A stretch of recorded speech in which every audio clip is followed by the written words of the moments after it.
Hello, it's me again. Today we'll dive into the long-running series Return of the SSS class player. I worked on this a long time ago, so I've forgotten some plot points. If there are any errors, please let me know in the comments. A few years ago, the virtual reality game The Lord suddenly appeared and took the world by storm. It was a perfect world with graphics and sensations that were hard to distinguish from reality. The Lord is a world even larger than Earth. Inside the game, you can talk and interact with anyone just like in real life. And this young man is Kong Hansu, who was once the strongest player in the Lord. Ranked first in solo combat ability and the strongest SSS class berserker, he was Violence King Roken. However, the appearance of Odin changed everything completely. Kong Hansu was beaten up every day, leaving him to log out and sit in a gloomy corner. Today was the 8th time he had been ganged up on by the Ragnarok Guild. Each time he was defeated, Kong Hansu's level dropped and his equipment was randomly lost. This made him feel utterly helpless. Kong Hansu reflected on everything he had dedicated to the game and felt it wasn't worth it. He would rather die than ever give up on the Lord. After making up his mind, Kong Hansu entered the game capsule once again. As soon as he returned to the virtual world, the Ragnarok Guild was already there waiting. Looking at Odin's obnoxious face, he furiously charged forward with clenched fists. Kong Hansu told himself he would take them all down to reclaim his position as the top player. However, no miracle occurred. He was defeated once again. Members of the Ragnarok Guild simultaneously unleashed their skills at Kong Hansu. He lay on the ground taking the hits, unable to help but curse loudly in frustration. Right then, the system announced that Kong Hansu was stripped of his Violence King title for failing to meet the requirements. This was like a fatal blow to his heart, making Kong Hansu scream in agony. However, no miracles happened here. Odin realized this as well and turned around to walk away. People from the Ragnarok Guild followed Odin without hesitation. Everything had now completely collapsed for Kong Hansu. He could only grit his teeth and cry in bitter resentment. Kong Hansu thought about everything he once had, from the Violence King title to his levels and items, his heart full of resignation. He looked up and shouted as if to blame the heavens. Immediately after, a bolt of lightning struck down as if in response. The legend of Roken, the strongest in the Lord, had ended miserably. Returning to reality. The alarm clock rang incessantly and loudly. Kong Hansu slammed his hand on the table and shouted, "Shut up!" He helplessly held his head inside. In the end, no turnaround had happened. Kong Hansu was becoming increasingly weak and couldn't defeat the Ragnarok crowd alone. Additionally, in the real world, he had to worry about the headache of paying rent. So, Kong Hansu decided to sell what he had to get by. However, he suddenly noticed something strange. The connection capsule for the Lord had disappeared. Kong Hansu suddenly froze. He looked around and began to panic about his current location. While Kong Hansu was still confused, the phone on the floor suddenly lit up. A notification hit him right in the eyes. The virtual reality game The Lord will be released soon. Outside a convenience store, the morning air was very warm. Suddenly, someone's voice asked, "What?" With a panicked face and beads of sweat, Kong Hansu stammered as if he couldn't believe his ears. The year 2021. Really? He helplessly rubbed his temples. The employee, Kong Hee-chan, turned to ask suspiciously, "It's true, brother. Why are you suddenly asking about the date?" His sudden question made the boy flustered. "Your name is Kong Hee-chan, right? What's wrong with you? Are you feeling okay?" His eyes suddenly darkened, and sweat poured down in large drops. Then he turned and ran quickly away from the store, leaving the employee confused about what was happening. Kong Hee-chan scratched his head, his face still puzzled as he grumbled, "Ever since he was dumped by his girlfriend a few days ago, he's been acting really weird." The scene shifted to a busy main road with crowded traffic and honking horns under the bright sun. He had been running breathlessly and stopped to catch his breath by the roadside, drenched in sweat. His mind was a chaotic mess of thoughts. This is definitely the residential area I lived in 3 years ago. The old convenience store, and even the name of the employee I was close with. His inner self screamed, "What the hell is this?" Images of Odin and his gang appeared in his mind. I was tricked by those bastards in the Lord and stripped of all my titles. The image of him falling into an abyss with arrows flying past returned. I already died a painful and miserable death. He thought, as the ground around him seemed to crumble. Suddenly, he remembered an important detail. "Wait, didn't I die because I was hit by blue lightning in the end?" He stood staring at his hands, still unable to believe it, but as soon as I opened my eyes, I was back in the real world, and it's 3 years ago. The Lord hasn't even been released yet. He stood looking at his hands for a long time, then suddenly broke into a sinister smile as if preparing a dark plan. Am I dreaming? Suddenly, like a bolt of lightning through his brain, his eyes filled with surprise. That's right. He remembered the man named Odin. At the mention of this person, his palms unconsciously clenched. This is definitely his doing. He slapped his thigh and laughed out loud, making everyone around him confused. Yes, that must be it. Then took heavy steps along the road, muttering and complaining as he walked. He must have used some weird skill to control my mind again. A long sigh escaped him.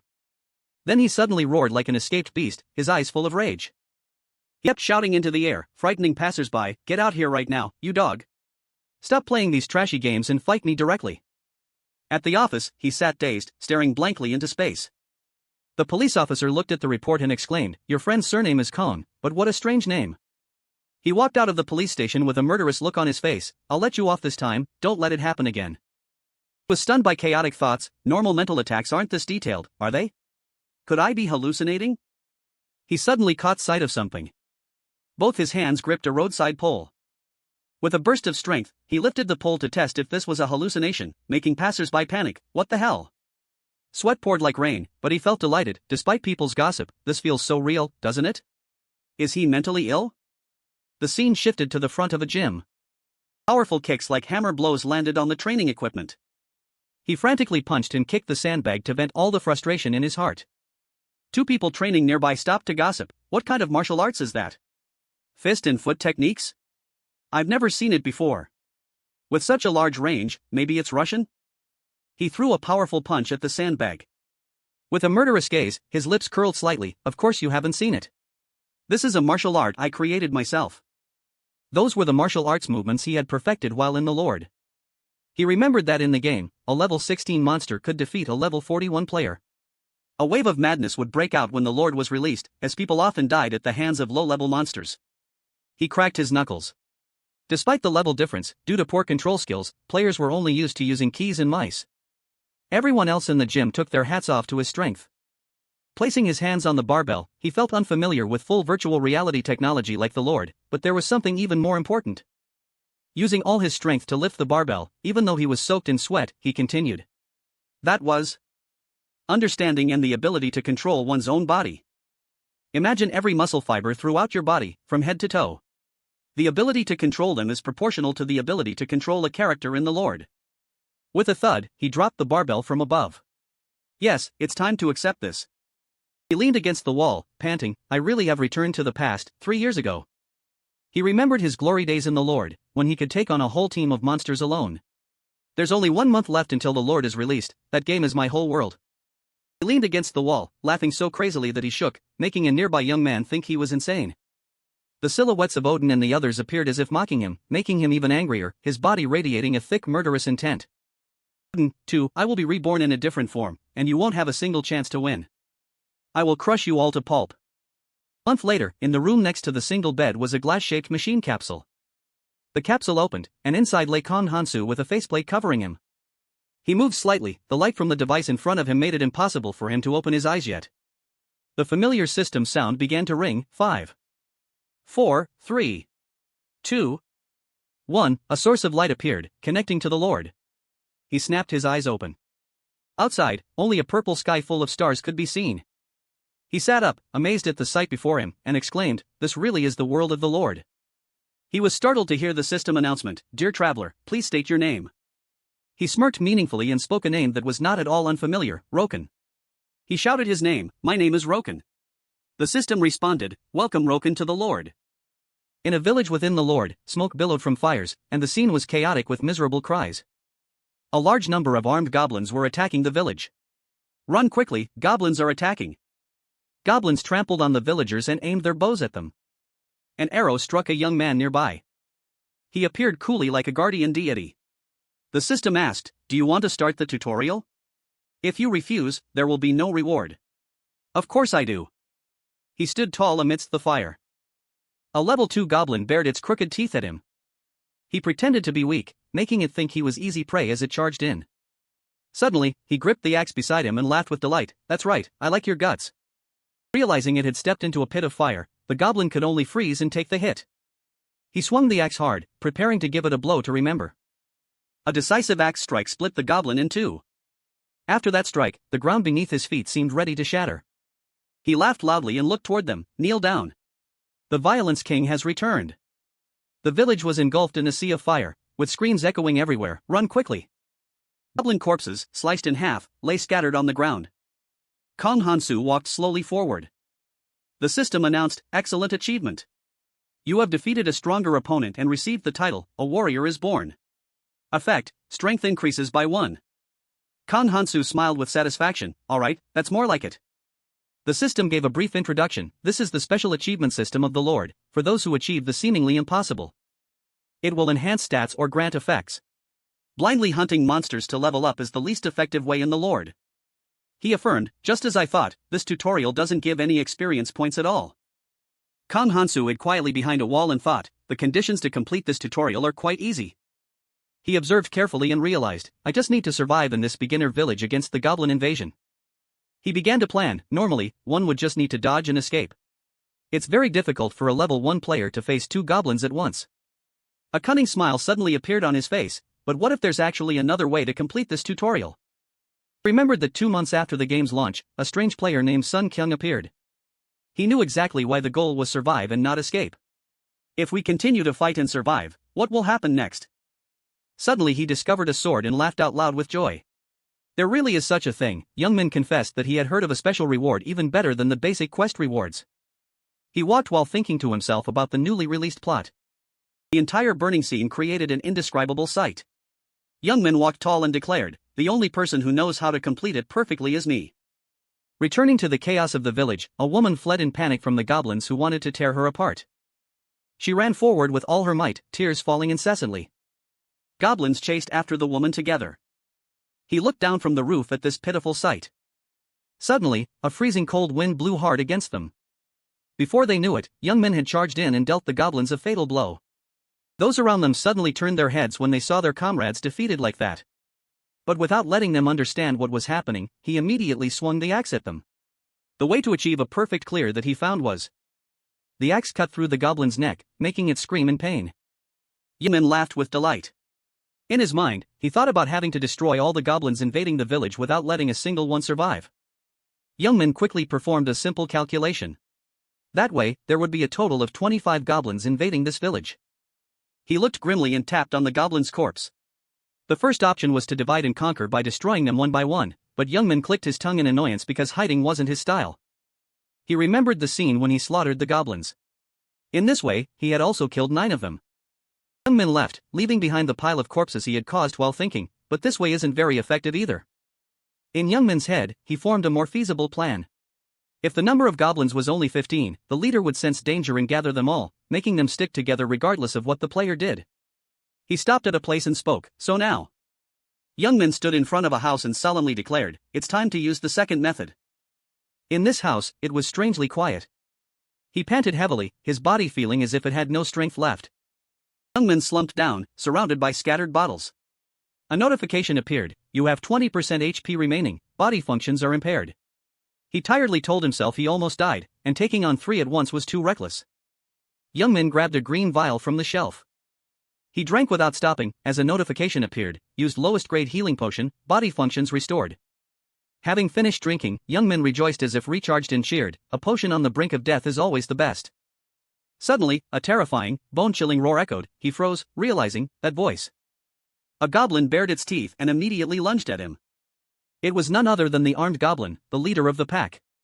Youngmin spoke up excitedly, looking for me, you ugly bastard? It flinched and turned to look at him. He laughed, beckoning repeatedly to provoke it, come here and kill me. Its eyes widened, and it gnashed its teeth with a face full of rage. The armed goblin let out a roar that echoed through every corner of the house. Simultaneously, the other goblins rushed to attack Youngmin at its command. He boldly declared, come at me, you damn brat. The armed goblin perceptibly realized something was unusual. It was too late, Youngmin had already poured a yellow liquid over himself. He smiled slyly, I prepared this special treat just for you. He secretly rejoiced that the second clear method made him stronger. Notifications flashed continuously, used lowest grade strength potion, strength increased by 10. The armed goblin accelerated and lunged at Youngmin. Calmly waited for its attack. But before it could strike, Youngmin punched the armed goblin square in the face. With just a bit of force, its head slammed into the ground with a thunderous sound. It lay motionless, gnashing its teeth in pain. Without waiting for it to react, he immediately landed a second blow on its head. The axe struck the armed goblin's head directly. Youngman kicked it hard several more times, making the wall behind it seem to crumble. Seeing this, the others also charged out frantically. But before they could touch a single hair on Youngman, he hacked them into pieces. One remaining goblin still lunged toward Youngman with full momentum. He lightly swept its leg. Then he used his axe to deliver a decisive blow. In the darkness, Youngman was like a predator hungrily lunging at its prey. He cut it down without being able to hide his excitement. The goblin was sliced in half in a bloody scene. While engrossed in his fun, a notification appeared that startled Youngman. Only those who frequently use the achievement system can grow this quickly. He looked at the notification panel and pondered for a moment. Youngman imagined himself looking cool with infinite power. The system announced a series of achievements. Unexpected achievement: you have achieved a perfect clear. Having fought against a large number of stronger enemies, you have earned a new title. Natural born warrior: your talent allows you to defeat a large number of enemies 3 levels higher than you. Hearing this, he smiled and wondered if there was a reward for being the first achiever. Youngman stared at the notification and thought, I'm only level 1, but my strength is 15 and agility is 14, these stats are on par with a level 10 player. Suddenly, the goblins behind him let out a loud scream and rushed toward him. Youngman's face showed clear signs of frantic excitement. He spoke up, haven't you realized yet, you fools? One by one, they were hacked into 100 pieces by him. Youngman took them down as easily as a breeze and boldly asserted, you're not worthy of being my opponents. Suddenly, the armed goblin jumped out and pointed its blade directly at him, making Youngman freeze for a moment. It used all its might to swing this sword strike. A notification appeared, armed goblin, level 15. But contrary to what it thought, Youngman was completely unharmed and spoke up, alright, you're still here, you stupid boss. The scene was now more chaotic than ever, with the village engulfed in a sea of fire. The armed goblin used all its strength to thrust its blade toward Youngman. The blade made a long, sharp arc, but he skillfully dodged it all. Unfortunately, Youngman took a hit to the shoulder, making him frown in pain. Seizing the opportunity, it dealt a decisive blow down upon Youngman. The armed goblin's power was truly terrifying, everything around seemed to be blown away. This time, he still skillfully dodged. Youngman secretly marveled that it was stronger and more flexible than normal goblins. A boss is indeed different. That made him feel even more excited. Youngman flashed a smile and lunged toward the armed goblin. But a goblin is still just a goblin. Both sides enjoyed the fight and traded blows relentlessly. It swung a thunderous blow, but he quickly dodged it. Immediately, he countered with a move aimed directly at it. Looking at the scene before him, Youngman landed lightly and wondered, alright, is it okay? Just when it seemed over, the wound on the armed goblin's neck gradually healed. An indescribable murderous intent enveloped the area. Seeing this, he froze, sweat pouring down as he couldn't believe his eyes. What? Before he could react, the armed goblin jumped in and tightly gripped Youngman's arm. It let out a massive roar as if it wanted to tear the sky apart. Then, the armed goblin slammed him hard into the ruins. The impact caused him immense pain. The system notified, you received 355 damage, HP reduced to 20%. It prepared to stomp on Youngman, making his eyes widen in fear. The armed goblin put all its strength into a heavy stomp, shattering the surrounding ground. He was thrown quite far, his face showing clear resentment. The problem isn't strength or speed. The atmosphere grew more tense by the second. Youngman angrily asserted, this is trouble. He stared at its movements and realized its defense was too annoying. He couldn't finish it off with his current weapon. Youngman gnashed his teeth and thought, only 5 minutes left on the strength potion. Alright, then. Suddenly, he let out a terrifying laugh and spoke up, let's fight, get ready. Seeing him like that, the armed goblin couldn't help but be stunned. Contrary to his bold declaration, he rolled up his sleeves and ran away. Fleeing was the best strategy, leaving it frozen in watching. After watching for a while, the armed goblin still didn't understand what he was planning to do. Suddenly, it realized and let out a massive roar as if it wanted to tear him into 100 pieces. It immediately chased after him with its heavy weapon, while Youngman put all his effort into running forward. After a while of chasing, the armed goblin lost track of him and screamed frantically. Suddenly, it noticed something to its left. It turned out to be a house with the lights still on and relatively intact. A crazy idea ran through the armed goblin's head, and it smiled sinisterly. Youngman entered a house and slumped down, panting. He frowned, clutching his stomach and wondering, it hurts so much, my ribs are broken. Does the game need to be this realistic? Then a rolled-up piece of paper appeared in his hand. He smiled triumphantly and tore the scroll. It's time to use the final item from the shop. The system reported, use low-grade fire resistance scroll, fire resistance increased by 30 for 10 minutes. Youngman happily planned to lure it, but before he could finish, the house was smashed by the armed goblin. It scowled, searching for young men everywhere without noticing what was behind its back. Suddenly it realized, and he could only give a forced smile, "Hey there, you look angry. Let's talk for a bit." Not letting itself be distracted, it swung its blade wildly, intending to hack him into 100 pieces. Youngman dodged frantically in fear. Its special moves truly carried terrifying power. The armed goblin kept swinging its blade relentlessly, while he grew increasingly exhausted. Youngman suddenly realized he no longer had enough space to dodge. And then, he took one of its moves right to the stomach. Youngman was thrown back, crashing through several walls with terrifying force. He was buried under a pile of stones, his face showing pain that pierced to the bone. Youngman sat slumped in a tattered state. The system notified, "You received 78 injuries, HP reduced below 10%. Despite that, the armed goblin refused to let him go, approaching with a surge of magic surrounding it. Now he sat up and grabbed his axe. He poured all his remaining strength into it and let out a massive roar. Then he threw the axe at the armed goblin. It dodged easily and even gave a delighted smile. Youngman smiled back and asked, "Fun? Keep laughing as much as you want," he boldly asserted, "because this is the last time you'll ever laugh." As soon as he finished, a loud noise rang out, making it snap its head around to look. It turned out the axe had chopped through a house pillar, causing it to slowly collapse. He stood up and happily said, "Goodbye, idiot." Strategy number 3 is utilizing the surrounding environment. Seeing this, it immediately tried to run out, but he quickly jumped out the window and slammed it shut. It lunged frantically as the house began to collapse completely. The debris piled up more and more, burying the armed goblin. Youngman managed to run outside before being swallowed by the house. Then an explosion rang out from the house, making him cheer in joy. Youngman thought as he walked that he did it for the reward, but he was also a bit sad he had to use a strategy to win. The system reported, "You have defeated the armed goblin." He remembered Odin's face and grew furious. "Odin, you bastard, you've made me suffer quite enough." He gnashed his teeth and promised himself, "Just wait, I'll make you pay 100 times over for what I've been through." The system continued to notify, "You have completed the tutorial," making Youngman's eyes widen in surprise. Multiple notifications appeared, "Incredible achievement, defeated an enemy 10 levels higher. You received the title Descendant of David, the first to achieve it." The system continued to notify about the incredible achievement of defeating a much stronger enemy. "You received the title 1 against 17, the first to achieve it." Hearing this, he froze, unable to believe his ears. Another notification came, "Incredible achievement, cleared the tutorial perfectly. You received the title Unstoppable. You are the first to receive this title." Youngman laughed in delight, "Awesome." He stood on the ruins, freezing for a second time when he heard, "Received tutorial rewards, hard bread, 3 cups of water, and 50 coins. Bonus reward, 5 sets of unnamed armor." Then Youngman flashed a diabolical smile and admitted, "Of course, the rewards aren't bad at all." He observed the scene for a moment and then spoke up, "Now let's see what these titles can do." Status window. Youngman pensively read every word in the status window. Suddenly, he smiled in disbelief. "This is crazy, there's no way."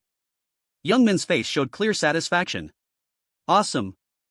This is great." Notification content, "The first to break the legend. You have created a miracle by subduing an invincible monster. Some will want to harm the one who made the impossible possible, but no one hates a miracle worker. You are the first to achieve this. Relationships with neutral and allied NPCs will start at friendly. Level required for skill upgrades reduced by 30%. Youngman thought happily to himself, "A legendary title? I can't believe it." He looked at the notification panel and couldn't help but marvel. Reputation and skill upgrades were good enough, yet there were even more effects. Youngman couldn't hide his smile. Many thoughts ran through his head. With this title, I'll level up very quickly. No, I have to redo my entire plan. Youngman received countless titles, First Achiever, Descendant of David. You have defeated an opponent 10 levels higher and much stronger than yourself. All stats increase by 10% when fighting high-level opponents. First to win 1 against 17. Numbers no longer have meaning to you. Defense increases by 10% when fighting multiple opponents, and up to 30% based on the number of enemies faced. He smiled happily. These titles were truly unique, and their effects were amazing. Suddenly, many notifications appeared around Youngman. He shouted, "All right, let's go. I'll open all the chests I've received, all of them." He teleported to a very crowded and modern city. Youngman sighed, "To be honest, it's been quite a while since the last time I was here." He stood tall, looked up at the sky, and said loudly, "Beginner Village, Pocket City." He narrowed his eyes, looking into the distance and guessing, I knew it, even though it's only been open for a few hours, this place is already packed. Young Min observed keenly and realized, looking closely now, aren't some of them here already? Suddenly, he screamed inwardly with rage, Odin and his followers. Young Min remembered them from the past, those bastards from the Ragnarok Guild. He gnashed his teeth and made a resolution, I need to find them immediately and kill every single one of them. But then he told himself, that would be too many. An image of Odin appeared like a god radiating a blinding aura. Odin took center stage after achieving the title King of Creation, 2 years after the game began. His face was cold as ice, without any expression. Young Min thought to himself, no matter how many times I think about it, this is still really strange. He imagined dozens of people kneeling before Odin and deduced, at that time, dozens of A-rank players would be loyal to him. They even changed their nicknames and appearances. Young Min explained the name he gave them, that's why I call them the weird cosplay crowd. They dress up as Norse and Greek gods. However, it's still possible to find these people now. He rested his chin in his hand and reasoned, but who are they? What kind of huge rewards did he promise for them to be so loyal? Bribes of hundreds of thousands of dollars? Or is he the son of a major corporation's chairman? The more he thought, the more nonsensical it seemed. Young Min kicked his leg in frustration, swearing repeatedly, damn it. Just forget it, thinking more won't solve anything. Suddenly, he fell silent and thought to himself, more importantly, the day I meet them again is coming soon. Young Min quietly walked through the crowd and made a resolution, I must become stronger, faster than anyone else. His footsteps gradually slowed down. If I want to achieve that, the first thing I should do is... Suddenly, a shout interrupted Young Min's train of thought, hey you, do you want to become stronger?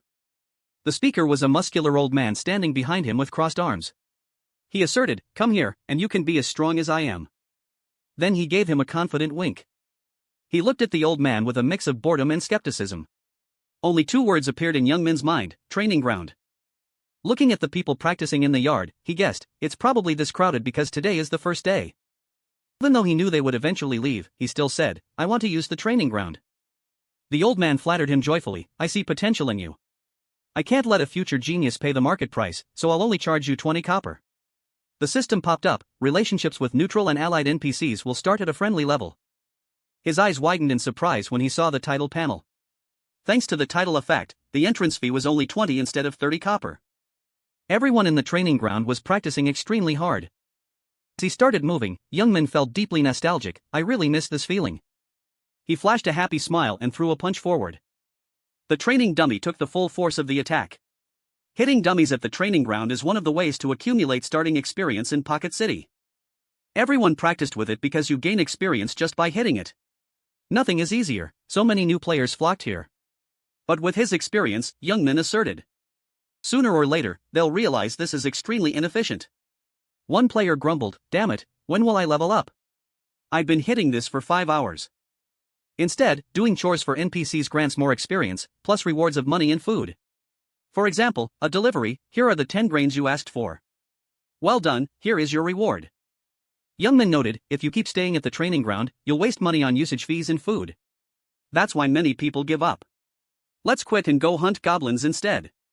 We've spent too much time here. He punched the dummy frantically while thinking, I wasted time on this in my past life too. However, leveling up isn't the only purpose of this training ground.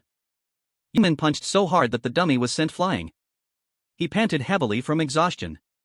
A notification appeared, strength +1. Young Min was surprised and then smiled brightly, that's it. My hard work has paid off. He revealed, if you hit the dummy until your stamina is depleted, your stats will increase. This method is completely independent of stat gains from leveling up.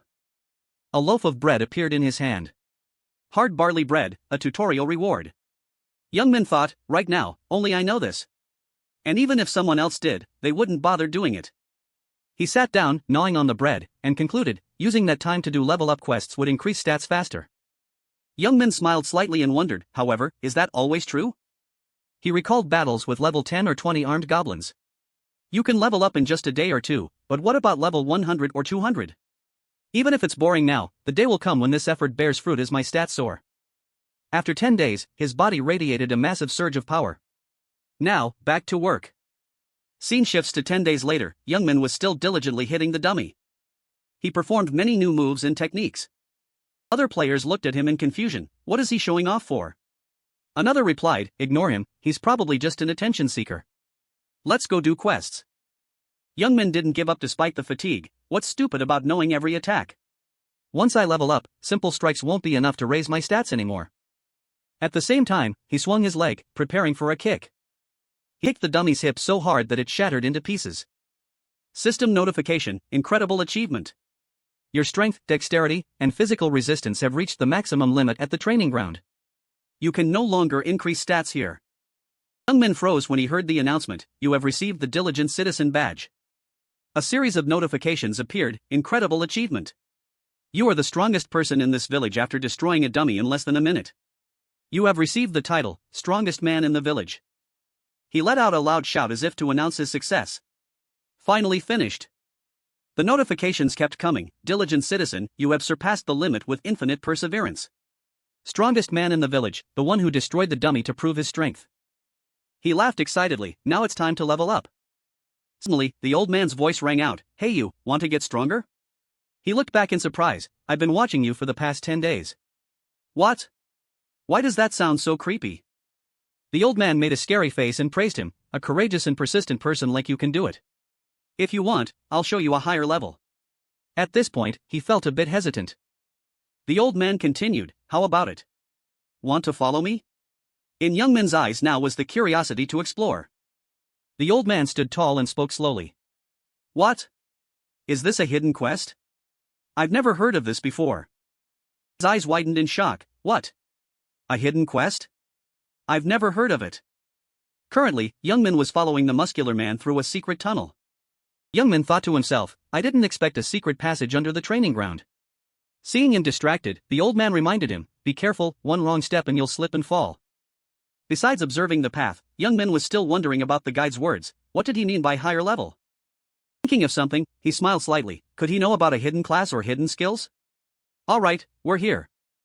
But that hope was extinguished. He suppressed his anger, trying to stay calm.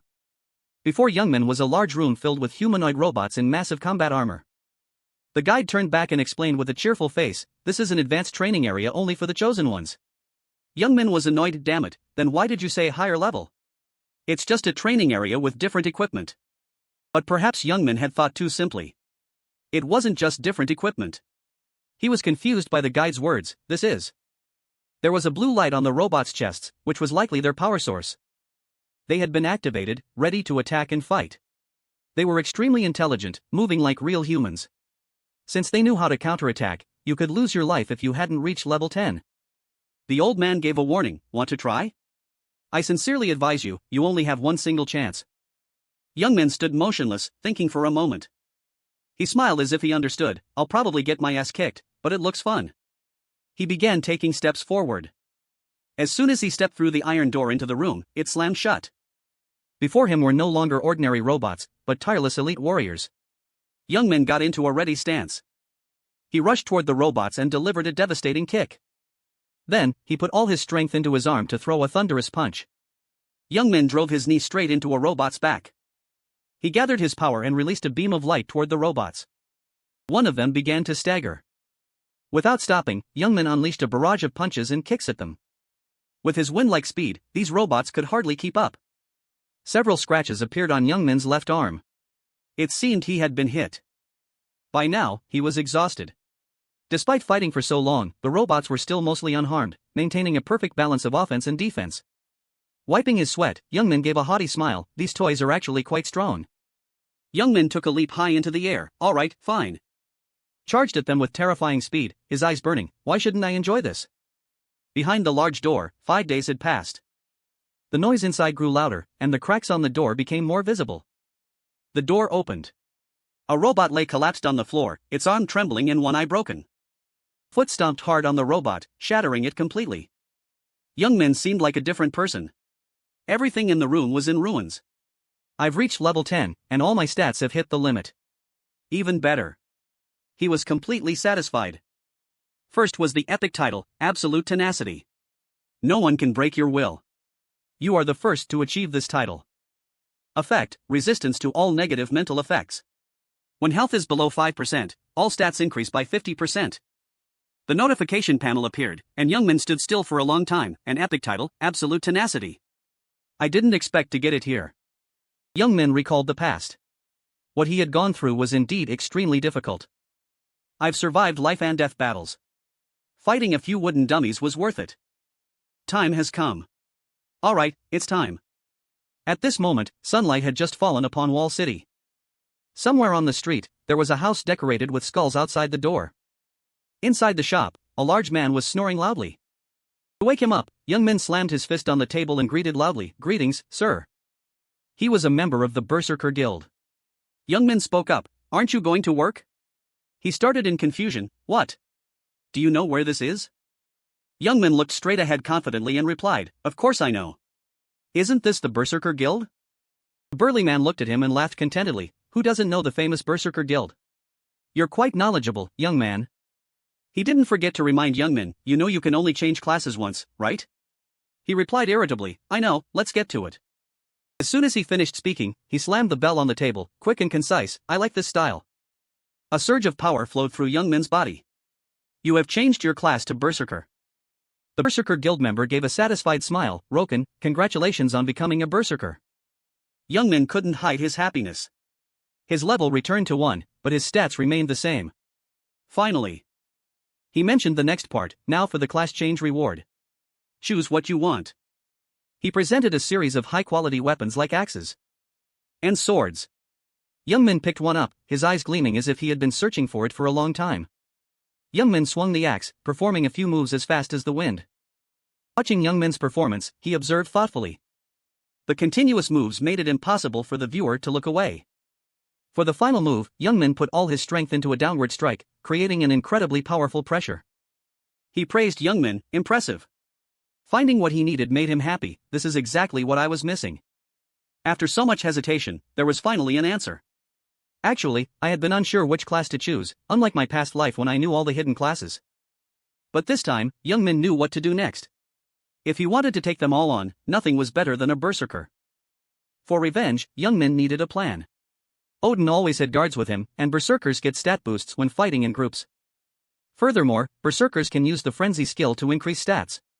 This is the best class for someone with high base stats, making me stronger through frenzied combat skills. After a few seconds of contemplation, Young Min realized something even more important. Young Min had an interesting thought. Since that bastard Odin wanted my life, the least I can do is cut off his head. A notification panel suddenly appeared. Seeing Young Min standing still for a long time, he asked, "What's wrong? Too proud of your new class?" "Oh no, it's not that."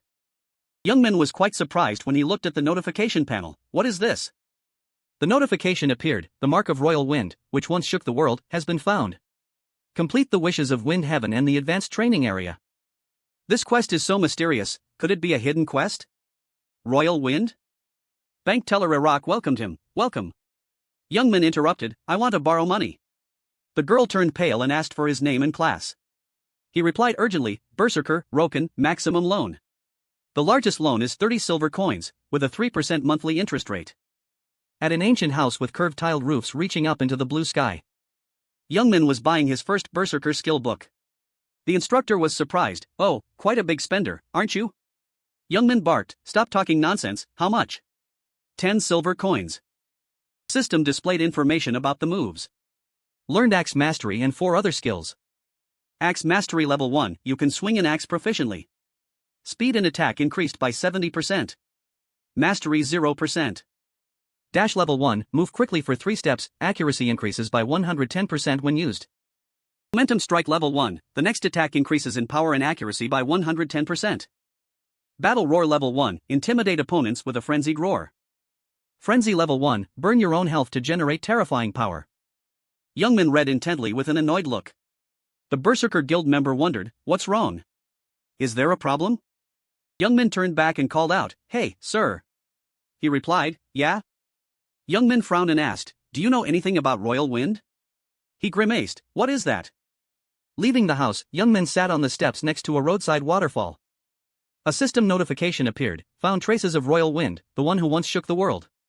Complete his final wish and the advanced training during the class change." Young Min scrolled through the screen aimlessly, muttering, "Royal Wind?" He pondered, "I thought this was a Berserker quest, but even the guild master doesn't know." Young Min was frustrated. "Even as a top-tier Berserker, I've never heard of this quest. Could someone have done it before?" Suddenly, he clutched his head and screamed, making everyone stare. Damn it, how am I supposed to finish this without any clues? He thought silently again, the hidden quest rewards are tempting, but there are no clues right now. Forget it, I'll set it aside for now. Status window, Roken, level 1, berserker. HP 700, MP 150. Titles, Natural Born Warrior, Descendant of David, Strongest in the Area, 1 against 17, Unstoppable.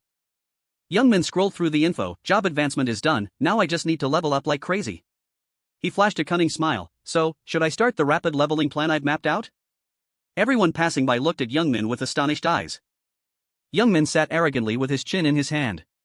Above his head, text appeared, Harsh Forest, looking for a knight to escort to the orc camp, reward 15 silver coins.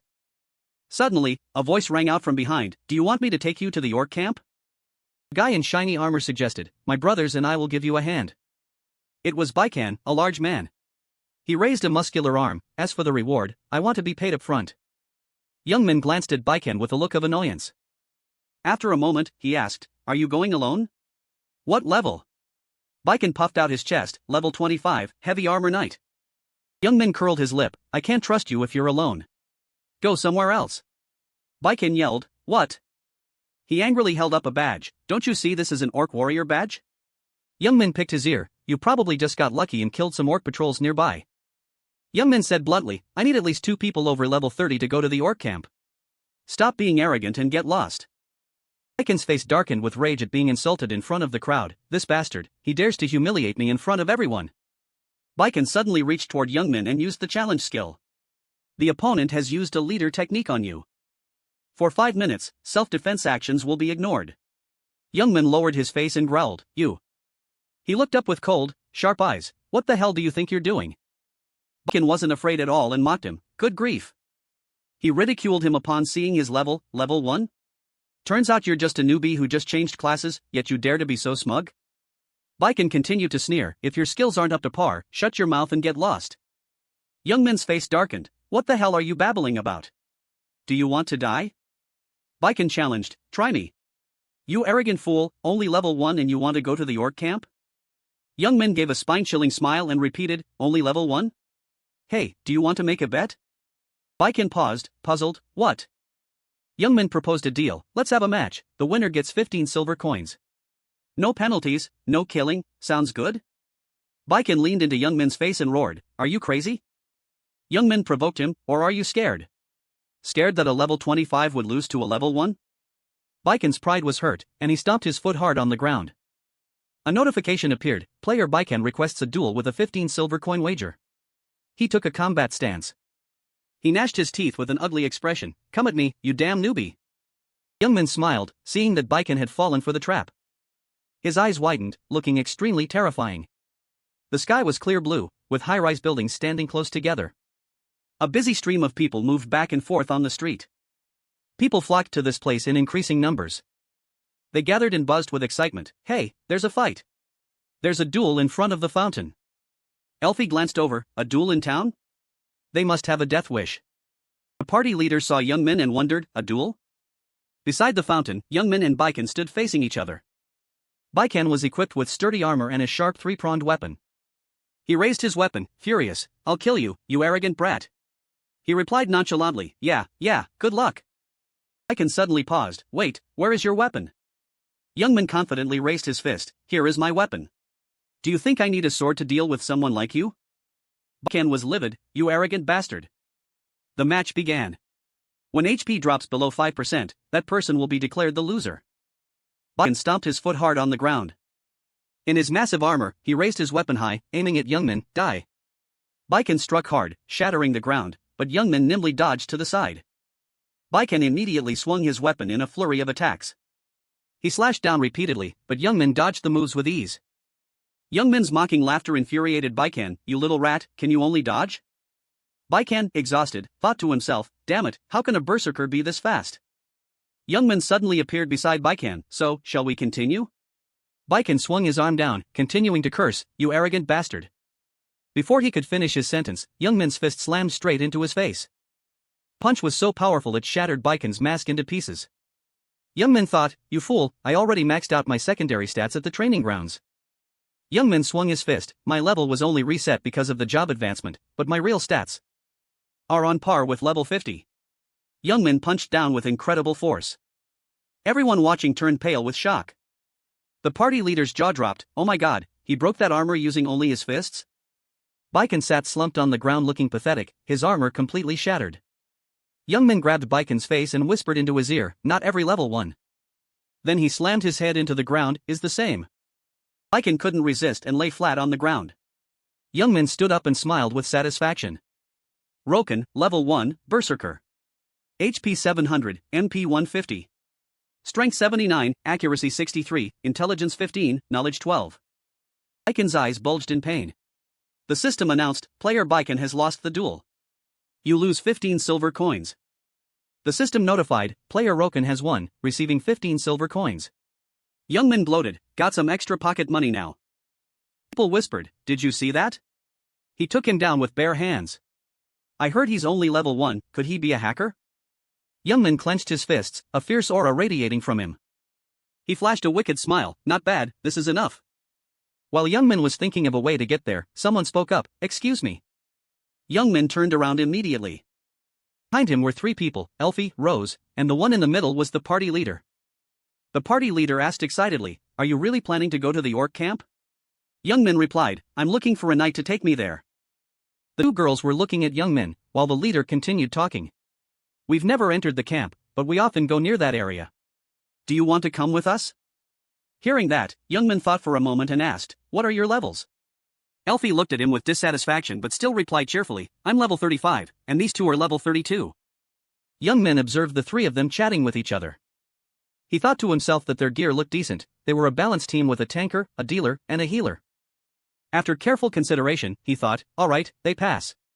Youngmin made an offer, instead of forming a party, I just want you guys to take me to the camp gate. Then he stated his terms clearly, I'll pay 10 silver coins up front, and the rest will be paid after the task is complete. I'll just stand and watch without participating in the fight. So the 4 of them set off together and finally reached the harsh forest. The leader, along with Rose and Elfie, were all very vigilant, but in contrast, Youngmin seemed quite relaxed. Suddenly, he spoke up while looking into the forest. Before them was a strange structure, looking like a tower surrounded by many horns and skulls, with smoke drifting from the entrance.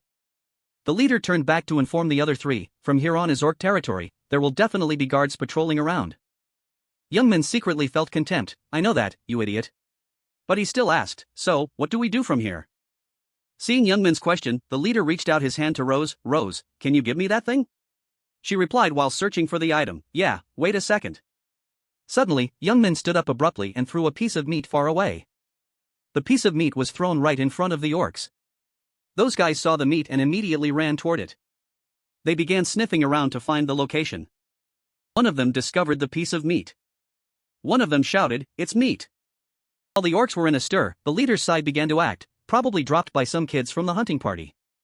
He looked at Rose, Elfie, and Youngmin and ordered, this way. The whole group silently left the area. Seeing that, Youngmin thought, they're more skilled than I thought, not bad at all. After that, the 4 of them continued their journey. And it seemed they had discovered something.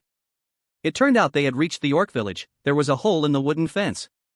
But suddenly an orc guard was standing there, seeing this, someone said regretfully, oh no, that's the only back door. After hearing that, he analyzed, they must have realized and sent someone to guard it. The leader looked at the orc while saying to Elfie, then there's no other way. Elfie quickly replied, alright. Elfie raised her staff and began chanting a spell. Suddenly, she screamed loudly. Silence! That shout startled the orc. Waiting for just that moment, the leader gripped his sword and immediately rushed forward. The orc was about to shout, intruder. But he didn't expect his voice to be suppressed by Elfie, now he could only utter hoarsely, my voice. Seizing the opportunity, the leader immediately sliced the orc in half. He collapsed and died instantly. He calmly sheathed his sword and said, it's all done. The leader smiled at Youngmin and pointed toward the gate, go through here and you'll be inside the orc camp.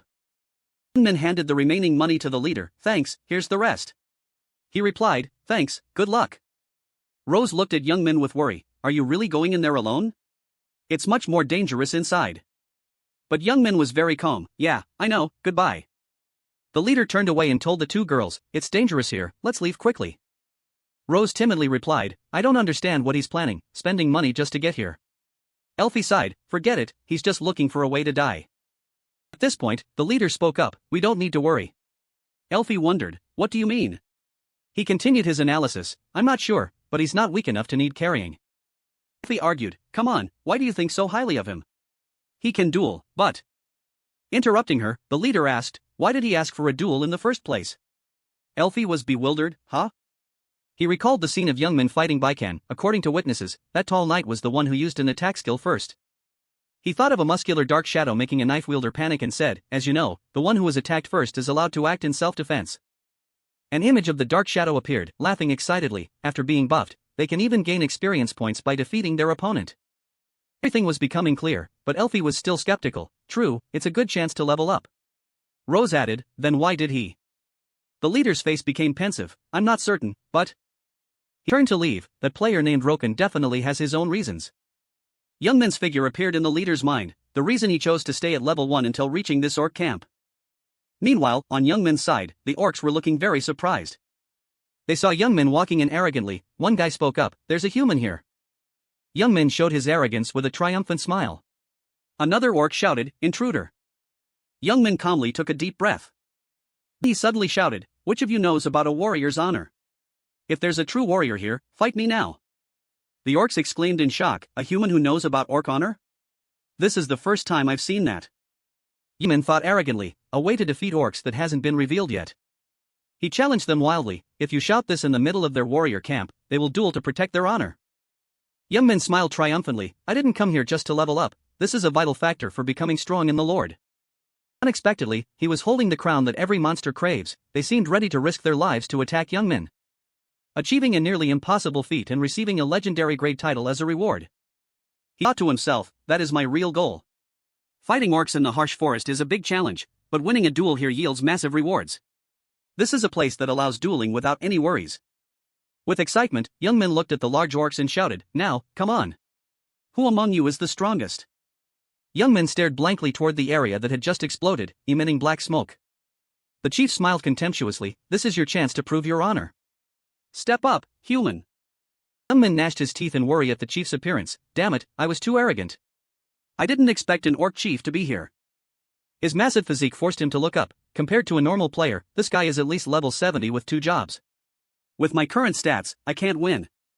He scowled in anger. Damn it, I'm so stupid, if this keeps up, I'm ruined. Suddenly, he heard a call and looked back. No, chief. He's ours. The chief looked at Young Min cunningly. That's right, the chief is too strong for him. Let us prove our honor. Laughed sinisterly, revealing 2 fangs. Right, you must pass the test before you can fight me. He stomped his foot hard on the ground. The one fighting you is Carlo. A guy with a fierce face stepped out. Carlo, 4th rank orc warrior, deal with him. Young Min chuckled to himself, seeing a ray of hope since he only had to fight Carlo. I'm saved, this is enough. His body trembled as if he were giggling. He turned serious, radiating cold killing intent. Did I just feel relieved because I met a weaker opponent? Young Min composed himself. Damn it, I need to snap out of it. Roken's image of Odin appeared in his imagination. How can I ever become stronger than that guy if I keep this mindset? He sighed as the orcs in the distance grew furious. Human, draw your weapon and fight me. The orc raised an eyebrow, confused by his actions. He tilted his head, watching him operate the system screen. Human, what are you doing? Young Min was adjusting his stats and abilities on the notification screen. The screen displayed bonus stat points, 45 points. He stood tall, resting his blade on his shoulder with a murderous aura. Alright, let's begin. The notification panel appeared. Roken, human race, level 1, berserker class. HP 700, mana 150, strength 112, agility 70, stamina 70, intelligence 15. He raised his hand and pointed at the chief. Hey, orc chief. He smiled confidently. I predict that today, you will die by my hand. He looked him straight in the eye. This human is quite funny. He gave a sinister laugh, looking a bit wild and crazed. Veins popped in his eyes from pure rage. You. Carlo lunged forward, swinging his blade in anger. What an insolent human. I am your opponent. He delivered a powerful downward strike that shook the very ground. Carlo appeared suddenly right in front of him. His gaze was hazy. Your axe looks much better than mine. He laughed excitedly. I really like it, and I'm going to put it to good use. The sound of clashing weapons sent sparks flying from the 2 axes. He immediately charged straight forward. Carlo grew tense while facing Young Min. I underestimated this human. He flew into a rage, smoke billowing from his mouth. Then I'll go all out. He let out a terrifying scream that made his face turn pale with worry. That was a battle roar. What is this? He stared blankly as his body was surrounded by a source of power. Stats are slightly decreasing due to the battle roar. He curled his lip in disdain. A berserker's battle roar? He has this too? Gripped his red axe and charged straight at him. The human has weakened. I will win. Youngman's gaze turned cold. Really? Do you actually think so? He leaped into the air, spinning before bringing his axe down with immense force. He stared in disbelief at what he saw. His pupils dilated in terror. You. He howled, arrogant human, die. Carlo and Youngman lunged at each other, unleashing their strongest techniques to take the other down. The battle was incredibly intense, both sides giving their all without yielding an inch. Carlo panted, drenched in sweat and exhausted. Impossible, a human should definitely be weaker than me. He swung horizontally, but he dodged it. Carlo, what are you doing? Fight properly. Come on, Carlo. The chief frowned. Strange, Carlo clearly surpasses him in both strength and speed.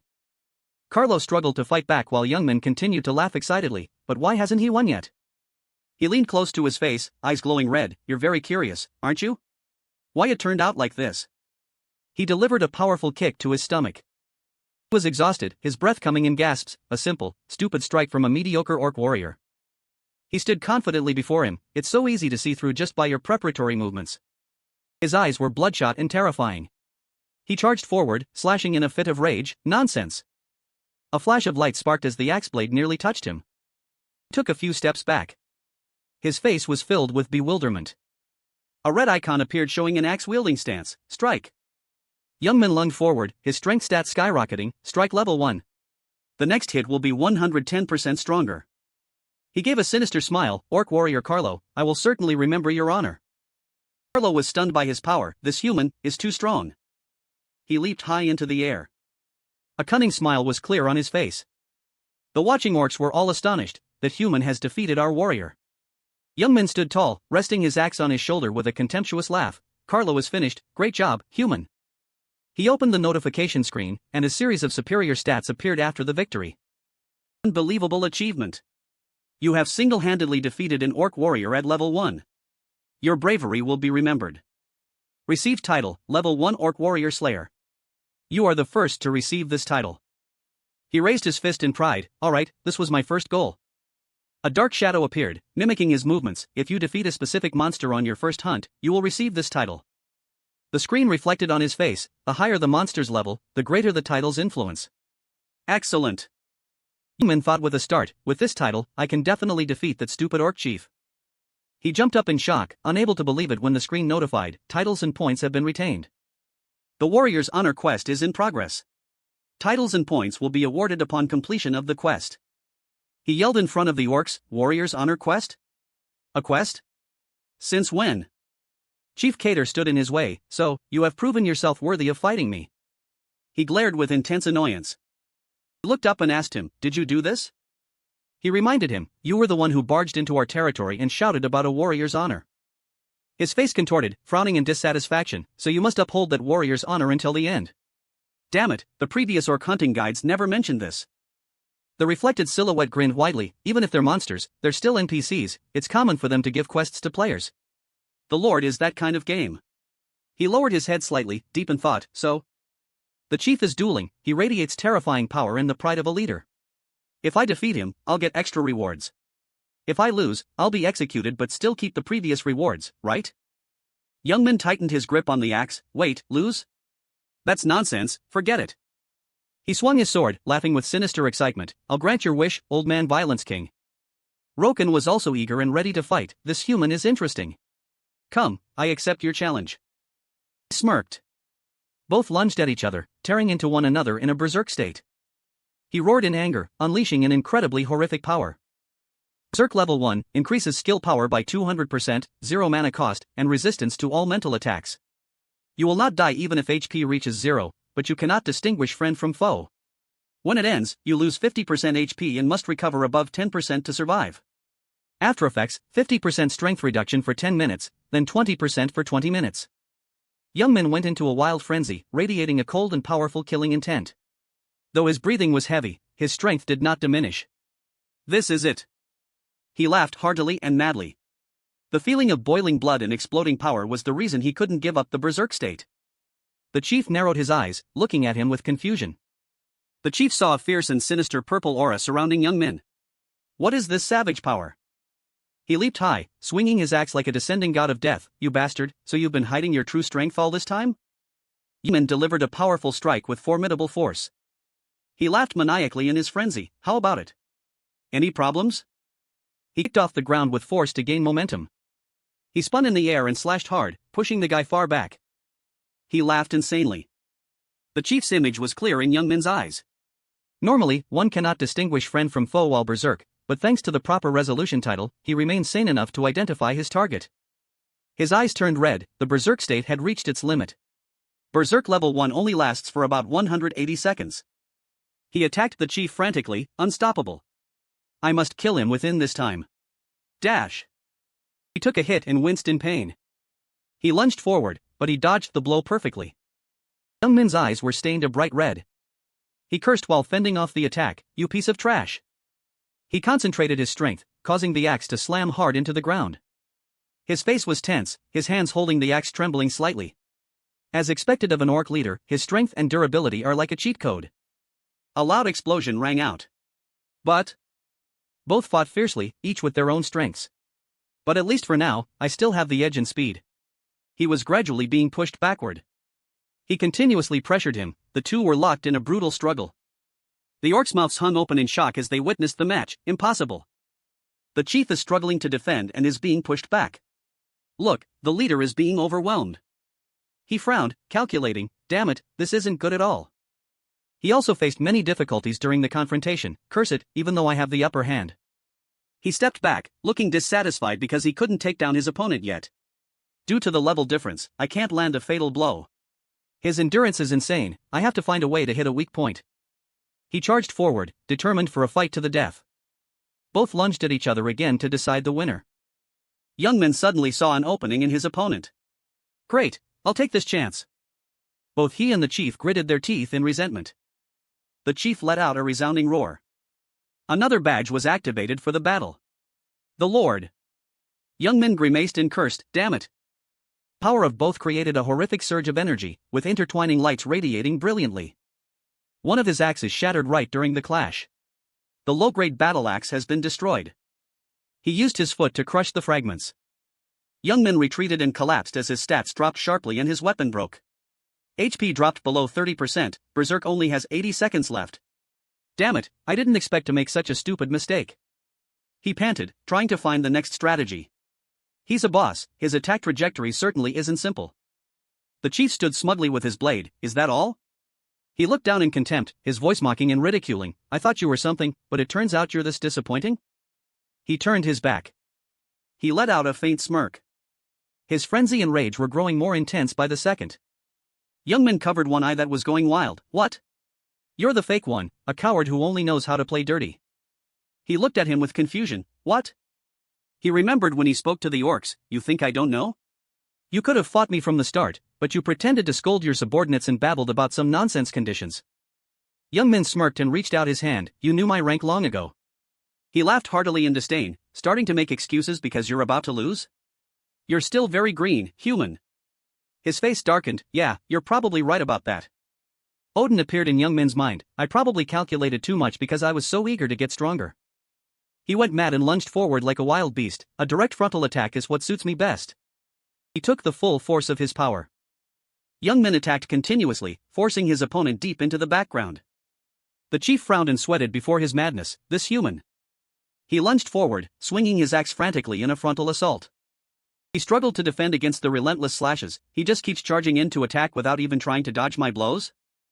His body stiffened due to excessive blood loss. A beam of light shone directly between the two. Your HP has dropped below 20%. He looked at him mockingly. Desperate now?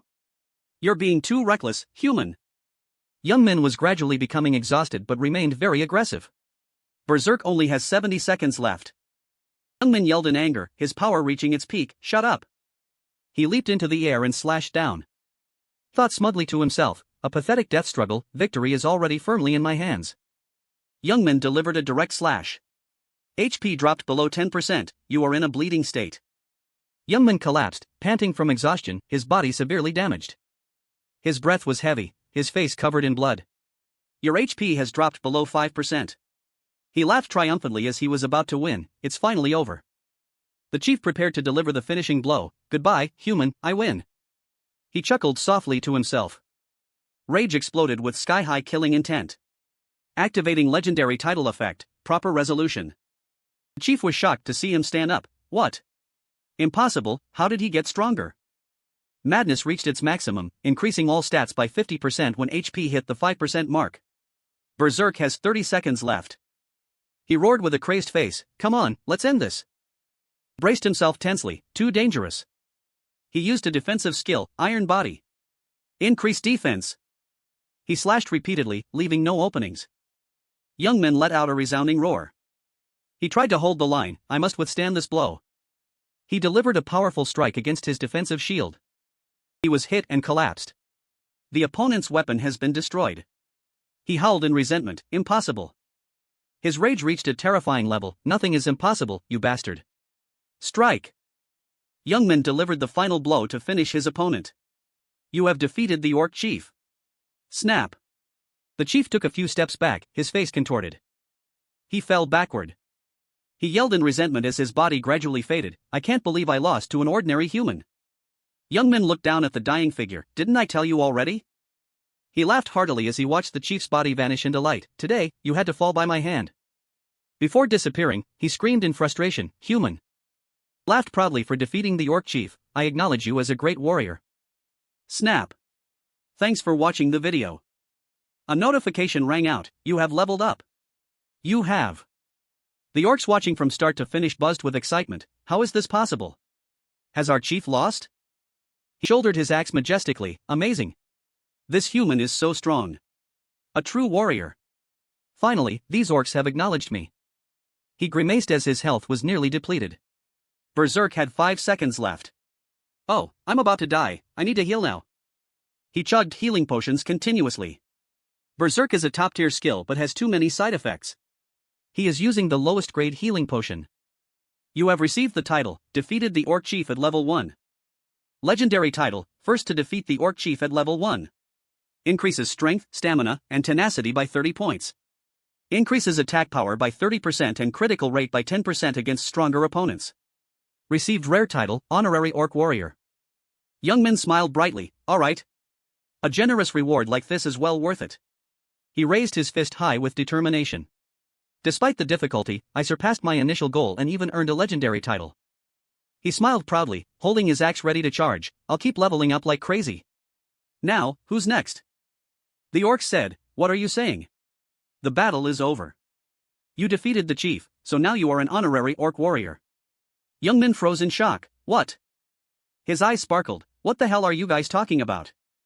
Youngman screamed in anger while looking at the screen, the honorary orc warrior title changes reputation to trust, so orcs won't attack, but I won't get points for hunting orcs at Orton. No, wait. I'm not done hunting yet. Youngman felt dejected, damn it, I planned to go around here to earn more stat points, I didn't expect killing the chief would lead to this. He grimaced, closing his eyes to think of the next step even though this plan was no longer usable. Whatever, there are many other ways to level up. A trusting relationship with the orcs will definitely be needed later. Youngman turned to look at the orcs. The orcs knelt simultaneously, one hand over their chests in an orderly fashion, ready to worship and consider Youngman a noble leader. O human who has proven your honor, let this warrior spirit serve you.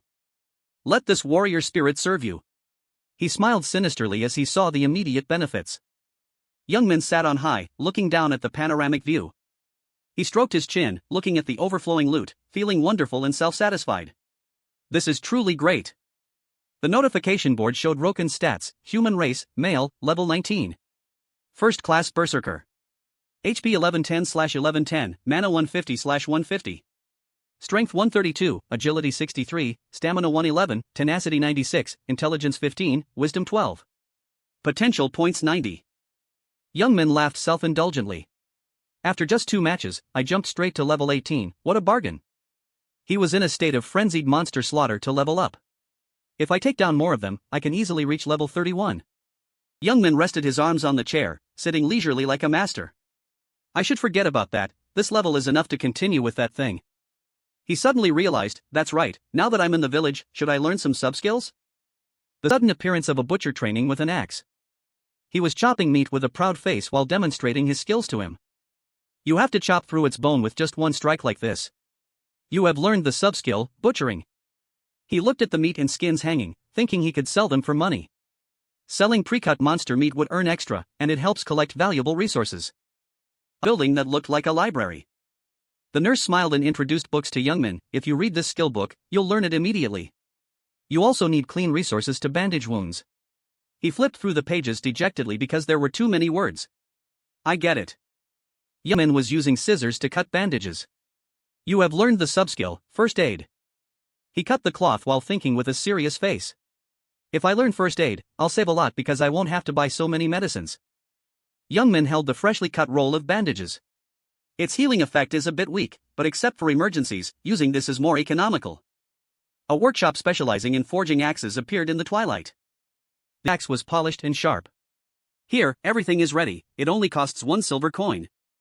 Youngmin picked up the newly forged axe to examine it. Orc Soldier's Battle Axe, Magic Grade, Double-Edged. Attack, 100, Durability, 200/200. I finished learning subskills and repaired my weapon, everything seems ready. Youngmin laughed sinisterly and wildly. Shall we begin then? The main quest of this game. A deep, dark sewer pipe with no light in sight. The city's drainage system. Youngmin covered his nose with a look of disgust at the stench. What is that smell? He stepped forward, covering his nose and grumbling, damn it, I knew beforehand, but I didn't expect it to be this disgusting. Notification board appeared, sewer cleaning quest. Recently, the city's sewers have many rats. Hunt them and collect tails for rewards. Requirement, sewer rat tails. Reward, 2 coins per tail. Youngmin thought, his cheeks puffing out in dissatisfaction. It's like this right from the start, should I just quit? Well, I'll just have to accept it. He covered his nose, scowling in the darkness of the sewer. According to the route, I need to complete 10 quests in order before doing the main quest. It's best to finish this quickly. Youngmin's gaze suddenly became distracted and then stopped. A giant rat appeared. The sewer rat was covered in waste and boils, baring its teeth at him.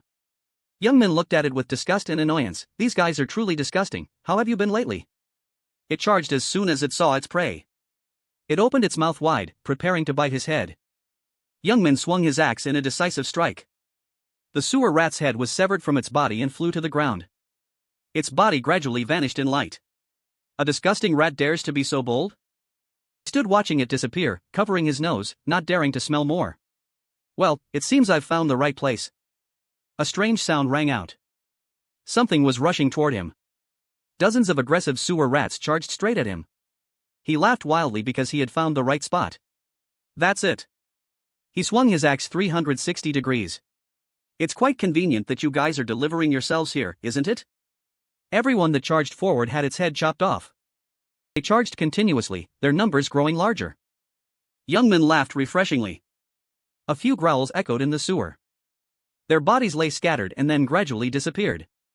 Their bodies lay strewn across the sewer floor. Truly useless. You achieved an outstanding feat, slaughtered over 200 sewer rats. Received title, Rat Hunter. Youngmin sat down, picking up a part of a vanishing corpse. Their bodies are abnormally deformed because of the plague, the leader must be nearby. His whole body suddenly froze. Madness surged in Youngmin again as a stronger monster appeared. A giant plague rat loomed behind him. Plague rat, level 23. Youngmin's guess was spot on, as he came here to find the strongest leader to level up. Bingo! The plague rat glared, gritting its teeth and exhaling hot breath. Level 23, Plague Rat King. It raised its head and let out a resounding roar.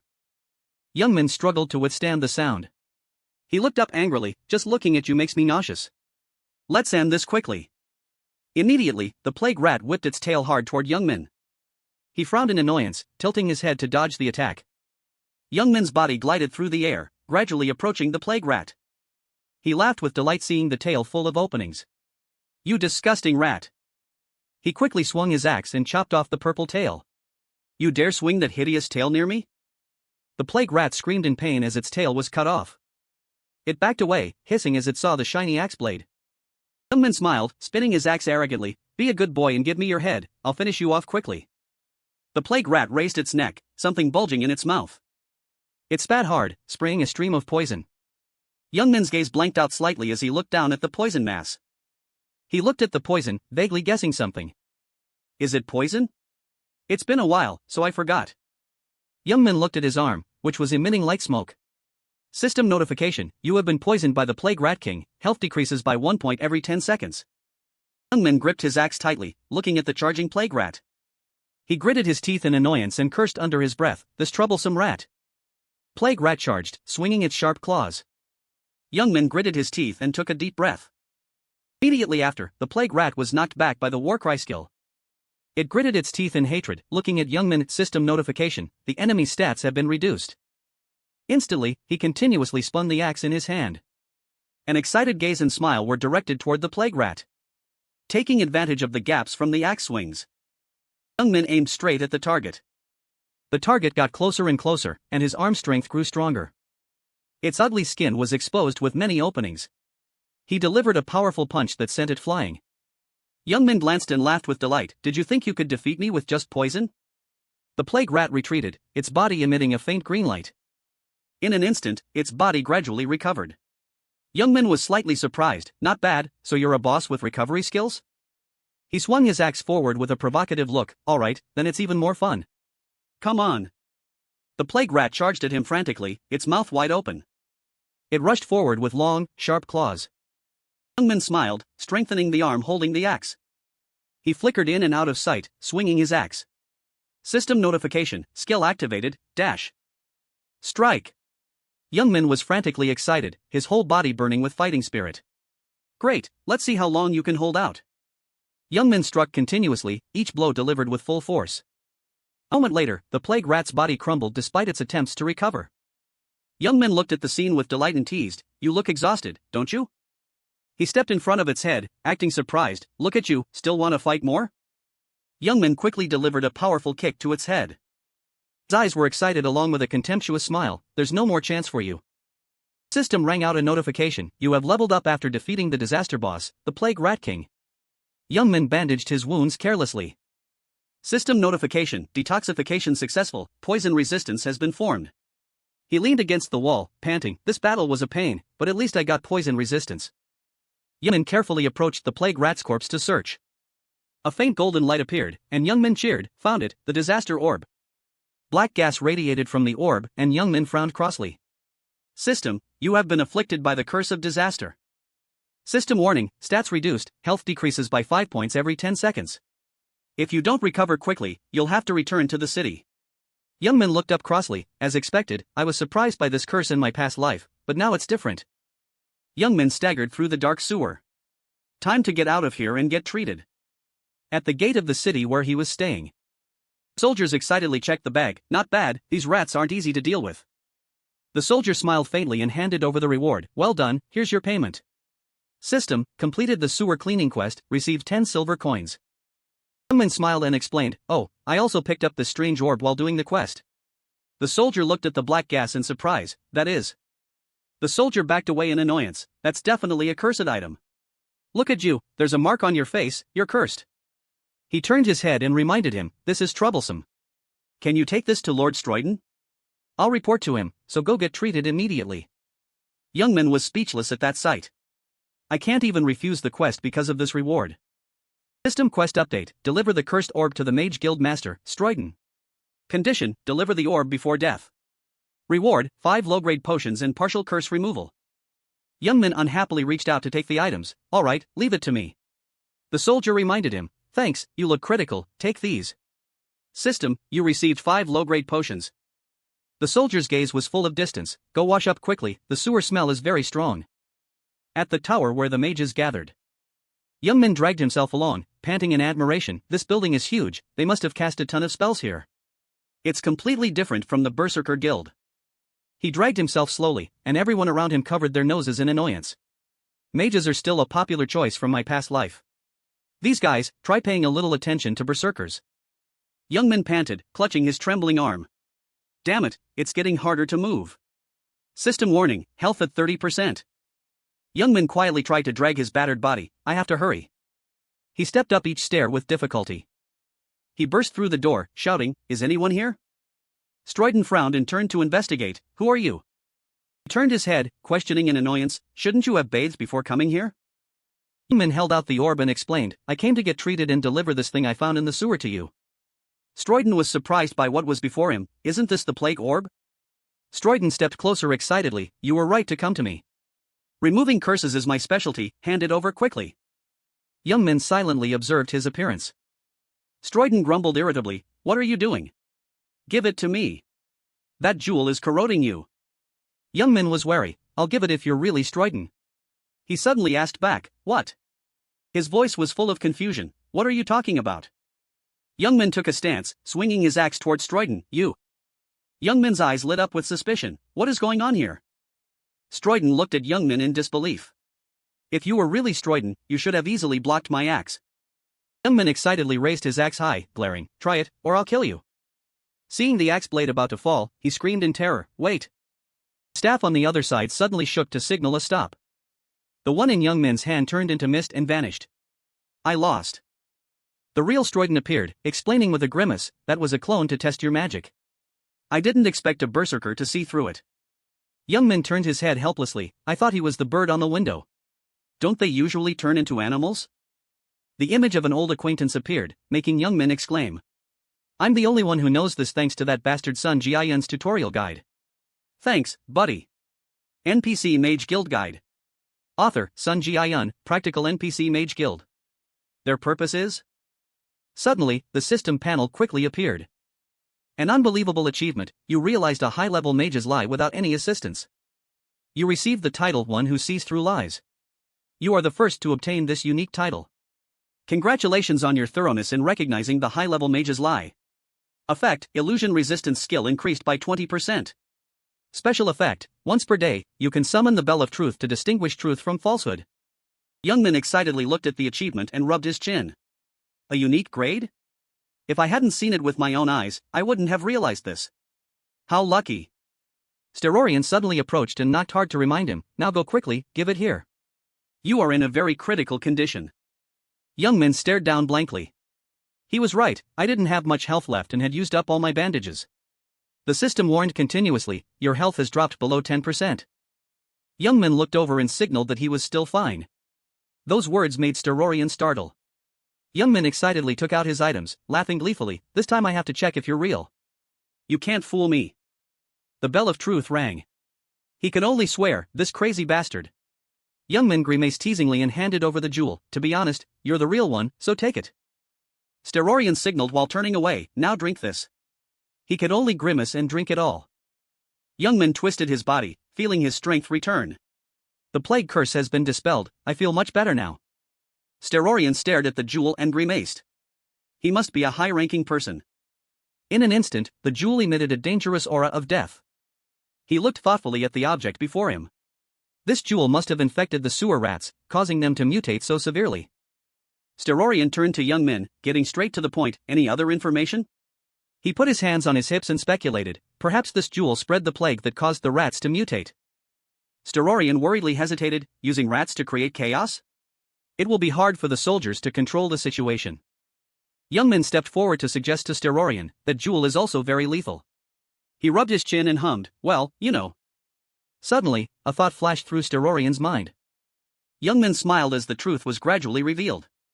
That's right, humans are the ultimate target. Looking at the jewel, he slowly realized the sinister plot, if infected rats wander through every corner or sewer. Oh no, I understand what they intend to do. Youngman observed excitedly. As expected of a high-level mage, he quickly found the cause with just a few clues. Images of those dressed in black from his memory appeared. They want to spread the plague throughout the city through the sewer system.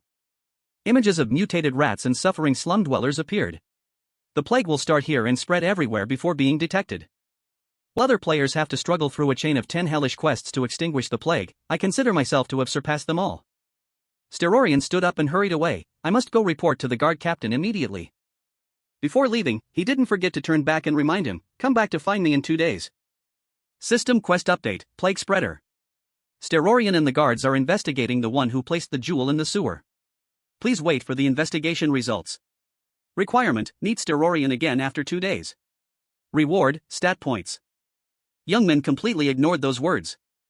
Looked around curiously, where should I go now? I've never played a game like this before.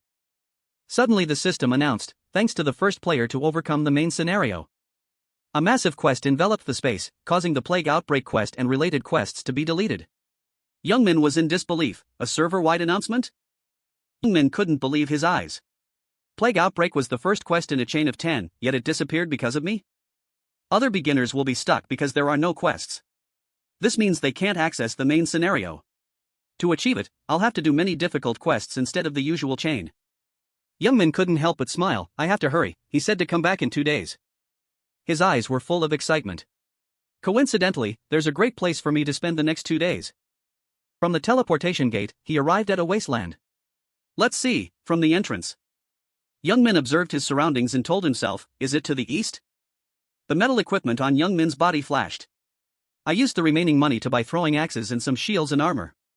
I probably won't be able to use them until level 50. He put the items into the system. This is a graveyard, a place supposedly containing nothing. Youngmin smiled when he saw a special spot. But I know the secret here, you naive fools. It makes sense, this information won't be public for a few more months. Before his eyes, a stray prosthetic leg appeared. Found it. The system displayed, prosthetic leg of the enlightened, common. This is an item dropped by a legless person. Even if you return it, he will chase you away without a reward. According to many players' memories, returning this item only invites rejection. Therefore, most thought it was useless. But very quickly, Youngmin found a tombstone with a strange empty socket. Here it is. Prosthetic leg fit perfectly into that socket. The ground shook slightly, revealing a dark, deep passage below.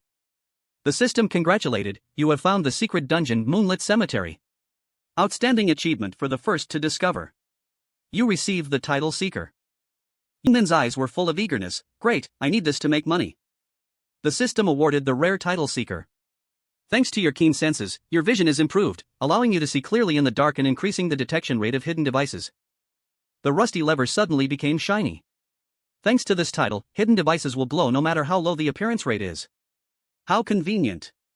The system announced, since it's the first time, you receive a stat point bonus and a 30% drop rate increase. Youngmin stepped in determinedly, I have to go down here to get some profit. He followed the dark tunnel. A skylight suddenly opened above. The corridor was quickly lit by countless lamps.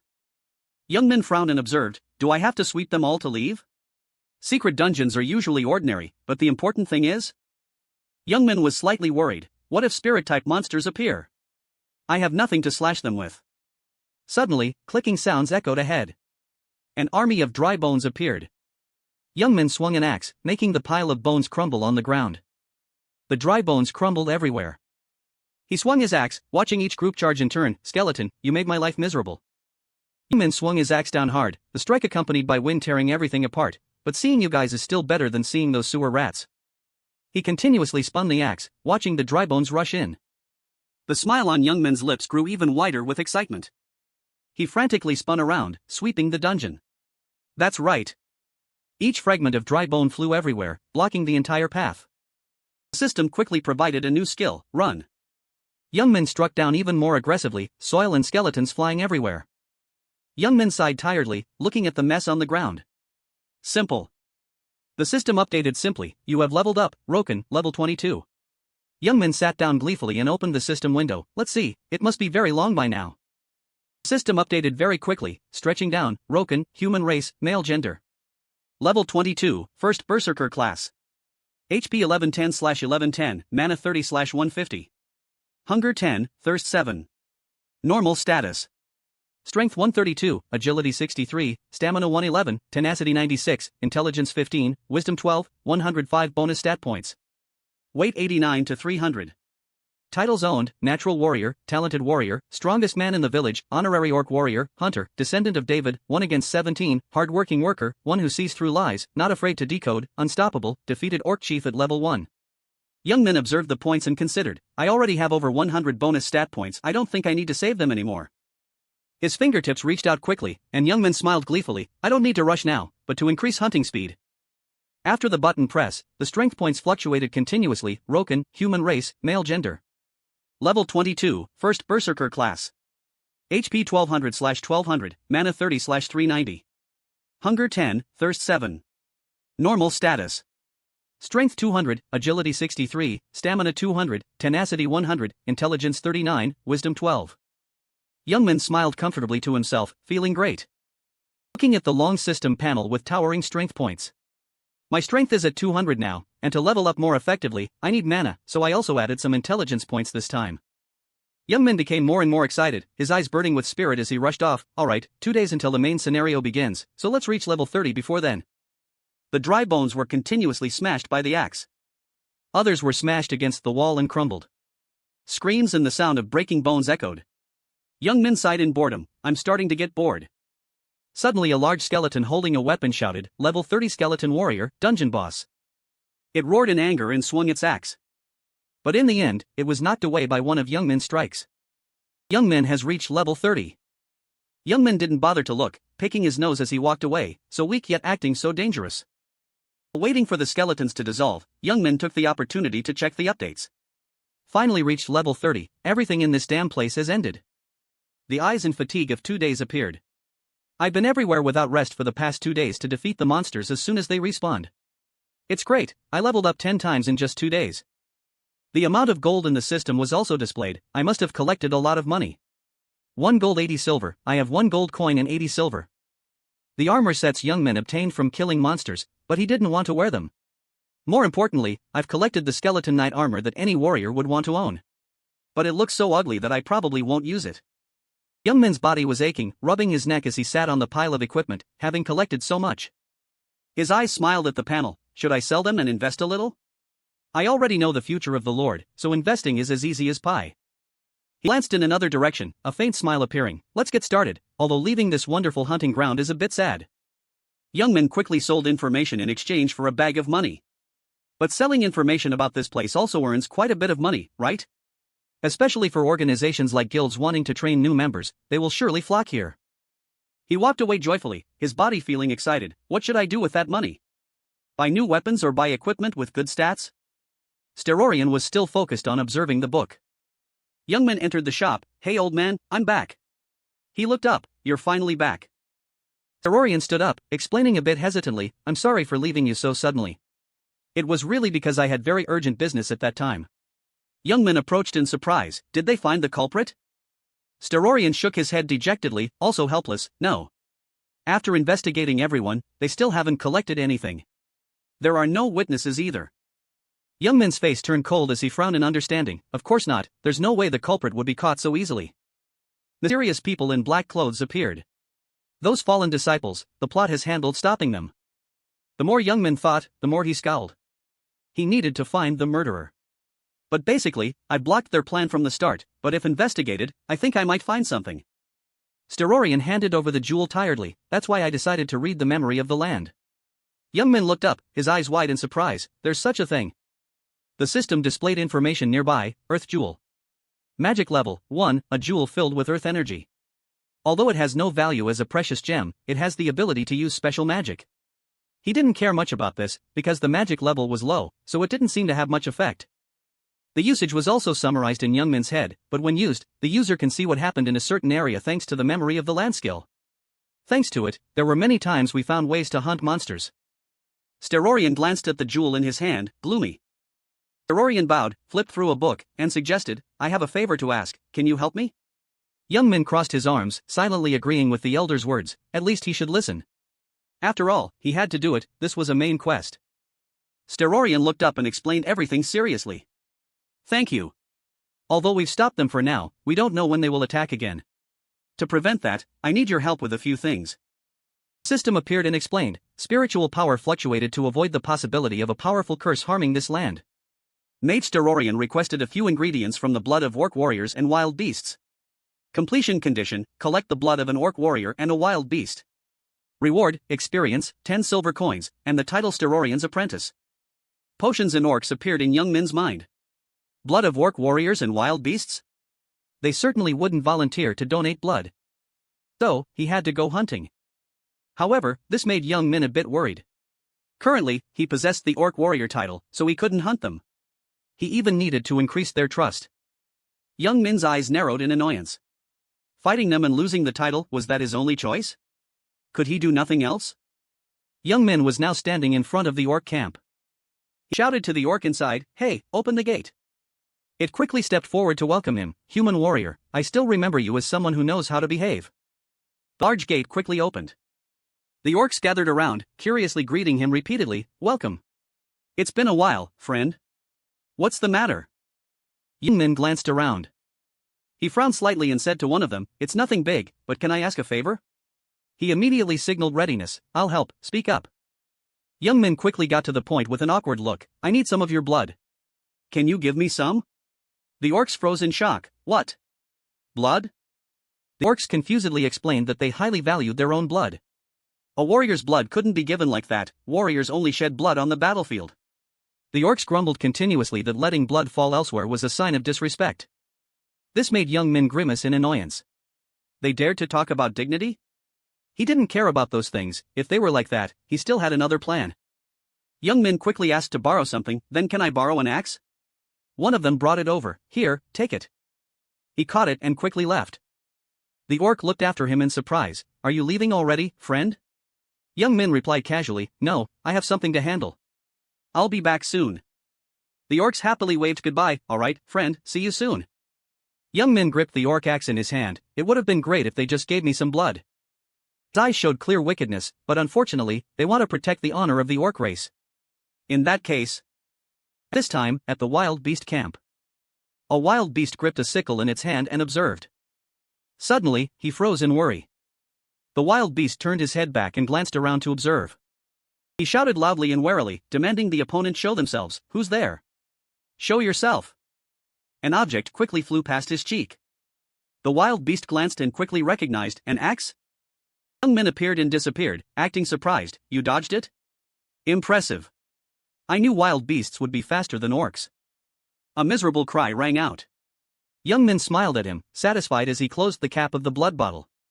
The system announced, "You have obtained wild beast blood." The wild beast's body lay motionless on the ground. "Sorry, friend, I didn't want to do this either." From afar, there were continuous shouts. "Who's there? I just heard a scream." The wild beast surrounded him, full of confusion. "Who did this?" "This is an orc axe. Those hateful pigs did it." Young Min stood behind a tree, enjoying the scene. He knew well that these two species hated each other, so he felt even more comfortable taking advantage of it. Wild beasts hated orcs. Throughout history, these two species had fought each other for control of the forest. Young Min's eyes widened as he observed with a meticulous plot. I'll incite a war between the two sides. It was going to happen sooner or later anyway. I'm just speeding up the timing a bit. On this side, the orc warriors were guarding strictly. Suddenly, an object flew from afar and grazed his cheek. The orcs quickly gathered to look at the sickle. "What is this? A sword?" "It's a wild beast sword, I know it." The orcs looked at their comrade pinned to the wall, extremely dissatisfied. "They dared to attack us, this is unforgivable." Young Min smiled, seeing everything was under control. "Fools." He approached, acting surprised. "What's going on?" The orcs turned their heads to explain. "You're back? There's an emergency, this is a wild beast sword." Young Min smiled, adding fuel to the fire. "On my way here, I saw a few wild beast warriors. They're probably about to attack this place." The orcs roared excitedly. "I knew it. Warriors must fight, we can't lose to those weaklings." Young Min smiled and approached, leading the orcs down the plan path. Now, calm down. Is that all you can think of? Why should we wait until they come here?" His eyes showed determination. "If we're going to fight, why not attack first? If everyone goes, I'll help too." The orcs simultaneously shouted in agreement. "Good idea. Humans are indeed smart." A massive orc stepped forward, deep in thought. "What's happening?" Young Min looked up curiously. "Who is that?" One of them quickly reported the situation. Young Min observed and deduced, not the same one from before, probably a new orc chief. He looked at the orc chief's arm. He held an axe firmly in its hand and exclaimed, "Perfect." Then it and the orcs raised their weapons as a signal. "We must attack first. Follow me." The orc legion quickly gathered its warriors. Young Min's eyes were full of satisfaction. Everything has become easier. He also joined the army with a winning smile. "All right, let's go. Let's have a good time on the battlefield together." The orcs gnashed their teeth and looked forward. The entire group of orcs and the chief raised their flags and moved forward. Baiken hid behind a tree and peeked, unable to stop trembling. "This is crazy, they're bloodthirsty now." He really didn't understand who had incited them. It's never been like this before. What happened? The man standing next to him also trembled. "Do you think they'll keep fighting like this?" Swallowed hard and offered an opinion. We have to run before things get worse. But then he stopped in terror. Are you crazy? Do you see how many of them are there? If we're caught running away, we're dead for sure. Baiken countered and said, we'll hide here for a moment. But a second later, he was horrified to see a human figure in the army. What? Why is there a human there? Is he a player? The guy with him also saw his figure flickering. I don't know, but why is there someone standing among the orcs? Who is he? Baiken stood nearby, sweat pouring like a stream. He turned to advise his friend, hey, we have no choice, run. But the guy with him was clueless. What? You just said we couldn't run. He shouted, just shut up and listen to me, if we don't run, we'll definitely be finished. But an orc ambushed from behind, watch your back. At this time, young Min heard the noise and calmly turned around. They had knocked Baiken's friend away and surrounded him inside. He quickly recognized this familiar face. Isn't he the one I fought last time? Seeing young Min like he'd found gold, he pleaded, hey, those orcs are on your side, right? I don't know what's going on, but please spare me, we know each other. As soon as he finished speaking, he was hit by a thunderous punch. The orc laughed loudly to show off. How rude. You dare touch our honorable warrior? Young Min, do you know him? Remembering that Baiken had once bullied him, his face gradually turned cold. Well, I don't remember very clearly. He shrugged and ordered, if you see fit, just deal with him. The orcs heard the order and surrounded him. Baiken could only curse inwardly in resentment. Damn it. He didn't accept his fate and could only struggle. Get away from me. Young Min smiled slightly and reminded him, be careful next time, newbie. A tough battle broke out. The wild beast leader and the orc leader were locked in a tight grip. The orc leader shouted an order, kill all the filthy wild beasts, don't let anyone survive. Young Min stood behind, observing everything. The leaders of both sides were still fighting aggressively. Meanwhile, he waited for the opportunity to get orc blood. Looked at the bottle filled with blood with joy. The system announced, you have collected orc warrior blood. Young Min nodded in praise, they're doing better than I thought. They must be very angry, I'm the one who caused it, but... He quickly transformed his power, I'll join in the fun too. Along with that, young Min let out a battle roar that echoed throughout the forest. The wild beasts began to look at each other in confusion. Why is a human doing that? Those monster orcs have called in mercenaries. They immediately changed their target to young Min, kill him. But he was exactly waiting for them to rush in. Each sword stroke was clean. You think you can kill me? Bring your leader here. His face showed clear craftiness. There's another reason why I caused this battle. If I only needed orc blood, I'd just pretend to be a wild beast and kill one. But my real target is the wild beast leader, a boss stronger than even the orc chief. Furthermore, wild beasts aren't obsessed with one-on-one battles like orcs, so dealing with him will be more difficult. Young Min still rushed forward aggressively with a terrifying purpose, using the orcs to destroy the wild beast leader. This is the best opportunity one have. After taking down the small fry wild beasts, young Min finally found what he needed. He tightened his grip on the weapon in his hand. Found you. Young Min swung his weapon, spinning it to create a powerful strike. Continuous slashes appeared everywhere around the two leaders. At this time, the orc leader was trying to defend. He seemed to be at a disadvantage in front of the wild beast leader. Level 73 wild beast leader cackled, enemy of my clan, I will surely kill you. Just as he finished speaking, a slash cut short his joy. The sword was knocked away. The wild beast leader sneered in contempt, sneak attacks like that won't work. Before he could finish, young Min's weapon flew in, adding more wounds to his muscular body. He sneered and struck again. Strike. There's an opening. The wild beast leader, hit by the surprise attack, only had time to think, damn it, must stop it. A thrilling explosion took place. He quickly fell into a losing position, falling backward. But his strength was too persistent to end. You're stronger than you look, aren't you? Young Min calmly shrugged in contempt. I intended to take out both of your arms, but I didn't expect you to still keep one. Surrounding him were the orc leader and his comrades, but what are you going to do now? Your subordinates are all dead, there's nowhere left to run. He smirked in disdain, I don't have much patience left, your head is next. The wild beast leader only found it funny. He used his strength to roar in anger, a lowly human like you. A pitch-black aura began to appear. Only his cunning smile was revealed. You have leveled up. You have obtained the title Conqueror of the Harsh Forest, you are the first to possess this rare title. You have successfully defeated the two rulers of the Harsh Forest. Effect, stamina and agility increased by 10, all stats increased by 5% when in a forest environment. Then there was a cheering celebration from the orcs, we defeated them. At this time, young Min was staring blankly at the notification screen. Another one? The screen jumped with continuous congratulatory notifications. You have obtained the title Dark Veil. You are the first to possess this unique title. We praise you for successfully killing 2 birds with 1 stone through intelligence. Effect: intelligence and understanding increased by 20. Special effect: you can use identity concealment. He observed excitedly. I knew there would be the Conqueror of the Harsh Forest title, but I didn't expect to get Dark Veil as well. It seems the system doesn't consider the orcs as my allies. Young Min rested his chin in thought, so I only have a good reputation with them. Does that mean they still have a chance to turn their backs on me? And I've unlocked a new skill. Now my stats have increased and I even possess the special ability Identity Concealment, so it will be very helpful. On this side, the orcs were cheering happily. Excellent. Kill them all. In the battle between the orc race and the wild beast race, the orc race has won. The wild beast area will turn into a ruined village. The wild beast's resentment will appear here. He stepped forward and muttered, they really enjoy this, don't they? The smile on young Min's lips became increasingly cunning. Time to go back to the old man. Returning to the tower where the lights were still on, Mr. Sterorian looked at the 2 bottles in doubt. Finished? Because of the high difficulty, I thought you would need a little more time. He shrugged and explained, it wasn't that hard.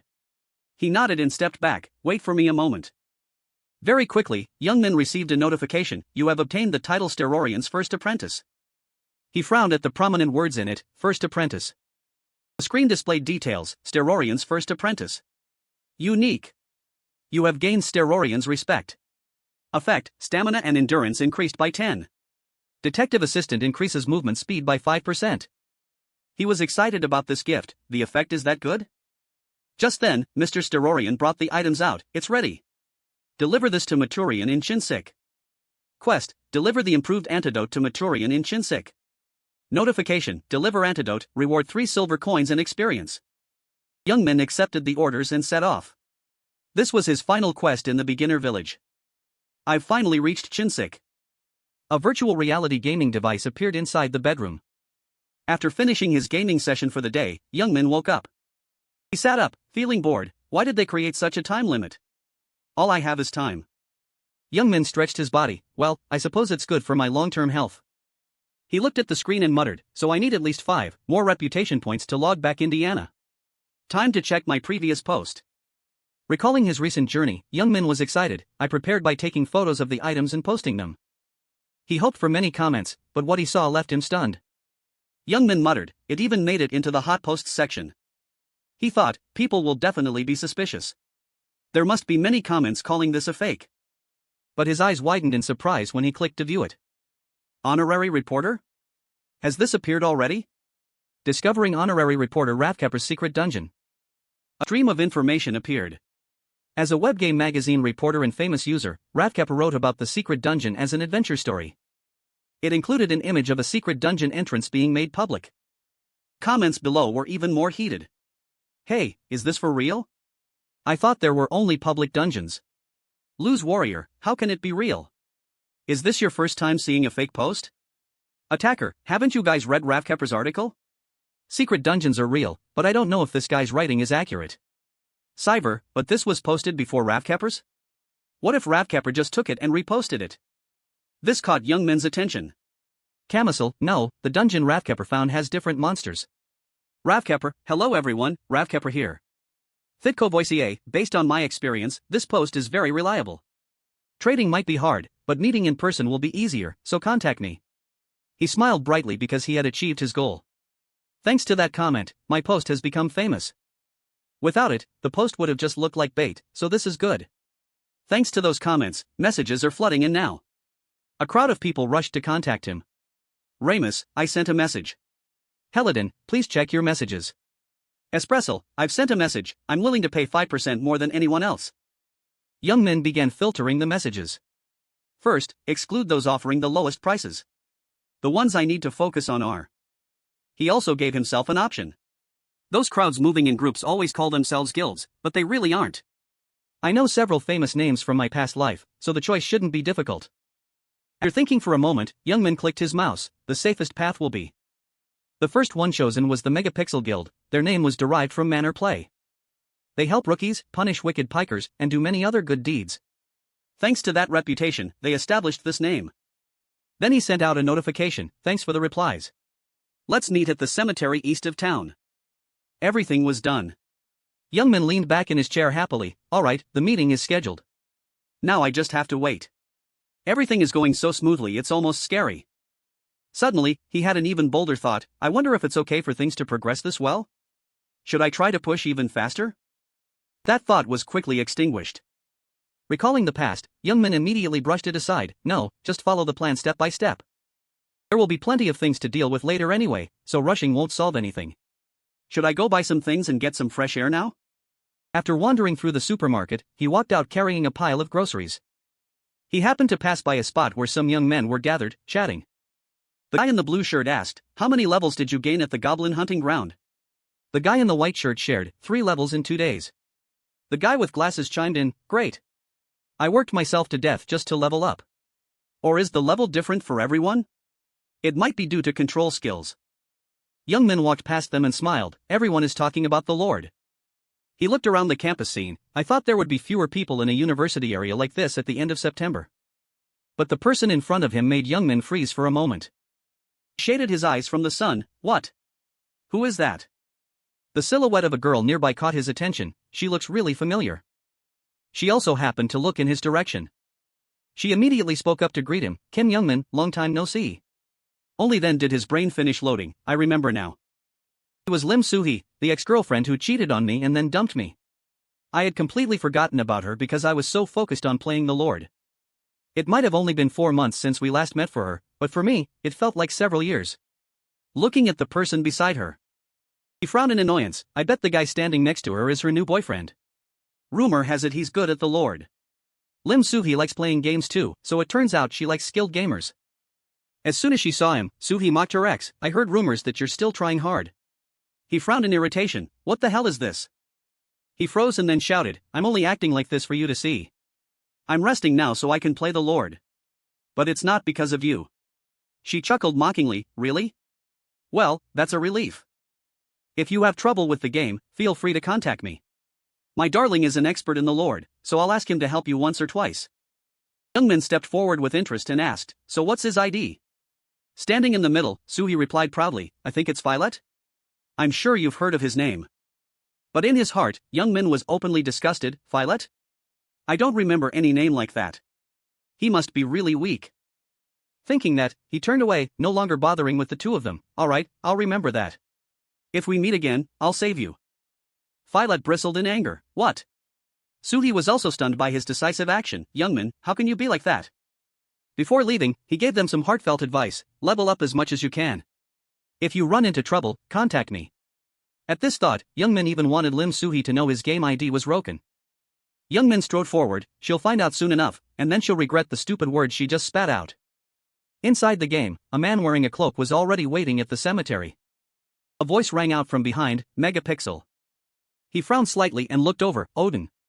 Youngmin appeared in a disguised form to meet the Megapixel member. It seems you found it. Using identity concealment, your name and appearance will change randomly for 1 hour. He thought there was no need to reveal his identity just for one secret dungeon. He glanced around and asked curiously, did you come alone? The man admitted frankly, that's right. This is valuable information, so we shouldn't attract attention. He glanced back at Youngmin and continued, but my teammates are ready. They'll come as soon as I contact them. Youngmin thought to himself, I see. So he wants to keep me on guard. Didn't become any more enthusiastic. The man began to urge him, then let's continue. But Youngmin shook his head, no. Pay up front. The man frowned slightly, but what Youngmin said was very true. Haven't you traded before? You have to give me something to motivate me. Megapixel agreed, then I'll use just one skill. We both need to be safe. He nodded in approval, alright. Next was the detect skill. But a second later, Megapixel's eyes were filled with shock. Everything from before was settled smoothly, thanks for the cooperation, Krypton. I've paid a portion up front. Let's go. Level 35, Krypton. He smiled and nodded, this trick worked. The two of them quickly moved to the mysterious tomb.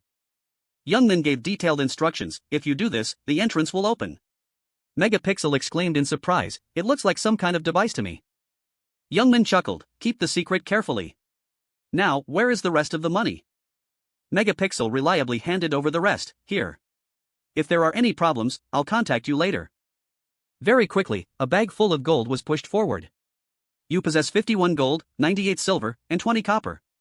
He nodded with great interest. I got over 50 gold just by selling secret dungeon information. He happily took his things and left. Guilds are the best. It's not easy to earn this much money. It probably isn't easy to ask guild members for money either. I wonder if that was his own real money. After that, Youngmin quickly transformed back into his true form. I've taken care of this matter. Now, shall I head to Chinsik? At this time, he was still wandering through the forest, feeling bored. Damn it, it's way too far. His face was dark and covered in sweat. This is the problem with the Lord, it doesn't need to be this realistic. I've been walking for over half a day. But no matter what, Youngmin persevered to the end. It looks like I've finally arrived. He was focusing in his best state, but don't lower your guard. If I die, I'll have to start all over again. A noise caught his attention. There was movement behind the shadow of a tree over there. A sly smile appeared on Youngmin's lips. That's not a monster or an animal. I wonder which cowardly bastard this is. Right at that moment, a powerful force attacked from directly behind him. Youngmin loved this kind of stimulation. Interesting, isn't it? That almost hit me. A group of 4 men appeared. Their equipment looks expensive, so their levels must be high. Another one chimed in, who knows? Maybe he just likes spending money on gear. His eyes glowed a faint red. That's right. There are guys like them, too. Youngmin sensed the power from those 4. The red marks showed they had killed players and become pikers. They specialize in blocking the road to town to steal dropped items. As soon as he turned around, they ran up. Hey friend, I think we need to talk for a bit. Youngmin replied, sure. If you want to talk, let's talk. He already had his weapon in hand, ready to receive them. Fine, I love talking. Youngmin looked up and laughed, giving the men chills. What's wrong with this bastard?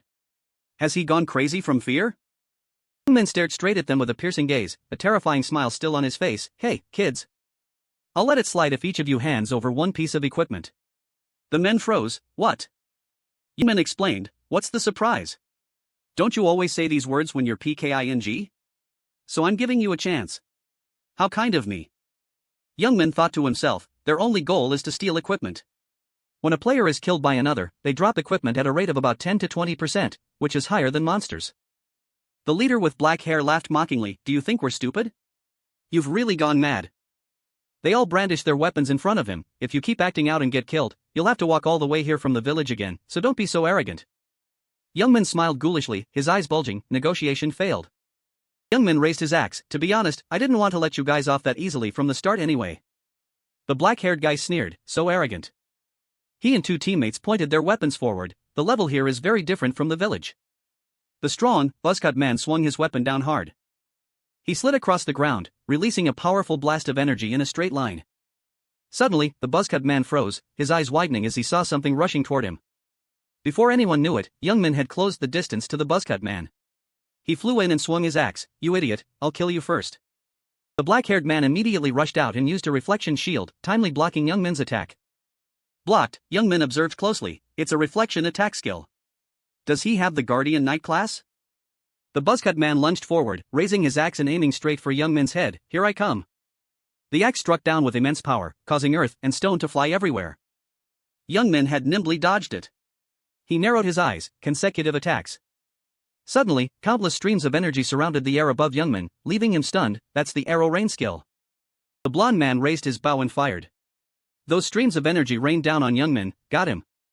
Countless arrows pierced the ground. The blonde man gloated. No matter how fast you are, you can't avoid this move.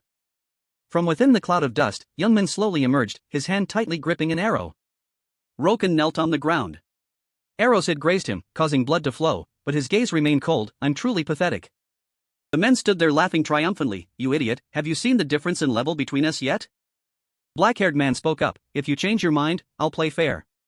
Why don't you leave your deer behind and drop that scared look? It's an eyesore. You bastard, just take it.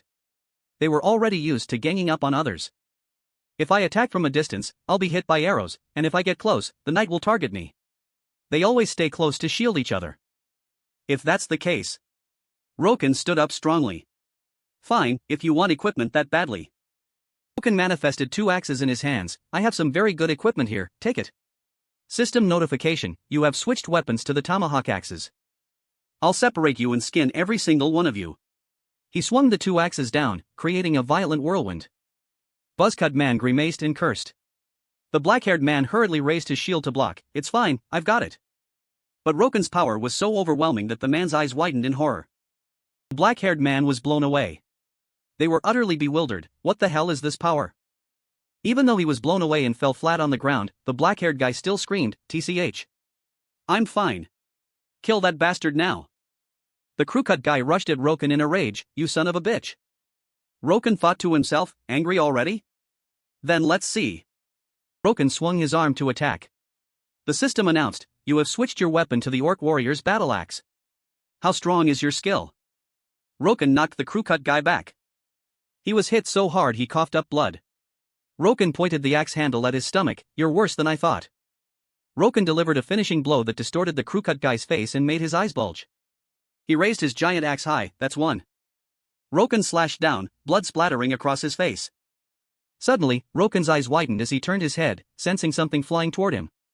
He tilted his head and caught the arrow with his hand. "Oh no!" Roken mocked the stunned blonde guy. "If you wanted to shoot, you should have done it while I was fighting your friend." Though he probably died faster than expected. He immediately pulled out 3 arrows and aimed straight at Roken, multi-shot. Roken rushed forward, swinging his axe. Too late. Strike. As they crossed paths, seeing that terrifying power, the other guy could only gape in surprise. A large explosion erupted, nearly blowing the blonde guy and the black-haired guy away. The blonde guy gritted his teeth. The system reported, "You have switched your weapon to a combat knife." The blonde guy rushed to attack, but Roken easily dodged it. He continued to swing the knife, and Roken leaned back to avoid it, switching to melee? "Seems you have some combat knowledge." But even so. Roken reached out and grabbed the blonde guy's arm. He swung his axe and severed the man's arm. "Did you think an archer could beat me in close combat?" It happened so fast that the blonde guy stood frozen, eyes wide. Blood splattered everywhere. Roken rested the axe on his shoulder, hands on his hips. "Well? How does it feel to have your arm chopped off? Even for a game, it's pretty realistic, isn't it?" The blonde guy collapsed on the ground, screaming in agony. An object flew toward him, catching Roken's attention. It was the shield attack skill. The black-haired guy appeared right behind Roken with a massive surge of power. He screamed frantically, "Die!" Swung his weapon hard, creating a violent gust of wind. Roken placed his hand on the shield. "You idiot, do you really want to compete in strength with me?" Roken exerted his strength. "I was only pushed back earlier because of a reflection skill. Did you think you could kill me with this?" The black-haired guy broke into a cold sweat, his voice trembling. "What kind of monster is this?" Roken uttered a few words that made him panic. "That's not it." Roken slashed down ruthlessly. "It's just because you guys are too weak." The axe was slowly lifted, dripping with blood. Roken turned to look at the blonde guy who was running away in fear. "Right, one more left." Roken looked around. "Let's see." He reached out and lifted a large rock. The blonde guy ran as if he were being chased by a ghost. Clutching his severed arm, his face was pale. "I can't die in a place like this." He looked back and saw Roken standing still, wondering, "Huh? He's not chasing me?" He laughed triumphantly, not realizing a giant rock was flying toward him. "I'm alive. You bastard, I'll get my revenge later." A loud thud echoed, and Roken looked in that direction with satisfaction. "Well done." The rock crushed the blonde guy. Roken looked up and laughed. "It's been a while since I felt this refreshed. Fighting people is much more fun than fighting mobs." System notification panels appeared, making Roken pause. Here Roken has won. Penalties are distributed based on the opponent's characteristics. You have leveled up and received many items. Countless information panels appeared so fast he couldn't read them all. "Oh my god." Roken muttered. The drop rate increased due to PK with penalties. "Looks like I hit the jackpot this time. You unlucky bastard should have listened to me." Suddenly, he turned and spoke to the person hiding behind a tree. "Don't you think so, you little rat?" Roken's eyes glowed like a predator's. "Stop these childish tricks. Come out now before I slash both you in that tree." He approached, making the hidden person turn pale. "I told you hiding is useless. I really will kill you." A young man in a hood rushed out and shouted, "Who on earth are you? What kind of thing are you?" Roken rested the axe on his shoulder. "Even if I told you, would you even know?" The boy broke into a sweat, thinking, he's definitely with that group from earlier, but he doesn't have red eyes. He must just be a scout. Roken squatted down, studying a knife in his hand. "How disappointing. If you don't want to fight, just stand still. I'm not interested in noobs." The young man trembled violently, his teeth chattering. Suddenly, he launched a surprise attack aimed at Roken's back. The system announced, "Roken, level 35. The young man was stunned. Huh? You're only level 35? He stared in surprise, unable to believe a level 35 could take down 3 level 40s. He must have used a game bug or a hack tool. While he was still lost in thought, Roken's hand reached out. Roken angrily grabbed his neck and pinned him to the ground. You piece of trash, I told you I'd spare your life, but you wouldn't listen. The system reported Roken's victory and that he received all the equipment. Roken looked at him lying motionless by the tree and laughed. Is this guy's gear this good? I'm so lucky. Roken examined the pile of gear. Not bad at all, as expected of a scout. There's even a bow with an extremely low drop rate. He must be crying in regret. Roken left leisurely. I thought the support group would rush out for revenge. Should I have been gentler? How disappointing. In Jinsik, where buildings with red-tiled roofs stood close together, Roken observed the bustling crowd as he walked. It's really crowded. Seeing so many people over level 40 makes me realize how massive this game is. Arriving at the Jinsik Wizard Guild, Roken looked at the large building. The Wizard Guild here is just as grand. He didn't hesitate to push the door open and enter. It was very busy inside as well. Roken thought, the number of mages doesn't seem proportional to the area. Anyway, this is a profession that gets harder the higher you go. He continued to observe, maybe that's why everyone looks so strong. I even see people who have already completed their second job advancement. A pretty girl at the reception desk smiled brightly. Hello. The girl politely introduced, welcome to the magic item shop. Please feel free to make any requests. Roken requested, give me an ancient rune scroll. The girl was quick, yes, please wait a moment. Roken thought, an ancient rune scroll is an essential item for PK. It allows teleportation to 5 saved locations when not in combat. It's bound to the user, so there's no worry about dropping it. If you pay more, you can even save up to 20 locations. I really should have one. The girl placed the items on the table, 1 ancient rune scroll, 5 marking scrolls, and 20 teleport scrolls. The total is 5 gold coins. Roken thought to himself, that's highway robbery. He frowned as he handed over the money. Not everyone in Jinsik can afford 5 gold. How many people did those bastards rob for each of them to have one? Roken picked up the item to examine it. The girl said, thank you, hope to see you again soon. Roken looked up at the 3rd floor and muttered, let's see, the 3rd floor is next. Maturian looked at Roken in surprise. Did Master Sterorian send someone here? Roken replied, yes, here is the antidote and a handwritten letter from Master Sterorian. Maturian took it and read the letter. Maturian rubbed his chin suspiciously. Indeed, I must prepare in advance. So, will you be the one to help me? Maturian looked at Roken's level 35? Will that be okay? Roken said confidently, just trust me. Maturian glanced at him with contempt. To me, he's just trash. But I can't ignore Sterorian's recommendation letter. Maturian walked away. Alright, then I'll entrust this task to you. Consider it a test. The system displayed the quest, Relentless Research 1. Maturian needs materials to increase the antidote's effectiveness. Requirement, bring back the goblin witch doctor's elixir. Roken read the information and smirked. His eyes began to glow red. Maturian is famous among players as an extremely malicious NPC, starting from this goblin elixir quest. He will demand all sorts of rare materials unrelated to the main quest to serve his own private research projects. Usually, players can't refuse the main quest and have to reluctantly comply, but that trick will work on me. Roken reached out and tapped the system screen to check the auction items. He looked at the item list. I still vaguely remember the next things Maturian will ask for.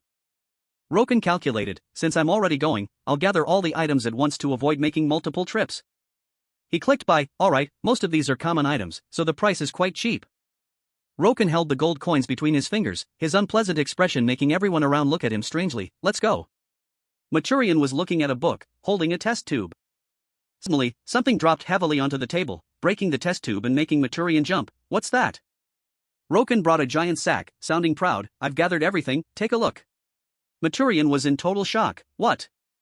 Maturian picked up an item, still bewildered. This is exactly what I need. How did you know? Roken laughed. How could I be Master Sterorian's assistant without knowing these things? Maturian smirked. It seems I've misunderstood you. Maturian snapped his fingers at Roken. Here is your reward. Immediately, Roken's level increased. You have leveled up.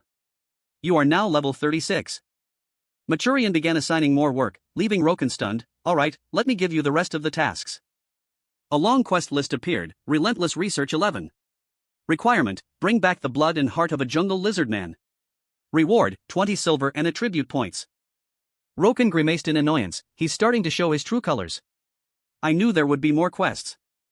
But giving the next quest immediately as if he's been waiting for a long time like this. Furthermore, Lizardman items aren't currently on the market. I can't finish it quickly even if I wanted to.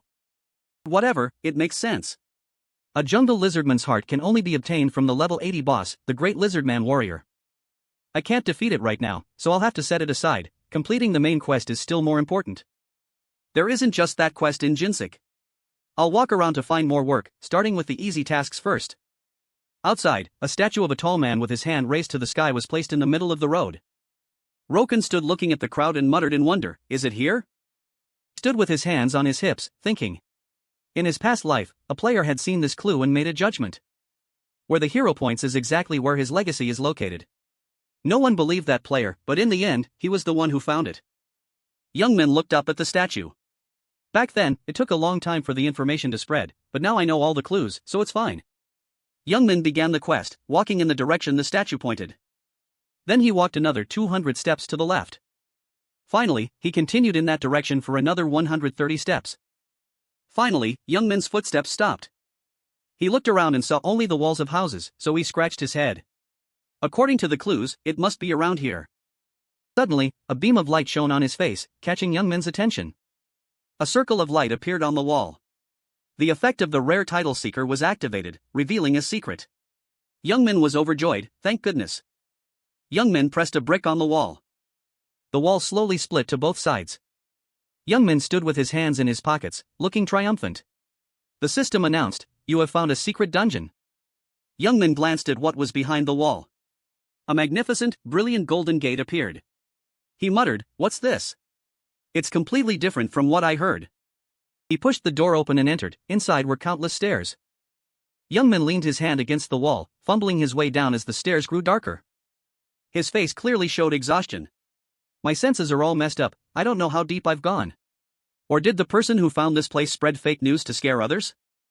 Light suddenly shone on Youngmin from ahead. What kind of place is this? A shocking notification rang out, Hero Trial Level 1 begins. Youngmin was stunned, what? A loud crash echoed as if an explosion had just occurred. Before Youngmin's eyes, everything was collapsing. Youngmin frowned in confusion. What the hell? What is going on? He immediately took a combat stance, thinking to himself, I can't avoid it, I have to stop it. Youngmin reached out with both hands, pressing them against the large, hard rock in front of him. He summoned all his strength and let out a loud shout to stop that giant rock.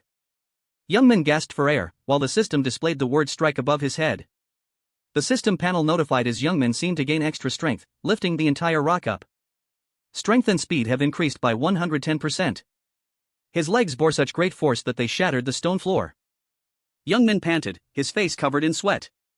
He knelt beside the rock, sighing in relief, I finally stopped it. Youngmin told himself, I only just blocked it, but my vitality has dropped significantly. Damn it, it's on a slope, what should I do now? Then, he tried to reach out and grab the Bachibosaki rock. Once again, Youngmin shouted as he lifted it higher than before, damn it, it's so heavy.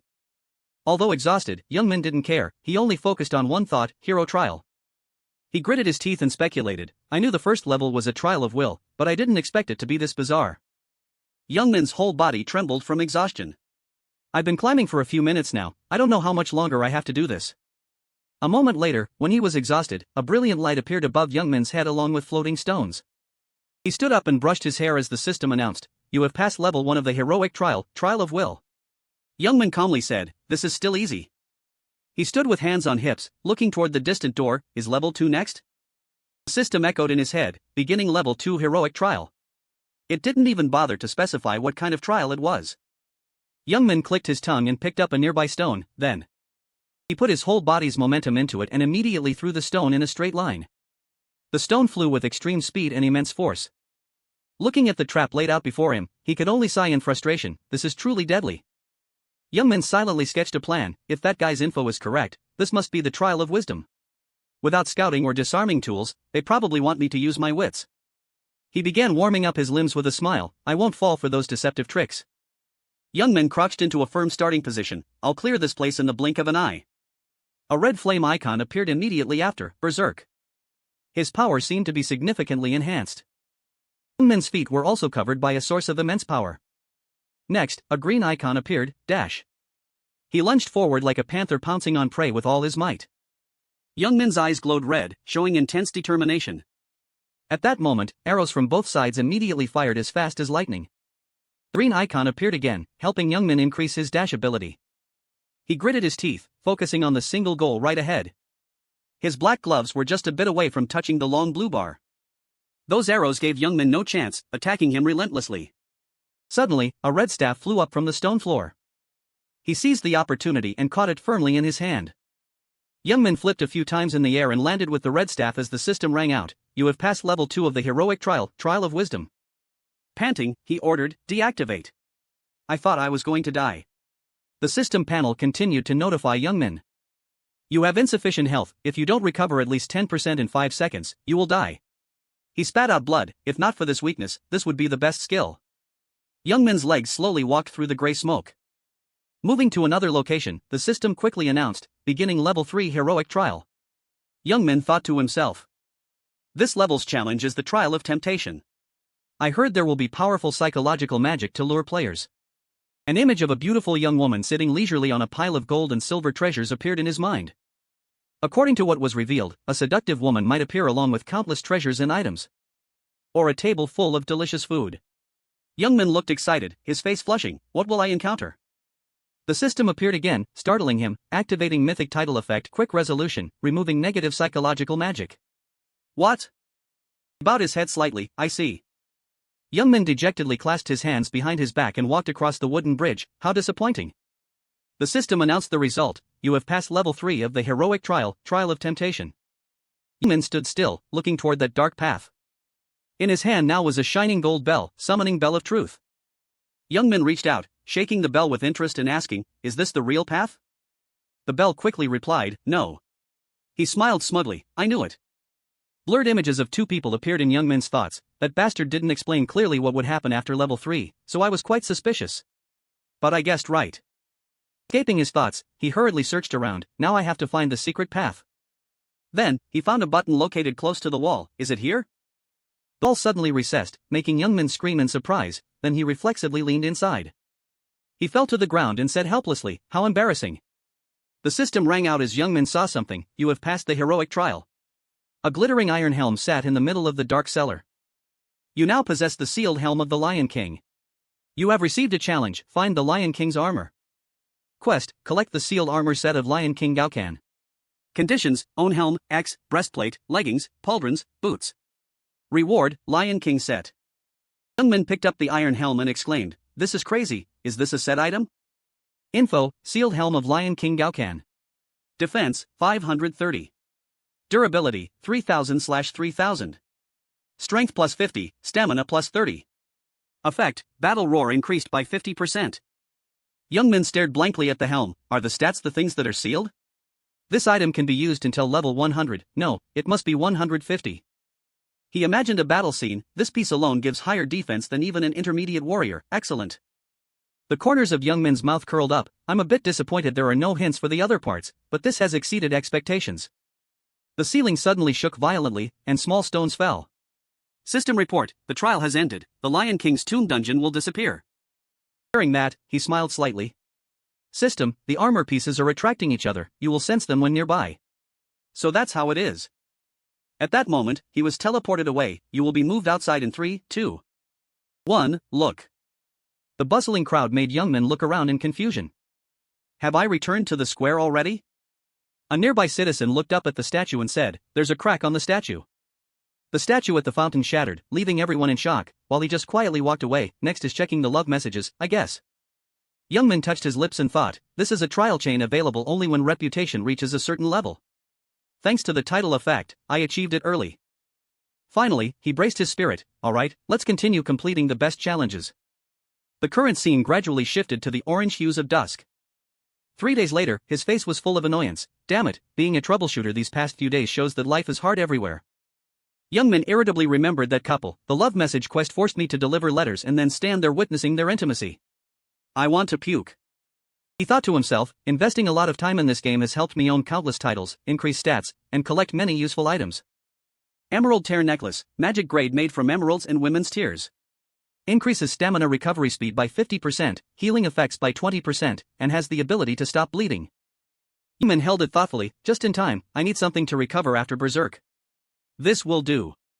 Suddenly, a raspy voice rang out ahead. Two men laughed and talked. Someone reached level 70, and I heard someone even hit 80. I'm so jealous. When will I reach level 50? Those words reached his ears. Because of those pikers, it's been so hard to level up lately. It seems everyone has leveled up a lot, huh? Youngmin's powerful image appeared. To be the first to complete the trial and get the title, I need to level up faster. I must speed up the progress. A blue system panel appeared. Hello, this is an announcement regarding today's updated features. Hearing that, Youngmin smiled. 1. Guild system update. Guild stones can be purchased to form a guild. 2. Housing system update. 3. Added many new items, contracts, silk, bandages, dyes. Right at that moment, Youngmin walked into the crowded fair. The guild system is finally out. Now I can buy a guild stone to form a guild. He looked at the screen and thought, a guild stone can be bought for 50 gold. 50 gold for a single stone? He smugly thought of the Megapixel members kneeling. 1 gold is equivalent to 200,000 won. The Megapixel guild must be struggling right now. His sharp face looked at the screen, but what interests me more is. He stood in front of the buildings, hands on hips smugly. 2. Housing system. With this update, I can buy houses or land in the city. Youngmin looked up at the tall building. Others think it's just for convenience, but I know how to exploit it. I must meet the inspector before others arrive. He stepped into a large, spacious building that looked like a hotel. Youngmin looked around searching. The staff greeted him enthusiastically. Welcome, how can I help you? The staff tried to keep the conversation going while he was still busy observing. It's great, no one has been as interested in the housing system as you. He was stunned when Youngmin placed a large bag of money on the table. Here, 65 gold. He panicked upon hearing the request for a large rental. I want to rent all the 3-room, 2-story houses in this area. He pondered the money he was about to make from subletting. Many things will happen after the housing system launches. Youngmin in his imagination stood on high, looking at the crowd below buzzing to rent rooms. As real estate prices rise, they will come to him. Property prices will skyrocket. Youngmin placed his hand on the table with pride for the immediate benefits. Supply doesn't meet demand, real estate is the true source of investment. His nose seemed to grow longer as he spoke, waving his hand. All right, but I want all of them to be long-term. Youngmin was delighted thinking of himself bathing in gold, living happily with wealth that never runs out. I have to pay rent every month. But if I'm the first to own those places, I'll be so rich that the rent will be like a drop in the bucket. He used a calculator to total the booked guest rooms. So that's 10 3-room houses and 5 2-story ones, right? That's right. He pointed to the white paper recording the room numbers and deposit. All right, but you must pay the first month's rent in advance. 3-room houses are 3 gold, 2-story ones are 5 gold, totaling 65 gold. He gave a thumbs up in agreement, a triumphant look on his face. And the deposit is 32 silver and 50 copper. Total owned amount, 65 gold, 32 silver, 63 copper. All right, let's do it. Youngmin used his index finger to fingerprint the contract for verification. Real estate tycoon, you have signed for more than 10 medium and large houses at once. People in the industry are starting to notice you. Effect, 0.05% reduction in deposit. Youngmin walked out, his face beaming with a wide smile thinking he was about to get rich. With 13 copper left, I'm rich. With a cunning face and in a state of extreme excitement, Youngmin thought, I'll be gentle and only double the price, right? No, at least triple it. What's the inflation rate? In his imagination, he was inviting guild members to see the houses. They will need a guild house as a safe meeting place and to show off their power. They won't be satisfied with small houses. Youngmin tossed the scroll into the air, walking nonchalantly and slowly. Business is all done. With a sharp face and a sinister smile, he said, time to take on a few more quests and go hunting. In the dense forest, Youngmin walked where trees fell. He used the axe as a tool to clear the obstacles in front of him. He spun his axe while walking. In my past life, the lizard man habitat was a fairly famous spot, but it probably hasn't formed here yet. He was looking for lizard men to fight and level up. It makes sense that great wild lizard man warriors could appear here. I only came here when I was at a fairly high level.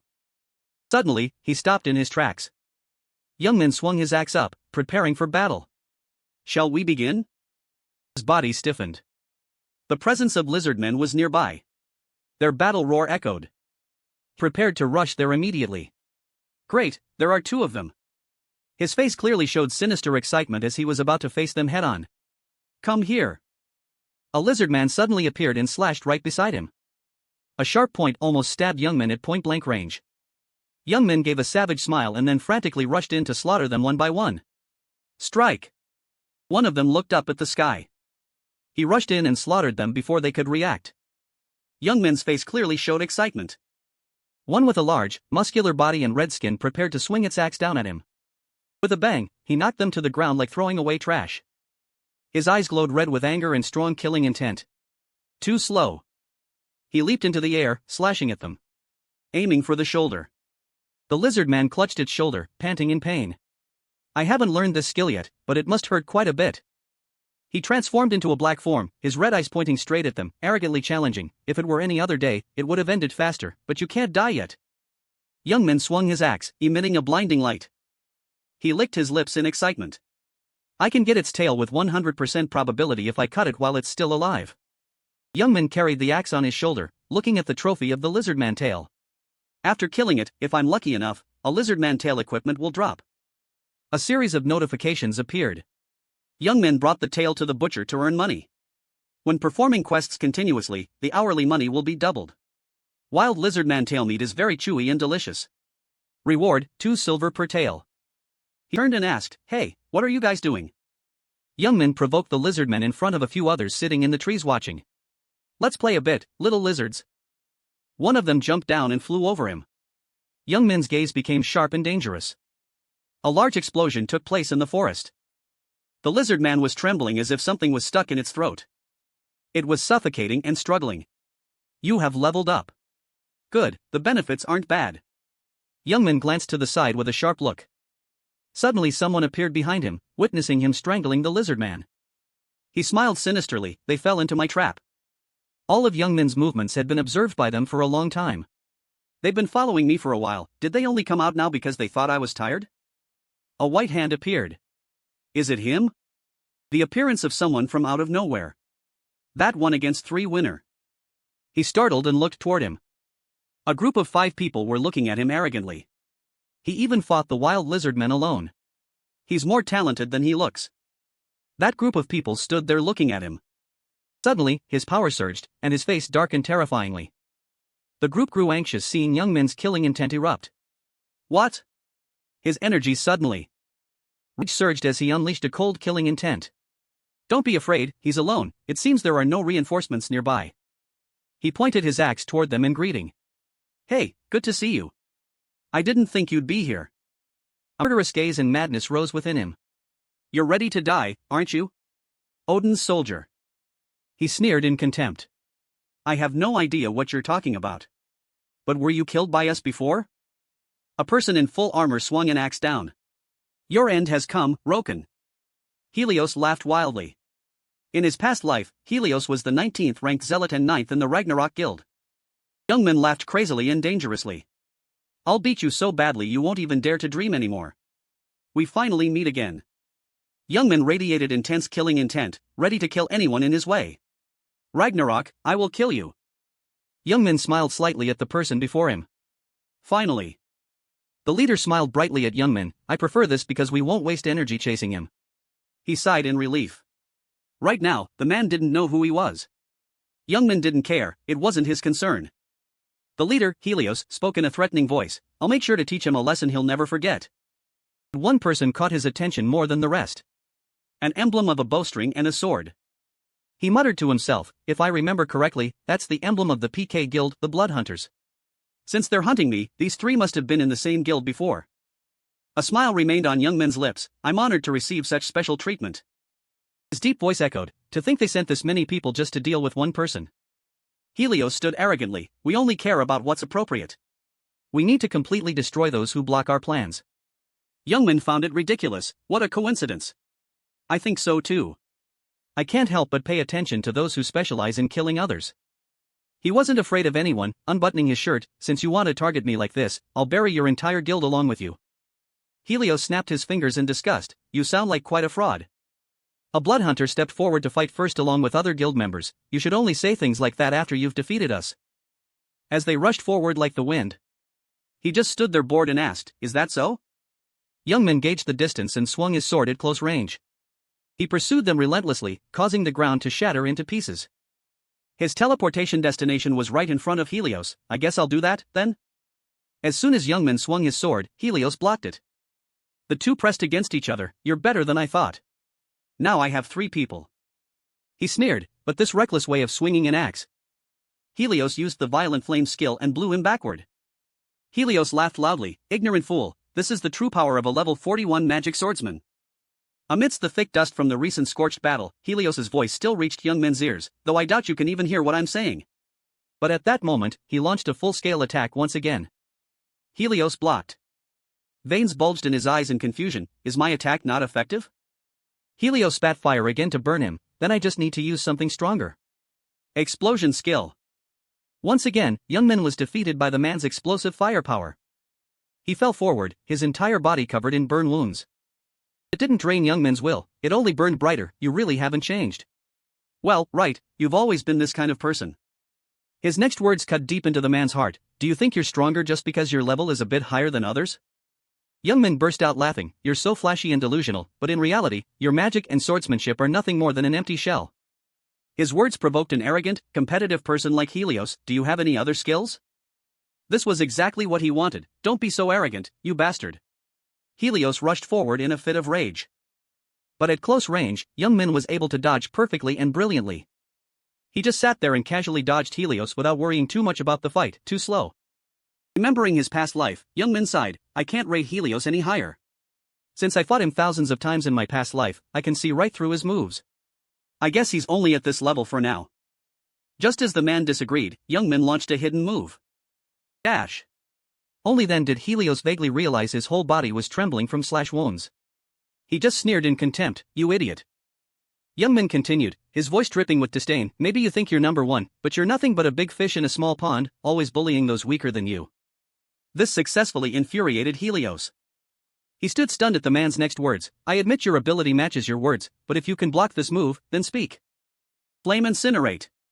Youngmin could only curse. Damn it. The heat of the fire made him gulp. This is incinerate, an intermediate fire skill. He's already learned it? Too fast, he must have spent a lot of time and money on this game. Helios was so crazed that even his smile became wild and horrific. You damn bastard, you've never seen anything like this before, have you? Helios unleashed a firestorm. Die. Then came a massive explosion that shook the entire forest. Dust and rocks flew everywhere. Helios laughed arrogantly to himself. You bastard, not even a speck of ash will remain. He looked straight up and continued, how dare this arrogant prick look down on me? But just as Helios was mocking him, Youngmin stepped out from the flames, burning with intensity. He couldn't believe his eyes. Impossible. How could a mere level 35 survive a high-level fire supermagic? Helios gritted his teeth in refusal. There must be a trick.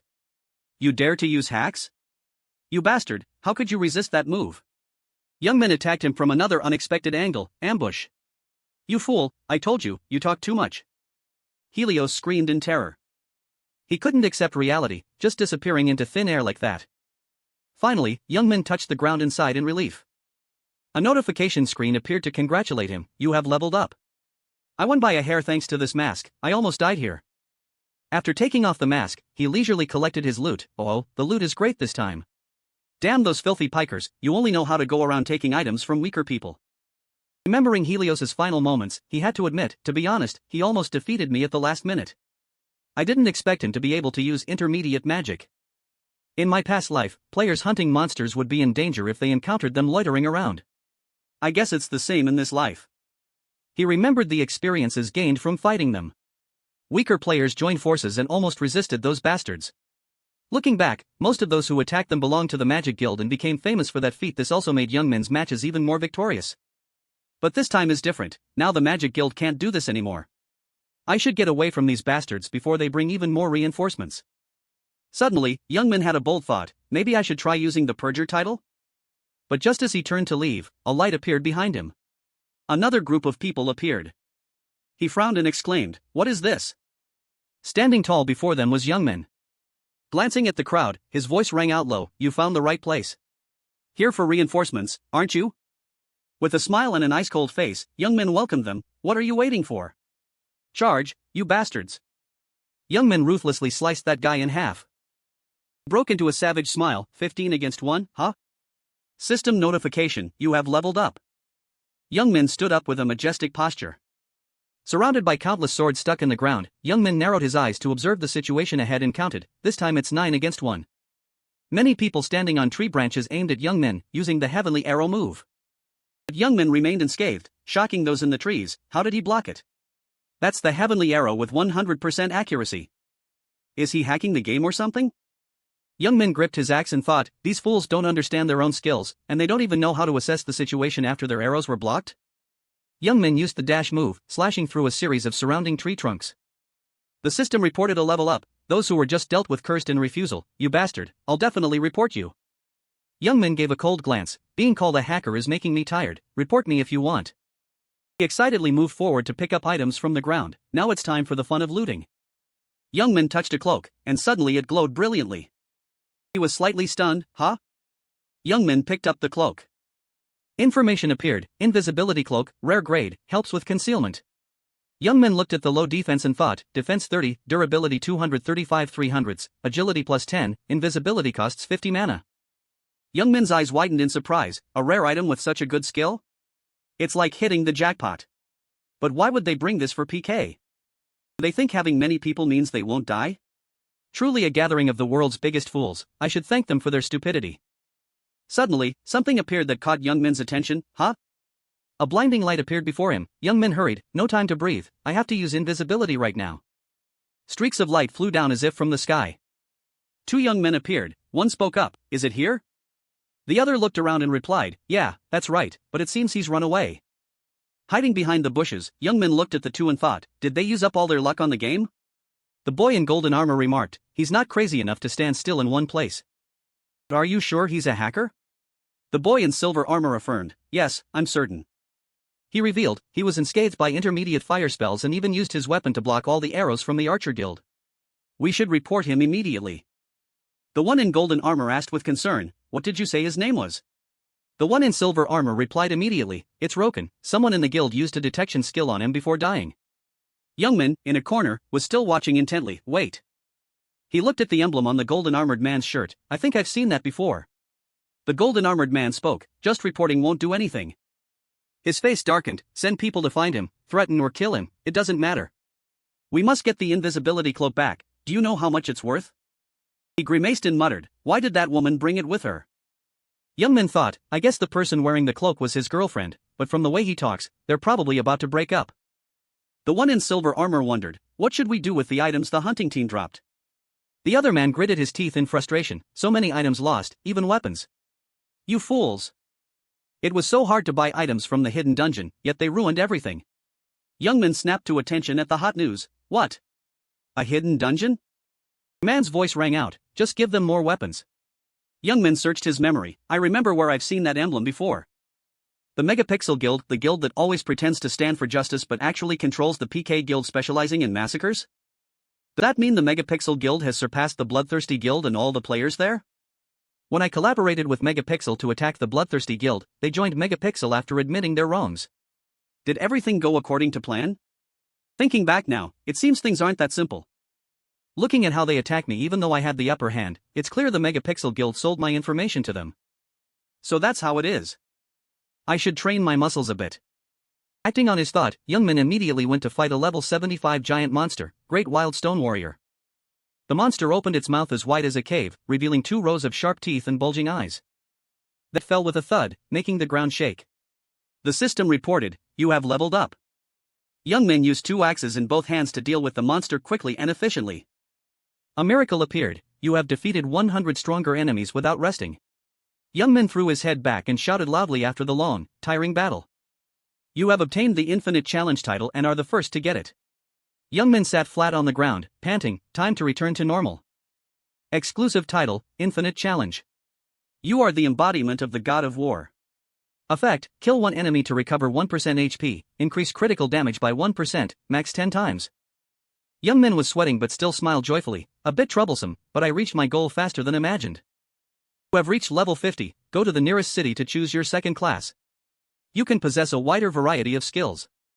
Young Min sat up and thought, finally reached level 50. Usually, it takes people a whole month to reach level 30. He read the paper, it's only natural since I killed 100 monsters 30 levels higher than me.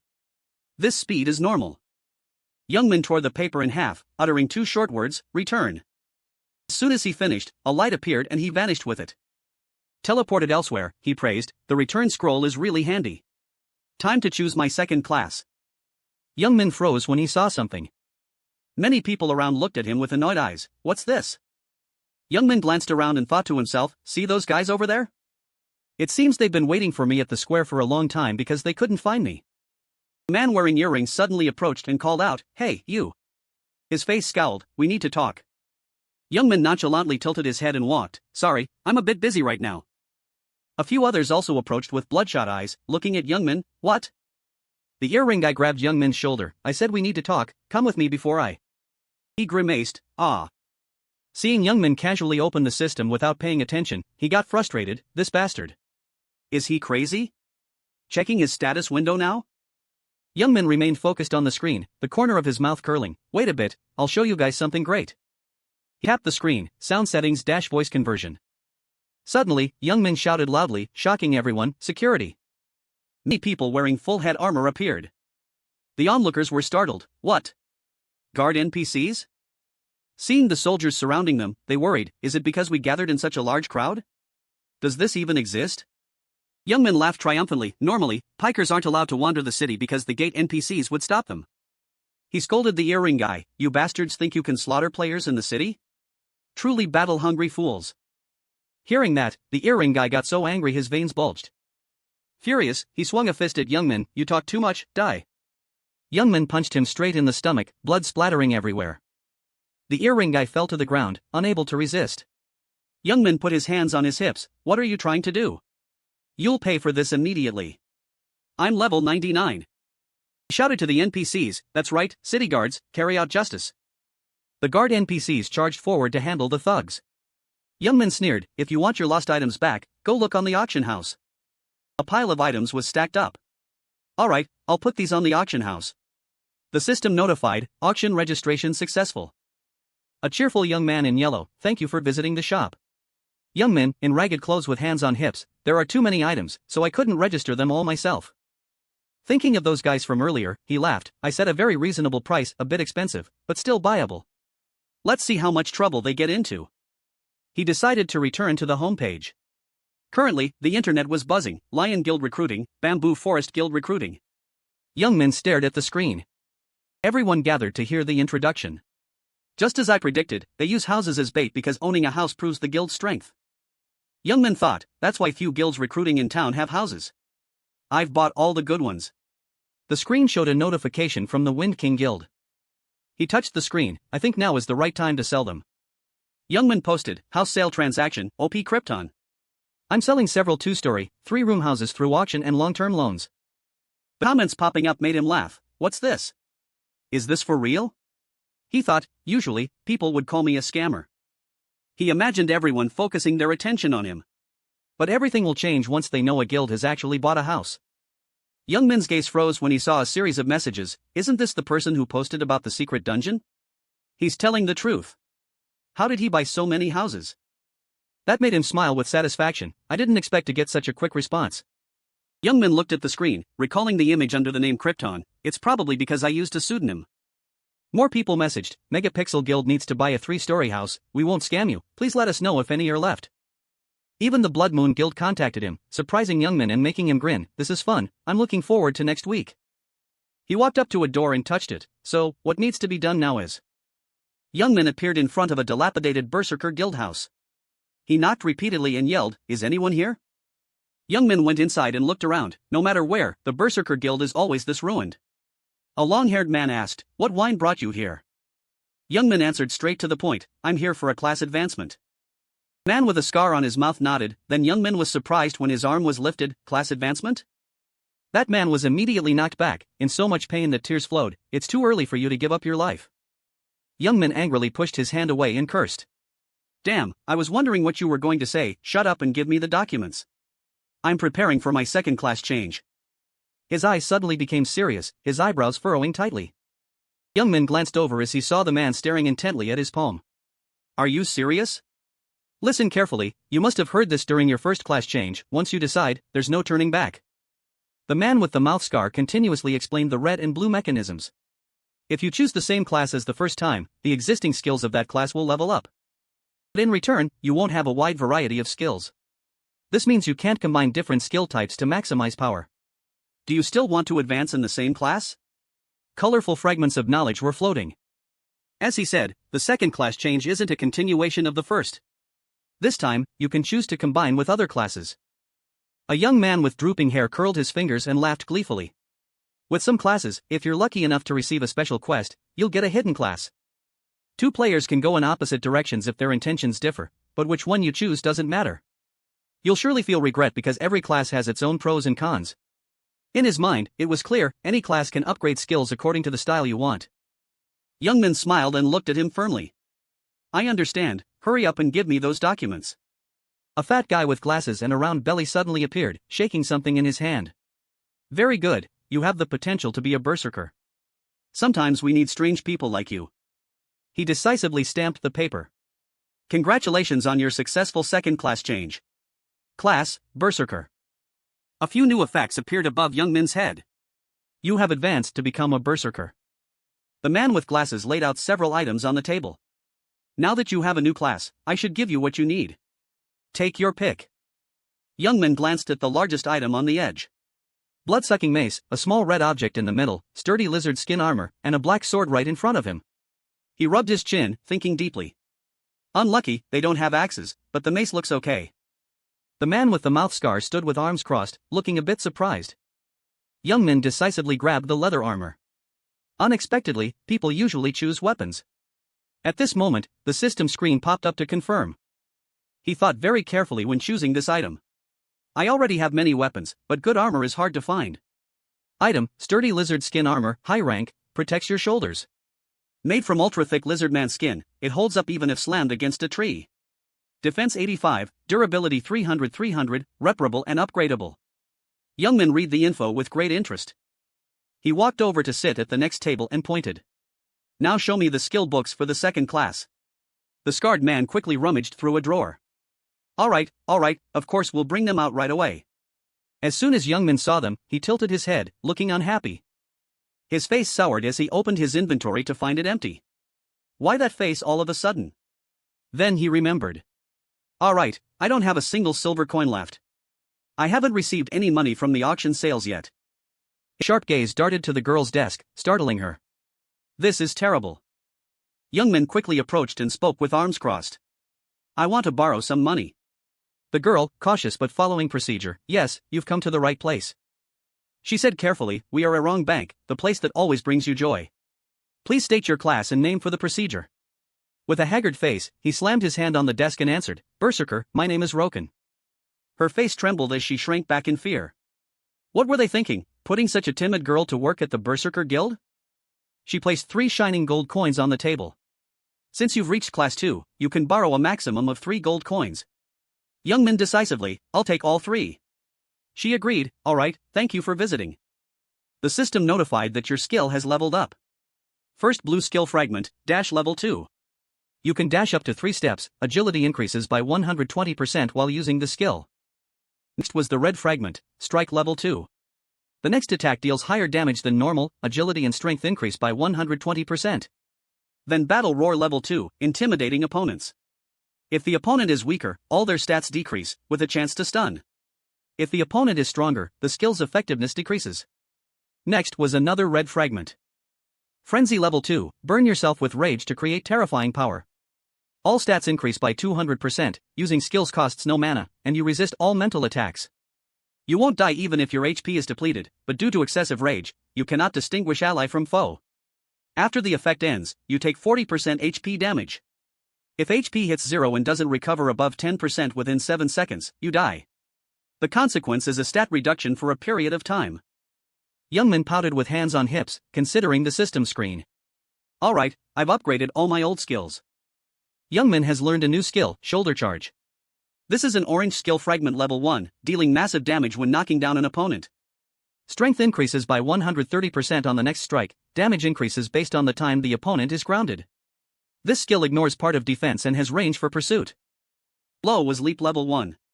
Jump high and crush the opponent in front of you, distance based on strength. Strength increases by 130% on the next strike, damage increases with jump height. While using the skill, you take no fall damage. And the throwing skill the orc chief showed me. Suddenly, another orange skill fragment, throw level 1. Strength increases when you throw a weapon at an opponent, strength and agility increase by 130% on the next strike. The further from the opponent, the greater the damage dealt. Youngmin observed and evaluated. I only have these 3, a bit few. Youngmin stood still, finger on chin, thinking. Well, I think it's better to master a few skills than to know a bit of everything. Many players choose multi-classing. Youngmin seriously held his weapon, recalling Hogdu and a purple-haired girl named Ares. And Speed Cena too, there are many successful cases despite playing only a single class. Although combining classes is necessary for many, I'll only focus on upgrading this class. As a perfect berserker, I will defeat him. The small glass bottle was confirmed by the system, Lizardman blood. Youngmin received it and felt happy. This is high quality, this trade was a bargain. The screen displayed a notification that you've completed Endless Trial 11. Maturian received it with great excitement. You need to help me with this as well. The next quest was confirmed, Endless Trial 12. Maturian is looking for ingredients to upgrade the antidote after seeing Sterorian sample. The quest requires collecting 10 types of fruit guarded by wild monsters and bringing them to Maturian. The reward is 50 silver and a large amount of EXP. Youngmin was a bit annoyed looking at him but ignored it. He doesn't even look at me anymore. This quest chain has 15 parts, I have 4 more to do. Now Youngmin was staring thoughtfully at the system screen. I think these fruits are probably in the swamp area. Sunlight shone into the forest of ancient trees. Melee classes often hesitate to go to the swamp because their feet easily sink into the mud. My class going there isn't a great idea either, especially with so many monsters lurking everywhere. He smirked confidently. Let's see what happens. Before it was impossible, but now if I see them, I'll split them in half. Youngmin immediately used a teleport scroll to reach the swamp area. Youngmin carried a large axe on his shoulder and put on a lion mask. Time to go. Before he could do anything, someone appeared. Hey, you! A long-haired guy and 2 others blocked his path. Youngmin asked directly, you're the thugs who got beaten by NPCs in the city, right? Waiting for me here? Interesting, looks like this battle is unavoidable. He looked at his mocking face and directly proposed, wait, we didn't come here to challenge you. Let's talk about a deal. His eyes glared as he got straight to the point, just return the invisibility cloak you received, and we'll let you go. Youngmin silently carried his axe, his face darkening as he listened. As for the items you're selling on the auction house, we'll just buy them back, alright? He smirked, revealing his teeth in a sneer. The group was startled when they saw him burst out laughing. They got angry hearing the sarcasm, return it? I guess you bastards don't even know what a deal is. The long-haired guy trembled with rage, pointing at Youngmin, are you playing innocent because you're confident in your skills? Think again, we'll hunt you down until you quit the game. Don't hope to escape. His face suddenly darkened, his voice cold, hey. Youngmin casually shouldered his axe and spoke directly to their faces, you can only make a deal when the benefits are equal. What you're doing is intimidation, not a deal, you scum. Youngmin revealed a bizarre gaze and smile. And what was it, an invisibility cloak? With a provocative expression, he beckoned them with his hand, if you really want it back that badly, then you'll have to take it from me yourself.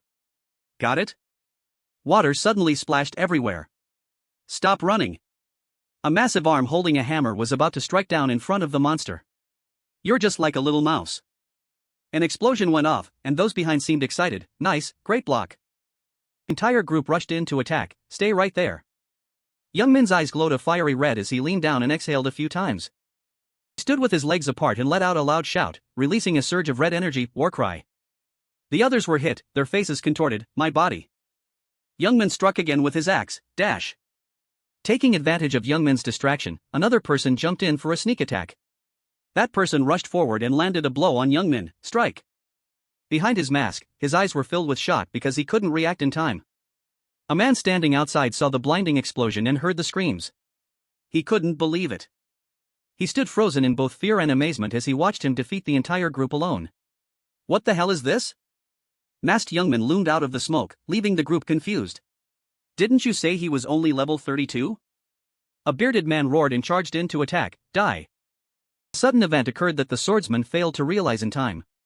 A youth with messy hair holding a weapon panicked as he saw Youngmin approaching. What? They questioned each other, noting he was only level 35 a few days ago. At that moment, information appeared above his head, level 50, Roken. Using his agile body, he rushed forward to attack with his axe. He reached level 50 in just a few days? How is that possible? While Youngmin was on a wild rampage over there, another person appeared. He's too fast, we can't catch him. A girl with braids asked in a panic, what do we do now? If this continues. The man beside her ignored her and shouted, shoot him. Magic circles suddenly appeared densely in the sky around the area. We can't take any more losses, don't worry about aiming, just fire. Youngmin caught a coward and looked up, taking notice. They were planning to use that dirty trick. The man held alive in his hand cried out in panic, wait a minute, are you guys crazy? The man with the earrings from earlier suddenly tensed his face and roared the order, fire. Youngmin stood his ground despite enduring a barrage of attacks, not expecting to be hit by so many projectiles. His eyes were bloodshot like a wild beast's as he threw a stone toward them, throwing.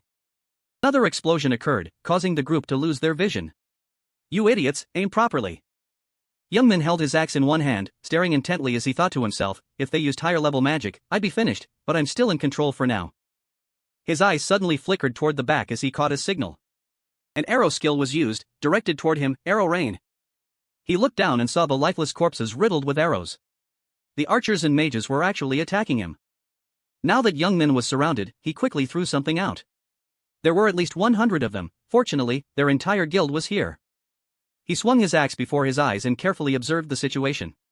It's not too hard, but I don't have enough mana to fight all 100. I've only dealt with 20 so far, still a long way to go. Others intending to attack appeared right in front of him. One bad thing after another. I'll try to stall for time by reducing the use of mana-heavy skills and regain mana by leveling up. It's not time to use that skill yet. Youngmin's sharp gaze emitted a red flash as he brushed past. Melee teams, close in. Youngmin gripped his massive axe firmly, observing the crowd surrounding him. All of them prepared to attack simultaneously upon the command, brave charge. One attacked first, jumping high with a weapon from behind him. Shield, death step, iron wall. His hair was blown back, his blood-red eyes shining brightly. Oh, you guys can use two skills now too? Youngmin turned his masked face back, looking at him seriously. His eyes flashed red, but using two skills at once won't solve anything. He also used two skills at the same time, unleashing a red slash, dash. Strike! A chain slithered across his body, catching Youngmin's attention. Youngmin was pulled tight by those chains, making them excited. Great, we got him. He fell into the trap. Only then did he realize, Hunter's trap. Youngmin looked grimly at the chains wrapping tightly around his body. These are binding chains. Since they couldn't land an attack, they switched to this move. All of them used the exact same skill simultaneously, creating a circle that descended upon his position. Now it's our turn. Focus all your moves on him. This is your end. Youngmin didn't seem worried at all, instead, he let out a delighted smile, I'm quite impressed by your effort. Blazing fire erupted from above him. Fine, let's see what you've got. Attack me with everything you have. A massive collision broke out, with a large fire burning within the white smoke. Those outside saw the situation and became excited, awesome, we finally did it. But one man's eyes suddenly froze when he saw something strange. The man with the two earrings was stunned silent when he saw the broken pieces of the chains. He used a skill and hovered in the air, leap attack. All of them were dazed, what? Is he flying? The man with an earring in one ear laughed contemptuously, don't make me laugh. Is he some kind of Superman? Without hesitation, Youngmin delivered a blow that hit him squarely. His slash caused the ground to shatter and debris to fly everywhere. A youth wearing reddish-brown armor stood there stunned, holding a sword. Youngmin frantically swung his axe, attacking everyone around him. Your level has increased. When he stopped for a moment, he gently exhaled. Your level has increased. Youngmin stood tall like a statue, glancing at the crowd. An incredible feat. You have defeated 100 players and earned the Piker title. You are the first to obtain this title. The system screen appeared, title, Piker Peerless Manhunter. We applaud you for defeating 100 murderers. Effect, attack and defense increase by 15% when facing Pikers. When fighting any opponent, attack power and critical rate increase by 10%. Is this a bonus gift for the first achiever? Youngmin looked on casually and calculated, attack only increases when fighting madmen, not all players? The battlefield was torn apart by simultaneous moves. With this, it seems it'll be easier for me to defeat many enemies at once. Youngmin reached out to touch his mask, I might even get 1,000 kills thanks to this.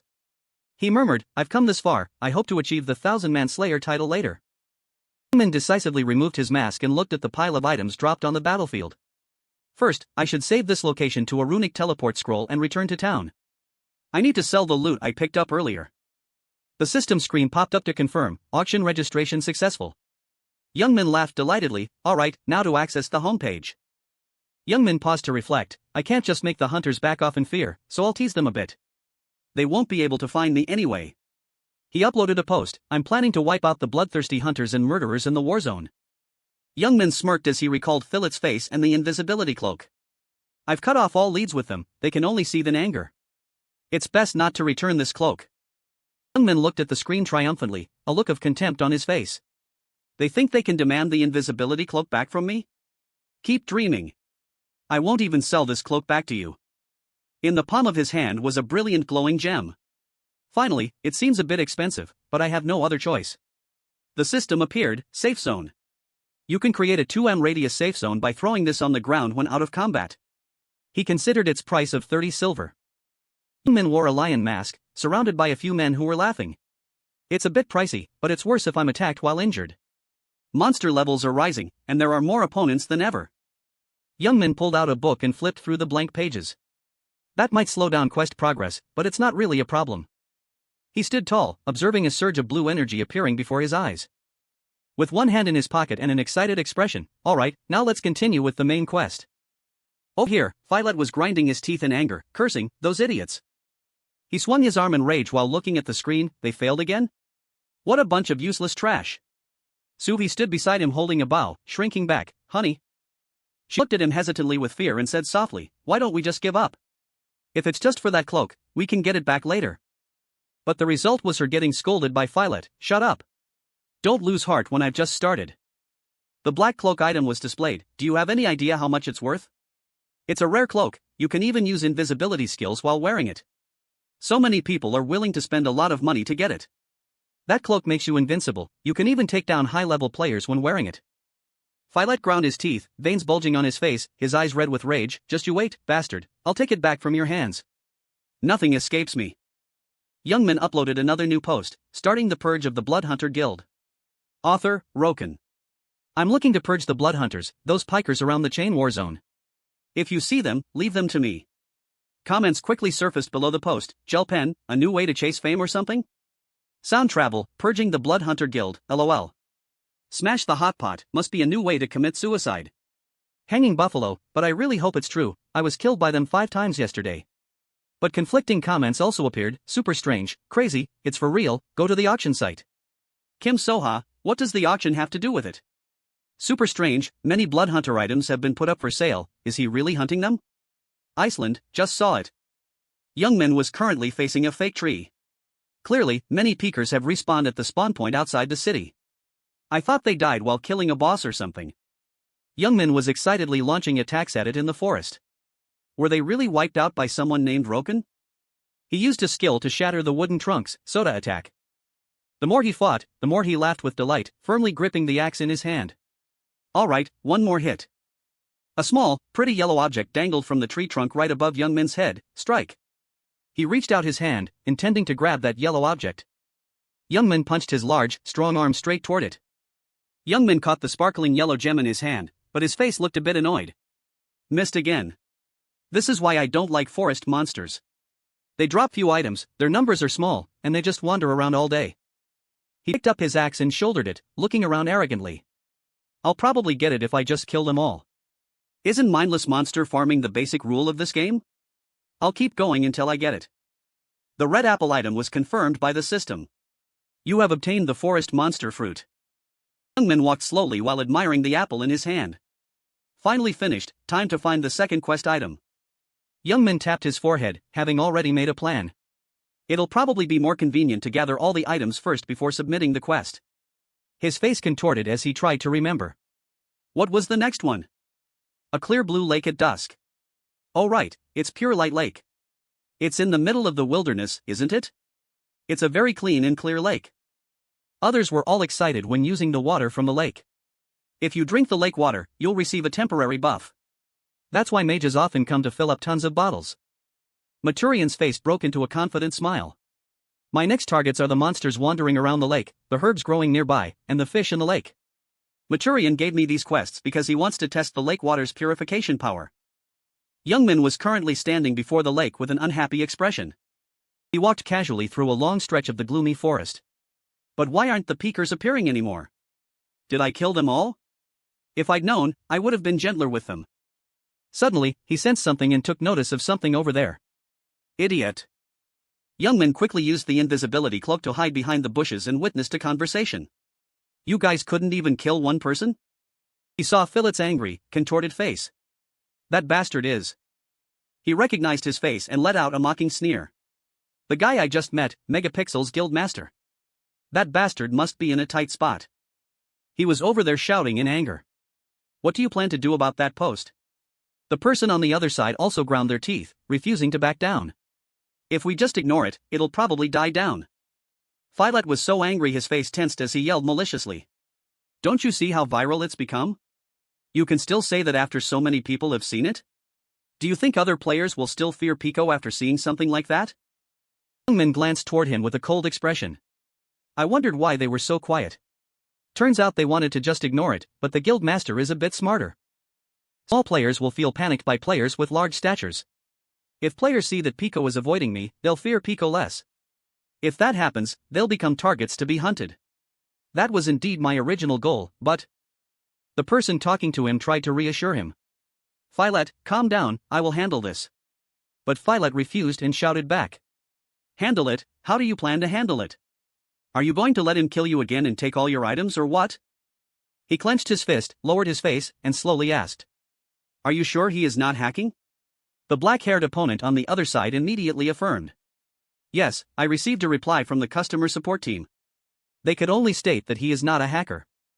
That person immediately took a blow to the stomach and turned pale from Filet's strike. Those useless kids. How could that guy be a normal player? The more Filet thought about it, the more he trembled with rage. His teeth were clenched, and his forehead was wrinkled. Don't make me laugh, how can a VR game company of this scale not catch a single hacker? So you are saying a normal player can fight against 100 people? Youngmin, from behind the bushes, saw his angry appearance. Do you think how much money I have spent on this game? He immediately felt something familiar with that name. Is his name Filet? Hellhop's expression was extremely judgmental. What a fool, is he a pervert or something? But Youngmin's eyes suddenly widened when he heard, then we just need to turn him into a hacker. We just need to manipulate everyone into thinking he is a hacker.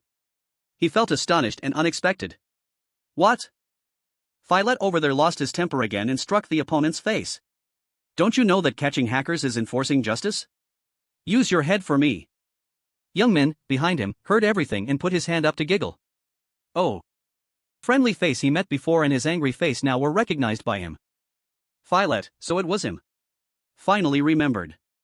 The guy dating Lim Suhee, he said he had a pretty good position in the Lord, he must have been telling the truth. Youngmin remembered the moment he picked up the cloak from a girl lying motionless. So the person who dropped the invisibility cloak was Lim Suhee? After knowing the truth, he smirked with interest. I didn't expect her to be so useful. Now I see that was truly the beginning of everything. Youngmin suddenly remembered the time sitting at the table seeing Suhee's chatting appearance. In my past life, I started playing the Lord because of Lim Suhee. The more he tried to get her attention, the more she was absorbed in the game. Hearing that she loved the Lord very much, he wanted to attract her attention in the game. Later, when he was beaten miserably, she stood there laughing with the others.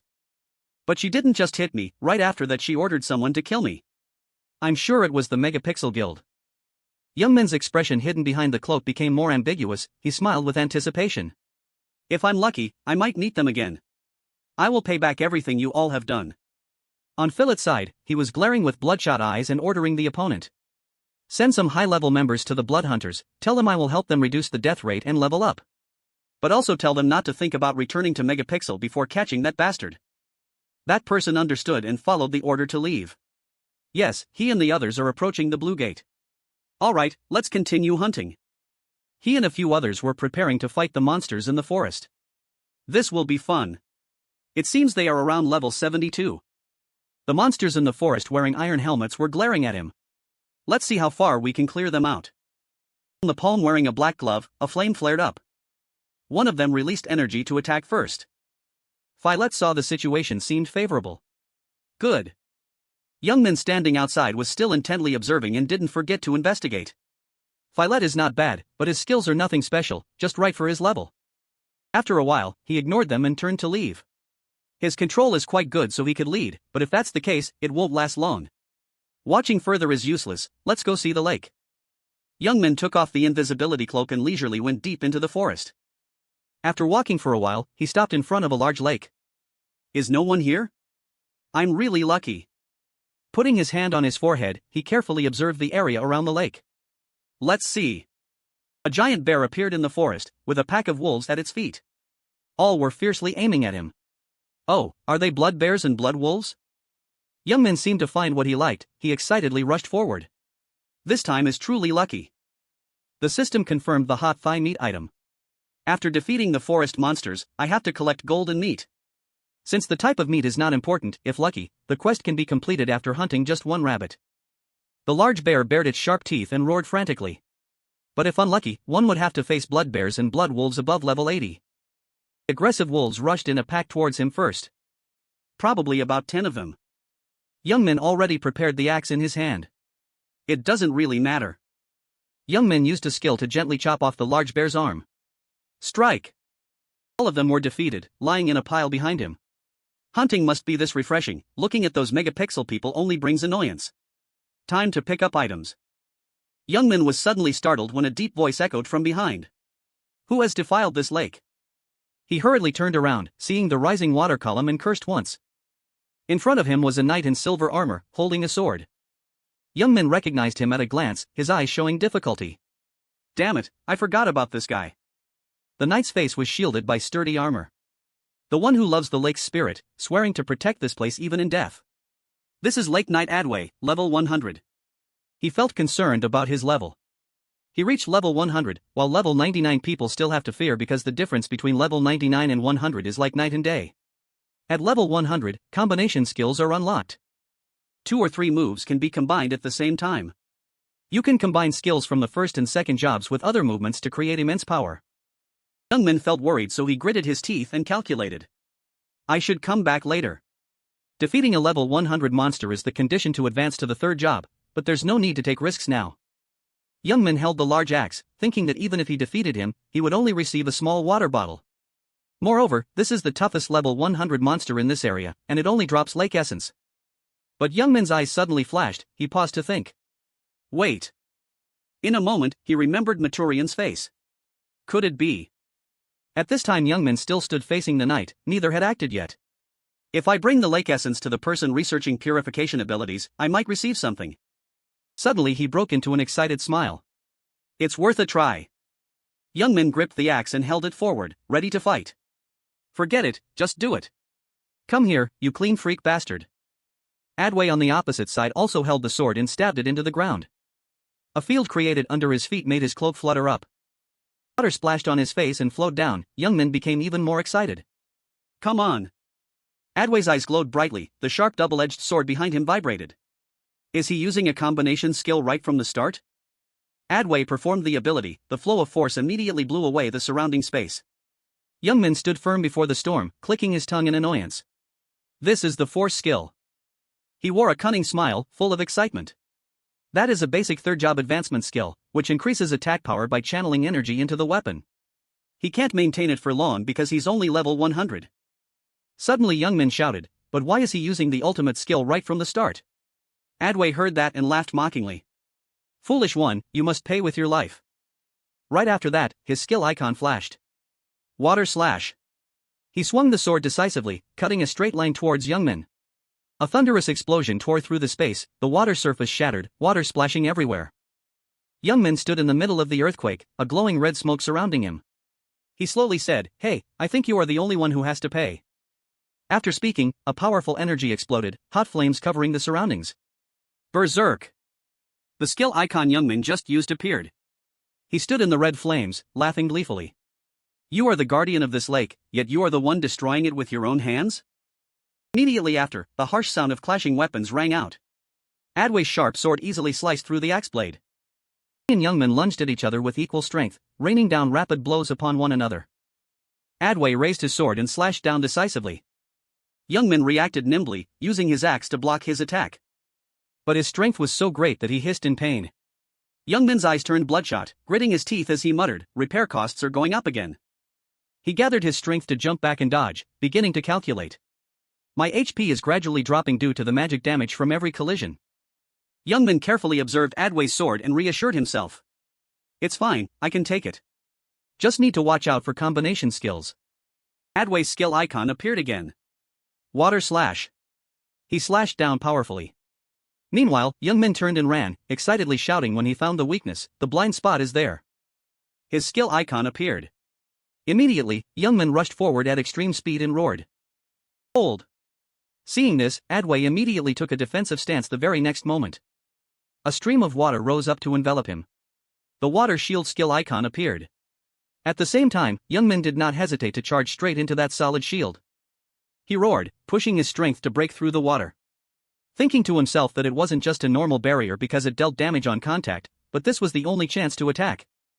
In a flash, the shield was shattered by Youngmin, ice fragments scattering to reveal Adway standing motionless. He lunged forward, excitedly shouting, "Great!" Youngmin's skill icon flickered. He gripped the axe handle tightly, unleashing a critical blow, strike. Adway immediately countered, a magic circle suddenly lighting up on his sword. The system sound rang out, escape. Just as Youngmin slashed down, Adway's body turned into water, leaving him stunned. A stream of water gently glided past Youngmin and slowly coiled back into a human shape. He looked at the murderous enemy, carefully considering. Attack, defense, and survival skills were all combined very practically. Looking at Adway standing behind, Youngmin silently exclaimed, "Truly a level 100 monster, he is too strong compared to expectations." Youngmin calculated that the survival skill would have a cooldown. Next time I'll catch him. He reached out to grab the white smoke, threatening, "From now on, you'd better hold on tight." Then Youngmin immediately rushed up, but Adway was no slouch, easily dodging every attack. Youngmin gritted his teeth, calculating. It's not easy at all, even though I'm in berserk state while attacking. Images of other defeated opponents appeared. If he attacks me while I'm using force, my berserk effect could be completely nullified. Youngmin pondered, while straining to block Adway's blow. He fell into a defensive stance, heart full of worry. If this keeps up, my weapon will be shattered. Youngmin closed his eyes and thought, I need to end this in a single blow. He told himself to aim for the blind spot. Youngmin coldly ordered, "Unequip." Immediately after, the mask disappeared. Adway mocked, "What are you doing? Preparing to die?" He laughed and replied, "Seems so, I'm reaching my limit now." Youngmin lunged forward in a flash, thinking, "You're right." He roared, "I'm ready to die." Adway swung his sword, voice cold, "I will definitely kill you this time." His skill glowed again. Water slash. Sharp slashes immediately flew toward Youngmin. He didn't flinch, stomping down hard, causing the ground to shatter. Youngmin gained momentum and leaped into the air, easily dodging the opponent's dangerous blow. At the same time, the leap skill icon appeared. Youngmin swung his heavy axe, ready to slash down on Adway's water shield. "Protected," he said calmly, "I'm quite disappointed, that kind of half-baked skill won't affect me." Water shield. Youngmin replied with a mocking laugh, "Who said I only use one skill? Giving up already?" Finishing his words, the system immediately appeared, throw. He tensed his body and threw the axe hard at the shield. The collision rang out harshly, the sharp axe blade cutting into the shield, creating a hole. Youngmin quickly landed, eyes determined. Finally found an opening, this is my last chance. He lunged forward in a flash, leaving a trail of smoke behind. The system rang out, hold. At the same time, Youngmin launched his body straight into the hole just created. Adway stood inside the shield, blocking while saying, "Commendable that you tried to find an opening, but there's nowhere for you to approach." Youngmin ignored him, just silently smiling. Right then, the system alerted, "Your HP has dropped below 14%. He put on the mask, calmly saying, "Equipped Sealed Lion King's Iron Helmet." Adway panicked, but the system cut in, "Epic Title Effect Absolute Tenacity activated. HP below 5%, all skills increased by 50%. Youngmin excitedly shouted, "I just needed to temporarily activate the title effect. You think I'm stupid enough to let my HP drop without a reason? Idiot." He roared joyfully, "This is your end." Right then, the shield in front of Adway began to crack. The sound of shattering rang out, the axe falling neatly into its owner's hand. Amidst the rain of ice, both did not hesitate to charge straight forward, unleashing blows aimed at each other. Skill icons flickered, blink. Strike. Youngmin's axe blade traced a brilliant line, gliding past Adway like a gust of wind. In an instant, amidst the swirling vortex, he was sliced in two and fell heavily to the ground. Adway groaned and slowly vanished into nothingness. After the critical blow, Young Min sighed in relief. Good heavens, Orte Warrior's battle axe needs repairs. He smiled, calculating. Collecting these titles is truly worth it. PKK Player Killer defeated Orte Chief level 1 thanks to title effect. My critical rate has increased by about 20%. Young Min breathed a sigh of relief. It was time to collect the loot. Suddenly, he froze when he saw Adway trying to crawl his broken body toward the lake. Young Min slammed his axe into the ground and said coldly, "Hey, now." He pressed Adway's blade against the man's neck, threatening him, "Where do you think you're going?" Adway stammered, "You bastard. How dare you?" Young Min didn't answer, only stabbing down aggressively, making the man cry out in pain. Immediately after, the system displayed a notification, "Your level has increased. You have achieved a great feat by overcoming your limits and defeating an opponent far beyond your level. You have received the title Warrior Against the Tide. You are the first person to obtain this title." The notification sound rang incessantly. "You are the first to defeat a world-renowned character. You have received the title First Hunter to slay a named boss." At the same time, Young Min stepped out of his armor, collapsed tiredly onto the ground, and lamented, "It's all broken, it's no longer usable." Threw out a blue gem and declared, "Create safe zone." He nodded, "Good, now I don't have to worry about monsters respawning anymore." The system suddenly popped up, "You have met the special conditions, the two titles Warrior Against the Tide and First Hunter are being combined." Young Min was stunned, "What? Combining titles?" The notification continued, "You have received the legendary title Breaking the Limit. When facing a stronger opponent, all stats increase by 10%, skill levels increase by 1 rank, and level difference penalties decrease by 30%. When facing a named monster, all stats increase by 20%. He stared at the system window, silently exclaiming, "I didn't expect two epic titles to combine into one legendary title." Young Min was still dazed. What are these effects? Increased stats, increased skill levels, and reduced level difference penalties when facing stronger opponents, he wondered doubtfully. Seemingly realizing something, Young Min's eyes lit up, "So Maturian doesn't need to reward me for bringing back the essence of the lake. This is the answer." He rubbed his chin and chuckled, "It really is an interesting game, no wonder I'm so addicted to it." At that moment, a figure sneakily approached him and cast a spell. The skill icon suddenly lit up, "Fireball." Young Min immediately whipped around. A scorching fireball was hurtling straight toward him. But a magic wall blocked it. The flame split in two, grazed past Young Min, and plunged straight into the lake. Amidst the thunderous explosion, his voice rang out loudly, "What the hell are you people doing?" Two men hiding behind the bushes asked each other tremblingly, "Did you see that?" "I'm sure I hit him, but it just grazed past." The other grumbled, "I knew he was hacking, he definitely bribed the admins."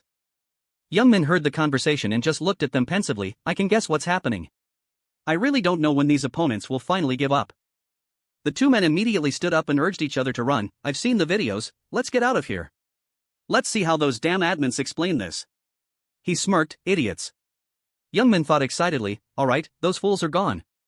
Finally, I can peacefully collect the remaining quest items." Just then, a golden light appeared. The system notified that you have collected the essence of the lake. Young Min picked up the jar and laughed with delight, "Maturian, let's see what his face looks like." Young Min's axe was raised high, shining brightly as if new. The system announced, "Repair complete." The blacksmith wiped the sweat from his brow and praised, "It's as good as new." Young Min swung the axe to test it and exclaimed, "Impressive."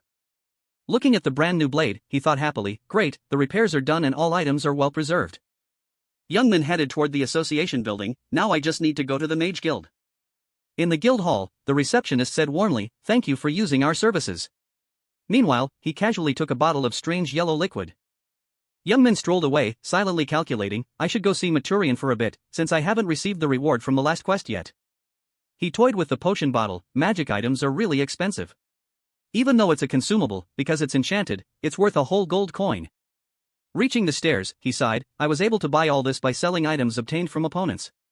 Then he said calmly, "Use Magic Book to go to Pure Light Lake." Before long, the lakeshore was dyed a bright red. Monster corpses lay scattered and then vanished. Young Min stepped to the edge of the lake and declared, "I've cleared out the scoundrels, this is the right place." With that, he flashed a sly smile and threw the yellow liquid bottle he had just obtained straight into the lake. Watching it fall onto the calm surface, he cried out excitedly, "It's time to harvest my money." He calculated carefully, normally you'd have to use a fishing rod or a spear, but there's a much faster and easier way. Suddenly, a hazy mist rose, interrupting Young Min's train of thought. He reached out to grab the mist. At that exact moment, the lake's surface seemed to explode, a water column shooting up to the sky. Youngmin rubbed his hands together and laughed with delight. That golden bead is a magic item, even though it can only be used 3 times, the effect is fantastic. He immediately activated his ability, sending waves of electricity surging into the water column. He gritted his teeth and shouted, "Lightning shock!" Youngmin waved his hand slightly, and the water column vanished in an instant, revealing hundreds of fish floating on the lake, their bodies still twitching from the electrical aftershock. The scene shifted to a spacious house. The system announced, "You have completed Endless Trial 15. Maturian excitedly examined the loot and praised, "You are wonderful." He leaned toward Youngmin and asked with interest, "How did you get these items?" He frowned in dissatisfaction. He's impressed because I finished all the quests at once, but he didn't give me any title. Maturian's voice remained steady, "My next request is." He paused and then said calmly, "No, it's still too early for you. Come back when you've become stronger." Youngmin trembled with rage, gritting his teeth to endure it. I knew he was annoying, but I really want to punch him. He makes me do all sorts of things and then kicks me out because my level isn't high enough. Suddenly, he flashed a sinister smile. "Fine, I anticipated this because that quest is only for players level 100 and above." Then Youngmin said softly, "Please consider this." He thought to himself, "What about this?" Maturian whipped around, impatient, "Haven't you left yet? I have experiments to do." Youngmin lowered his voice, "I happened to find it in the lake." Hearing that, Maturian froze, a look of shock clear on his face. Youngmin lightly waved the solution bottle obtained from Adway and asked, "Do you know anything about it?" Maturian stammered, "That is." He took the bottle and observed it carefully. "This is the essence of the lake, something not easily obtained." Youngmin smiled, he recognized it. Maturian asked suspiciously, "How did you get it?"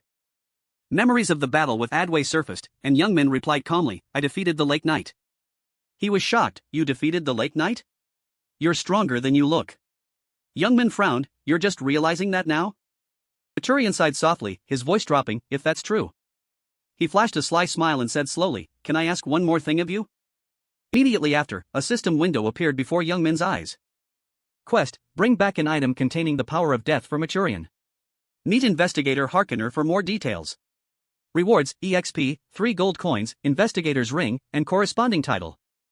He read the quest and smiled with satisfaction, bingo. So I can skip the prerequisites for this quest. Youngmin looked at the rewards, one of them is the Investigator's ring. It's an extremely rare and powerful item that remains useful even past level 100. He thought excitedly, I'll be much stronger with it. Then he said firmly, I accept this quest. Maturian smiled and nodded in praise, you seem reliable, I'll leave this task to you. After leaving Maturian's house, Youngmin opened the system window and calculated, search auction items, Harkener's journal. Recalling Maturian's suggestion, why don't you start by meeting Harkener, he sighed softly, do you think I wasn't planning to do that? Youngmin thought about the quest. An image of an ancient character appeared. The quest said to find Harkener, but no matter how hard one looked, he couldn't be found. He continued calculating, to meet Harkener, I need to collect all 15 journal pages lost across the monster zones. Recalling his past life, he muttered, since the pages drop randomly, I struggled a lot in my previous life to find the last page. Holding the stack of documents, he breathed a sigh of relief, luckily everyone thinks they're useless, so I was able to buy 11 pages from the auction. Only 4 more to go. Looking at the system, he calculated, I'll buy the remaining pages from the auction, since there are many other things to do besides the main quest. He imagined the auction scene and organized his tasks. First is the real estate auction. There's still time until the scheduled date.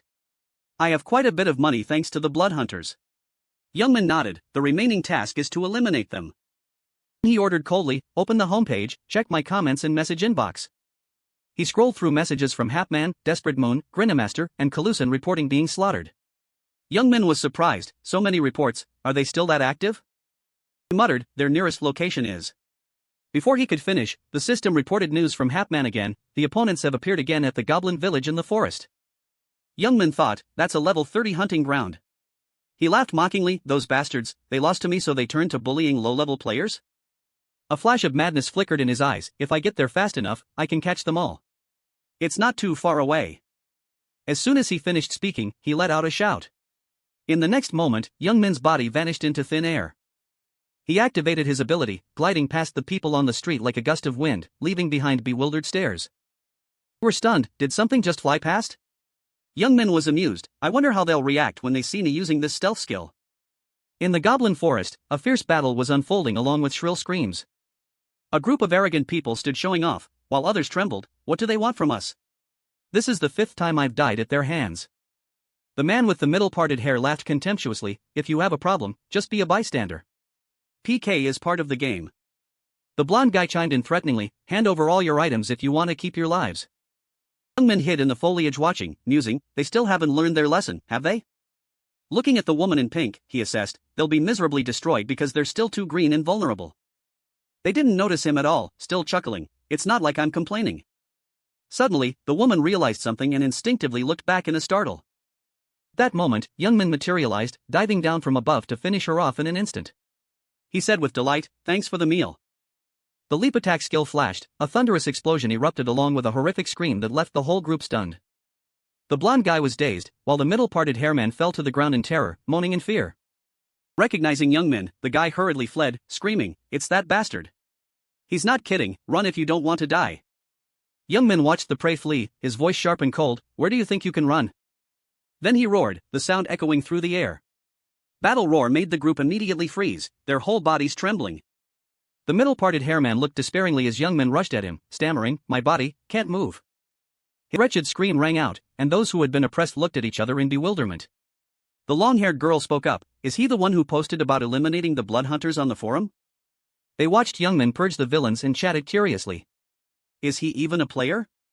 I wonder what level he's at. Another replied calmly, I don't think he's joking. At the same time, Youngman glided past and took down each one.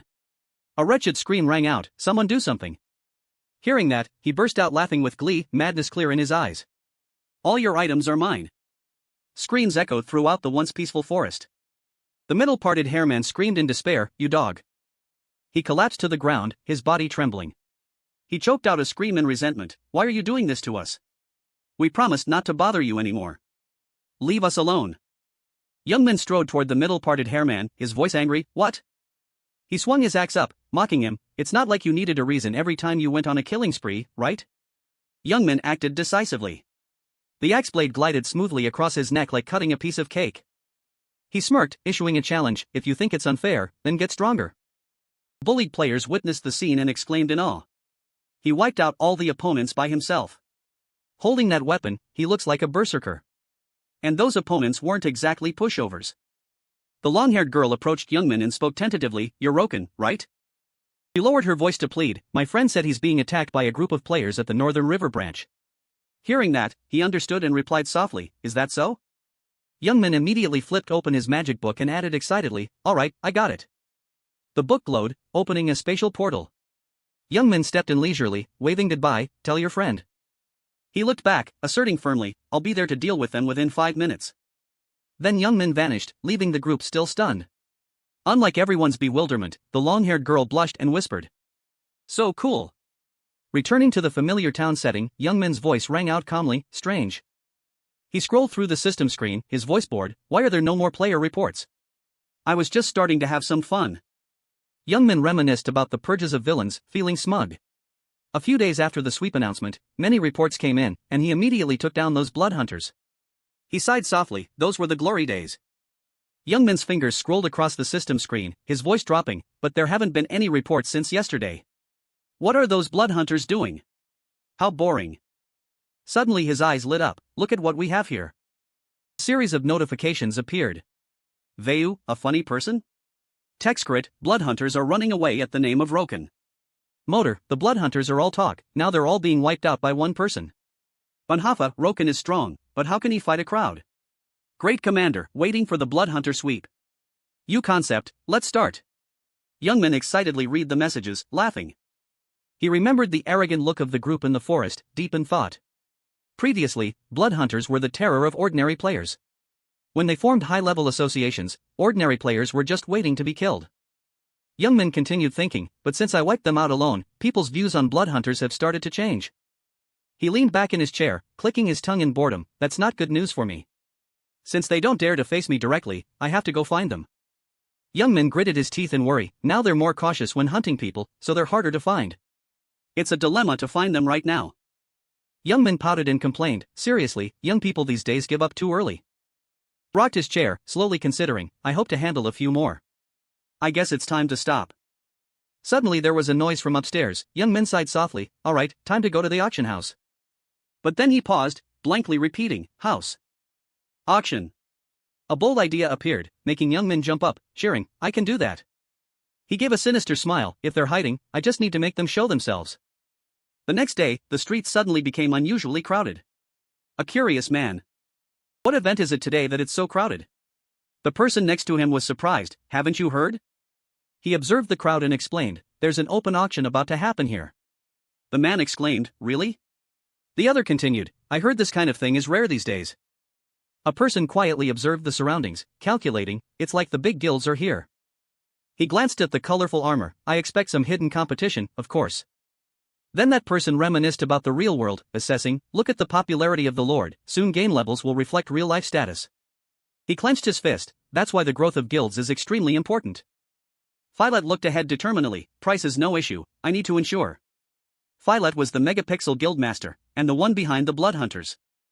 He gritted his teeth, suppressing anger. I could have been a bit more financially independent if it weren't for that stupid woman. Right then, a low but hearty voice rang out, oh my, I didn't expect it to be this crowded here. Young Min disguised as a middle-aged man walked proudly and invited, now, dear guests, I hope your bags will be full of auction items. He gave a calculating smile, cheering internally, my money-making pigs. At the same time, the system announced, activated unique title Dark Veil, disguising identity. The notification rang, character name and appearance have changed. Effect lasts for 1 hour. A red-haired man pointed straight at Young Min, suspicious, are you Krypton, the auction host? He smiled and replied, that's right. He raised his hand, an auction platform appeared under his feet. He called out, now, you must be waiting. Open the vault. Young Min shouted, the auction begins. Other players were skeptical, is there an auction like this? He's showing everything at once. Suddenly a hand went up with a raspy voice, wait. Filet pointed at him, questioning, something's not right. How do we know if you're the real host?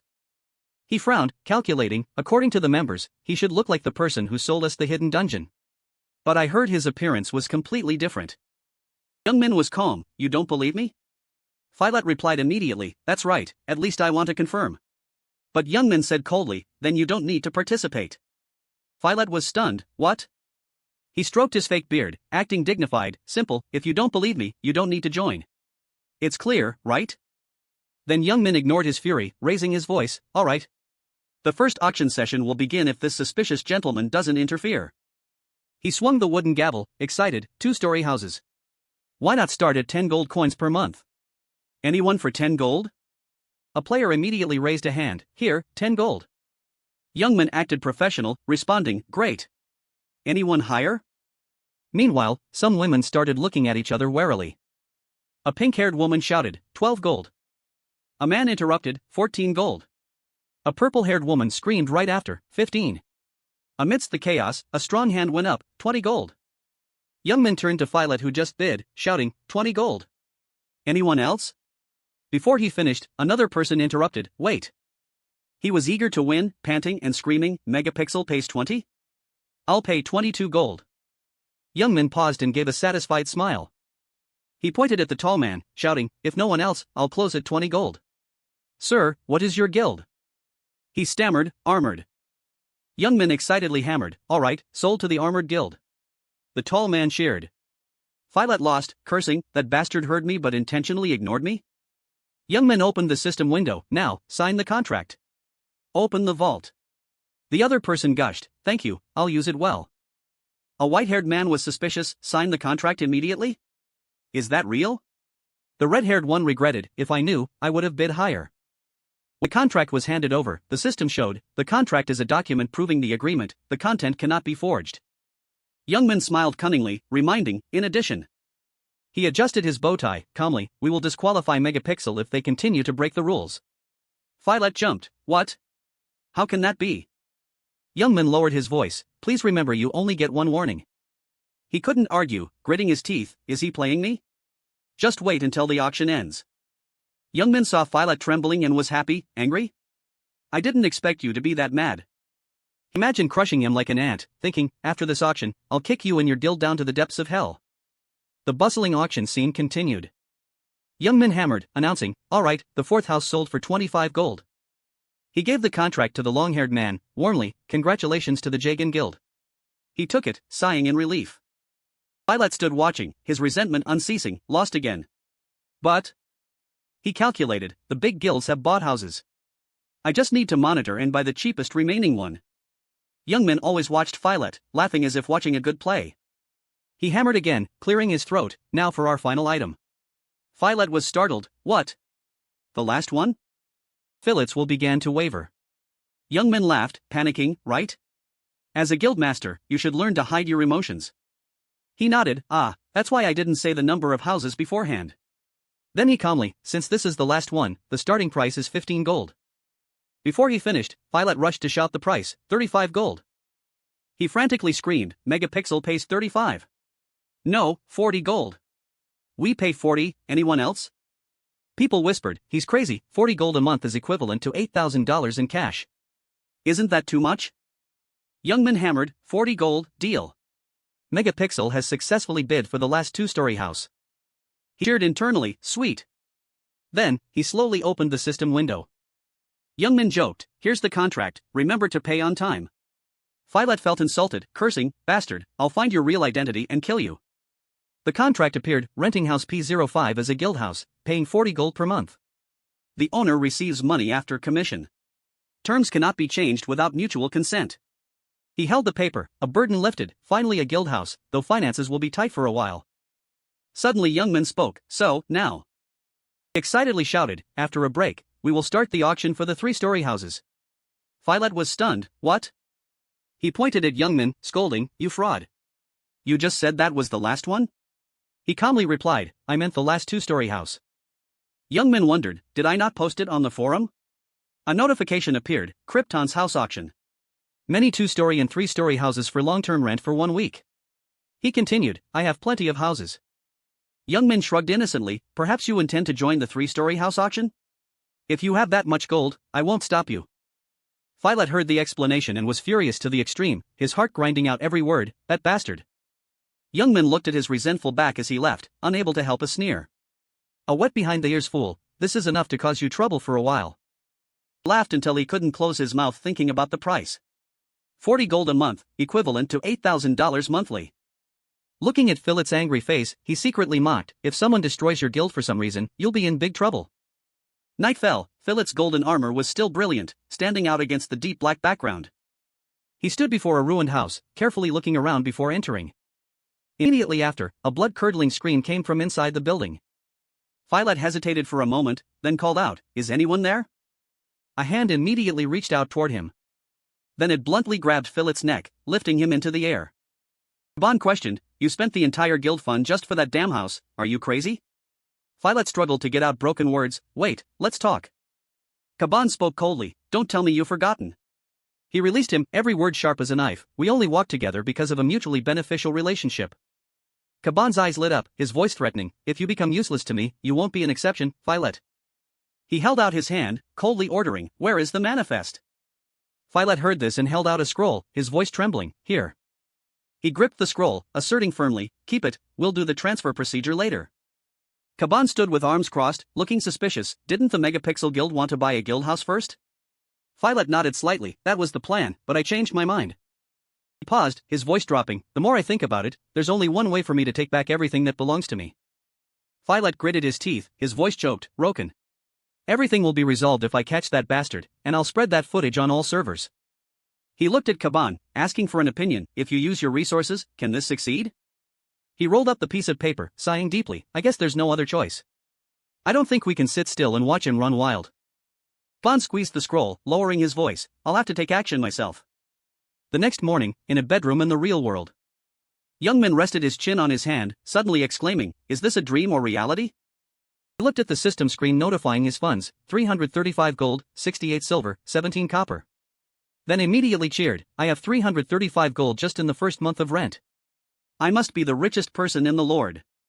His fingers flew across the keyboard, his voice excited, let's see, 1 gold coin should be about $200. The computer screen showed the trading forum, selling 20 gold, $400 per gold. Host, Roken. Please contact player Roken in-game. No bargaining. He lay lazily on his chair, muttering calculations, since all the guilds don't have enough gold right now, they'll buy it even if it's a ridiculously high price. Youngmin thought about the items. I should also list the blood hunter items at a higher price than the market. Is this the privilege of the rich? As soon as the thought ended, he jumped up, heading straight to the login capsule. I should also list the blood hunter items at a higher price than the market. In an instant, Youngmin appeared in the virtual world. He carried the axe on his shoulder, excitedly flipping the teleport book. Time to check the bait I threw out earlier. He secretly marveled, those stupid blood hunters must be desperate for gold. Youngmin stepped into a forest, his mind still thinking, they must be farming in the hunting grounds to earn money. Inside the western area, the dark forest. Inside the forest, the sound of a beast roaring piteously as it was defeated by someone. Bulldozer saw this and immediately rushed to support his teammates. He swung the heavy hammer, striking hard at the beast's head. Meanwhile, Kaban quietly leaned against a tree, watching them intently. After the beast was defeated, Bulldozer slammed the hammer on the ground, sighing in relief. Shouldered his weapon and chuckled, I can pretty much one-shot the monsters here now. Skull Addict, Blood Hunter member, Bulldozer level 79. Beside him stood Thrower, Sergeant and Vice Master of the Blood Hunters. A level 79 javelin thrower, he spun his spear and frowned, one-shot my foot, you just sat there while I did everything. Suddenly, Kaban interrupted, stop it. He strolled past them, his voice dropping low, I heard the target is in the northern sector. Is it that bastard? Kaban flipped through a teleportation book and ordered coldly, summon all Blood Hunter members. The book glowed instantly. He declared grandly, we will wipe out Roken right now. Kaban, Blood Hunter Guild Master, level 90 Shadow Assassin. The scene shifts to a quiet forest where a chaotic battle is unfolding. A man aimed an arrow forward and cried out in panic, stay away from me. But Youngmin's cold voice replied, oh dear, I thought we were close friends. Then he leaped into the air. Youngmin swung his axe, preparing to strike his opponent down. He laughed and shouted loudly, let's skip the filler and get straight to the point. With those words, Youngmin slashed down powerfully, effortlessly finishing his foe.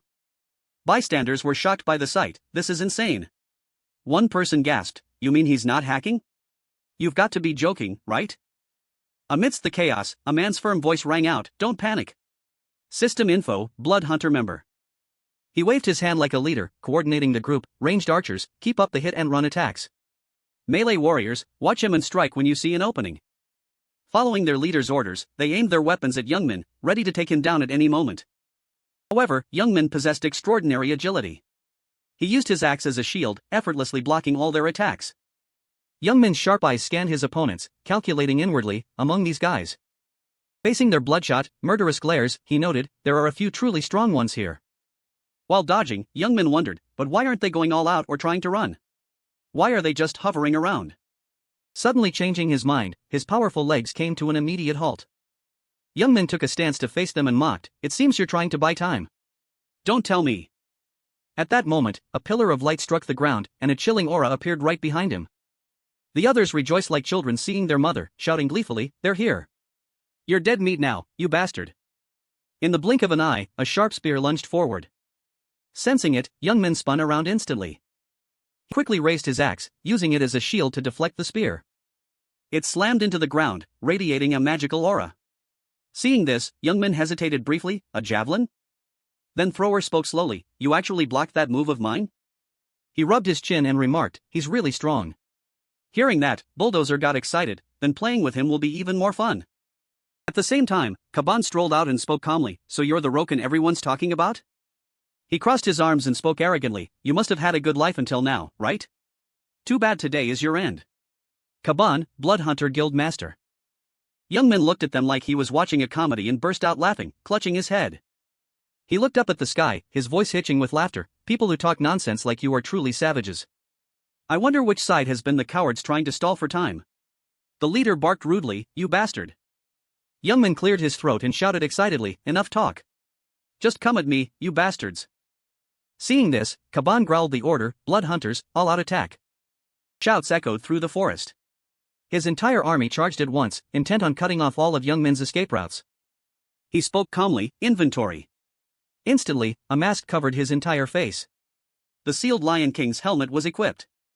Donning his armor, Youngmin charged forward without hesitation. The crowd was quickly taken down before they could even land a single blow.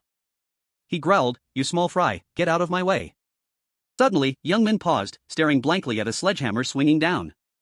The hammer slammed into him, creating a shockwave that shattered the ground. Bulldozer laughed maniacally. For a berserker, you're pretty quick. Mad Warrior, Blood Hunter member, Bulldozer level 76. Youngman sat up from the rubble, silently assessing his opponent. This bastard is terrifyingly strong. He can dual-wield hammers that skillfully? He watched them quietly, unsure of just how powerful they really were. Suddenly, a sharp spear lunged from the sky. But with his keen senses, Youngman tilted his body slightly to dodge the lethal blow. Thrower clicked his tongue. Your senses are quite sharp. Sergeant, Blood Hunter Vice Master, level 97. Having narrowly escaped death, Youngman frowned and cursed, you bastards. He observed the 3 enemies before him and concluded, it seems those 3 are the strongest in the Blood Hunter Guild. They're definitely different from the ones I just fought.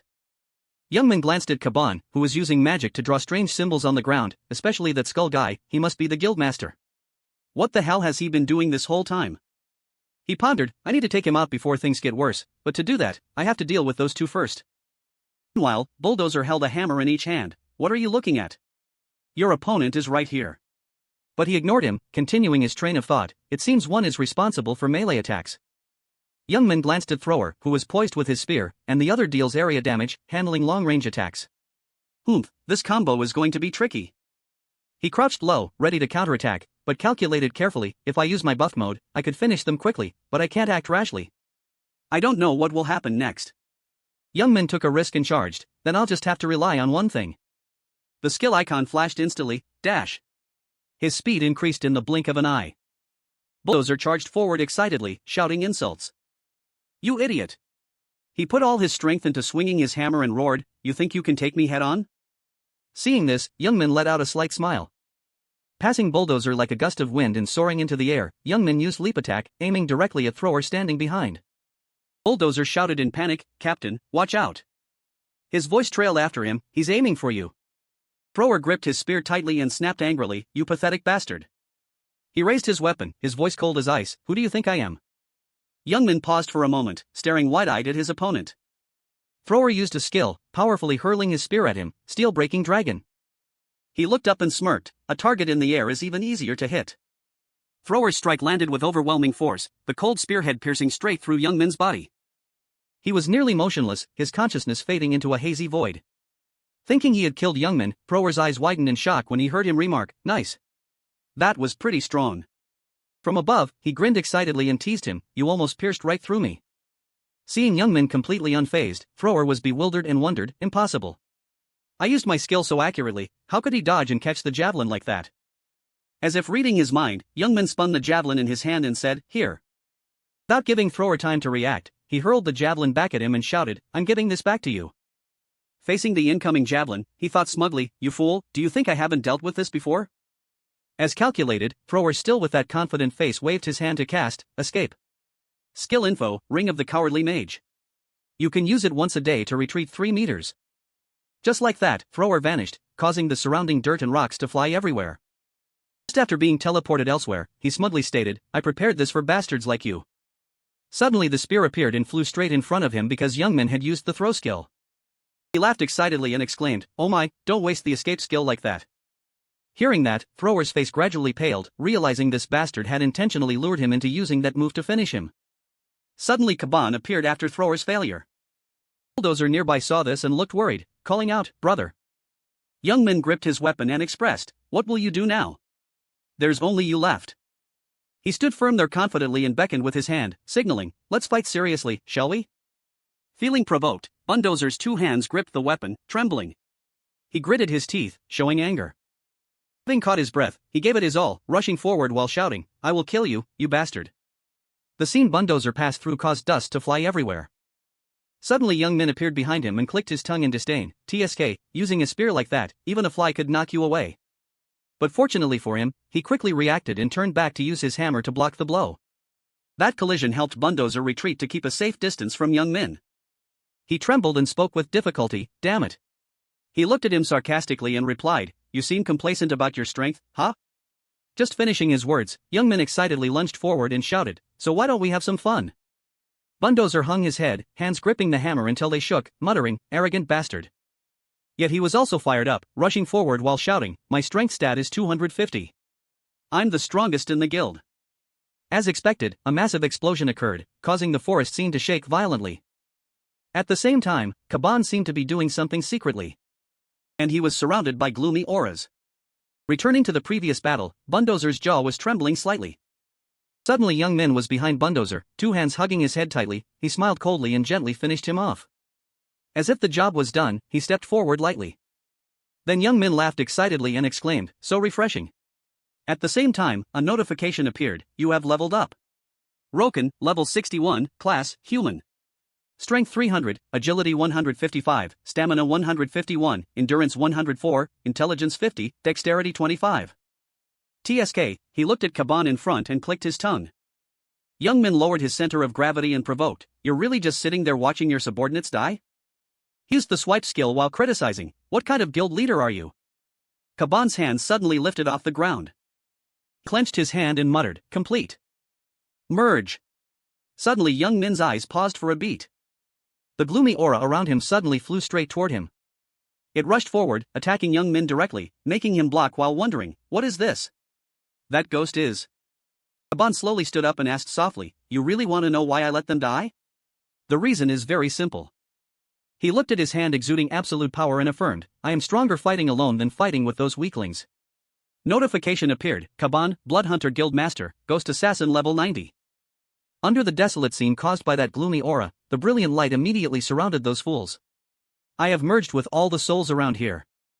He raised his hand again, affirming, "In other words, this place is completely under my control."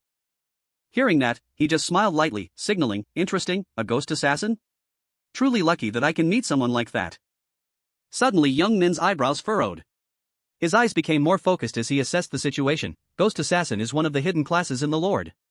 The conditions to obtain this class are very difficult, so even in the previous life, it was very rare. Looking at the aura boiling around made him think, "I seem to remember a name." "Don't tell me." Thinking that, Young Min reminded himself, "No, don't think about useless things right now." Then he smiled lightly and provoked, "So what if it's a hidden class?"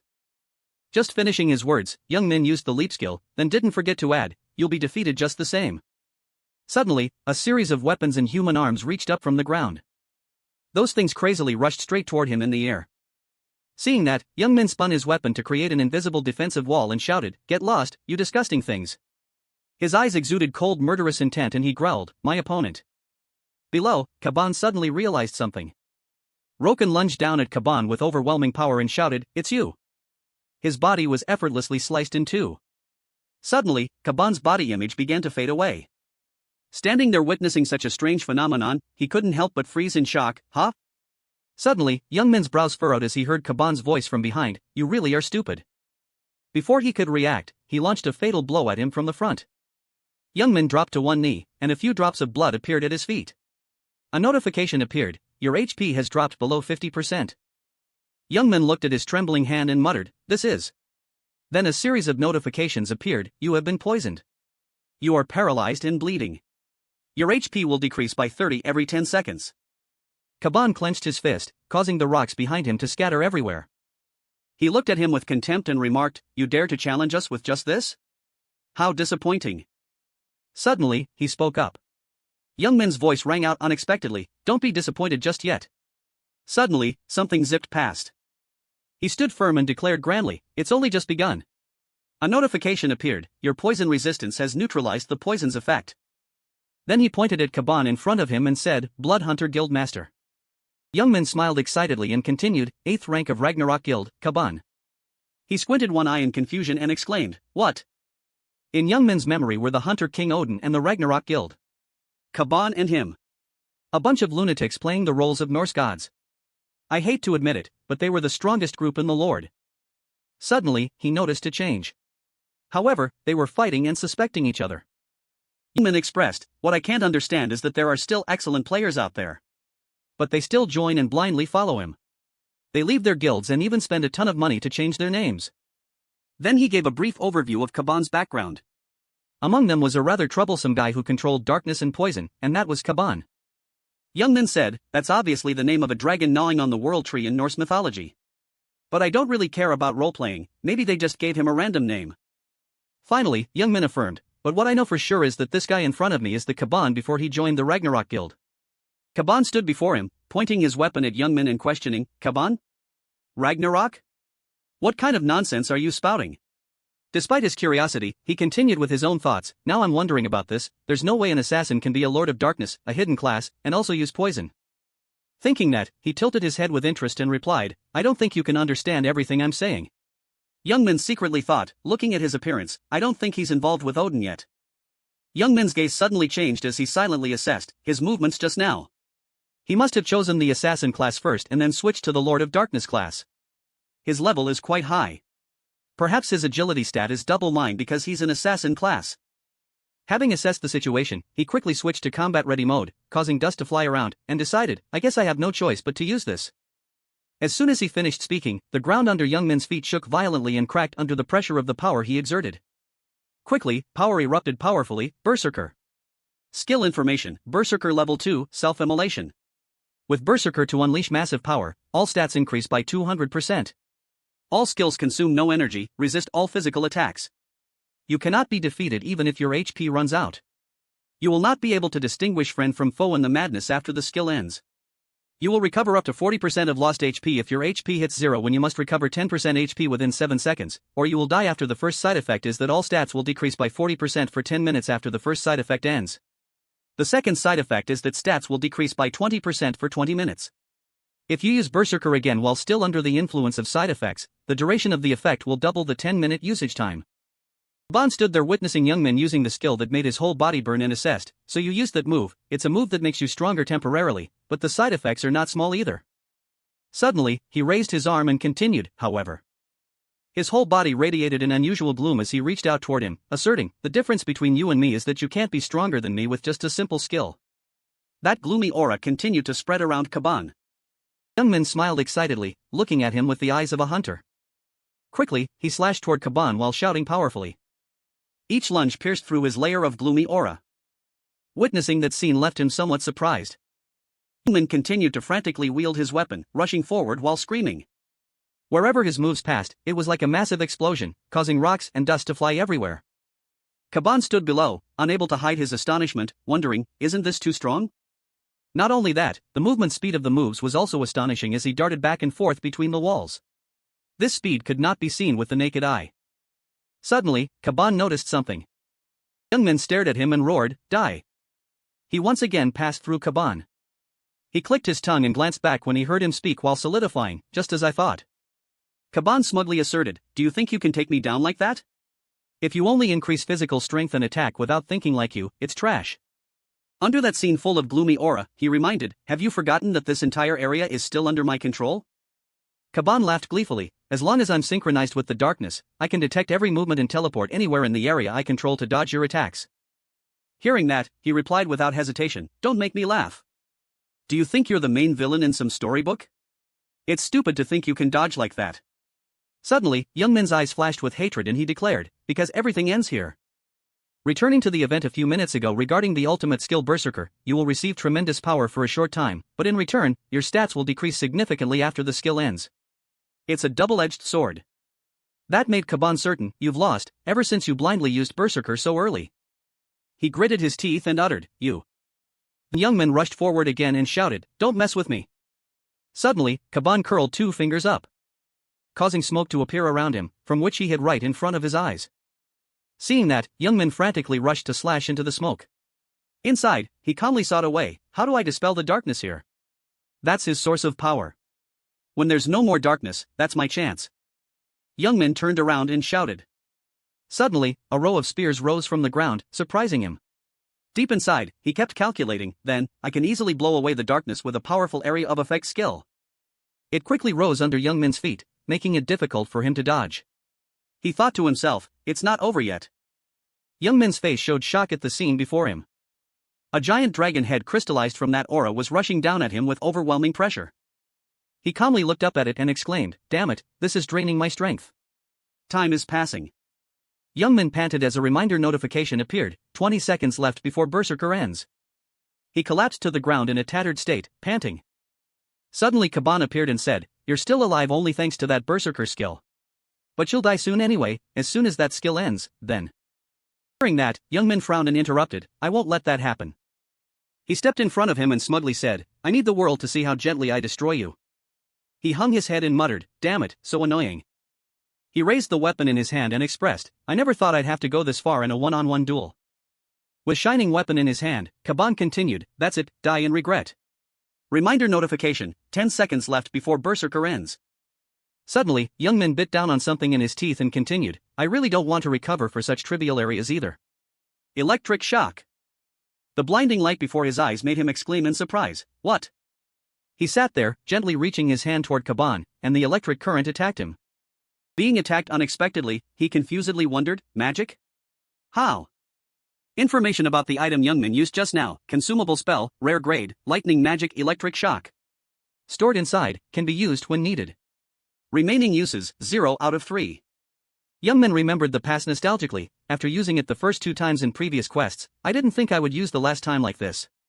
But this is the only way for me to dispel the darkness, his main source of power. Seeing the target struggling in front, Youngmin seized the opportunity and rushed forward. He thought, but this is only a temporary solution. Reminder notification, 5 seconds left before berserker ends. Youngmin gripped his weapon, using the slash skill. He reminded himself, I only have one chance. Caban's eyes widened in astonishment at the scene before him. Youngmin flew up with a heroic spirit, aiming straight at Caban. Youngmin focused all his power into one slash, finishing him off grandly. While finishing him, he silently screamed, I will give it my all in this attack. Notification appeared, berserker has ended. You have leveled up. Caban just fell, not believing his eyes, exclaiming, How? How is that possible? His upper body hit the ground hard, but unwilling to accept it, he screamed, How could I lose to someone like you? Youngmin stepped closer, sarcastically, I don't know, stop acting cool, it's so embarrassing. Standing before Caban's fading body, he gave him the middle finger, smiling provocatively, Come fight me anytime, you bastard. His face gradually faded, but he still struggled to utter, You, just wait. I will. Notification appeared, you have defeated player Caban. You have leveled up. Just receiving the notification, he collapsed to the ground, exhausted. Panting, he exclaimed, Damn it, almost died. Youngmin took the potion in his hand, telling himself, recover first. Gulping down the potion, Youngmin thought to himself, honestly, I wasn't confident I would win. After all, he was the strongest opponent I've faced since regressing. I never thought the Bloodhunter Guild Master would join the Ragnarok Guild. Thanks to the new title, I was able to defeat him. Information on the screen indicated, first, the legendary title Limit Breaker. You have defeated someone much stronger than you and are certified as a player who knows no limits. You are the first person to receive this title. Receiving that information, he thought, especially this Limit Breaker title. Next, the information indicated. Effect, when facing a stronger opponent, all abilities increase by 10%. Skill level increases by 1%. Penalty level decreases by 30%. When facing monsters, all abilities increase by 20%. With those bonuses, he thought, if I didn't have this title, I would have been done for. Suddenly Youngmin picked up the shining silver ring and nonchalantly said, but because of that, I was able to level up and get some useful equipment, so I'll let him off the hook. Information indicated, Ring of the Cowardly Mage. Grade, Rare. A cowardly mage created this escape ring. You can use it once a day to retreat 3 meters. Remaining uses, 1/1. Youngmin didn't take his eyes off the shining ring. His face showed interest, even though it can only be used once a day. For someone who only has attack skills like me, it's very important. I will make good use of it. Suddenly Youngmin looked up at the sky, his eyes showing contemplation, now I see. Youngmin remembered the past, I've already defeated 2 future members of the Ragnarok Guild in my previous life. Does that mean the future can change? For example, they won't join Ragnarok anymore. Then he lowered his head and dismissed it, no, it's not certain yet. I don't know how Odin recruits members. The image of Odin appeared in his mind, making Youngmin frown and wonder, Odin, I wonder what he's doing now. He must have started playing the Lord by now, right? Did he change his nickname in the previous life? Too many unanswered questions made him grimace and scratch his head, exclaiming, damn it, that guy could be anyone. Forget it, thinking about it forever won't solve anything. Then he remembered the image of Philet gritting his teeth in fury until he trembled. Odin is indeed a problem, but currently Philet is the biggest problem. Since he attacked me with all his might, he must really want to catch me. Suddenly Youngmin smiled excitedly, somewhat expectantly, well, whatever, if he comes, I'll take him on. Suddenly he paused, looking down at his hands as if calculating something. Under that blue sky, Youngmin told himself, I should probably prepare in advance. In a bustling and crowded scene. The first item, Hawk Armor. Grade, Rare. Hawk-shaped armor engraved on the chest. Defense, 110. Durability, 300/300. Dexterity plus 5, critical rate plus 5%. Required level, 60. Next is Archer's Gloves. Grade, Rare. Once used by an archer, just wearing them makes you feel confident. Defense, 40. Durability, 250/250. Archery plus 10%, critical rate plus 7%. Required level, 60. Finally, Young Men's Gear, Lizardman Pants, Rare, with the wildness of a lizardman. Defense, 80. Durability, 400/400. Agility plus 3, critical rate plus 3%. Required level, 60. Death Belt, Defense 40, Durability 200/200, plus 5%, required level 60. Scout Iron Boots, Rare once worn by a scout, lowers damage and reduces trap trigger rate. Defense 70, Durability 300/300, HP plus 2, trap trigger rate minus 10%, terrain effect minus 10%, plus 7%. His current stats and gear, Young Men thought, can't expect much from mediocre auction items, just focus on increasing critical rate first. Then thinking about the scene of splitting enemies, thanks to the titles I reached 20%. Adding these items brings it to 40%. Basically every hit will be a critical. Young Men licked his lips looking at the item in front with interest. Furthermore, that item is the Magic Absorption Battle Axe, Rare. Iron Axe for warriors, it absorbs magic to increase durability and damage. Attack power, 150. Durability, 500/500. Required level, 70. Gripping the axe tightly, he exclaimed happily, not bad, probably can use it until level 100. Eamon looked at the screen in front, calculating, seems I used about 30 gold to buy all this. Still have some money left. Suddenly he remembered what to do. As for the main quest, I just need one more record from Harkin to finish. Hidden behind the wall, someone was watching Young Min's back as he walked and muttered, alright, time to grind. Must take the opportunity to test the new gear. That person silently watched in his direction. Moving to the scene right at the waterfall in the forest. Suddenly a wild boar rushed in frantically. Young Min gently glided past that boar, causing its body to separate when landing a critical hit. He stood straight, raised the axe high with excitement, not bad, one critical hit and a level 70 monster is gone. Suddenly another one was preparing to rush up. He still stood there diligently, I will stay here until level 75. It aggressively rushed towards Young Min, seeing that, he rushed up to provoke, that's right, come here. Suddenly a series of arrows from nowhere flew quickly. Somehow, it pierced straight into the boar, causing it to be defeated before it could even enter the battle. Witnessing his prey stolen, Young Min turned his head to look, full of confusion, what the hell? Just like that, someone stepped up and said, sorry. The Megapixel Guild member holding a bow in hand, smiled awkwardly, I accidentally shot it, how should I compensate you? Young Min frowned and replied, it's fine, remember to be more careful from now on. Then he aimed at two monsters in the distance, gripped the axe in his hand and slowly raised it. Aiming straight at the target in front, he threw the axe with power towards the monster. Suddenly in front of Young Men, where the two monsters were standing, a large explosion appeared due to someone using the magic missile skill. After that, the Megapixel Guild member stood in front of him, oh no, sorry, I didn't see you attacking at first. The scene was too familiar, making Young Men lazy to pay attention, continuing to lift the axe preparing to attack. As if sensing something, he immediately turned to glare. The Megapixel Guild member just drew his bow and was startled by the killing intent he radiated. He turned to him and smiled hypocritically, oh my, we coincidentally aimed at the same target. Young Min called out softly, you guys? He continued, are you from the Megapixel Guild? He was startled but still stubborn, what are you saying? Why say that all of a sudden? He pointed straight at the Megapixel Guild member, at least hide that guild emblem. He instinctively backed away, oh my. Then the Megapixel Guild member spoke loudly, so what? What are you going to do? Hunting means making mistakes, right? Young Min heard that and scratched his head, sighing. Then he looked straight at the Megapixel Guild member, making him scared, I will warn you for the last time. Young Min's face was full of killing intent, approaching the Megapixel Guild member, if you keep following and stealing my monsters, I will consider it an act of hostility against me. He coldly threatened, and not just you, but your entire guild. He shouted, you want to cause trouble? Young Min turned and left, do whatever you want, then don't complain that I didn't warn you. His brow furrowed, revealing annoyance. The Megapixel Guild member revealed a calculating smile, go ahead, but whatever you do, it won't work.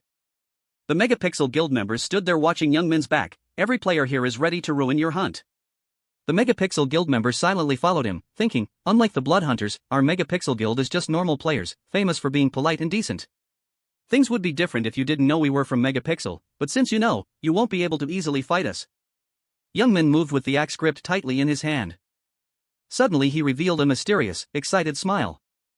The Megapixel Guild member shouted, "What?" He was extremely confused. "You want me to follow and bother him? That crazy guy?" Filet crossed his arms and glanced. "That's right. Of course you must not let other players discover it." The guild member replied, "No. The problem isn't being discovered." He worried, "Do you really think he will let us do that? I heard he is a crazy freak." Filet lowered his head, "Surely he won't let it slide." But that's not the problem. The guild member was curious, "Then what is?" Filet frustratedly explained, "We need to make him furious, turn around, and edit it to make him look like the bad guy. If we can't do anything to him in the game, then we must use the power of media." He thought, "Don't worry. Unlike those blood hunters, our guild is famous for being decent and upright. He can't attack us easily." The guild member was still worried, "Certainly. He found Youngmin. The only reason he has many supporters is because he only attacks blood hunters. A scandalous guild." The guild member drew his bow from behind. "He won't dare attack the Megapixel Guild because of our good reputation. If we can provoke him and record that scene."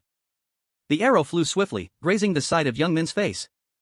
A wild boar right there was hit by the arrow, panicked, screamed, and ran away. The guild member behind laughed mockingly. "Oh no, I slipped my hand." He acted bored, "So sorry." The words hadn't finished, Youngmin had already jumped over with the axe. The guild member froze for a moment. "Huh, what?" The axe glided past quickly, leaving a bright red screen. Youngmin sneered, "The conversation is over." The Megapixel Guild members witnessing it were all panicked. He attacked a player outside the PK Guild. Youngmin walked over leisurely. "Why are you surprised? I warned you before." She trembled, "Stay away." She fearfully released power, Mana's shield. Youngmin didn't care about that weak resistance, directly attacking, strike. A powerful blow shattered the magic shield, critical. Youngmin smiled dangerously, "This is a chance to test the features of the critical set." Someone suddenly shouted, "You." He stood behind questioning, "You are making a big mistake. Do you think everyone will let it slide if you play like this?" Youngmin angrily picked up a wooden stick nearby. "That's fine." He swung the stick and shouted, "If you don't like it, shut up and attack me." Miserable screams echoed around. The Megapixel Guild members lying on the ground faded away. Youngmin's pupils became even redder. System analysis, cruelty stat has increased. You are a murderer. If you die as a murderer, you lose more experience points and have a high chance of dropping items. To lower the cruelty stat, you need to wait for a while or only eliminate people with evil behavior. If the cruelty stat increases, you will receive a larger penalty. Youngmin sighed boredly, really a terrible hassle. He thought, I also knew this would happen sooner or later, but I became a murderer too early. Youngmin suddenly smiled dangerously, however, it is just a hassle, nothing more. He calculated, if I really want to chase them away, I just need to go to a higher level hunting area like level 90, the mountain hideout of the bandits. Maybe it will be a bit harsh, but I can try hunting there. Youngmin carried the axe on his shoulder and walked away, but didn't dodge any fights. That is my motto. He called out, so now I will wait while leisurely hunting, to see what they will do. At the brightly lit apartment. Youngmin lay in the room talking on the phone. Yes, the address is correct. Please be sure to choose the highest DOS possible. He lay on the bed and replied, yes, I will pay at the end of the day. Please deliver within 3 days. Youngmin hung up. Now it's done. He turned uncomfortably, pressed the phone, and thought, why have they been quiet these past few days? Thought they would have to do something? Youngmin speculated, are they afraid because a few members were killed? No, impossible. Suddenly something on the screen caught his eye. Youngmin sneered, look at this bastard. On the screen was a recording of his cruelty that day with the title, we have discovered the two-faced nature of player Roken. Revealing the fake face of player Roken. Youngmin exclaimed, how cute. Filet sat in front of the screen with a serious look. Hello everyone in the Lord community. I am Filet, Guild Master of the Megapixel Guild, the Fair Guild. He explained, if you have been active in the transit area recently, you might have heard of the player named Roken. Filet introduced, he is a player famous for challenging the PK Guild, the Blood Hunter Guild. Many people think he fights to protect the weak, and that is also what we, the Megapixel Guild, believed until now. He suddenly condemned, however, he only does so for items and experience points when hunting Blood Hunter Guild members, not helping normal players or beginners at all. Filet raised his hand, of course he is not obligated to help others, like the Megapixel Guild. However, The screen flashed the scene from that day. We received a sudden report from an anonymous person. Accordingly, berserker Roken uses illegal hacking software for his bad gameplay. He analyzed, from the video we received, he dodged countless arrows and spells going straight through him. Also many other strange things. Another scene appeared. He killed our guild members. The person tried to send a request to confirm this incident. Filet pointed. This is why I am here. I am here to condemn player Roken. The person suspected is a game hacker. He concluded. The truth is up to you. This is Filet, guild master of the Megapixel Guild. Goodbye. Youngman held his stomach and burst out laughing. I was wondering what he was secretly doing. Is it this? He wiped his tears from laughing too much. Truly a funny person, no wonder he has made a joke. Youngman proudly thought, anyway, because the Bloodhunter Guild Master couldn't defeat me, they don't dare attack me in the game anymore. His eyes brightened. What he did was both despicable and suspicious, but it certainly works. Youngman thought back, arranging the events, in the game, I only focus on playing to get stronger. And they are one of the top 5 guilds in Korea. To maintain their reputation, they need to play the role of a charitable guild all the time. He laughed loudly, what a pity. But this is not the first time this has happened, so I know exactly what to do with this pathetic plan. Filet pressed the phone, I will teach you all a good lesson. In the silent war between Youngman and Filet, people are often stricter with a harmless liar than a bastard with power in a deep forest, the bandit lair. The bandits angrily scolded. How dare you come here alone? Do you know who we are? Youngman calmly asked back, what if I don't know? One rushed up, you insolent guy. I will teach you a lesson before killing you. He shouted loudly, we are. The words hadn't finished when he was cut off by a slash of Youngman's axe. He smiled slightly, I'm just kidding. Of course I must know you guys. Youngman raised the axe, it's a place for me to grind experience points, what else? He looked at this group and thought, usually bandits in games or stories are just for newbies to grind levels. But these guys are different. A bandit stomped his foot, damn it, how dare you? He rose up violently. Youngman looked at him and thought, they don't look like it but they are all over level 90. He assessed, their background is attacking and looting countless adventurers. So they have more gear and strategies than normal monsters. The whole group shouted, he is alone. Gang up on him. Youngman didn't hesitate to take the hit, even so. Berserk. He was submerged in a sea of fire, smiling slightly, still nothing compared to me.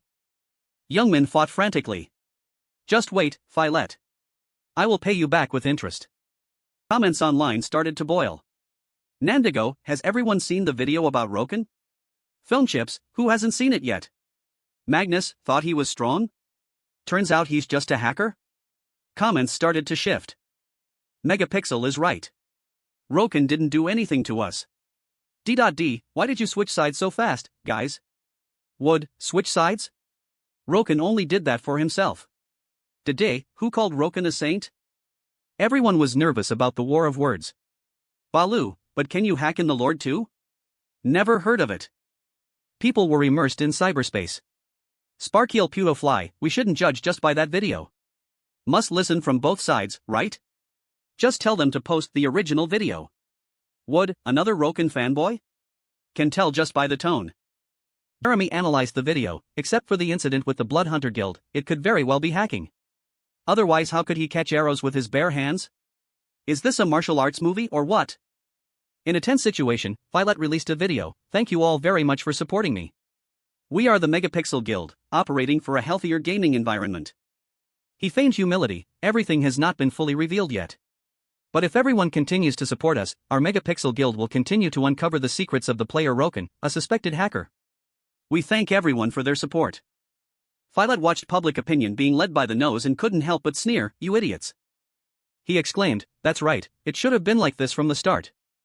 Filet laughed inwardly, Roken, no matter how hard you try, you are still all alone.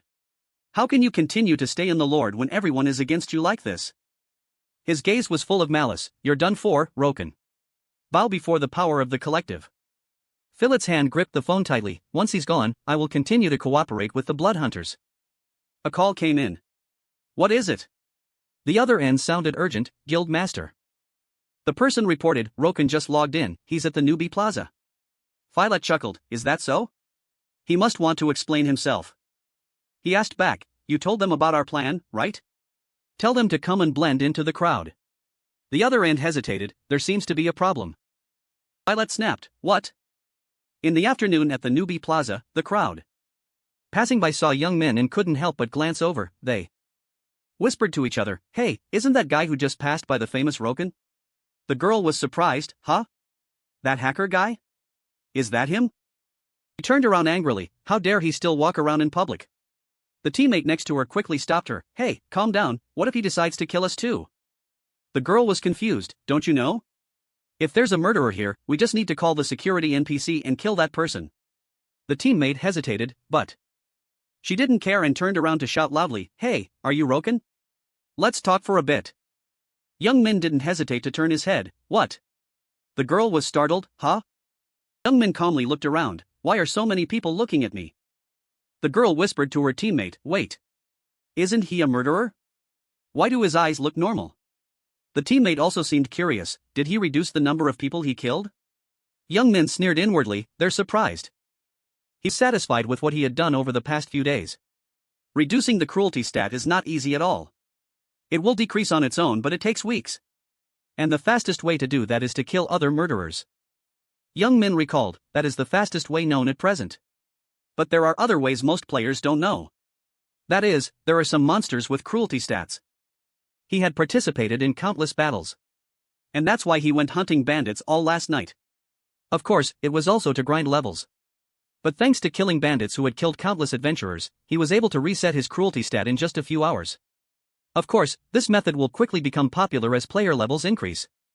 But the most important thing is that he won't be bothered by these nobodies anymore. The girl looked at young Min worriedly, no way, the cruelty stat can't decrease in a day or two. Young Min waved his hand and turned away, if there's nothing else, I'm leaving. The girl's teammate also bowed his head, sorry for bothering you.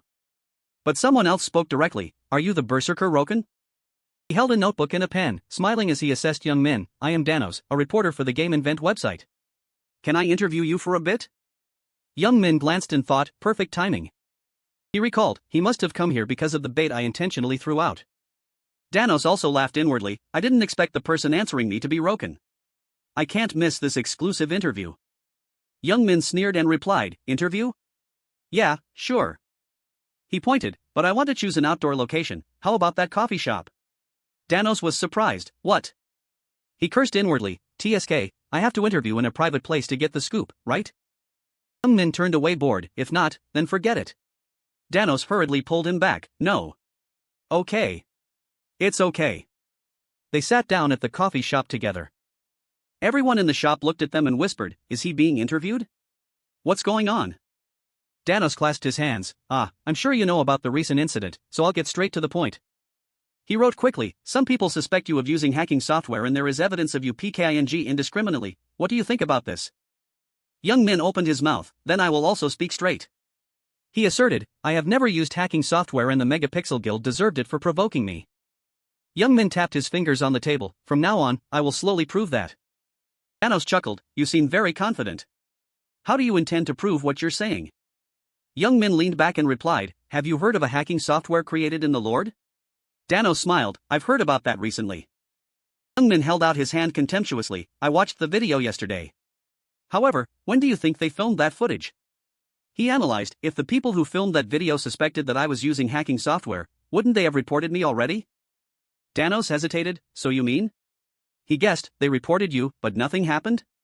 Young Min corrected, to be precise, they concluded that I didn't use hacking software. He crossed his arms nonchalantly, furthermore, I know how to play the game and don't use software. I have never used hacking software. And I don't even know where to get that software. Young Min raised his hand, if you are still suspicious, you can report me right now. Danos was surprised, are you sure? Then I'll report you. Young Min didn't hesitate, report it. Danos touched the screen, I've reported it. Now we'll know for sure. He felt confused again, so you mean you deflected the arrows and caught them with your bare hands just by your own technique? Young Min sighed, what's the big deal? He recalled, isn't the Lord a game that allows gamers to get stronger based on level, items, and talent? Young Min expressed, I have advanced my berserker class for the second time. With that power, I can even easily destroy a building. So what's the big deal about catching an arrow? Danos nodded, you have a point. He asked back, then when that spell didn't hit you? Young Min explained, that's an item called a safe zone. You can get it in the magic item shop. If you are still suspicious, you can try it yourself. Thanos thought worriedly, I don't think he's lying or exaggerating. He probed, so why do you think the Megapixel Guild posted that video? And why didn't you immediately resolve it by clearing your name? Young Min crossed his arms and asked back, about that, is there any reason I need to respond to all those ridiculous accusations? He sneered, and do you think they intentionally tried to take me down because they wanted to hide something? Thanos was startled and thought, they have something to hide? He asked worriedly, what are you talking about? Does the Megapixel Guild really have something to hide? Thanos suggested, do you know anything about them? Young Min replied, you'll know about that tonight. He explained, they posted the video to give the power of judgment to the viewers, so I'm planning to do the same. I'm sorry for making you wait even though you came all the way here, but please watch the video that will be posted tonight for more details. Thanos was troubled inside, what could it be? Outwardly, he still appeared composed. Fine, I have one last question for you. Thanos looked straight, I heard you PK'd with members of the Megapixel Guild. Is that true? Young Min replied frankly, that's right. Thanos was startled, why are you admitting it so easily? Young Min ignored him, I don't want to make many excuses. They made my blood boil so I just killed them all. He suddenly slammed the table and stood up, and let me take this opportunity to say this. Young Min sent a dangerous look, if anyone is planning to mess with me, they are betting everything, from their items to their own lives. On the other side, on the video screen, Violet chuckled, he sure likes to brag. Talk when you've actually defeated my people. He proposed to Young Min, you just need to return the invisibility cloak you stole from us. If you do that, we will let this matter slide. Violet also threatened, and send some of our elite members to the Blood Hunters. Tell them we will support them in reducing the number of murderers and leveling up. Comments flooded the screen. 1. Wow, operated by Megapixel? Surprising. I knew Roken was right. He brought justice to them. They really are a bunch of villains. Jeremy, I heard they are at risk of being disbanded. I guess the Megapixel Guild is done for. Canadian raised his hand mockingly, the gap between me and you is not something that just a petty skill can overcome. Everyone clamored to judge, Canadian, the guild master of the Blood Hunters is so weird. Nachiel, oh my god, if it were me, I would have committed suicide out of shame. Finally, there was an image of the Megapixel Guild member provoking Young Min, oh my, this time my arrow just missed. Gazami commented angrily, I want to punch him in the face, I guess they deserve to be PK'd, don't you agree? Young Min scrolled through the comments, seriously, these people. He chuckled, look how fast they switched sides. Is it switching sides or what? Young Min exclaimed, you stupid Megapixel bastards. Do you think only you are filming? You don't realize how much trouble I've been through. He recalled, in his previous life while playing the Lord, many people tried to take him down using dirty tricks. That's why he always turned on the camera while playing. Although because of that, he had to buy new hard drives every month. Young Min laughed with interest. He was curious to know the expression on his face right now. Violet roared angrily, this bastard. Sui softened her voice, honey? Calm down. Violet's face turned black, do you really think I can be calm right now? He was furious but also full of questions, above all, how did that bastard know about our relationship with the Blood Hunters? Even only high-ranking people in our guild know about it. Violet hesitated, don't tell me you leaked the rumor? Sui hurriedly defended herself, no, I swear it wasn't me. Violet sat in a corner, pulling his hair, Roken, this bastard. Damn it, what should I do now? Sui suddenly spoke up, actually, I think I might know who Roken is. Violet turned around sharply, what? He revealed his surprise, what, the ex-boyfriend we ran into last time. Violet trembled, damn it, what does that mean? Sui also found it hard to believe, but no matter how she thought about it, it was him. She explained, he uses the nickname Roken in all the games he has ever played. And after watching the video, I realized Roken's appearance and way of speaking reminded me of him. Violet remembered everything now, that's right, last time he told me he also played the Lord. Damn it, now that I think about it, he looks exactly like him. He gritted his teeth, it really is that bastard. Violet spoke silently, hey, Lim Sui. She was startled, yes. Violet's face twisted, you have his address, right? At the apartment building, where Young Min lives. Two guys dressed in black, faces covered mysteriously, climbed the stairs. Sui's voice contained fear, honey. She looked at Violet worriedly, should we really do this? I think this is going a bit too far. Violet squeezed her chin, I don't care. Just call him out. He glanced at the apartment door, thinking, after coming here myself, I feel even worse. Am I being played by someone living in this dilapidated apartment? The others also grimaced, I'm different from you, you poor bastard. Just look at these loyal minions doing whatever I tell them. Someone rang the doorbell, you had fun in the game. But this day next year will be your first death anniversary, Roken. A voice echoed from inside, who is it? Sui used a sweet voice, it's me, Sui. The person inside asked back in surprise, Sui, I'm sorry. But you probably have the wrong address. Sui smiled faintly, you don't have to be like that. She pulled her shirt strap, why don't we go inside and talk for a bit? Person inside saw Sui's appearance through the peephole and wavered. The door slowly opened. Violet rushed in, caught him. Everyone, attack. The two guys in black attacked immediately. The person inside was also scared, who are you guys? They didn't care and continued to attack, die, you bastard. In real life, you are nothing. Die. Sui rushed over, honey, wait. She looked at the person on the ground worriedly, it's not him. Violet froze, what? What do you mean? The person in the room also scolded back, you crazy bastards. Who are you guys? He pointed frantically, are you guys robbers? If so, you robbed the wrong house. He shouted loudly, my dad is the captain of the local police station. You bastards better prepare to go to jail. Violet heard that and helplessly held his forehead, thinking, damn it. It's over.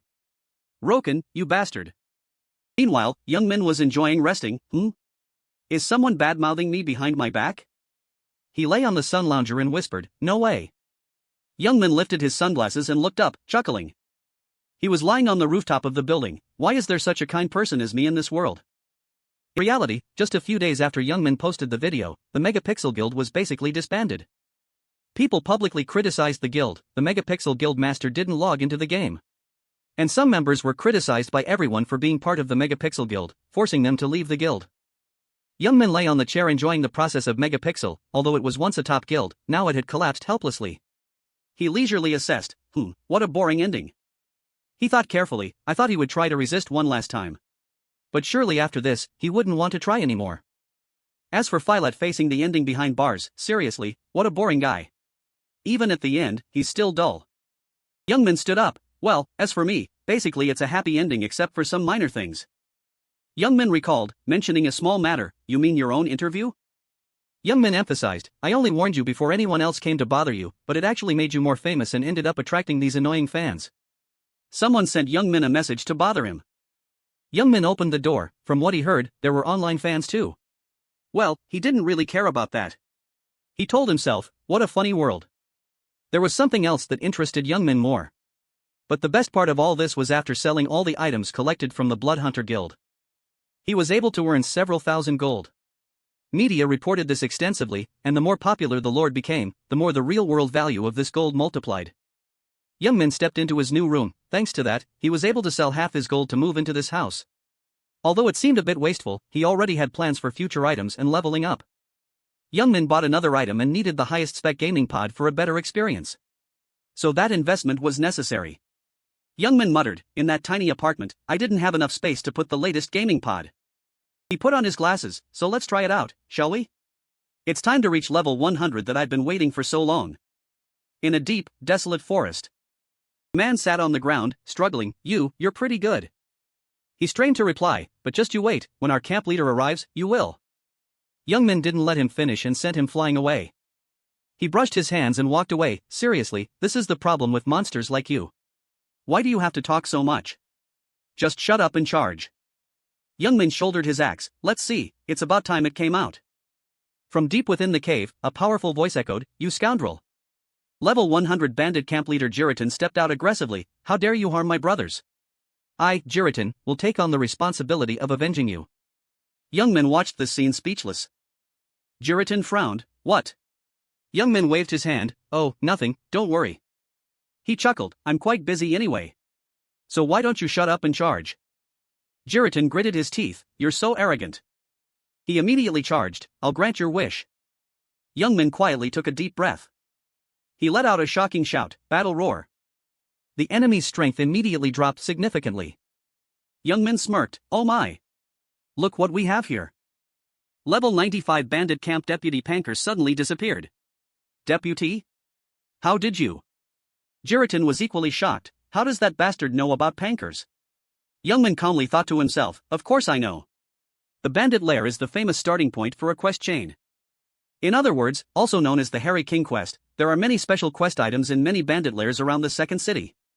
And if someone defeats the bandit camp leader and collects the quest items, they will start a quest to defeat the Hairy King. The leader of all the bandits, the results obtained are quite good.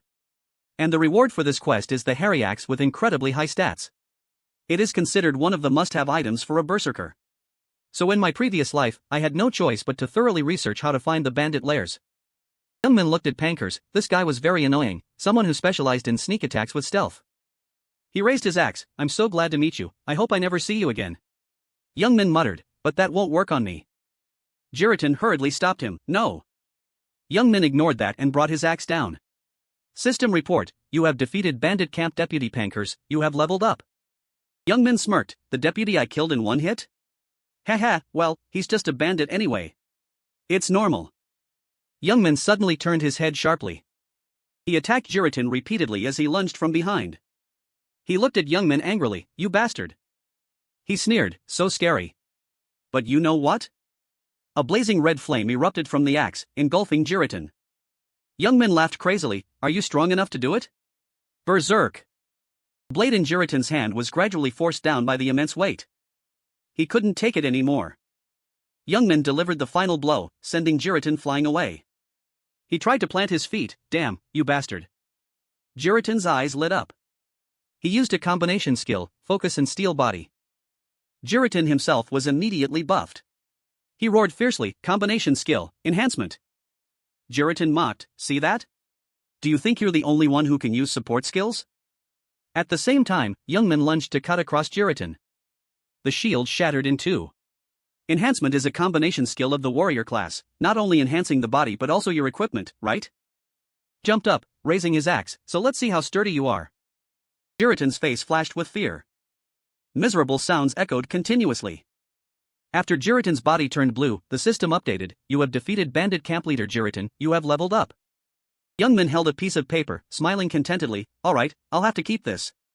System notification, you have received the Hairy King's letter. He looked around, I thought that item had dropped too. Where could it be? Suddenly Youngman realized, oh, the system continued to chime, you have received the final page of Harkoner's journal. Youngman chuckled, finally. System alert, item combination. You have received Harkoner's journal. Now you have access to the final main clue left by Investigator Harkoner. He was satisfied, great, I finally finished this damn journal collection quest. Youngman began to seriously flip through the book. Harkoner's journal is basically like a treasure map. If you combine the countless clues and information in the journal, the results show that everything leads to a single location. That is the place containing the dry bones, the sealed deadly cave. In a dense forest of bones. Youngman sighed heavily, seriously, they hid it so well, as if someone was trying to find it. He said wearily, holding it, it seems I can enter even without a quest here. I've seen quite a few strange cave explorations lately. Some strange noises rang out. Youngman looked up in surprise. He sneered, it's been a while, Skull, hasn't it? System alert, you have discovered the corpse of Investigator Harkoner. He smiled, remembering, that's right, this is Investigator Harkoner, the owner of Harkoner's journal. Youngman's eyes lit up. He noticed the ring on the skull's hand. Youngman took it out, I'll borrow this. He waved his hand and turned away, it will probably be useful for something around here. Finally Youngman found it, placing the ring on the ice block. Ah, here it is. The ring caused the ice block to crack, creating light from it. The seal of the deadly cave was broken. Youngman chuckled, because of his experiences from his previous life, he knew the locations to enter beforehand, but it was only feasible for certain quests. The work could be interrupted. If you come here without meeting the level requirement or collecting enough journal fragments, the skeleton soul will rise to stop you. Level 90 Roken entered the dungeon. Youngman thought with a smile, this isn't a place for low-level people to enter, but my current level is more than enough to do this quest. He kicked the ice wall. A long, wide trail appeared. System notification, you have entered the deadly cave. There was a strange sound that caught Youngman's attention. Some strange creatures rose up. Main quest, prevent the ancient bone soldiers from entering the human world. These are level 95 elemental bone soldiers. Youngman quickly attacked the first one. He unleashed massive power, dash strike. A huge explosion blasted them into the air. Some of them attacked Youngman from behind. He quickly sensed it, jumping to dodge the attack. The bone soldier took damage and rattled. Youngman exclaimed, it seems they are only slightly stronger than the bandits. Not too bad, but there's one thing that caught my attention. The bone soldiers still rushed forward crazily. These skulls aren't afraid of death at all. Youngmin picked up his axe. But he jumped up and easily slashed them. It only made things easier. The bone soldier hit shattered. The others suffered the same fate. Youngmin stood in the middle of the encirclement, taking them all out. He stomped his foot on the ground, and those standing around were also blasted away. Youngmin turned quickly. Sharp, clean cuts continuously took down these monsters. Youngmin enjoyed the interesting battlefield. He exhaled. Luckily, I don't need to use berserk to deal with them. It's a bit tough when they keep rushing in. Suddenly, the ground shook violently. A deep voice rang out, finally. A spark cut across, snapping the chains in two. The connecting chains broke continuously. A massive monster appeared. The seal has been broken. This is the level 100 Bone Soldier General, the dungeon boss. He roared loudly, I will turn you into the first dried corpse to spread the greatness of the Empire to the human world. Youngmin stomped his foot and jumped up. Didn't hesitate to lunge in. It's time for you to be crushed. Leap attack. A blazing red flame slammed down onto the Bone Soldier General's head. He just chuckled, you arrogant lowlife. Youngmin saw this attitude and thought contentedly, good, I'll make sure he can't summon those bones. He analyzed carefully, the biggest problem with this dungeon boss is the general. So Youngmin made a plan. If given enough space and time, it will summon a bunch of bone soldiers. And the passive skill death aura will make the bone soldiers many times stronger. That's why he needs to stop it from summoning those bone soldiers. But in reality, of course, the strength of this group cannot be underestimated. Even without the soldiers, it's not easy at all. Usually, you need a 3-person party with strong classes to defeat it. Youngmin observed, it's almost time. The Bone Soldier General used his ultimate, Crush. Youngmin raised the ring in his hand, this is the moment. A magic circle appeared, glowing brightly. The Bone Soldier General sneered. You lowly human. Do you really think you can resist the 4 generals of the Empire? But his eyes slowly changed. System alert, summoning cancelled because no target was found. The Bone Soldier General roared angrily, what? He's not here. He raised his hand, don't make me laugh. The Bone Soldier General created a whirlwind, if you are alive, you cannot escape me. Death aura. Disable stealth cloak. Youngmin's image behind the cloak gradually became clear. The Bone Soldier General was shocked, what? Youngmin just chuckled. A red flame fell to the ground. He immediately attacked the Bone Soldier General. The Bone Soldier General was ambushed, crying out miserably. Youngmin took the opportunity to get closer, very good, one more hit. In the Bone Soldier General's eyes, they lit up. He moved his fingers. Youngmin meanwhile kept attacking. The Bone Soldier General unleashed his power. He roared, no one can stop me. Soul form. This terrifying power made Youngmin pause, thinking, I probably can't stop phase 2. Magic circles appeared in the sky. Under the Bone Soldier General's summoning, Necromancer class skill, Summon Undead. Rise. From the magic circles, an object flew out. Knight class skill. Mount. Finally, a perfect monster crawled out. Combination skill, Phantom Steed. Blue flames from the hot source of power poured out. Youngmin hurriedly dodged the impending dangers. Surprise attacks came from behind him. The Bone Soldier General's eyes flashed dangerously. He jumped up, his body wrapped in bright blue fire. The Bone Soldier General commanded majestically, kneel before the power of the Empire. Youngmin put all his strength into jumping up to attack. Terrifying streams of power collided, creating a terrible shockwave. The weight from the opponent made him grit his teeth and endure. Youngmin was knocked flying away. He hurriedly landed, creating great friction with the ground. Youngmin cursed angrily, it's just a bone monster, why does it hurt like being run over? Even though I've never been run over. He hurriedly took out a potion to boost his vitality. In terms of strength, I'm a bit stronger, but if it's a duel, I'll lose because it can speed up. Youngmin looked at the monster in front of him, pondering, what should I do? Do I have to use berserk? He mused, no, I can't use it. Youngmin calculated the pros and cons, if I use it, I can easily defeat it. But the problem is the penalty afterwards, my super fast leveling plan will go up in smoke. He narrowed his eyes, the current problem is. Youngmin observed the Bone Soldier General's movements, that thing can move. If I can handle that. System notification, you have changed weapons, Tamanakax. Youngmin's eyes flashed with danger, one wrong step and that thing will crush me. But I have to try to know. He threw both axe blades away at the same time. The Bone Soldier General smiled lightly, useless. He easily raised his hand to block the attack. Do you really think you can stop an Imperial General with that? Youngman suddenly appeared, responding with a critical strike. Of course I don't think anything so stupid. The Bone Soldier General was ambushed. What? He's facing that attack head-on? Too reckless. A powerful collision echoed through the space. The Bone General took damage and roared in anger, "You vermin!" He immediately retaliated, but his vision was restricted. Youngman waited for that exact opportunity and lunged again. The Bone General cursed, "How dare you!" The ground cracked into fragments. Youngman looked up, revealing a dangerous gaze. The Bone General took the chance to fire a wave of suppressive power. Youngman sneered, "That's right, I am a vermin." He leaped close to the Bone General's body and plunged his weapon into him. He screamed in pain, "Damn it, the resurrection of the Empire." Youngman took the opportunity to mock him, "You and your empire. This is payback for earlier. Aim for the shoulder." He continued to howl in pain. Youngman guessed his intent. "Your soul form skill is still on cooldown, isn't it?" He delivered the finishing blow. "Die, you skeleton." Violent explosive power destroyed everything. Critical hit. Everything before his eyes was reduced to rubble. Bone General faded away. Impossible. How could an Imperial General lose? System, you have leveled up. A metal block appeared. System, Bone General defeated, deadly essence has appeared. Youngman smirked. There it is, the reason they sacrificed their lives to protect this cave. That metal block, the deadly essence. Under its influence, the Bone Soldiers began to wake up. System, hurry, the deadly essence has the power to awaken corpses. They slowly emerged after the horrific battle. If you don't retrieve it quickly, the corpses will keep waking up. If left there, undead monsters will continuously appear. It is the Grim Reaper itself.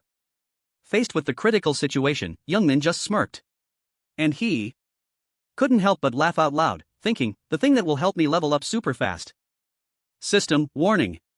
If you don't retrieve it quickly, the corpses will keep waking up. Youngman retorted, are you crazy? Don't you see all those points? The skeleton soldiers seemed. These guys could hardly stop Youngman. He immediately lunged to attack. A gentle strike could easily destroy them in exchange for power. His eyes contained madness. Alright, time to reach level 99. 4 days later, the Bone Soldier hunt still hadn't ended. Youngman was immersed in the pleasure the battle brought. He frantically took them all down. The Bone Soldiers just kept rushing in mindlessly. Youngman took them down one by one. System, you have leveled up, you have reached the maximum level of 99. Youngman chuckled, phew, finally. He recalled the battles of the past few days. Honestly, this kind of continuously respawning mob area was difficult at times. But thanks to the potions, recovery items, and shelters I brought, I was able to recover and fight at the same time. Youngman looked into the distance. Because of that, I was able to reach level 99 in just 4 days. I bet no one, not even in my past life, could reach level 99 this fast. He stepped forward. Alright, now is not the time for this. Youngman grabbed the deadly essence. System, you have completed the Death Cave Dungeon scenario, an unbelievable achievement. You have conquered the undead and saved the world from chaos, although no one knows of your achievement right now. But one day, the whole world will recognize this sacrifice of yours. You have received the title Death Subjugator. You are the first person to achieve this title. Effect, your attacks deal 10% more damage to undead. You receive 50% more critical damage against undead. You receive 10% resistance to the dark element. Youngman smiled, this is great. He thought to himself, this is even better than the passive functions of the Light Priest class. I'm really looking forward to fighting the undead now. System warned again, death is gnawing at you. Be careful, if you don't act quickly, you will be swallowed by death. Youngman replied boredly, I know. You don't need to overreact like that. He looked around, now everything here is done. Youngman walked away with the loot. I've completed the quest and reached level 99. It's finally time. He opened the book and used the ancient rune book. A massive wave of power immediately enveloped him. Send my sweet gift to the Battle Chain Guardian. Elsewhere, inside the main building, Maturian couldn't believe it, pointing, that is. Youngman smiled and presented it. It's the deadly essence. I got it from the place written in Harkonner's diary. Maturian interrupted, wait. He proceeded to check it with magic. A warm light surrounded Youngman. Purify. Youngman asked, is it all done now? Maturian turned away, still not enough. You must not underestimate the power the deadly essence holds. He handed over a potion, take this and drink it. Maturian explained, it is a rare potion that can enhance your vitality. Youngman downed it in one gulp, thinking, TSK, this stuff doesn't taste good at all. System, vitality in your body is stirred, the power of life is pushing back death. He checked his progress bar, alright, this should be enough to stop death. Youngman recalled, the next rise of the death forces is coming soon, even now I still can't forget it. Maturian said goodbye, well done. Thank you for working hard. We have been able to escape this mess. He smiled confidently, not only that. Because of your incredible achievements up to this point, I have decided to let you become a member of the Supervisory Corps. Maturian offered a handshake, I look forward to working with you from now on. The two shook hands firmly. Maturian smiled, continue to protect this continent for its peace and safety. Youngman also smiled, I also look forward to working with you. He calculated internally, of course I'll join. I need to continue the main quest line. The guild includes many races, from humans, elves, fairies to dwarves. System, an extraordinary achievement. You have become a member of the Supervisory Corps, a network maintaining relations between races. You have received the title Supervisor. You are the first person to receive this title. Youngman looked at the system with satisfaction. It began to explain, becoming a member of the Supervisory Corps, a network created by humans, dwarves, elves, and goblins for the peace and safety of this continent. You will be respected by other species everywhere. You are the first person to receive this title. Effect, you will be able to complete supervisor quests. You will receive the respect of other species everywhere. Maturian handed over an item, take this is proof of your status. Youngman realized, right, this is the thing to complete it. Maturian's hand was a ring. System, Supervisor's Ring, rare grade. A ring proving the status of a supervisor. It holds special power that can enhance the user's vitality. You can use vitality recovery once a day to restore 3000 HP, remaining recoveries, 1/1. Cooldown until next use, 0 hours. Youngman gripped the ring tightly, thinking, right, this is the essential item for a berserker. Since my maximum HP is now 2500, it basically means I have an extra life. Maturian waved his hand, now you should set off. The world is waiting for you. He smiled encouragingly, no matter what your goals and ambitions are, I will support you, brave human. Youngman also turned to leave.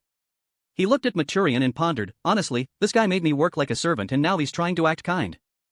Youngman walked while lost in thought, but I guess I'll let it slide. I'm feeling great right now and that's because... He walked to another large building. That is where players choose their class. It's time to choose my third class. The door slowly opened.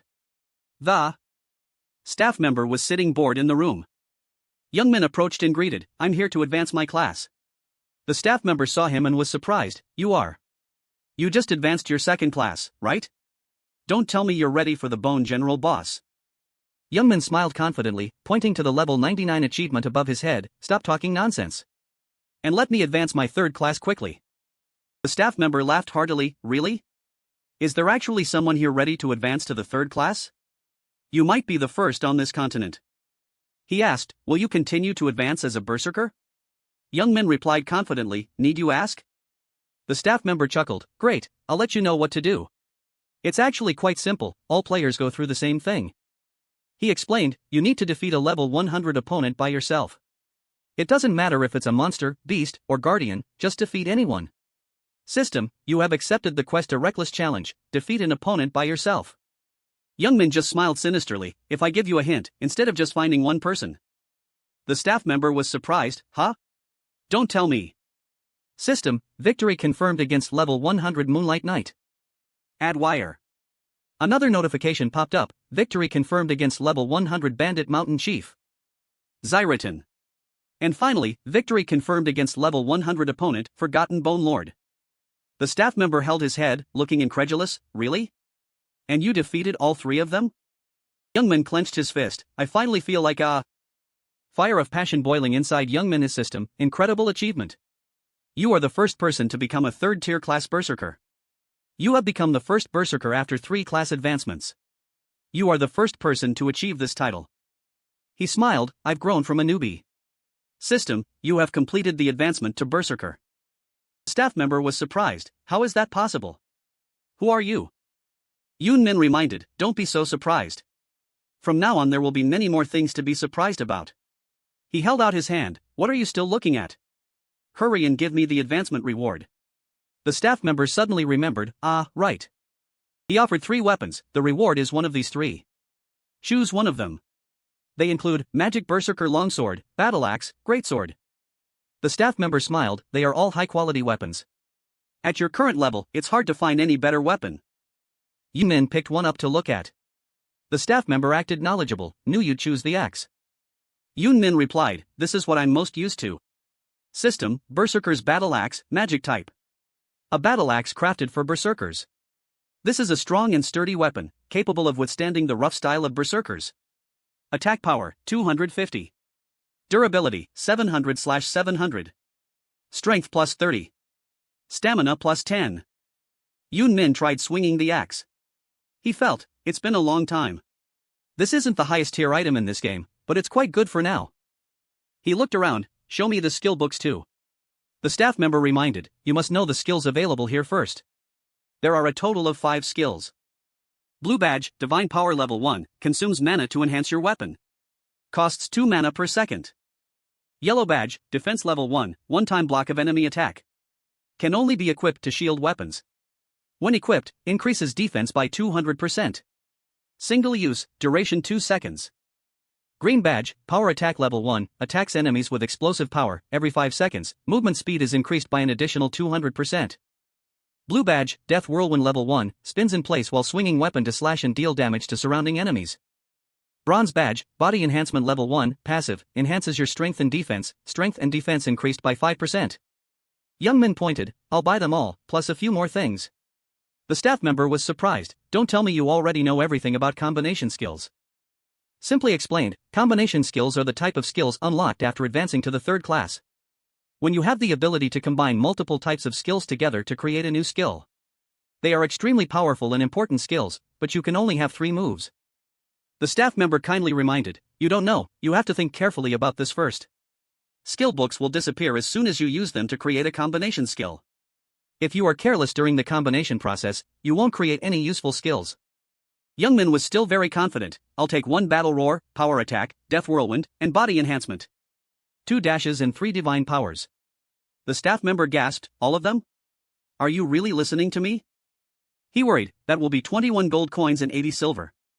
I'd love to give you a discount, but unfortunately, we have to sell at the fixed price. The staff member placed something on the table, in return, I'll give you this. It was a red quartz, a gem of the same type, rare grade, a special item for the berserker class. You can use it to fuse without backlash, single use. Min happily held it in his hand, thinking, I didn't think I'd find this here. Usually, the further I go, the more items I'll get this way. He smiled and replied, thanks, I'll make it useful. Min threw a large bag, alright, here. The staff member panicked again, thinking, he paid such a large amount at once, isn't this a big deal? He watched Min's back as he left, thinking, it seems he knows everything about class advancement and combining skills, who on earth is he? The staff member laughed, good grief.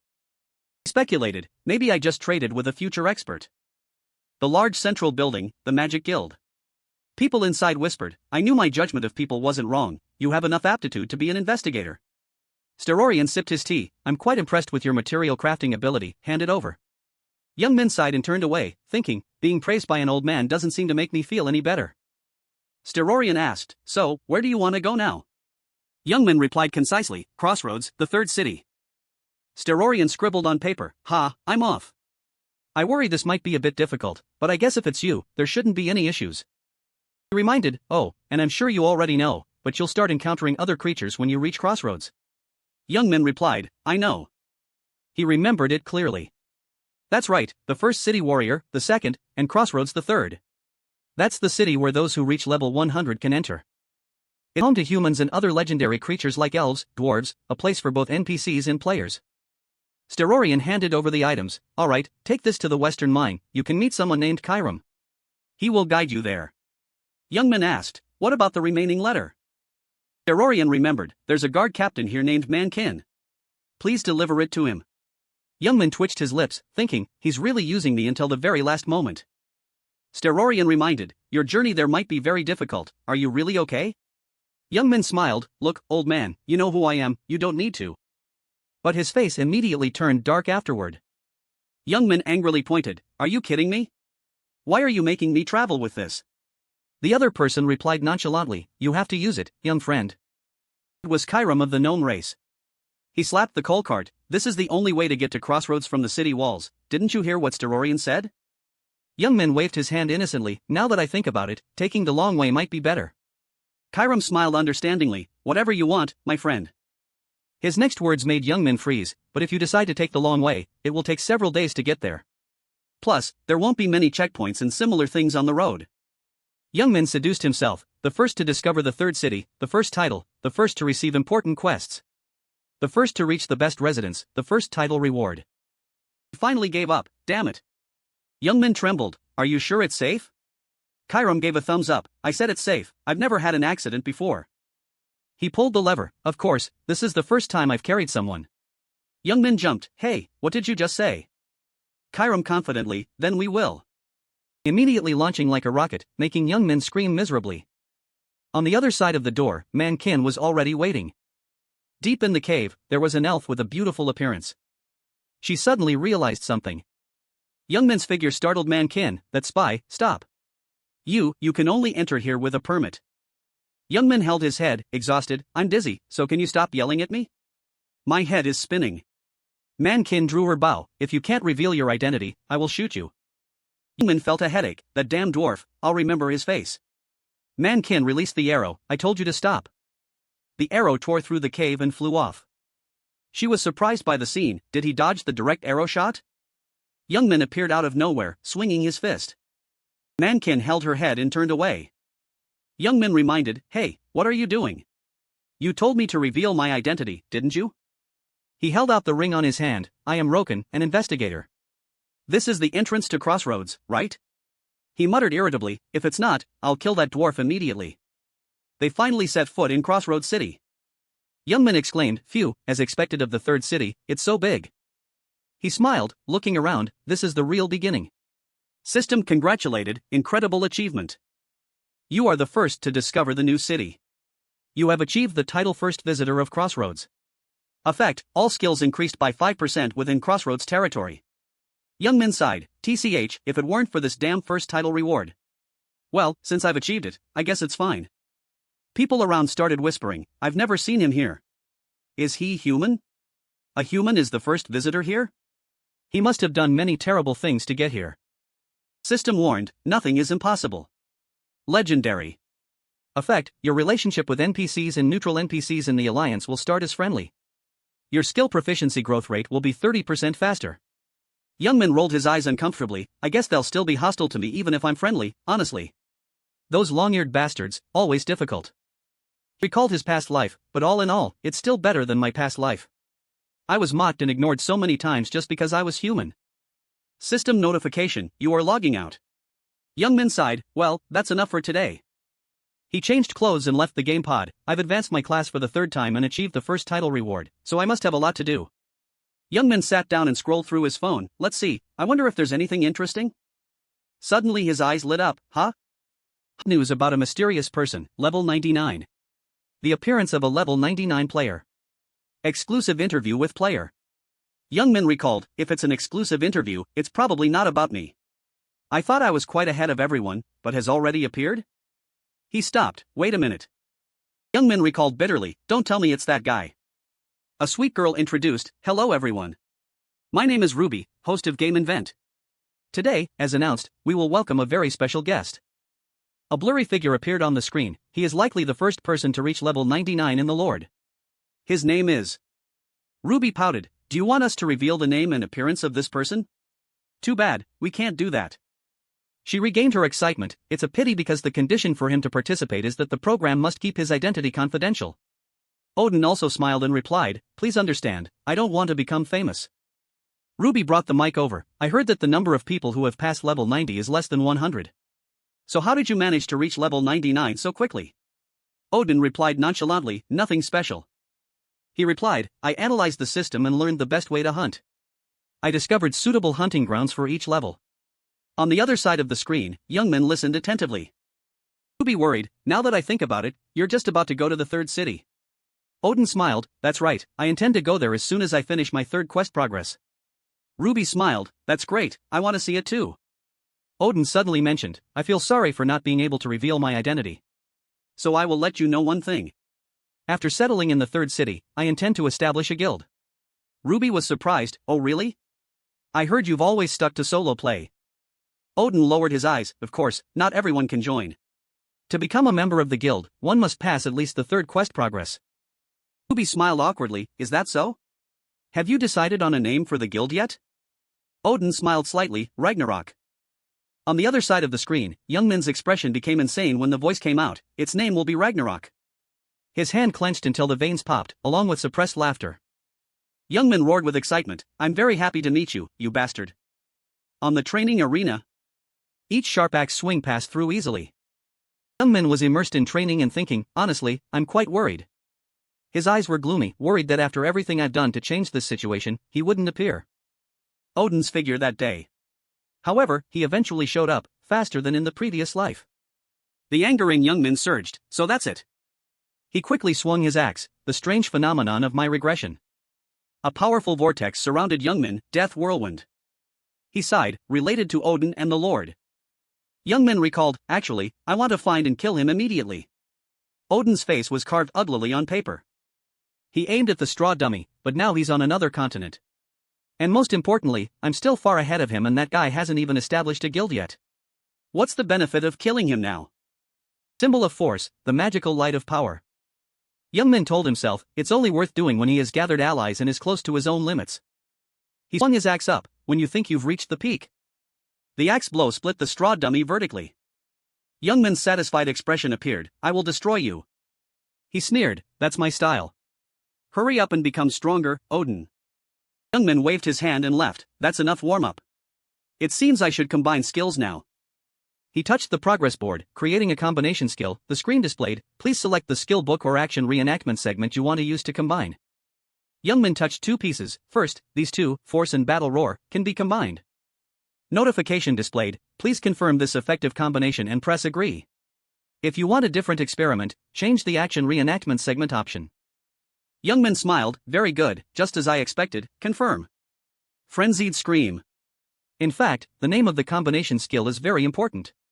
Sometimes the name even determines the effectiveness of the skill. In the game world, when combining two skills, the effect of the skill will vary depending on the name chosen. For example, heavy or light. Fast or slow. A new badge was created, Frenzied Scream. Combination, emits a frenzied cry that terrifies the opponent. Your voice will be enhanced by magic, capable of affecting the opponent's psychology if the opponent is weaker than the user. All their abilities will be weakened much weaker than the user. They may be stunned for a short time stronger than the user, the skill still has partial effect. This also affects the user, being weakened or if the user is in a frenzied state. Effect of Frenzied Scream increased by 1.5 times.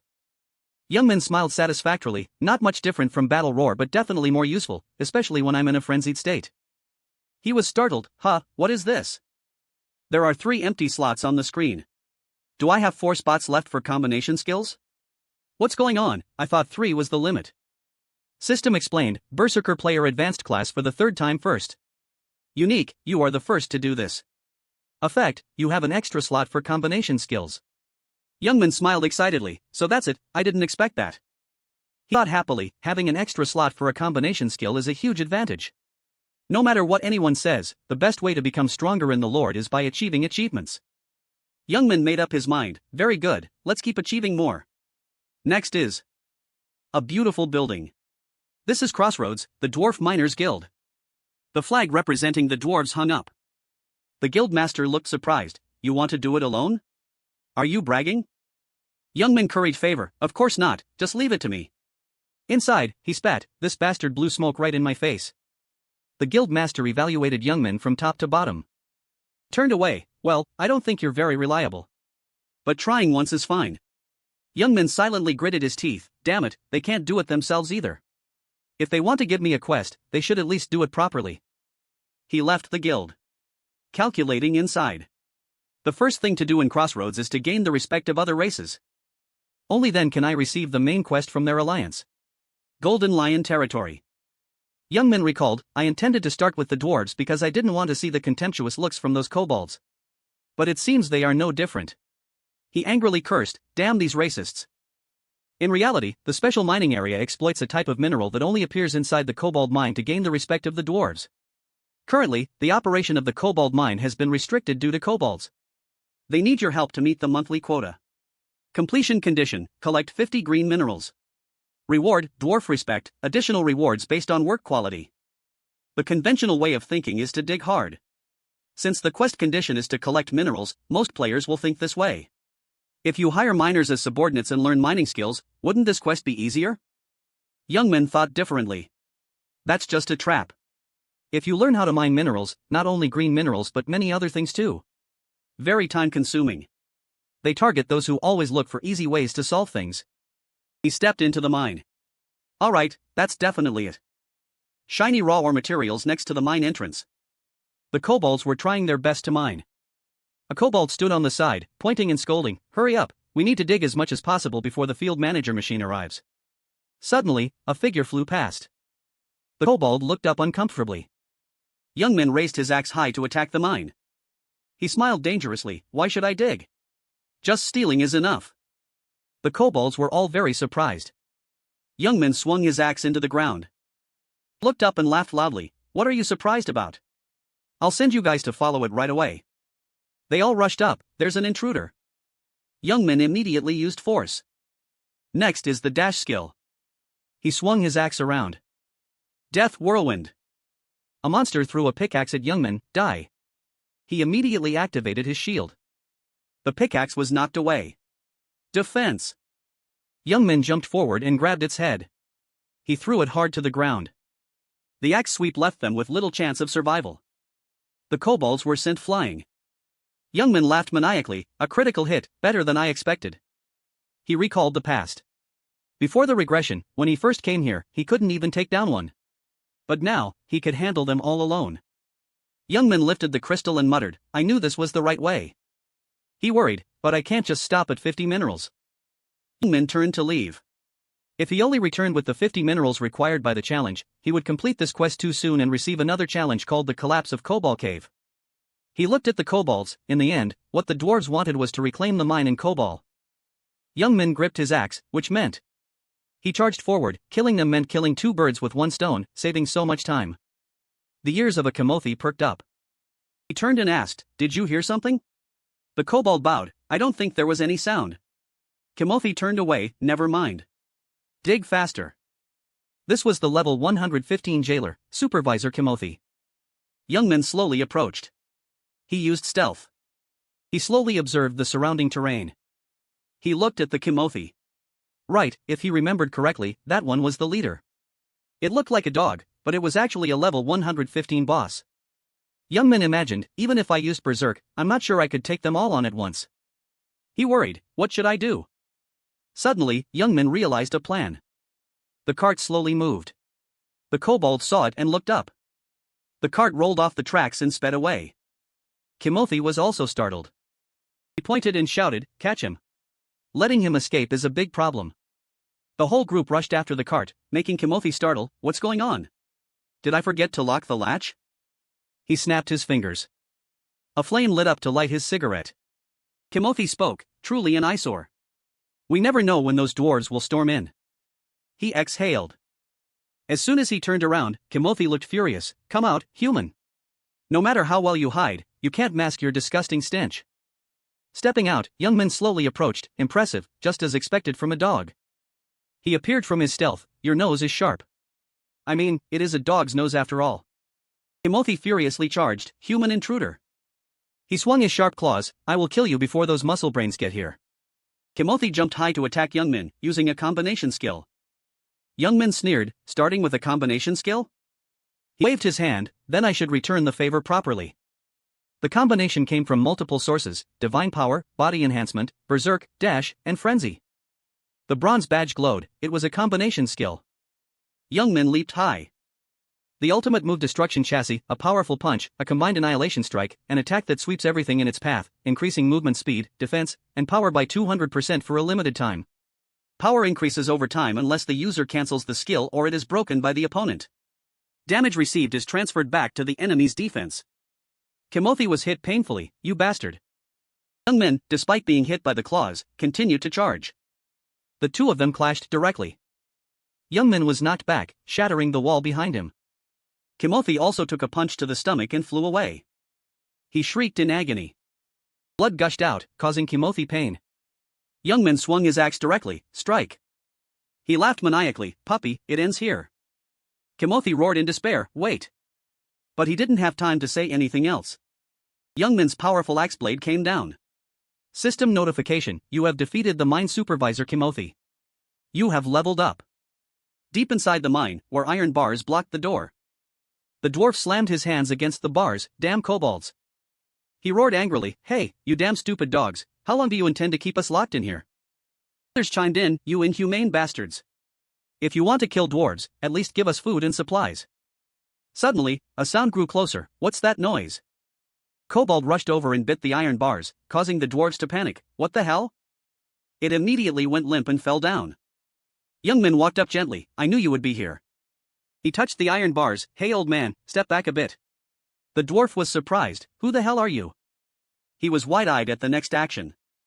The iron bars were bent forcefully to the sides, leaving a passage. The dwarves were both scared and impressed, what kind of strength is this? A human? A mercenary or an adventurer? Youngmin smiled, my name is Roken. I came here with a proposal from your guild. The dwarf waved his hand, we are very grateful you saved our lives, but things aren't that easy. He reminded, this place has been completely taken over by kobolds. There are hundreds of kobolds commanded by the supervisor Kimothy. Thanks to this mess of yours, you'll be targeted by them now. The dwarf suggested, you should leave this place while you can and call for reinforcements from the guild. Youngmin just chuckled, I thought you were worried about something else. He bowed his head, stop worrying uselessly and step outside, old man. He pointed, in this mine. Youngmin recounted his feat, there probably isn't a single kobold left alive. The members of the dwarf guild were surprised, you're amazing. That's incredible. Guildmaster pointed with interest, you actually did it. It was my mistake for not recognizing such talent. Youngmin nodded to himself, do you understand now? Then treat me like a talent. The guildmaster smiled generously, let's get along. I have a feeling we'll be seeing a lot of each other later. The system simultaneously announced an amazing achievement. You have gained the trust of the dwarf race. You have earned the title, Friend of the Dwarves. You are the first to achieve this title. Privilege, you are the first human trusted by the dwarves. Effect, you can request production, repairs, and enhancements from the dwarves. When you request a commission from a dwarf blacksmith, you get a 5% discount. Youngmin was surprised, what's this, I can enhance items already. A typical fact, in the Lord, you only have 2 ways to enhance your items. The first way is to use an enhancement scroll. The second way is to hire an NPC or a blacksmith to enhance it for you. In reality, there are ineffective ways. However, enhancement scrolls can only be obtained as quest rewards starting from the 3rd city. So they are extremely rare. In other words, there are no scrolls on the market right now, but that's not the end. As for the other way, things aren't that simple either. Why? Players might find it difficult to request an NPC to do such a thing. The favorability between you and that NPC must be at a certain level. Moreover, the success rate and price fluctuate greatly. A player should choose blacksmith as a second profession.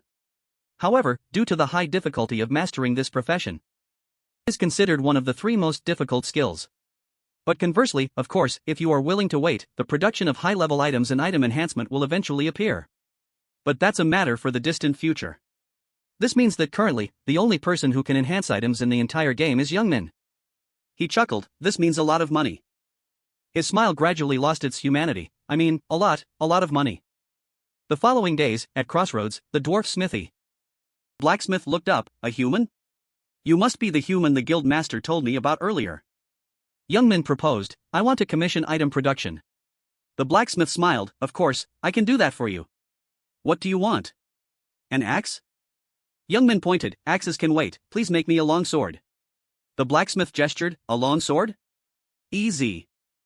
Youngmin calculated, the reason I want to craft a longsword first is simple, because longswords don't have any outstanding characteristics. They have no obvious weaknesses and are widely used by the majority of players. This means it will sell for a good price.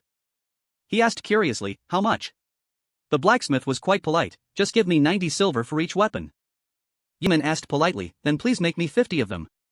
How long will it take? The blacksmith smiled and pointed, you want 50? That's quite a lot. But it will only take me about a day. Just leave the materials over there. Youngmin dumped the pile of materials to the side and thought, the only skill a blacksmith player can actually use is self-repair. So all the materials are sold for dirt cheap. Thanks to that, I was able to buy them without spending much.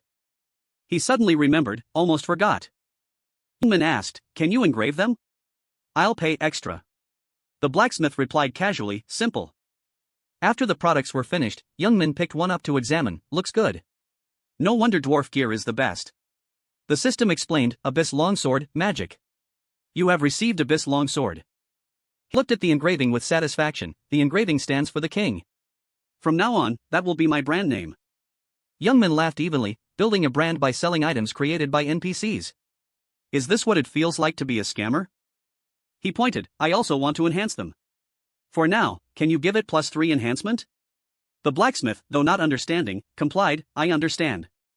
He began the work. Another sword was finished. You have received Abyss Longsword +3, magic grade. Attack power 190, +35. Required level 90, plus. Durability 600/600. Youngmin smiled with satisfaction, thinking, if it's only at +3 enhancement, the success rate is still quite high.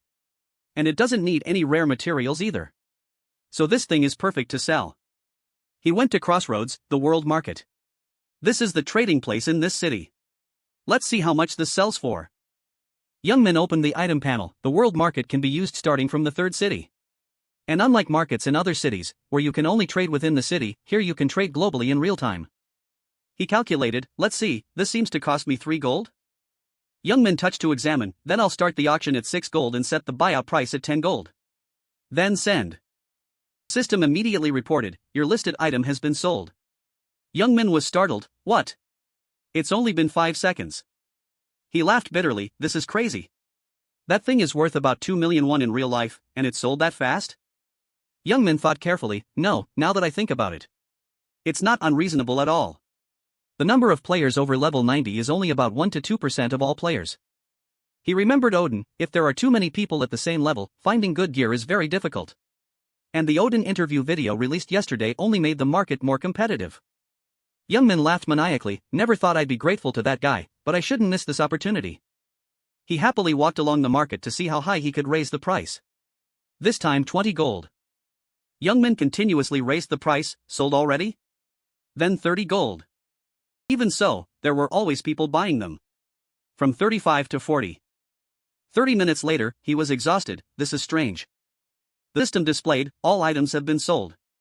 You have received 458 gold, 98 silver, and 32 copper. Excluding transaction fees. Youngmin couldn't help but be amazed, I just made nearly 100 million won in 30 minutes? This is crazy. He frantically scrolled the screen, doing quests and leveling up is important, but now is not the time.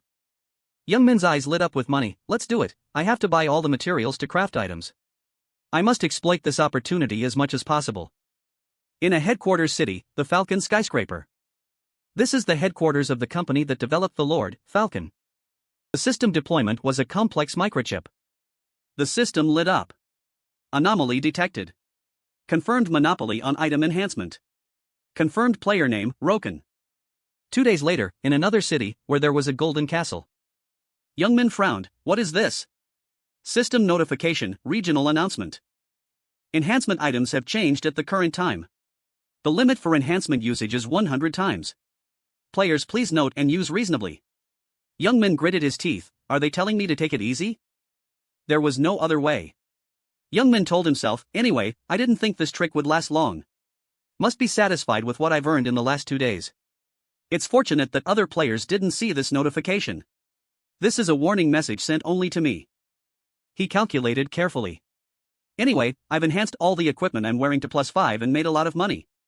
Including, sturdy lizardman armor +5, defense 85 +20, armor 110 +45, gloves 40 +10, belt of conscience 40 +15, deep forest lizardman pants 80 +32, explorer's iron rope 70 +26. Youngmin picked up the axe, thanks to that, I was able to make this. The axe shimmered with an enchanting purple hue. Murderer's axe +5, rare grade. The axe was crafted according to the intentions of a murderer, who caused a series of cruel deaths. Due to the murderer's madness, the axe carries special power, attack 320 plus 150, durability 1000/1000. Thanks to the skill effect, the lower the HP, the higher the attack. His face was full of satisfaction, extremely pleased. Youngmin jumped around, wanting to quickly test its features. Must proceed with the next quest immediately. Another place in Crossroads, the Half-Elf Guild. The Half-Elf Guild Master, Terrell, arrogantly turned away. "You are a human?" She asked. "What are you here for?" Youngmin smiled. "I thought I could help with something, so I came here. I heard you've been troubled lately, so I came to listen." Terrell interrupted. "Who said that?" "I don't know where you heard such strange words, but that's enough." She added, "It's not an urgent matter that requires the help of a weak human." Youngmin couldn't take it anymore. "What? Weak?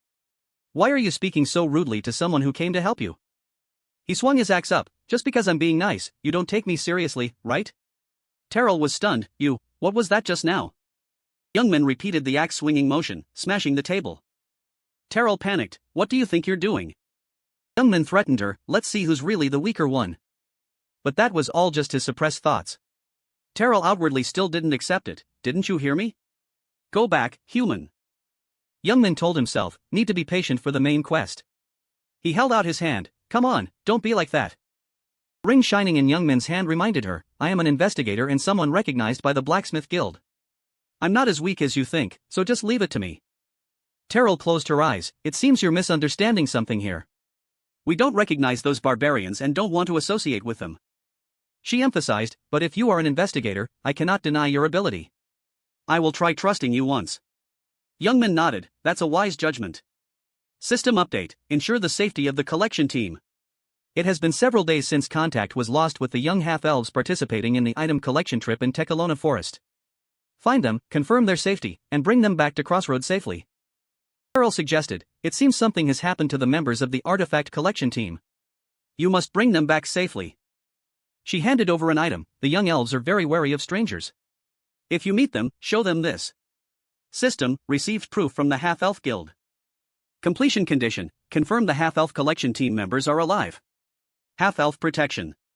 Failure condition, Half-Elf members die. Completion reward, Half-Elf tribe certificate. Additional reward based on mission completion rate. Youngmin bowed his head and thought, as expected, this quest also has an additional reward. He smiled slyly. "Of course I know what the quest is."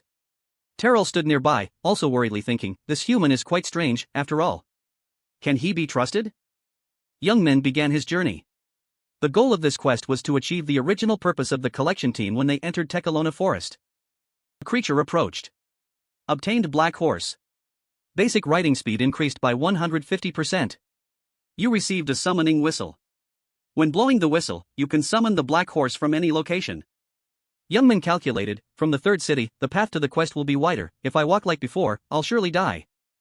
He rode the Black Horse, speeding through the forest. I spent 100 gold to buy it, so I have to make the most of it. Hurry up. A strange creature appeared. Corrupted Forest Tree Spirit, level 115. Youngmin quickly rushed to attack it. Seriously, I didn't expect a tree monster to appear just when I wanted to test the axe's performance. The corrupted spirit lunged to attack him. Youngmin glanced and predicted its attack. The sharp axe slashed through. The tree trunk was split in two. Youngmin exclaimed, pathetic enough to shed tears. System notification, critical hit. You have leveled up. He considered, the monster is stronger than the ones in the dungeon, but it has no skills at all, just basic attacks. Youngmin smiled, looking at his weapon, up to standard, this investment was worth it. He walked lightly, thinking, it must be somewhere around here. He observed, this is the place with traces of the missing elves from the collection team. Youngmin's eyes caught something. The system also recognized it, elf shoe from the collection team detected. He exclaimed, found it. According to his guess, the collection team encountered a monster. While fleeing, a member dropped their shoe. From now on, just follow the trail and find them. Of course, this is not as easy as it sounds. Youngmin pondered, half-elves are also elves, so their physique is quite light, it's very hard to find their footprints even when intentionally searching. To find them, one needs focus and extremely sharp eyes. Must not miss anything. Traces of grass where someone passed. Broken tree branches. He looked around the forest, strange. Youngmin whispered, it's clearly nearby. Suddenly, something flew in from behind without him knowing. Could it be he went the wrong way? Surprise attacks were aimed straight at Youngmin's back. Forest echoed with noise. He caught an arrow. Youngman turned his head, smiling as he snapped the arrow, as expected. He looked toward the group of elves, found the right place. The girl hurriedly shouted, "Who are you? Why are you tracking us?" Youngman explained, "I am the adventurer Roken. Mr. Terrell lost contact with everyone, so he was very worried and sent me here to find you all." She was surprised. Mr. Terrell? The girl was wary, but Mr. Terrell would never send a human. Youngman interrupted, "That thing? Enough suspicion." He held up the item. "If you see this and still don't believe me, then just keep staying here." The girl was surprised. "That belongs to our guild." Youngman sighed in relief. "Now do you believe me?" He thought to himself, "If they didn't believe me, what would I have done?" Youngman led them through the bushes. The girl worried, "But it's not easy to escape from here. Terrifying monsters that I've never seen before are invading the entire forest." He asked, "Are you talking about the corrupted spirits of the forest?" The girl asked back, "How? Have you encountered them?" Youngman replied casually, "When I entered the forest, I took down a few." The girl interrupted, "Liar. All of us together aren't even a match for one of those monsters." Suddenly, a terrifying noise rang out, making the girl afraid. The corrupted spirit appeared once again. It lunged to attack everyone. The group of elves huddled together. "What do we do? We're dead for sure now." Youngman smiled, just in time. He stood in front. "Open your eyes and watch clearly." Youngman shouldered his axe. "From now on, I'll perform a super cool woodchopping show." The corrupted spirit raised its hand to attack. Youngman quickly jumped forward, seizing the initiative. His eyes were full of madness while fighting. Powerful slashes pierced straight into the corrupted spirit. It screamed in pain. Youngman just laughed loudly. He jumped forward and shouted, "All right, come on here." Youngman jumped up again, slashing repeatedly. The elves below could only look up. The girl's lips moved. "No way." She watched his strength. How can a human have such power? The attacks became increasingly fierce. The slashes also quickly took down the corrupted spirit. It was knocked back. Youngman delivered the finishing blow with 2 cuts. The corrupted spirit was barely alive. He nodded. "This is enough to prove it, right?" Youngman retracted his axe blade. He licked his lips. "That's why we shouldn't be afraid of things like this pile of firewood." The girl could only remain silent. Finally, she knelt down to the ground. The elves also followed and knelt down. Youngman asked, "What are you all doing?" The girl said loudly, "Although it's shameless, thanks to you, we can't just go back like this." She recounted, "Not long ago, for some unknown reason, this forest became corrupted. Before the forest is completely corrupted, we must complete our mission." The girl shed tears. "To us, this is more important than life itself. Before returning, can you help us?" System confirmed the determination of the young half-elves. The collection team in Tekalona Forest, before returning to Crossroads, has asked you to take them to where they want to go. Completion condition: reach the central area of Tekalona Forest. Failure condition: give up moving to the center of Tekalona Forest or the young half-elves die. Completion reward: reward accompanying the safety assurance quest reward for the collection team. Youngman smiled inwardly, as expected. He replied, "All right." Youngman requested, "Instead, from now on, you must follow my words. Otherwise, I will forcibly lead you all out of here." The girl immediately nodded. "We will definitely follow." He stepped forward, thinking to himself, as expected of half-elves. Just talking about that thing makes them obedient immediately. Youngman led them ahead.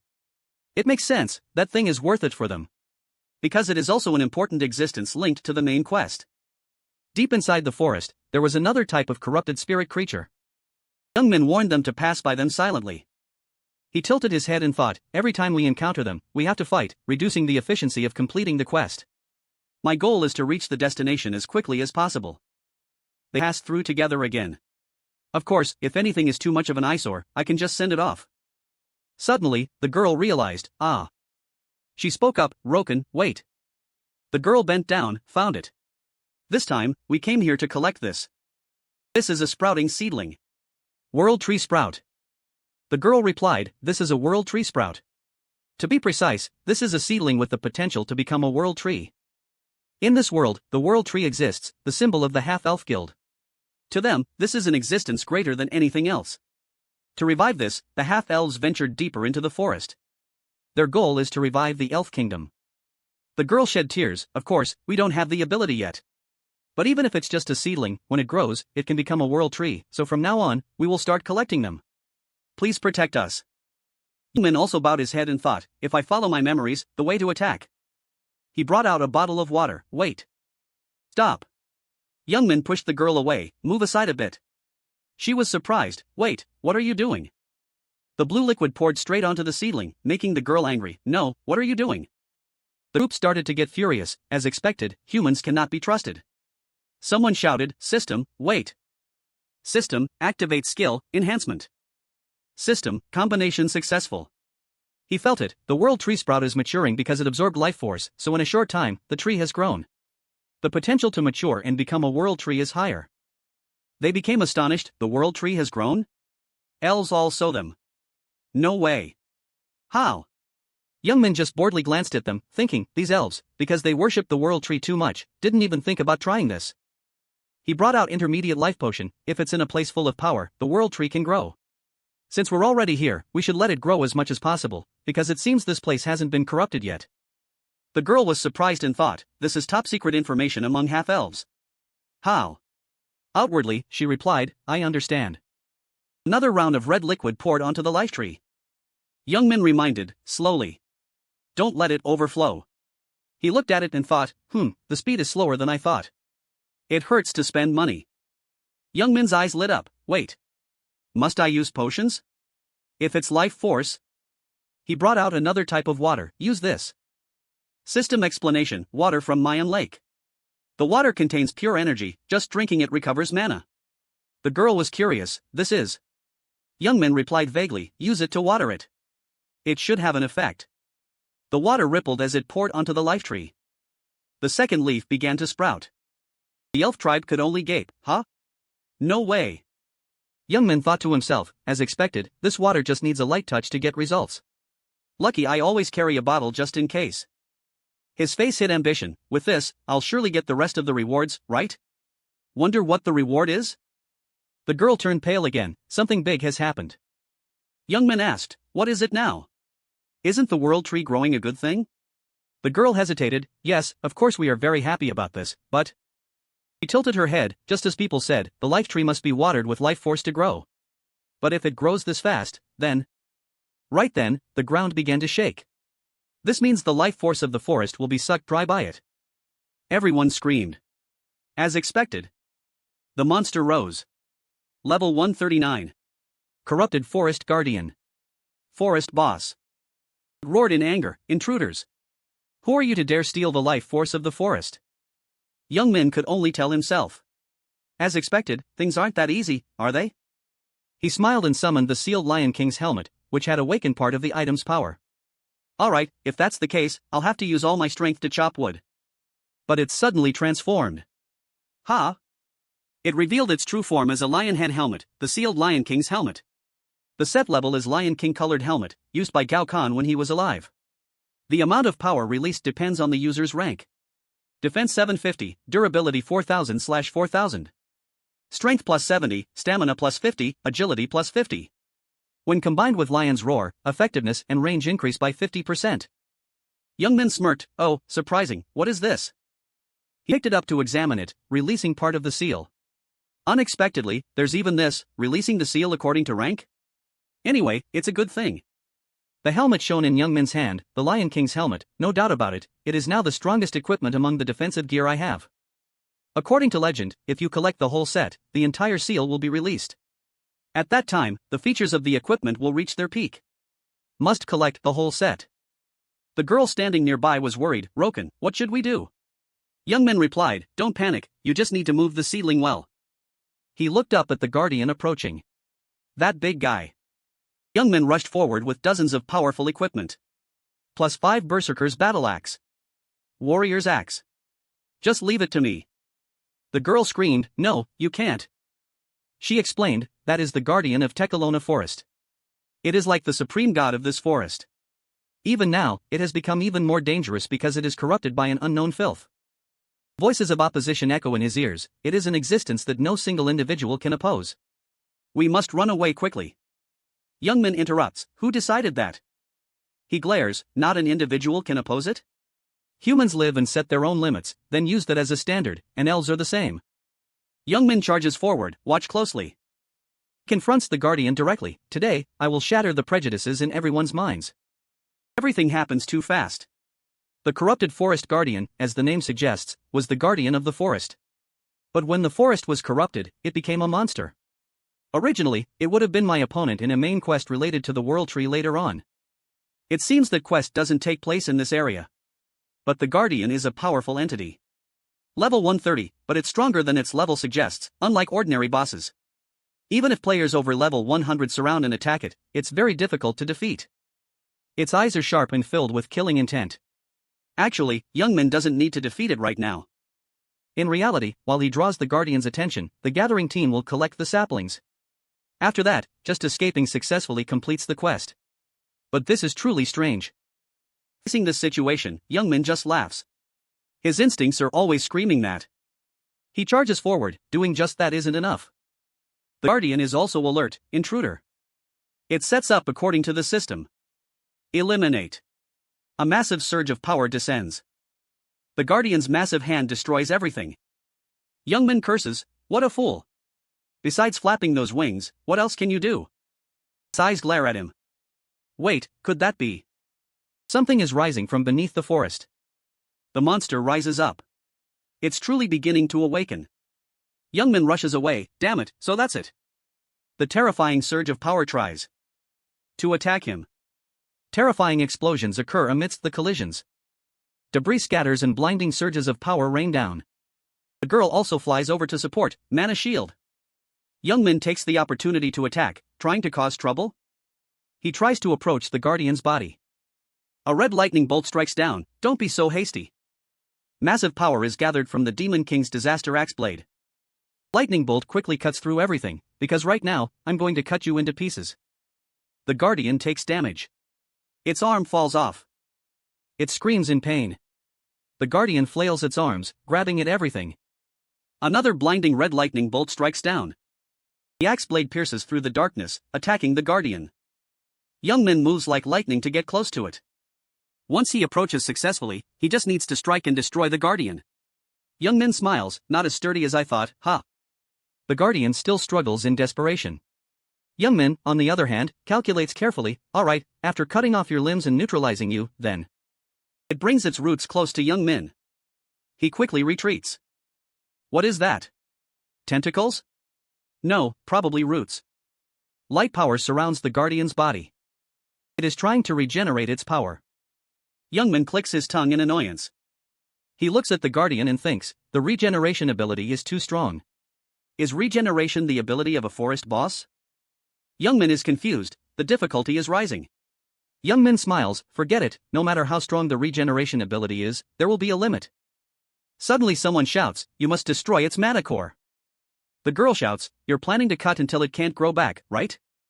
Youngmin scratches his head, how did you know? She scolds, just looking at what you've been doing is enough to know. She explains, anyway, that won't work. The forest spirit is an existence linked to all life in the forest. As long as it drains the forest's life, it will regenerate infinitely and become stronger. If that happens, every tree in the forest will die. Youngmin frowns, got it. Stop nagging, that's enough. He asks, then where is its mana core? She replies, in the center of its body. But what should we do? Its body is so huge. Youngmin summons a new axe, seriously. An axe? Nothing special? He advances with the axe. Suddenly, the roots cling to Youngmin. The urgent situation leaves him no time to react. That powerful attack reduces everything to ruins again. Behind the shattered rocks, amidst the thick dust, a new surge of power escapes from the rubble. Youngmin awakens terrifying power, in short, just cutting it to pieces will do, berserk. Red lightning bolts descend from the sky, bringing terrifying destruction, and scorching flames rise up. Youngmin laughs crazily, well, this time I'll use my full power. Youngmin enters the battlefield with high-end equipment. He shouts loudly, alright, going all out this time. The Guardian also rises up. It follows its inherent instinct, eliminate the intruder. Youngmin jumps up. Combination skill. Red lightning bolts strike down, shattering everything. The emblem glows with destructive power. Red sparks pierce through the forest, aiming straight for the sky. It attacks the mana core in the center of the Guardian directly. Immediately, it falls in pain. Youngmin, carrying a massive surge of power, continues to attack the critical points. But the Guardian doesn't give up either. Youngmin thinks, I want to confirm. He jumps high, right onto the Guardian's head. The lion helmet glows with a blinding red light. At this moment, with lightning-fast movement speed, Youngmin dodges the attacks and rises up. He runs straight to the center of the Guardian to attack. Let's see how far my full power attack can go. Girl below worries, why are you being so reckless? The Guardian, under constant attack, radiates power to fight back. Its eyes are filled with anger. Its power becoming increasingly explosive. Youngmin jumps into the middle and mocks, planning to do that and regenerate right away? He kicks off and jumps high. Youngmin's eyes also turn red from the battle. He rushes straight at the Guardian with his axe. It screams in anger. Two surges of power clash against each other. Youngmin activates his ultimate move. Battle Roar. The system warns of the terrifying pressure radiating out, reducing the pressure effect because the opponent's level is too high. Youngmin dismisses them, is that so? Then how about this? He continuously combines skills, Divine Power, Battle Roar, Combination Skill. The terrifying move tears through the Guardian's defense. The combined frenzied scream releases crazy lightning, terrifying the enemy. The mana hidden in the voice can even affect the mind. All stats decrease if the opponent's level is lower than the user's. If the level is much lower than the user's, a random effect occurs for a short time. If the level is higher than the user's, some effects are triggered, weakening negative effects directed at the user. If in berserk state, all effects and the power of the frenzied scream increase by 1.5 times. Youngmin jumps high to attack it, opponent's defense decreased. Sudden stun effect triggered. A flash of light makes everything blinding. Youngmin grinds his teeth, now I'll use my strongest strike. Combined power in 1 slash, Divine Power, Charge, Blink Step, Strike.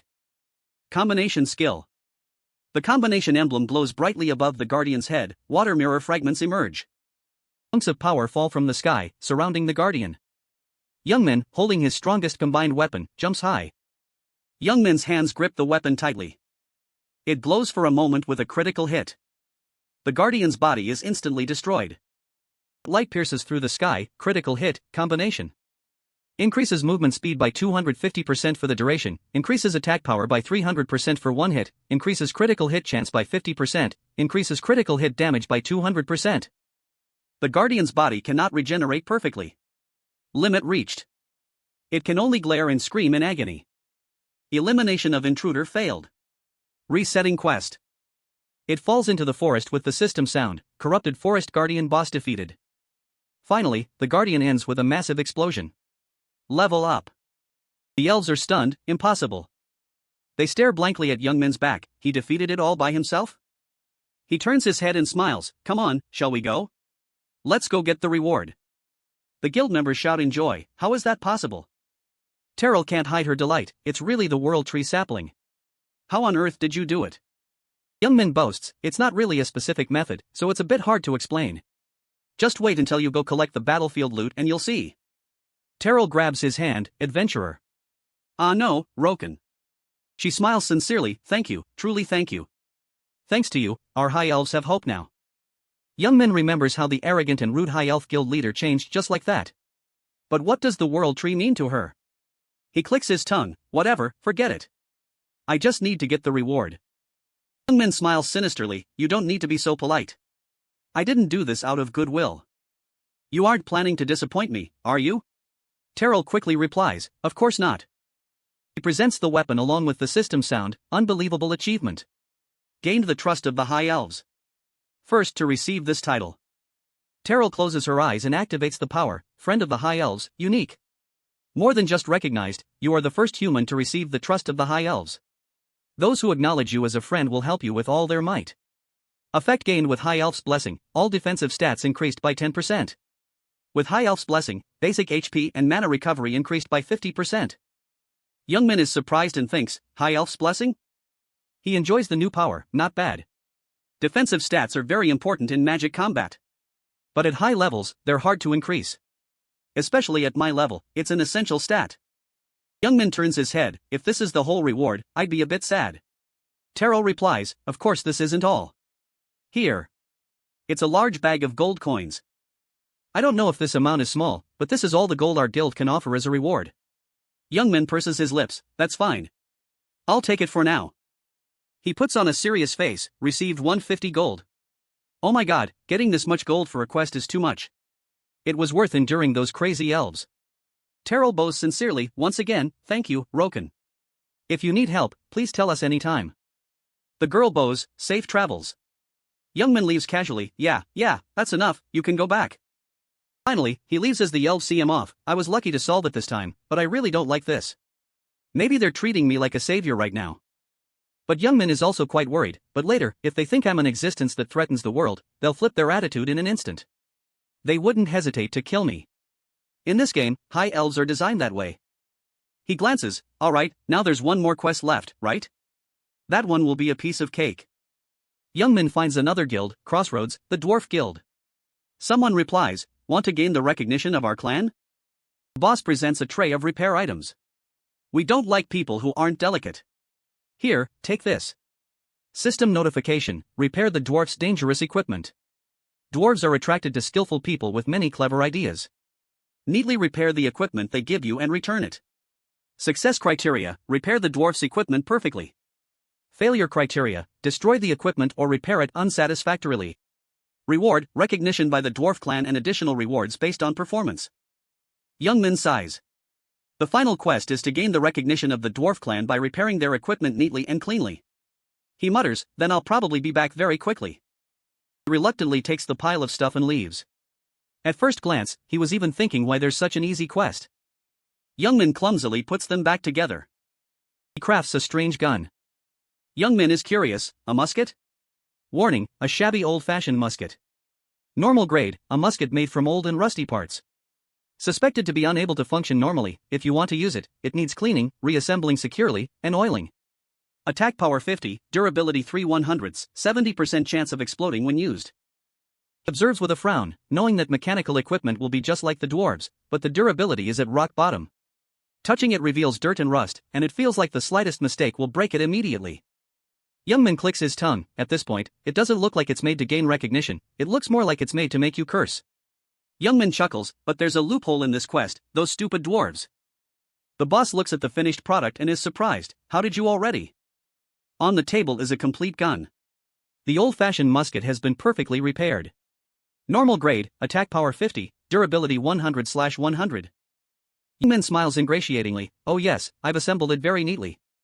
What do you think? The truth was revealed. The loophole was, first, you are a unique dwarf. More than just being recognized, you are the first human to receive the trust of the dwarves. Effect obtained, can entrust dwarves with manufacturing, repairing, and upgrading. When entrusting a dwarf blacksmith, fees are reduced by 5%. Youngman told himself, it's equipment anyway, so it can still be entrusted for repairs. Youngman smirked, even if he gave it to himself to repair, it was still just equipment. He didn't need to worry about anything, he just needed to hand it to the dwarf blacksmith to fix. He said smugly, is there a problem? The owner worried, wait for me a moment. He brought the gun back, astonished, so fast, and it's repaired perfectly. This is impossible. Could it be that he didn't repair it but brought a new gun here? But this gun isn't something that can be found around here. The owner couldn't believe it. No matter how he thought about it, he was definitely up to something. He asked, is there anything special about how you repaired it? Youngman feigned understanding, on the inside of the gun casing, there's a rather special drawing. A wheel shape? It seems like it's also on the latch. The owner jumped, exactly. He sighed, really, you even know the exact part 1 specifically marked to prevent cheating. I have to acknowledge you. Youngman smirked, thinking to himself, of course I'd know that, because I completed this quest before regressing. System report, you achieved an unbelievable feat, you received the trust of the dwarves. Obtained title, Friend of the Dwarves. You are the first to receive this title. Those who recognize you as their friend will help you with all their might. Effect, can take on the subclass Mechanical Engineer, 50% fee reduction when using equipment and vehicles operated by the dwarf race. Youngman couldn't stop grinning, oh, I didn't expect much from such a simple quest, but the reward is top tier. In this world, vehicles like trains and planes managed by dwarves are very expensive. Getting half off is good, but the best part is the Mechanical Engineer subclass. They have their own set of symbols. If you become a mechanical engineer, you can learn techniques related to machinery and special skills of the dwarf race. Youngman mused, so that means I can craft mechanical equipment and machines myself. At first, I thought completing this quest would only grant the right to trade dwarf mechanical products. There was even a player who became very famous thanks to mechanical engineering. Recall the person with the nickname Grat, full name Mad Scientist Grat. Although he was a black horse mage, he had countless strange inventions and devices. Using them in combat annoyed many players in Youngmin's previous life. He was famous as an eccentric with a rare combat style and a bizarre personality. Back then, he was so famous he even had a fandom. Anyway, thanks to his active operations, a mechanical fever exploded. My main skills are mostly simple attacks, so this is a good opportunity to fill the gap it created. Youngmin patted his chest. I will learn mechanical engineering. The owner smiled. I warmly welcome my wonderful friend to the perfect beauty of mechanics. System warning, you have acquired the subclass Mechanical Engineer. If you accumulate experience and proficiency at a higher level, you can learn dwarf techniques. Youngmin suggested, let me see the blueprints and the parts list. I will practice them from time to time. The owner was extremely satisfied. Alright, you can look at as much as you want. System summary of equipment, you have been recognized by all races in the Golden Lion territory. You are now a member of Crossroads. Great achievement, first visitor to become a member of Crossroads. Obtained title, Honorary Resident of Crossroads, Rare. You are the first to be recognized by all 3 golden races. As an honorary resident of Crossroads, you will receive equal treatment as other residents. Effect, receive protection from the Crossroads Guard Corps. You can build intimate relationships with all golden existences. Youngmin sighed at them. This boring race quest has finally ended. He pondered, protected by the Crossroads Guard Corps. Youngmin frowned. That's right, come to think of it, Sterorian asked me to deliver a letter to Mankin, the captain of the Guard Corps. I have to go anyway, so I'll go while I remember. It's time to go. Building even more magnificent than the guilds, the headquarters of the Crossroads Guard Corps. Youngmin looked at the building structure thoughtfully. He assessed, compared to the Guard Corps building, this place is quite splendid, actually, if calculated by city scale. Just then, a voice rang out, sorry for keeping you waiting. The person's footsteps approached. I was too busy appearing in the surrounding area, so I had to go handle it. Sorry about that. He was even significantly larger than Youngmin. He grinned. I am responsible for security in Crossroads. Very nice to meet you. This is the captain of the Crossroads Guard Corps, Mankin, a half-elf. Youngmin thought flippantly, every time I meet one, I can feel it, but is this physique really a half-elf? What on earth does he eat to get that big? He greeted back uncomfortably, I am Roken. Mankin, on the contrary, was much more enthusiastic, you have a great physique. Just this person? Youngmin thought irritably, no matter how I think about it, it's very strange. He recalled, why is he acting so friendly? In my memory, Mankin is one of the most condescending half-elves. Mankin recounted, I have heard a lot about you from Sterorian. Our race owes you a lot. Youngmin suddenly understood, so that's it. He pondered seriously, just in time, if I have a good relationship with Mankin, everything will go smoother. Anyway, the lovely gentleman in front of me is the strongest in Crossroads, and also the true ruler of Crossroads, a level 200 guard captain. Mankin suddenly remembered, that's right, did Sterorian send me a letter? Is he still healthy these days? Youngmin calculated in his heart, of course, just past level 200, it's only that much. Outwardly, he acted normally, he is still healthy. This is the letter he asked me to give you. Mankin replied politely, is that so? I will read it right away, so please wait a moment. He nodded, are you a new member of the investigation team? Youngmin replied, yes, that's right. Mankin laughed loudly, what are you hiding? I am also a member of the investigation team. Let's work hard together for the peace of the continent from now on. Youngmin thought annoyedly, of course, members of the investigation team have to do that. Does that obvious thing even need to be said? Is this guy actually an idiot? Mankin's eyes flashed with danger. Compared to his level, I could feel his aura. Someone who had received the recognition of all other races, even becoming a member of the investigation team. Someone very talented. But the most talented thing is. Mankin recalled, right from the moment we met, to test him, I used magical stealth to quietly exert pressure on him, but he looked at Youngmin's calm expression, until now, his expression hasn't changed at all. Normally, one would feel pain or at least be out of sync. Mankin continued, anyway, it's very nice to meet you, so now. But Youngmin suddenly interrupted, so you approached, lowering his voice, have you already gotten the test results? For a moment, Mankin froze, he realized it. Youngmin stood up, anyway, it seems you still haven't made the best judgment. He threatened in a low voice, what should we do? Let's have a match right now. Mankin remained silent. Youngmin had his own calculations, of course, that's very crazy. I'm currently only level 106, there's no way I can defeat a level 200 mankin right now. But I also have experience from the past. I know mankin is an NPC, even though he is arrogant and has high self-esteem, he loves the strong and is upright. Besides, there are other secondary factors. Above all, the half-elf race absolutely believes in me. So this crazy action will 100% not actually happen. Mankin's whole body trembled. He laughed loudly, as expected, I misjudged you just now. System warning, Mankin's favorability towards you has increased. Youngman breathed a sigh of relief, smiling. Mankin replied, I just intended to test what realm you have reached. I apologize, I have no ill intentions towards you. Youngman grinned, thinking, that's it, the hidden reward. He pretended to turn away, just saying that doesn't seem enough, does it? Mankin was also extremely generous, of course, there must be appropriate compensation. He suggested, speak, what do you want? Gold? If not, then weapons or armor of the guard corps. If that's not it either, then the highest level instant recovery items. Of course, as long as it's not anything too outrageous. Youngman interrupted, no, that's enough. He smiled confidently, I accept me as a member of the Crossroads Guard Corps. Mankin was surprised by this request, you, a member of the Guard Corps? Youngman waved his hand, of course, because I am an adventurer, I cannot do missions all day. I hope you will give me appropriate missions. Mankin tilted his head, evaluating. He agreed, that's not a problem, you will get your wish.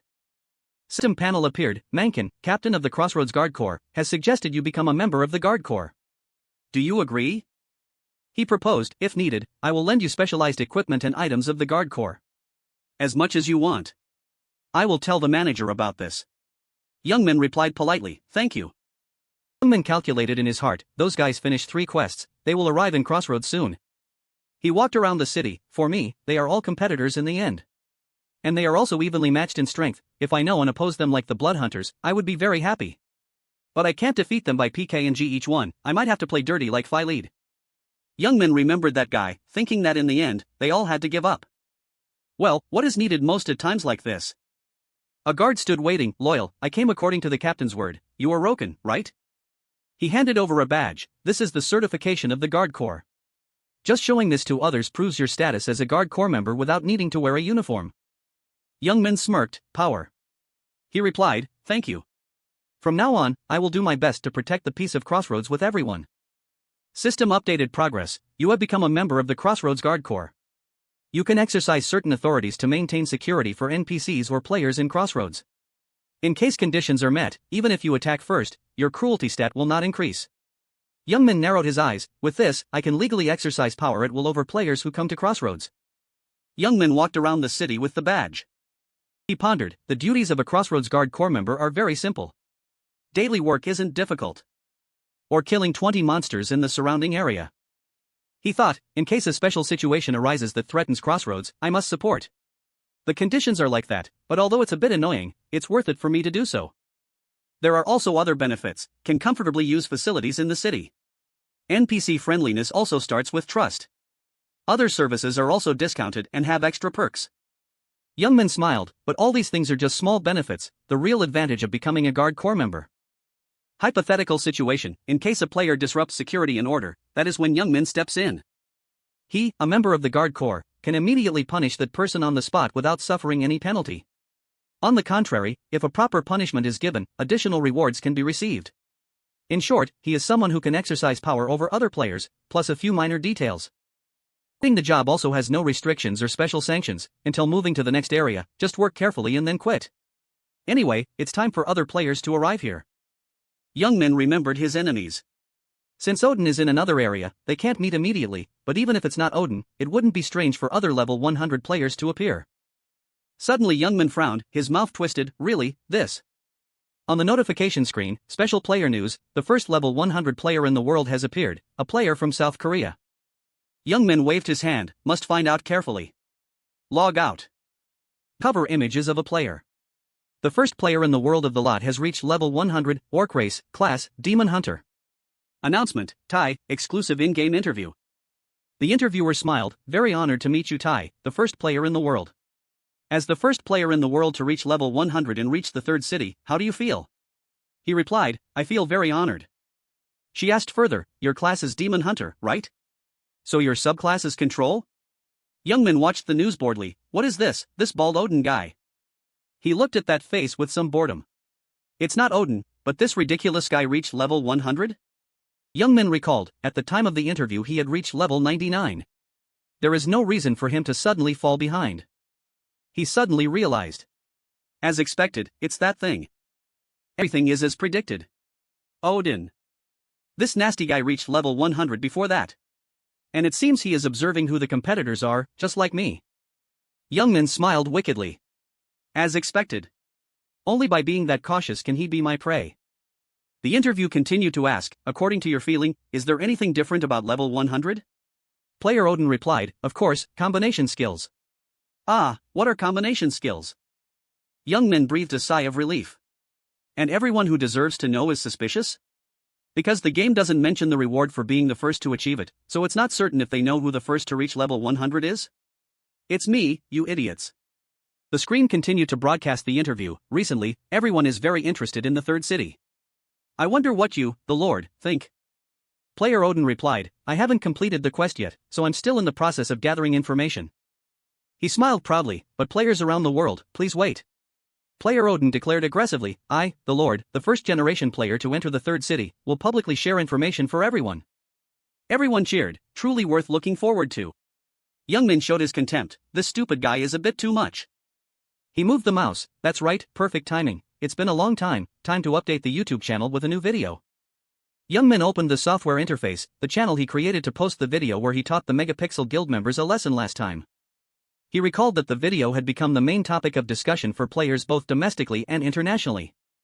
His channel had fewer than 10 videos but already had 400,000 subscribers. Thanks to that, the income was quite good.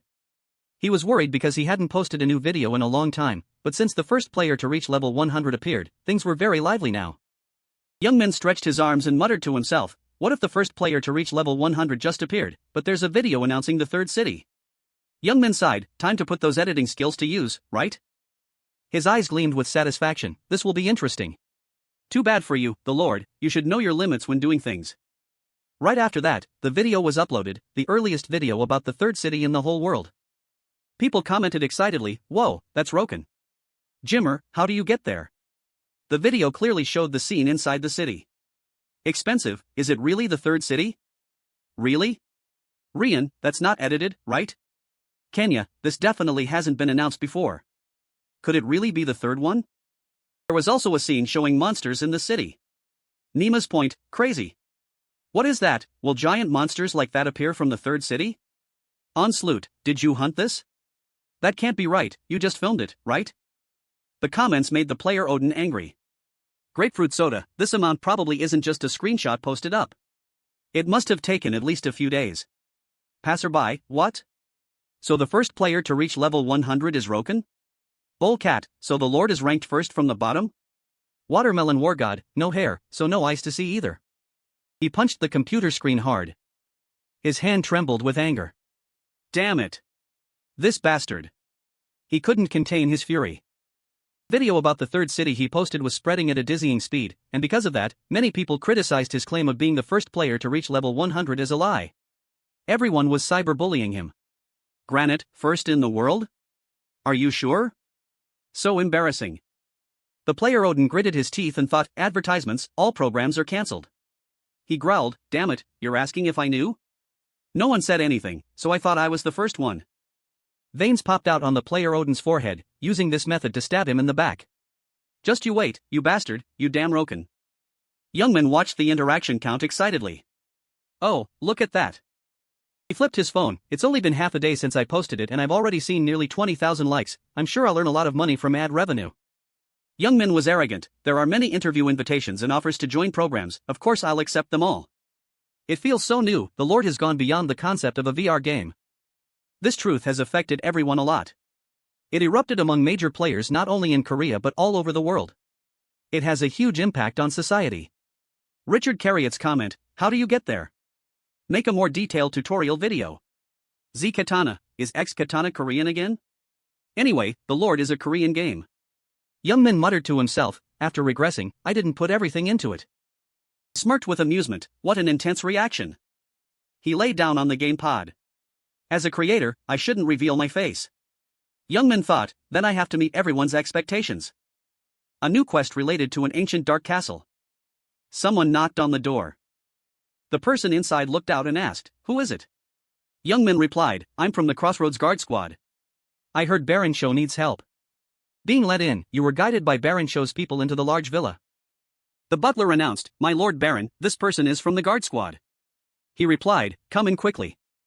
"This is Baron Sho," he sat in the middle, smiling gently. "I didn't know the guard squad would send someone directly." "That's right, are you the one who will help me?" Youngmin smiled and replied, "Yes, I am Roken from the Crossroads guard squad. Captain Mankin sent me, I sincerely hope to help you." He gave a standard smile even though he was screaming inside. Of course receiving instructions from Mankin was a lie. He knew about this quest beforehand so he came here, but mentioning Mankin's name would just increase his credibility. Sho's hand trembled. "The reason I am in a place far from the city like this is to treat my daughter." He recalled his sad story. "For her, I can do anything, but now her body is still extremely weak. No matter what method is used, it is very difficult to treat her." Sho tilted his head anxiously. "Help me find the blood of the troll that often appears in the cursed cave. If I have its blood, my daughter can recover somewhat." System quest alert: recover Baron Sho's young daughter. To save his young daughter, Baron Sho has requested your help. Completion condition: obtain 10 drops of blood from a troll in the cursed cave. Completion reward: 500 gold. Youngmin smiled and replied, "Of course, I will go find it for you right away." Inside, he was also satisfied. "Good, I also have a related quest." Youngmin found the location to carry out the quest, Cursed Cave. Step forward. "Hello everyone, I am the berserker god Roken." So then, Youngmin hoisted his axe onto his shoulder and walked heroically. "I will reveal images of one of the dungeons around Crossroads. Now I will start attacking the cursed cave." Thanks for watching the video. Night sky was strangely clear and quiet. Youngmin immediately moved to this cold, remote land. The dungeon was not affected by the time outside. He narrowed his eyes and silently observed his surroundings. That means, even at night, the monsters are not stronger. I have to explain even these basic things. Right after that, Youngmin saw the huge, giant figure of a troll. The special point of this dungeon is that trolls will appear as monsters. In the Golden Lion territory, this is the first time trolls have appeared as monsters in a dungeon. Youngmin quietly stood from afar observing and realized that it wasn't just trolls, the first monster just happened to appear. Then a stone monkey appeared. Youngmin witnessed its strength and couldn't help but be shocked. Here, stone monkeys are the lowest level monsters. It's a monkey a bit shorter than a human. Its body is full of muscles, attack, defense, and agility are all high. If not careful, one could be in danger. Just like that, the stone monkey rushed forward with tremendous jumping power and a giant figure. One of its punches made the troll's face crooked and knocked out its teeth. With just the first punch, the stone monkey defeated the troll miserably to the point of being wrecked. After defeating the troll, the stone monkey instinctively roared loudly. From afar, Youngmin's figure accidentally fell into its sights. Without hesitation, it rushed forward and tried to attack him with a blow. But before it could do anything, the stone monkey suddenly stared in disbelief. Youngmin decisively grabbed the stone monkey's arm and sneered, "But if you look at it the other way, because all stats are even, you just need to focus on what you're good at, like speed or attack power." The stone monkey's face was stunned when it saw Youngmin's hand getting closer. "Thank you for watching and see you again." The very next second, he used all his might to press its head down. With just the first attack, Youngmin let the stone monkey taste the dirt and rocks. Youngmin smirked scornfully. "How about that? Easy, right?" He nonchalantly turned his back and walked away. Actually, there's no special reason why they appear in the dungeon with the trolls. At this moment, a few groups of stone monkeys stepped out. Youngmin still stood there looking nonchalantly. They are food for the trolls. Even though when they go in packs they become a pretty big threat, to trolls they are just food. Youngmin gritted his teeth and growled, "That's exactly it." Just as he finished speaking, he unleashed a skill called Frenzied Scream. Facing Youngmin's skill, the stone monkey braced itself to endure. But the first stone monkey was quickly defeated by Youngmin's skill. Just like that, a series of stone monkeys fell down simultaneously. While fighting enthusiastically, Youngmin suddenly noticed something strange. High above, he saw a large troll appear. The one that just fled was a giant bat. It attacks by smashing or biting. It's a bit annoying because it has wings and can fly, but anyway, it's inside a cave so it's not too difficult. He gently approached it without any fear. Now we will officially enter the troll area. Walked forward heroically holding his weapon. In this dungeon, there are about 10 trolls. If they join forces it's quite hard to handle, so let's lure them out one by one. Youngmin didn't seem to know that behind him, a giant figure was watching. Youngmin still walked nonchalantly while mocking. Troll is a race that players can choose when registering to play the Lord, but when it's a monster, we don't know what it will be like. The large troll behind his back started to spread its sharp claws. Youngmin, with sharp ears, immediately turned his head to look. Without hesitation, he swung his sword, creating a dazzling but powerful attack. That attack made the troll feel a bit of pain, having to grit its teeth and endure. Youngmin looked at it and sighed with relief. The characteristic of trolls is that they have strong physical strength and agility. It easily surpasses a human, but the troll started to grip the axe on its back tightly. He still stood there and continued, the biggest characteristic. Just like that, the troll counterattacked powerfully and fiercely. Right at the wound on its shoulder, a slimy fluid secreted. It is the ability to regenerate. After healing the wound, it returned full of strength. Youngmin didn't hesitate to gain momentum and rush forward. Even so, there's nothing to be afraid of.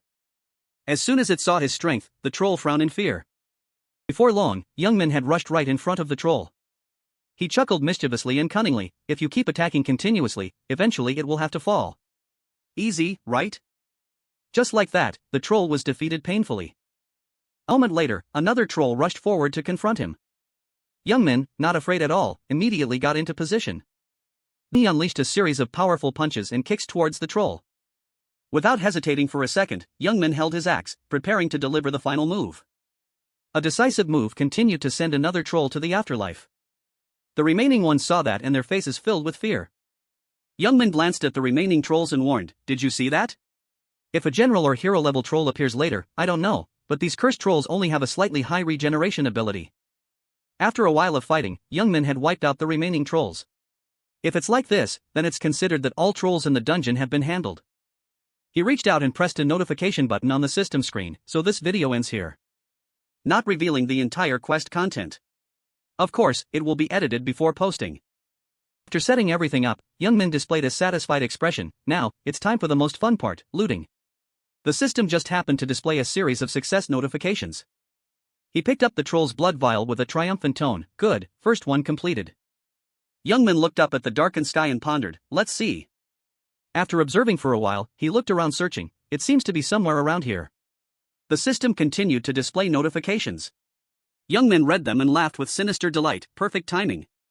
He started watching the troll corpses gradually dissolve. After waiting for a while, the system notified that the bones of the cursed beast had been collected. This is the reason why the trolls here are cursed. Of course, this didn't happen naturally. Someone placed a fairly strong curse on a certain beast, then threw it into this cave and it became prey for the monsters. Youngmin looked for a moment, and a thought arose in his heart. I can roughly guess what kind of person that is. The plague-carrying rats in the sewer, the polluted tree apes in the Techelona forest. The monsters this time are also highly likely caused by that person.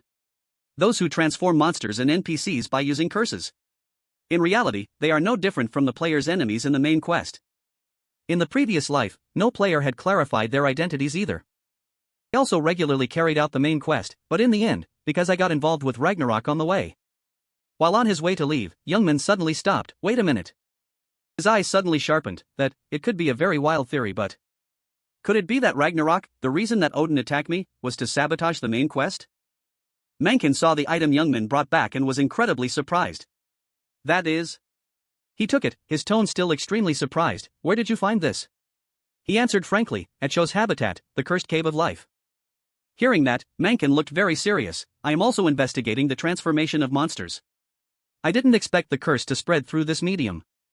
After the sewer in Techelona forest, this time it's the cave. The medium is set up in places that are very difficult to find. Youngmin widened his eyes, his tone extremely firm. Do you have any information about those who spread this curse? If not, what is their purpose? Mencken sighed and shook his head. Unfortunately, I don't have any information yet. I have only just started investigating the curse. He emphasized specifically, Roken, give it to me. From now on, I will take charge of researching it. Can you find other monsters that are also affected by the curse? After a while of exchanging, Youngmin turned his back and left with a mind full of thoughts. The reason Odin sent me to Crossroads. I thought too simply. Youngmin recalled the past and thought he wasn't a newbie. He even thought it was because he wanted to subdue him, but if that's not it, shaking hands with them through some transaction, the purpose. Is it really to stop me from carrying out the main quest? It's all just guessing. In this world, when carrying out the main quest, there is no reason for a player to shake hands with a villainous NPC. After thinking for a while, Youngmin chuckled mischievously, whatever. He laughed crazily, whether it's the Ragnarok Guild or them, I'll just ask after destroying them. Youngmin looked at the vial of blood for Cho in his hand, his mouth unable to stop grinning with excitement. Cho picked up the vial and exclaimed excitedly, "You actually found the blood for Cho?" As expected, I can only rely on the guard squad. His expression turned gloomy. "Next, I must find the sheep's hot blood. For my poor daughter, I must find it." Youngmin sauntered out of Cho's room again. He smirked mockingly. "What? Poor daughter?" Youngmin looked up at the sky and suddenly realized, "Right, planning to appear with that identity, huh? I'll pretend to know nothing and let it slide for now." A large creature appeared, breathing heavily and ferociously. It was a large devil gem. Youngmin happened to appear there as well. Looked at the devil gems below, excitement welling up inside. Well then, time to start herding sheep. Just like that, he gathered momentum, preparing for combat. Youngmin's high jump made the devil gems startle. He leaped high and landed gradually at high speed. Before long, Youngmin appeared in front of the devil gems. Seeing him unable to do anything useful, they laughed out loud. Youngmin adjusted his mask, his tone sarcastic, as expected of herbivores. Dashed quickly and shouted, "Panicking because you met a top predator, body frozen and unable to do anything?" The devil gems were still laughing in the face of imminent danger. Just like that, Youngmin straight up finished off a few to start. While fighting, Youngmin noticed something. "Look there." Seeing the devil gem's strange attitude, he mocked, "Bristling your fur to block the attack?" It charged forward and counterattacked, sending Youngmin flying backward. He nimbly utilized his jumping ability. Youngmin landed safely and perfectly. On the devil gem side, it stomped its foot violently. Speed combined with a lightning-fast charge. Youngmin dodged that attack. He thought to himself, quite hesitant, but it knows how to use skill combinations. Seeing its strength, he praised it. "Not bad strength, huh?" He gripped his axe tightly and emphasized, "I'm pretty strong too." Youngmin advanced, shouting at the top of his lungs, "Let's see who's stronger." As soon as he finished speaking, he swung his axe to attack the devil gem. The attack was so powerful that the surrounding rocks shattered. The devil gem fell, covered in blood. Seeing it taken down, Youngmin sighed, releasing his fatigue. Then, he turned his head and said to the one behind, "Where do you think you're going? I still have business with you." His face wore a devilish smile. "I just need your blood. Just give me that, and I'll spare you." The remaining devil gem trembled in fear. Youngmin continued to interrogate, "How about it? Good trade, right? Of course, without those things, you can still live." Just like that, the night sky was quiet, without a sound. Time flew by until the next day. Youngmin returned, on the verge of shutting down. "I stayed up all night hunting devil gems." While walking, he accidentally heard shouting nearby, "No, why won't you sell? Don't be like that. Sell it, I'll pay more." Is something wrong? Youngmin overheard and showed clear annoyance. "Other players have started entering Crossroad already. I thought it would take a few more days." A man appeared with a scowling face. "These kids only have looks. Can't you be quiet?" A woman approached, answering sharply, "No, why treat us like that? Did anyone do anything wrong? Or touch the villagers?" Youngmin observed their attitude and judged silently, because they haven't gained recognition from other races, they can't trade with NPCs. Unable to stand the current situation, a man gritted his teeth, his voice strained. He stepped forward and shouted right in the man's face, "Why are we the only ones being discriminated against?" The man grabbed by the collar exclaimed in fear, "Let go." In the heat of anger, he heard someone nearby, "Hey, calm down. Let's go to another shop. How many times have we been kicked out? Why is this happening?" Youngmin smiled sinisterly and mysteriously. The man grabbed by the collar kept screaming, "Oh God, murder. Help me." Seeing the chaotic situation, someone approached and said in a firm voice, "Who's making a scene?" They turned their heads happily and called out in unison, the guard squad." Youngmin, disguised, approached and asked irritably, "You look like outsiders, what are you doing to the residents of Crossroad?" The old man suddenly screamed, "Guard squad, help me."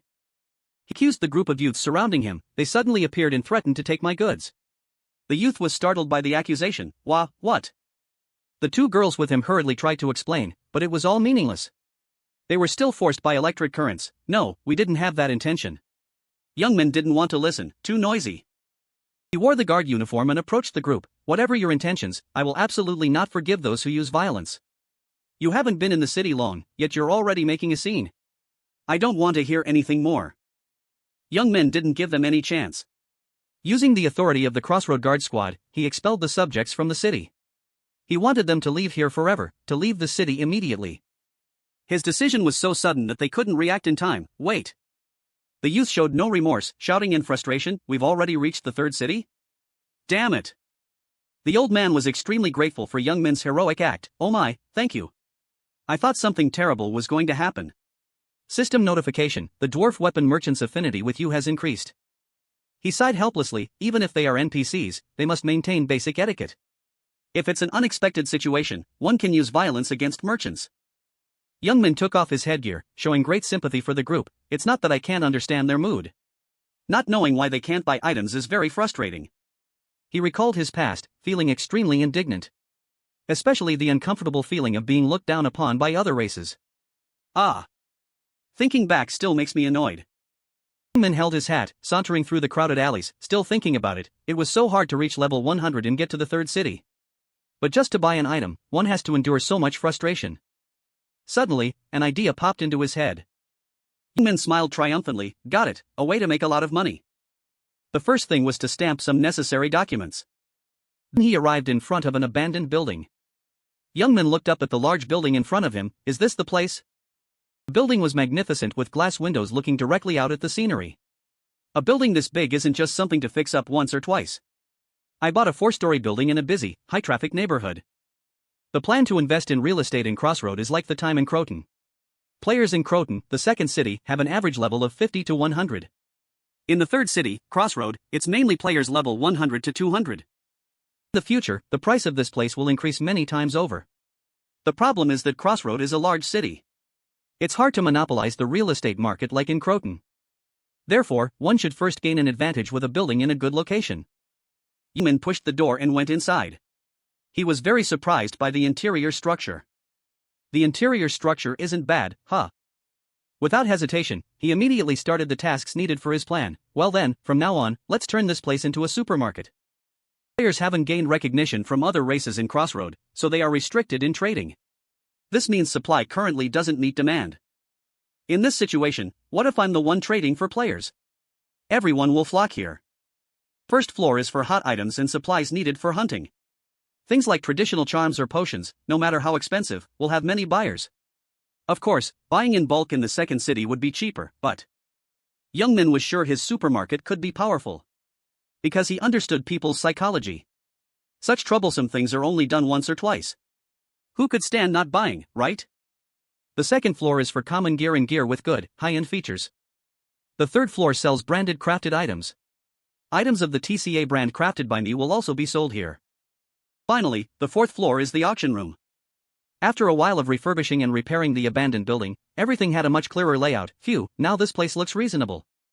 Before leaving, he instructed his employee Roken's worker, NPC band, "While I'm not here, manage it well." "Yes, boss." That's when players complete the race quest. After completing the quest, if they can trade with NPCs, they won't buy items at this expensive place anymore. Young Min was still thinking about how to arrange the items to be sold. Items on the second and fourth floors must be items that are hard to buy elsewhere. He felt a bit regretful. It's a bit of a pity, but there's no way to increase the rate of players using this place. In a pinch, Young Min came up with another idea. He snapped his fingers. Only that way. Guard Squad has a department in charge of recording work. It's a place created to do things like carry out commissions or announce wanted information. Young Min went to find a certain spirit. He was surprised, stopping his unfinished work. "You want me to write something for you?" He was confused by this request. What should I write? He, as if only waiting for that, immediately pulled out a paper and handed it over. "I want to request this." He looked at the long paper and couldn't help but panic. What is this? A bunch of regulations were set, all written in meticulous detail on the paper. 1. If you catch the monster specified by Young Min, transmit the news to the city. 2. Later, if you hunt continuously, your reputation will increase and you can start receiving quests from the city residents. 3. If you carry out the corresponding quests, you will be recognized by the residents and can become a city resident. 4. This is a necessary process to use the city's main buildings. He hesitated after reading the regulations. Write this? Who ordered it? Young Min was extremely proud of his wise decision. It's the order of Ma Qin, the captain of the guard squad. Becoming a member of the guard squad is the wisest choice. Then he started pasting the paper along the roads he passed. Actually, there's nothing wrong with it. If you hunt monsters, your reputation will increase. NPCs will give quests to those with high reputation. The first specified monster is Cryopold. High defense but low attack power and slow speed, so it can be easily hunted. Its skin and blood can be used as materials to craft high-end gear. The downside is that it takes quite a while to hunt it. With low reputation, you have to hunt it. If the reputation increase speed is very slow, the time to gain recognition from the residents will also be slow. The time players use his supermarket will be longer. And players who don't know the value of skin and blood will sell it to shops. But because they haven't completed the quest, all transactions at NPC shops will be rejected. Finally, the only place that will buy their goods is his supermarket. Youngman laughed uncontrollably, dreaming of the wealth to come in the future. I will buy all the skin and blood at a cheap price. Then craft gear and enhance it. And bring them to the auction floor. It's no different from a money printing factory. Seeing it was already dark, Youngman knew it was time for the appointment. Already time? Must go meet the Baron.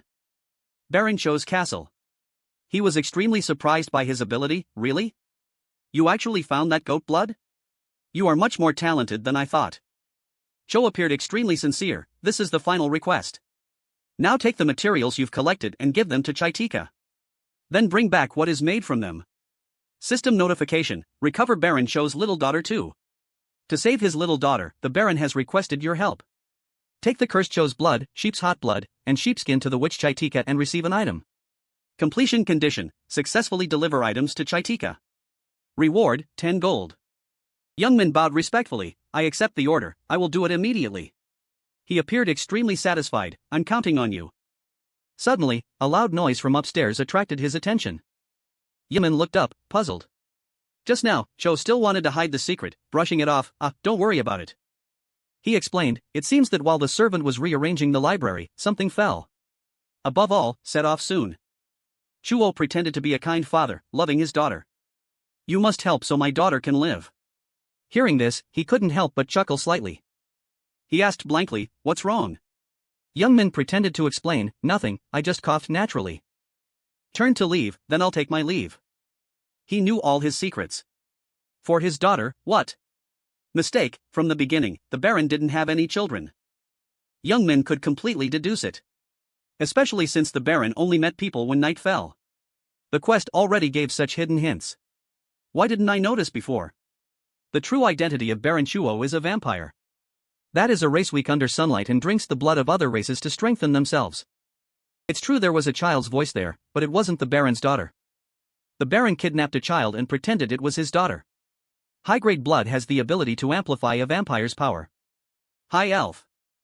Among the elf races, the one with the most noble bloodline. If a vampire drinks the blood of a high elf, they can receive immense power. But the two elves' blood possesses too much divine power, so most vampires cannot absorb it.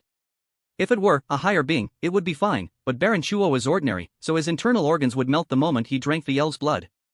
That is why the Baron thought of using sorcery. The Baron believed that if he enhanced his blood absorption ability by using a sorcery item, he could drink the two elves' blood. Deep in the dark, gloomy forest, in the misty valley. Youngman walked alone, trying to find the wizard that Chuo mentioned. Therefore, the wizard Chaitika the Baron spoke of must be somewhere around here. He was annoyed looking at the thick fog before his eyes. Feeling extremely frustrated, but he had to see ahead to find the target. Why is the forest so wide?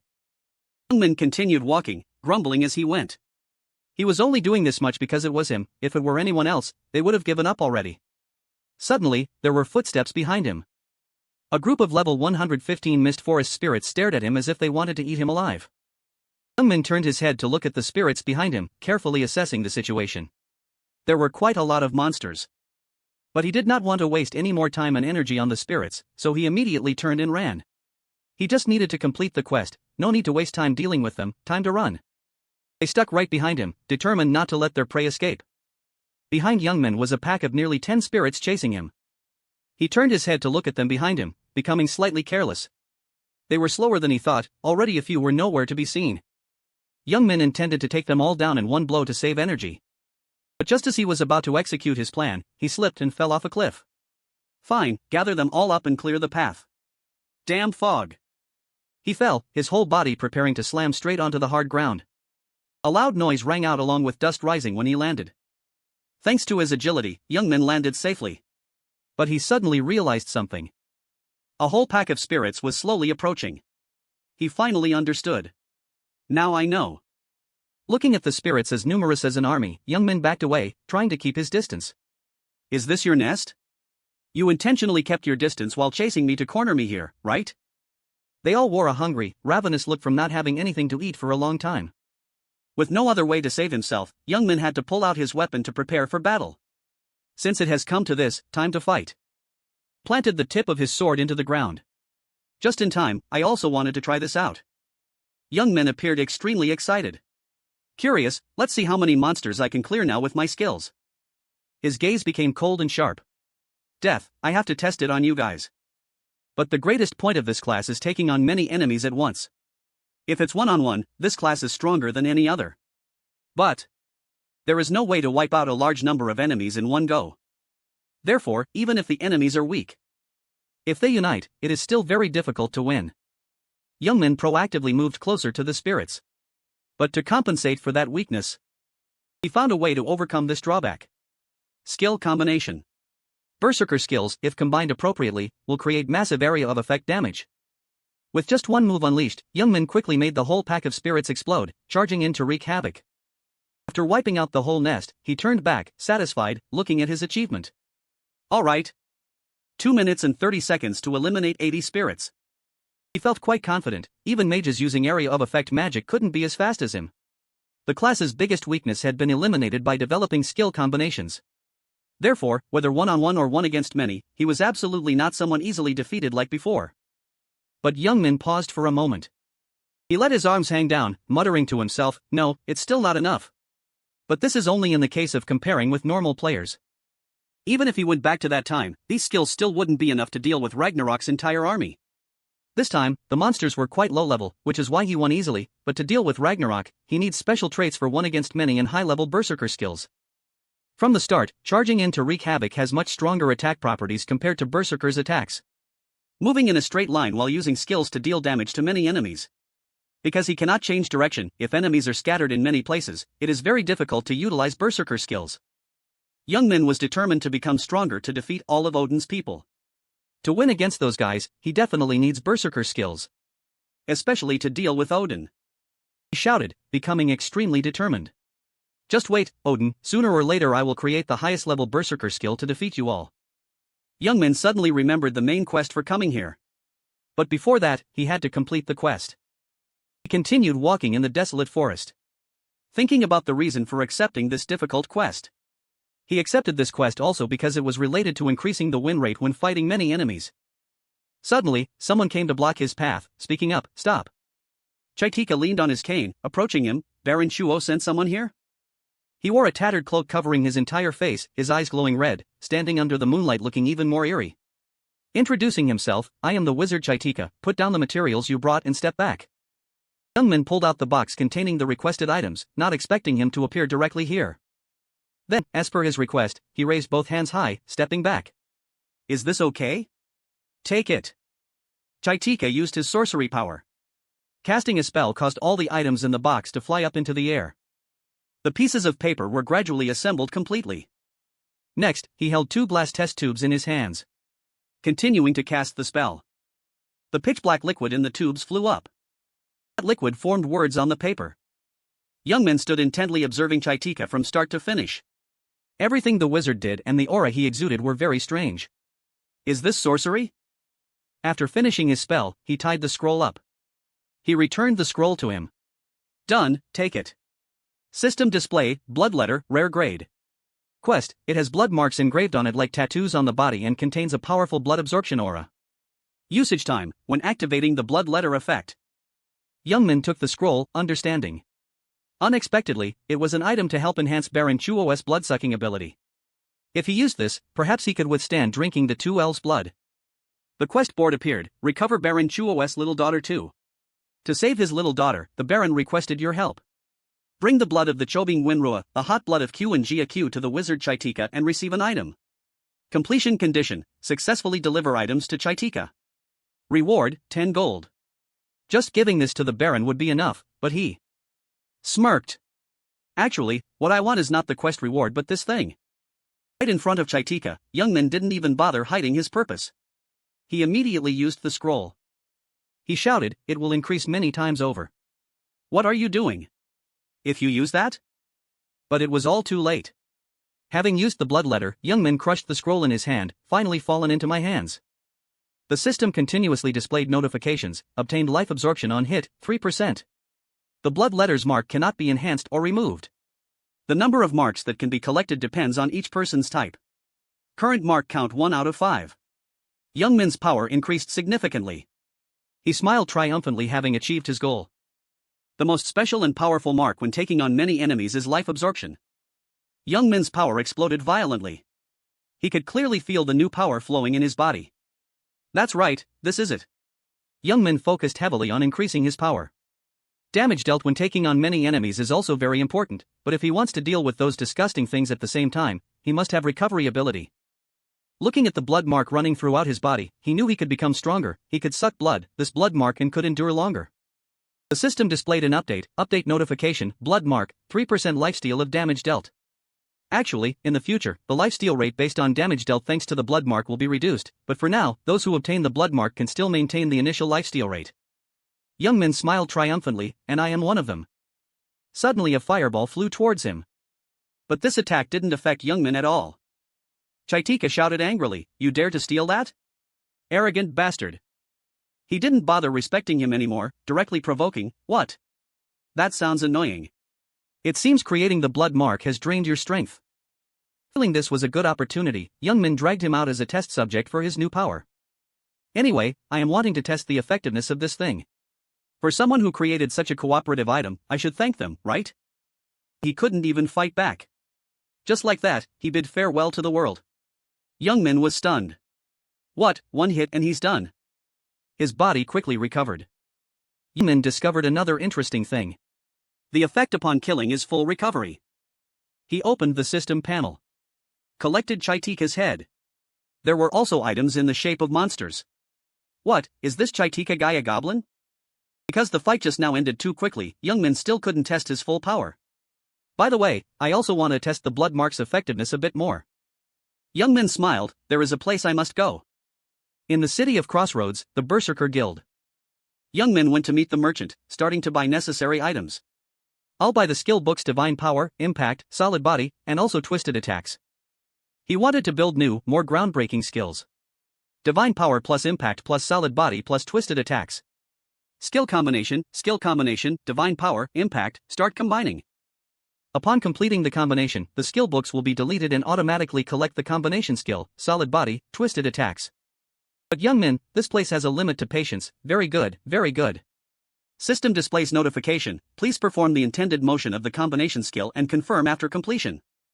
He started performing the technique he thought of himself. A series of coordinated moves took place beautifully, putting strength into one leg and spinning like a top, the axe swinging motion, skill motion confirmed. After everything was done, the system asked to name it, named the combination skill, Whirlwind. The system received the command, a series of information about this new skill was completed, Whirlwind, combination skill.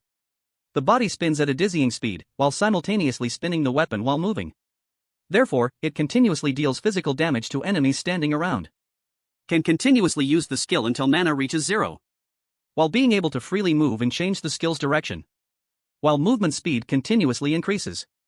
When in berserk state, the skill speed and power increase by 2 times. Youngmin happily ran out of the guild like the wind. This Roken has officially become the first berserker. Must try it immediately. Chobing Gwinrua Cave. He aggressively advanced deep into the cave with the desire to find monsters to train his new power. Where is everyone? He became extremely excited, looking around searching for targets to fight. You guys will be the first to be sacrificed under my whirlwind. Originally, the world did not have a skill like Whirlwind. Because this is a skill Youngmin took inspiration from other games and created. Youngmin was extremely happy about his new progress. This is something even Odin couldn't imagine. Suddenly he paused, the first target appeared. A pack of wolves with sharp claws appeared. Very good, the more the merrier. Youngmin got into a fighting stance, expressing extreme satisfaction with the appearing wolf pack. I was hoping for something stronger than those spirits to appear.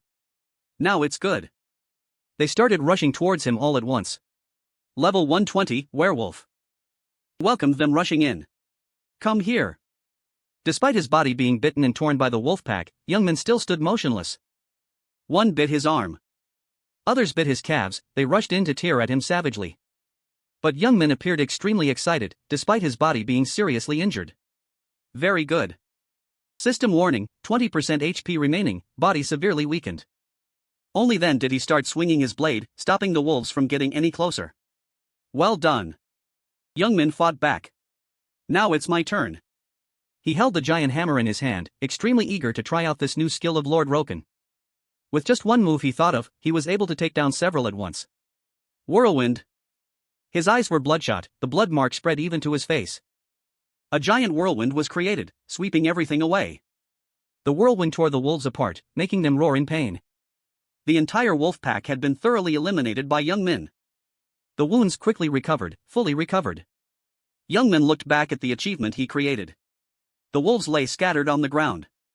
Although the blood mark only absorbs 3% of damage dealt, when taking on many enemies, I will deal a massive amount of damage, and in that case, 3% is more than enough. He still had something he was wondering about and wanted to test. As long as mana recovery is good, he can hunt indefinitely, right? Feeling the overflowing power flowing in his body, Youngmin smirked. This much is enough to deal with that Odin crowd. He put away the weapon in his hand, thinking of the scene where Chuo would go crazy if he knew what happened. Testing like that is enough. I killed the wizard and seized the quest item, so now I will probably be punished by Chuo, right? Youngmin came up with a new plan to optimize the benefits he could receive. Or should I just eliminate the vampire and take it to the two elves to receive the reward? Should I do that? At Crossroad, the guard team's barracks. He brought Chaitika's head to the camp and reported to Mankin, "This is the head of Chaitika, a goblin." He looked at the head in his hand with deep resentment. A goblin? A goblin hiding around here? He immediately asked urgently, a goblin belonging to the Black Dragon Army, the greatest enemy of the Golden Lion territory? Where did you discover it? Youngmin reported everything. He was a subordinate of Baron Chuo. He even recounted everything related to the two elves, and that Baron Chuo is a vampire. The Baron is currently holding a high elf child captive. Mankin shouted in surprise, "High elf?" Youngmin recounted the whole story. He reported it while slightly modifying the story to his advantage. To absorb the blood containing the high elf's divine power, he colluded with this goblin to cast dark magic. I discovered and eliminated this goblin first. He acted very professionally. The urgent situation has been temporarily resolved. But if left alone, Baron Chuo will continue to harm the two elves. The more Mankin heard, the angrier he became, gritting out each word, "That damn noble."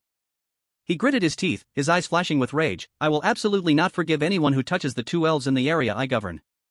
Then he immediately ordered his soldiers, the entire guard unit, assemble and depart immediately. But Youngmin stopped him in time. "Captain, wait a moment, please listen to me." He offered very rational and intelligent advice. Fighting a vampire at night is practically suicide. Let's depart at dawn and catch him while he's asleep. Mankin held his forehead as he realized his impulsive action. I was too agitated. You are right, we must wait for now. After that, Youngmin left the camp, having his own plan. I only said that, but I will go to Chuo's castle first. He smiled, very pleased with his plan. There was something more important than catching him. Arahen was still fast asleep on the bed inside Baron Chuo's mansion. That thing was to save the two captured elves before the guard unit, so he could receive the reward. Her whole body trembled from having a nightmare, and a sinister voice echoed in her ear, "It won't be long now." Tika came to Irahen's side and whispered, looking at her with greed, "The blood containing your divine power will fill my body." Baron Chuo's castle. Youngmin immediately went straight to his castle. Chuo must be very excited right now thinking about drinking the high elf's blood. I made an excuse to make Mankin wait until morning because I have my own goal. I want to test my own strength by dealing with him while he is at his strongest. He was slowly clinging to the cracks in the brick wall to climb higher.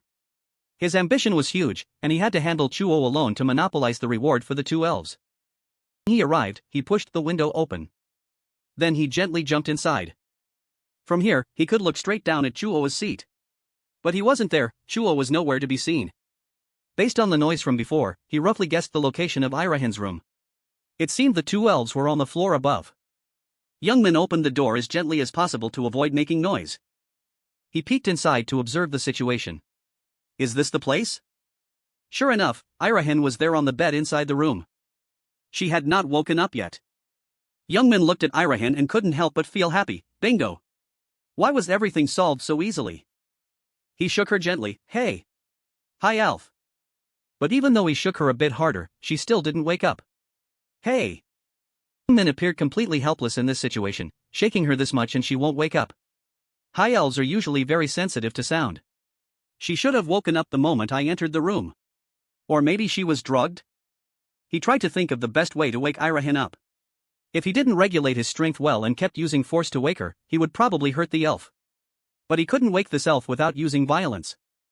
Suddenly, Youngman thought of another way. There is a way. He pulled a simple alarm clock from his item bag. The alarm clock was made using dwarven mechanical technology. He started turning the knob on the clock. I didn't expect to be sitting here making products to improve mechanical skills. Then he placed it right next to Irahin's ear. Using the alarm clock. The alarm bell was so loud it was deafening. Youngmin, standing nearby, also had to cover his ears because he couldn't stand the noise. My ears are about to explode. This should wake her up, right? Irahin moved slightly from discomfort. She finally reacted to that noisy sound. Stop it. Just waiting for that, Youngmin quickly grabbed the annoying clock. Oh, you're awake? Irahin was still covering her ears, visibly annoyed. Do something about that sound. The clock was quickly crushed in his palm. He slowly woke up. Youngmin asked worriedly, Hey, are you okay? What is your name? Irahin looked blankly at the man standing next to her bed. Did you wake me up? He bowed respectfully and introduced himself. That's right, I am Roken, a member of the Grothrin Guard unit. He had other calculations in his heart. High elves are already of noble status. Youngmin smiled. She must be a member of the royal family like Captain Mankin, so I need to maintain etiquette. She timidly introduced herself. My name is Irahin. Thank you for saving me. He reached out his hand to help her stand up, appearing apologetic. Sorry for using that method. But Irahin didn't mind. It's okay, if you hadn't done that, I wouldn't have been able to escape that nightmare. She turned her head toward the door when she heard some noise. Anyway, making noise like this is fine. Irahin's face turned pale. She pointed toward the door. Behind you. Chuo was standing blocking the exit. His eyes were bloodshot, and his words were full of anger. You rat, how dare you? Irahin trembled, clutching his arm in worry. What should we do now? But Youngman was not afraid at all, as if he had been waiting for his appearance. I didn't expect you to hear. According to my plan, after finding these two elves. Youngman immediately summoned his weapon, ready to fight, but you came here yourself, so I must show my sincerity. Chuo approached the two, determined not to forgive anyone who betrayed him. I won't let this slide. He revealed his true form as an ugly vampire, roaring, You dare to defy my orders? Irahin couldn't help but feel worried. Do you think you can defeat that vampire? Youngman reassured her, Stay here and wait for me a moment, it won't take long. He entered a combat stance. Look at this, Baron, you surely don't want the elf behind me to get hurt because of our fight, right?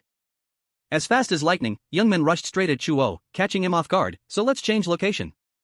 He punched him straight in the stomach. Irahin called out after him, Roken. His body was slammed into the wall behind him, punching a hole through it. Indeed, the two had gone outside to fight. In midair, he attacked continuously, punching Chuo in the stomach. His whole body was slammed hard onto the cold ground. But he could still stand up.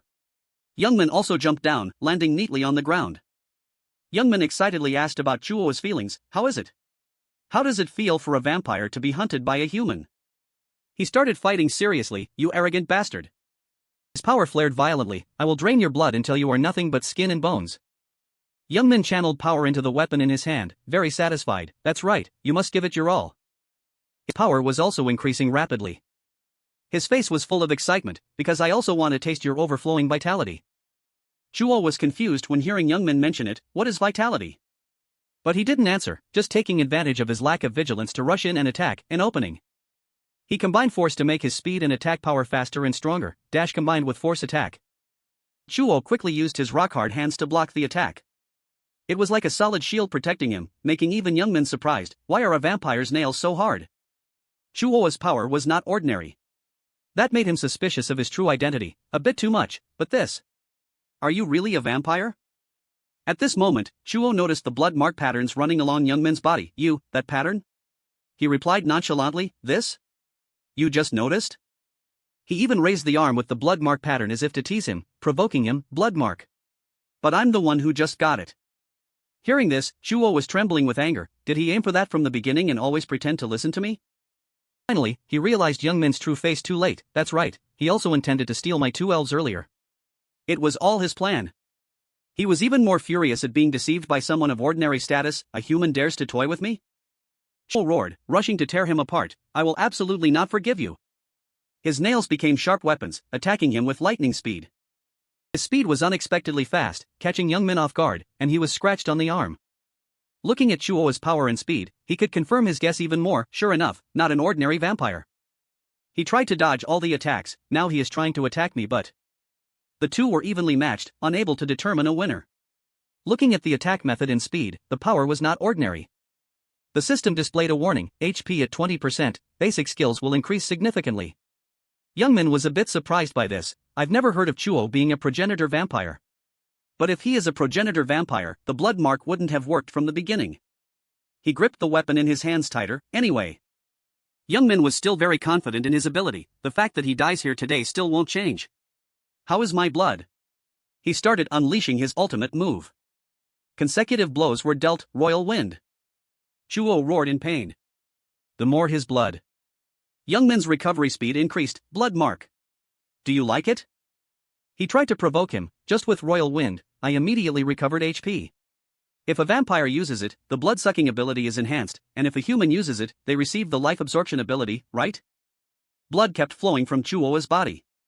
But he was smiling. He spoke, mocking Youngmin. What do you believe in that makes you so confident? Life absorption? Chuo licked his own flowing blood. It seems you don't understand. He laughed loudly, very pleased. Life absorption is the inherent ability of us vampires. His eyes gradually became insane. Even if a human uses the blood mark, they cannot use that ability as perfectly as we can. Chuo's power exploded violently. Now I will show you the difference between you and me. His body changed accordingly, becoming large and shaggy like a werewolf. Youngmin was a bit stunned. Completely turned into a monster? In that case, this isn't a vampire but a werewolf, right?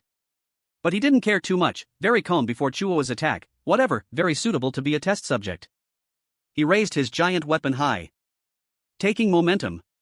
After that, Youngmin slashed down hard on him, making him furious, his eyes bloodshot. Chuo roared, rushing forward. He fought back, slashing at his arm. The deep wound caused blood to flow continuously. The wound also couldn't heal completely as before, not fully recovering. Chuo mockingly laughed. Didn't I tell you? Humans using blood mark. He was even more confident in his victory. That recovery ability can't keep up with the speed of your death. Youngmin started thinking, trying to find another way. Clearly in the previous life, the blood mark's power was also reduced. I don't know if it worked, but he intended to take a risk. If the life absorption rate was reduced, there would be another way. Youngmin grabbed his weapon and rushed forward. Just hitting you a lot is enough. Chuo couldn't understand his reckless thinking. You fool. The two fought fiercely, neither willing to yield. Both were constantly losing blood. But Youngmin fought harder the more he fought, recklessly charging in to attack. He rushed forward, slashing continuously at Chuo's body. System warning, 10% HP remaining. But he still didn't care. No, it's fine. Youngmin rushed in to continue attacking. Just causing more damage is enough. Chuo roared when he saw him risking his life like that. Go to hell. For his own honor, he refused to admit defeat. A vampire will not lose to a human like you. Youngmin became out of control. Die. Other ultimate moves were also unleashed. Empower. Another blow was unleashed. Royal Wind, you see that, I'm not an ordinary person. Finally, a combination attack. The power of the blow was terrifying. Power combined with Royal Wind, a combination skill. Chuo couldn't withstand it either. Youngmin's smile also gradually became insane. His body was torn to shreds. The battle finally came to an end. He breathed a sigh of relief. His body was also gradually recovering. Before his eyes was a large pool of Chuo's blood. After being destroyed, only her blood remained. The system announced that all HP had been recovered. Youngmin was very excited. Thanks to you, this body is full of blood now. Roken had completely learned how to use the blood mark. Youngmin felt very satisfied. Vitality fully recovered, blood mark usage learned completely. It feels more refreshing than I thought. Besides, he was looking forward to something else. Now it was time to receive something that money couldn't buy. System notification, you have achieved a hidden achievement. Completion conditions, rescue 2 elves, personally defeat Baron Chuo. It was morning now, and there was a commotion outside the Baron's mansion.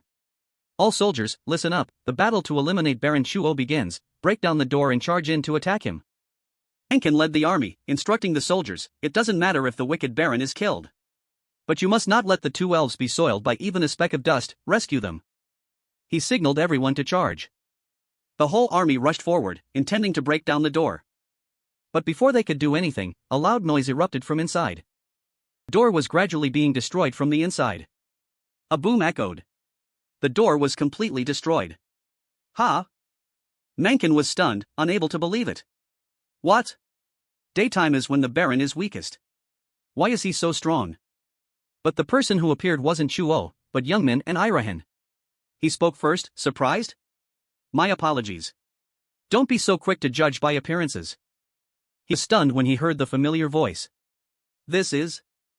Mencken was even more surprised to find him and her walking out from inside, safe and sound. Roken, and both elves, what is? Irahen reassured everyone, it's fine now. Everyone, Baron Chuo. She pointed at Youngmin standing beside her, has been personally defeated by him.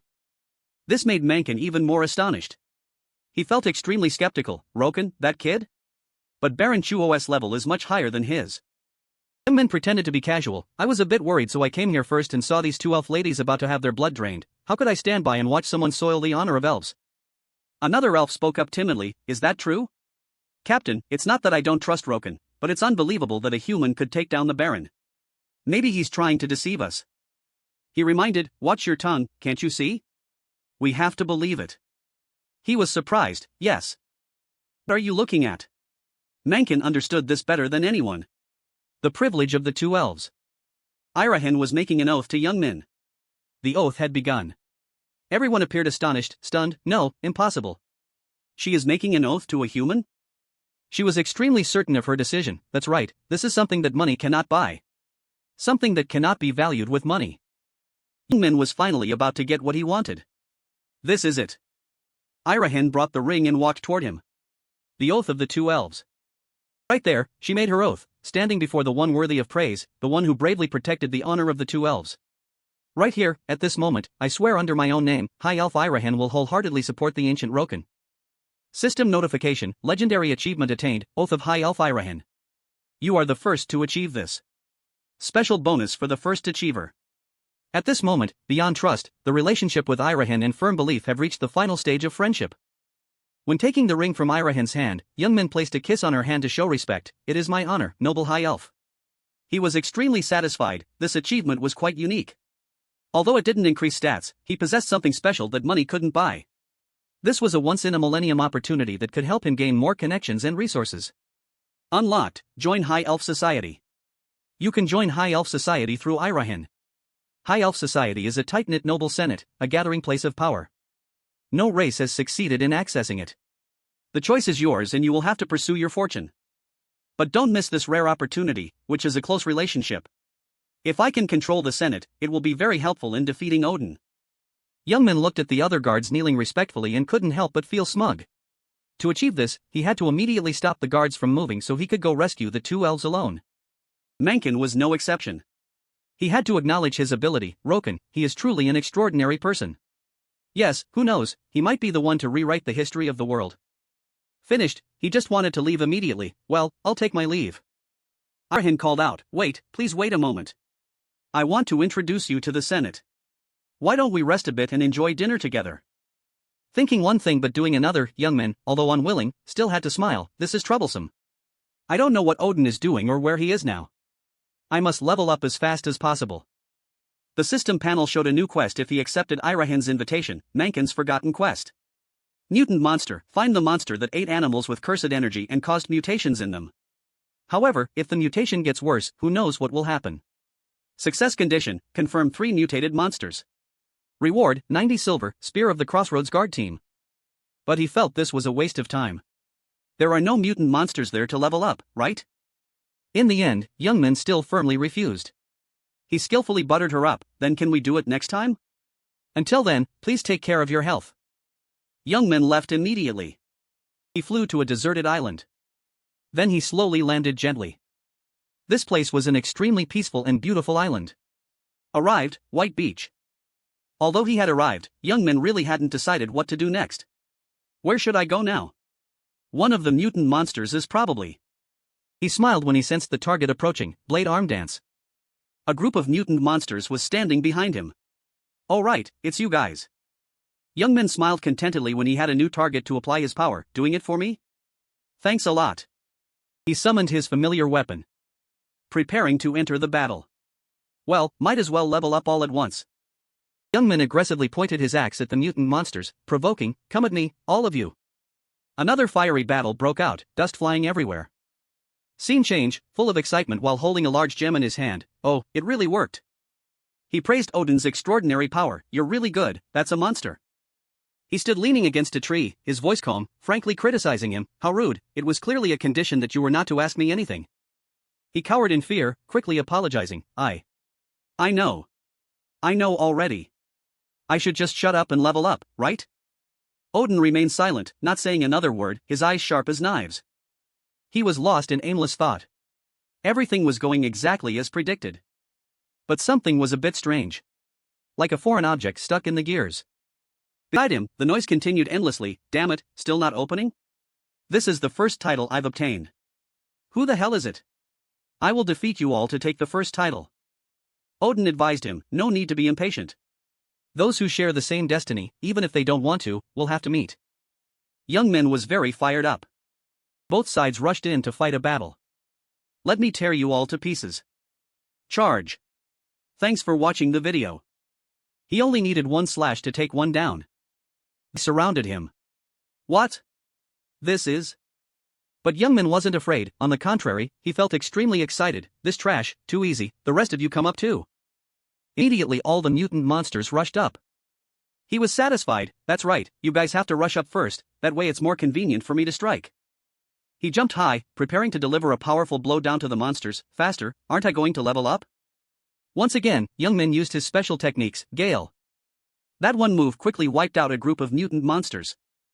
Their bodies were slashed into many pieces and fell to the ground. Youngman's power was growing stronger. The system continuously displayed notifications. "You have leveled up. You have leveled up. Eliminated a mutant monster." Youngman very quickly eliminated them all. Compared to Chuo, this was much easier. Now, next. Another mutant monster approached from afar. Just by looking, he could recognize it. Right, it's time for it to appear. The second mutant monster of the field. It roared, the light core in its chest glowing even brighter. "Blade Demon K2. I've grasped your weakness, it's the core in the middle of your chest." Although he knew that, Youngman still didn't want to take risks. Attacking the weakness immediately was very dangerous. If he wanted to complete the quest, he had to wait patiently. He kept telling himself to wait patiently. Keep waiting. If he waited, K2's body would start to change. It would merge with the bodies of the monsters, dance, and regenerate into a perfect body. Which meant it had become stronger. Level 130, Blade Demon K2, Field Boss. Must destroy the merged body to complete the quest. Youngman just wanted to quickly finish this quest. Besides the quest, I have something else to do. You're just a field boss in name, right? Then he moved quickly. He rushed toward K2, forcing it to give it up, spit out the rare item that only drops when defeating you in merged state.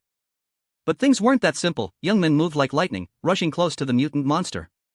Problems always have solutions. He thought this confrontation was nothing. A bit troublesome, but he knew how to attack it. He jumped up, dodging the earth-shattering punch of K2, that's it. Then Youngman raised his weapon high to gain momentum. Don't hesitate for even a second, don't give you a chance to counterattack. K2 was covered by a red energy flow.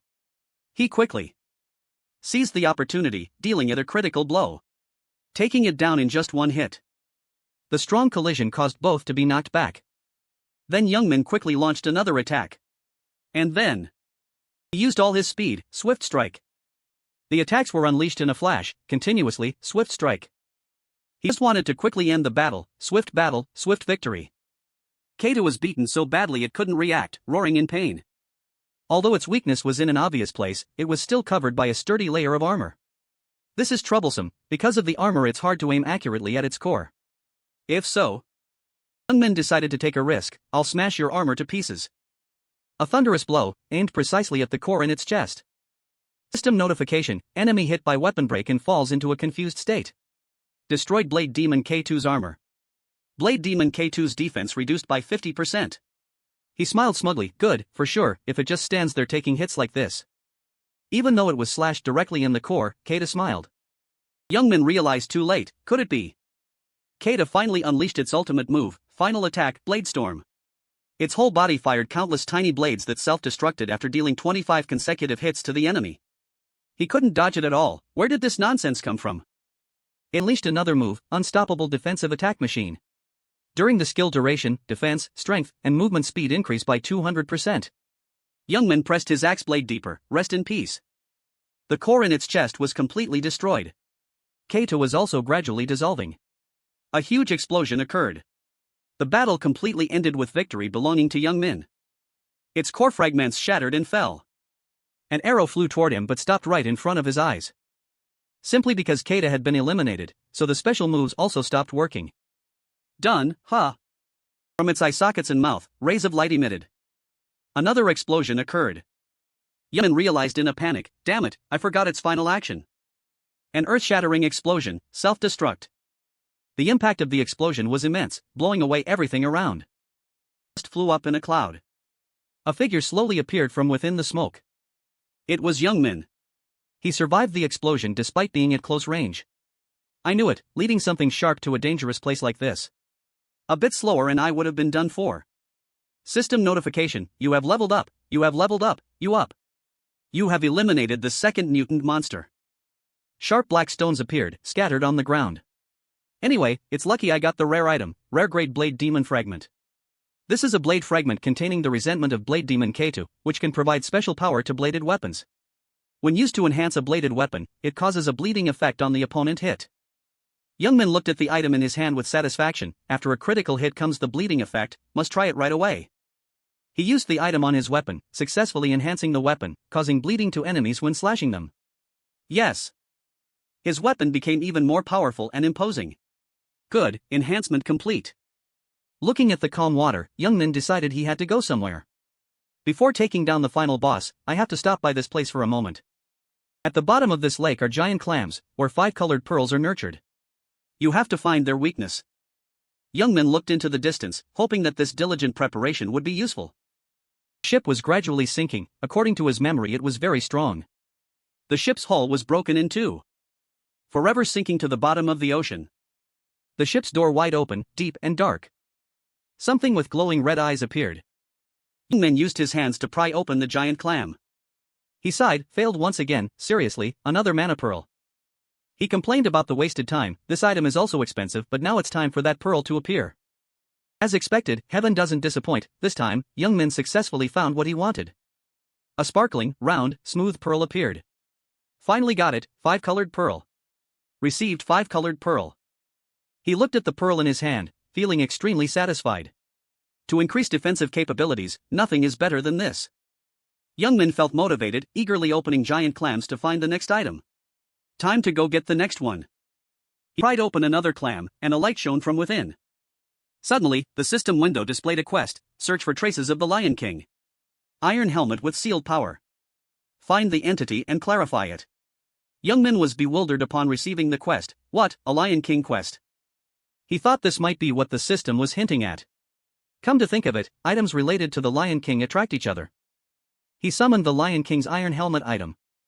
The helmet in Youngmin's hand suddenly began to glow. As expected. He was extremely expectant of the item he would receive. So this quest really allows one to obtain the Lion King's armor. Youngmin looked toward the shipwreck in the middle of the vast ocean. Around here, the only place worth having armor is that sunken ship. He thought the quest would be extremely easy, so he was very excited. After all, there are no mutant monsters. Must go try it out. Truly killing 2 birds with 1 stone. Immediately, Youngmin swam out to sea, approaching the shipwreck. There might be more 5-colored pearls, let's check it out. He jumped in without hesitation. Youngmin tried to swim quickly to the bottom of the ocean. The system displayed a notification: you can breathe underwater thanks to the effect of Moonlak's skill. Even though he had descended to a depth that normal people could hardly withstand, he still felt normal. The item's effect is really distinct. He felt very lucky to have done the quest. Luckily, there were many Moonlak gills on the beach. Thanks to that, he could easily breathe in the water. Even though it's a one-time use item, but there is something. Clearly, it seems like there is something. As expected, he had discovered something. He arrived in front of the ship's door, where the item he was looking for was kept. Found it, the lair of the mutant final boss, the captain's room. Youngmin began summoning his weapons, preparing for the next battle. He intentionally provoked the boss. Come on, stop hiding. Come out quickly. Suddenly, a part of the ship was smashed to pieces. The mutant monster's arm punched hard into his stomach. That punch caused immense pressure on his body, causing Young Min's blood to spray out. He looked at the person in front of him. So you're finally coming out? Captain Moonlack. He didn't like people like Young Min one bit. Level 130, Captain Moonlack. Ugly human, do you know where this is that you dare to?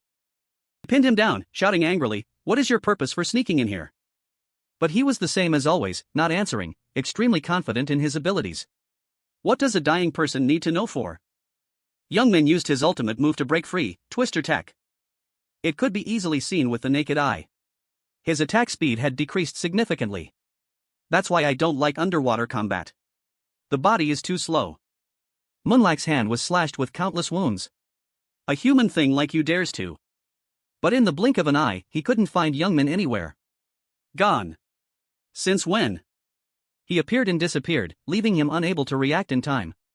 Anyway, killing people isn't a big deal. Moonlack unleashed his ultimate move, summoning crew members. Following his command, a group of crew members appeared.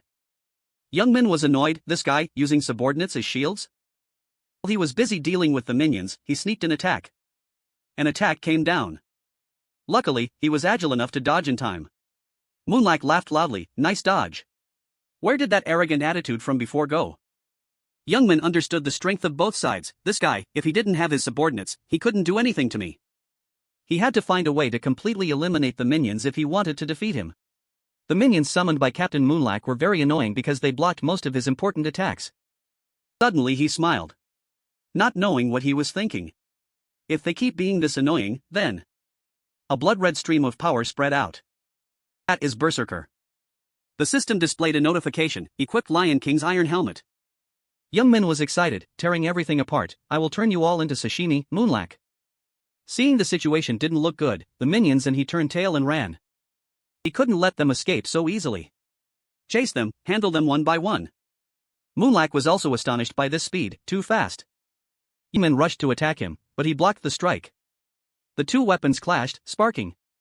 The difference in strength caused Moonlack's sword to quickly shatter. Impossible, my sword.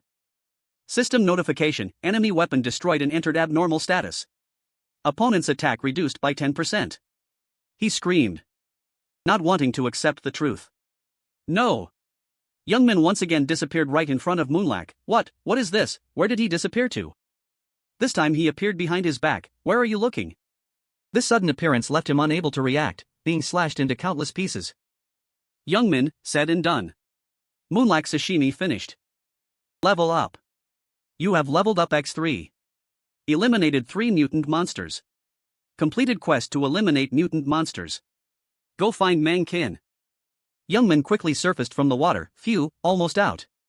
I like Berserker but it's hard to return to normal. The item's effect has also just expired. Dispelled Moonlack's gill effect. He held the item he had just received in his hand. Anyway, I got the item dropped by Captain Moonlack. But isn't this the item from my collection in the previous life? Ancient coin, rare, coin of unknown origin and purpose. Because the pattern is beautiful, it can be used for collecting. Suddenly there was an explosion behind his back.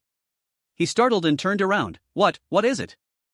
Young Min immediately recognized it as a lion statue, and is this a clue for the Lion King quest? Oh, there is something in its mouth. He slowly touched the box. A box, instead of a lock, it had a circular slot. He inserted the item he had just collected into the lock. Used ancient coin. Wow, is this really the key? Young Min's lion helmet glowed again. Wait, the iron helmet glowed. The box opened, also bringing with it that kind of light. He picked up the box and saw what was inside, stunned. Crazy, what is this? There's this too. After. Thanks for watching the video. Finishing off the enemy, the ship tilted and gradually sank into the sea. Young Min was blinded by the light from inside the box. What is this circular thing? The system displayed information, undefined circular object, rare grade. Circular object of unknown origin and use. Feels like it's overflowing with some kind of aura. He placed his hand on the item, seeing this item for the first time. Young Min's eyes widened in surprise when he picked it up. What? Why is it suddenly glowing? The system provided more information. Lion King's certificate, set grade. A long time ago, Moonlack saved Gao Khan, the Lion King, and the Lion King passed the certificate down to them. This item contains the Lion King's power. Bonus effect, stamina plus 100, intelligence plus 100. He widened his eyes, breathing heavily in shock. Crazy, this thing is the Lion King's armor. Youngmin paused to think, wait, according to my memory, among the pieces of the Lion King's armor, there doesn't seem to be any certificate? But is this unsealed item also part of the armor? He smiled to himself excitedly, plus it has a bonus effect. Just with this, my stamina went up by 100 points. This is an ability that you have to reach level 40 to receive. Youngmin excitedly said, this is really a bargain. He sat down and looked inside the chest when he saw a golden light flash. What is it? Why does it keep glowing like this? This thing isn't normal fabric, is it? Youngmin took the item inside the chest out to examine, a painting related to the Lion King. This is a drawing of the chest armor shape. He stood up vigilantly, observing his surroundings. So could the Lion King's chest armor be here? But on this sunken ship, it doesn't seem to be there. Youngmin suddenly thought, wait, that's right. Come to think of it, the Moonlight Group seems to have a system setting about stealing treasures from the Pirate King. Could the armor have been stolen back then? He was secretly excited. Pirate King or whatever, that's great. This is a level 300 boss, appearing in a very far place from the beginning. Now it's hard to find the armor. Youngmin lay down and immersed himself in the vast universe to think. He stood up and pointed toward the horizon. Just this thing is beneficial enough. I already know where you are. I will go find you right away. Said and done, Youngmin logged into the third city, Crossroads. As soon as he set foot down, he sighed in relief. Use this to relieve stress. His attention was drawn by the noisy crowd in front of him. Why is it so noisy? That is... Youngmin muttered in confusion. What is it? That's my shop. The crowd was chaotic, arguing. Let go, I took it first. What are you saying? I took it first, I am its owner. Seeing the crowd fighting to buy his goods, he smirked and thought, as expected, it's truly top tier. Now making money is just a matter of time. Afterward, Youngmin went to Crossroads. The guard building to ask. The shop business is done, now let's continue the quest. Mangkin was startled by his appearance. Oh, it's you. He stood up to welcome him. Roken, long time no see. Youngmin nodded in response to the greeting. Long time no see, Mangkin.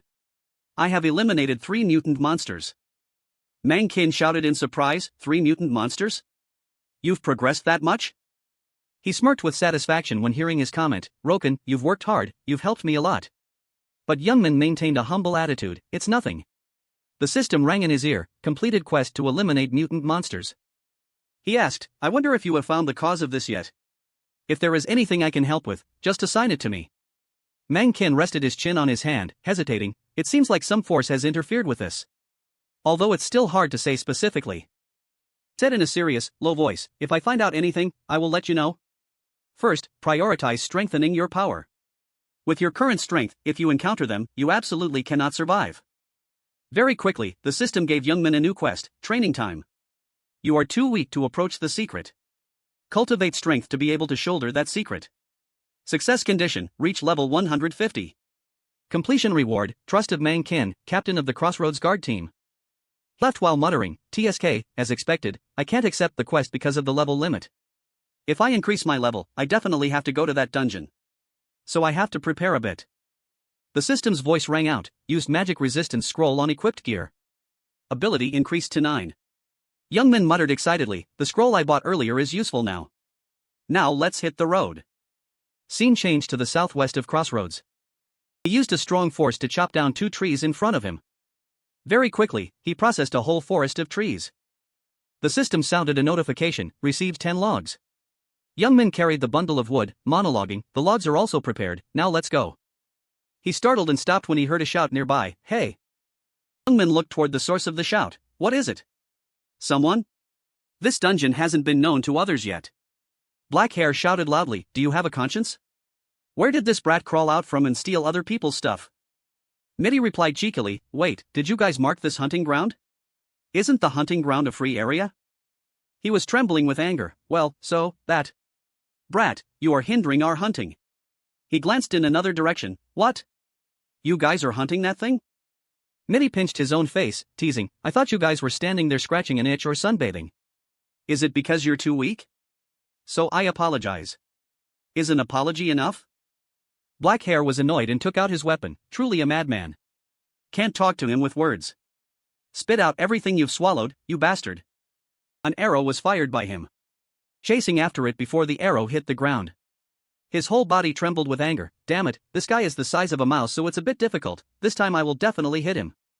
He hid in the bushes, observing, what is it, that guy seems to be MIDI the click resistant. In the previous life, he was very famous. Youngmin followed MIDI's every step. Even so, he is a strange player, able to dodge opponents' attacks by shrinking himself. He understood, that's why he is called MIDI the click resistant. He seized the opportunity to counterattack, caught you. Black Hair gritted his teeth in anger because he was hit in the thigh, just a little more. You dirty thing. He screamed in rage, I can't take it anymore. I will crush you directly. Black Hair startled and stopped when hearing Youngmin shout, stop. He stood out to stop them. Now your actions are considered PK targeting an innocent player. He panicked when seeing Youngmin appear in armor. What? What? Why the guard team? It's a misunderstanding, we just... The system rang in his ear, used identity disguise, name and appearance randomly changed, effect lasts for 1 hour. Youngmin cleared his throat, cold, loud, judging. The system displayed a notification according to his command, judgment by the authority of the Crossroads guard team. Analysis of player 2F's criminal behavior has confirmed the attempt to attack MIDI earlier. The perpetrator and accomplices will be sent to prison. Black Hair panicked when being sucked down. Impossible. MIDI trembled before Youngmin's power. Oh my, this is really. Thanks to you, I survived. He shouted angrily, you are also warned, get lost. He was scared and quickly ran away, yes. After no one was left here, Youngmin removed the disguise. Almost had a big problem. If they had stood there and argued louder. He picked up his giant sword, the secret entrance only I know will be exposed. Youngmin used his strength to break the wall in front of him. Very quickly, the entrance appeared. Youngmin stepped inside and assessed, seriously, you have to hit an ancient tree to open the dungeon entrance? Who came up with this idea?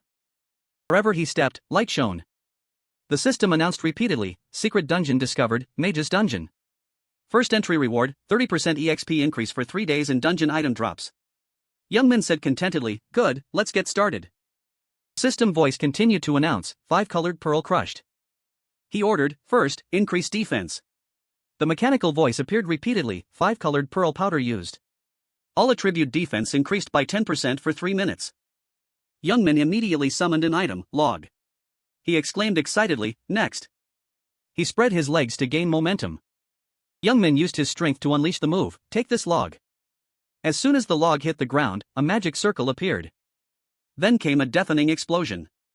He excitedly continued to attack, good, don't drag this out, let's clear this place quickly. The logs rolled into the magic circle on the ground one by one. Youngmin raised his hand to shield himself from the dust, the last log. Sighed and thought, the difference between the mage's dungeon and regular dungeons is the overwhelming amount of magic traps set up right from the entrance. Youngmin focused and thought, if triggered, players usually die instantly, but for me, it's only an above-average threat. He also knew, anyway, in my past life, because I didn't know the exact trap locations, I used a very simple method of using logs to reduce this dungeon's difficulty. Youngmin smirked, but since I'd used up all the logs I had. He placed his hand on his chest and decided, next, I have to use this body, anyway, I'm already halfway there. After speaking, Youngmin gained momentum and rushed forward. He frantically dodged every attack. He stumbled away as giant blades hit the ground. Youngmin tensely ran from every trap in the basement. He panted in the sea of fire, alright, I found the secret after trying. Now that I see the trap, that thing has appeared too. Youngmin turned around to face it, fine. Suddenly, the whole basement echoed with a loud explosion. Mixed in was a blinding light. He stood in the sea of smoke, panting, this is the... Youngmin growled in annoyance, just said that and it shows up immediately. He shouted in provocation, come at me, you spirit. The specter's whole body smoked with rage. Youngmin calmly stepped back. Because the specter had no physical form, no matter how high his physical attack was, it had no effect. So he decided, he had prepared this for it. Used, flaming scroll. Youngmin gained momentum and rushed to attack again, if it's this. System activated, convert all physical attacks for 10 moves into custom attribute attacks. He shouted with determination, even a spirit can be torn apart. Youngmin watched it struggle on the ground with satisfaction, that's right, struggle. Because this is the last time you'll fight me. Immediately after, the basement echoed with another explosion, and the dust became even more intense. The mechanical voice announced, Spectre defeated. He wiped his sweat wearily, TSK, you were a nuisance. Youngmin paid attention to the new item, let's see what you dropped. The system immediately informed, received Fire Arrow Magic Scroll. He exclaimed in shock. What? Just a magic scroll? Youngmin sighed and gripped the scroll. I heard this dungeon had many good magic items. I was hoping for something usable. Can't expect good loot right at the start. He darkened his face and calculated, that's right, no need to rush. He consoled himself as he continued, until I reach the boss, there are still about 10 others. The other specters were defeated by Youngmin with just one sword strike. Youngmin still noticed that the others were also defeated just as smoothly. Before long, he was finished, done. Youngmin sighed and assessed, what? Were they this easy to eat from the start? I had high expectations since they were created by that mage. At the same time, the system displayed a notification, magic scroll effect expired. He stopped when a chest caught his attention. Well, let's keep going, could it be that? Youngmin curiously approached to look, isn't a treasure chest indispensable for a dungeon? Finally getting a worthy reward, huh? He eagerly opened the chest, this is a rare treasure chest. Almost fooled me. Youngmin shouted as he opened it, did you think you could fool me? He spoke excitedly when looking at the thing inside the chest, as expected, a mimic. In such a perverted dungeon, how could there be any intact treasure chest? Youngmin decisively destroyed it, shut your mouth and spit out the loot. The system announced, mimic defeated. He looked up at the real item in confusion, that's the SSS. The system provided information, cowardly mage's defensive ring. Magic type, a cowardly mage created this defensive ring. If you shout defend twice a day, you can use a shield. Charge status, February 2nd, cooldown, 0 minutes 0 seconds. Simple energy charger. Magic type, a cowardly mage created this energy charger. If you shout charge energy, once a day you will recover 150, using fuel from an energy pearl. Youngmin muttered contentedly, this is it, this is exactly what I wanted. He looked at the ring on his hand with interest, well, these items are just magic for running away, the cowardly mage's ring I received earlier is the same. The system informed again, magic type, a cowardly mage created this ring. Use escape once a day to move 3 meters backward. Charge status, January 1st, cooldown, 0 minutes 0 seconds. Youngmin was also quite satisfied with this item, on the contrary, I quite like it. Compared to those fire attack items earlier, this item is better. He became interested in other things again, but, I'm so curious, what other items is it holding? Youngmin flew forward excitedly, no matter what it's holding. Ahead was a door leading to another room. He used great force to rush towards it, it will be mine. Youngmin easily broke through this door. He laughed provocatively, hey, you coward, ready to die? The cowardly mage was startled to see Youngmin reach this far, how did you get here? He looked straight into its eyes and assessed, it is the boss of this dungeon and the one who created the rings. Youngmin furiously swung his sword, carrying his rage, high up, that's none of your business. He unleashed a powerful blow towards the cowardly mage, go to hell, frenzied strike. But this attack had no effect on it. Youngmin quickly realized, that's magic that turns friction into zero. He stomped his foot on the ground in anger, damn it. Youngmin decided to unleash consecutive attacks. The whole basement shook violently, walls cracked from his attacks on it. The cowardly mage's 2 eyes glowed amidst the dark smoke. Youngmin jumped to the ceiling and dove down to attack it head-on. He gritted his teeth in anger when his sword missed, running again. The cowardly mage suddenly appeared behind Youngmin, don't be so scary, fire. He widened his eyes in shock, what? Gun barrels suddenly appeared between the walls. Only now did Youngmin realize he had fallen into its trap when he looked down at the magic circle under his feet, damn it, could it be? The whole room started to fill with thick smoke when that magic circle was activated. The cowardly mage roared, if you keep this up, I have no choice but to kill you.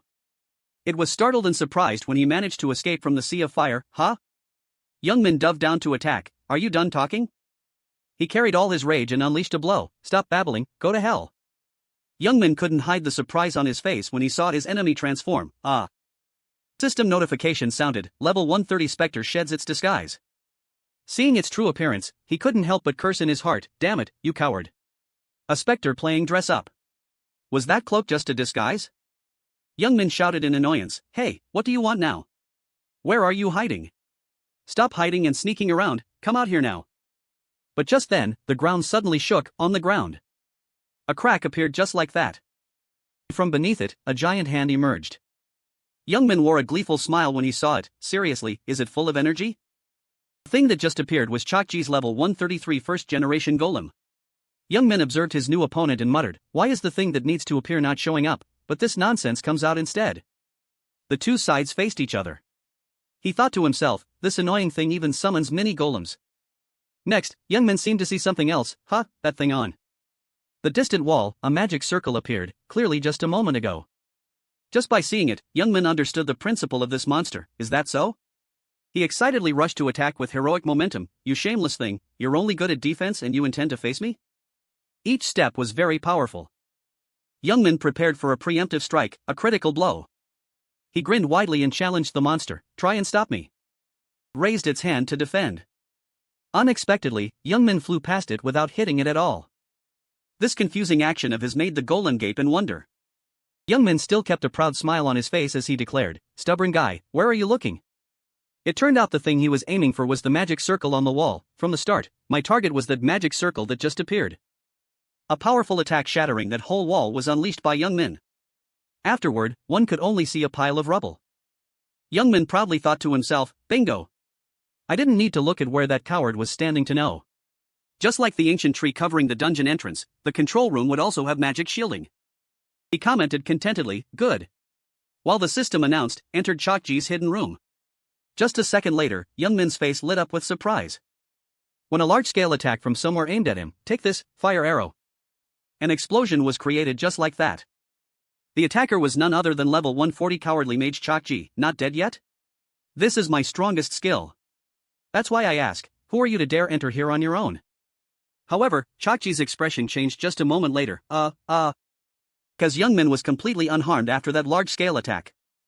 On the contrary, he helped him enter berserk state. This bastard, one slip-up and I'm done for.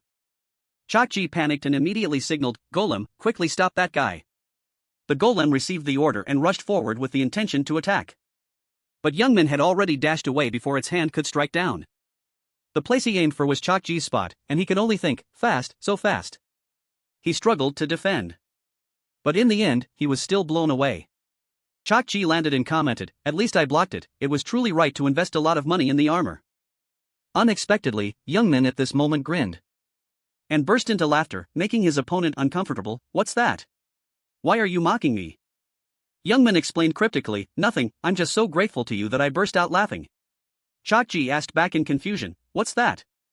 Youngmin questioned again with a devilish face, you idiot, you probably don't know how slow that armor makes you, right? Living punching bag, I'll go all out. A firm promise was made by him, let's see how long your pile of armor can last. And it was enough to make Chokji start feeling panicked. What? He frantically ordered, Golem, SOS. Forcing Youngmin to step back to create distance from the golem. First generation golem, a summoned beast created by Chokji. Even if destroyed, it will regenerate using surrounding earth and stone, it's truly annoying as hell. He dodged its attacks while thinking of a countermeasure, just need to defeat Chokji and it won't regenerate anymore, so I don't necessarily have to fight it. Youngmin, in a berserk state, excitedly rushed to attack. But it's been pissing me off this whole time, let me beat you to a pulp first. The weapon in his hand was raised high and aimed straight at it. The power of the blow was so strong it was unstoppable. It's so hollow inside. The more he fought, the more enthusiastic Youngmin became. It's your turn now, you scum. He spun his body to create a whirlwind when unleashing the move, Whirlwind. Youngmin seemed to be creating a deadly storm directed at his enemies. I'll take you all out at once. Very quickly, a giant red-tinted whirlwind was created. Chokji could only stand helplessly watching the golem get beaten up thoroughly. Damn it. My golem was easily defeated like that. He is truly a ray of light shot out from within that whirlwind. Youngmin moved once again.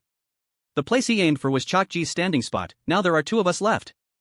Thank you all for watching and see you again. Youngmin swung his weapon again, accompanied by a challenge, try and contest this move, you coward. Chokji was like a human punching bag, taking the full attack. Youngmin shouted crazily with excitement, it's over. Die, as the weapon in his hand struck down with a powerful blow. Several system notification lines sounded, cowardly mage defeated. Chokji leveled up, leveled up, leveled up. After finishing the fight, Youngmin started to complain, oh, I'm dying. Kept drinking health potions and remembering Chokji's first powerful attack. I didn't pay attention and used berserk during the first strike against Chokji. The after effects are exhausting. Youngmin felt excited again after the potion took effect, now my stamina is basically recovered. Let's go check on that coward who fell down. However, his expression changed when he saw the items dropped in front of him. Oh. This. The item information appeared, escape ring of the cowardly mage. Magic grade. An escape ring created by a cowardly mage. Can be used once a day to escape the dungeon. Automatically resets after escaping. Charge status January 1st, cooldown 0 hours. Good grief, how many escape items does he have? And it's a ring too? This led to a question. Coming here has made me even more curious. Who exactly is this? Youngmin couldn't hide the tension on his face as he pondered. Is there an opponent who makes Chokji avoid them to this extent? Youngmin rubbed his chin while thinking about it. If I dig through my memories of the past life, there will definitely be a hint. And he quickly remembered a place. That's right, I've got it, it's that place. Youngmin continued to calculate. If I clear the mage's dungeon, it will automatically open. In just a moment, he was standing in front of a room, secret storage room. A flickering light was the only source of illumination inside. Papers were scattered across the table without any order. That was the general state of the room, enough to make Youngmin exclaim, "Oh, it's so dirty. Is this room a trash storage?" At this moment, he noticed something else. Inside the box in front of him was a glowing book. So, this box. Why are there so many books? Youngmin reached out to pick it up with interest. Oh, this. Immediately after, a notification appeared. Do you want to collect the shield skill book? Limited to the first person to enter here. You can collect one of the skill books in this room. Found it, a skill book. Youngmin commented with satisfaction. This is the top reward of this dungeon. It's an item that allows collecting skills unrelated to one's class. Then, he dove into searching through the pile of books. Just having this allows creating new combination skills. Where is it? It must be here. Very quickly, Youngmin found what he needed. Found it. Damage conversion. The system notification rang out. Do you want to collect the damage conversion skill book? Limited to the first person to enter here. You can collect one of the skill books in this room. Speaking of damage conversion, it's a skill that can convert physical damage into magic damage and vice versa. Players currently have no information about magic attack and defense. This skill is more useful than imagined. Youngmin's eyes lit up and he began combining skills. If I can turn my physical damage into magic damage, that's amazing. A notification appeared, damage conversion skill collected. Following that, the other books disappeared, skill book collection complete, other skill books have been disabled. Youngmin was a bit surprised and couldn't hide his regret. Automatically transformed? What is that still glowing? He picked up a book, Chokji's Diary. Normal grade. Diary of the Cowardly Mage Chokji, you can learn what the mage fears. Youngmin reached out and opened it. His face fell into a thoughtful expression. As the hidden story was gradually revealed, they ordered me to create those cursed things. But doing so is wrong. Who knows, it might push this world to destruction. It's not just monsters that mutate. Finally, the owner of the diary confessed, I cannot escape. I will be killed as soon as I try to run away. I cannot join them, but... As well as setting a date, at that time, because of the festival, they will leave this place for a while. That is the day I will act. The diary continued, I escaped successfully. Although I was pursued and lost part of what I created, I protected my life. The despair of this person was clearly shown through every word. No, they will come to catch me, to kill me. They don't need me anymore, but I know what they are doing. Along with that was a restless desire. Must hide it, in a deeper place where no one knows. But... like this, surely they can't find me, right? Youngmin frowned after reading the story and commented, this Chokji guy seems to have fallen into a situation of being pursued. That's why he hid in such a deep place and made those strange rings. He started connecting the details together, so that's it, cursed items and mutation. Then continued examining the diary. If what I know and what is written here about mutation are the same, then this is truly new information that I didn't have in my past life. The answer was present, mutated monsters. Are exactly mutated monsters. Youngmin thought back and forth. I know there are groups of mutated monsters, but regarding Chokji and that force, this is the first time I know that humans are also included in that and started remembering the related organizations. Not just me, the Golden Lion territory, mutated monsters have caused problems for the Black Dragon Army territory as well. Initially, I thought this was caused by another force, but in the end, reached a conclusion. This matter seems not as simple as I thought. Youngmin put away the diary while calculating the next step. First, must return to the investigation team. Maybe there will be new clues about the main quest. He put Chokji's diary into his bag. He rubbed his chin and pondered. It seems the condition to receive the next quest is level 150, right? Still need to increase 30 more levels. Youngmin himself understood, at this level, increasing 30 levels is not an easy matter.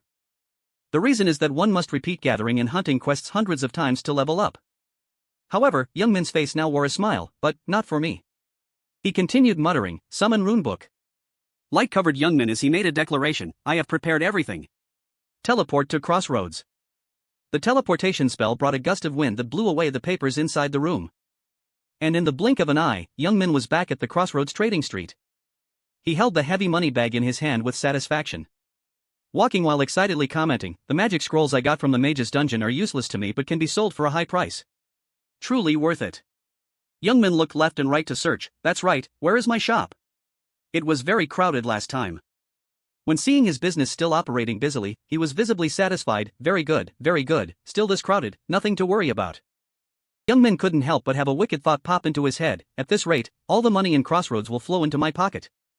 However, very quickly, he remembered the main thing. Forgot, now there's something more important than money. Crossroads, Berserker Guild.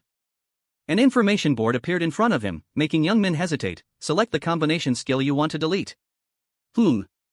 He carefully reached out to select a button, this one. Deleted combination skill, charge and destroy. After making the choice, young Min started thinking, the combination skill is very interesting but a pity because it can only charge straight forward. Furthermore, other skills have similar effects. Finally, he smiled and made the choice, even though it's a pity, must delete it. Besides that, at this moment the system appeared with a request, specify the action for the combination skill. Young Min crossed his arms and asserted, "I can create a better combination skill." Then he started combining skills with each other. Meanwhile, the weak skills of the Berserker, although not worth combining and creating a combination skill, but young Min didn't forget to recall the things he got from inside that secret room. Damage conversion, accidentally obtained in the mage's dungeon, becomes a good variable that changes everything. He pondered, calculating thoroughly, thanks to it, I can do it. I will fill in the missing parts of the Berserker and will create a skill that can unlock my grand plan. Then he put forward the final combination skill, Divine Power plus Dash plus Strike plus Damage Conversion. System issued a notification when young Min completed his combination, creating combination skill. When the light appeared again, it was also the time the combination skill was completed. Young Min couldn't hide the excitement on his face. Alright, this is it. He stared intently at the system screen that was continuously emitting red light. It is exactly what I wanted. Another notification appeared, name the combination skill. Young Min also made a declaration, the name of the skill will be Brutal Impact. Skill information was provided, special skill. Converts normal damage and physical damage into magic damage, Brutal Impact. Its drawback is a 5-second freeze time. But one strong hit is enough. Young Min couldn't hold back a satisfied laugh with this skill. His face became wicked and he thought to himself, now I have to utilize it. Promise was thus declared, just wait, Odin. Someday I will punch you in the face with this skill. Young Min continued calculating the next step, for now, must prioritize leveling up. He quickly arrived at the dwarf, where weapons are sold. The shop owner greeted young Min with an invitation, come in, are you also here to find weapons?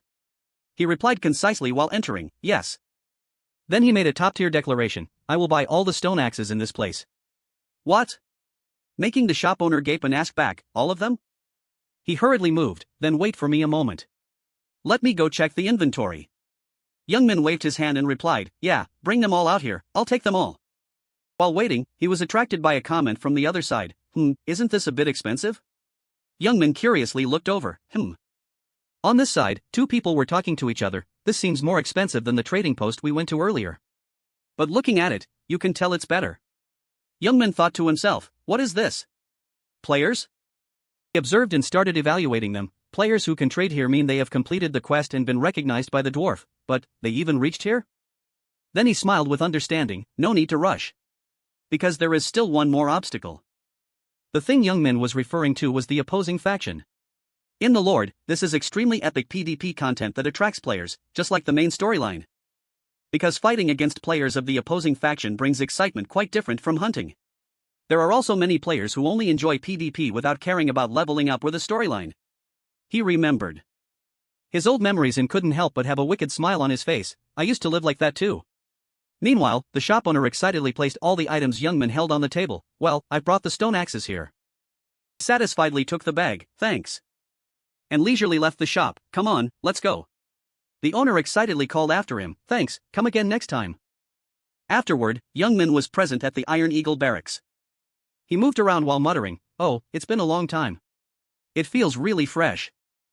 This place is the Iron Eagle barracks located on the front line of the disputed area between the Black Dragon Army and the Golden Lion. This place has relatively few monsters, but one can meet the black-haired NPC and also players of the opposing faction. Meaning this is a stage created for battles. Youngman lifted a curtain to enter inside. Originally I intended to come here when reaching level 150, but I have a reason to come here earlier. The administrator was a bit confused when seeing him. What? Register as a free mercenary? Level 160? The administrator is 29 years old. Youngman politely explained, yes, I want to register as a free mercenary. He asked a few more procedural questions. Anyone can register, but what level are you? Level 120. And then commented with a bit of sarcasm, what? Low levels should know their own limits. Alright then, just do as you please. Youngman was shaking with anger but still tried to maintain politeness, thank you. Then a system notification appeared, became a free mercenary. Depending on war achievements, corresponding ranks will be awarded. Achieve war feats, you have been registered as a free mercenary of the Golden Lion territory. Defeat enemies and achieve war feats to prove your strength and honor. When defeating opposing faction rivals, you receive war feats. Depending on the feats achieved, you will receive corresponding merit points. Receive ranks according to war feats. Youngman left with an angry mood. Big-headed guy, something that only knows how to look at levels. His footsteps changed. Youngman bent down, getting into a running stance. Anyway, registration is done, let's proceed quickly. He launched himself forward at an extremely fast speed. Dash plus charge. While moving, Youngman thought about his destination. The destination is the deep ravine. His footsteps slowed down when he entered the place he needed to reach. Youngman carefully walked through this forest. The cloak was slowly opened, accompanied by the appearance of a notification, deactivate invisibility cloak. Youngman looked up at the scene in front of him, arrived, deep ravine. His face couldn't hide the wicked look when remembering what just happened, a bit slow, but thanks to the invisibility cloak, I could arrive here safely. Regardless of which faction, confronting level 150 enemies is quite stressful. Youngman slowly observes below, this ravine is the supply route of the Black Dragon army, the surroundings are guarded very strictly. Then took out some items to prepare for his infiltration, that is also the reason I came to this place. How could they suspect that I have hidden here? He carefully drove a nail into the ground. Then wrapped a rope around it. The other end of the rope was tied tightly around his body. Satisfied with the result, Youngman exclaimed, okay, preparation complete.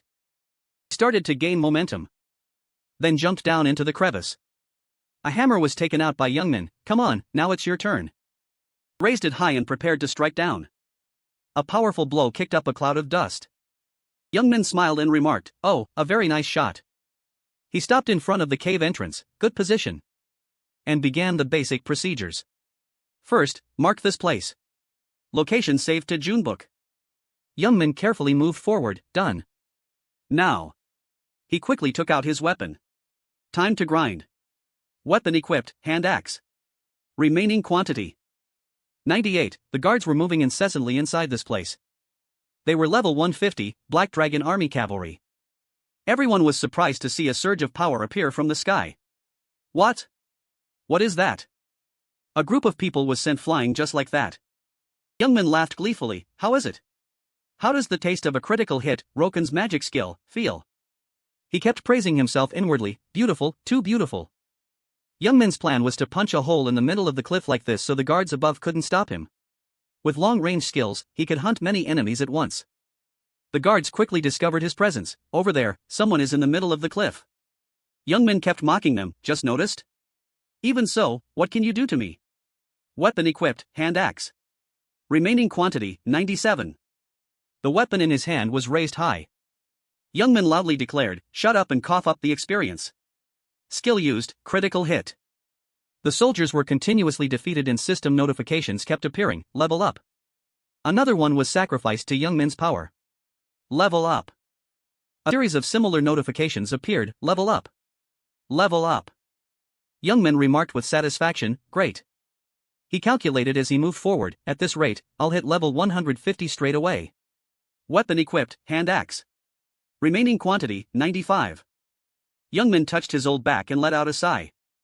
Looked up at the battlefield he had just created and remarked, this boring stuff ends here. At this moment, a system notification rang out, hand axe remaining quantity, 0. Level 150. How many days have I been grinding here anyway? Bored to death. Youngman muttered about the next steps, anyway, I can do the main quest now. What are the others doing now? Then he used teleportation. Used Junebook. To Iron Eagle Barracks. Very quickly, Youngman was there. Yeah, did you really do that? The officer asked in confusion, did you complete it alone? Youngman directly pressured the opponent. What? Level too low? He hurriedly waved his hand to deny. No, I just want to express the gratitude of this entire barracks to a talent like you. Then, while stamping the paper, he declared to Youngman, congratulations on being promoted to soldier. System notifications continued to appear. Based on your achievements, you have been promoted to soldier. You can rank up by accumulating achievements or contributions in the kingdoms. Current contribution points, 324. Youngman remarked with satisfaction, good. As expected, starting from soldier. He continued, can't do much with just the soldier rank. But if I rank up, I can take war quests or command NPC soldiers to carry out missions. Because the higher the difficulty, the greater the reward. Youngman thought more, but the reason he was using this ranking system wasn't just that. He reached out and touched the screen in front of him. What I'm aiming for is contribution points. Current contribution points, 324. Speaking of which, if you accumulate contribution points, you can exchange them for special items at the contribution shop. Youngman muttered in calculation, initially, it's easy to accumulate contribution points, but it's too little to buy that thing.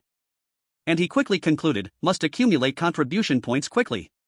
Used Junebook to Crossroads. A teleportation beam appeared at Crossroads Square. Youngman arrived and remarked as if an old friend returning home, how long has it been? Nice to see you again. Unexpectedly, he was greeted by a clear curse, hey, damn it. Youngman turned his head in confusion, Heard a conversation between two players, those bastards, Gorilla really came here. Because of those bastards, I haven't been able to complete the quest for 3 days. Youngman couldn't hide the smile on his face, it started. Because the bastards, in their words, were the players in the Black Dragon army. Currently, everywhere in the third city, the war between the two opposing factions was raging fiercely. Youngman remarked, this is an interesting fact. What is the reason for killing the enemy? Because the wrongdoer could explain, oh my, because I can take the opponent's equipment and can also get extra experience from the opponent's monsters. And the final conclusion is, it's only natural to do so. Youngman continued, the excuse sounds reasonable, but it's actually for another reason. It is. Raising and killing those weaker than oneself brings special pleasure. He understood clearly that this was a gamer's instinct, making him understand better than anyone. Youngman slowly moved forward and joined the conversation of the other two, sorry, but where is that? They were momentarily surprised and hesitated before replying, huh? Yeah, that's. Ah. The guy started to explain, that's where the wild boars live, but you can't go there now. You have to form a team of about 10 people to be able to go there. Youngman heard this and replied with satisfaction, I see. Thanks for the information. He started to have his own calculations, if it's the wild boar habitat, isn't that the hunting area not far from Crossroads? So they were pushed near the front line. And then he couldn't help but smile, so it's reached the border. This encirclement seems quite thin. Youngman blew hard on the whistle, startling those around him, used summoning whistle. The silhouette of a black horse appeared just like that. Youngman quickly mounted it, black horse summoned. He muttered sarcastically, losers. You think I'll do what you want? Then he arrogantly rode off, wait a bit. I'm coming to slaughter you. Two players here started discussing, don't tell me he intends to go there alone? Yeah, probably. And they came to the conclusion, doing that now is no different from throwing himself into death. Very quickly, Youngman was at the wild boar habitat. The scene here was a player confronting a group of others. The girl in charge muttered uncomfortably, damn it, what is this? I told you to send more items. Why is there nothing now? Level 110, Golden Lion Territory Faction. The group opposite mocked, why? Level 120, Black Dragon Army Faction. Then they struck an attack. And defeated this girl while declaring that tormenting those kids was fun. Her teammate asked worriedly, Han, are you okay? The group from the Black Dragon Army was excited and preparing to kill them, your life ends here. Unexpectedly, Youngman charged in domineeringly, critical hit. This guy turned back in surprise, what? And saw that what greeted him was a massive attack. Its power made others exclaim loudly, what is that? Who is it? Their attention quickly turned in one direction, it's an enemy. They noisily told each other when they saw Youngman riding the black horse, someone is charging here.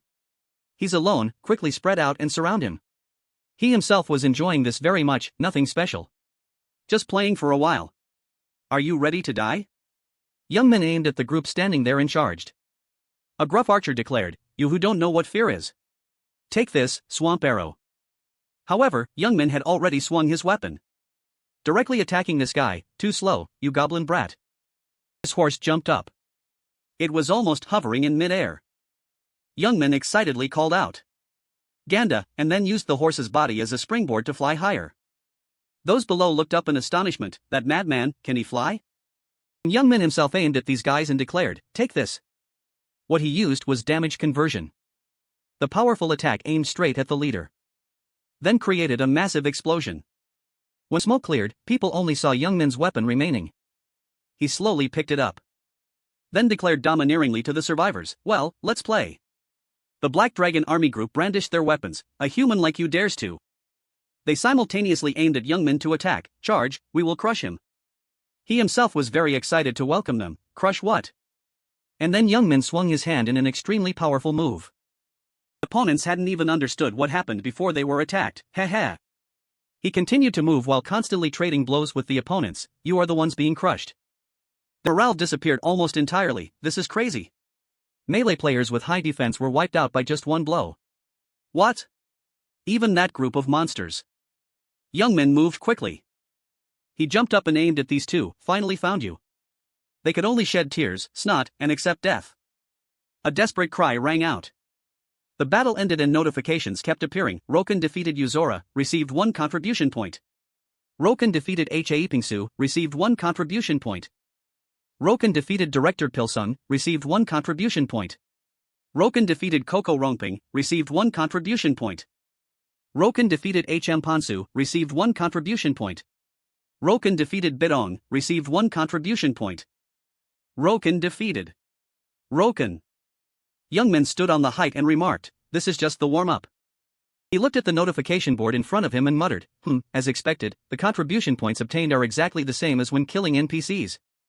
Then he observed those who had just been defeated, level 150 enemy NPCs and players at least level 130. Just looking at it, you know which side is more profitable to kill. A teleportation beam appeared to take Youngmin back. Good. Now, time for the mutant cave. First, back to Crossroads. Was quickly at the Crossroads temple. A system notification rang out, and Youngmin was blessed, donated 3 gold coins, received the priest's blessing. For 6 hours, all stats increase by 1%. For 6 hours, defense and resistance increase. Okay, very good. What he just did was the priest's blessing. Depending on the amount donated to the temple, one can receive different types of buffs. Although it only lasts for a few hours, it is a necessary thing to have before every important hunt. Youngmin reached out and prepared to select on the notification board. Next is equipment setup. He muttered, commenting on the things laid out in front of him. Set 1, critical gear. Set 2, defensive gear. Finally, set 3, elemental resistance gear. Equipment switching will be frozen for 3 seconds. But it seems switching will be quite useful. Finished preparing, Youngmin smiled with satisfaction. Now, just need to lure the prey and it's done. His hands operated skillfully as he carried out his own plan. Where is it? Let's cast the bait. Received news about the Crossroads enemy faction opening. Starting a wave of noise on social media, there are new comments. Youngmin read and remarked, intense reaction, it seems everyone is quite troubled by this. His eyes stopped specifically at a new comment. The person who wrote this, evil god, is getting attention again. What is this old firewood burning? The Black Dragon army already took Crossroads, right? Fighter Raynung, oh, still playing? Last week when we attacked Crossroads, we only saw Baro to water. Below continued with Angelia, probably died in some corner. Even if he was one of the first 10 to enter the 3rd city, so what? Now that bunch is about to be finished. Nechusa, yeah. Next is Roba, let our guild finish it. Wait for it Megapenton, why mobilize the whole guild? Just hit him when we see him. They were all discussing the same person. Turigu, Roken solo? Is everyone in this game like this? Let's play around. Youngmin remarked with satisfaction, the Black Dragon army has taken the bait. The whole bunch only knows how to be arrogant because they leveled up. His smile gradually lost its humanity. On the contrary, I should thank them. If they were scared and hid, I would have to waste effort finding them everywhere. And his fingers still skillfully typed, wait a little longer. I will repay you fully. The notification written was, thanks for everyone's intelligence. I will start a hunting livestream. Messenger, Roken. The number of viewers increased dizzyingly. Wow. Oh. Roken. Starting now. Everyone was discussing as he moved. Soda Dream, wow, is he crazy? Live streaming? What if he gets surrounded? Kill, even if surrounded, what if he doesn't care? Sexu, what? Just opened the live and didn't say anything, where is he rushing to? Ancient item, seems like he's going to the area in everyone's intelligence. Youngmin stopped at a point. In front of him was an entire army. Super Love, arrived already? Going there and getting stripped clean must be funny. Everything will vanish like bubbles. Ancient item, watch and see, don't crow. One guy charged to attack. The other players struggled to defend. Batten laughed and declared, if you obediently cough up who found this place, I'll spare you. However, the opponent's momentum didn't waver. Ridiculous. From the beginning, I didn't care about life or death. He burst out laughing after hearing these words, well said. And then pushed the other player back. Batten took momentum and jumped high, aiming at this person to attack. Exclamation, no. Dangerous. While he had completely given up and was ready to accept death. Then Youngmin suddenly appeared and blocked that blow for him. His teammates were surprised. And Batten even cried out, what? Youngmin continued to charge and attack. Then only saw Batten being knocked away and vomiting blood. System notification appears, Roken has defeated Batten, receiving 1 contribution point. Youngmin smiles excitedly and declares, nice cut. Praise me quickly. He continues to stomp his feet hard on the ground to gain momentum and use the blink step skill. Youngmin even reminds his opponent, why are you standing there like an idiot? Hurry up and fight back. Then the system notification appears again, Roken has defeated Nemo I, receiving 1 contribution point. Every attack Youngmin launches brings a system notification, Roken has defeated Katomo, receiving 1 contribution point. Viewers discuss noisily, one shot 1 kill, is this real? They were all killed in 1 hit. Black Dragon, those Black Dragon army guys are already level 120, can you believe this? Ru Hai, what level is that crazy streamer? Thanos, at least 140, otherwise it's impossible. Batten's teammates also shout reminders, don't panic, we outnumber him, everyone charge together. They all aim to attack Youngmin simultaneously. He wears a profound smile as he remarks, too easy, the thinking is just like the previous bunch, not any better. Youngmin jumps high up and begins his distribution of democracy, if you all charge together, I have to thank you. He uses a combination skill. A whirlwind is created just like that and continuously deals damage to the enemies. The technique is whirlwind. A giant tornado is created, making viewers compete to exclaim. Romani Copper, crazy, what skill is that? Are the difficulty and I playing the same game? Wingo, Roken is a berserker, right? Does anyone have his info? Was he always this strong? Then follow a few lines of system notifications, Roken has defeated Rahoy, receiving 1 contribution point. Roken has defeated Kokentung, receiving 1 contribution point. Roken defeated the Sea Current branch, received 1 contribution point. Gale. The system continuously notifies, Roken has defeated Tue Kim Buk, receiving 1 contribution point. Roken has defeated Sang Trun Lai, receiving 1 contribution point. Youngmin himself scratches his head and remarks, so boring. His finger touches the screen recording button. And then begins to mock those guys, you players of the Black Dragon army are truly disappointing. Is this all you've got? Youngmin chuckles and continues, what now? Whether 10 or 20 people come, it doesn't matter. Even takes out a weapon, because I will kill them all. To prove his words, with this, Royal Knight's longsword plus 10. Viewers discuss noisily, Enzo Gasu, crazy, he's using his own head as a reward? Jongnon Manji, crazy, look at that attack, it's the strongest right now. Zajoda, again? And killing him gets you that? Ramito, but what is Roken thinking? Provoking the whole group of players. Azuhan, everyone sit tight, that belongs to me. Youngmin issues another challenge, if you want this, hurry up and come kill me. His expression is extremely arrogant, if you can kill me. Before this action of Youngmin, everyone discusses excitedly, Demin, look at his confidence. Trung Wong, truly pathetic. Bala Bin, a real man. Neeson Scott, big brother, from now on I'm your fan. Youngmin is satisfied with this result and muses, that should be enough, looks like snatching the weapon was worth it. He continues to remark, all the same, just need to smash them all. Then he uses a whistle, blowing it. The familiar silhouette of the black horse appears. Youngmin climbs onto it and starts moving, summon black horse. He mutters while checking the map, let's see, the next location is Wind Plateau.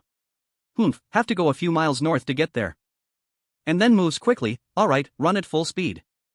Youngman's action triggers a wave of noisy discussion on social media. Torres, hey, have you watched Roken live yet? That blue dragon sword cost nearly 800 currency. Each person has their own actions: Dino Bank, Emergency Guild Summon, Roken Raid 2 out of 10. Everyone competes to type, Bao, hey you bastards, Roken belongs to our guild, touch him and you're all dead. Dino Bank, yeah, whoever catches him first gets him. Green Forehead, you think you can? Master Sack, hurry up and go watch the fight. Youngman happily reads the lines appearing, oh, wanting to catch me?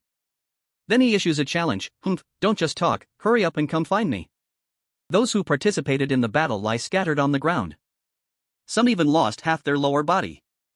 Youngman once again sits at the peak and remarks, ended too quickly, so boring. Level 157, Roken, merit points 520. This place is Wind Plateau, Black Dragon Army, current status, wiped out. The Black Dragon Army enemy is concerned when witnessing this situation, damn it, wiped out? Ba Min, Black Dragon Army. He anxiously informs his superior, big brother, there's big trouble. Tai calmly replies, I know, what's there to be afraid of? Ba Min is still very worried, yes, but... Tai continues to explain, anyway, the plateau is only full of weaklings, everything has been predicted by me. He makes a declaration, don't worry, our army is both numerous and strong, why worry? Then urges his underling, hurry up, almost at the plateau. Ba Min still wears a confused face while following him, yes, sir. He mutters to himself, all right. When looking at the massive army behind them, we can do it. Youngman on this side seems to see something, exclaims when witnessing Tai's army slowly moving towards him, oh, look at them, really determined to come? Youngman looks over once and assesses, 30 to 40. No, probably about 50. High level 2, this fight. The system notifies again, changing equipment set and... The equipment layer on his body changes, set 2, defense. Youngman hurriedly enters a stance to prepare for attack, just need to charge in. What are you doing? Hurry up and come here, you bastards. They don't need to be told again and all run towards him. Ba Min orders, everyone spread out, surround him. But just the next second he is surprised. Everyone looks up to the sky, looking at the technique Youngman is deploying, it's an ambush, be careful. The attack strikes down, causing their formation to break apart. What? Why aim there? Screams ring out as everyone tries to run away, help. Get out of the way. Ba Min observes the situation and mutters, wait, could that be his trick to pull us into the center? Youngman on this side is still moving continuously. He uses the jump skill. And arrogantly explains to him, that's right. Youngman single-handedly charges through the enemy formation. Triggering a series of system notifications, Roken has defeated Nepal and gained 1 contribution point. Roken has defeated Batasong, has defeated Haikapo, has defeated Nika and gained 1 contribution point. Roken has defeated Ji Chung and gained 1 contribution point. Roken has defeated Kevin and gained 1 contribution point. Ba Min furiously informs his teammates, he entered the center, now is our chance. They aim at Youngman alone to attack, kill him. He arches his neck back 1. A beam of light appears just like that and quickly surrounds the whole battlefield when the Warcry skill is deployed. Ba Min holds his head and screams, I can't move, what is this move? Damn it. And Youngman himself has immediately prepared for the next blow, damn it, it's still too early to panic. He uses a combination skill and creates a whirlwind stronger than ever, tornado. Those enemy targets are all sucked inside and what comes out are only screams. Youngman fights more crazily, I will deal with all of you. Until a reminder rings out, stop, Roken, enough is enough. From the sky appears a strange figure. Tai strikes directly at him and forces Youngman to raise his hand to block. The guy's weapon collides strongly with his shield. Both back away far. Youngman observes the opponent while questioning, decent strength, who is it? A powerful sword tip points towards him.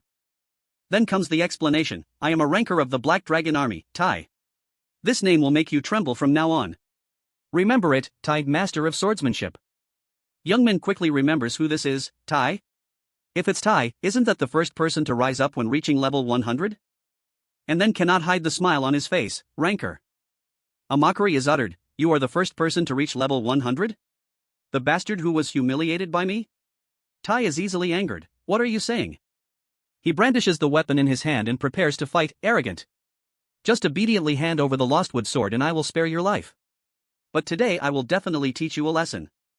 Before finishing the sentence, Youngman has already launched, let me show you what a ranker's level is. He approaches him from behind. Tai has absolutely no chance to prepare. The next thing he sees is Youngmin with a blow about to be unleashed. I will show you what a real ranker is. Youngmin delivers a powerful attack on Tai. He is completely knocked away and has no chance to resist. Tai rolls and hits the ground painfully. Youngmin follows his movement with his eyes. He cannot hold back a mockery, just a fat pig, too slow. But immediately after has to regret, what? Because Tai's figure has disappeared since when, what, bastard? Where did he run? Youngmin looks around frantically to search, running away fast, running before the winner is decided. He cannot hide his anger when seeing his opponent running away. I was still having fun. Tai stops and decides to join the battle. He excitedly mocks Youngmin back after drinking a recovery potion, already making a fuss? Fine, let's fight until heads roll and blood spills, Roken. These words earn a look of undisguised contempt from him. Tai yells furiously, humph, what's with that attitude? Youngmin speaks up and the words hit Tai's sore spot. Did you just get hit once and get so scared of dying that you drank a potion? He is so ashamed that his face turns red. What? Then loudly curses, so what? It's my potion, I use it. He calmly agrees, yeah, I didn't say anything. Before gently reminding, I'm streaming, you haven't forgotten, right? Currently 30,000 people are watching your stupid actions. Viewers discuss noisily about Tai's personality. Caught. Is he really cursing? Truly a disgrace to the Black Dragon Army. Is he really a self-proclaimed ranker of the Black Dragon Army? Big Brother should find a hole to hide in. He's the turtle of the Black Dragon Army. He gets even more embarrassed. What? Stupid actions? And then is completely angered. Tai raises both swords while declaring, Roken, you bastard, you've crossed the line. I will show you my power, get ready. Tai's feet stomp hard on the ground. He rushes in while deploying a sword dance combination skill. Finally, Youngmin smiles with interest. This is more like it. System notifications appear following his actions. Discarding combat, I will fight you barehanded. But in Tai's eyes, this is like a joke, dropping the weapon? Pathetic, you will be defeated by this ultimate move. Boasting too early, Tai is suppressed by Youngmin in the blink of an eye. What? His hand roughly grabs his face. Then Youngmin easily throws this guy to the ground. System notification appears, Roken has defeated Tai and gained 1 contribution point. He lazily stands up and remarks, not interesting at all, you're a ranker? Deep down he unconsciously remembers Odin, those known later, must have worked tirelessly. Unexpectedly, this makes the anger in Youngmin's heart flare up violently. Remembering him only makes my mood worse. The guys standing behind are terrified in unison. What should we do? He turns his head to look at them with a demonic face, but maybe you guys will lift my mood. And people only hear screams echoing, save me. Everything is handled and Youngmin returns to Crossroads. The notification lines are still not finished. Roken has defeated Koken Khan and gained 1 contribution point. Lao Hippo. Roken has defeated Haho and gained 1 contribution point. Roken has defeated Virus, has defeated Ouu, has defeated Kadong and gained 1 contribution point. He remarks uncomfortably, how long will this appear? Seems the notification is too slow. Beside him suddenly a voice rings out, Mr. Roken, I'm your fan. Youngmin turns his head to look, confused, huh? And sees an adventurer looking at him excitedly, be careful, they are coming, there are 200 people coming, you should avoid them. Youngmin mutters when hearing this number, 200 people? And then replies to him with a cheerful smile, thank you. And you, the other party honestly presents, I just stepped out of the San region. Hearing this, Youngmin's face immediately becomes demonic, contribution points are coming. He requests the system, open contribution shop. While selecting items, Youngmin carefully calculates, still have time before they arrive, must buy Badge of Honor. The item he chooses to buy is the Badge of Honor, magic type, Badge of Honorable Warrior. The person with this badge can enhance their own honor, receive additional contribution points, and reputation stats achieved through feats. Youngmin holds the item in his hand and mutters, Badge of Honor, costs 500 contribution points. Every time I defeat the enemy faction, I can receive extra reputation, worth investing in. He continues to muse, should I gather them? Although there is work to do, but... Then he waved goodbye to the viewers. Let's stop the broadcast for now. I'll restart it later, so please wait. Some were calm, while others couldn't help but feel regret. Goodbye, where are you going? Seems like the plaza. Bye-bye. Restart it quickly. The screen turned off immediately. Back to the Crossroads defense team. Mencken greeted Youngmin with a smile, oh, you've already become this strong? Very good, I can believe you've put in a lot of effort, Captain Mencken. System notification appeared, main quest completed. You have gained the trust of Mencken, captain of the Crossroads defense. Youngmin felt like he was seeing the light of heaven. Very good. Finally, it's over. Mencken immediately gave another quest. Now, listen carefully from here on. I've tried investigating the variants, but what you discovered is just the beginning. There are also those that have completely transformed. They are entities with special powers and are much stronger than other variants. He presented with a serious face, ugly monsters. Every detail was listed specifically. Some have been captured alive and are being investigated. They cannot exist in this world. So, in the future, if you encounter an ugly monster, kill it and bring back its eyes. Their eyes glow green, so... Young Min interrupted without haste, it won't be hard to recognize. Understood. Notification appeared as he left, you have obtained information about ugly monsters. You can now distinguish ugly monsters. Eliminate ugly monsters and bring evidence to the investigation team to receive rewards. When collecting information about ugly monsters, you can receive additional rewards. If there's information related to ugly monsters, there will be rewards. Besides the quest reward, I can also earn more money. Young Min wore an inhumane smile as he calculated, besides, I can also skim a little off the top. The gear dropped by ugly monsters is better than normal. Just distinguish them a bit and kill them. Quest information panel appeared before him. Player's quest is to eliminate one ugly monster to prove ability. Success condition, eliminate one ugly monster. Completion reward, additional information about ugly monsters. However, Young Min still couldn't hide the annoyance on his face. I'm already level 150 and you still don't trust me? He exhaled before deciding, then I'll just catch one and come back. Even so, the dropped gear is all mine. Young Min replied to Mencken, I understand. We will meet again after I complete the quest. He said contentedly, good. Travel safely, Roken. However, after walking a few steps, Young Min suddenly stopped. Alright, I have something to tell you, almost forgot. Mencken asked back curiously, huh? What is it? He leaned close to his ear and presented it. The other party couldn't hide his curiosity. After hearing it, Mencken's expression completely changed. What? Elsewhere at Crossroads Castle. A group of people had gathered early in front of the door. Roken, why are you hiding? Come out now. One of them suspiciously asked his teammate, are you sure Roken is here? The other quickly presented, the broadcast turned off here, it can't be wrong. Their attention turned toward the door that was slowly opening. It's opening. Who is it? Roken? Unexpectedly, the person who appeared was Mencken and his army. The morale of those waiting immediately dropped. What is that? Why is the guard team here? We said we hadn't attacked the city yet. Mencken loudly declared, too noisy. Do you bastards know where this is that you dare to step your dirty feet in here? And without wasting another word, he ordered his subordinates, go, deal with them, don't leave a single one. Those guys hurriedly turned around and ran away as fast as they could. What? How did it turn out like this? Elsewhere, Young Min's voice rang out, there's sound now. How do I open the screen? Press the button.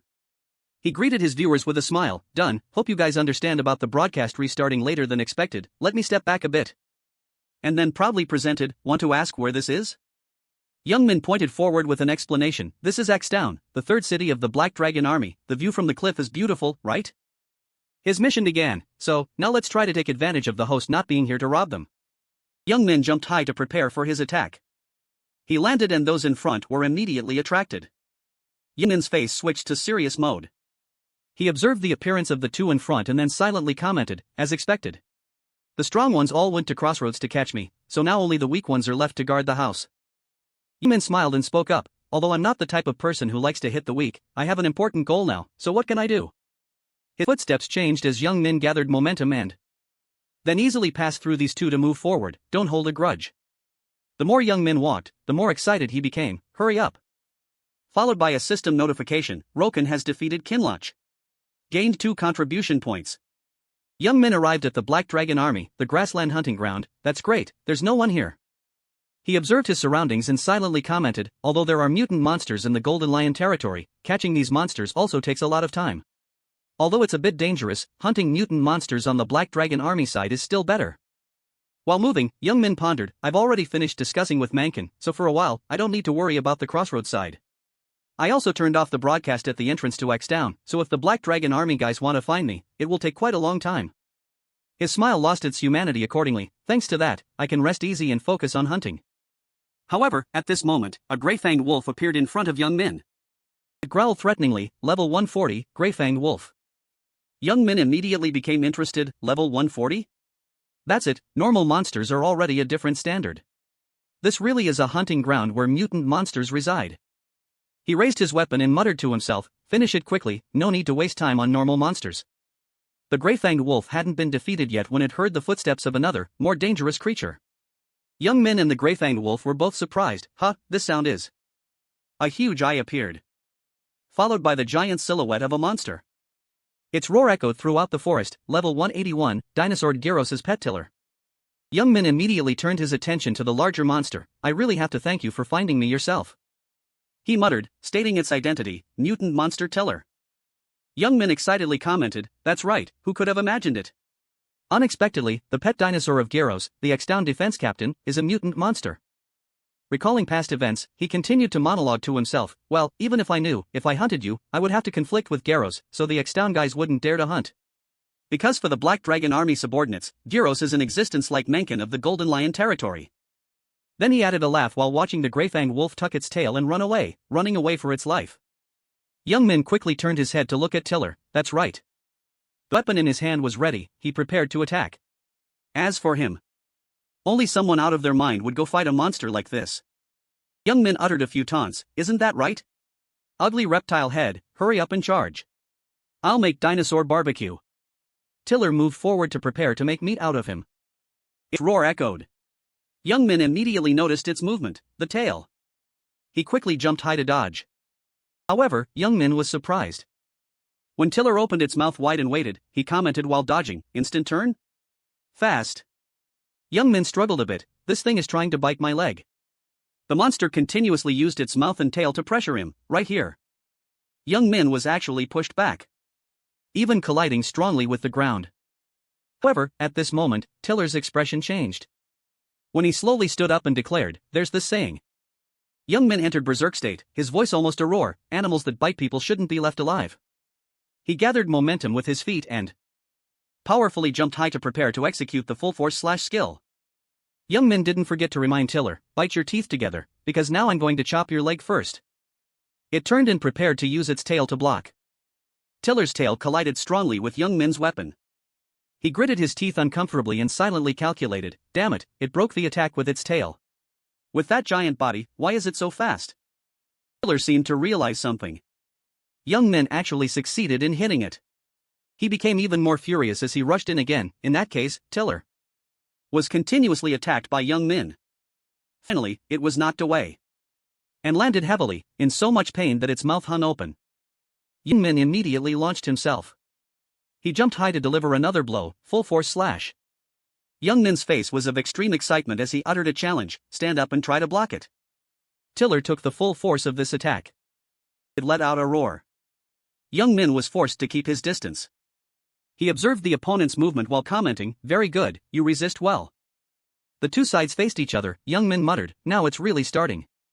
Tiller's whole body trembled. Its body appeared with light from its head to its face. The outer shell began to crack. Young Min stood still, excitedly watching his opponent transform. Only now did he make a comment, seriously, although I know the strength of mutant monsters, but, this thing. The thing in front had become several times larger than before. Dinosaur Gyros' pet, Tiller, has completed its transformation. Starting round 2, making Young Min have to exclaim, this is insane. Young Min's eyes flashed as he looked up, seriously, I understand the strength of mutant monsters to some extent, but this. The giant dinosaur was standing in front of him with a system notification, Dinosaur Tiller, Gyros' pet has completely mutated. He stood in a ready stance, it's fully transformed. Its mouth opened, growling with the notification, starting round 2. A wide-eyed eye appeared amidst the slime. The mutation power of mutant monsters, each individual has its own characteristics. Looking at the towering Tiller with its mouth open, Tiller is giantization. Monsters that can giantize aren't just Tiller, but there is a decisive difference. Along with the tail being raised, that tail blowing and moving closer to Young Min. Then it slammed down where he was and broke the ground, but he had swiftly jumped to the other side. This made him astonished. He was flying in the sky looking down at its tail on the ground, thinking, insane, broken tail? Could it be a guest I could dodge? And it shot out a stream of power. This thing almost knocked Young Min away. A huge explosion immediately took place. Giant Tiller stepped out from there. Tiller didn't just have a large body, all stats including strength and agility increased. Young Min fell, lying down, lifting one leg. Ouch, it hurts. He lay on the ground frowning, straining, almost became a donut. Just one tail swipe caused this much damage. Why is there a monster like you? He looked at Tiller, who was smiling with glowing eyes. I don't want to admit it, but perhaps you are the first strong opponent whose strength I've acknowledged since regressing. A ray of light from some object. This made Young Min, lying there, suspicious. After that, Tiller's tail curled up with the wind. Its tail collided with the rocks here. It walked, the force on the ground cumbersome. Then opened its mouth wide. Young Min in a muscular body with a lion helmet. Monsters that awaken mutation power must be 20 levels higher than their current level. Notification appeared, sealed Lion King's iron helmet. He continued, then if you are around level 200, I can easily defeat you. Tiller opened its mouth with a green power stream rushing violently until his power was also rushing forward. Just in time. In his hand, he held a weapon ready, raising it. I'm wanting to test it. Then his feet pushed off. Young Min flew straight to its mouth, with a large wave of power flying behind. Now, to what level has my power reached? Those two energy sources gradually damaged each other. He swung his sword, jumping up, TSK, so hard. If no matter what I do, I can't create an opening, then. Suddenly he gasped in surprise. He looked at the wound cracking with light. That's the wound I caused it right before it giantized. The body gets bigger, the wound gets bigger too? Young Min stood down into a ready stance. Very good, then that's fine. His hand grasped a new weapon with green light along with the notification, axe summoned. He held that sword and rushed straight to it, no critical hit. The image of its body appeared. Then the damage hit Tiller, making it roar. It was startled, opening its mouth and roaring loudly. Its mouth was still wide open, looking around when he was already standing far away from it. Young Min jumped to another place. Fake, damn it. Another strike stabbed straight into it, causing the roars to continue. He stood down, looking up arrogantly. Don't pretend, now it's just starting. His feet continued to walk. Then a jump bounced straight into it. Suddenly he turned, changing direction. Each of his power lines gradually moved toward it. Young Min held the sword firmly, taking a stance and rushing. Die. His power line slashed straight into Tiller, making it roar. Then Young Min held the sword and continued to rush. Hop. He dashed a line away from it. A part of its body fell far away, making the scream even louder. He planted his feet firmly on the ground, sneering, You lizard, how does it taste? Your head must feel nice and cool. Strange things began to appear. They spread across its face, causing the scream to continue. Young Min stood far away, observing. Waves of power still clung to him. That same cry, yes, come here. Let's end this boring fight. He stood before it as it writhed. Power he summoned was gathering here. Combination skill. His body also merged into those currents of power. Then he leaped up with the power clinging around him. Critical strike. Each line of power struck down like flames. This power slammed straight into Tiller's body. Then Young Min unleashed a fountain-like blast of power shooting straight up. He flew away as the power gradually swallowed Tiller. Notification lines popped up one after another. Leveled up, defeated mutant monster, obtained mutant monster proof, incredible achievement. Mutant monster defeated for the first time, obtained title mutant slayer. You are the first to earn this title. Then a notification appeared, first mutant slayer. Rare. Mutant power is an unknown power, praise to you, who overcame and conquered it. You are the first to earn this title. Bonus effect, reduce 10% damage taken from mutant power. Young Min sat on the ground, panting heavily. Then he picked up a bottle containing a red liquid and drank it. He wiped his mouth with his hand, and his body gradually recovered. Usually, you need to reach level 200 to catch a mutant monster, level 150 is really hard. He looked at the system screen in front, but the reward is worth it. Later I will proceed with the main quest, because I'm sick of fighting mutant monsters. Young Min put his hand to his chin, squinting. What is this question mark? Why is there no content, only numbers? Do I have to catch two? Notifications appeared before him. Asteo's captain, Jalos, has discovered the death of the pet dinosaur Tiller. Be careful, Jalos will be here soon. He stood there, somewhat panicked. What? Jalos? A notification appeared. Zealous's wrath is targeting you. He gritted his teeth in frustration, thinking, damn it. Clearly a group is coming, but with my current physical condition, even one-on-one is difficult. If so. Then his feet pushed off. Young Min ran for his life forward. Just run like crazy. While running, he grinned, alright, let's go. For the next goal, the place that opens up the big picture. In the gloomy gray forest, a footstep had just arrived. Youngman walked quietly, observing every tree. This is the place, right? Damn, it's been so long I only remember vaguely. Small ghosts holding axes walked quietly, making him think, this is a hunting ground up to level 110, but actually this place hides a huge secret. Youngman excitedly picked up a shiny axe. If I remember correctly, this is definitely the place. System notification, hand axe equipped. He chopped once at the tree trunk. Another strong strike. A final sharp strike into the tree trunk. He stood before the 3 tree trunks he had just slashed, which were flashing with light. That's right. Gradually, a line of light appeared. It revealed a mountain with a glowing symbol. It finally appeared. Youngman's hand was already holding the shiny axe, excited. The next part is simple. A blast of power breaking everything rushed straight forward. Critical strike. He raised his hand, gritting his teeth as he watched. He stood before a place with a square hole. It's been a while. System notification, entered the starting place of the hunter's legend. Youngman slowly walked down the stairs. Walking, he smiled and thought, originally, to find this place, one had to complete countless quests and synthesize hints, but it doesn't have to be that miserable. Calling the trees and how he broke them, because he already knew the conditions to enter, aim accurately, increase ranged attack power, and have the courage to pierce even stone. His footsteps, along with his power, reached this place. Standing before the large courtyard with a symbol in the middle, arrived. Youngman stood there, hands in his pockets, looking around. This place is one of the spaces to receive someone's wishes, like a hero's trial. The difference from the hero, different from Gaiacum Lion King, is that the one who created this trial to demand it be passed is still alive. He stepped to the edge of the symbol, crossing his arms. The creator is the living legend, Hunter Chokerus. Remembering the old days, a monster rushed at the soldiers. Once upon a time, the Great War called the Race War. There was a legendary hunter in the vanguard of the Black Dragon army who made the enemy tremble. His mouth smiled as his hand held the sword. Unexpectedly, it wasn't a hunter or archer, not even Kiros. The first person to reach this place was a human berserker. Naturally, that's me.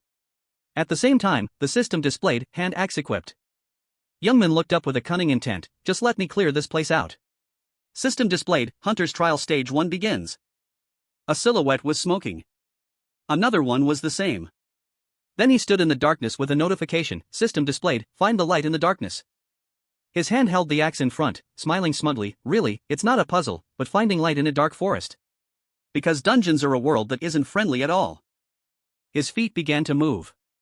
Behind his back, a giant monster appeared. He snapped his head back to look, laughing. His power slashes began to be unleashed. Youngman's mouth remained smug. For a regressor like me, it's as easy as pie. More monsters appeared around where he was standing. He turned back, pushing off with his feet for momentum. One tried to grab his leg, but he jumped up.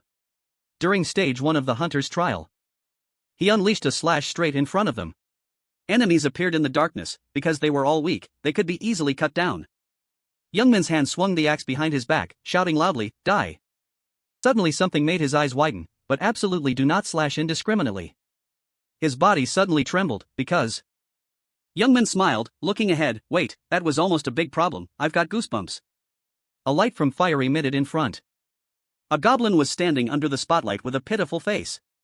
Because finding light in the darkness is finding the small goblin in the midst of enemies. Then it smiled brightly. This is the reason I attack with a hand axe with a narrow attack range. System notification, Hunter's Trial Stage 1 Hunters I passed.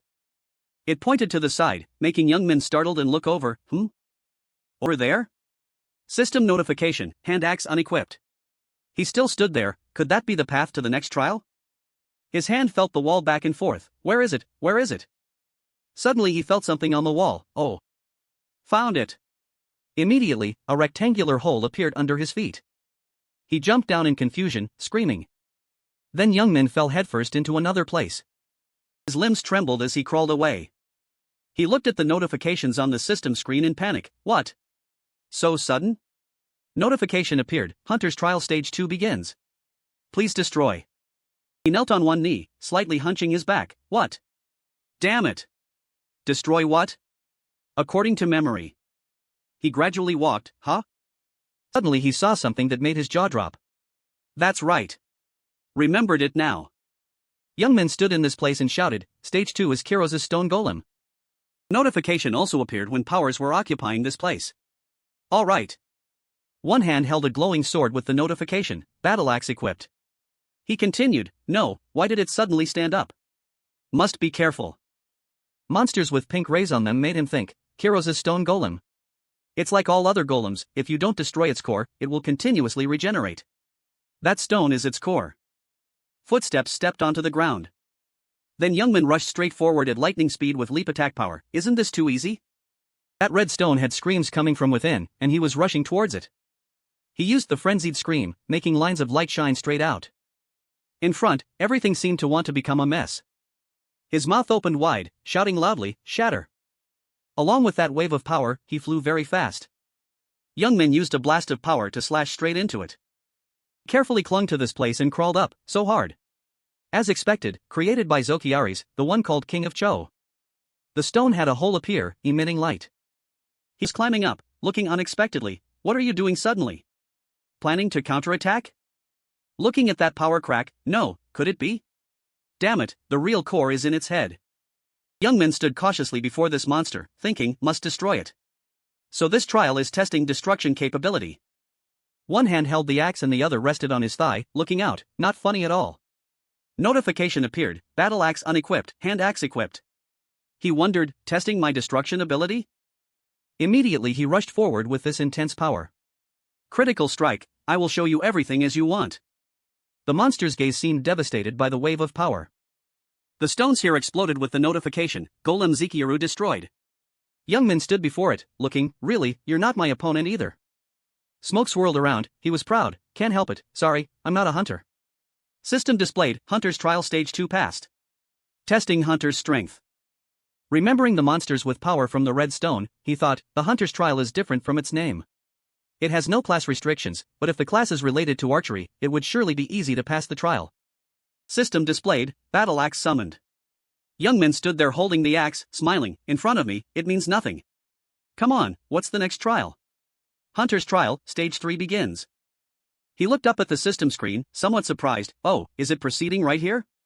I must like it because it happens fast, right? A ghostly footstep approached. He frowned, wondering.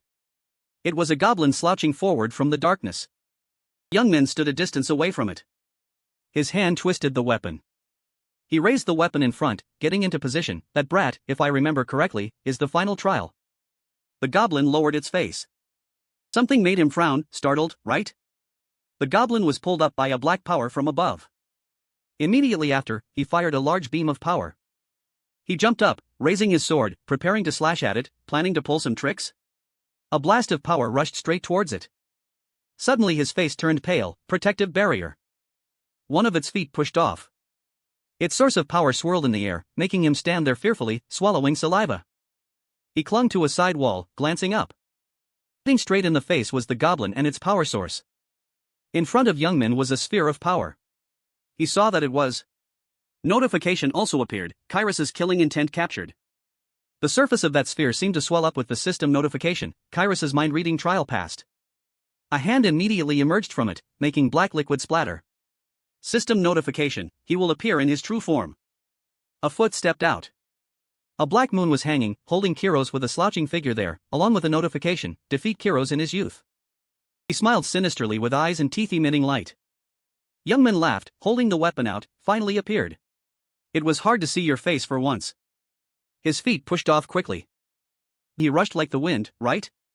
Damn you. He put his arm forward, come out, my comrade. A large wolf emerged as if wanting to rush forward. He saw it and was panicked, what? Notification appeared, level 145 wolf leader Kanto. Kanto was in a fighting stance with strange things on its body, it was growling. Kiros released it to rush out fiercely, roaring, go drag him back here, Kanto. Youngman took the weapon, straining, gritting his teeth to block, is this guy using this cheap trick again? His hand trembled, holding out a weapon, come here, try it. Then he slashed straight with the axe in front of it with all his might. Kiros on the other side looked terrified. Rushed forward with the wolf hanging on the axe and raised it, preparing to smash it down on him, let me defeat you both at the same time. Sword strike smashed down as if wanting to explode. Kiros retreated backward with power shooting from his hand, Kanto. Youngman laughed painfully, look, leaving your comrade behind, running away alone? If you're so special, you should endure it together, you guy. He took out a needle bitterly, insolent. You will pay a heavy price for the sins you have committed. He just smiled smugly, come here. He seemed to turn into an archer drawing a string. Then it emitted a dazzling light, judgment arrow. He stood there, watching this place filled with lines of power. He widened his eyes, looking up. Then he ran away as lines of power struck the ground. Where are you shooting? The footsteps stomped faster. Youngman raised his hand back, holding a weapon for momentum. Now it's my turn. Then he thrust the weapon straight forward, thrust. Kiro stood with his head bowed, damn it, afraid no one knows about his glorious youth, so he acts really fast. Like this, it won't end. He gritted his teeth and thought, if he uses that, I can easily catch him. Stop overthinking, attack first. His legs continued to spring up. Youngman gripped his weapon, ready to charge. Clear all thoughts right now, I need to attack immediately. He stood there, watching with his bizarre gaze. Charging in again? The attack pattern is too simple. It seems you haven't learned anything. Then he released a wave of strange power. Take this. Binding chain. His hand, which he was pulling back, was also ensnared by this power. Kiros laughed out loud, his tongue lolling out. Looks beautiful. Now, is the target still alive? Suddenly, something startled him. What? Youngman clenched the hand covered by his power. That was close. Thanks. You used it just as I thought of it. He excitedly reached out toward the gloomy pink power surrounding him. Finally caught it. He looked up in fear as his arm was being pulled. Oh no. The chain. Then he yanked the hand with the chain toward his chest and shouted. Too late. You fool. He was dragged away in a panic. No. Power Kiros unleashed was now captured by him. He laughed, his eyes flashing. He rushed forward, his terrifying power causing the system to constantly notify, defeated young Kiros, leveled up, leveled up. Another notification appeared, passed Kiros's trial. Even though his arm was slightly severed, he still laughed, you cowardly mouse. Suddenly, something on the other side seemed to want to emerge. It was a massive item that appeared along with a system notification, offer the heart of a level 170 plus monster. A dragon standing behind him was carrying a sword and laughing. The heart of a level 170 plus monster. Just in time. An item appeared with a blinding light. Inventory, the system displayed, Tuller's heart. Youngman excitedly reached out to catch Tuller's heart. It was so hard to take down that Tuller monster, yet I only got an item like a heart. My mood is a bit bad, but so this is how it's used? It lay in a bowl containing a liquid that seemed to be boiling, with the notification, Tuller's heart confirmed, Kiros's secret technique imparted. The system announced again, received the soul-piercing power growth mark. He was confused and wondered, growth? Long lines of notifications appeared. First, soul-piercing power, epic growth grade. Unlike marks like text on the body, it contains the secret method of soul-piercing critical power. When used, it triggers the effect, critical hit rate increased by 10%, critical hit damage increased by 50%. Can grow by absorbing corrupt power. He was stunned, this. Youngman looked at the screen, reward from the trial and a gift from Kiros. The mark's effect. He stood there, raising his arm. Because it increases critical damage, if the player is an archer, they would receive a suitable mark. Although he knew this clearly from his past life, but he looked at the final lines about critical probability and growth.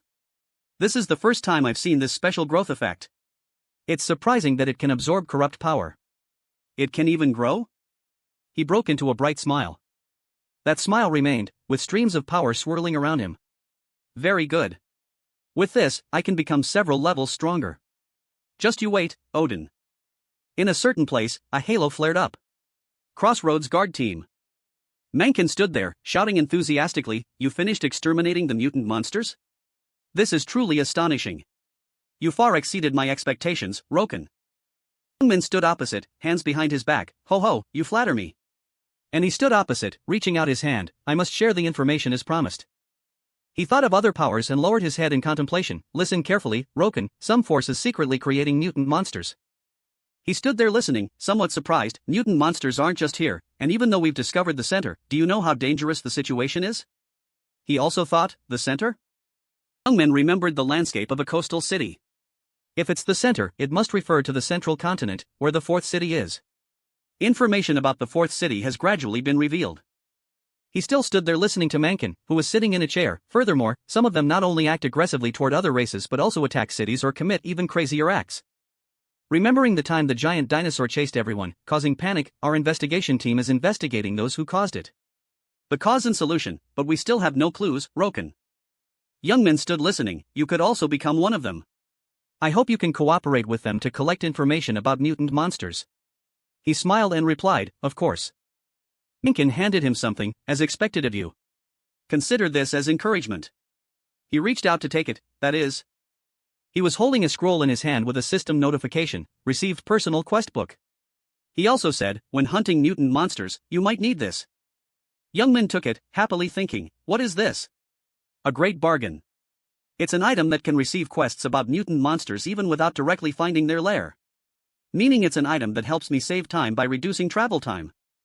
Then he turned away and looked back, giving him a thumbs up, thank you. It won't be long before I bring back good news. Mencken replied, good luck, Roken. He walked out happily, great, I've got the personal quest book. He walked and laughed, slowly, let's just get there. Youngmin stood in front of a quiet and large house with a system notification, Crossroads, Human Alliance Guild. He said, this is the place, right? Looking toward a symbolic painting hanging on the wall, a human guild also exists in Crossroads. Then he opened the door, but, excuse me. Just as he stepped in, his face twisted in surprise. Everything inside was broken, startling him. It was no different from a haunted house. The guild management was also very messy, just like the words of races that look down on humans. Suddenly a foot stepped out. Who is that? A Reuben stepped out leaning on a cane. What do you want? An adventurer? Why did you enter without permission and cause a ruckus? The system also wondered, suspicious old man. Youngmin narrowed his eyes, and his mouth seemed to be clamped shut. He looked at a glowing gold symbol on him, thinking, this old man.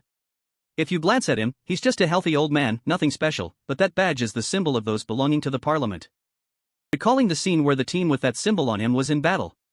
The inside details will come later, but the parliament is an organization established by the central continent for the prosperity of humans. He raised his hand to his chest but still thought, if considering future matters, I should be polite. Then he spoke, hello sir, I am Roken, a level 151 warrior.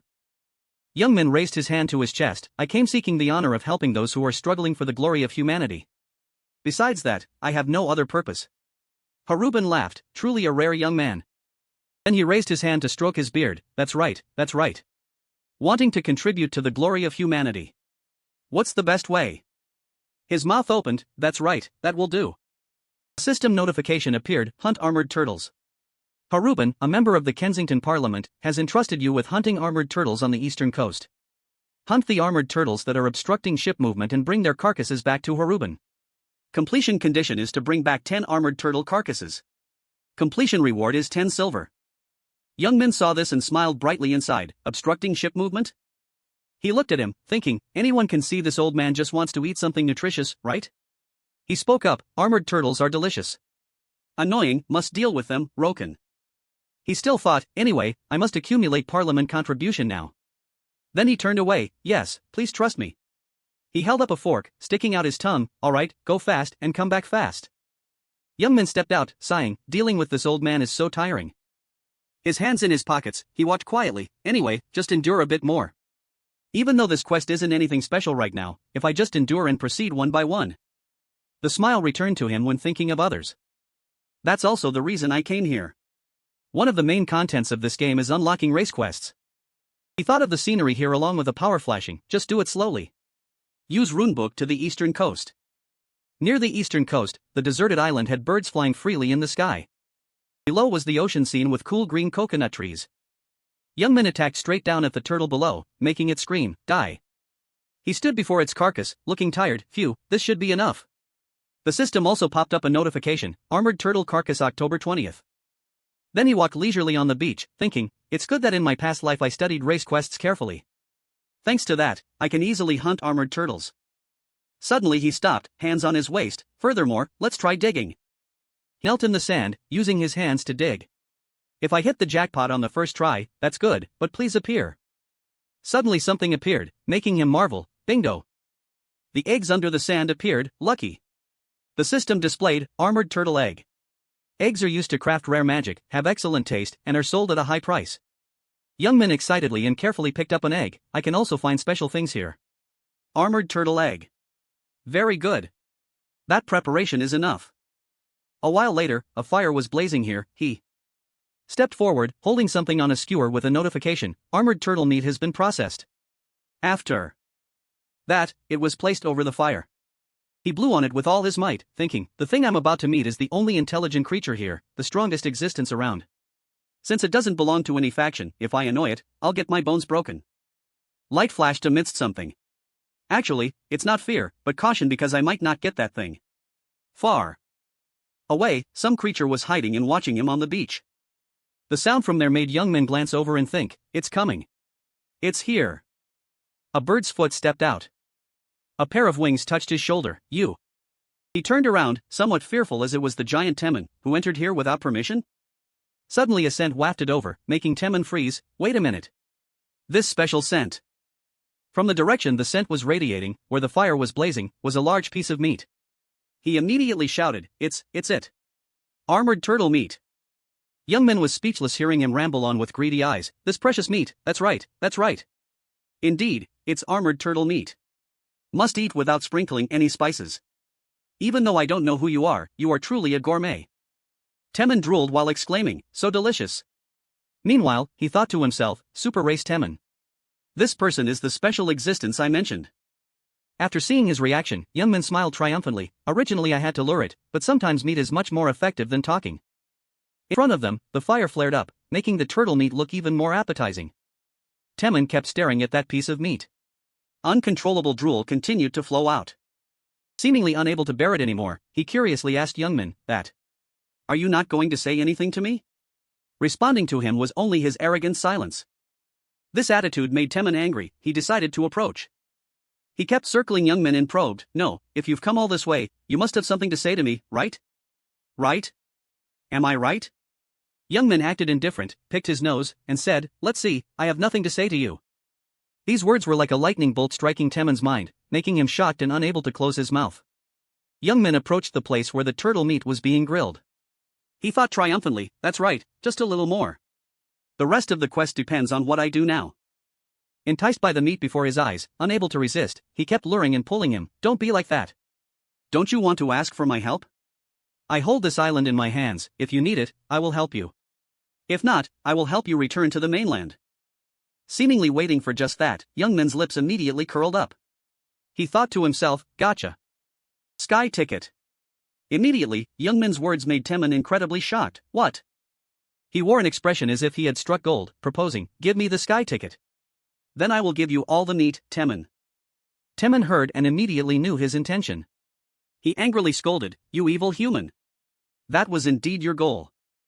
Seeing him react like that, Young Man immediately turned back to the fire, drawing out his voice, If you don't like it, then forget it.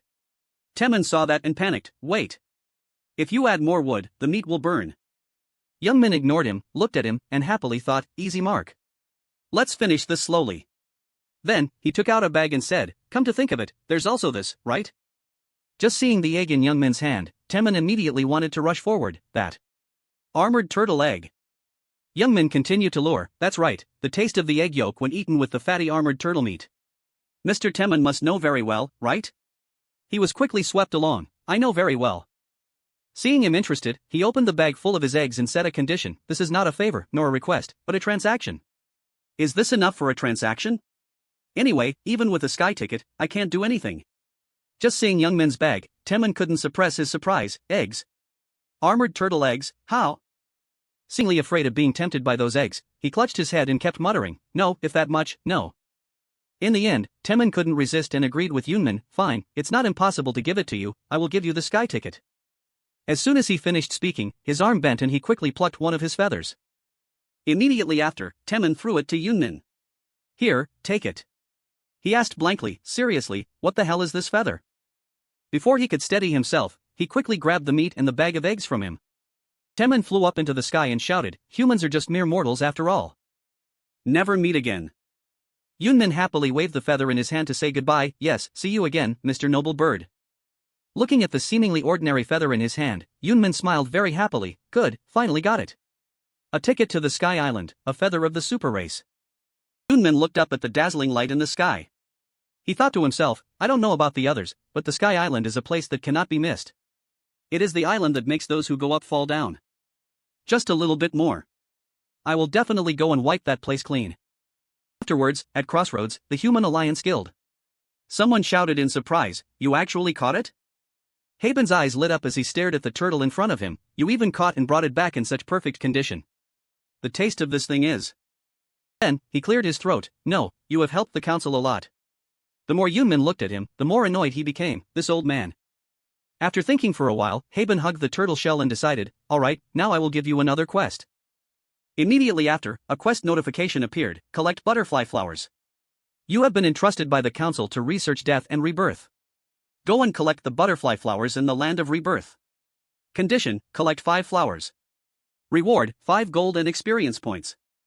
Upon seeing it, Yunmin was amazed. This quest. Mysterious figures appeared in Yunmin's mind. He thought to himself, it can't be wrong. It doesn't look like anything special, but the race quest has started. Race quest, races conduct quests with different goals. High elves are to revive the world tree. Dwarves are to craft the strongest weapon. The Luln are to rebuild the ancient city. They slowly conduct quests from low to high to reach the final goal. But the human quest is different from other races. Revive the Emperor and the Crusaders. The human goal is to revive the Emperor and the army at their strongest point to recreate the glory of the past. While Haben excitedly dragged the turtle away, Yunmin was still lost in thought. What, it's no different from eating. Because to revive the Emperor, one must go against reason. The corners of Yunmin's mouth curled up. His brain kept repeating, Emperor revival. His eyes were filled with anticipation. Yunmin silently determined, indeed, the human side is very interesting, this time I must try to complete the human race quest. Yunmin walked out of the guild and told himself, just take it slow. Suddenly, another notification caught his attention, Land of Rebirth. Imagining that distant continent, Yunmin thought to himself, a place very far from Crossroads. Moreover, this place is not on the map, so it is very difficult to find. The place I have to go to is a special greenhouse, where high elves grow spirit herbs. Simply called a greenhouse, but that place is quite large. After a while of deep thought, a difficult problem appeared, how to get in there. Suddenly, a flash of light passed through his mind, making Yunmin stunned. He shouted happily, that's right, that girl can help. A figure appeared in his mind. Yunmin thought to himself, Terrell, High Elf Guild leader. Thinking of her appearance, Yunmin gritted his teeth, seriously, sometimes she is quite useful. Everything will go very smoothly. He clenched his fists and shouted to himself, alright. Yunmin stretched and told himself, solve everything gently, being too greedy, huh? Whoosh, Yunmin just jumped off the ground. He rushed forward like that. His voice was filled with excitement, let's enjoy it to the fullest, wait for me a little longer, Land of Rebirth. At the High Elf village, where warm, gentle light covered the green roofs. Yunmin looked at the guide on the system and sighed in relief, finally here. The High Elf village is not on the map, this place is the Land of Rebirth. As he was about to enter, suddenly 2 weapons blocked him. Someone shouted. Stop. 2 guards questioned him with a stern expression, this is the territory of the High Elves, clarify your identity. This did not scare Yunmin at all. He smiled and thought, alright, now is the time to use that effect. Immediately after, he remembered the system notification, title friend of the High Elves. You are the first person to be recognized by the High Elves and receive their trust. Those recognized by them as a friend will receive help. He quickly patted his chest and introduced, I am Roken, a human warrior, as a friend of the High Elves. I am here to seek help. Upon hearing that, the attitude of the 2 guards changed completely. They said to Yunmin with admiration, you are Roken, the one who collected the world tree saplings?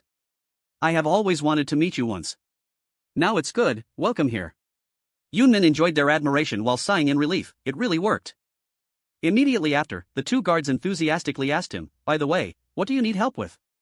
If you want, even if there's nothing, we will find ways to help you. But right now we have a little trouble, so we want to ask for your help a bit. In just a moment, the system assigned Yunmin a new quest, Exterminate Pests.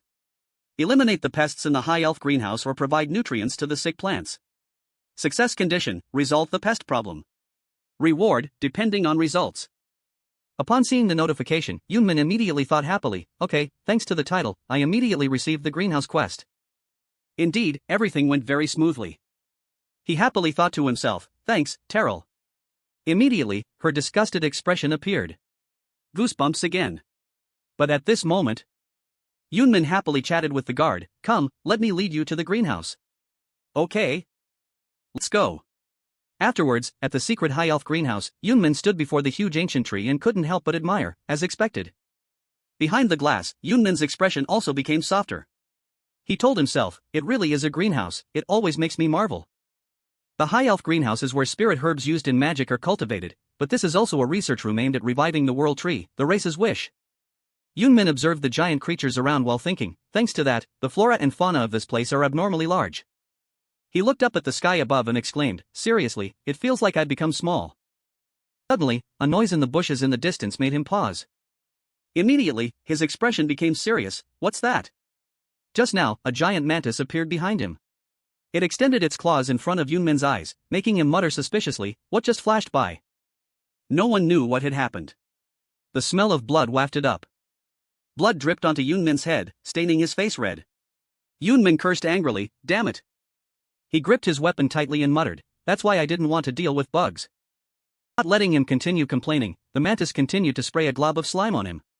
Yunmin shouted uncomfortably, my clothes are all dirty. Seemingly stimulated by this anger, Yunmin grabbed his weapon and rushed up, die. With just one sword slash, Yunmin cut the mantis in front of him in half. At the same time, the system popped up a notification, completion conditions met. Return to the entrance and receive rewards. If you eliminate more pests or add more nutrients to the plants, you can receive additional rewards. Seeing the notification pop up at this moment, Yunmin was a bit surprised. Quest completed? He glanced at the monster lying on the ground. After a long while, he realized, this thing seems to be the monster for the pest extermination quest. Immediately after, Yunmin's eyes filled with killing intent flashed. He muttered, but it's still too early to go back because this quest has conditions attached. That is the reward depending on the results. Every time you kill 100 bugs, you can receive a fixed reward. Yunmin gripped his weapon again. He began to analyze, rookies coming here for the first time think they have to catch 100, but right. As Yunmin was concentrating on thinking, a pair of red eyes quietly observed him. A moment later, the monster's two sharp claws were raised. It slammed hard onto the ground, making a piercing sound. On the side, a scorpion also quietly approached. Yunmin struggled to fight them off while shouting, there are so many bugs here. With just one sword slash, it seemed the surrounding space was dyed red. Yunmin jumped into the air. Before slashing down, he shouted excitedly, come here, protein supply. Those bugs tried to fight back, but in just a moment, they were slashed into pieces. Afterwards, when the warm light flooded over the petals, someone wearily sighed, it's too far, I can't stand it for long. Yunmin struggled to fight off the giant beetle while urging, hurry up a bit. A guy holding a bow and arrow next to him heard him jumping and shouted, shut up. You're too noisy so I can't concentrate. Immediately after, the men next to him also chimed in, what? This guy? Are you done talking? If we let it escape, we're done for. Suddenly, a girl nearby shouted, hey guys. As soon as she finished speaking, everyone there turned back blankly. Behind them, Yaren excitedly cheered, don't argue, come on. Yaren was behind cheering for these two guys. Immediately, the two men blushed, what arguing? Someone thought to himself, alright, I will let Yaren see my super cool side. The guy holding the bow and arrow immediately drew his bow and said loudly, stupid monster, making our Yaren sad, be enlightened. As soon as he finished speaking, an arrow-carrying power pierced straight into the monster, piercing arrow. A guy holding a shield next to him saw him showing off like that and thought angrily, that guy, pretending like only he is cool. Then, he also shouted, feel my power. After speaking, he rushed towards the monster and shouted loudly, blue shield. Powerful rays of light headed towards the insect king. It was angered by the attack of this group of humans. The insect king roared, wanting to rush forward to counterattack. Immediately after, two large wings grew on its back as if adding strength. Along with the insect king's combo charge skill, it aggressively rushed forward. Two men shouted tensely, it is coming. With just one attack from the insect king, the two men were sent flying. Afterwards, it started targeting other targets. Yaren saw that and screamed in fear, what? Why is it rushing at me? She closed her eyes tightly and prayed, someone, protect me quickly, someone do something. Suddenly a voice rang out, leap. The feeling of pain as imagined did not come. Yaren opened her eyes in surprise. In front of her, the monster had been pushed back by Yunmin with just one attack. Immediately, Yaren's whole person lit up with overflowing admiration. Afterwards, the corners of her mouth curled up into a sly smile. Meanwhile, the person in front was struggling to confront the insect king. Yunmin didn't care about what was happening behind him, but only looked at the monster's corpse and was satisfied, this one makes 70, not many left. At this moment, the worried voices of those around rang out, Yaren. The two men were now covered in injuries but were still worriedly looking for her, where is Yaren? If you're okay, answer quickly. Yaren. Then suddenly they saw something that made both men stare. They seemed unable to believe it and asked, You, that thing, are Yaren. Hearing that, Yunmin acted like he didn't understand and asked back, What? Who is Yaren? At this moment, Yaren snuggled up to him and hugged him, then whispered, Hey, brother. She made a heart shape towards him and said coquettishly, Thank you, thanks to you I'm still alive. Her action immediately made Yunmin feel scared. He thought uncomfortably, What? What is this thing like a leech? When the two men ran over, Yaren was still coquettishly clinging to Yunmin and calling, Brother. Yaren. They saw that and were speechless in surprise, Yaren. Meanwhile, Yunmin's inner thoughts were extremely frustrated, busy as hell. Why did that bitch come to me to cause trouble? All three. The two men were now trying to approach Yunmin. They persuaded, Yaren, there are still many things for us to hunt if we stop cooperating now. However, she didn't care at all and hid behind Yunmin, pretending not to know them. Who is that? These words came out like thunder in a clear sky, making both men astonished. Yaren. A guy clenched his trembling hand and told himself, I thought you were different from others, but... Yunmin saw that and thought to himself, I roughly understand now. He glanced at the girl next to him and thought to himself, this person is a princess. If a girl makes men rush at her like moths to a flame, she will cling to them and get a free ride without working. This reminded him of the unusual things here. In the Lord, because one can change their appearance, things like this often happen. Because there are few priest players, they can switch to playing priests to receive special treatment. Yunmin clenched the hand that Yaren was holding. He felt more and more uncomfortable. Damn it, what should I do with this bunch now? So annoying, if PK was allowed, I would have just... Suddenly, this thought made Yunmin pause. Wait, PK. Instantly, a cunning smile appeared on his lips. Right, there's that way. In just a moment, Yaren was astonished as Yunmin suddenly replied to her. How could that be? He grabbed her hand and asked kindly, Why is someone so beautiful here? Are you hurt anywhere? Yaren replied shyly, Yes. Yunmin placed his hand on his chest and bowed politely. I am the berserker Roken. If you don't mind, let's form a party. I promise to show you a battle you've never seen before. Immediately, Yaren rushed over to hug him and happily agreed. I am honored, Roken. I'm looking forward to it. Yunmin smiled stiffly. Alright, let's go right away. Seeing this scene, the two men looking for Yaren were instantly petrified. They didn't understand. Why are we, even in the game, why are we so miserable? Ignoring their complaints, Yaren happily left with Yunmin. While he wasn't paying attention, her unfriendly gaze slowly swept over. Yaren observed him while secretly calculating, Great. I'll squeeze you dry, I've temporarily latched onto a sucker. Must stick to him to the end. Thinking that, Yaren kept smiling happily without knowing she had fallen into Yunmin's sight. He glanced at her from the corner of his eye. Where she couldn't see, Yunmin wore an even more wicked smile. After that, they moved to another place, where flowers were blooming brilliantly. Not knowing what she was seeing, Yaren stood frozen there, her whole body extremely tense. Yunmin's weapon was raised, chains tightly binding the axe blade. With just one axe swing, the monster in front turned into dust. Yunmin turned sharply, his eyes quickly searching for the next target. Beside him, a giant mantis was raising its claws to attack him. Seeing it, Yunmin pushed off the ground to leap up. Another slash, and the mantis was instantly sliced into 100 pieces. After watching the battle and witnessing Yunmin's power, Yaren became even more excited. She thought, oh my god, he's much stronger than I thought. If I miss this top-tier guy, I'll regret it for the rest of my life. I should show off a bit too, right? Immediately after, Yunmin turned around in surprise when her voice rang out, You're amazing. She approached him and started chattering, So good. Roken, you're really strong, aren't you? Can Yaren help you with anything? Yaren wants to help you too. Seeing her like that, Yunmin was trembling with anger. He forced himself to reply, Help? Although he was smiling on the outside, in his heart, he didn't know how many times he had cursed her. Damn it!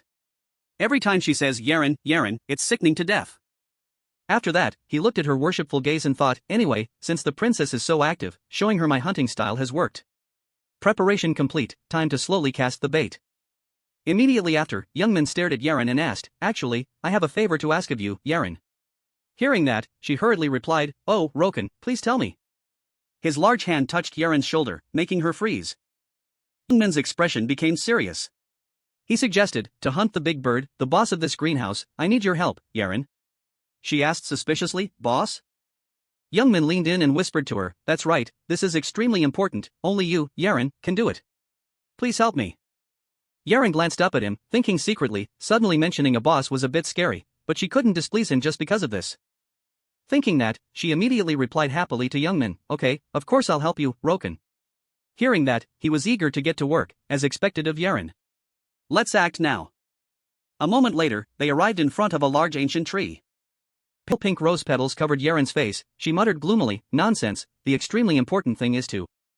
She held a large apple over her head and shouted angrily, "Bait?"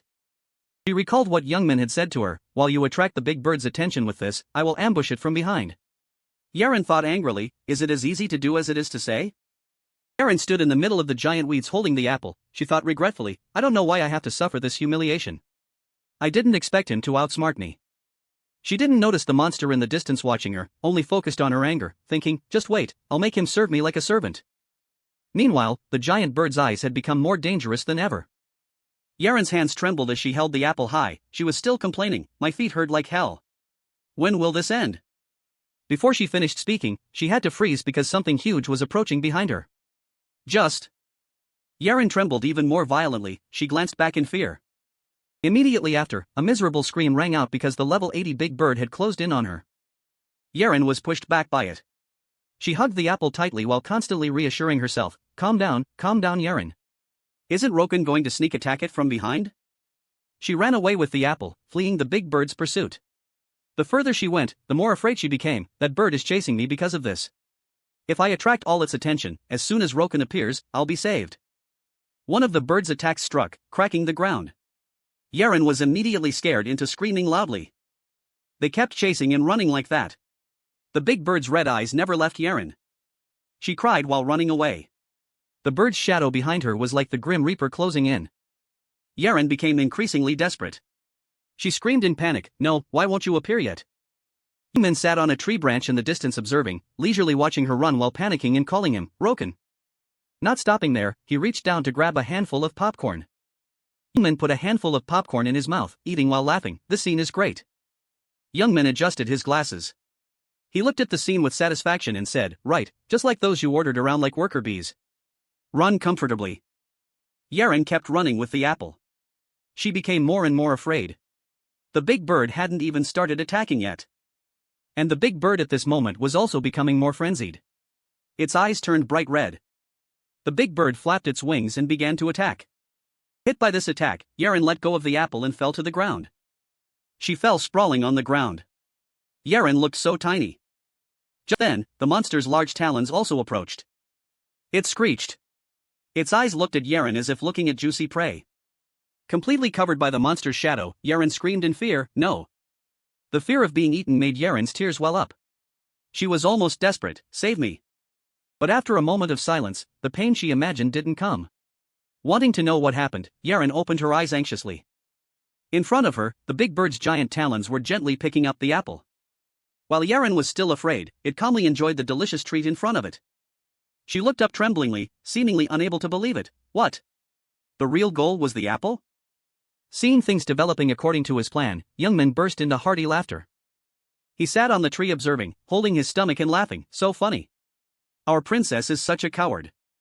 Looking at the big bird's calm expression, Youngmin couldn't help but judge, because she's never hunted before, she doesn't know what a monster's real killing intent is like.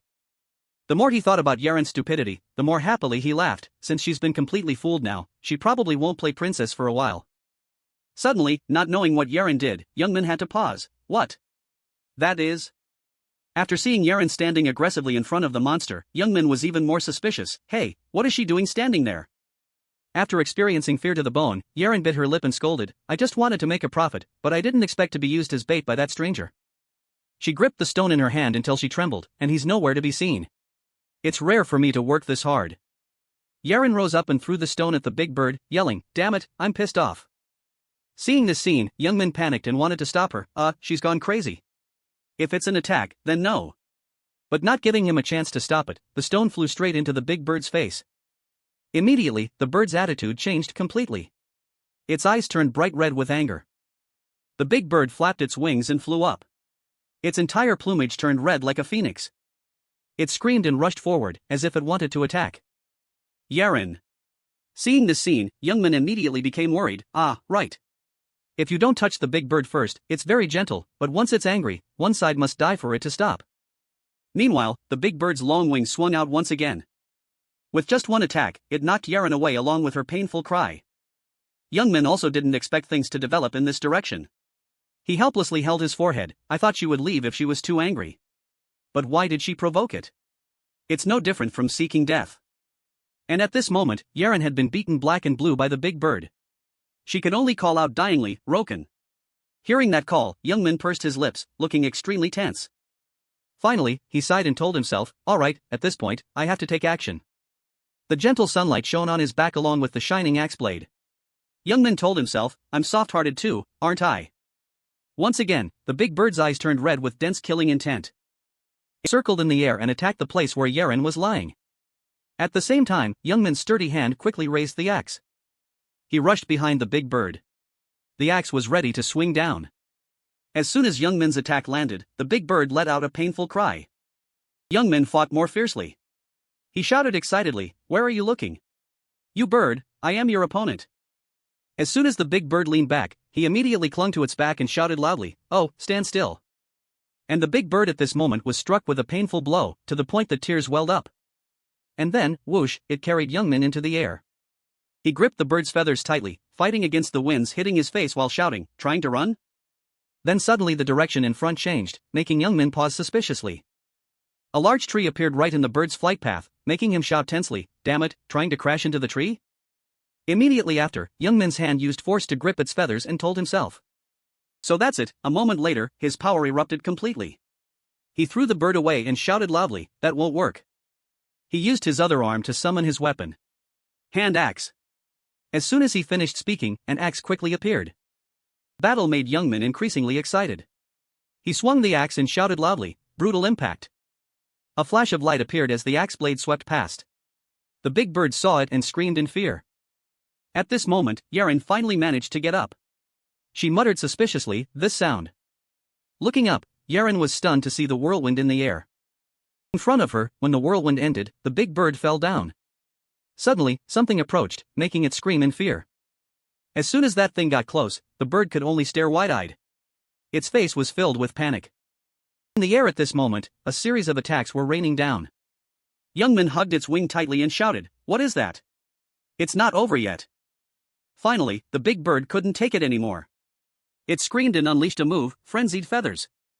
Immediately, the feathers on the big bird's body turned into powerful weapons to fight against Youngmin. His eyes flashed with excitement. Youngmin shouted loudly, you idiot, that's brutal. We're a match for that. At the same time, he hugged the giant axe tightly to swing down. Using a critical hit move while shouting, die. When the axe blade struck right beside it, the big bird could only endure in despair. With a single slash, the big bird was split in two by Youngmin. At the same time, the system announced, big bird defeated, leveled up. Yaren's eyes widened watching the scene that just happened. She couldn't believe it and said, finally, Roken saved me. Yaren placed her hands on her chest and told herself, my heart is fluttering. I want to be strong too. She looked up at the sunlight and secretly determined, just like Roken. And Youngmin, having just experienced the battle with the big bird, was still extremely excited. After the surrounding space became peaceful again, a foot quickly landed on a nearby branch. Youngmin walked to a large bird's nest and muttered, time to pick up the loot. Youngmin picked up an egg as big as himself and exclaimed, okay, this bird has good stuff. Immediately after, the system also announced, received big bird egg. If kept in the bag for a certain amount of time, the egg will hatch. After seeing this notification, Youngmin thought excitedly, just need to hatch the egg into a chick and tame it will become a very useful flight ticket. Then the first information related to the air will also belong to me. Thinking that, he immediately let out a hearty laugh, kill two birds with one stone. After collecting enough loot, Youngmin landed on the ground satisfied and wondered, Yaren or whatever her name is must have gotten up by now, right? Or is she still lying there? Landing and seeing no sign of her, only a letter lying lonely on the ground, Youngmin asked suspiciously, what's this? Disappeared? What is that? Picking up the letter, the surprise in his eyes deepened, a letter? She left this? Opening the letter, Yaren's message appeared, to Roken, thank you for the past time. Thanks to you, I realized many things. Now I will fight on my own. Yaren. The more Youngmin read, the more confused he became.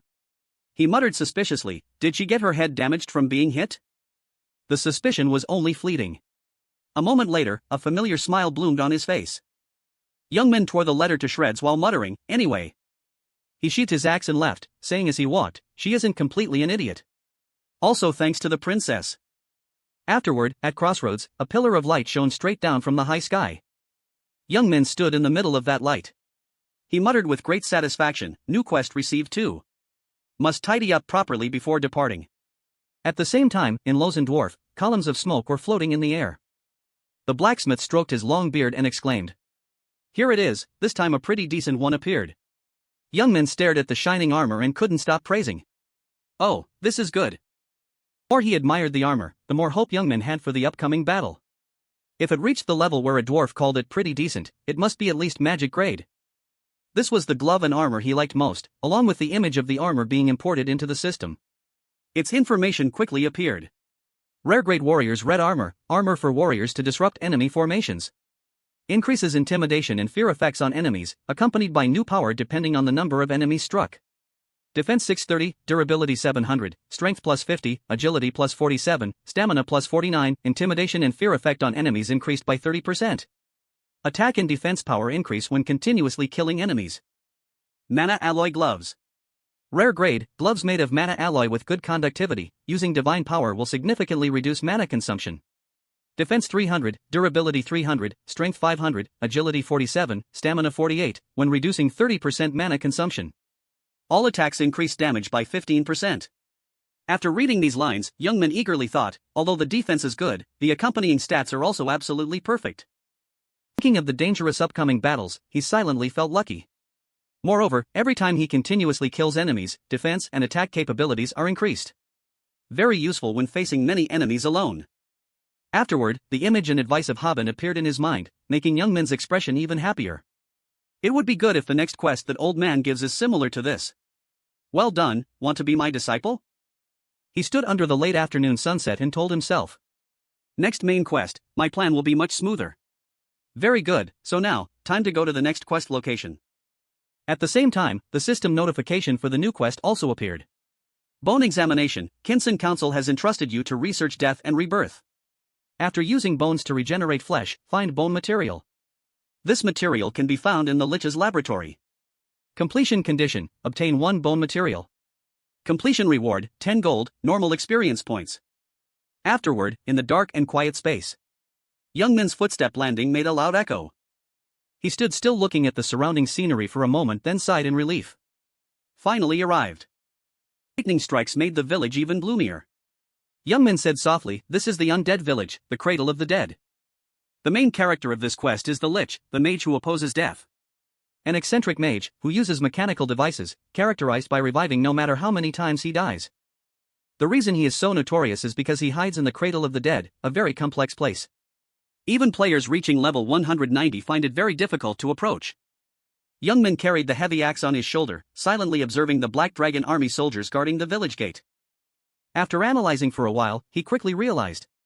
So that means, must enter the village? The undead soldiers like dry skeletons appeared in Young Min's mind. He secretly thought, if I remember correctly, the number of undead soldiers a player has to deal with is 50. Looking at the current situation, Young Min's expression gradually became tense. 50 undead level 150 to 190. Not impossible, but mana recovery is the problem. No matter how good the equipment is, it's still very disadvantageous. Thinking of this, the corners of his lips curled into a cunning smile. If so. The very next second, the system displayed a special notification. Roken has started a live stream. Livestream, Live One Man War, Cradle of the Dead. Black Dragon Army Faction. As soon as the notification went out, the number of viewers jumped continuously. Along with that were rapid comments. Roken, what's this? Roken is live streaming. Where is it? Where is that? How long has it been since Roken went live? Why live suddenly? What? Where is the live location?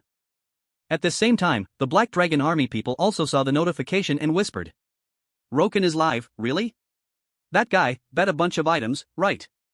While they were still wondering, a powerful voice rang out. I am.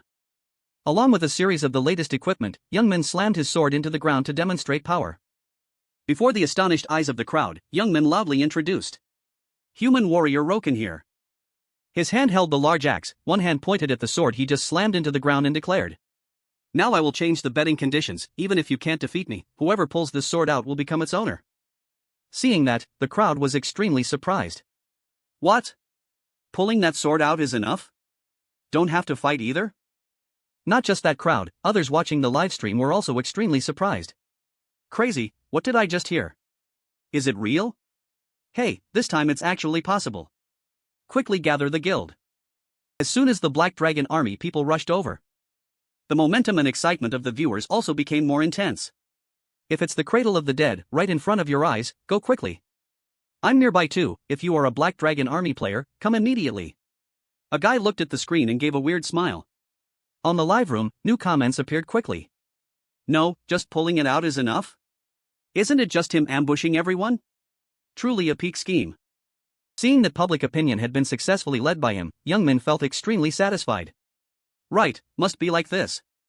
The fish has taken the bait. Seeing more and more players gathering below, Youngmin excitedly thought. Prepared. Among that crowd, a representative for the Black Dragon army declared. Even if it's Roken, when he enters the Black Dragon army's territory, we still hold the upper hand. Flat-brained fools.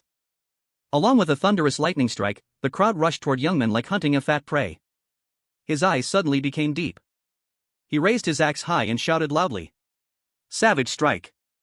With just a single move, the tornado created by Youngmin was extremely violent. A crowd of people caught in the tornado had no way to resist, only knowing how to scream in pain. In just a few short seconds, notifications rang continuously. Continuous takedown, attack and defense increased by 10%. This effect can reach a maximum of 20 times. Seeing these notifications, Youngmin couldn't stop smiling. Very good, just as imagined, even if it's just a temporary effect, it's beyond my expectations. Suddenly, his laughter stopped when someone screamed. Don't stop. The guy pointed at Youngmin and ordered. Don't give him time to rest. Attack. Charge. The whole Black Dragon army crowd followed the order and advanced like moths to a flame toward the sword. This made Youngmin even more interested. He shouted, showing off like that? If so then. His eyes turned abnormally red. Immediately after, a resounding scream rang out. With just one slash from Youngmin, those preparing to rush were pushed back. Not stopping there, a massive flow of mana rushed out like a storm. Youngmin continuously dove down to attack, then declared. I won't give you guys time to rest either. As soon as he finished speaking, the system continuously announced victories. Continuous takedown, attack and defense increased by 10%. Continuous takedown, attack and defense increased by 10%. A figure approached the sword, in the distance rang out desperate cries, help. Immediately after, a goblin with a hood approached the sword with a cunning voice, you mindless fools, thought direct attack would work, thanks to you guys it will be mine. As soon as he finished speaking, a powerful flow of mana shot straight to the ground.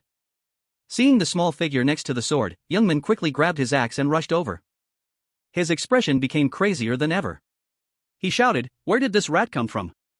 Seeing the situation was not good, that goblin could only let out desperate cries. An axe slash came down, the amount of mana made people think it was lightning tearing the sky apart. Amidst the thick dust, a pair of small feet still walked strongly. After a fierce battle, finally the system announced. Effect reached maximum level. Attack plus 200, defense plus 200. Seeing that, Youngmin laughed refreshingly. Finally achieved the goal. He held the axe in his hand, his eyes becoming more bloodthirsty.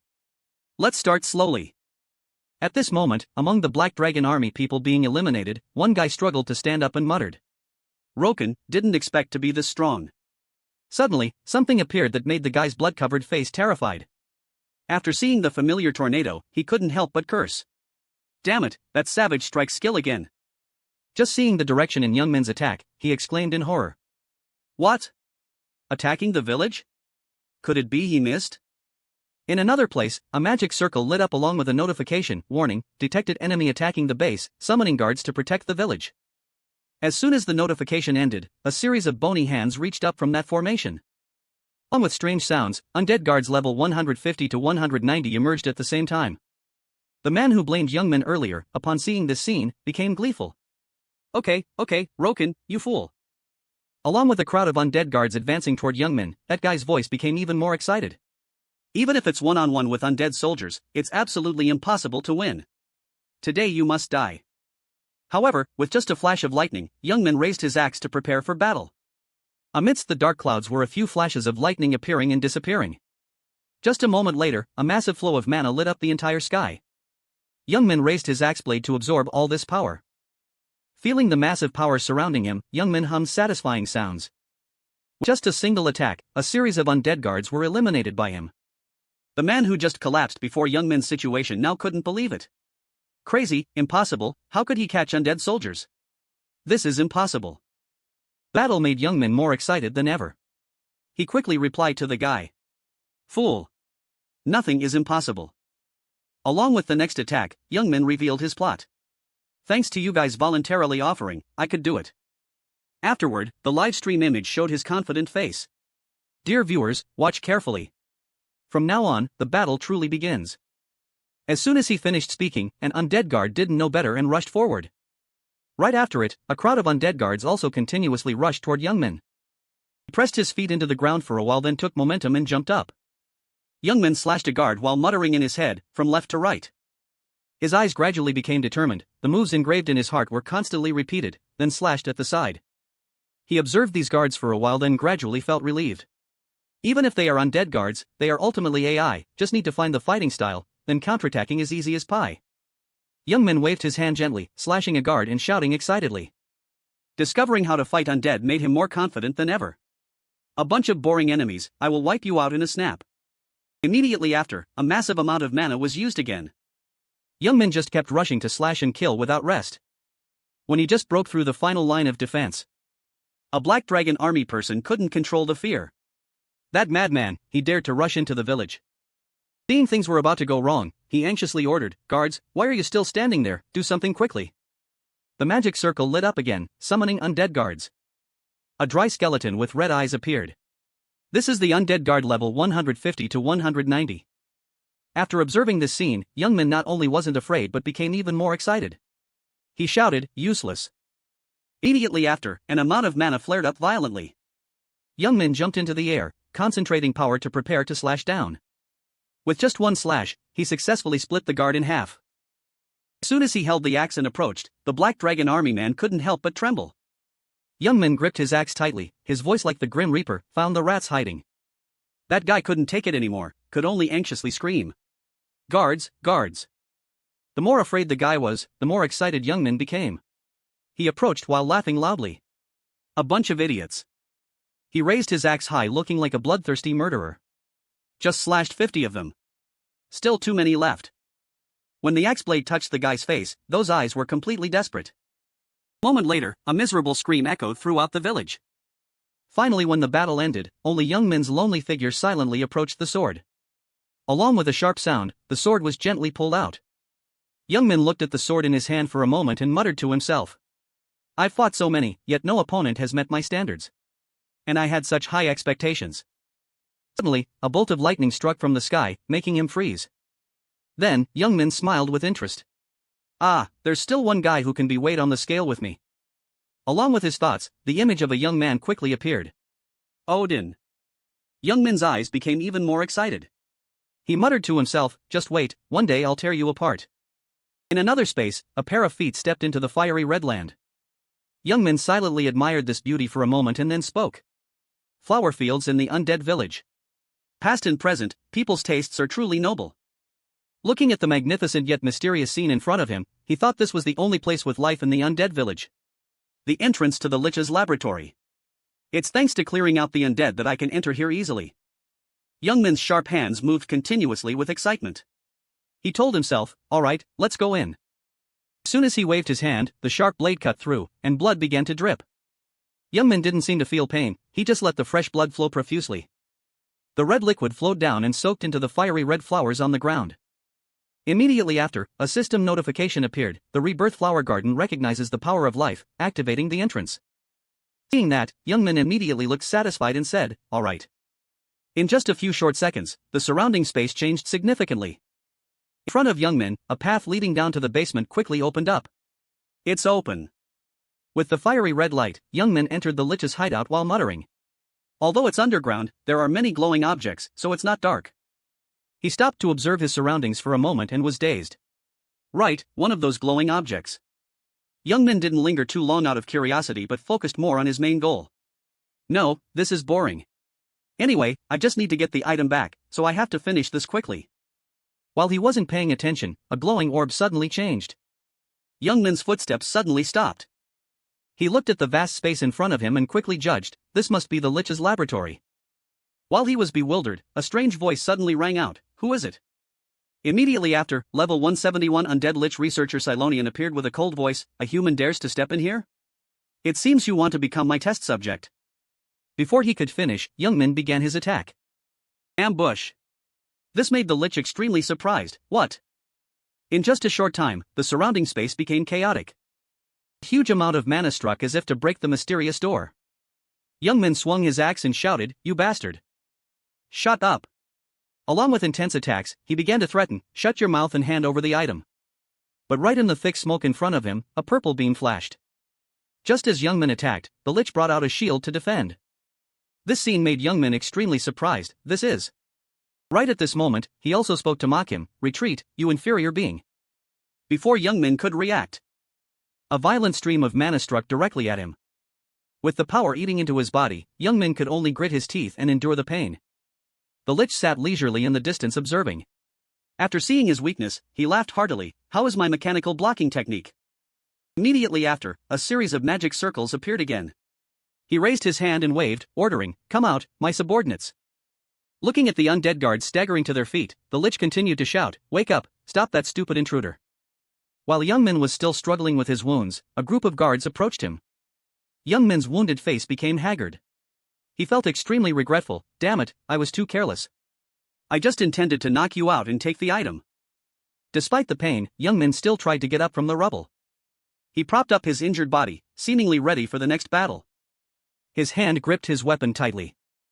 Youngmin's expression became more brutal than ever. He declared, in that case, let me send you off. Agile jumps as fast as the wind, hard to see with the naked eye.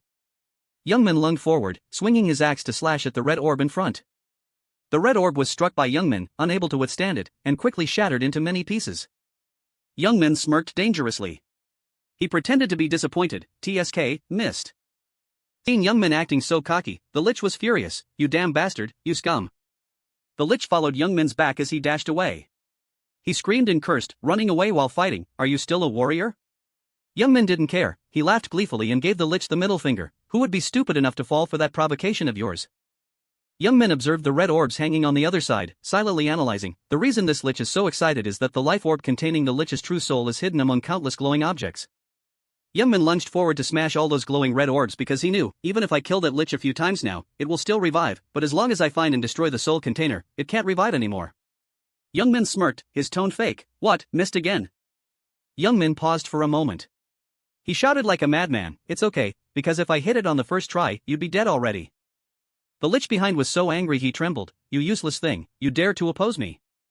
Purple light emitted from the shield the Lich held up.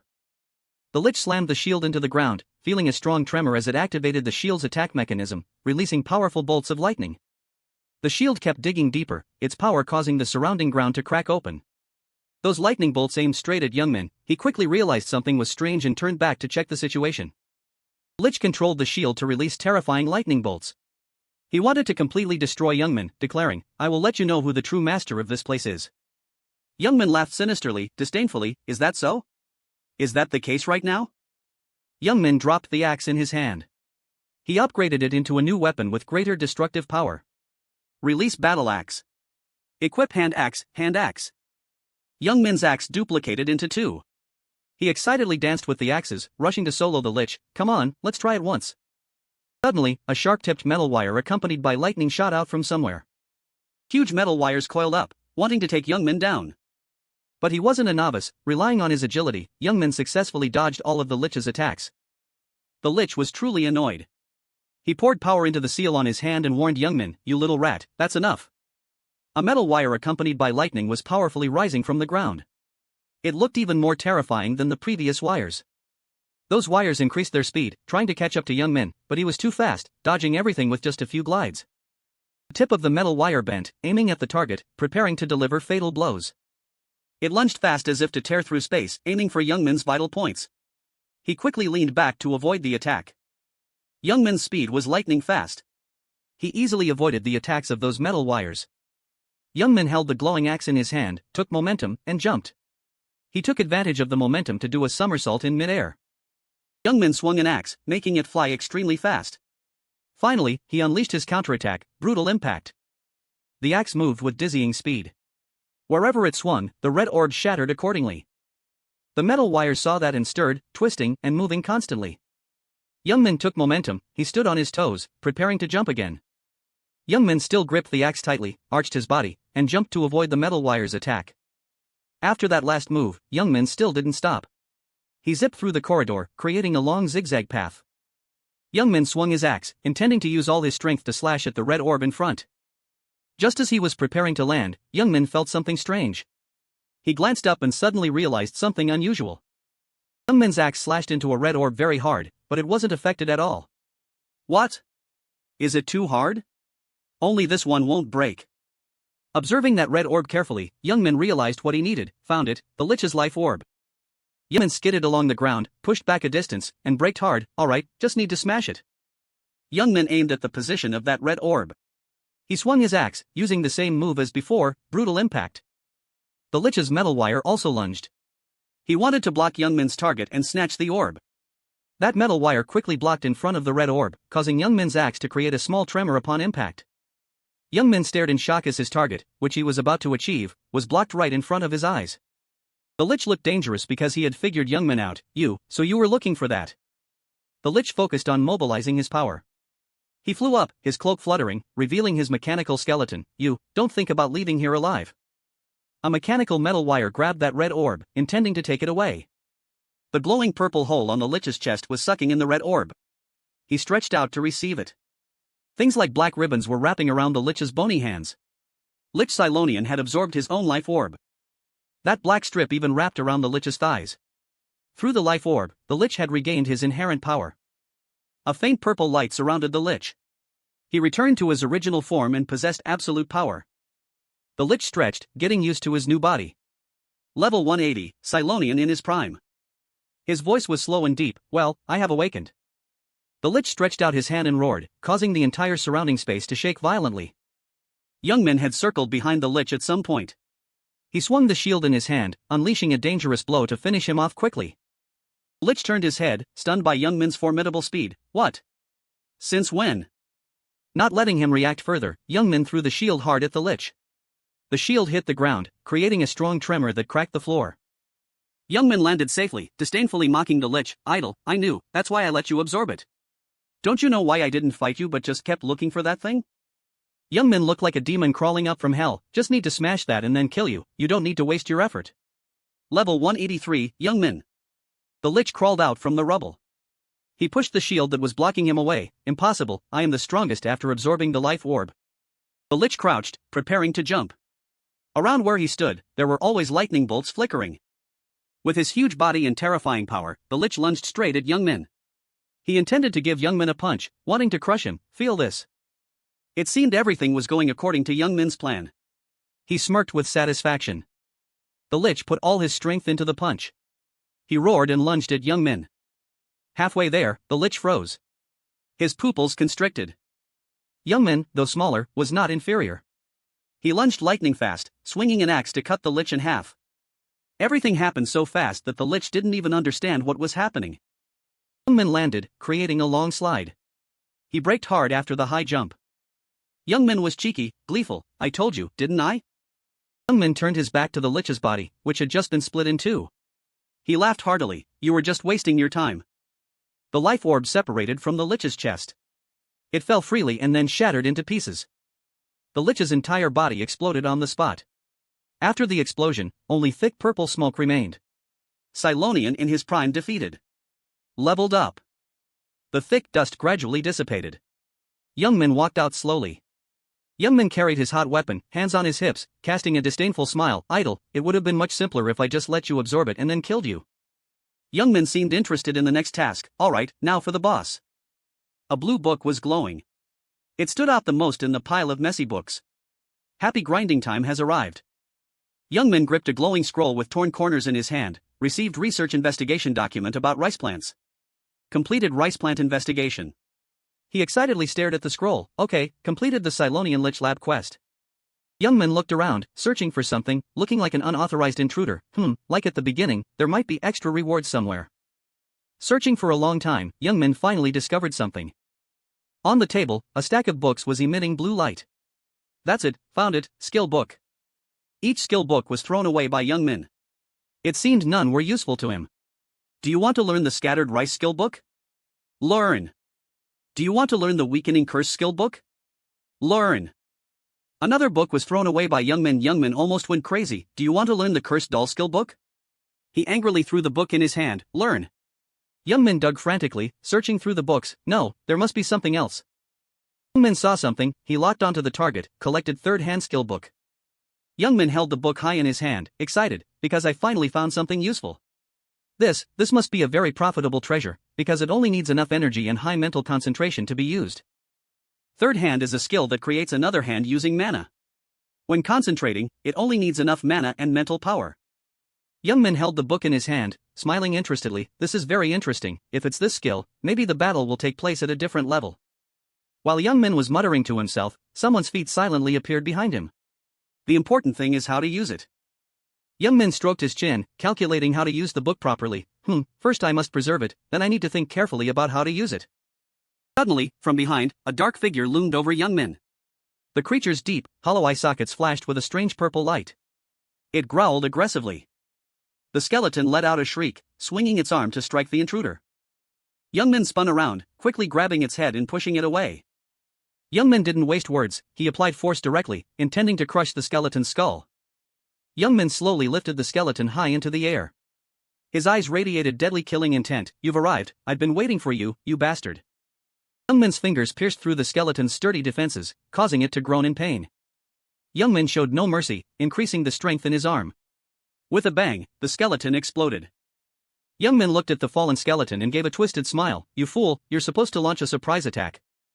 While Young Min was laughing gleefully, something from afar caught his attention. A grim and eerie legion of skeletons was growling as it approached. Seeing this, Young Min became even more delighted. He couldn't help but laugh, looking up at the sky. Bringing your friends along? But what a shame, you're dead. Young Min waved his hand to summon his weapon. He offered them little comfort. Don't be sad, though, you'll be seeing each other again soon. With that, Young Min grabbed his massive axe blade and charged straight into the skeleton legion to fight. Young Min glided like the wind through the skeleton legion. He gave them a heads up, prepare to lose your heads. Young Min's axe blade slashed wildly. With a swoosh, he took down another one. The skeleton's bones scattered, but Young Min ignored them and charged straight into the legion again. Young Min swung the axe in his hand, intending to wipe out the entire legion below in one go. Young Min's slash was so terrifying that it blew away half the skeleton legion, ignoring Li Bear's corpse. A thick purple liquid was flowing from the Lich's life orb from earlier. The cursed Skotten, these level 160 monsters, would be continuously created by. Fully armed skeletons were crawling out of the purple liquid pool. The mana of death polluted the surroundings, turning the place into cursed land until all the mana was exhausted. Therefore, those in the know would quickly dispose of Li Bear's corpse. But Young Min smirked like a madman. That's only suitable for fools. Young Min swung his axe while moving flexibly. In a flash, he had dealt with all the cursed Skotten. This was a good opportunity to level up. He couldn't miss it. Cursed Skotten eliminated. Cursed Skotten eliminated. You have leveled up. Young Min raised his hand to celebrate reaching his leveling goal. Combo, defense, and attack stats each increased by 10. Young Min continuously received rewards and useful items. His level and stats kept rising. Keep it coming. With a bang, a massive shockwave erupted. Young Min had almost wiped out all these cursed Skotten. Several skeletons lay scattered on the ground. Their skulls were crushed to dust, not a single one remained intact. A few skeletons were mixed in with the rubble of dirt, rocks, and thick dust. Young Min seemed to still be feeling the aftershocks of the recent battle. The killing intent on him hadn't dissipated yet. Young Min stood tall, watching the Skotten dissolve. A series of notifications appeared repeatedly, all cursed Skotten eliminated. Stacking effect has reached the limit. Attack plus 200, defense plus 200. Young Min examined the armor on his body and exclaimed to himself, perfect timing, the armor's effect has also reached its limit. I was debating whether to go back, but now in this state, that's possible too. In a desolate, gloomy, and empty village. Piles of rubble were stacked up, accompanied by a few lightning bolts streaking across the sky. Meanwhile, at the cradle of the dead, someone was still strolling along the dirt road. Level 140. Black Dragon Army Camp. Adventurer Gogyoba. Oh my god. Gogyoba stared in astonishment at the scene of devastation before him. Looking at the heavy ruins and someone sitting with their head bowed in front, Gagyoba said in fear, the village and the players have been completely incinerated. Is that young Min?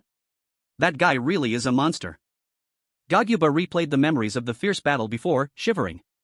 It was a pity to watch the live stream late, but if I had joined that battle, just imagining it is scary enough. While he was dazed, that burly goblin spoke up, hey, got any recovery potions? Gagyoba was a bit startled, his reaction slightly slow, yeah. Gagyoba pulled a recovery potion from his shirt, he took the opportunity to probe, here's the potion, what on earth happened? The burly goblin reached out to take it and waved his hand, thanks, don't mention it, just as the name implies, he is a disaster. Batan opened the potion bottle, his face turning pale, young Min, that guy stormed into the village, guards, players, killed everyone without sparing a soul. Since there was no one left to kill, he turned off the stream and disappeared. Gagyoba was both panicked and puzzled, what? No. Why on earth did he cause such a ruckus? Batan didn't know the reason either, making a vague excuse, I don't know, he's famous for being a madman anyway. Gagyoba's face turned as green as a banana leaf, feeling uneasy, no, it's strange, even though he's crazy, he clearly has a purpose. Young Min had started live streaming. The live notification appeared, startling Gagyoba, who stammered, what? Young Min is live again? Batan, who was halfway through drinking the potion, had to stop. His eyes bulged out in fear. Batan squinted at the live panel, muttering, wait a minute. On the live, just as the two of them realized the content of the stream, young Min suddenly appeared from behind with a massive axe, attacking the village of the dead. A scream echoed through a corner of the village, startling the crows and making them fly away in chaos. Two other goblins appeared, weapons equipped, but still extremely worried, hey, this is crazy, could that madman have returned? Young Min's axe was soaked in blood, dripping down the sharp blade. Young Min stood amidst the corpses, radiating immense killing intent and cursing them, hey, you trash. Young Min laughed like a madman, do you really think it's over? The comments saw him and were surprised, what is this, where is he going? Attacking a village? Does the system have this? Everything has been destroyed, is there still more? Young Min raised his hand, summoning a formation. Countless cursed Skotten were crawling out. Warning, enemy attack on the camp detected. To protect the village, summoning guards. Sword-wielding Skotten, fearless, growled and charged forward to attack. With a bang, an explosion rang out, shaking the space. Young Min was excited, swinging his axe wildly to send the Skotten flying. The two goblins stared wide-eyed at Young Min's skills and strength, this is crazy. It was the same last time, does this make sense? How can he wipe out the guards in one blow? This guy is truly overpowered. After dealing with the small fry, Young Min turned to the others. The killing intent on his face didn't diminish at all. The goblin was startled, his heart skipping a beat, his face turning pale, Young Min stood there, warning the goblins, you fools are just like them. I've told you so many times, but you won't believe it, insisting on seeking death. Young Min laughed like a deranged madman, at times like this, you just need to use your own way of persuasion, right? Young Min updated his equipment and upgraded his skills. Equipped the sealed Lion King's iron helmet. Young Min tightened his grip on the axe, announcing, those watching, among you, there are some who don't believe it, right? Pato the mage, there are still people who don't believe you? Songkong, Bindo is quite hard to believe. Yeah, Bindo is a real scammer. Young Min spun around, getting used to his new equipment. But none of that matters. Why, you ask? In his new gear, Young Min looked even more fired up, declaring, whether you believe it or not, everyone present here will die. 3 people were struggling on the cliff, but they were still trying to hold the flight steady. Occupation, if you drive the enemy out of the village and enemy territory or eliminate them. This is large-scale combat content recognized as occupying the village. A squad of soldiers, fully equipped with armor and weapons, was marching forward with high morale. But if players continue to stay, they can set a respawn point. And each player who stays will receive 50 guards. Basically, each occupation is equivalent to the smallest unit, a clan. In an open space in the village, 2 warriors were dueling. The sword collided heavily with the axe, sparking small flames. The green goblin blocked, finding it hard to believe. How on earth did he storm in there? Normally, you'd have to create a clan before entering. Young Min applied more force to the axe, wanting to defeat the green goblin. He was attacking with force while also attacking the clan mentality. Why do that? I'm enough for that bunch, why share the rewards with others? Young Min swung his axe, knocking the goblin's sword away. Young Min quickly took advantage of the moment before the guy could stabilize. He swung an axe at the opponent's vital spot. Young Min's gaze through the helmet couldn't hide his cold, sharp intensity. Young Min stood in the center, surrounded by goblins. Although it was 1 against 10, Young Min didn't flinch. Youngmin flexed his fingers, preparing for the new battle about to unfold. A huge explosion occurred, with 3 beams of light blinding the sky. They cornered Youngmin in the middle to restrain him. The whole group of goblins swung their weapons and charged in unison, facing overwhelming force. Youngmin still had the same crazy emotion as before. Even in this situation, his emotions exploded even more. That's just theory. He swung the axe in his hand, darting to one side. The axe blade sliced the goblin in half in a flash. His speed was so fast that the goblin hadn't even had time to change the expression on its face. After the first one, the second one couldn't escape the fate of being split in two either. The third one was much more miserable. He was split down the middle by Youngmin's axe. Youngmin's speed was too fast, creating streaks of light with every step he moved. Thank you for watching, and see you next time. A small goblin hid behind the wall, trembling in terror. This is crazy, they're all dead. The ones from just now were very strong, too. The goofy goblin was scared, closing his eyes tight, his words becoming uncontrollable. It's over, the guards will take a while to respawn. More than half the players have been killed. Is this place really being taken over by one crazy player? Peekaboo, a foot suddenly appeared around the corner of the wall. Youngmin's lion mane fluttered freely as he looked at the two, his voice cold, that's right. Youngmin's mouth widened into a grin, his eyes radiating killing intent, looking no different from a lion alpha. Since you guessed right, I'll give you a very rich reward. Seeing Youngmin raise his axe, the two goblins screamed in fear, hugging each other and trembling uncontrollably. A miserable, piercing scream echoed, shaking the quiet space. A moment later, light in the sky gradually appeared, creeping through the gloomy clouds. The light shone down, clearly revealing the desolate scene of the village. The defeated goblins lay scattered on the road. Some were lying upside down in the well or on piles of straw. Pools of blood still remained on the ground. Youngmin held his axe, gripping it slightly. Occupied the cradle of the dead. Black Dragon Army Camp. Players belonging to the Black Dragon Army cannot choose the cradle of the dead as a respawn point for 3 hours. Youngmin's figure was sturdy, his hair fluttering, and although his clothes were a bit tattered, it didn't diminish his imposing presence. You have single-handedly occupied a village in enemy territory. Youngmin, with his massive frame and raging killing intent radiating all around, looked like a demon rising from hell. You have received the title Tyrant. You are the first person to obtain this title. Youngmin stared intently at the notification panel, smirking in satisfaction. Occupying it alone and being the first to get this title, the effects must be no joke. The notification panel displayed the details. First, Epic Tyrant, praising your overwhelming power. You have captured a large-scale stronghold. Associated effects, removes the legion effect of surrounding enemy camps. When in enemy territory, all stats increase by 15%, defense and attack against NPCs in enemy camps increase by 15%. Defense and attack increase by up to 50% depending on the number of enemies in the enemy camp. The viewers' reactions were beyond discussion. If I upload this video to YouTube, the income will be quite good. Youngmin observed the situation and calculated for a while, concluding, just as expected. Youngmin turned on the comments section, only to see very positive reactions from viewers. Youngmin killed them all alone? The Black Dragon Army is truly pathetic. Oh my god, I can't believe it, instead of just talking, he actually did it. Youngmin was somewhat excited, shrugging his shoulders as he spoke to his fans. Alright, the village occupation is done, let's go back to the village to rest a bit, main quest. The notification panel glitched, sending a reminder to Youngmin, Pato the mage. Youngmin, ahead? Ahead? Youngmin frowned, squinting, still not understanding what was happening. Ahead. Someone with a golden aura, holding a heavy mace in his hand. He rushed forward, his hand passing through Youngmin's notification panel, intending to ambush him. Youngmin couldn't dodge in time and was struck by the guy's mace. He couldn't take it, spitting out a mouthful of blood. One strike from his mace sent Youngmin flying several meters, crashing through several walls. The dust cleared, revealing Youngmin sitting with his head bowed, his axe lying right beside him.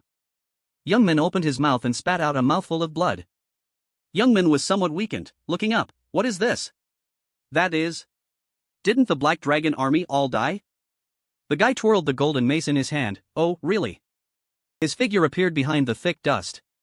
He slowly walked closer. I have waited for this day and sharpened my blade of vengeance, but I didn't expect you to be only this much. Our tiller in heaven must be crying. The dust cleared, his face revealed, his voice echoing, isn't that right, human? The guy stepped closer. It turned out he was level 200, Guard Captain Killian Garros. Youngmin clenched his hands into fists, gritting his teeth. This is insane. Why is Garros here? Could he be looking for me because of Tiller? Youngmin struggled painfully to stand up. Damn it, why now? Should I just run away like last time? But Youngmin hesitated. Many people were watching. In the comments, everyone was in an uproar over Youngmin's disappearance. Where's Youngmin? What's happening? Why did he suddenly vanish? Youngmin silently made a decision, but not entirely. Since this fight offered nothing, running away was probably better, right? Youngmin lightly brushed his hand over the serious wound on his abdomen, hesitating slightly. Besides, even though he was ambushed, it only took one hit. The gap between level 199 and level 200 is huge. Gyros stood holding a heavy mace, his entire body emitting a golden aura. Clearly, Gyros was stronger than him. As expected of a guard captain, someone of the same rank as Mankin. Youngmin assessed him, a lion bearing its fangs at a rabbit in its mouth. Without a doubt, the highest position. Youngmin recalled an old image, a highest position. Another person appeared in Youngmin's memory, a highest position. In the depths of Youngmin's memories, a man with his face covered in armor appeared, a highest position. The man's face was very handsome, but his expression was grim as he looked in one direction, predator. Youngmin's thoughts froze. It was unclear what he was thinking about right now. Youngmin let out a sigh. He gripped his axe and forced himself to stand. Youngmin regained his composure and asked indifferently, "You're the strongest one here, right?" Gyros was somewhat surprised. He didn't expect him to ask that. What? Gyros thought Youngmin was rambling out of fear, scared? Talking nonsense. Youngmin didn't let him finish, cutting him off, too noisy. Youngmin raised his axe and pointed it straight at Gyros. "Answer me."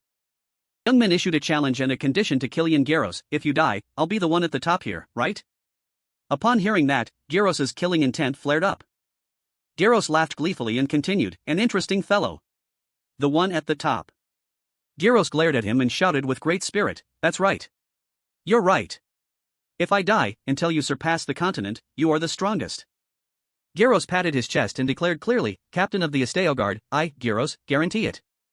Youngmin drew a semicircle on the ground with his foot. "Don't worry, if that's the case, then it's settled." Youngmin took momentum, swung his axe, and rushed straight at Gyros. "Take this, you bastard." In the middle of the arena, Youngmin stood facing Gyros in a suffocatingly tense atmosphere. Youngmin didn't usually fight meaningless battles. Because he understood clearly that bravery and foolishness were two very different things. Suddenly, a deep shadow appeared in Youngmin's pupils. What was that? Right on the arena floor, the image of Odin appeared between them with a puzzled expression. Even Odin couldn't fully understand or accurately define Youngmin's bizarre ability, the one that had made Roken go this crazy. Starting the battle, Youngmin switched to gear that increased critical damage. A source of red energy enveloped his entire body. The next second, Youngmin stepped out in a thick aura of death, his fierce gaze overwhelming his opponent. Gyros bared his fangs in a mocking smile, his golden pupils flashing. When facing an enemy with such powerful damage, half-hearted defense was meaningless. Youngmin didn't reply, he ignored Gyros's words and activated his Lion King helmet gear, his face full of determination. "Now, let's end this in one go." Both of them took a step forward. The atmosphere in the live chat room was about to explode upon realizing who Youngmin was facing. One account spoke up in panic, "Wait, that's Gyros." Another commented, "What's this, why is Roken fighting Gyros? It's a level 200 Gyros, is this a new way to commit suicide?" Seriously, even if it's Roken, the opponent is the captain of the Esteo Guard. Looking at Youngmin's ready state, one account speculated, is Roken so good that he's gone crazy? The Gyros side looked disdainful, "Teach him a lesson while you're at it." Suddenly, a blinding beam of light shone down from above like a halo of destiny. The light hit Youngmin's lion mask, making it flash with a cold metallic gleam. Both charged into close-quarters combat. Battle energy enveloping their bodies, forming two halos of contrasting colors. Lightning-fast attacks were unleashed. Youngmin shouted, his smile behind the mask becoming frantic, a complete release of primal instinct, berserk. From Youngmin's body, streams of red electrical energy erupted violently. He rushed straight toward Gyros like a fire arrow. Before long, the two were close again, face to face. A heaven-shaking explosion rocked the entire arena. The chat room was in an uproar again with a flurry of enthusiastic comments. "This is crazy, is it for real? No way, what is this? Seriously, is he playing a different game by himself? This is truly crazy, he's going to massacre the village. Am I watching this right? Everyone, may I ask what level Roken is?" Gyros's mace was stopped in midair by Youngmin's axe blow, with the sound of clashing metal echoing throughout the arena. That situation excited Gyros. He bared his teeth in a snarl, "That red color is nice, brat." Youngmin clenched his jaw, his eyes flashing with fiery red killing intent. His voice was ice cold, "Is that so? Let me make you red too." After saying that, he put all his strength into pushing the axe in his hand. This blow of his created a push force that sent the mace in Gyros' hand flying away. Just as he was trying to rush toward the mace, Young Min was already right on top of him with terrifying strength. The subsequent attacks he unleashed were lightning fast, leaving Gyros no way to react in time. The mysterious energy taking over Young Min became increasingly intense. A heaven-shaking explosion occurred. Dust and smoke flew everywhere, obscuring vision. Gyros took the opportunity to swoop down from above with a surprise punch attack. But unexpectedly, Young Min managed to block that attack in time. The counterforce caused him to be knocked back several meters again. Young Min's power was surging like a volcano. Not letting his opponent regain balance, he launched 2 ropes toward Gyros. Those ropes wrapped tightly around the opponent like a white snake. Gyros' punch suddenly went off course. At that very moment, Young Min unleashed a punch aimed straight at Gyros' face, making him spit out blood from his nose, his body flying backward. Young Min spun around and unleashed a kick with terrifying speed. Kick formed a whirlwind, rushing straight toward the opponent. As the smoke gradually cleared, Gyros struggled to sit up amidst the rubble. But just as he hadn't yet recovered, a stream of red light flashed before his eyes. From above, Young Min swooped down toward Gyros with his sharp axe, roaring with fury, "Die!" He shouted loudly, his eyes determined and unyielding, "Strike!" Instantly, a thunderous explosion enveloped the space, shattering the entire arena into pieces. Thick smoke flew everywhere, obscuring all vision. From within the smoke, a dark figure sprang up. Gyros was still alive. He jumped onto a nearby rock formation. A large chunk of flesh was missing from his right chest due to the critical slash from Young Min. Gyros' golden pupils flashed with a contemplative look, as if calculating something profound. On this side, Young Min slowly approached his opponent. He sighed in excitement, feeling the power surging within his body. Sure enough, it seemed a bit overwhelming, but it was worth a try. He recalled the benefits he had received earlier. They had opened the door to primal powers for him, thanks to the tyrant title he had received not long ago. Suddenly, unison shouts from behind caught Young Min's attention, "Captain!" Nearly a dozen soldiers from the Esteo Guard rushed over, holding swords and spears. "We've arrived, Gyros." "Captain!" They hurriedly supported Gyros, their tone full of worry. "Are you okay, Captain?" "It's because you were in such a rush. Why did you leave us behind and go ahead?" Looking at the scene before him, Young Min clicked his tongue. So-called guard captain, did the Esteo Guard come along too? He couldn't help but feel weary thinking about the numerical disparity between himself and the enemy. So he was just excited about revenge and ran ahead alone. One Gyros was already too much, now there's the rest of them too? An enthusiastic guard arranged, "You should treat your wounds first, leave the rest to us." But Gyros suddenly interrupted with a deep, hoarse voice, "Hey!" He slapped his forehead, his mouth emitting a few growls. Afterward, Gyros stood up abruptly with a crazed look in his eyes and rays of killing intent radiating from his body. "Don't interfere in this battle." Young Min's pupils constricted, his face showing a flash of astonishment. Gyros stood towering over the rubble, his entire body radiating a fierce aura. You must have heard of Mankin, right? The captain of the Crossroads Guard." In the blink of an eye, Gyros' 2 fangs slowly grew longer. "It's strange that I sensed it from him not long ago. Mankin is one of the few strong warriors I acknowledge." Immediately after, Young Min heard a system notification in his ear. "Guard Captain Gyros has acknowledged you." This situation made him exclaim in confusion. "What?" Glowing parts of flesh were revealed on Gyros' body as if he were shedding his skin. "Gyros' acknowledgement means he will use his true form to face you with all his power." A stream of dazzling golden energy radiated throughout the space like a second sun rising in the middle of the arena. Gyros roared like an awakened beast. From within that intensely burning light, a large foot stepped out with a slow, majestic gait. A heroic voice echoed, "Captain of the Esteo Guard." Young Min's heart skipped a beat. His facial expression froze when that person's name rang in his ears, Killian Gyros. So Gyros had evolved. A mysterious purple skin color covered his already powerful, toned body. The aura surrounding him was also far more oppressive. Gyros pointed at Young Min with a burning gaze. "Oh human, tell me your name." "Warrior level 210, Gyros." Gyros' question and extraordinary ability to revive made Young Min fall silent. He clenched his teeth. Then, a smirk appeared on Young Min's face. He shouted his name without flinching, "Roken, Berserker Roken." Gyros clicked his tongue in admiration. "Roken, an interesting name." Saying that, he grabbed his mace and rushed forward. His voice was contemptuous. "I will remember your name, Roken."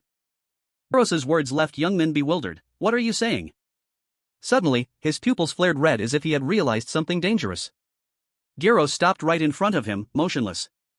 But the very next second, he vanished into thin air as if he had never existed. Youngmin couldn't suppress his astonishment, he disappeared.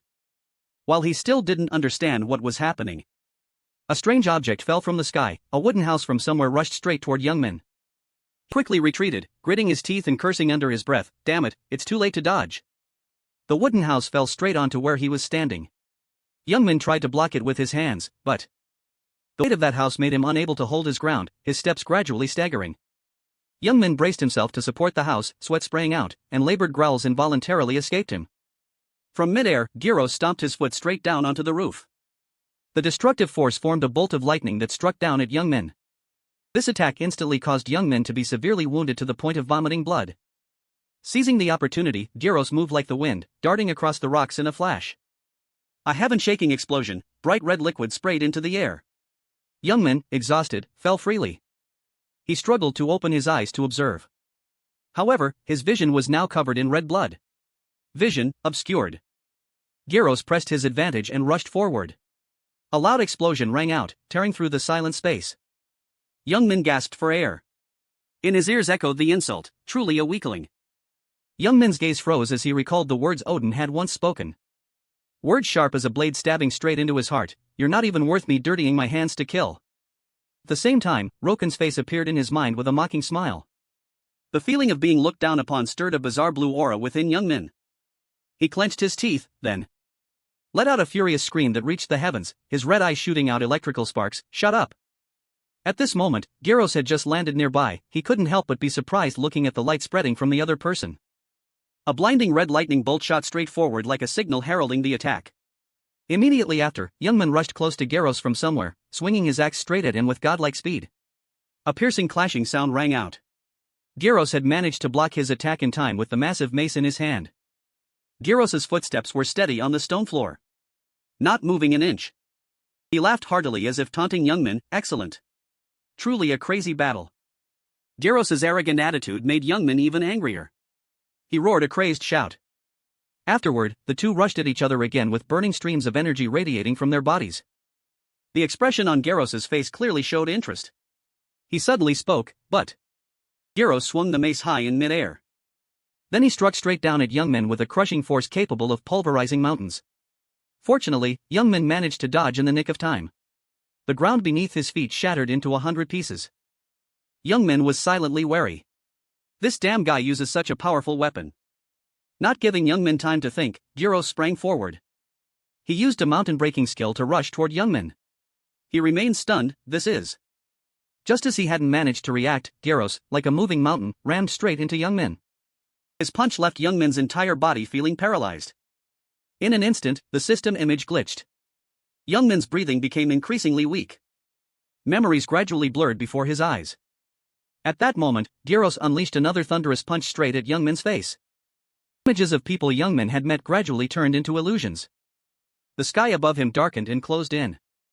In that moment, Youngmin could no longer see anything clearly. Then, a torrential rain poured down on the desolate land. Memories within him became increasingly blurred and faded away. Gyros did not stop. He continuously unleashed many punches, pounding straight into Youngmin. His voice was full of gloating. "This is the difference in strength between you and me, Roken." The moment approaching death, Youngmin saw Roken's body gradually fading. He reached out his hand as if to wake himself from the stupor rushing in like images that were now just shattered fragments.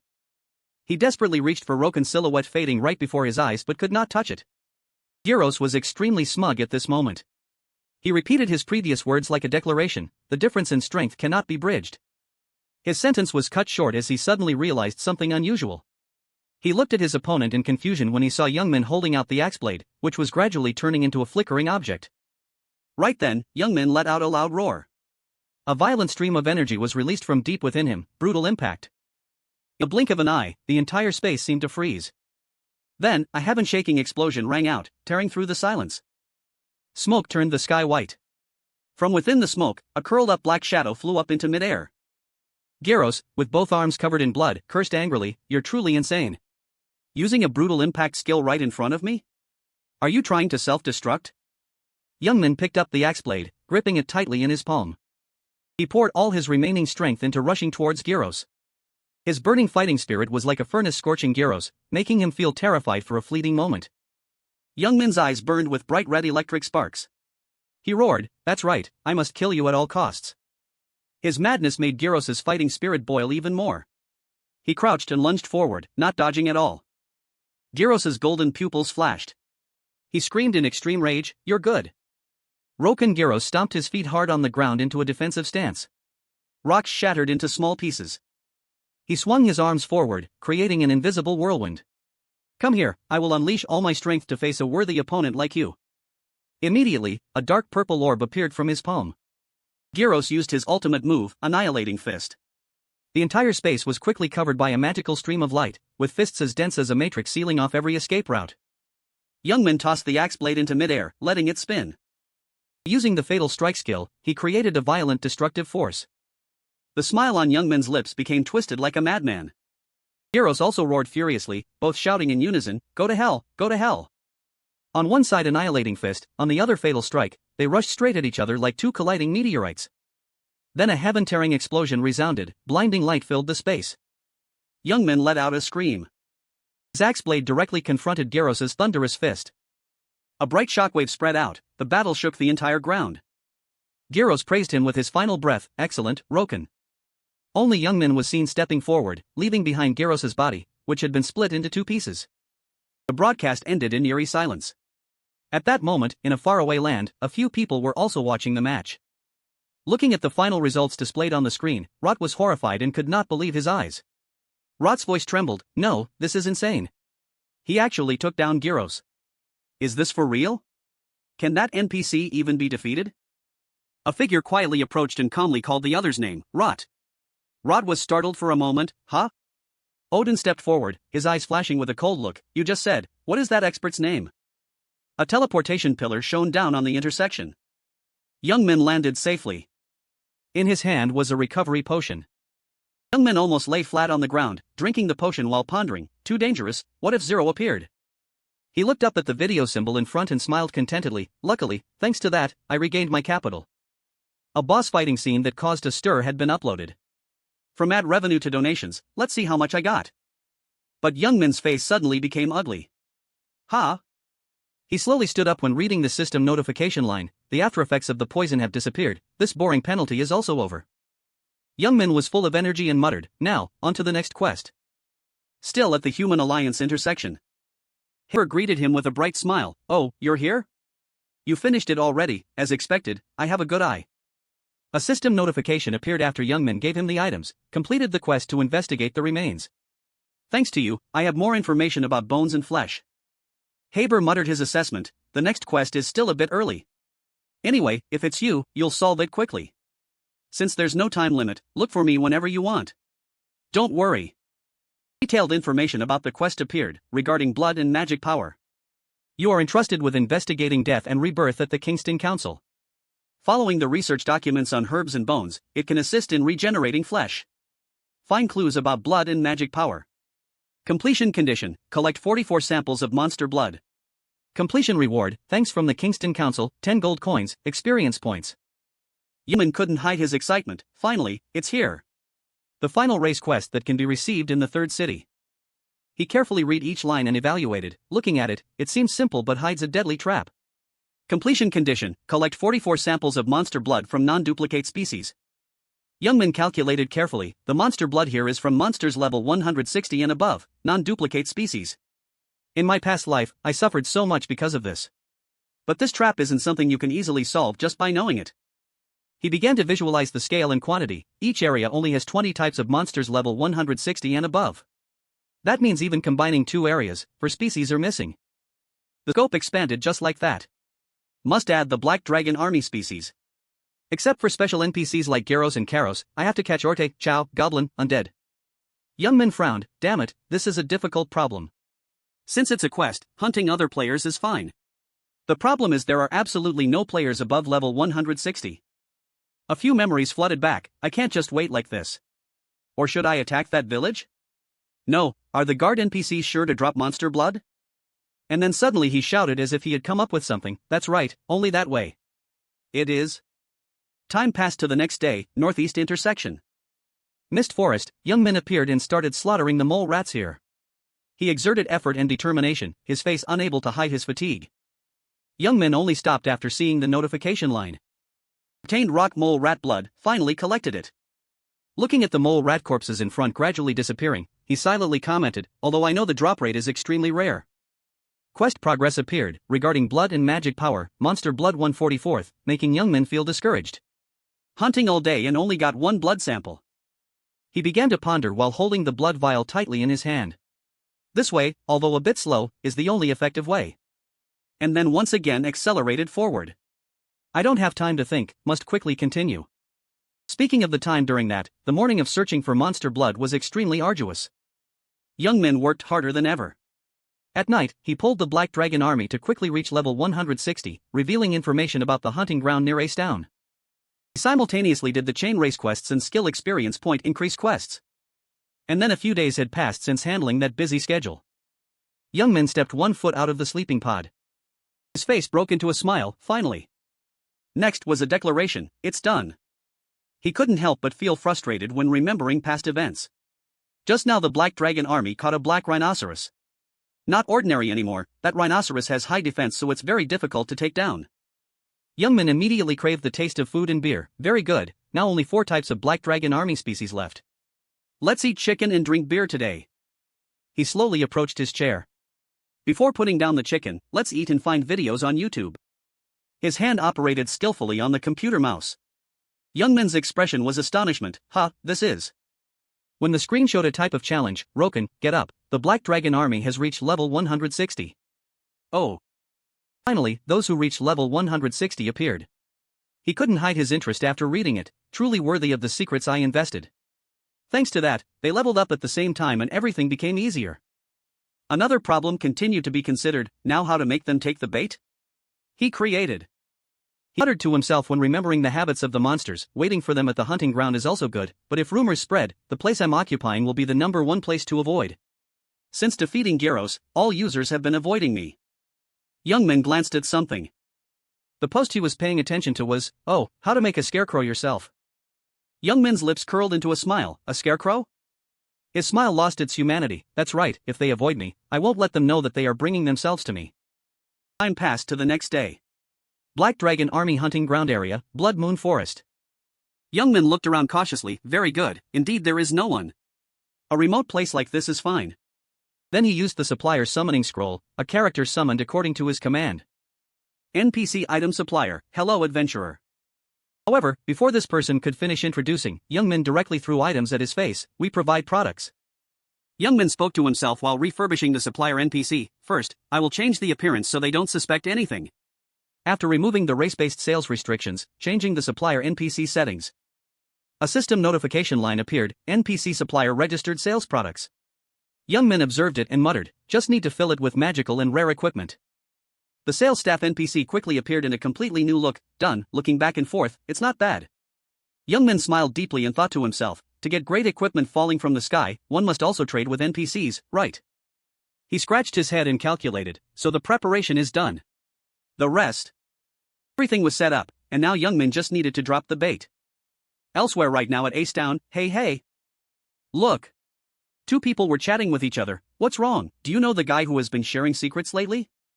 The bearded man exclaimed, of course, thanks to him, our whole group has reached level 160. The glasses wearer continued, he just posted a new article. They looked at the notification screen and started calculating, seems there's a secret shop outside the hunting zone. Oh really? Where is it? The chosen location was in the Blood Moon Forest. The salesman NPC was sent by Young Min to carry out the mission. He himself cautiously hid behind a small tree. Young Min's face wore an evil smile, come here quickly, you stupid prey. A gloomy space opened up in front. 2 adventurers chatted with each other, hey, anyway, the atmosphere here is a bit strange. Let's gather other members. If there's nothing else, what's over there? Let's go over there and confirm first. The glasses wearer at this moment seemed to realize something. He hurriedly pulled his friend along while saying, hey, hide, hurry up. The person next to him didn't understand what was happening and could only follow, what's wrong? Why? The guy with glasses continued to explain, look ahead. Yeah. Ahead, they were looking towards Young Min with the NPC. Then evaluated, crazy. Isn't that Roken? I'm telling you, what is that monster who killed Gyros doing here? The bearded guy was completely terrified. I don't know that either. He disappeared. They continued to focus their attention on the NPC behind. What is that? Let's try to get closer and see. When getting closer, both realized, what's that? It's an NPC. Is it the special merchant mentioned on the homepage? Getting closer, there's this transaction notification. Just in case, be careful. The glasses wearer at this moment realized something. What is this? He looked at the inventory in front and exclaimed, this pile of black-featured items. That Roken guy, this is the reason he is so strong. Because only he uses this merchant's equipment. However, he couldn't help but think about his own wallet, but it's too expensive. And limited to buying only one item. Just call everyone in the guild to come and buy it all. Young men hiding behind a tree couldn't stop laughing as the plan proceeded too smoothly, easy as pie. Hurry up and call everyone. The guy with glasses quickly led a crowd of others, this way. He signaled to his friend on this side, we're here. Still guarding it well? He quickly replied, yeah, no one's here. Other players also arrived and discovered something similar, it's real. First time I've seen such good items. Truly peak. The glasses wearer tested the new item in his hand while commenting, now we can be as strong as Roken. Unexpectedly, not long after, he was startled by a noise from behind. This person gasped. And the other crowd quickly took over their spot. First, let's gather the gold, how much do you have? Take it all out here. One of them spoke up, how much do you have? And this guy quickly realized something was wrong, damn it, why aren't you answering? His eyes widened in surprise, Witnessing his teammates following behind already sent to the afterlife, what is this? Young men appeared behind them with an explanation, what do you mean what is this?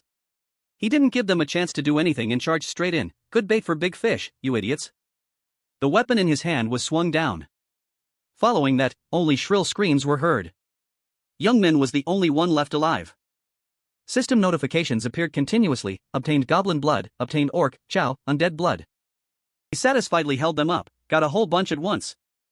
Then looked at his system window and evaluated, anyway, defeating players, the drop rate is still better, Young men continued to handle the NPC in front, you've worked hard, you can go now. Partner NPC dismissed, registered items returned to bag. Left alone, he started muttering, well, got the items. Time to go to the old man. Young men quickly appeared at Crossroads, the Human Alliance Guild. Haber greeted him with a warmer smile than ever, you are truly talented. Thanks to you, my status in the council has risen significantly. Understanding of blood and magic power completed. He directly offered the quest item, well, take this, a thank you letter from the Kingston Council for you. Young men satisfiedly took it, thanks. A system notification rang out, receive thank you letter from Kingston Council. Is this the final reward? His face began to show a lack of humanity, this piece of paper doesn't help increase any stats but there will be a time to use it, so put it away first. Haber called out as young men left, if you go to the center, please give your all once more for the Kingston Council. For the glory of our humanity. Sure, if I have time. He exhaled a long breath after completing the quest chain. Walking, young men pondered. Race quest in the third city is done. Now just need to pass the fourth city and the center to complete. Inside, he listed the problems. The problem is the level limit to get to the center. Just thinking about it is tiring. Next is how to solve each one. To get to the center, must cross the sea. The monsters blocking the way live on the seabed. They are as scary as their name. Calculations done, young man excitedly spoke, alright, being fully prepared is never bad. No need to rush, let's go back to that place first. His footsteps walked leisurely on the green grass. Young man is currently south of the Crossroad ruins. He looked ahead while pondering, many players have come here but now no one bothers to look because there are no special items here. A completely new place is waiting to be discovered, but this place hides a secret that no one knows. He suddenly looked over when hearing the voice of the person next to him, is this the destination? Two new accompanying members were equally excited, I will switch to alert status. Level 180, Guard Soldier, Dwarf Goji. After checking around I will report back. Level 180, Guide Soldier, Dwarf Mizuji. Youngman politely replied to them, alright, then I'll leave it to you two. They are NPCs of the Dragon Legion that I recruited. Entering inside, he thought, players are forced to form a party when attacking ruins.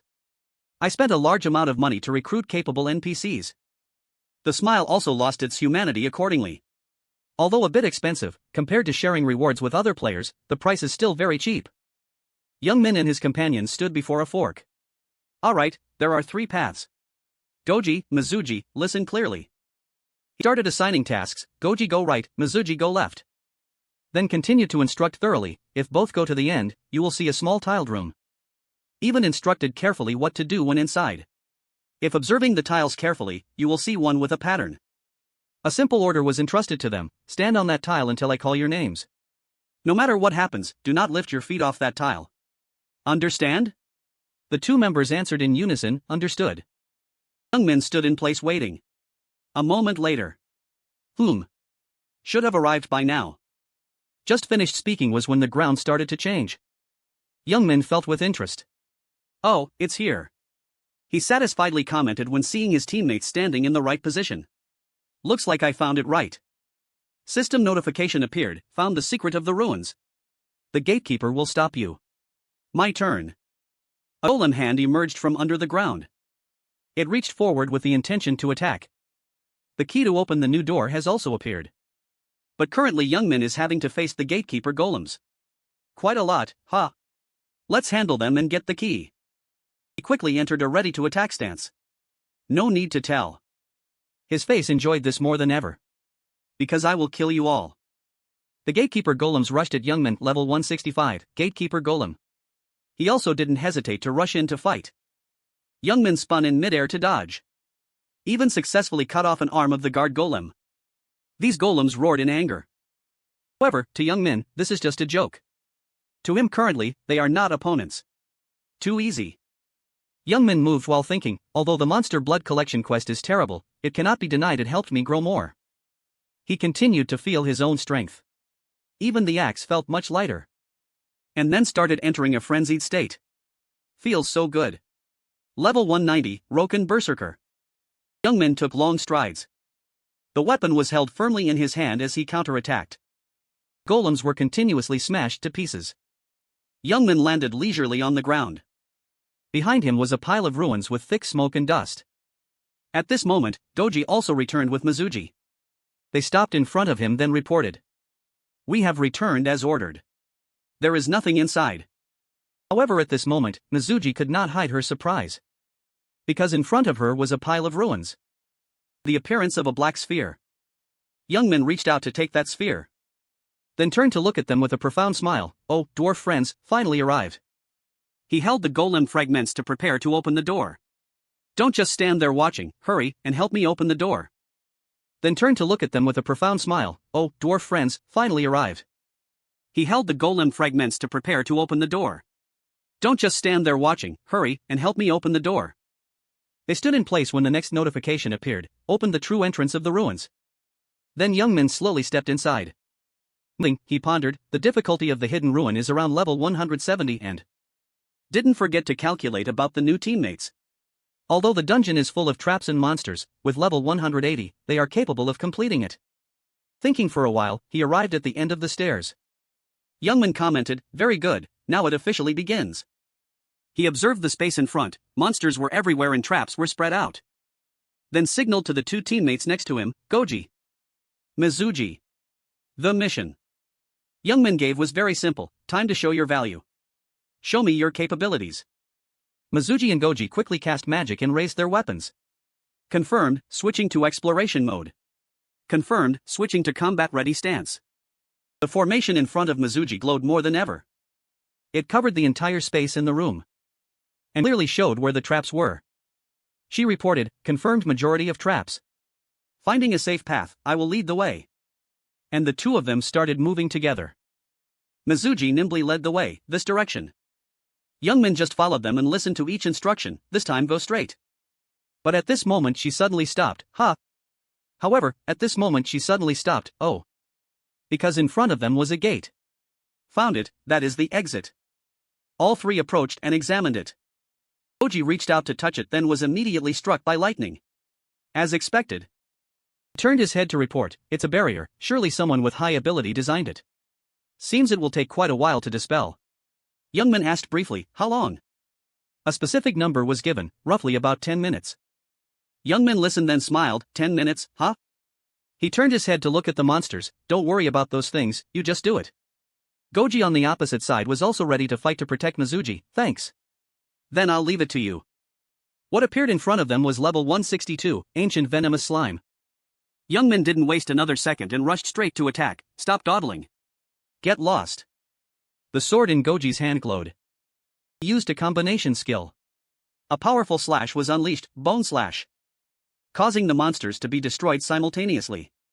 They exploded like Tet fireworks. Only at this moment did Goji breathe a sigh of relief. After a while, Mizuji had conquered the door, opened. System notification appeared, maze mission completed. Deep floor of the ruins has been opened. The space in front left Youngmin's two teammates bewildered. Huh? The space in front of them looked like an arena. Then the voice of a madman rang out, I intended to find you, but didn't expect you to find me yourself. Mutant Mage glared at them. He roared. I will let you know the fear when facing my power. Level 175, Mutant Mage, obsessed with dark magic power. Dark. Youngmin looked ahead while silently evaluating, that guy is the boss of this dungeon. He observed Mutant Mage then pondered, Mutant Monster ranked second after Tiller. Mutant Mage with mutant power. The opponent spoke up, to get this far you must be very strong. Staff in his hand started to glow. It emitted eerie auras and Mutant Mage loudly declared, but this will be your grave. Dark clouds suddenly swirled across the arena, even. Lightning struck down. Mutant Mage laughed while ordering, come out, my loyal servants, kill them all. The figures of monsters started to appear. The door opened to reveal dozens of eyes. Like Tiller who has giantization ability, each mutant monster has its own ability. The truth is Mutant Mage's ability is mental domination. That is the ability to dominate and control other monsters as subordinates. Level 150, Controlled Mutant Shark. Youngmin saw the mutant sharks and signaled to his teammates, Goji, Mizuji, take positions. Remaining two members answered in unison, understood. System notification rang out when the mutant sharks rushed in, first wave of monsters started. One growled threateningly, but was quickly defeated by Youngmin. Where to?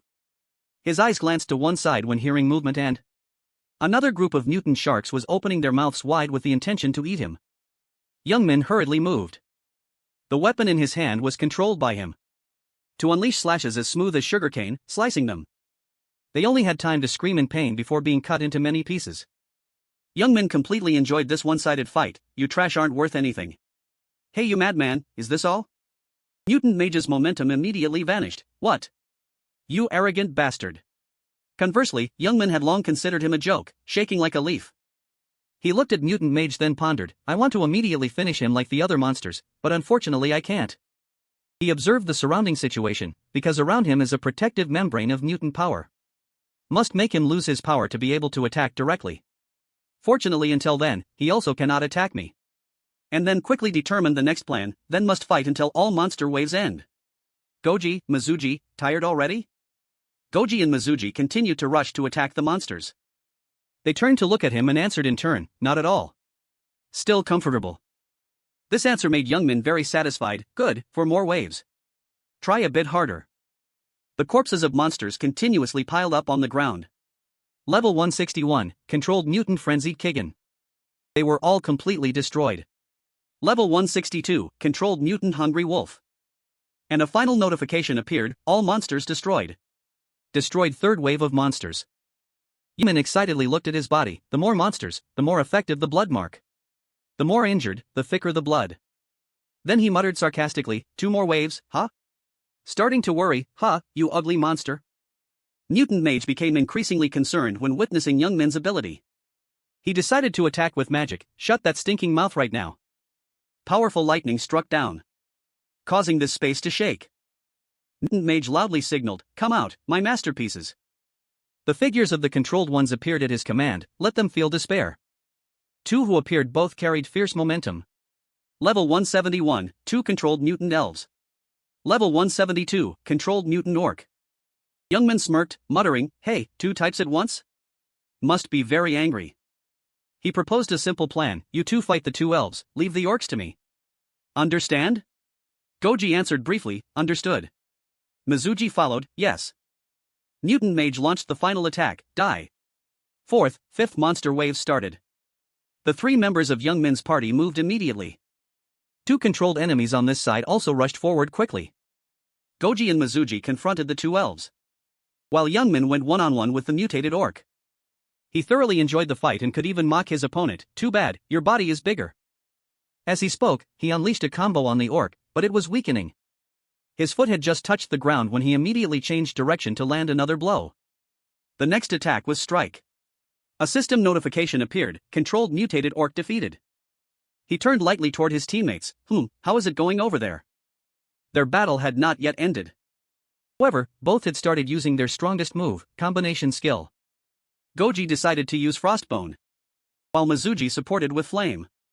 Two opposing forces of power struck the two mutated elves simultaneously, and only shrill screams were heard afterward. When the two energy sources collided to form an explosion, a system notification appeared, controlled mutated elves defeated. All monster waves defeated. The monstrous mage's shield also dissipated. The mutated power barrier had vanished. Youngmin did not waste a single second and immediately rushed forward. He aimed at the enemy and shouted loudly, "I've only been waiting for this moment." The weapon in his hand was swung hard. "Die, you lunatic!" However, the monstrous mage still hadn't given up. He began to mutter an incantation, Light of Destruction. His face flashed with surprise. "Damn it! I forgot." When he guessed the move the mage was preparing to use, the deadly move right after the monster waves ended. A white mass covered the entire space after that explosion. The monstrous mage decided to pour all his strength into the final attack. He almost roared, "Him!" He witnessed Goji using his strength to withstand the power of the explosion. He himself was using a combination skill at that moment, Taishan Barrier. Meanwhile, Youngmin was completely surprised by this action. "How can you?" He turned his head to look at him and explained, "My stamina and mana are limited, I can't take any more." Goji moved almost immediately. He jumped higher than the monstrous mage's attack range. Then he slashed a fiery sword stroke at his back, Heat Extraction Slash. The monstrous mage was forced to let go of the staff in his hand. The space fell into silence. Only Goji's heavy breathing could be heard. However, the monstrous mage had not yet been defeated. "Yeah, you annoying brat." He easily knocked away the kid who had run out of both mana and strength. "Get lost." His hand quickly caught the staff. The monstrous mage took the opportunity to attack. "Die. Destruction move." Goji's whole body appeared to change. Monstrous mage's move struck down, and he himself was completely astonished. "You can withstand my attack?" A system notification rang out. Goji and Mizuji are returning to the mercenary guild. When mercenaries return, they will not return to the battlefield. Youngmin remarked grimly, "Goji, Mizuji, you've worked hard." He raised his weapon high and prepared for the final battle with the monstrous mage. "Thanks to you, I will clear this round, leave the rest to me." Goji gradually faded away. Returning to the guild, Mizuji smiled and added, "Order to return received, do your best Roken." The teleportation light took those two back. Goji and Mizuji returned to the mercenary guild. This scene made the monstrous mage so satisfied that he burst into laughter. "You fools, now there's only you left." The staff in his hand transformed once more into a weapon with a heavy head. "I will smash you to pieces like a cockroach." He struck down powerfully at Youngmin. However, immediately afterward, he stopped because he had been blocked by him. What? This feeling. In front of the monstrous mage right now was not just a human, but a wall. How could his aura be so oppressive? Youngmin only spoke up now. "Hey old man." He smiled and began to explain, "I want what you're holding, that's why I'm causing trouble for you." He mocked, "You believe I would cooperate with you?" The monstrous mage roared in humiliation, "Ridiculous, my body was chosen by the fallen power, you are the one who will suffer."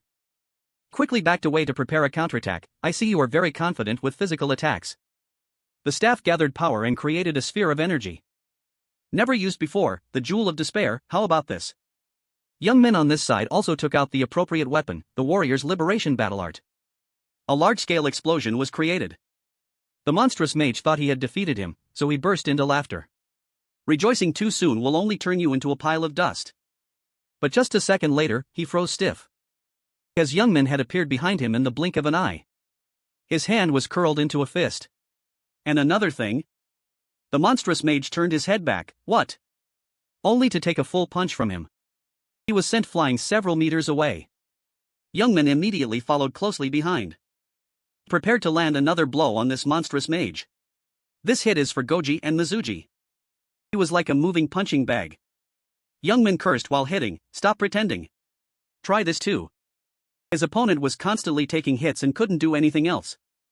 The monstrous mage's face was gradually beaten until it was swollen. Thought in disbelief, impossible. I'm actually being beaten.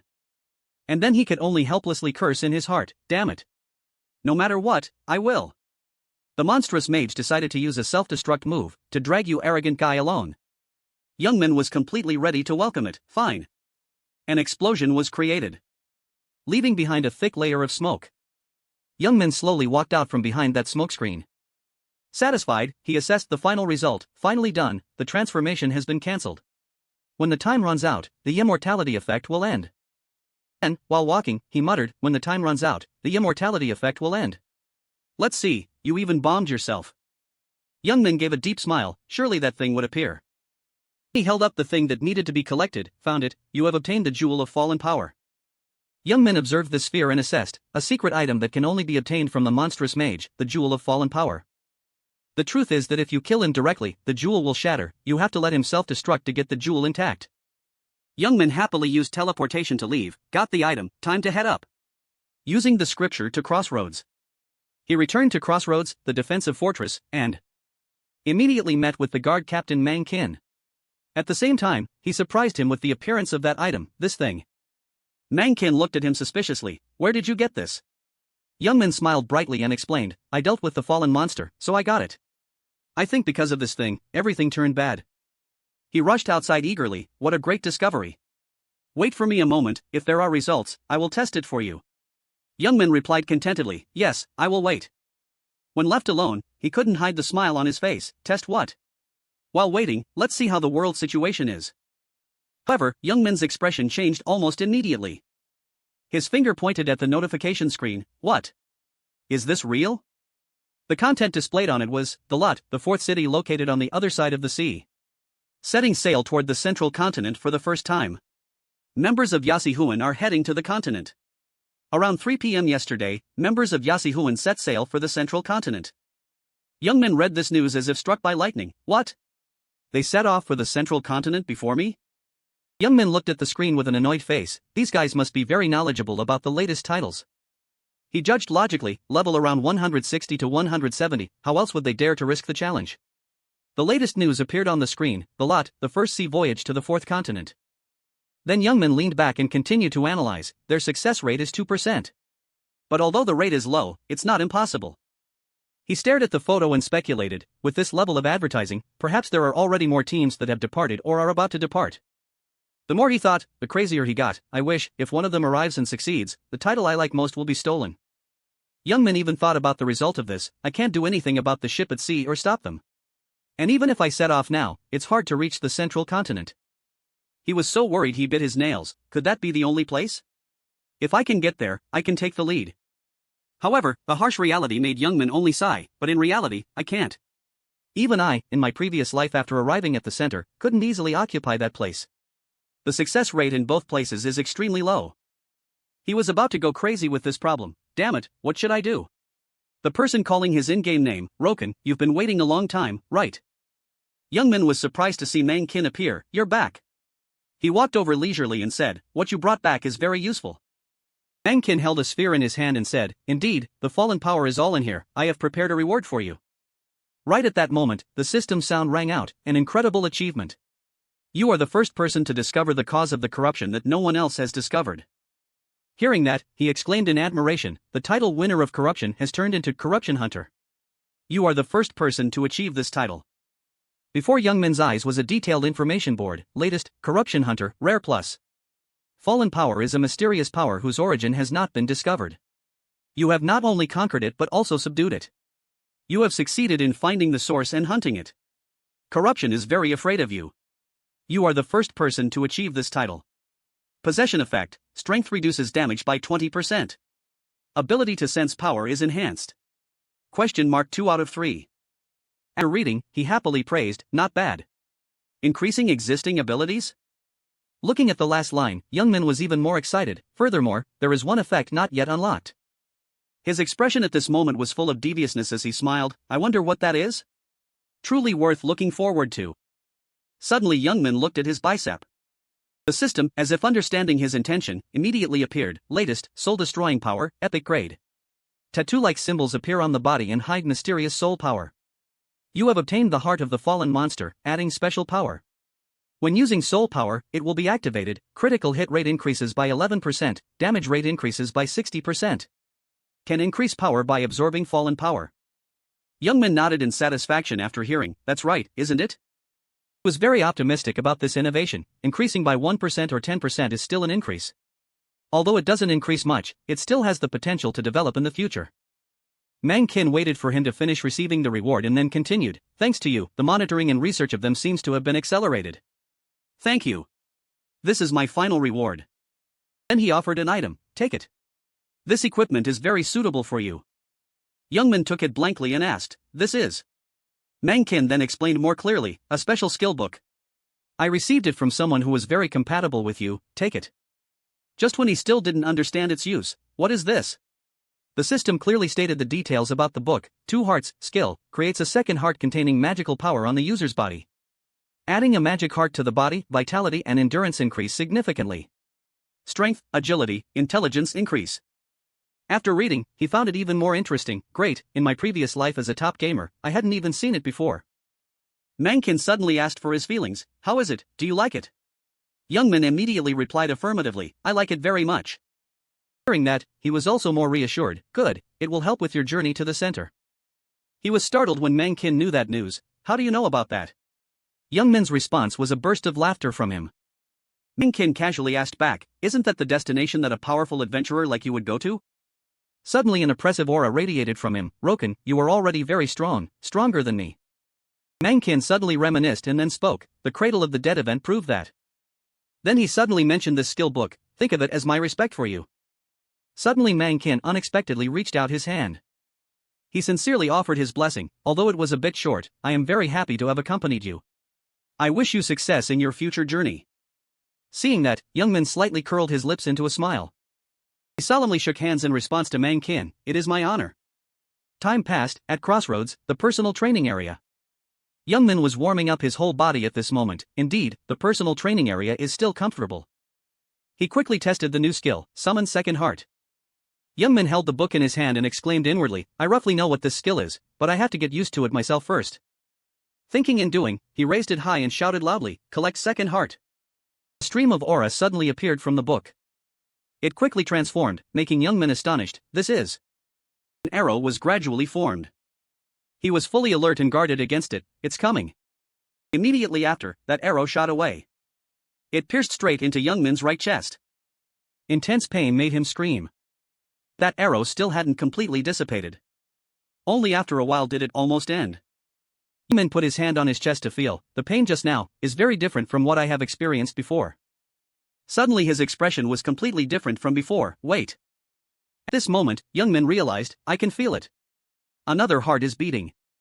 Suddenly the system screen popped up. It announced. His current status, 2 hearts.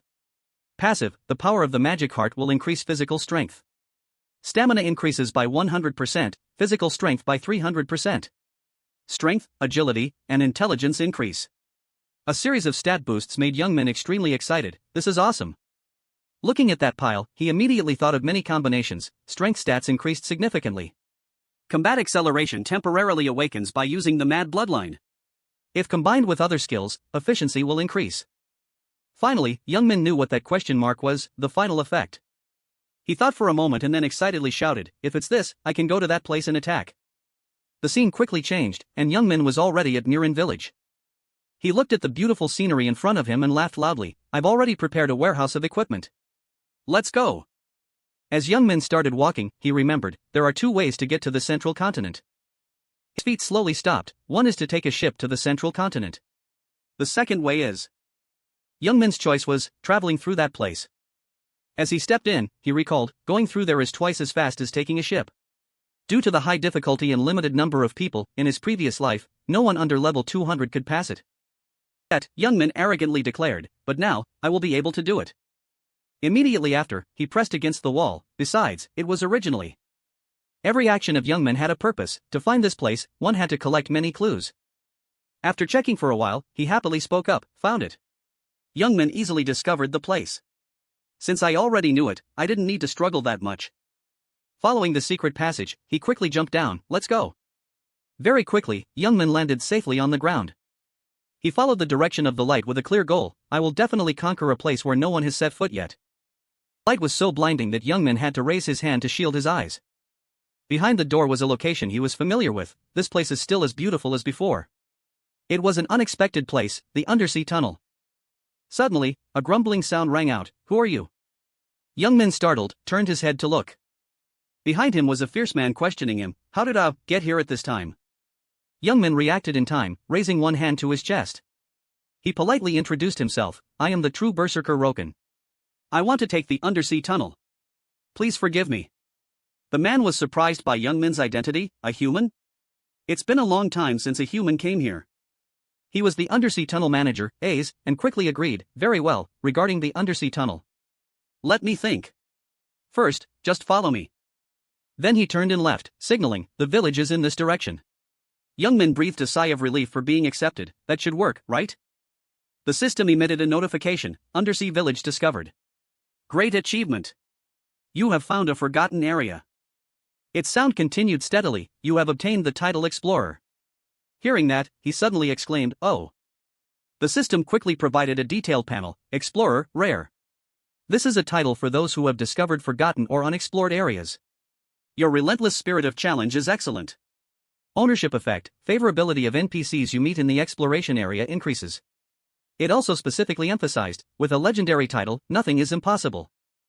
Youngmin felt very satisfied. Thanks to this title, he gained the favor of the villagers, and the first mission was passed.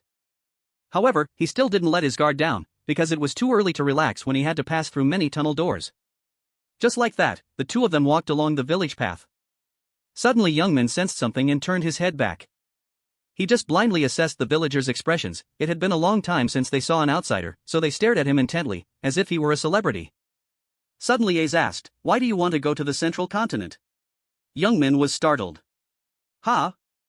Worriedly thought to himself, the second mission is already here. However, Youngmin still calmly replied, I am a member of the exploration team. He made up a story. We saw a major anomaly in the world, so we are going to the central continent to investigate and relay the information. He heard that and exclaimed, oh, a member of the exploration team? To add authenticity, Youngmin raised his hand. This is the proof. In reality, he was calculating. Exploration team is a keyword that is extremely effective with the undersea people. Youngmin silently recalled the past. Since ancient times, the undersea people have always been responsible for managing the tunnel. Magic and maritime technology have developed further. The number of people seeking the undersea tunnel has become increasingly scarce. Until no one on the surface remembers the undersea people anymore. Thinking that, he suddenly spoke sympathetically, you have all worked hard over the past time. Youngmin suddenly bowed 90 degrees, as a member of the exploration team, I admit I haven't paid attention to everyone. I would like to offer a formal apology. He raised his voice to everyone, I hope you know that we never forget your noble sacrifices. Youngmin's words moved the villagers. How could one understand the pain you have endured during that long period of time? In his heart, he was actually smug. It worked. Youngmin continued to pretend to be guilty. Compared to your hardships, I am still lacking a lot. Immediately after, he ended the act. Well, the speech has moved your hearts. Now it's time to give the bribe. Thinking that, Youngmin opened his inventory. Open inventory. Ace was astonished by his action. What? Because before their eyes was the pile of items Youngmin took out. You haven't been resupplied for a long time, so you're having a hard time, right? All of this is yours. A villager with tears streaming down looked at the items. Huh, gold bars? This can save Arona. Another one also teared up. This is a fast-acting antidote. If only we had it a little sooner. Ace timely spoke up to tell the others, stop saying unnecessary words. It won't be too late to check the supplies later. He suddenly changed the subject to Youngmin. You said you were Roken, right? He subconsciously replied, yes. Ace was very appreciative but not biased. I understand your sincerity and that of the exploration team. I will make good use of the items you brought. But don't forget the qualification test. Hearing that, Youngmin felt annoyed inside. Damn it. Still not passed? However, he still gritted his teeth and smiled, of course. Seeing that Youngmin didn't object, he signaled, then let's begin the qualification test. Go up to the podium. Both of them, along with Ace, were watched by all the villagers. Following the ritual, he knelt on one knee. Immediately after, he raised his voice to announce, I am the undersea tunnel manager, Ace, and I will announce the results of Berserker Roken's qualification test. Ace seriously read every word. First, prove your value, prove that you can cross the central continent. His voice rang out steadily. Passed. Your status as a member of the exploration team has helped you prove that. Youngmin could only reply, yes. In reality, he was smug inside. It's going well. Very quickly, Ace moved on to the next part. Second, prove your honor. Prove that you are not a bad person. Passed. He slowly added the reason, this is an unnecessary test for those who have accumulated a reputation. As a person of the protection team who sacrifices for others, there is no need to consider further. But Youngmin felt a bit embarrassed. This is a bit ticklish. The next part was what he had shown. Third, prove respect. You have shown sincerity in contributing to maintaining, strengthening, and commemorating the souls of those who sacrificed to build the undersea tunnel. Ace clearly uttered 2 words, passed. That made Youngmin extremely excited. Good. He suddenly stopped and voiced his thanks. The goods you sent will be very helpful. On behalf of everyone, I thank you. Meanwhile, he still pretended to smile modestly. It's nothing. However, in Youngmin's mind, there was a bad premonition. Because behind that, there was still one more part of the test, and the most important part was the 4th one. Just as he thought, Ace suddenly raised his voice. Finally, the 4th part. He aggressively tore the paper and said in a serious voice, qualification for protection. This is a test to confirm if you are qualified to protect the undersea tunnel. Now go down to the seabed and hunt the fishmen. Responding to Ace was his clear answer, yes. Youngmin was also very expectant at this moment. Here it is. He instinctively summarized a few points about that creature, fishmen. Unlike mermaids, this creature specializes in melee attacks. Its characteristic is fast speed in water compared to slow humans. Meanwhile, Youngmin was also moving underwater. There is also a way to lure and destroy them on land. If you leave the test area, the exam will restart. He confidently entered the deep sea. There's no other way, I have to charge in. Additionally, Youngmin equipped another item, Murloc gills, allowing you to breathe underwater. He had calculated this beforehand. Not having underwater skills makes it difficult, but with this equipment, it's different. Suddenly Youngmin pulled out a seashell. Let's begin. That object functions as a fishman whistle, a whistle to call fishmen. This is a communication tool between fishmen but was taken by the undersea people. Seeing that, he took a breath and blew into it.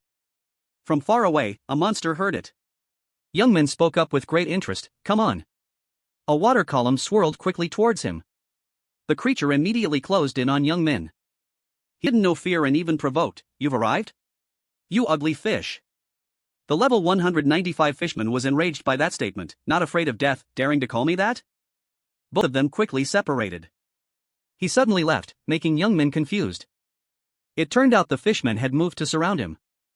Youngmin looked at that attitude and became quite annoyed. Are you confident in your speed underwater? If so, then. Suddenly a whirlpool appeared. Before his eyes, the fishman was rushing straight at him. Youngmin seized this precious opportunity. It's time. He agilely activated his skill, Battle Roar. Sound waves continuously attacked, making him miserable. Damn it, my body. Taking the opportunity, Youngmin attacked with his axe, die. In an instant, the corner of the fishman's eye suddenly lit up. He dodged in time, making him extremely surprised. You dodged it? That fishman disdainfully laughed at Youngmin, you stupid human. Don't you know yet? A water net appeared along with his words, in this cold deep sea. A sharp trident suddenly lunged up. The fishman appeared and disappeared, using it to attack him. No one can defeat me. That trident pierced through Youngmin's body, staining the seawater. Very quickly, the trident was pulled out of Youngmin's body. The vicious fishman stared at his condition. Great look, you insolent human. He gave a smirk and declared, come on, let's end this. The fishman casually assessed Youngmin's life. Although it pierced straight through your heart, it seems you still have a bit of breath left. Without further ado, he rushed straight in to deliver the finishing blow, end it. Suddenly at this moment, his second heart beat strongly. Youngmin had timely countered his attack. His reaction speed astonished the fishman. What? I thought you were dead. An arm quickly grabbed his neck. Youngmin pushed the fishman back, unexpectedly. And just like that, he was punched many times. He spoke wildly, finally caught you, you little rat. Youngmin's unusual state made the fishman confused. Impossible, I clearly pierced straight through your heart. Hearing that, he laughed scornfully, you should have confirmed how many hearts I have. Poor fishman, he didn't know Youngmin had the 2 hearts passive skill. If a heart is destroyed once, he won't die. He quickly summoned another weapon, throwing axe. Immediately after, Youngmin intended to use it. Before acting, he said goodbye, farewell, you ugly fish. He hurriedly pleaded for mercy, but it was too late. Wait. In the moment that followed, water splashed everywhere. A while later, water was still dripping on Young Min's feet. He quickly drank a stamina potion. Thinking back on the battle, Young Min sighed. In the end, to defeat him, one heart was destroyed. Although losing the revival effect is a pity, if I go to the central continent, it can be healed. In his memory, that is a place where if you donate enough to the temple in the central continent, any wound, like a severed arm or destroyed internal organs, can be healed. While Young Min was feeling heartbroken, there was applause, although it was a bit expensive. Hearing that sound, he turned around in confusion. Oh. Young Min was very happy to see the manager again, while Ace continued to applaud in praise. You have proven your strength to protect the tunnel. Now you can use the undersea tunnel to get to the central continent. The system also confirmed it. Qualification to use the undersea tunnel achieved. From now on, you can pay a fee to use the undersea tunnel whenever you want. Everything was finished, making Young Min very happy. Great. The job was resolved smoothly. Suddenly his attitude changed completely. However, there is one problem. Those words made him suspicious. Huh? Not done yet? Ace quickly got to the point. Recently, the undersea tunnel hasn't been cleaned properly, so it seems it's clogged. It would be good if you could clean it up. The system issued a new quest, clean the undersea tunnel. It hasn't been cleaned for a long time, so the entrance is blocked. Clean it up and secure the path. Success condition, clean up. Reward, express train tour. Looking at the reward, Young Min had a bad feeling. Express train? There's something creepy about that. However, he still accepted the request. First of all, thank you, I will do it. Ace heard that and happily shook his hand. Good luck, Roken. Once again, Young Min's feet stepped onto a new location. He shouldered his axe, full of spirit. Seriously, is this what cleaning up means? Before Young Min was a series of massive sea creatures. It seemed monsters had crawled in and blocked the tunnel. It looked like a seafood market. To him right now, they were quite harmless. Although these monsters looked intimidating underwater, they were barely breathing now. Their combat power was extremely low. That meant Young Min quickly leaped from his spot. He quickly performed harvesting maneuvers. They were living experience point blocks for him to exploit. Leap attack. A big-sized fish passed away. Young Min, as if energized, harvested enthusiastically. Come on, whose turn is next? Roken's omakase sashimi shop is now open. Another starfish was split in two. Then came a super meaty, super firm crab. Just like that, Young Min showed off his top-tier seafood preparation skills. After a while of struggling, he stopped. Young Min was very satisfied with his results. The assorted sashimi platter is done. At the same time, the system sound rang out. Undersea tunnel cleanup complete. Unlocked undersea tunnel express tour. You have leveled up. A devious smile flashed across his face. Now all that remains is to win the title for entering the central continent first. Easy as pie. However, a moment later, intense screaming echoed everywhere. That panicked voice was Young Min's. Damn it. He was now experiencing the ocean version of a roller coaster. Moving with this thing made Young Min think of someone. Hearing about the special express train was already shocking. No mistake about it. It was the work of those damn dwarves. It was just his own misfortune to have to ride this. Very quickly, Young Min's destination was in the air. Immediately after, he landed on the ground on his head. Young Min tried to use his strength to escape from there. And all efforts were rewarded. Alive. Suddenly, he opened his eyes wide in surprise. Ha! Before Young Min was a vast fortress, finally here. Finally, I've arrived. The system appeared, announcing the location name, Central Continent. Hearing that, he could only exclaim, oh. Young Min looked at the screen appearing before him and could only utter, unbelievable achievement. He slowly read those lines. This is. Especially one line struck Young Min's eyes. Reputation with allied and neutral NPCs in the central continent increased by 1 rank. He was very satisfied with this reward. Excellent. Truly a crazy effect, especially with this reputation rank up. I can start the very friendly phase with everyone right from the beginning. Suddenly, Young Min noticed something else. It turned out the system was continuously displaying, First Explorer, you are the one who reached the central continent first. Therefore, many rewards have been added for you. 50% increased underwater movement speed, 30% increased underwater monster damage. You have achieved the title Pioneer. Find traces of the gale, found traces of the gale that swept the world long ago. Find the remaining traces and continue to maintain the gale. Advanced training course and first job advancement. Complete, pass through the undersea tunnel earliest. Complete, nothing is impossible. You are the first to defeat the legendary monster that is very difficult to deal with in the deep sea. This is something very difficult to do. Reward effect has been added. Reputation with allied and neutral NPCs in the central continent increased by 1 rank. Reading all this, he felt overwhelmed. Are there that many first achiever titles? Young Min's eyes narrowed, focusing on one thing. Wait, this is. He was extremely puzzled by this notification. What on earth is it? It was a quest with many unopened question marks. Find traces of the gale. Found traces of the gale that swept the world long ago. Find the remaining traces and continue to maintain the gale. Advanced training course and first job advancement. Complete. Pass through the undersea tunnel earliest. Complete. You have gained friendly reputation points. Looking back at it, Young Min suddenly remembered, after the advanced training course, there were no major gains, so he had forgotten all about it. His face now looked a bit thoughtful. Indeed. But immediately after, Young Min put on a blank face. Whatever. He made a decision, very optimistic and carefree. The effort put in will be rewarded accordingly, so whatever.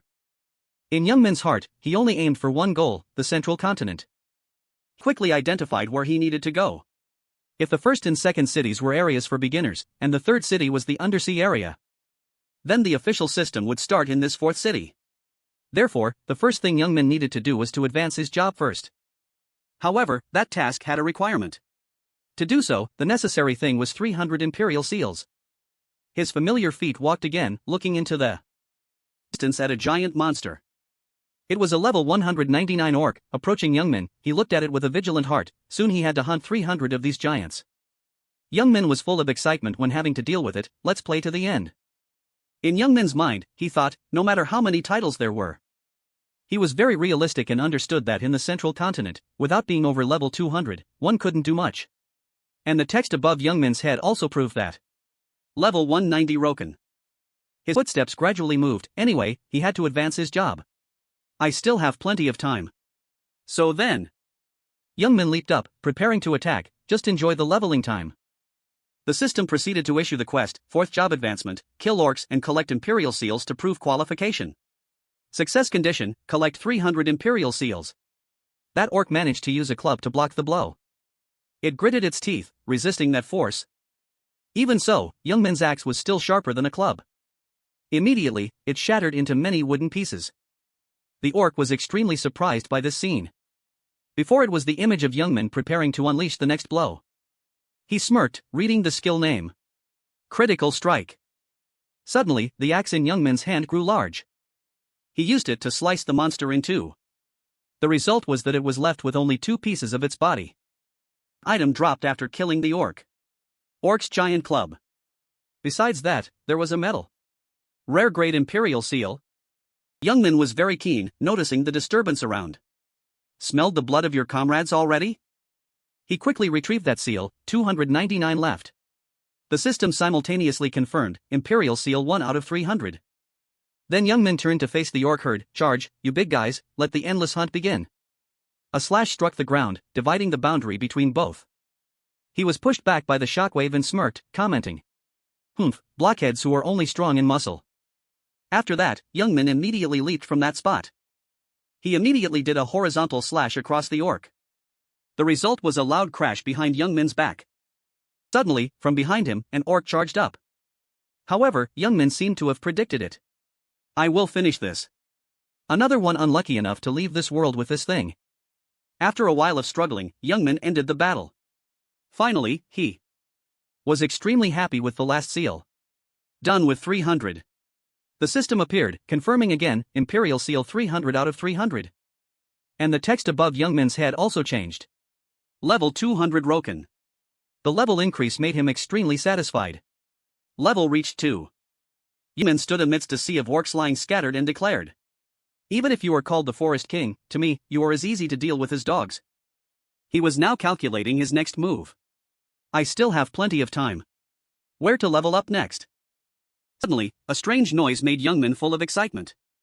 Are there still any big guys left? He was full of energy, getting into a hunting stance. Anyway, I still want to keep hunting. Yet Young Min's expression was completely different from before. He hurriedly went to find a hiding spot. Damn it. Youngmin stealthily observed the one who had just arrived. Right at this moment, that guy appeared. An iron axe was placed heavily on the ground. He quickly verified the identity of that monster. Two-headed orc. His arrogant posture made Youngmin cautious. Although it was just a two-headed big guy. Right at this moment, a figure stepped out from the bushes. That monster. But in return was a slash from it, but only in battle could one know its nature. Youngmin coldly watched that massacre. It was also a brave warrior like me, but a higher level. He gently commented, along with the berserker attribute, it could certainly use berserker skills like me. Youngmin now had his plan. Fighting it now was very dangerous and a waste of time. Retreating was also a way of fighting. He silently resolved to return. After completing the fourth quest, I will fight it. The scene quickly changed. At the Magic Stone Expert Guild. Inside the guild, Youngmin coldly requested. I want to advance my job. Here are 300 Imperial Seals. The job advancement clerk couldn't believe it and asked back. You have collected enough?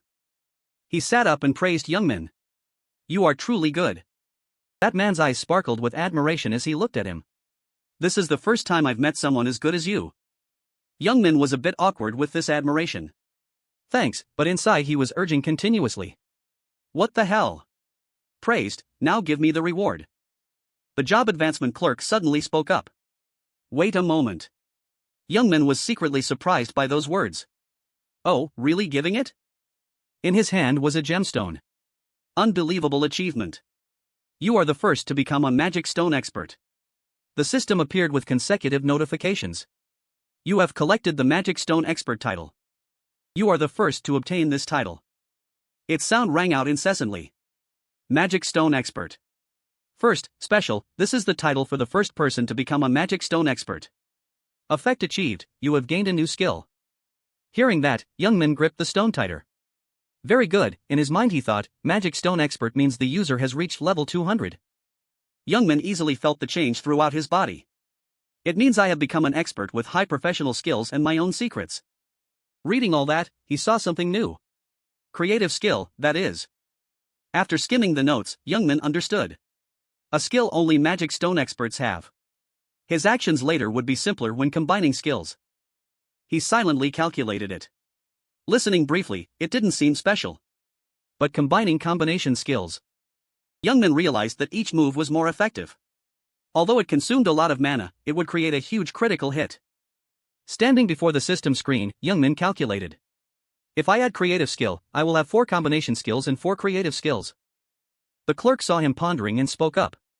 Do you need skill books? Let's see, you can learn how to enhance skills. You will be very strong. Then he searched and said. You probably already understand the basics too well. Those words made Youngmin extremely smug. It's all thanks to my hard-earned experience. After a while, the job advancement clerk took out a stack of books. There are 12 enhancement skills, 60 gold coins. New skills, cardiovascular enhancement, steel muscles, mental boost, wild dance, mana control, weapon destruction, shield destruction. He handed all of them to Youngmin. A total of 7 items is 70 gold coins. He immediately took out a money bag and said. Here is 130 gold coins. Just like that, a series of Youngmin's skills were upgraded. Dash level 4, strike level 4, warcry level 4, discussion judge level 4, leap attack level 3, throwing level 3, fox level 3, god level 2, ASU level 2, wild swing level 2, iron body level 2. The clerk was very happy to catch a big spender. Okay. Youngmin was also very happy to take one out to look at. Let's look carefully. He looked at a pile of introductions and felt overwhelmed. So many. The system described each skill one by one. Wild Dance Level 1. Attack the opponent 10 times in a short time. Within 2 seconds, launch 10 consecutive attacks. Mana Control Level 1. Passive, learn how to use mana, minimize mana consumption. Mana cost for all skills reduced by 30%. Weapon Destruction Level 1. Attack and damage the opponent's weapon. However, your own weapon is also damaged.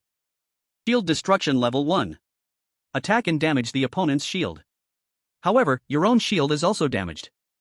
Youngmin operated continuously on the system screen. Only these 4 can be used directly. If combined, it's enough to use. It requested execution. Please assign actions to the skill book's combination skill. He immediately distributed a few skills. God Force, Charge, Berserker, Iron Body, Mental Boost, Assign Action, Wild Dance. The system announced, can be combined. Then it reminded him further. Please check the expected usage status of the combination skill and press the complete combination button. The system continued to give reminders. When the combination is complete, the skill book will disappear and automatically acquire the combination skill. Meanwhile, Youngmin was frantically experiencing the new skill. A pile of monsters fell under his axe, combination complete. Just then, the system appeared with a notification, please name the first creative skill of the combination. Hearing that, Youngmin just smiled, skill name. His whole body radiated spirit as he uttered 2 words, frenzied slaughter. At this moment, Youngmin was in a forest full of orcs. Facing one, he thought, creative skill has been registered. It also discovered Youngmin there. Youngmin appeared and disappeared, dodging the attack. Immediately after, he used the force of kicking a tree to gain momentum. Youngmin leaped high, shouting the skill name, Indomitable Battle. He was full of killing intent, preparing to swing his axe, Critical Strike. A blurry silhouette of it appeared behind it. That orc didn't even know why it was defeated. Just like that, Youngmin completed his testing. He slowly opened the system window. Creative skill registered. Counterattack. A line of text appeared there too. Creative skill registered. Counterattack. This was so easy it made me uneasy. Then the system presented more full details. Creative skill registered. Counterattack. Creation. Avoid enemy attack. Increase critical hit. Only avoid enemy attack once. Counterattack immediately with 1.5x damage after avoiding. If it's a critical hit, power increases by 50%. Youngmin looked on, not knowing what to do. Ha! It's all registered? Suddenly, a letter was sent to him. To the eyes of the future. Actually, I have been waiting for a lightning mage like you for a long time. I have sent a small gift hoping it will help you. I hope you accept it. The system also quickly sent a reward. You can register 1 additional creative skill. Youngmin casually threw the paper away. Giving a gift just because you praise me every day? Although a bit annoyed, since it's a free skill, I'll use it well. Now he only cared about one thing. Now then. Youngmin's foot stomped hard on the ground. He excitedly confronted another orc. Let's end this. His eyes filled with excitement as he unleashed a move. I have to go meet that guy. Then the mechanical system announced. All creative skills registered. In another place, the blue sky blended with the sound of birds. Youngmin quickly met an old acquaintance again. He was very excited to confront him. Finally done. Youngmin was excited to fight. Prepare to deal with that guy. And that guy was a 2-headed orc. He didn't know fear and even raised his hand to provoke. Come on. The 2-headed orc was annoyed and gritted its teeth. It roared, causing dirt and rocks to scatter everywhere. Immediately after, that orc rushed quickly towards Youngmin. He jumped up in time to dodge that blow. I don't know if it's because its main weapons are those 2 axes, but attacking from both sides is quite difficult. Suddenly, Youngmin's eyes flashed with interest. Only that way. Half of Youngmin's face immediately changed to a different expression. A drop of red liquid was split in 2. Counterattack. He gently glided past the 2-headed orc. It still kept a smile on its lips. It didn't even know why it was injured. The 2-headed orc was extremely furious now that it only had 1 head. Youngmin looked at its fury and thought to himself. Lucky to have that berserker look. He nimbly dodged every blow from it. As for fury, who can be better than me? Both axe blades collided violently with each other. The aftershock after the collision caused Youngmin to be pushed back far. The 2-headed orc prepared to use the remaining axe to attack. He immediately knew the time had come. Right now. Behind Youngmin appeared a magic circle, weapon break. At this moment, the scene was extremely majestic and divine. Immediately after, its remaining weapon was shattered into pieces. He gave a scornful smile and told it, even if you use fury, a destroyed weapon can't do anything. The move Youngmin just used is called Weapon Break, Creation, Warcry, Dust, Wildwind, Strike, Weapon Break. Having lost a head and now an axe made the 2-headed monster extremely angry. It furiously swung the axe down. But it was calmly asked by Youngmin, where are you looking? At this moment, he was behind its head asking, don't you see me here? Youngmin was arrogant like that because he had skills, evasion, creation, backstop, warcry, guts, dust. Disregarding enemy attacks, dodging easily. Young Min spoke with full contempt, "Are you really a lightning mage?" That made the two-headed monster roar in anger. His expression was contemptuous to the core. Why so slow? Young Min even jumped down. A lightning mage like you is truly disgraceful. His hands suddenly formed a stance. Even though he was about to be grabbed, Young Min could still smile. Till only a red light flashed from his eyes. Young Min crazily unleashed the blast move. A series of intense shockwaves exploded all over the ground. Rampage, Creation, Fox, Warcry, Berserker, Guts, Dash, Strike, Wildwind. Protect the user's body when in a rage. Sweep everything away with a wild dance.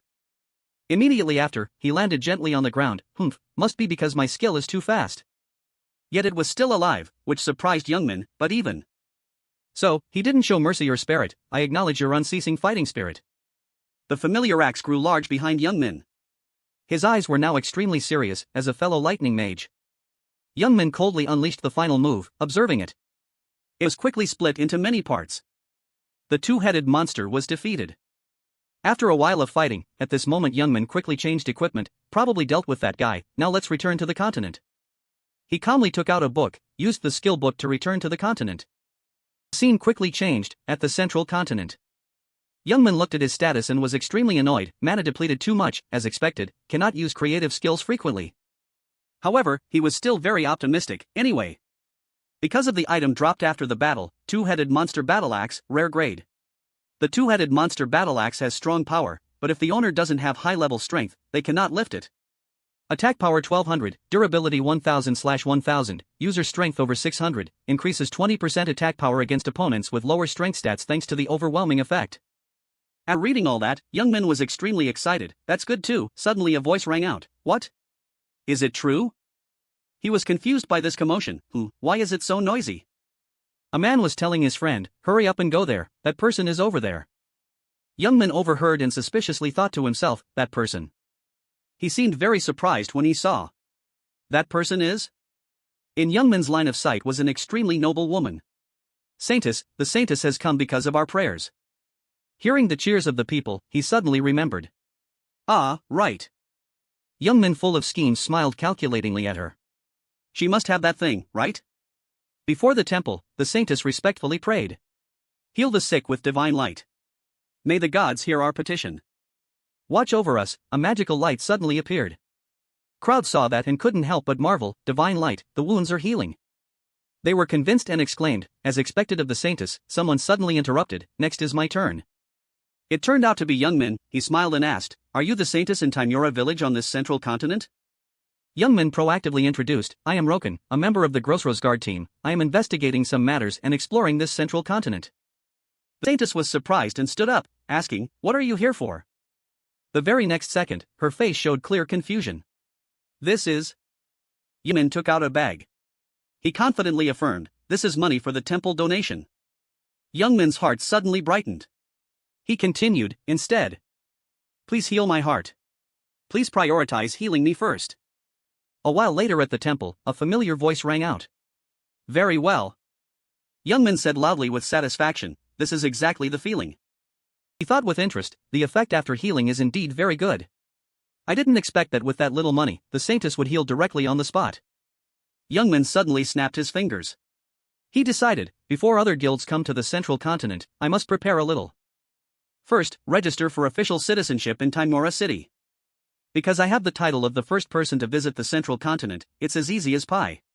Young Min looked smugly at the paper in his hand. He muttered to himself. Second, buy and confirm business real estate around the residence, but now I haven't decided what to buy or sell yet, need to see the situation first. Young Min instinctively licked his lips, but I have noted to choose the best building for business, then money will automatically go into my pocket. Next, as expected, must use what was obtained from the battle with the monsters, right? The blacksmith wondered, you want me to forge equipment according to requirements?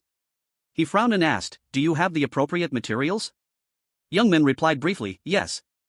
The very next second, the blacksmith exclaimed in horror, this thing, how is it possible? Isn't this the two-headed monster battle axe? Young Min arrogantly admitted, that's right, I want you to forge all defensive equipment but with many effects, except the helmet, with this. He laughed excitedly, it seems you have a lot of money, he thought smugly, with such a good item, how could he refuse? Of course, the reason I chose this forge out of the 5 forges here, because their ability to forge equipment is the best. Youngman licked his lips with a hint of sadness. I'm quite regretful with the current equipment, it won't be able to fully unleash my power. Equipment made by dwarves here will have many more effects that I need. The blacksmith asked with interest, what options do you want to add? Youngman laughed and replied, increase critical hit rate. He carefully noted down neck, shoulder, hand, chest, pants, belt, a total of 6 items. The blacksmith added, I only make 5 items per day, come back the day after tomorrow. The door closed. Youngman couldn't help but leave uncomfortably. In Crossroad, as long as you have money, you can make as much as you want. However, these blacksmiths seem to have a new limit added. It's okay, during that time, I can do something else. The most important final preparation still remains. A while later, in front of the entrance to the proof tower, 2 muscular guards blocked him. State your identity. Youngman bowed and introduced, Roken, a true berserker, I want to challenge the proof tower. The guard nodded and announced, you are qualified because the participation fee is 5 gold coins, no extra fees. If you don't die here, then you will prove your strength. Start challenge floor 1, the proof tower is a tower of honor and challenge where users prove their own strength. The higher the floor, the stronger the monsters you must face, must kill all monsters to be able to advance to the next floor. Although it doesn't drop items, it's very worthy because every month the tower will give gifts to the top 100 people. Back to reality, Youngman pensively looked at the scene in front of him. A level 1 evil chipmunk caught his attention. Youngman wondered confusedly, are you the first challenge? Without hesitation, he tightened his grip on his weapon, as expected. It's an appearance that makes people feel guilty. In just a blink of an eye, the chipmunks were immediately wiped out, challenge floor 1 completed. Youngman looked at the system board, he was a bit hesitant. He decided to restart the floor 1 challenge. Youngman thought to himself, normally, people would climb to floor 2. But there are 999 more times to defeat these monsters, I will get that thing by repeating this way, this is something only I know. Before long, he had completed the challenge for the 23rd time. Very quickly after that, the 384th challenge, then the 618th were also handled neatly one by one. Finally, the floor 1 challenge was completed by Youngman a total of 1,000 times. He completed the challenge, a great achievement has been completed. Youngman defeated enemies 1,000 times in a row, he won the title one-hit kill, also the first person to achieve this title. One-hit kill comes with a special effect, the opponent will die by 1 hit if their health is dropping below 20%. Reputation decreased by 500, Youngman unconsciously made a sinister expression. This is it, the power to kill the weak instantly, this title is very suitable for that massacre. As for reputation, I just need to destroy the Black Dragon army and I will get it back, just like that, floor 1 of the proof tower was completed easily with the highest record.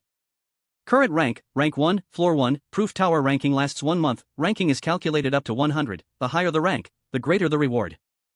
Youngman thought smugly, rank 1 is naturally me because I am the first challenger, a normal level 200 user will not be able to break this floor 1 record in a time like this. The work is done, the rest is to climb the tower at the speed of light. He was momentarily excited and said loudly, let's go to the next floor. System notification rang out, Youngman completed floor 54 of the proof tower, he achieved the highest record, the results will be updated soon. Youngman carefully operated the system board, current rank 1. 54 floors, time remaining until the proof tower clears history is 29 days. Youngman quickly teleported out of the tower, he sighed tiredly, because I used fury too much, now I have to rest, let's see what the reward is. Youngman was suddenly a bit disappointed, nothing special. He smiled, anyway, I also got a hidden title. Latest title, Rare Long-Term Battle Sword Warrior, attached with Rare Evasion Expert effect, combined with Sixth Sense.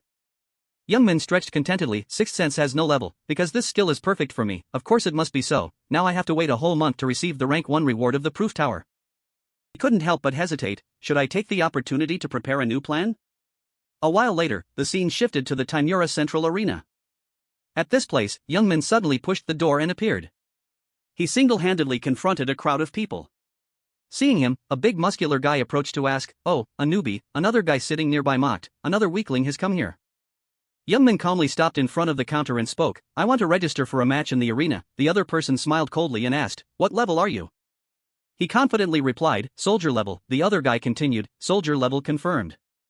He took out a coin and brought it in front of him, saying, you can enter the arena as soon as it's your turn, do you want to compete right now? Youngman laughed loudly and affirmed, of course I want to. The rules in the arena, also known as the cockfighting ring here, are very simple, just need one of the 2 connected competitors to be defeated first. Of course, there is no penalty in the arena, the better thing is that. Youngman had a smug look on his face. Rage is reset every match. What could be better than that? A loud noise suddenly rang out. He took out a coin, thinking excitedly, finally, it's my turn. Since this match only had NPCs and no players, the connection was very fast. Youngman guessed, the highest level for an NPC soldier is 190, so I can relax my body more compared to fighting other players. He immediately used a movement spell. In the blink of an eye, Youngman appeared in the arena. He curiously wondered, let's see who my opponent is. Masamu, the swordsman who had cut down 10 level 150 opponents, calmly approached. Youngman was curious, is this the highest level NPC for a soldier? The opponent took the initiative, is this your first match? Don't worry too much. You'll become my 11th kill anyway. As soon as he finished speaking, he vanished. Youngman stood still, this guy has won 10 matches in a row, so he's worth fighting. Just as Masamu the swordsman appeared, he decisively struck him with one blow. Youngman smiled wickedly because every win would add a bonus point. But immediately after, the smile on his lips faded because the victory was too easy. Youngman gained 10 arena points amidst the enthusiastic cheers from the surrounding audience. Someone exclaimed in surprise, he took down Masamu with just one slash. The person next to them excitedly continued, has a god appeared? Youngman frowned in annoyance. One match, 10 points. That's a bit low. I have no choice but to aim for the winning streak bonus. Thinking that, he quickly regained his will and said loudly, fine then. Next. In the blink of an eye, the next opponent was also defeated. Youngman instantly dashed forward like a ghost. He easily finished off his opponent with a single critical hit. Just like that, Youngman's ability was recognized because of his continuous victories. He laughed, realizing, so that's how it is. Winning one match increases the opponent's level. The system window just closed, and the opponent suddenly lunged at him. Facing him was Dove, a guy famous for his iron fist. Youngman arrogantly thought to himself, just keep fighting like this. The audience in the stands cheered louder and louder. Below in the arena, Youngman once again defeated his opponent. In an instant, the guy was split into two. Before long, his arena points had reached 30,276. Youngman calmly sat on the pile of corpses and observed 300 consecutive wins. Although the system only records a maximum of 50 consecutive wins, which I don't like, it's good to get a usable title. He carefully operated the system panel to see. Youngman opened the rare grade warrior's honor. He clicked his tongue in annoyance. If I hadn't lost my reputation because of those squirrels, my arena points wouldn't be this low. Youngman had some expectations. With these stats, first place in the first season shouldn't be a problem, right? Next. He quickly stepped out of the arena. Youngman constantly looked around. Timura's first city is quite big. Anyway, I'll leave here after completing the challenge. A building suddenly caught his attention. This is it. Youngman decided to stop at the Knight's Hall. He quietly pushed the door open and entered. Youngman didn't hesitate to tell the guard, I want to be promoted to a knight. The other replied, let's see. He pondered for a moment and then announced, you have met the promotion requirements. The guard handed him a paper, signed the commitment here. Youngman quickly signed his name. He decided, I will become a free knight. The guard kindly reminded him, a knight is someone who serves a lord. I hope you will find a master to offer your sword to. Have you chosen a lord to serve yet? You are the first knight to come here. If you haven't found anyone, I will introduce you to a good one. Youngman coldly thought to himself, that's why I only act as a half-hearted knight. To become a true knight, I must find a lord to offer my sword to and sign an oath. That's why the title hasn't appeared yet. He sadly refused, it's a pity, I've already found the lord I want to serve. The guard heard that and complied, alright, then good luck to you. Youngman coldly left. Being a subordinate to high-level nobles is fine, but it's easy to be controlled. Especially if it's a low rank like a viscount or count, it will be more severely restricted. Even if I meet the conditions for a noble title, ambitious NPCs will hinder my path as a knight. High-level nobles will try to suppress me, you want a higher position than me? Do you think I'll spare you? Youngman shook his head in frustration, anyway, I can't be a free knight forever, let's go see how things are. Thinking of this, he suddenly stopped. Youngman suddenly remembered, but before that, I have to do one thing. Youngman decided, since I'm here, I have to do the race quest. The scene shifted to a high tower, a strange voice spoke, since you have reached the knight level, you will skip the minor quest. Carbon asked annoyedly, humph, did Harbin send you? Youngman honestly replied, he said if I came to the central continent, I had to find a physician to ask for help. He threw the letter away, but under my command, there are already many good knights to do the quests. Youngman confidently continued, in that case.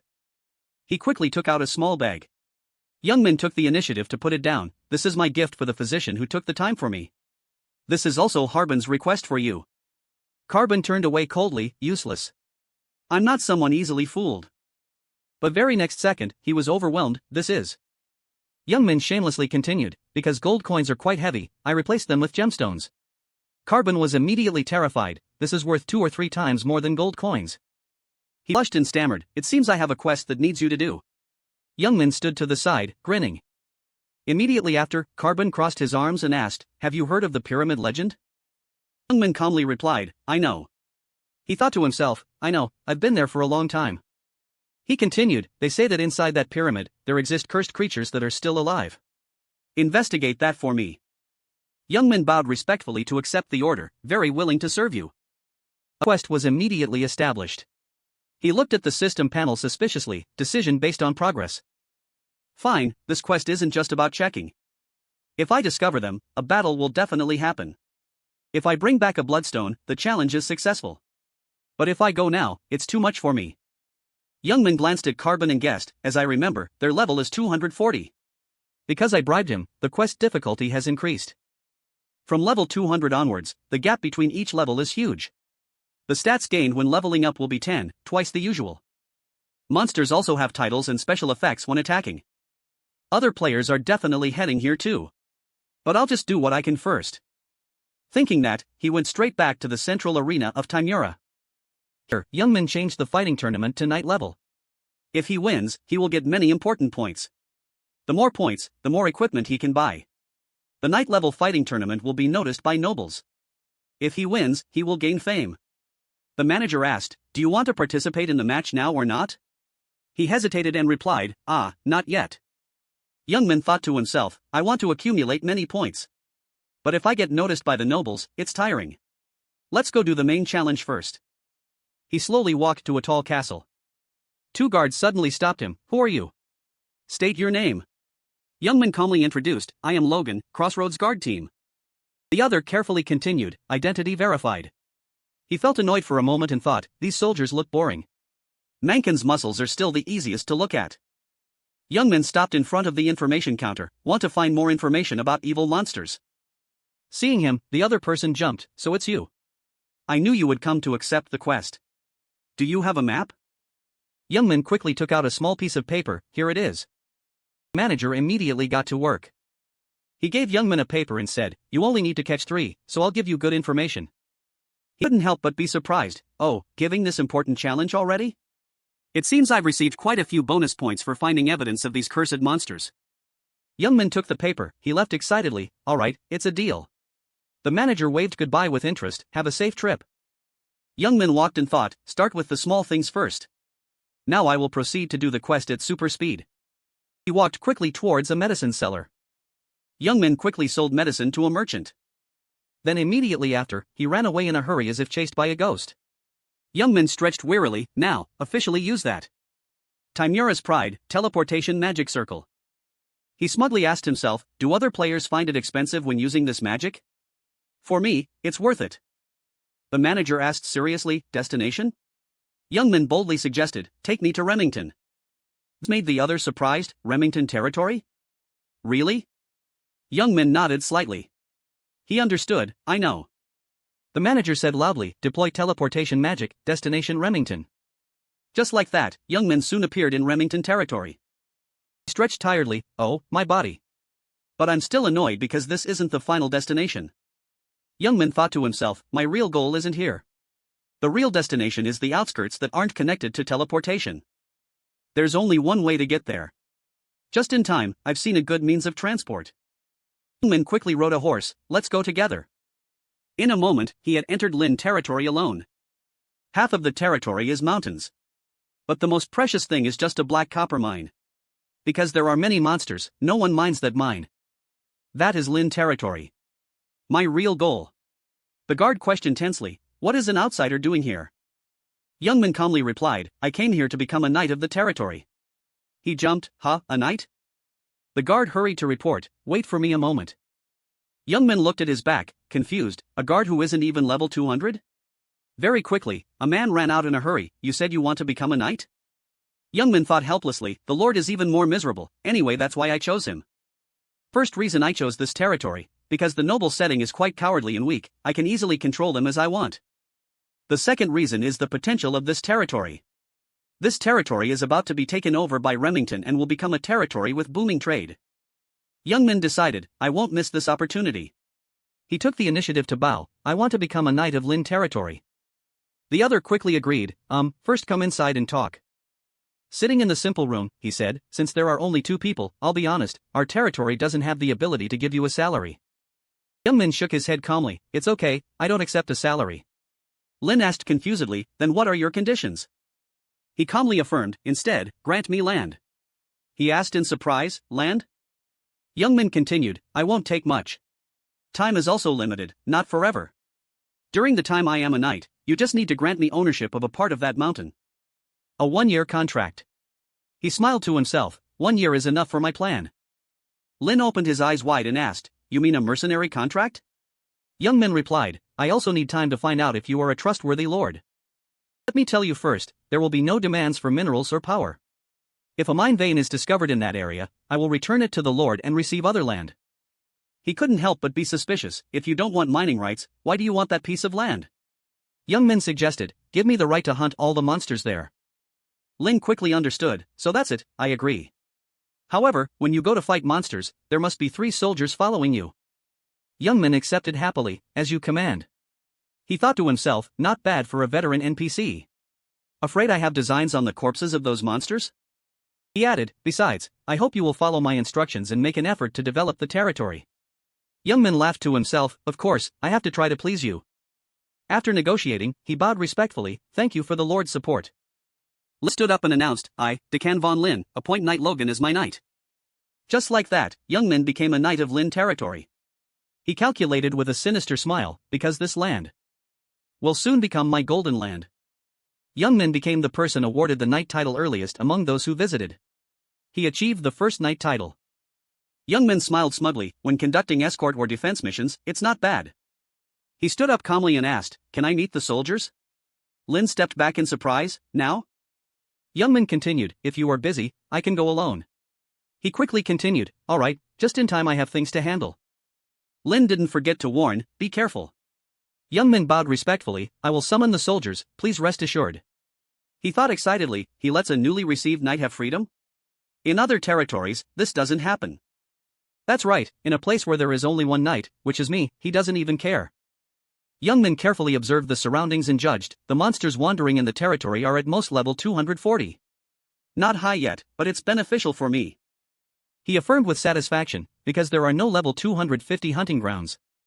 Youngman gave instructions to a soldier, from now on, we will eliminate monsters approaching the city and mines. Call all soldiers except those staying to guard the castle and city. He replied, startled, understood. A moment later, standing before a large number of soldiers, Youngman asked, is everyone here? They loudly replied in unison, yes. He sternly ordered, keep your answers short and concise, is that clear? They immediately replied, clear. Youngman turned to look at the Lord and proposed, I request permission to go deal with the monsters and protect the mines. He awkwardly replied, that's a lot of work for you. He quickly led the group, thinking to himself, anyway, everything I'm doing now is just acting to gain the Lord's trust. I led the soldiers here to have them surround the monsters. Youngman suddenly signaled, everyone stop. The soldiers were momentarily panicked, asking each other, what is that? Are they high-level monsters? A large number of level 213 werewolves appeared very quickly.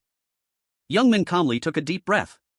And also, he suddenly roared loudly, let me show them the power of a superior. The monsters were immediately terrified by his roar. Youngman took the opportunity to approach, you dare to cause trouble? On my land? As soon as he finished speaking, he jumped and flew into the air. Youngman decisively struck a fatal blow, the value of this land is your lives. A monster died immediately after. Youngman rushed up to threaten, you should pay with your lives too. Before long, he had continuously unleashed a series of powerful blows. A large explosion immediately erupted on the cliff. A moment later, in the territory, Lin asked in surprise, you mean you single-handedly caught all the monsters near the city? He awkwardly praised, well done, I didn't expect such good results. Youngman smiled to himself, it seems he still doesn't trust me. Lin continued, if we sell the items dropped by the monsters, the territory's financial situation will improve. He quickly understood, does he think I'll take the items dropped by the monsters? Youngmin generously said immediately, I will donate them to the territory. He suspiciously exclaimed, are you serious? Thought to himself, of course. I've already prepared the items dropped by the monsters for you. And the main thing is I've already gotten my experience points. Lin added, if we distribute them to the people, they will be very happy. Youngmin nodded in agreement, that's right. Pity. He calculated to himself, all of this will be a launchpad for me. Let's gather more trust to start doing big things. On the high hillside, Youngmin said loudly, the safety of the people always comes first. He decisively ordered, thoroughly block anything fleeing in that direction. The soldiers obediently followed, understood. Looking at the pile of monsters in front of him, Youngmin sighed in relief, that's a decent amount handled. He sternly suggested, spread this in places where monsters pass, be careful not to scatter too much. A soldier curiously asked, what is this, sir? Youngmin explained, this is something used to prevent monster intrusion, created by mages by mimicking the scent of the hunter. He smiled to himself, if I had to name it, it would be the hunter's portion, even though it's not the real one. If we use this, the usable land area will expand even more, in a few more days the size will expand enough for another mine. On this side, the soldiers curiously told each other, isn't this smell very strange, just do the work, don't ask questions. Youngmin calculated to himself, when I mine, the attention of the Lord and the people will be focused on that. When that happens, I will proceed with the plan on my land, but before that, I must prepare. He quickly entered a dungeon. This is the public dungeon, the Silent Cave. Youngmin carefully opened the door, he thought to himself, the reward for the first person to enter. Even if I'm not hunting, I can't ignore this, if I don't take it, others will benefit. Youngmin decided to clear all the dungeons around Timura until this ancient language book catches fire. Very quickly after that, he continuously unleashed attacks. Youngmin continuously infiltrated other dungeons. He clearly showed his authority to the soldiers. A large number of monsters were wiped out. Over time, each glowing page of the book was flipped open. Lin laughed contentedly, Roken, it's all thanks to you. Finally, today we have started mining the second mine. He replied, if so, I will temporarily strengthen the protection of the city and the mining area. He proudly continued, you really understand me. Youngmin thought to himself, the Lord will be busy with mining. Since I've gained his trust, now I'll go find my land. After thinking, he respectfully bowed his head, if so, I request your permission to go patrol the surroundings. Lin smiled and replied, okay, that's a lot of work for you. That evening, Youngmin walked to a strange piece of land, this is the land I received. Let's see what I bought in Timura. He quickly took out a large drawing, found it, a house blueprint. In the blink of an eye, Youngmin said contentedly, my shelter. He smugly thought, whatever I do, I won't be watched. Youngmin looked around and asked himself, is it here? I must find the position carefully. The very next second, he suddenly kicked hard. The ground immediately exploded. A halo suddenly shone brightly, Youngmin widened his eyes in surprise. He excitedly looked at the crack under the floor. The door to the secret dungeon opened. Youngmin carried the giant axe on his shoulder. Phew! Finally he desperately decided, just smashing it open is enough. A strange fragment appeared immediately after. Youngmin couldn't help but laugh when he saw it. A deep black hole gradually appeared before his eyes. Youngmin smiled contentedly, done. He excitedly exclaimed, as expected, the entrance hasn't changed. Later, it can be used another 2,999 times. Youngmin carried the large axe on his shoulder. He expectantly entered, I should enjoy myself a little. Youngmin excitedly entered the secret dungeon. Mysterious cave, generous rewards appeared one after another. Thought to himself, the reason I'm looking for this secret dungeon is that this territory is a place where enhancement stones can drop. Enhancement stones are divided into normal and high-grade enhancement stones. The enhancement rate of normal is 6 levels and high-grade is 8 levels. Monsters above level 200 all drop enhancement stones at 5%. But this place is at least 10%. Oh no, I think maybe 20%. But this place is a secret place with a limited number of completions, so enhancement stones become a rare item and are traded at high prices. Youngmin thought, users are also gradually paying attention to the enhancement system, it's time for me to enhance my equipment too. Firmly asserted, I will wipe them out. A moment later, in the dark dungeon, the level 213 mysterious stone spirit slowly appeared. Youngmin thought to himself, the monsters in this dungeon are all stone, fire, water, and wind spirits. It's very difficult to deal with them because they attack stealthily and cause elemental damage. Of course, that's the story for others. Thinking that, he didn't hesitate to launch an ambush. In the blink of an eye, a large explosion occurred, immediately destroying everything. Youngmin sighed in relief. Okay. He immediately kicked the ground. Youngmin seriously rushed up. If you don't break the magic core, it will regenerate. With just one blow, the monster took fatal damage. He landed contentedly, already got loot. Picking up the item, Youngmin asked in surprise, is it thanks to the reward for the first person to enter? Very good. If I'm unlucky, this thing will also become useless. Use the mysterious fragment. The sparkling stone immediately appeared, making him admire, oh, the first time and it's already an enhancement stone. Youngmin smiled smugly, as expected, I'm very lucky with these things. Let's go find more. A large number of level 215 mysterious fire spirits suddenly appeared. Youngmin excitedly jumped over, is it you this time? A large explosion occurred immediately. He excitedly laughed and said, let's see which one to smash first. The very next second, Youngmin tightened his grip on his weapon. He decisively smashed everything. The level 209 mysterious water spirit noticed the situation was not good and also swarmed in. Youngmin contentedly rushed up, that's right, I shouldn't waste the reward for being the first to explore this dungeon. Thank you for knowing that. Saying that, he excitedly slashed through the surrounding monsters. Youngmin continuously unleashed a wild dance. He excitedly laughed loudly, next. For long, the dungeon was empty. Youngmin sighed wearily, already wiped out all the monsters? The level 234 mysterious ancient stone spirit suddenly appeared. He curiously asked, is this the boss this time? Youngmin looked into the deep darkness, wondering, an enhanced pebble spirit? He involuntarily smiled ambiguously. A giant hand suddenly swung over. Youngmin easily escaped death by a hair's breadth. A series of consecutive slashes were unleashed. The monster was instantly suppressed. It suddenly roared in pain. The monster desperately unleashed a move. A series of mysterious light beams immediately flew to attack Youngmin. Contemptuously laughed and said, still just a rock. Youngmin took out his ultimate weapon. He arrogantly questioned, think you can stop me? The very next second, Youngmin easily leveled up. He clicked his tongue in slight disappointment, because this stone could shatter, so I couldn't just smash it arbitrarily. Youngmin expectantly looked at the stone, luckily the reward helped drop a 100% enhancement stone. He thought to himself, originally, if the Lord discovered this place, he would earn a lot of money from selling dungeon entrance tickets. Selling high-grade enhancement stones would earn more money than entrance tickets.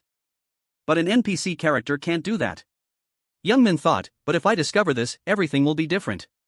Even if I'm unlucky, as long as I defeat the boss, I can at least collect 300 high-grade stones. He suddenly smiled eerily, I can control the price of enhancement stones in the central continent for a long time. This is the power of enhancement stones. Thinking that, Youngmin didn't hesitate to decide, used the teleportation scroll to return to Timura. The scene immediately shifted to the Timura forge, hammer, and anvil. Here, he carefully counted, if I want to maximize the reward for being the first, I should start by using this enhancement stone, use the mysterious fragment. But immediately after, Youngmin was frustrated to the point of grimacing, why does it keep failing? He desperately wondered, what the hell? Use it. A moment later, Youngmin contentedly looked at the large pile of stones and laughed, help me enhance high-grade items. The blacksmith exclaimed in surprise. 7, okay. Youngmin thought to himself, forging to +7, the equipment won't break. He firmly believed that it didn't matter how many times it failed. Money is not a problem. Forge all equipment to +7. Very quickly after that, the blacksmith announced, it's all done. Youngmin contentedly said, I'll ask you one more time. He quickly took out a small bag and said, this time it's high-grade enhancement stones. Youngmin thought to himself, from +8, I must use high-grade enhancement stones. If forged with normal enhancement stones, the equipment will break. From +9, even using high-grade enhancement stones, there is still a failure rate that causes the equipment to break. Youngmin's face suddenly darkened, damn it. As expected, a man has to do it. Blacksmith suddenly asked, it's all done. More? He hurriedly stopped him, wait, stop. He snapped angrily, stop means stop. Why are you shouting so loud? Take the weapon. Youngmin blushed and took it, almost shouted. That's the instinct of a player facing epic equipment. He immediately closed his eyes, equip. The very next second, Youngmin exclaimed in surprise, oh, nice. He raised his eyebrows, but I'll turn off the equipment effect. Youngmin carefully thought, it's beautiful, but it's easy for enemies to discover its epic equipment, must be careful.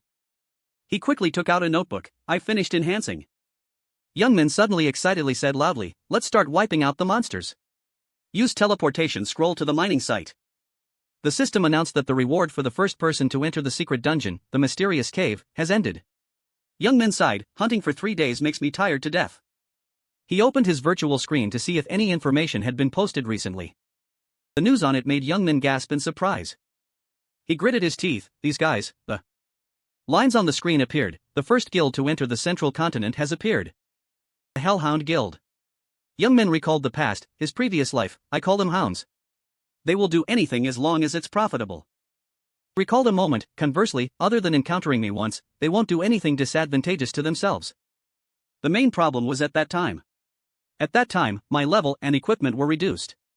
I was finished off many times. Those hounds didn't miss the opportunity to appear in front of me. They bit my neck and made me fall. But as I remember, Ragnarok was the first guild to enter the central continent. What trick did these hounds pull? Turning to the present, Youngmin's expression showed cruelty, then let's bet? I will greet you on behalf of Ragnarok. He looked into the distance, if they go by ship, there is only one port. The next morning, outside the apartment complex where Youngmin lives. He sat in front of the computer, typing rapidly, before meeting, I have to post a few videos. Youngmin smugly, I saved the introduction video because I was afraid of those noisy people coming. The title on the video, first announcement of the city located in the central continent, the fourth city. He continued, now it has no meaning. Youngmin suddenly remembered, but it will have meaning for one guild. The person who introduced the city and the person who just left the dock, who arrives first, no need to watch to know. Godhawk's clear voice rang out at the pier, is everyone ready to face the monsters here? Everyone replied in unison, ready. He continued, it's fortunate we know the locations to watch out for while passing through here. This was the Hellhound Guildmaster, Godhawk. Godhawk led a powerful army, I know this is the central continent, but why are these monsters here? Even at level 190, I feel they're about 20% stronger than the ones in the third city. Turned his head to tell his subordinates, everyone be careful. If you get taken down before reaching the next city, it's over. This is an unannounced path. Stay alert and pay attention. Godhawk frowned, no matter what, we must maintain the top position for the Hellhound Guild. A few moments later, they arrived at their destination, a gloomy cliff. He shouted, everyone stand still and wait here. Blonde member turned back and said anxiously, the fog is too thick. Godhawk immediately ordered, light the fires quickly. He shouted, mages, move up and use your spells. All soldiers, get ready. Understood. Instantly, golden lights appeared like a whirlwind, pointing straight up into the sky. But that light was quickly obscured. The fog reformed too fast. One of them speculated, it seems this is a magic circle to block someone's path. Godhawk ordered, mages, fall back. He gritted his teeth and asked, fog? Then he continued to order, clerics, move up quickly. The clerics nodded, understood. Footsteps gradually appeared behind the fog, just hearing the sounds coming from the monsters was enough to know. Godhawk stated their identity, they aren't low-level undead. From behind the fog, resentful zombies slowly stepped out. He quickly ordered, attack quickly. Immediately, beams of dazzling light pointed toward them, holy light orb. Godhawk assessed, their levels are quite high. Pay attention to mana management when casting spells. He looked at the situation in front of him, if we keep this up, we can wipe them out. But contrary to Godhawk's expectations, the resentful zombies kept rushing forward. What? There are too many of them. He said angrily, from now on, this will be a war of attrition. Command of the battle will be handed over to each squad leader. Beams of light continuously struck them, but it didn't reduce the number of resentful zombies. Godhawk gradually realized the state of the battle, this isn't good, how long will they keep appearing? He started to get tired, why do they regenerate so fast? How can we get past this place like this? Suddenly, a loud noise rang out, what? This sound is different from before. This time it's something else. Everyone, stay alert. Someone looked into the distance, is that a human? Another person also doubted, an NPC? A rescue event? He shouted, he's approaching, get out of the way. The person riding on horseback ran through them and spoke, leave them to me. That person was Youngmin, you guys, today is just the beginning. Let's have a little fun together. He immediately used invisibility, stealth. The scarred man saw that and was extremely surprised, there was clearly someone there, why did he disappear? He looked around, where did he go? Someone standing next to him panicked and shouted, "Wait!" Without letting them realize, the resentful zombies attacked those two. Another person shouted, "Zombies, they're rushing to attack." Screams of pain rang out more and more. Godhawk was angry, damn it. He truly exploded. "You bastards dare to mess with me?" A whirlwind rose up, dust flying everywhere, obscuring vision. Youngman sat in a corner, looking down and smirking, "Faster than I thought." He began to execute his plan. If this continued, their strength would gradually weaken. Sure enough, hunting others without preparation leads to consequences. Let me see their faces when they face the monsters here. Below, Godhawk continued to order, "Hurry up, prepare before they regenerate." He shouted, "Run to the gate." Damn it, how can we still regenerate after being killed by monsters 5 times? Brown-faced guy discovered something. "Captain, look at this." Godhawk snapped, "I'm busy, speak." He quickly replied, a video of Roken." He glanced, "You still have time to watch that?" He urged, "You have to see this, sir." Looking at the screen, Godhawk exclaimed in surprise, "That Roken guy is here." He stared at the screen. "Here, this is the place where we were wiped out." He pointed all over the screen, "Not just this place, but here, and here, these are all places where we were wiped out." Godhawk gradually realized, could it be that those zombies are because he... His eyes flashed with anger. "Every time we're somewhere and encounter a lot of trouble." Godhawk said in shock, "And the reason we were wiped out? Looking at his mages fighting, every time we cross the canyon, that bastard swoops in to block us." He gripped his weapon, all members of the Hellhound Guild. Godhawk's face was now twisted as he roared, "Bring that Roken guy to me." Godhawk paced angrily, "Roken, that bastard dares to play us? We passed the 3rd city and never met him. He pulled at his hair, he's clearly blocking our path to mess with us. Because we arrived at the central continent first, he's afraid we'll get stronger, so he's hindering us from exploring this place." Killing intent radiated around Godhawk. He clearly wasn't on the ship. How did he get here? Suddenly, he remembered something. Godhawk opened his eyes wide and pointed at the blonde. "That's right." He asked blankly, "Yes?" He made an assumption, he has a way to cross the valley safely. Continued, "That's right, if we do what Roken did to lure the monsters.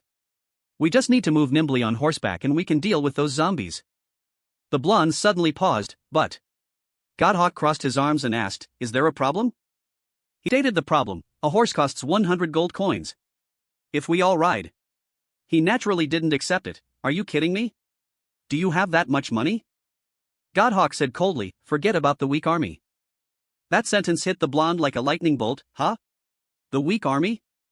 The soldiers heard that and murmured, "So the captains are riding horses ahead? How can that be? I tried so hard to get here just to be abandoned?" Someone said coldly about the current situation, "They only care about the captains, and as for us." Another person showed fear. "Huh? What?" Suddenly, someone among them pointed upward, "Look over there."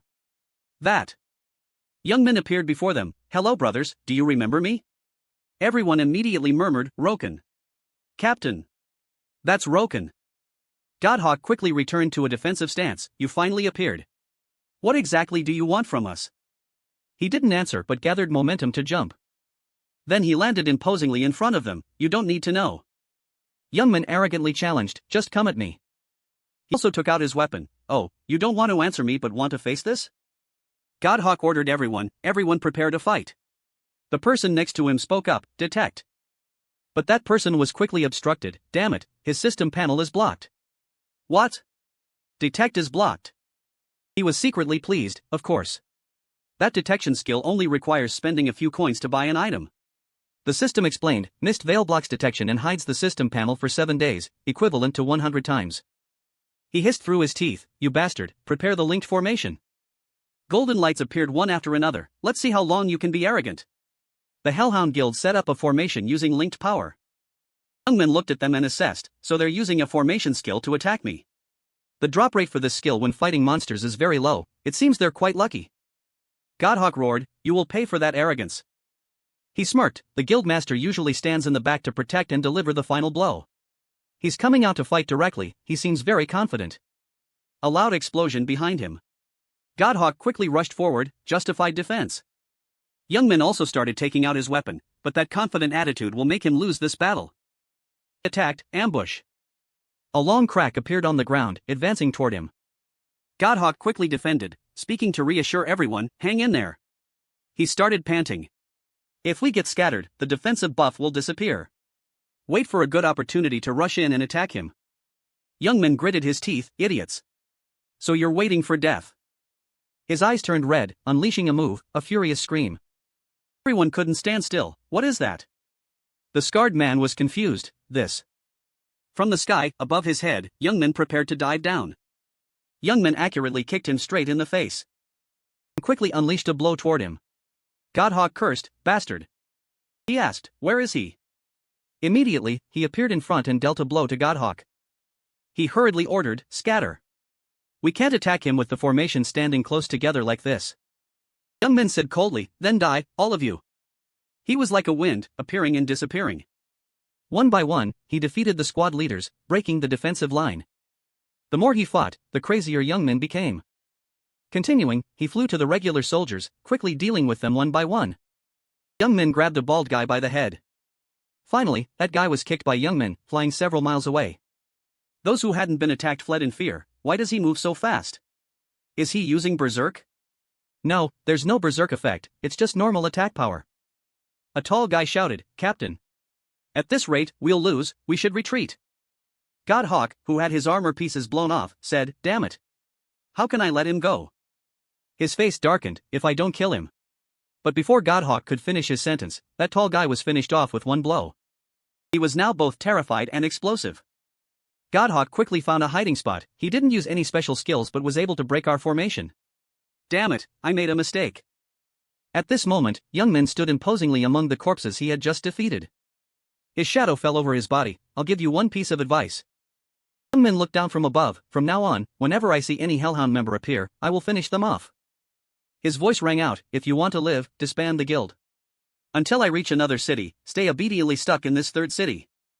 Youngman's face was now filled with cruelty. I'm giving you a chance to live, understand? Godhawk asked unwillingly, why are you doing this to us? He laughed coldly, why, you ask? Youngman pressed his blade close to his face, is that important? He remembered his past life, do you guys feel like facing me is okay? Godhawk gritted his teeth in anger. He quickly dropped his weapon, I understand, then I will leave. But Youngman immediately threw his blade at Godhawk, causing his head to be severed from his neck. The survivors looked at that scene in extreme terror. The bespectacled guy screamed, what is he doing? The blonde said in a trembling voice, he clearly said if we left he would spare us. He slowly bent down to pick up his weapon, didn't I say it already? Whoever appears in front of me, I will finish them off. Youngman grinned like a demon, who's next? Night fell, and he returned to the castle. Youngman sighed, it's been a while since I fought, I didn't expect it to be this fun, thanks to those hounds, my mood is better. The guard saw his figure and ran over, Lord Roken has returned. Youngman wondered, huh? He raised his hand to greet, the Lord wants to see you. He asked suspiciously, the Lord? Youngman frowned, I'll go right away. He grumbled inwardly, it's already time. He walked inside, bowing before Lin. He spoke, you've arrived. Youngman wondered, you're looking for me? Lin nodded. Standing up, he handed over a letter, I called you because I probably have to discuss this with you. He narrowed his eyes, this letter. Youngman bowed his head, anyone can tell who sent it. The only person who can send a letter directly to Lord Renai. A figure appeared in his mind, Lord Remington. Although he is also a baron like Lord Renai. He possesses a vast territory and bottomless greed. In his past life, he was the one who seized Renai's territory. Youngman slowly opened the letter, but the current time is a bit faster than then. Let's see. The words in the letter appeared, I have heard the news that you are developing your territory. I am very happy to congratulate you. As neighbors, we seem to have lacked interaction lately. I suggest we exchange personnel to help each other develop. Therefore, I will send suitable talent to Renai. Lord Remington. After reading, he was secretly surprised, sending people to interact? Youngman sneered inwardly, this arrogant guy, declaring he's sending spies so openly? Lin asked, Roken, do you think this is a good thing? He replied indifferently, you should answer him. Youngman's whole body was filled with excitement, I will go there. He snorted inwardly, if you play tricks, I will respond in kind. Early morning, a few days later in Remington's territory. Youngman calculated the time himself, they must have arrived by now, right? He narrowed his eyes and thought, unlike me, he will send mining specialists and administrators. Their purpose is to grasp the development situation of Renai territory rather than to interact. Train of thought continued in Youngman's mind, I've given the Lord a rough idea of how to handle it, but I'm still worried. He secretly made up his mind, I have to solve this quickly and return. Hansen appeared to block their path. Are you guys from Renai territory? He pointed the way, go this way. That person was a regular Remington guard. Hansen, level 200. Youngmin bites his lip, his level is enough to be a general, yet he's just a regular guard? Are they trying to demoralize me? On the contrary, it's a good thing. Two people beside him whisper, look at that armor, so jealous. He thinks, this appearance will make them lower their guard. Youngmin smiles sinisterly, that's why I brought Lin's soldiers along. Lord Remington appears to greet him, are you the one being talked about? He politely reaches out to shake his hand, Berserker Roken. Lord Remington greets him back, Lord Remington, Sarkin Kun von Remington. Youngmin evaluates in his heart, he acts friendlier than I thought. Is this how a lord wins people over? He smiles, you seem tired. Rest now, and we'll talk at dinner. He smirks, tired? It was such a short distance. Youngmin bows respectfully, thank you for your kindness, but I'm here for a mission. If possible, I'd like to tour the territory. Lord Remington laughs loudly, you are indeed a loyal knight as I've heard. As you wish. Saying that, he signals to Hansen. He immediately replies, understood. On the tour, Hansen asks, where would you like to start? The village, the farm? Youngmin thinks for a moment, first. He names an unexpected place, I want to see the dungeon. He is surprised, huh? The dungeon? The soldier beside him whispers to Hansen, Hansen, report to the Lord quickly. He quickly agrees, okay. Youngmin smiles coldly, like the mysterious cave in Lin, the Remington territory also has a special dungeon with limited entries. Items appearing there account for a large portion of the territory's assets. They block all information about this dungeon from the outside. A moment later, Hansen runs over urgently, the Lord has given permission. He smirks, thanks. He thinks to himself, sure enough, Lord Remington is treating me specially. He must intend to win me over for something. Nearby, a hill close to the Remington territory. On the way, Youngmin silently exclaims, oh, this place is closer than I thought. He remembers a specialty, the special honey here is a Remington specialty. It's considered a miraculous recovery medicine. Arriving at a large tree, Hansen announces, we've arrived. This dungeon requires a high level, so we need to prepare carefully. He continues to introduce, although this is just a normal old tree, if you look over there, you'll see a large beehive. You have to aim very accurately. Youngmin watches them assigning tasks, I don't know if it's because we're socializing or if they're really distracted, but they're revealing too many details. A soldier draws his bow and aims accurately. The arrow quickly flies toward the hive, causing it to fall to the ground. Upon hitting the ground, the hive shakes violently. Everyone walks together to the place where the hive is swelling and glowing, thanks to you guys finding it, I found it too. Honey is very hard to find in a level 230 dungeon in the Lin territory. Quickly kneels, using the ancient language book to mark the location, map location added, I'll enjoy it slowly. After marking it, Youngmin slowly enters. System announces, you have discovered the secret dungeon Sweet Death. First clear reward, experience gained and item drop rate increased by 30% for 3 days. Title Pioneer. First clear bonus reward will increase by 10%. He thinks smugly, it's lucky I'm the first. I'll take advantage of this reward. Hansen gives instructions, friend Roken, before we start attacking the monsters, I'll explain more about the dungeon. He continues, the mission is very simple, destroy the assassin bees and destroy the hive. Then defeat the queen bee to complete it. Hansen asks, would you like to try participating? Youngmin scratches his head and laughs, no need, I'll just be a burden to the soldiers. But in his heart, he thinks differently, a burden, my ass? I could take those bugs out with my eyes closed. But I shouldn't reveal myself right now. Youngmin looks at them, the more the Remingtons underestimate me, the easier it is for me to act. Hansen turns away, then we'll do it. A soldier wonders, didn't we discuss not fighting? He asks back, are you afraid? Hearing that, he snorts coldly, why does the Lord value him so much? 4 hours later, the hive is still glowing. Seeing them come out safely, Youngmin praises, truly admirable. Hansen is modest, it's just our daily routine. He laughs loudly, I hope one day I'll be like you guys. He suddenly calls Youngmin over. Roken, Hansen passes on the message, the Lord invites you to dinner.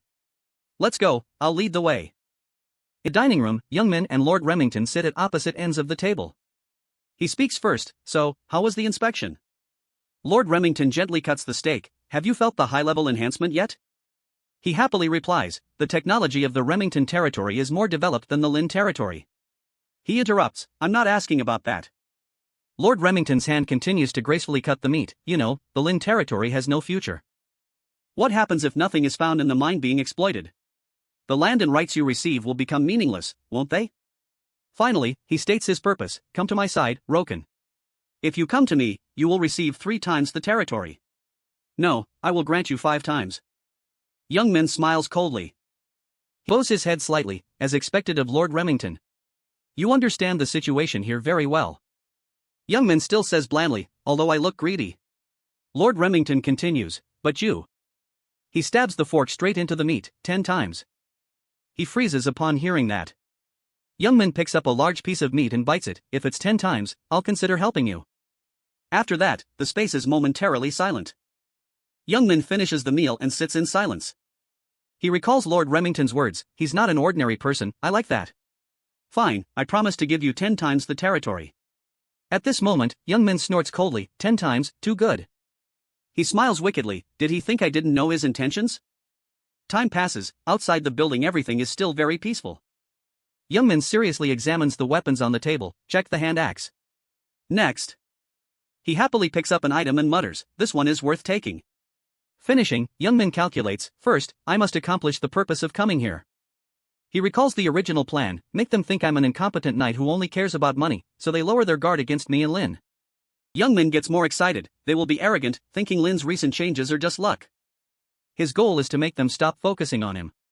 Outside, a knight wonders, don't we need to monitor the Lin knight? His team replies, no need, when he comes out, we'll deal with it. Youngman excitedly plans, thanks to that, I can freely sweep up items in the dungeon. He mutters, just thinking about it makes me drool. A second later, Youngman suddenly performs a martial skill, using the ancient language book to teleport. Very quickly, he teleports to a new land. Youngman calculates, even though I marked the spot, my time at Remington is 3 days. Everything is beyond the initial prediction. Although it's a pity, Lord Remington won't keep an eye on this place anymore. As if nothing happened, I'm even happier. Youngman swings something forward, even so, in 3 days I can still harvest comfortably. A second later, the shape of a giant beehive gradually appears.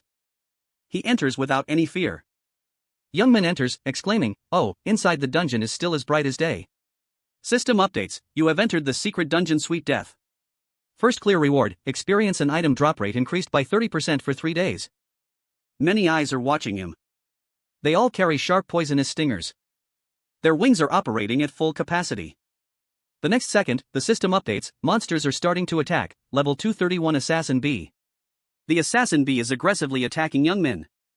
He doesn't stay still but jumps off the ground. Youngman moves toward it without fear. At the same time, he raises his hand to perform a martial skill. Immediately, an Assassin Bee is sliced in half. In the blink of an eye, Youngman has moved to the hive, here. He calculates, if the hive explodes, I'll switch to fighting the boss immediately. But let's wait and see. Next, Youngman clenches his hand into a fist. Then he punches the hive hard. The whole hive takes the impact, immediately shaking violently. Seeing that, the Assassin Bee gets even angrier. Warning, you have threatened the hive, more Assassin Bees will fly out. Sure enough, they fly out more and more. Youngman calmly summons something, smiling, next is this. System displays, summon water bomb. He bravely throws the water bomb at the Assassin Bees. The bomb starts to crack as it nears the target. And a massive explosion occurs, shaking the earth. The Assassin Bees are hindered by the water. They are just blown away by the water flow. Youngman is extremely satisfied watching this scene, so refreshing. A moment later, he sets foot on the ground. Youngman looks at the current situation, this should be enough, let's harvest. Very quickly after that, he completes the harvesting process. Youngman laughs happily, so good. He exclaims, usually the drop rate is very low, but using this method, more drops. System updates, Assassin Bee's poison stinger contains strong toxicity, can be traded at the store for a high price. Youngman takes out a sharp axe, determined, now only the boss remains. Then, he unleashes a tricky attack, Thunder Strike. The thick smoke clears, and a pair of red eyes gradually appears. Level 239 Queen Bee now appears. It immediately points its poisonous stinger at Youngman. He easily dodges the danger and exclaims, oh my. Youngman glances at the Queen Bee, is this the queen? Even if I get stung, I'd be dying. He smiles wickedly, but then. Youngman suddenly jumps off the ground. He runs toward it, bluntly commenting, too slow. Very quickly, the distance between Youngman and the Queen Bee is very close. He unleashes an attack, slashing its body. Each of Young Min's moves has immense damage. He just uses the axe to shred the queen bee's body, head, chest, abdomen. Queen bee's body is split into small pieces. And Young Min lands on the ground after winning. The sweet honey falls straight onto him. System updates: you have completed the secret dungeon Sweet Death. Experience increased. You have collected assassin bee poison stinger and honey. Young Min eats the honey while exclaiming, "Wonderful." Time passes. A few days later in the Lin territory. A jar full of honey is placed on the table. Lin looks surprised at the thing in front of her. "What is this?" He calmly replies, "Nothing special, my lady." Then, Young Min introduces, "This is just a specialty of the Remington territory. I hope you like it." She smiles, "Thank you. You've worked hard, go get some rest." Young Min immediately bows his head, "Understood." Then, his room door slowly opens. At this moment, Young Min excitedly looks at the system screen. "Let's see what's on the forum." He can't help but exclaim when seeing the text, "Hellhound is dead." Young Min recalls, because of the last incident, they have all disbanded. Very good. He stares at the screen, focusing on analyzing. "Let's see, anything worth reading?" Suddenly, Young Min sees something and exclaims. He sees the text, "Black Dragon Army advances to the continent," wondering, who are these guys? How could they get here so fast? Young Min reads the information about the alliance between guilds, exclaiming, "Oh, an alliance? They're better than I thought." Done, he continues to put on his gear. "Anyway, this is necessary for the plan." Very good. Young Min excitedly smiles wickedly. "I have to prepare a grand welcome." Scene shifts to the central continent, Sunset Valley. He is proudly entering this area. Young Min glances around, suddenly feeling nostalgic. "It's been a while since I came back." At this moment, he remembers the map. This is the mandatory path that the Black Dragon Army must take to reach the fourth city.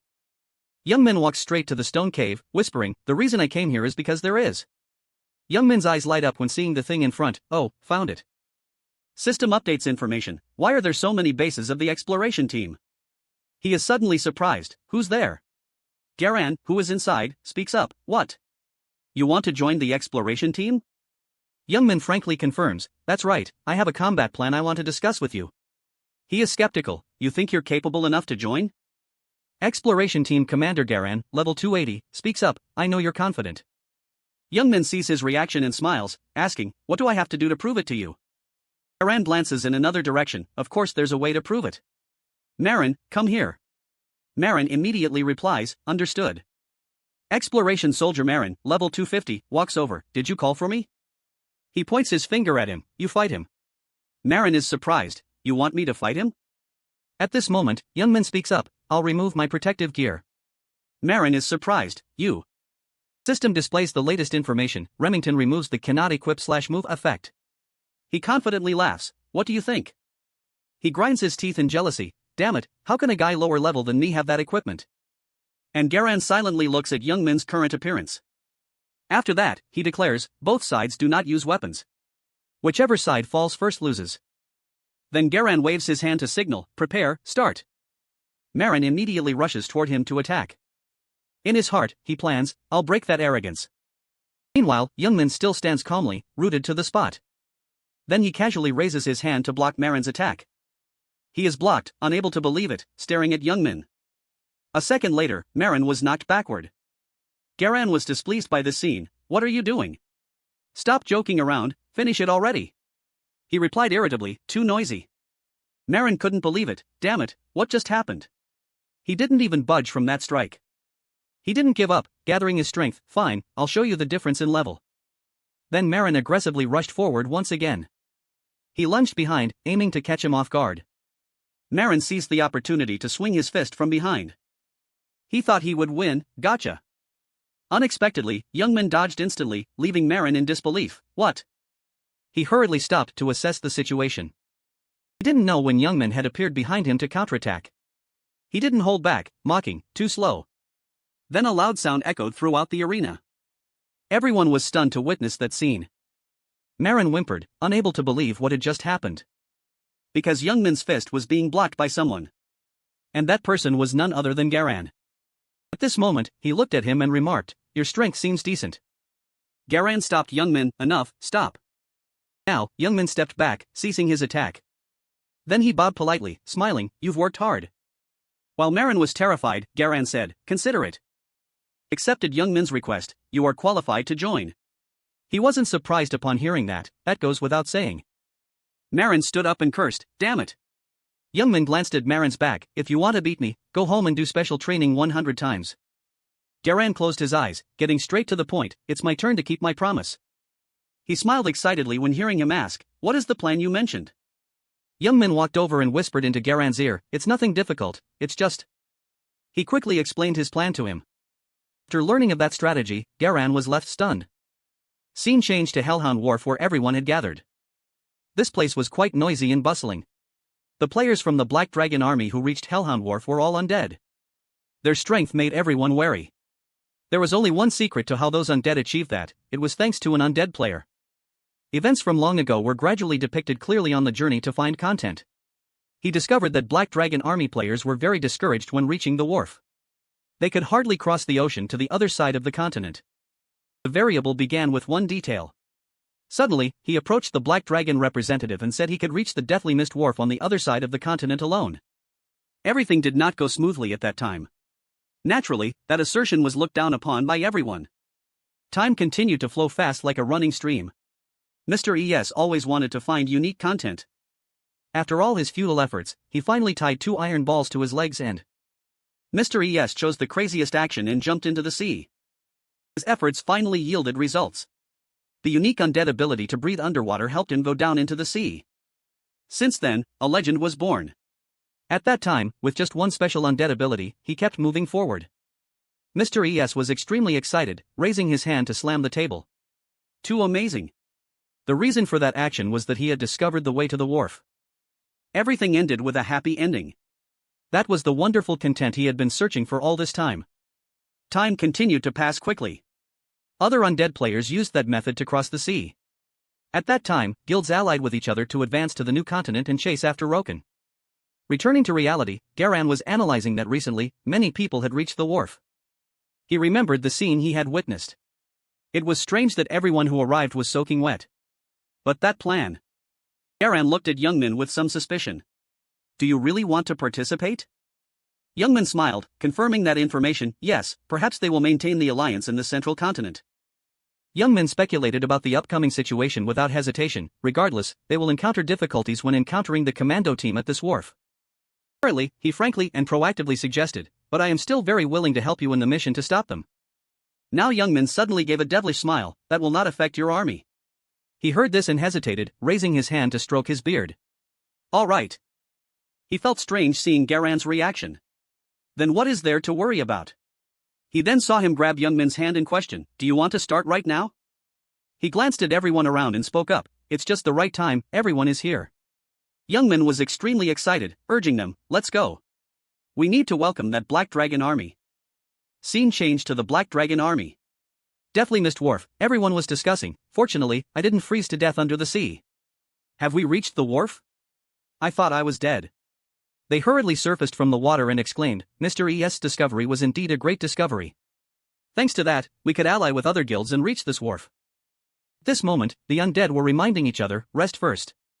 Alright, we'll continue moving forward later. Then they suddenly discovered something unusual, wait, look over there. Where? The undead looked up at the blurry figure in the distance, is someone coming? Could it be another undead? Then they realized something strange, wait, look closely. Now the undead could clearly see Young Min approaching, that is the one who massacred the Black Dragon army, Young Min, that damn guy. He glanced at them and spoke contemptuously, hey, you pile of bones. Young Min cast his eyes toward the undead and mocked, must be tired from coming all the way here, right? His voice made them extremely terrified, I think you are very excited about topping the guild rankings, so I have prepared a gift. Then Young Min slightly raised his hand to signal his allies, preparing for battle. Immediately after, his teammates quickly advanced. At this moment, Young Min gave a very savage smile, my name is Young Min, I am here. He was extremely excited, raising the axe in his hand to conquer this land. Now the undead panicked, glancing around, are we surrounded? What do we do? They were cornered and couldn't help but curse, damn it, he even brought NPCs. The undead suddenly realized something unusual, but why aren't they attacking? They seem to have guessed something, could it be that he wants to handle us alone? Does he look down on us that much? Young Min glanced at the undead and silently mocked, a bunch of idiots. Compared to fighting me, fighting the commando team is even more dangerous. Currently, he was silently judging in his heart those who are unrelated to each other but form an alliance just because they see benefits. What a stupid action. Young men didn't think like them. In this situation, a strategy was needed even more. So he glanced at them and spoke, "Listen carefully, you stupid undead." Undead heard this and couldn't believe it, blurting out, "Stupid?" Young men didn't care about their reaction, I declare. He stood there, clearly shouting for everyone to hear, "I will defeat you with this wharf." At the same time, the system displayed the latest information, "Start wharf capture." Youngman laughed loudly and loudly directed his allies, "Start." It continued to update important data, equip the command flag for the person declaring the wharf capture. Eliminate all enemy troops or carry the flag to a designated location, and the occupation will be complete. He saw that information and couldn't help but exclaim. It didn't stop there as the system reminded, "Wharf occupation. Capture the Black Dragon Army's deathly missed wharf. Success condition, plant the occupation army's flag at a designated location. Completion reward, achievement medal, achievement reputation, title of deepest capturer." He saw these lines and wasn't too surprised, as expected, the rewards were good. However, Young Min was still not completely satisfied, thinking, but the quest board is too boring. At this moment, the undead were feeling extremely confused. If so, won't other Black Dragon Army troops be unable to dock when the wharf is captured? The system updated data based on the situation. If the wharf is occupied or destroyed, ships will stop operating. Just then, Garan walked over and grabbed his shoulder, "Hey!" He immediately stated his desire, "Teach those Black Dragon Army guys a lesson, good luck." Young Min turned to look at Garan and confidently said, "Don't worry." Then he proudly stepped forward to fight. The undead saw this and had an ominous feeling, reminding each other, "This is not good, call the guards quickly." Very quickly after, the system displayed information, "Summon undead guards." Summon undead guards. Undead guards. Young Min was not afraid at all when seeing their actions, "Let's see how far you can block." At the same time, it updated the latest data, title, Natural Fighter, effect increases critical hit chance by 5%. Title, 1 against 171, increases defense by 10%. Then countless notifications appeared on the system screen, title, Arena King, increases attack and critical hit chance by 10%. Title, Tyrant, all enemy stats, attack power, and defense power reduced by 15%. Depending on the number of enemies, it can increase up to 20%. He was very satisfied seeing that information. With title effects like this, I could win even with bare hands. The corners of Young Min's mouth curled up higher and higher, alright. He powerfully rushed forward to fight. The battle officially began. Under the night, the wharf scene looked even more savage. Young Min was still aggressively rushing forward. In the blink of an eye, he easily destroyed an undead. Young Min launched an attack to take down more undead guards. He enthusiastically eliminated them while speaking, "Return to dust, you pile of bones." At this moment, the system displayed the latest information, triggering rare title effect, Warrior's Punch. Normally, if hit by an attack when HP is below 20%, you will die instantly. Young Min saw this and couldn't help but exclaim, "Is this effect real?" He applied that information to the current situation, very suitable for dealing with these annoying pests. Meanwhile, level 192 Pavitas whispered, "What the hell is this?" The undead were extremely panicked witnessing this scene, "Damn it. That monster, can he be that strong alone?" They cast their eyes toward Garan's group and wondered, moreover, those people are just standing and watching. What are they plotting? As for Young Min, he suddenly jumped off the ground. He prepared to strike down from the air. Young Min was dissatisfied with the undead's attitude. "What are you looking left and right for?" They were scared by his actions and screamed miserably. One of Young Min's strikes had terrifying power, frenzied slash. Just then, someone behind him spoke, horrifying curse. Young Min heard this and exclaimed in surprise. Then he reacted in time, dodging an attack. Triggering the effect of the indomitable fighting spirit title, resisting negative mental effects. The undead couldn't believe it and exclaimed, "You bastard, how can you be here?" After that, they were finished off by Young Min's move. Currently, he glared at the undead with contempt, "Is that all? How stupid, how can you take me down like that?" Young Min was not afraid at all, urging them, "Come at me all at once." The undead worked together, quickly running forward. They rushed from all sides to attack him. Young Min remained extremely calm, spreading his feet. He was there, ready in a fighting stance. Young Min's voice had no warmth, combination skill. His hand gradually tightened around his weapon. Then a storm with terrifying pressure appeared, whirlwind. In the blink of an eye, the undead were almost all destroyed. Miserable screams covered everywhere. Young Min was very satisfied witnessing this scene. How can weaklings who only know how to use tricks fight me? Then he suddenly jumped off the ground, creating a large tremor. Youngmin valiantly rushed toward the glowing object. Well, I guess I'll take control of this place. Just then, someone angrily screamed, "Nonsense!" He was somewhat surprised to hear that voice. He only saw a mace suddenly appear from somewhere. A powerful attack countered Youngmin's attack. The opponent's strength made him unable to help but exclaim. Then Youngmin cautiously stepped back a few steps. The level 240 Deathly Mist Wharf Guard Captain coldly said, "Unexpectedly, there is someone like you who dares to recklessly attack this wharf." He just gave a bland smile and retorted, "Is that so?" Youngmin was not afraid at all, aggressively rushing forward. "If you want to play, come on, you big piece of dog bone." A second later, the two powerful weapons collided with each other. The battle between him and him was an evenly matched fight. Youngmin was somewhat cautious of the guard captain's actions. He seems more agile than he looks. While attacking, he silently calculated in his heart, "I must create an opening to attack." So Youngmin spoke up, directly provoking him, "Big piece of dog bone, is that all you have to be a captain? So incredibly weak." Sure enough, the guard captain was provoked by him. "What did you say? You arrogant guy who was about to die." Then he poured all his strength into his mace. The guard captain forcefully swung it forward. "How about this? Guardian mace." At the same time, he keenly realized, there's the opening.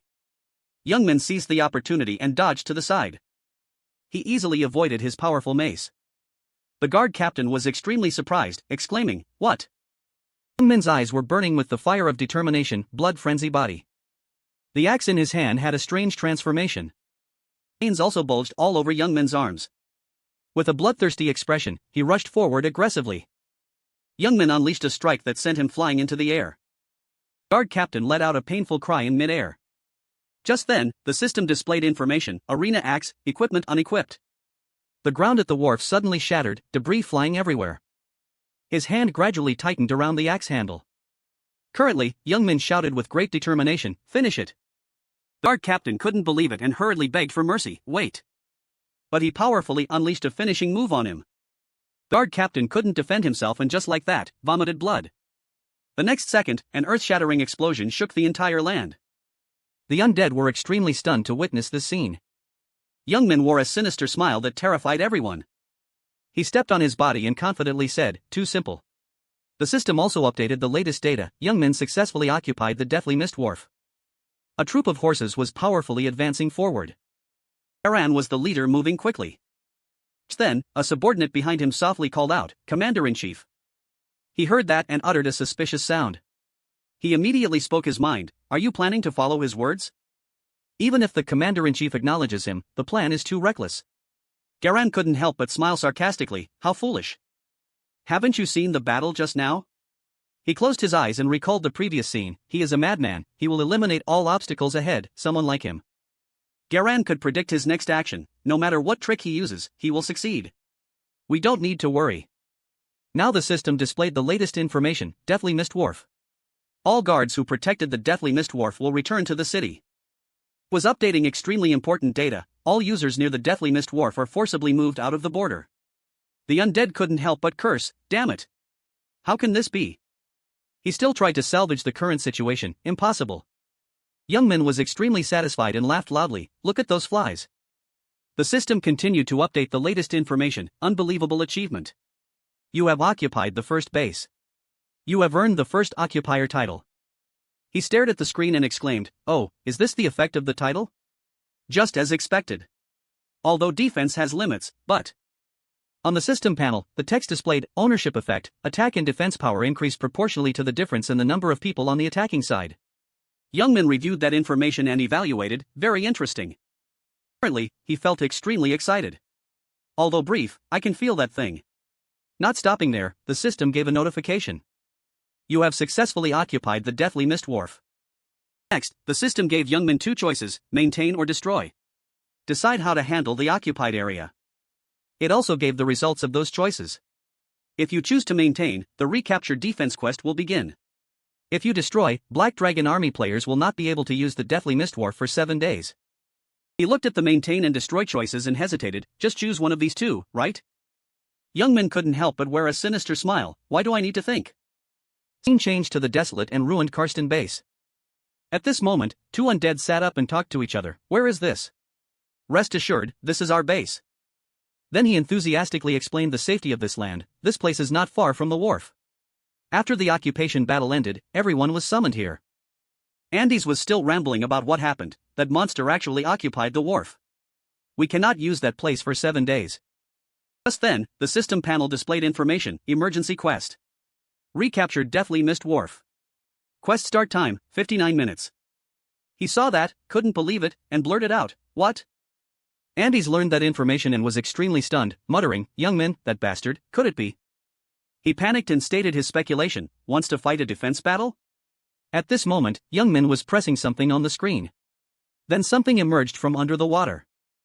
He stood there calmly, staring at the thing that had just appeared. The more Youngmin looked at that thing, the more excited he felt. Time passed like that until 50 minutes later, in the vicinity of Deathly Wharf. Finally, he set foot on this land.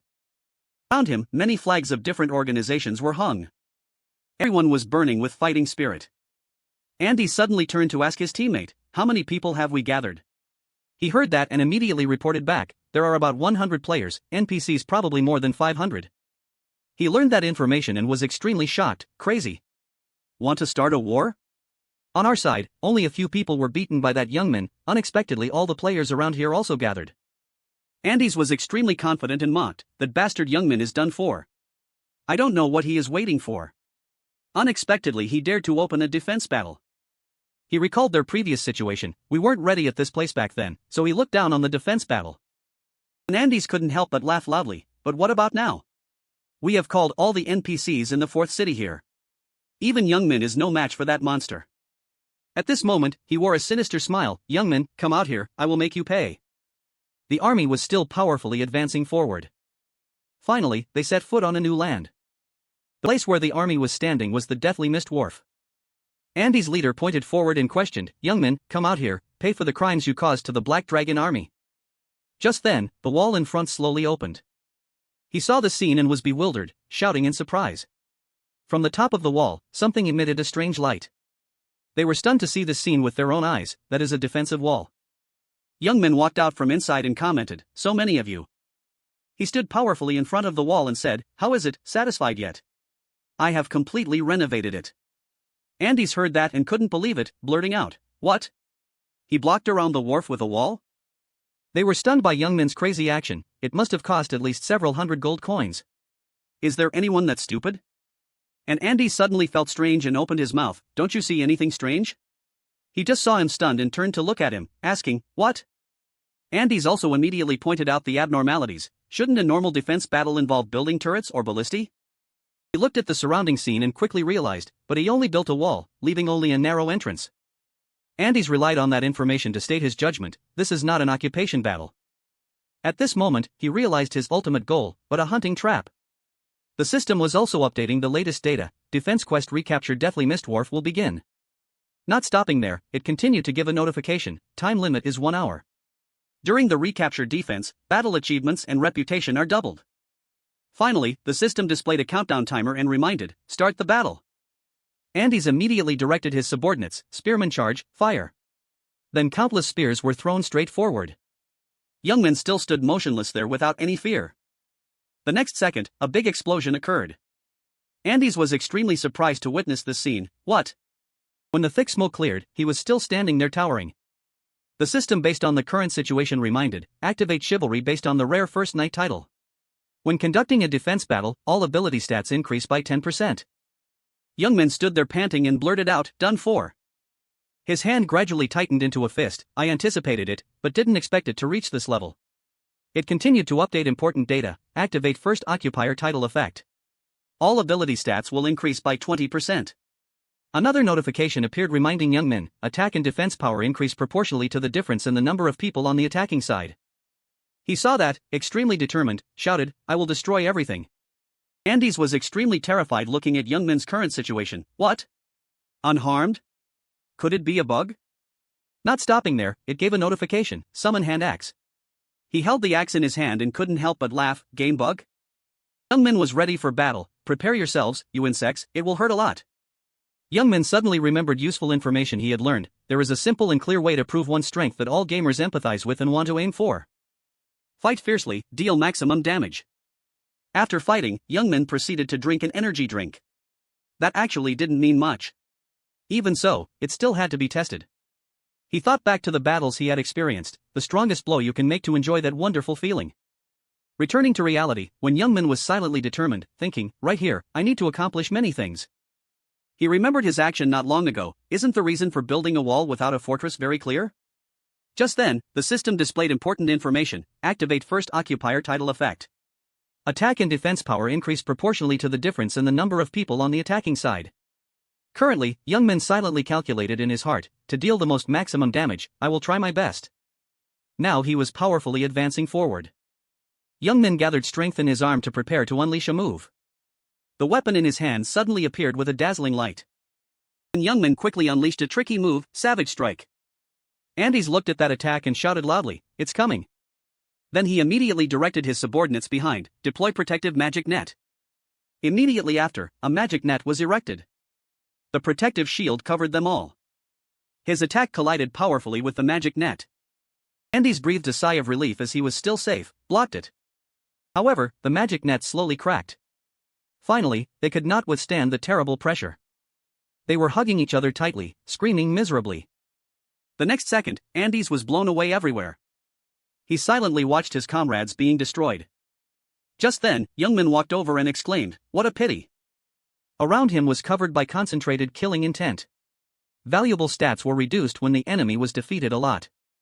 Finishing his words, Youngman silently analyzed in his heart, strange, I can feel a sense of satisfaction. He was somewhat incredulous and reflected, when I dealt destructive damage to them. Andes was extremely terrified witnessing this scene, what the hell? The protective net was destroyed in just one move. They were extremely scared and screamed, I won't fight anymore. Go back. Return to base. Then Andes realized a very serious problem, what? Can't? He looked at their reaction and couldn't help but mock, too late. Finally, a new flag was hung on the wharf and the system also updated the latest data. Golden Lion Commando team has occupied and destroyed Karsten base. Everyone was extremely disgusted looking at the system screen, damn it. They took the opportunity when we weren't there to destroy our house. Our side too. And Youngman slightly moved his fingers and mocked, do you understand the situation now? He was radiating an extremely overwhelming aura, now go to hell. The middle-aged man screamed in fear, I don't want to. How can we fight him? He hurriedly turned his head, using all his strength to run away, if we can't return, then run quickly. Youngman saw that, used force preparing to draw his sword. He slightly swung his sword, easily eliminating the middle-aged man. His body also slowly collapsed to the ground. Youngman stood towering there, coldly speaking, anyone who leaves the battlefield will be beheaded immediately. If you are a Black Dragon army warrior, then fight and die with honor. Everyone heard his threat, extreme fear, he's crazy. It's impossible to run away anymore. Youngman was very satisfied, laughing gleefully, samurai spirit is very admirable. If you're scared, why play the game, right? Next, he suddenly wore a sinister smile, thank you for helping me get the feeling of excitement when fighting. Just then someone walked over, curiously asking, are you Youngman? I appreciate the courage when you dare to go to battle alone. He slowly drew his sword from the sheath and said, but... Third-rank warrior of the Black Dragon Army, Kurobi, coldly said, this sword will avenge what you have caused to the Black Dragon Army. I will take your head. Youngman was not afraid at all but exclaimed in his heart, want to fight one-on-one? He was not too surprised to see his reaction, anyway, it's understandable, he felt the previous attack was disadvantageous to him. Youngman could predict Kurobi's action, so he led the way, the rest stayed behind to support. The more he thought, the more he couldn't help but laugh, very smart decision, but you chose the wrong opponent. Currently, Youngman was ready for battle, as long as my title is still active, behind you is not a teammate but a deadweight. Next, Kurobi stepped forward to gain momentum. He also did the same action as him. Both on two sides of the battle line prepared to fight. Youngman and Kurobi were both burning with killing intent, staring at each other. Just then, the wharf suddenly shook violently. The sea waves rose high, creating a horrific scene.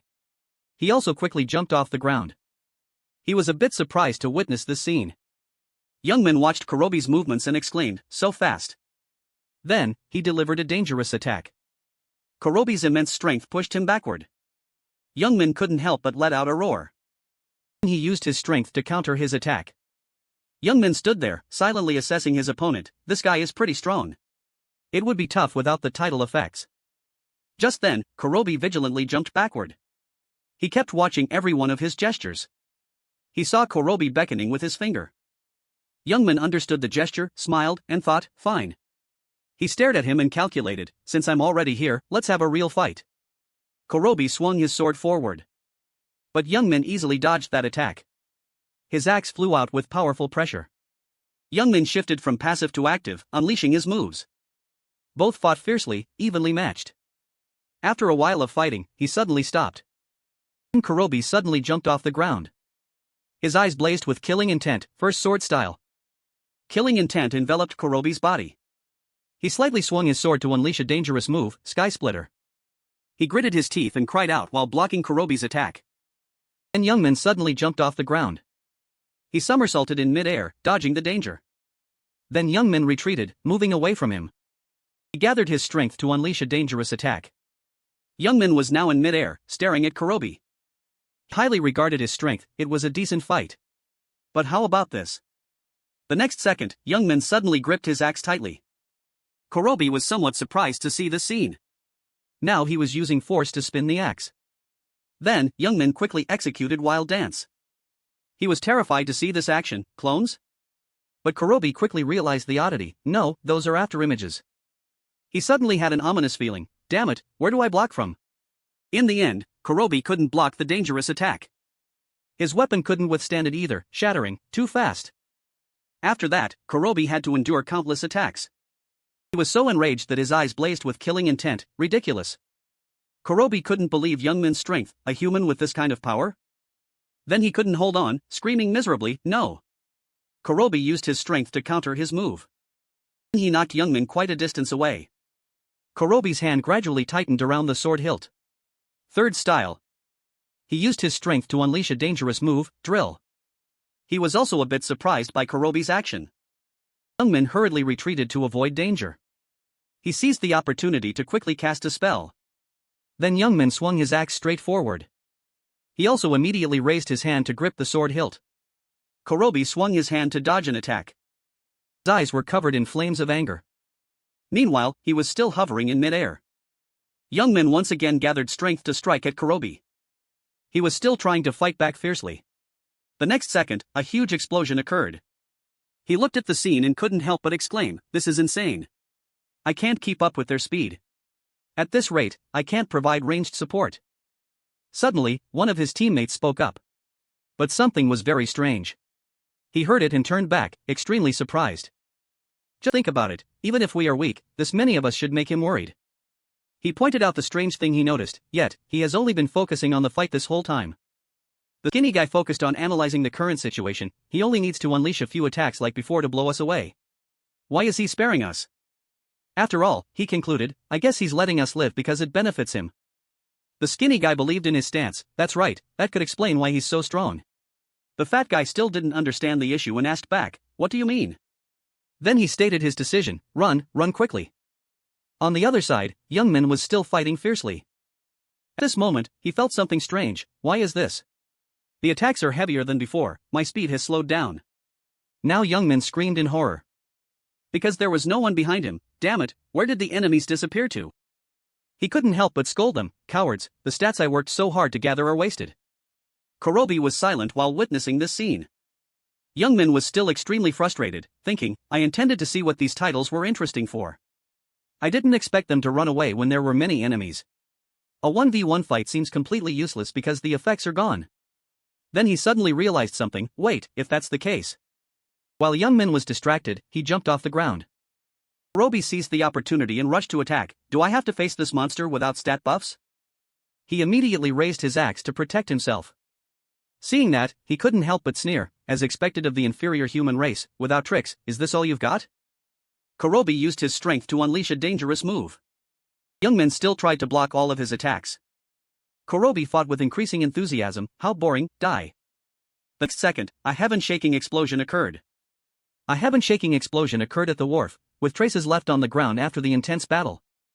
Cracks also began to appear on the shield side. Kurobi still stood tall after the arduous battle. He sheathed his sword and criticized without respect, what a waste of time. I don't know what tricks you're pulling, but it's useless. Kurobi was extremely satisfied after winning an extremely quick match. Then he looked at the flag in his hand, I must quickly secure the victory. I must report to Shogun. Kurobi immediately left and calculated in his heart, I didn't expect the Golden Camp to have such brave warriors. Today, I will personally behead those who fled. He still strode forward bravely. At this moment, Kurobi discovered something strange and exclaimed. He stared forward, confused. What is that? That annoying guy. He saw young Min returning, safe and sound. His eyes were filled with uncontrollable rage. Anger seemed ready to explode everywhere. A strange light radiated from the crack. Kurobi was extremely terrified to witness this scene. What? Meanwhile, dark aura enveloped young Min's entire body. The pressure radiating from his body made everyone terrified. Young Min couldn't help but roar. Then he gathered strength in his feet. Then young Min used his strength to jump off the ground. He was holding his sword, ready to fight. Kurobi tried to block one of his blows. At this moment, young Min was raging and shouting, "Who gave you permission to end this?" He was scared by this aura and shouted, "You." The next second, a huge explosion occurred at the wharf. He somersaulted in mid-air again, preparing to attack. Kurobi silently watched young Min's every move. He looked at him standing opposite and commented, "It's a pity, rarely anyone in the Black Dragon army is like you." Kurobi proactively made an offer, "Join us, Shogun needs talent like you." He stood there and continued to ramble, "His ambition is to cross the continent and swallow the whole world. With you in that plan, surely." Kurobi hadn't finished speaking when young Min interrupted. "Shut up." He frankly stated his point of view, "Even if I die, I won't join an ugly army like yours." "Shut up and fight, you bastard." Completely didn't expect young Min to react like that. Then, Kurobi gathered strength, preparing a new move, "If you said so." He decided not to spare him anymore, then go to hell. Hearing that, young Min couldn't help but smile. Then he suddenly jumped off the ground. Young Min quickly rushed towards Kurobi to counterattack. He was currently gaining the upper hand in the fight. He was not to be outdone and immediately swung his sword. Young Min easily dodged that move. He even counterattacked, making Kurobi cry out in pain. He still wouldn't give up, gripping the sword hilt. Kurobi once again gathered strength to unleash an attack. Now young Min stopped to fix his position. Then he swung his powerful fist and let out a shout. Young Min quickly landed a punch on his face. Kurobi was caught off guard and sent flying high up. His body collided violently with the fortress wall. Young Min didn't stop there but continued to rush forward. In the dangerous moment, he immediately executed the sixth style. A magical dark aura appeared. A giant monster was summoned by Kurobi. He still bravely rushed to fight Kurobi. In a moment, his sharp claws were about to touch young Min's face.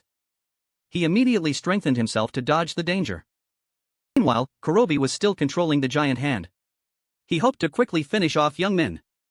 After dodging for a while, he was caught. Seeing that, Kurobi became even more excited. But young Min suddenly escaped from his claws. Kurobi couldn't believe it and exclaimed, "Disappeared?" But he suddenly appeared behind him. Young Min was very confident and gave a sinister smile, "Counterattack." Kurobi couldn't react in time and immediately screamed, "How dare you!" Then he was terrified as the axe blade was right in front of his eyes. Finally, another huge explosion occurred right at the wharf. Kurobi's body fell aimlessly downwards. He still tried to counterattack. But he closed in, not giving Kurobi that chance. Young Min was very excited and smiled, "It's over. Damn samurai." After all, he quickly executed his observation, "Die." The wharf became peaceful again after the big battle. At this moment, young Min's body slowly became visible. A moment later, his body was completely visible. Young Min was sitting on the shore, panting tiredly, "Damn it, this battle shouldn't have been this tiring." He couldn't help but start complaining, "It's all because those cowards ran away. They fled, and the stats I worked hard to gather disappeared." The fat guy far away suddenly felt guilty and exclaimed, "My ears are itching." The skinny guy also had the same feeling, "Me too." Young Min was very satisfied and smiled slightly, "Done." At the same time, the system screen displayed information, "Time's up." Deftly missed wharf defense battle ended. He slowly stood up as it announced, "Winner." At this moment, the system updated the latest information, Golden Lion Envoy Jinyang. Then countless notifications appeared on the screen, decide how to handle the occupied area. Maintain. Destroy. Young Min looked at that information and felt excited, winning is nothing. Let's forget the past and move on to the next stage. Then he pressed his hand on the screen to select something. The next second, the occupied area collapsed. He was extremely terrified to witness the scene, that's the wharf side. Did he protect it and then destroy it? The system screen was displaying important information, deftly missed wharf has been occupied. And destroyed, restricting wharf usage for 7 days. Confirm. He stared at those lines and speculated, it seems so. Cannot use the wharf for 7 days. Then. The skinny guy was extremely depressed when realizing, that's the only wharf to the central continent. He heard it and couldn't help but exclaim, oh my god. He was miserable and kept muttering, the Black Dragon army cannot pass through the center for a whole week. The skinny guy pointed out a very important issue, furthermore, all surrounding bases have been occupied. So now He stated the most feasible plan based on the current situation, we have to return to the third city. Or wander around here for a week? He heard it and couldn't believe it, asking back, are you serious? The fat guy also decided to ask countless questions, why is he messing with us this much? What's the benefit of catching him? The skinny guy stood there, focusing on analyzing the situation. Then he stated his speculation, could it be achievements and reputation? He was surprised by this deduction of the skinny guy, if that Jin Yang fights, then. The fat guy hadn't finished speaking when he interrupted, that's right, destroying the wharf, occupying all nearby bases. Clearly, he will receive a lot of achievements and reputation. The skinny guy analyzed more and found it even stranger, what on earth is that bastard's intention? Meanwhile, Youngmin smiled contentedly at his own plan. Scene changed to the honorable palace war zone. The blonde girl was startled when she discovered his appearance. Then she politely greeted, welcome, how can I help you? Adventurers Guild. Youngmin immediately stated his wish, oh yes, I came because I want to upgrade my rank. The blonde girl quickly received the information, rank up? Please wait a moment. She stared at him, stunned. The blonde girl tracked Youngmin's information, level 235, Youngmin, rank, Renai Territory Knight. She couldn't believe it and asked, adventurer, are you really at the rank of knight? He heard the question and was equally stunned, so what? The blonde girl suddenly slammed her hand onto the table. She furiously demanded, so what? Are you kidding me? Youngmin was startled by her attitude, what if I want to rank up? Just then, she suddenly raised her slender hand. The blonde girl passionately explained, the Hall of Honor is just as its name suggests, a place for those with honor. It only allows warriors who want to increase their Golden Lion honor after a long period of fighting. She pointed at his face and bluntly criticized, it's a place for at least level 280 and above. You're only level 235 and a knight of a fallen territory, so you can't set foot here. The blonde girl kept rambling on, the knight's palace on the left welcomes you, so please leave. Youngmin didn't give up and suddenly spoke, wait. He glared at her and gritted his teeth, I know you're proud of your job, but can you check the achievements and reputation below? The blonde girl was startled by Youngmin's aura and gasped. She thought with utter contempt, this arrogant guy, let's see how much he's gathered. Then the blonde girl said unhappily, let me check your achievement and reputation stats. She was stunned when she saw the data before her. The system screen displayed the information, achievement points 8,032, reputation points 10,231. The blonde girl couldn't believe her eyes, good heavens. This terrifying number. Her face began to turn pale, level 235 and gathered that many points? Meanwhile, Youngmin impatiently urged, hurry up, I'm busy. Now the blonde girl's whole body was trembling, that much is at least barren honor. Will I get scolded for what I said earlier? Suddenly she stood up straight, surprising him. She immediately changed her attitude, acting fawning, oh mighty knight, shall I help you upgrade to barren honor? Youngmin saw the blonde girl's reaction and judged, how shameless. Then he quickly signed the document. She still happily waved goodbye, please come back again, dear customer. Youngmin, in a state of having successfully ranked up, complained, the NPCs here are really weird. Meanwhile, the system screen updated, unbelievable achievement. You have obtained a noble position as the first visitor. You have obtained the first noble title. You are the first person to obtain this title. Newest, first noble, unique, you are the first visitor to become a noble. Many people praise and admire your achievement. Effect, can own territory, speaking rights in parliament and noble society increased. Granted noble authority. He couldn't help but exclaim upon learning that information. Youngmin was satisfied seeing this, don't be angry, I'm just doing this for my plan. He was very excited now, with this power in my hands, I can become even stronger. Youngmin also secretly planned for the future, I must return to the territory to prepare to summon the teleportation book. Return to Renai territory. Lin, who was working, looked up in surprise. He saw him appear and exclaimed softly, Youngmin, it's you. Youngmin entered the room and politely greeted, long time no see. Then he couldn't help but speak, my lord. Youngmin commented on Lin's current state, in the time we haven't met, you have become much more haggard. Although trembling, he still tried to say, you don't need to worry too much. Remembering his own benefits, Lin was excited. Because of the second mine, I have a lot of work to do. It's better than having nothing to do. He didn't stop there as he continued. Besides, Lin expressed his worry. Lord Remington has continuously sent people here since the last exchange. Dealing with them is not an easy task. He smiled upon hearing that. You have worked hard. Young Min was not too surprised by what was happening. Just as predicted, he was targeting Renai territory. He had nothing else to say, so he said goodbye. I'll take my leave. He didn't ask Young Min to stay either. Alright, travel safely. Meanwhile, he was secretly calculating, that plan will be executed soon. Then the door to Lin's room was opened by Young Min. He walked out, stretched slightly, and exclaimed, I still have time, or should I go farm enhancement stones? But Young Min thought that wasn't a good idea. No, I've taken everything I wanted. I have to change hunting grounds. He was leisurely moving forward. As for the rest, Young Min couldn't help but laugh at this point. He clenched his hand into a fist and secretly resolved, alright, let's go there. Scene changed to a land where sunlight shines into every corner. A race thrives here. Young Min rode a camel here and couldn't help but complain, it's so hot, why is there a quest in a place like this? He went deep into this area and thought, the purpose of coming to this desert is the quest. Young Min was only here for work. It was an important main quest. In the previous life, many people tried but failed because of the quest's difficulty. As he walked inside, he whispered to himself, among them, the thing that discourages players the most is. Then, Young Min noticed something. An old man behind him screamed, looking very scary. Startled, he immediately urged the camel to run. It appeared. Azakin, unable to hold it any longer, wheezed, water, water. He was currently screaming in extreme agony, water, give me water. At the same time, the system displayed information, thirsty villager appeared. It continued to give an important notification, unexpected quest. The thirsty villager asks you to provide water. Do you have the goodwill to help the villagers? Young Min knew that and smiled deviously, great. You made me think you were a zombie. An unexpected quest, huh? He stared at the trembling Azakin. This is the quest that discourages countless players. Stamina increases, gives 10 times water in battle, no defense, all energy increases by 20%. Young Min glanced at the surrounding scenery and commented, but the moment I give water to this person, a crowd of people like zombies will swarm in asking for water. He could predict the situation he would face if he didn't satisfy them. This is a trap quest that lowers reputation. But Young Min wasn't worried at all and took out a water bottle. This does more harm than good. I could ignore it and not do it, but... Then he just opened the lid of the water bottle.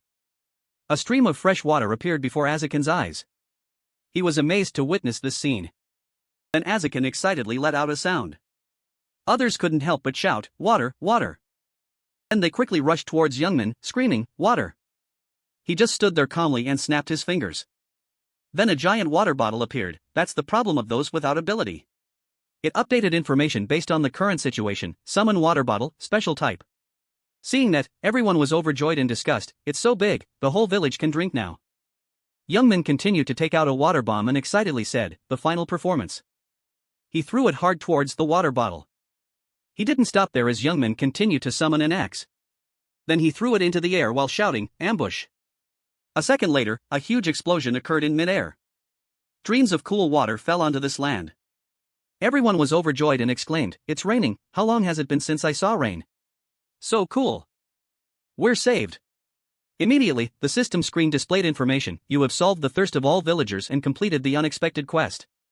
Your reputation in the village is absolute trust. Young Min was very excited to see these lines, very good. Then everyone in the village moved towards the giant water bottle. At this moment, village chief Azakin was extremely grateful, thank you for your help, traveler. I don't know how to repay you. Seeing him standing there, he replied politely, as an adventurer, I only do what I should. I want to ask what exactly happened. Hearing that, he let out, this. Azakin told the root cause of everything, actually, this hasn't happened for long.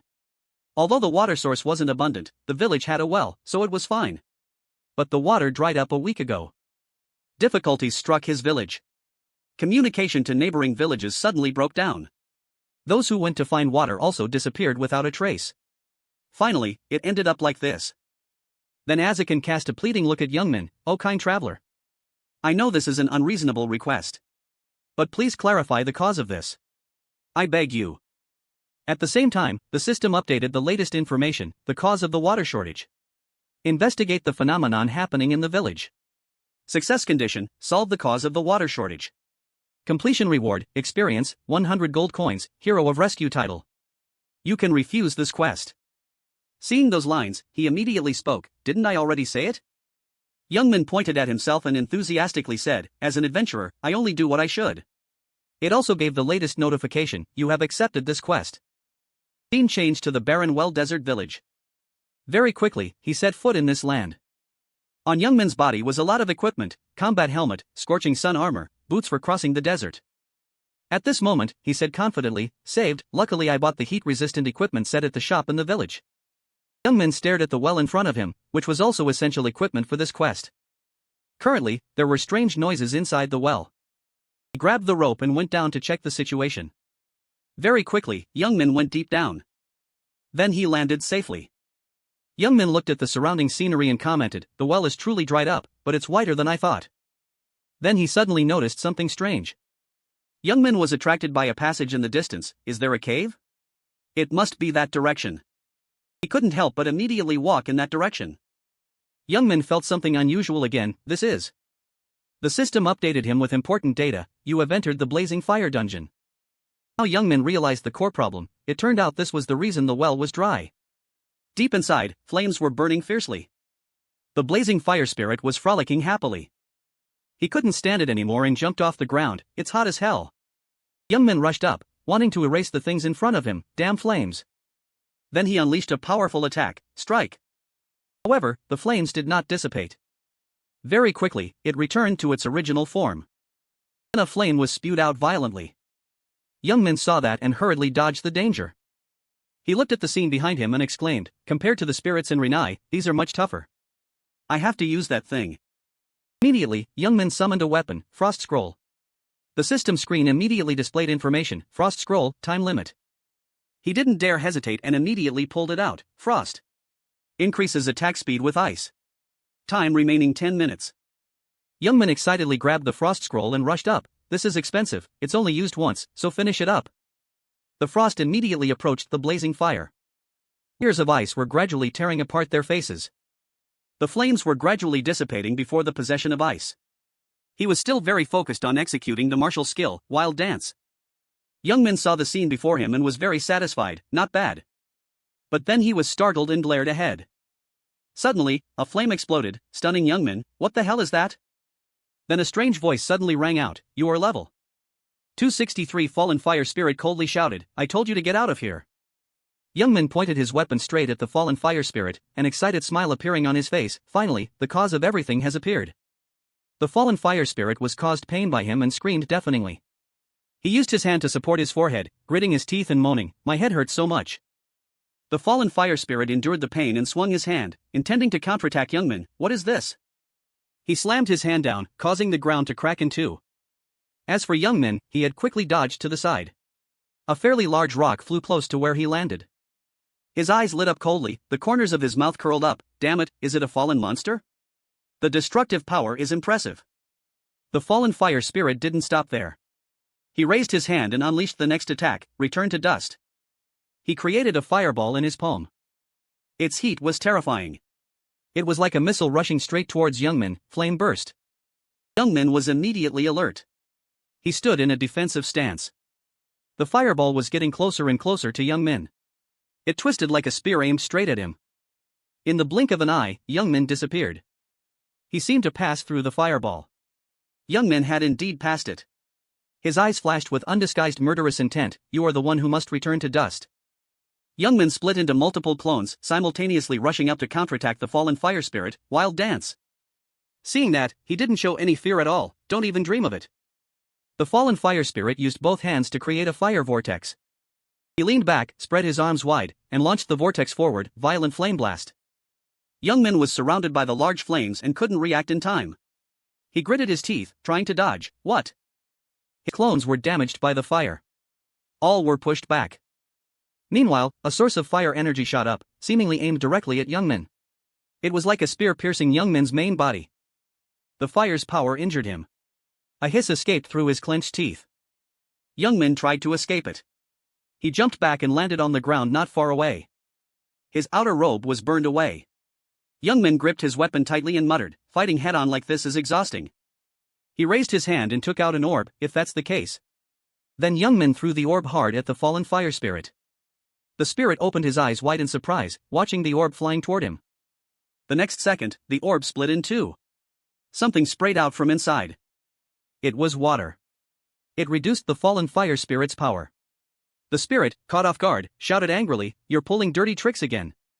The fallen fire spirit, refusing to be outdone, gathered all his power and roared, "I'll vaporize everything." Violent flame. But water was about to pour down on his head. A large explosion erupted. White smoke billowed out from that direction.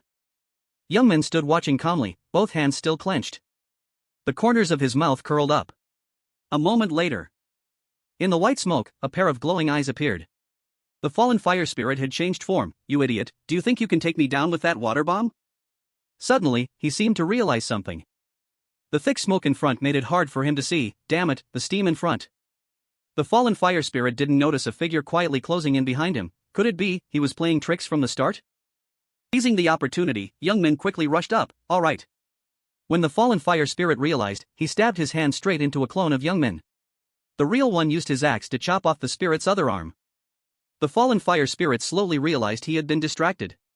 He immediately turned around to counterattack. "You." However, he didn't hit Youngmin. The white smoke and steam made him lose his orientation. "Damn it, where is he?" Seeing this, Youngmin raised both middle fingers, mocking him, "You slowpoke, where are you attacking?" As the laughter faded, he kicked hard against a rock wall and used the momentum to spring back.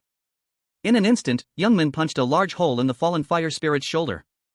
The surrounding space had changed. Sharp ice spikes had appeared out of nowhere. Youngmin narrowed his eyes and smiled smugly to himself. "Good. The power is increasing as I predicted." He had calculated this situation early on. Creating steam didn't just block the enemy's vision. His axe blade was covered in a layer of sharp ice, and it also crystallized the steam in the air into ice to increase his power. The fallen fire spirit began to get angry. He gritted his teeth and hissed each word, "Damn it, humans really are only capable of cowardly tricks." He raised a finger, preparing to create something.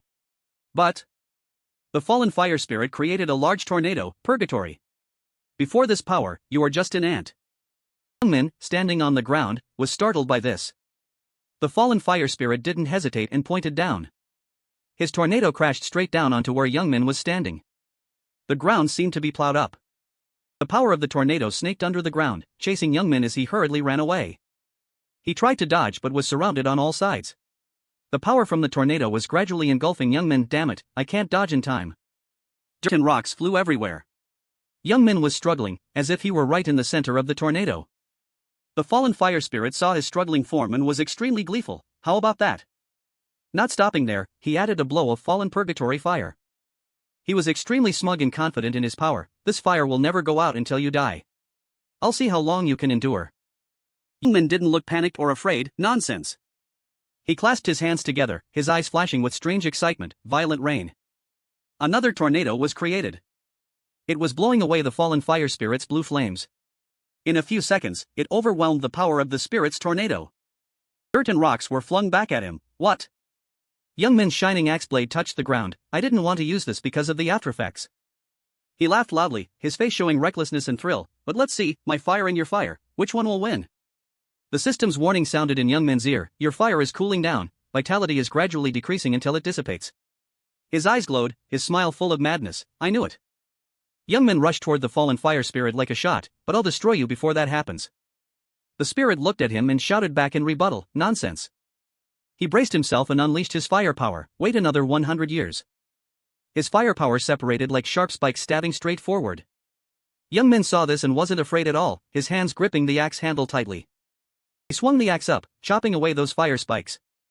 The next second, he looked up and laughed loudly. In an instant, Youngmin had sliced off one side of the fallen fire spirit's face. The spirit's mouth curled up strangely. A few seconds later, Youngmin realized something. Startled, he looked back. A large flame that the fallen fire spirit had launched was rushing straight at him. Suddenly, another flame rose unexpectedly from the ground, twisting like a vortex. Youngmin couldn't react in time and was swept inside, gritting his teeth in pain. In this dangerous situation, he gripped the axe handle in his hand, preparing to counterattack. Youngmin swung his arm, and the ice-covered axe blade swiped away that flame.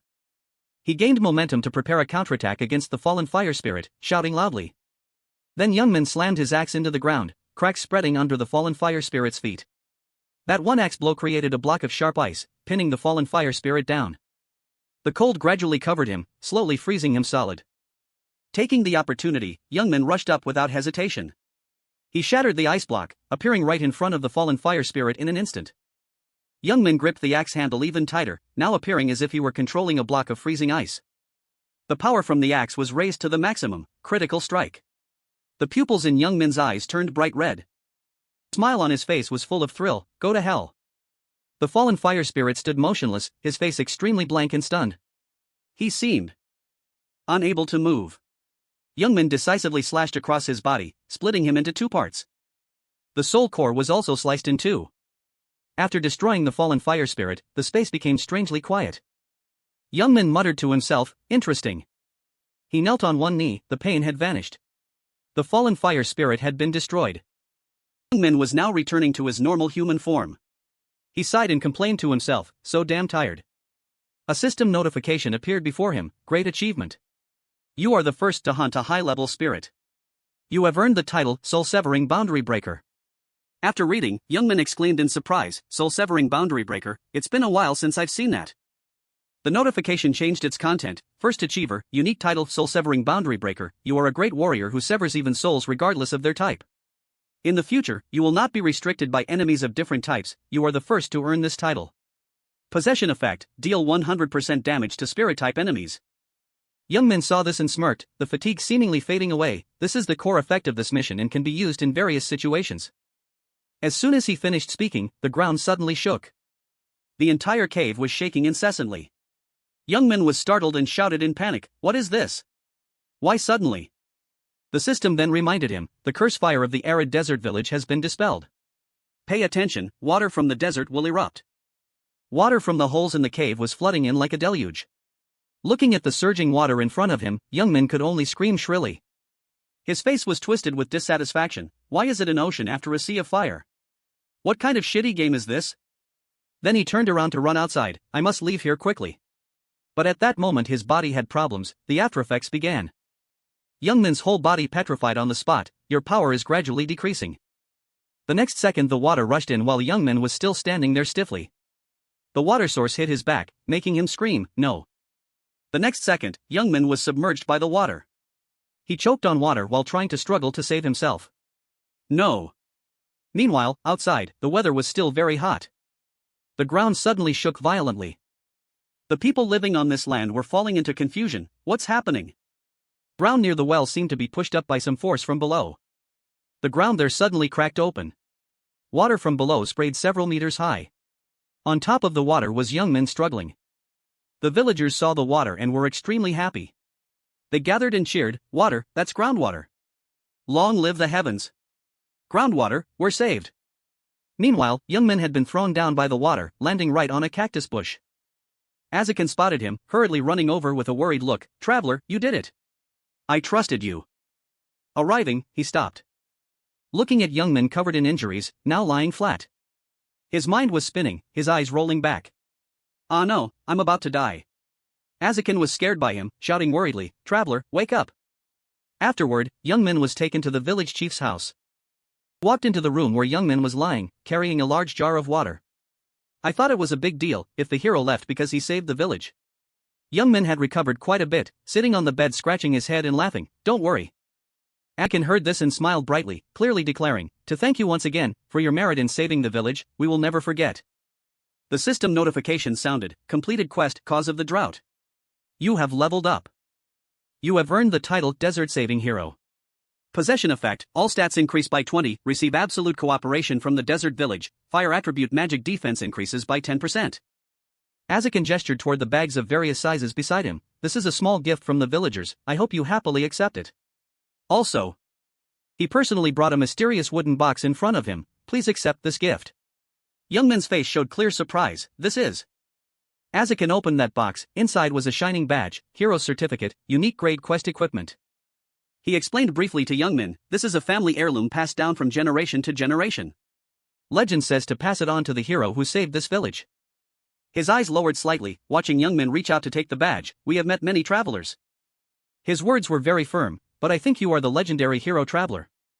Youngmin held the badge in his hand and was secretly happy. "This is the key to the next gate." His eyes immediately became sharp, calculating in his mind, "That's right, the things in the desert village, compared to the upcoming journey, this is just a user manual." Youngmin seemed very excited to set off immediately, because the guys in that place are not like the ones I've met so far. The next day, Youngmin quietly left this desert village.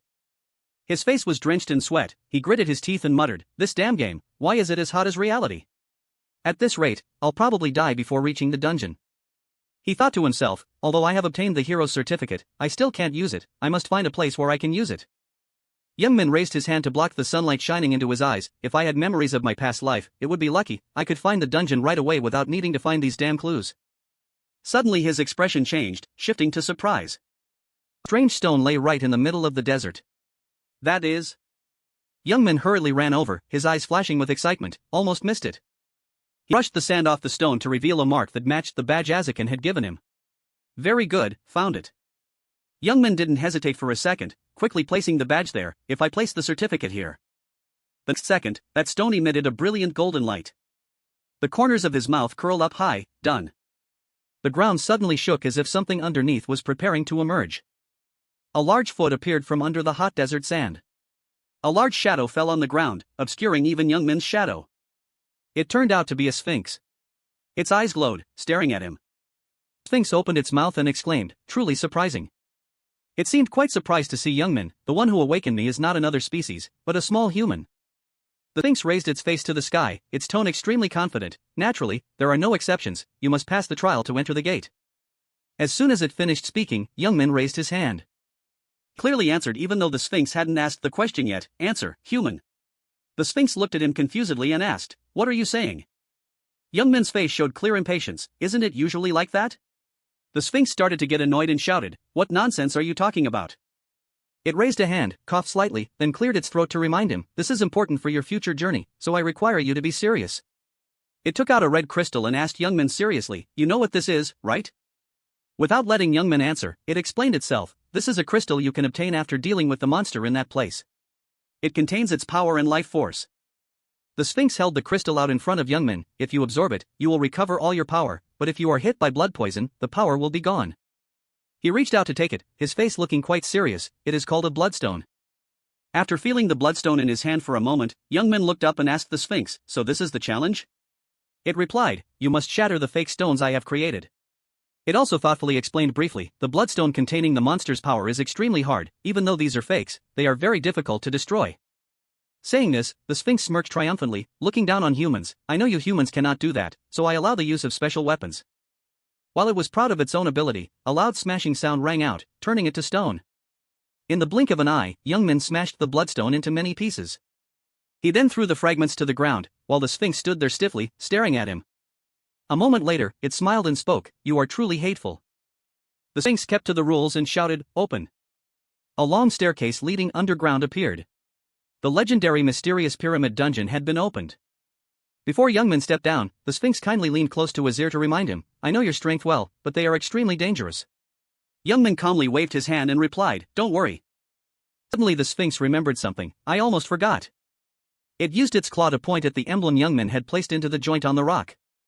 The sphinx took it out and threw it back to Youngmin. "You will definitely need this on the way." He was a bit surprised but still reached out to catch it. He wondered to himself, "Returning the certificate to me? This is not like the previous life." He looked at the sphinx. Regardless, if ability exceeds a certain standard, something will change. Youngmin stepped down the stairs leading underground, muttering to himself, "Experiencing it myself will make it clear." After finishing the long staircase, Youngmin set foot in a strange place.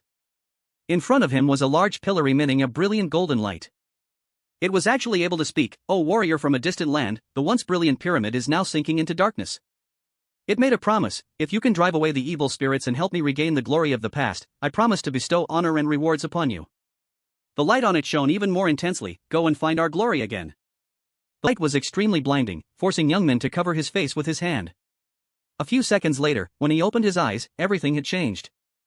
In front of him was the famous pyramid structure. "You have entered the legendary mysterious pyramid dungeon." Youngmin stood there observing for a moment, then smirked and muttered to himself, is this the legendary pyramid? The Karya Empire ruled by King Scorpion. Youngmin had read the history of this land and still remembered it quite clearly. King Scorpion quickly built and ruled his own world, too ambitious after being swallowed by darkness for some reason. He caused Karya to fall into chaos, and that corruption drove him to want to expand to the outside world.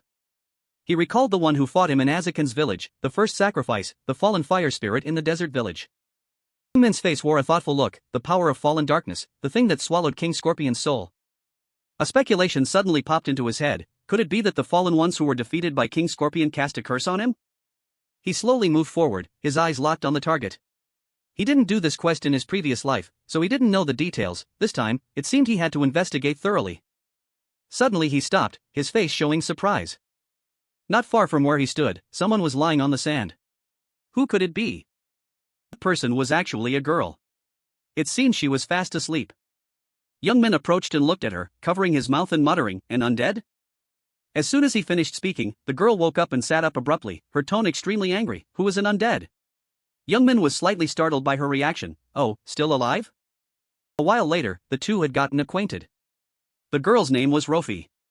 Youngmin had kindly given her water and some food, making her extremely happy. I'm saved.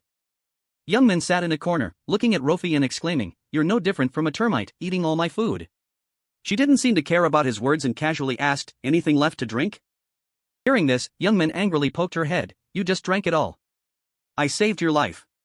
You'd better have a thank you gift, understand?" Rofi shrugged and asked, "A thank you gift?" Then Rofi laughed proudly and boasted, "I am a high-ranking mage serving King Scorpion, a noble of the Karya Empire. Call me Rofi. Isn't helping a noble like this a great honor and reward for someone like you?" Hearing this, Youngmin furrowed his brows, pointed at her, and asked suspiciously, "Wait, a high-ranking mage? Undead, noble? You are?" Rofi looked at his expression and was extremely delighted, "A monster." She looked at Youngmin with glowing red eyes, and even licked the corner of her mouth. "You are right." Youngmin, aggressive and bossy, poked his finger straight at Rofi's forehead. "You just drank it all, I saved your life. You'd better have a thank you gift, understand?" She could only be speechless, completely helpless. A thank you gift? Rofi took the opportunity to be confident under the sunlight. "I am a high-ranking mage serving King Scorpion, a noble of the Karya Empire. Call me Rofi. Isn't helping a noble like this a great honor and reward for someone like you?" He froze completely. The smile vanished, replaced by extreme panic when her true identity was revealed. "Wait, a high-ranking mage? Undead, noble? You are a monster." Rofi's eyes were fiery and her smile was full of killing intent. "You are right, human." Youngmin got straight to the point without beating around the bush, leaving her stunned. "If you are a monster, then let's get to work." He aggressively decided to turn on slaughter mode. Rofi was so scared her eyes popped out. "Ah! Stop! Stop it!" Terrifying explosion occurred, creating a huge column of dust and smoke and causing the ground to crack with a shrill sound. Rofi coughed violently. "Talk first." She returned to her goofy expression with white eyes. Rofi realized with a start, what the hell? How is he any different from a monster? Youngmin appeared out of nowhere, grabbed her head, and roared, "What do you want to say, you termite?" She turned around, trembling. He completely stripped away his human facade, revealing his true form as a bloodthirsty monster with glowing red eyes and a wide grin. "Our conversation will be more valuable with what you have." Rofi turned pale. "You crazy bastard." She retorted, "I don't want to fight. I haven't finished speaking, I no longer serve the king." Youngmin repeated, "No longer serving the king?" Rofi was so embarrassed she was sweating profusely, that air shook with terrible magic power. The shockwaves of the attack made the earth and sky seem to want to crack. She only responded with a stiff, frozen expression full of inexcusable innocence. He threw Rofi away without hesitation to face this power. "Get lost." The source of dark energy rushed forward like a giant arrow. The power gradually dissipated, and she looked up in astonishment. Horus's chicken leg stepped powerfully on the sandy ground. "It's a pity, I really wanted to kill you both. Long time no see, Rofi." Level 250, Horus.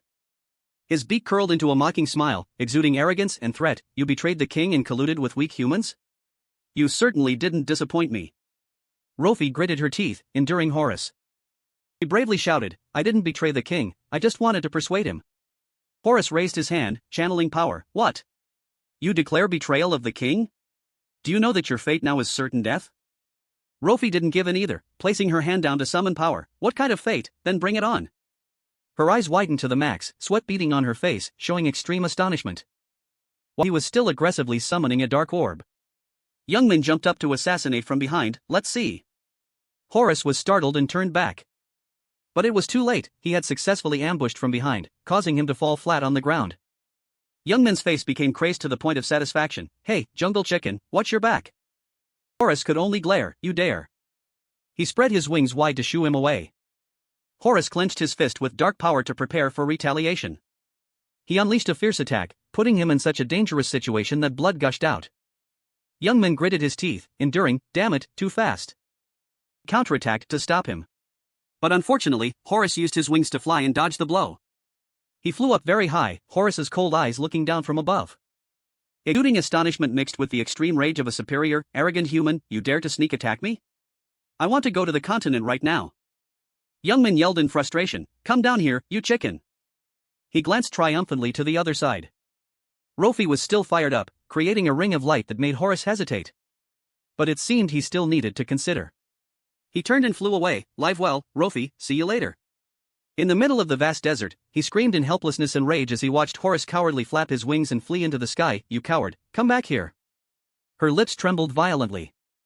She breathed a sigh of relief. That was almost a big disaster. Rofi jumped because Youngmin approached. Her body trembled again. What the hell? He asked seriously. You have nothing to say to me? Rofi was extremely panicked. Say what? Say what? She secretly swallowed her saliva. Rofi looked straight at Youngmin's sharp, dust-covered chin. Then she looked down at those perfect six-pack abs. Rofi's cheeks flushed from being too shy. She bowed her head awkwardly but sincerely. Thank you. He made a twisted face to tease her. Huh? What did you say? I didn't hear clearly, speak up. Rofi was so angry she pinched Youngmin's face. You bastard. You're a man, why are you so petty? He was in pain but still had to retort. You still have an attitude with me? Because of whom did I almost get slashed to death? Youngmin pinched back. Am I right? The two kept struggling with each other. Let go. You bastard. You let go first. You annoying termite. Under the clear blue sky, the massive pyramid-shaped structure stood tall, majestic and magnificent. Horus walked gently in the afternoon sun. He walked in gloomily. Minute took the opportunity to criticize. You look really ugly. Horus. Thanks for watching the video. Remain silent, appearing thoughtful. He called out her name, Minute. Minute laughed gleefully, mocking with lethal intent. Oh, how sad. So you came to see the king? Level 251, Minute. Could it be because of that brat Rofi? Horus presented briefly. That's right, that brat is with a crazy human. He is a dangerous person, you shouldn't get close. She pretended to be surprised. A crazy person? What happened? He said that but tried to hide it. I don't have time to explain to you, I'm just warning you. Minute shouted, hey. She tilted her head in boredom. Horus went to King Scorpion, kneeling on one knee. Bowed his head respectfully. Greetings, King. I, Horus, have something to report to you. He was surprised and curious. What is it? Speak quickly, I really want to hear it. Level 270, King. Scorpion Youngmin's eyes widened in shock, pointing a finger at his own face while uttering a question full of skepticism. He only has eyes? What do you mean the king only has eyes left? Is he dead or is it some kind of mark? Rofi helplessly waved her hand. Hey, I didn't say I would explain. Her expression was serious and her eyes were cold, revealing a shocking truth. The king has lived longer than you think. He is also the founder of the current empire. Living that long, he lost his original power and could no longer maintain his body. He interrupted because he was too surprised. Wait, he founded the empire? How long has he lived, anyway? Rofi replied, I don't know, I only know he has existed for a very long time. Youngmin was powerless. You don't know? Aren't you a mummy? You must have lived for a long time, right? She pouted and raised her hand to count. No way, I'm only about 18 years old. Youngmin was shocked to the core because Rofi was younger than imagined. Are you still a kid? Youngmin stood stunned in confusion, his eyes full of astonishment as he realized everything happening was completely opposite to what he had understood. Damn it, what the hell is this? It's completely different from what I know. In the previous life, I did quests for another species, so I only read online guides about human quests. It shouldn't have been this troublesome. He pressed for an answer. What about the things the chickenhead said earlier? She bowed her head slightly. Chickenhead? Ah, you mean Horus? Youngmin's eyes were cold, full of calculation and suspicion. Yeah, he definitely said that. You betrayed the king? Rofi stood stunned. That. She glanced away, avoiding it because she didn't know how to explain. Meanwhile, in Korea, crowds of people bustled about under the brilliant golden sun. A man stood with arms crossed in front of a stall, thoughtfully observing the neatly displayed items. Two boys excitedly ran across the dusty road, their faces full of energy and crisp laughter. In the middle of the crowded market, Arima, wearing a white cloak, smiled peacefully as she walked through the crowd. Suddenly, a brilliant beam of light shone down, making her look up. Horus's wings spread wide. He landed, blocking Arima's path with a cool demeanor. She called out, stunned as if meeting an idol, Horus. You. Everyone was surprised by his appearance. God Horus. It's God Horus. Everyone bowed in a ritualistic manner. God Horus. He looked at the commotion but immediately dismissed it and ordered, why all the commotion? It's nothing, just continue. Horus immediately turned toward Arima. She broke into a sweat and pointed at herself. Me? Are you asking me? He questioned, do you know Rofi's whereabouts? Arima replied timidly, our gluttonous child. I mean, Miss Rofi. Now that you mention it, I haven't seen her in a long time. She used to come to our village every day. Horus continued investigating, so you haven't seen her recently? She smiled brightly and replied, yes, she was always curious about everything. I think she's fine, but I don't know where she is. He flapped his wings, creating a gentle breeze, knowing you haven't seen her is enough. And if you see a strange man in the village, report to me immediately. He is a peculiar person, very easy to identify. Horus shot away, remember that. He ran over and pulled on Arima's clothes. The two of them vied to see Rofi. Mom, what happened to Sister Rofi? I want to see Sister Rofi. She couldn't answer these questions, as she herself didn't even know where she was. Horus, with his large wings, swooped down from the air, radiating massive presence at breakneck speed. He decided to launch himself upward. Horus landed powerfully, exuding a mysterious and threatening aura. He looked down into the dark abyss. Horus's sharp claws scraped the ground, creating a cloud of dust. He spread his large wings, diving from above at breakneck speed amidst the tense, crimson atmosphere. Jackal was startled by Horus's appearance. He turned to ask, oh, God Horus, is something the matter? He stepped forward without hesitation, have you found Rofi's trail yet? Jackal tried to reassure him, don't worry, I've increased the number of guards watching the city. They won't interfere with the plan. Level 240, Jackal. Horus dismissed it, not enough. His Majesty ordered Rofi to be captured before the plan begins. He was slightly timid, but Rofi isn't that dangerous. He glared and explained, true, alone she is. But what matters is the human accompanying her. Jackal gasped, you mean a human? Horus replied, when I heard a loud noise, I went out to check and saw Rofi with a strange man. It was just a brief encounter, but I can be certain, he is a threat, he is truly very strong.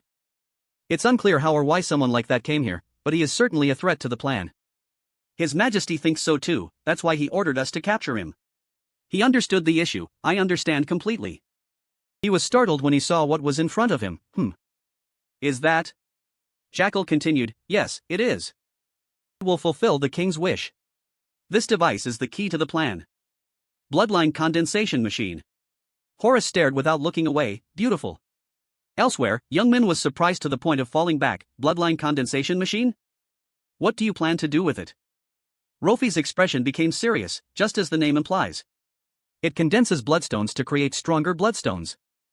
The king plans to use it to regain his power. He wants to re-strengthen his weakened bloodstone.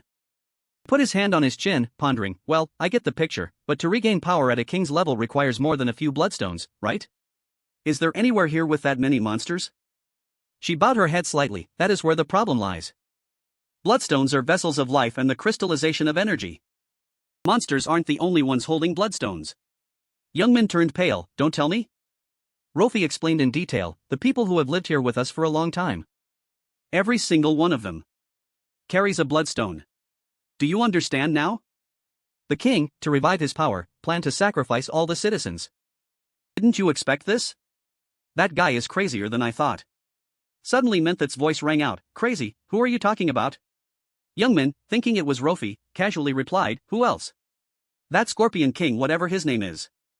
He realized with a start, huh? When did she get here? She stroked Youngmin's chin, hello, darling. He immediately displayed an expression of extreme horror. Eyes rolled back, jaw dropped to the ground as if his soul had just left his body. Who is this now? A violent attack struck down, sending Young Min and Rofi flying off the ground. He staggered back, dodging the attack while cursing because of the surprise ambush. Damn it, these guys only play dirty. From within the dust, Method appeared coldly and expressed regret. What a pity, I was planning to kill you with that move. She stepped out confidently, wearing a dangerous smile. Horus was right, you are no ordinary human. Level 251, Method. Young Min's shock was evident on his sweat-beaded face. When those sharp eyes met an unbelievable reality, it was a snake, her form had changed. Her melodious voice suddenly rang out, so scary, be careful. That person is very dangerous. He hurriedly asked when he saw Rofi fuming, are you okay? Method's giant purple tail whipped through the air at breakneck speed. The giant tail whipped with such force that it created devastating destructive power, cracking the ground and sending the two of them flying, throwing them into chaos. Unfortunately, the tail had caught her. She lifted Rofi high with her massive tail, while delivering a dangerous rebuke, can you pay attention? I absolutely hate being ignored. Method used one hand to squeeze Rofi's face tightly, her eyes cold and murderous, you brat, you dare to badmouth the king? Betraying the king, who took you in when you had nowhere else to go. I should have killed you from the start. Young Min's swift footsteps were clearly imprinted on the sand. He appeared just in time, cutting Method's tail to rescue her. She looked with a disdainful gaze, tisk. Rofi landed hard on the sand, causing her body to ache. Rofi struggled to stand up, damn it. Young Min, with glowing eyes, was diving down to attack powerfully with his giant greatsword. Amidst the chaotic purple energy, a fiery collision erupted, but he was completely helpless in cutting off Method's tail. Young Min felt powerless. Crazy, why is that tail so hard? She, with glowing murderous eyes, braced herself, summoning two streams of dark energy in her hands to prepare a counterattack. Method launched a divine blast toward him, take this. Young Min landed on one foot. He successfully dodged her divine blast. Out of the frying pan and into the fire, Young Min looked up. Her ferocious tail was already wriggling above his head. Rofi, like a goddess, shouted to summon power to give Young Min a hand, golden fever. Method had lived to this age and it was the first time she had seen such a bizarre case. With just that summoning from Rofi, a whole sea of bugs rushed forward, creating a wave of golden creatures sweeping straight into the battlefield, supporting Young Min in the decisive attack to take her down. Even he was equally stunned. Young Min was surprised by her determination. Rofi. Method was angered by those bugs. She immediately switched to crazy mode, you bitch. I will take your life. Rofi landed in the center of the formation with a powerful stance. Releasing a source of power that shook the entire space, stone pillars slowly rose up. She shouted the spell, a series of giant runic stone pillars rumbling up from the ground, Tekenu. With agility, she and her sinuous snake tail bypassed the stone pillars smoothly. Rofi broke into a sweat, dodging everything. Method suddenly grabbed her in midair and triumphantly declared, gotcha. Rofi was violently thrown, blood spewing from her mouth as she took the full force of the destructive dark energy attack. She sharply lifted her high. Method bound her tighter and tighter, causing Rofi to struggle helplessly. Her face twisted, pointing up, watch as you fall to pieces. Method glanced over because she heard a strange noise. It turned out to be Young Min seizing the opportunity to sneak attack from above. She grinned, baring her teeth with dark thoughts. Method quickly turned invisible, leaving Rofi alone and lonely, along with his shock. Once again, she fell rolling onto the sand. Rofi lay paralyzed, unable to utter a word. Young Min looked around in confusion, damn it, she disappeared. Where did she hide? She appeared suddenly, her voice sounding like it came from the underworld, how cute. Do you think you can use that trick again? Absolute stasis. His hands trembled after Method's spell. His weapon dropped onto the sand.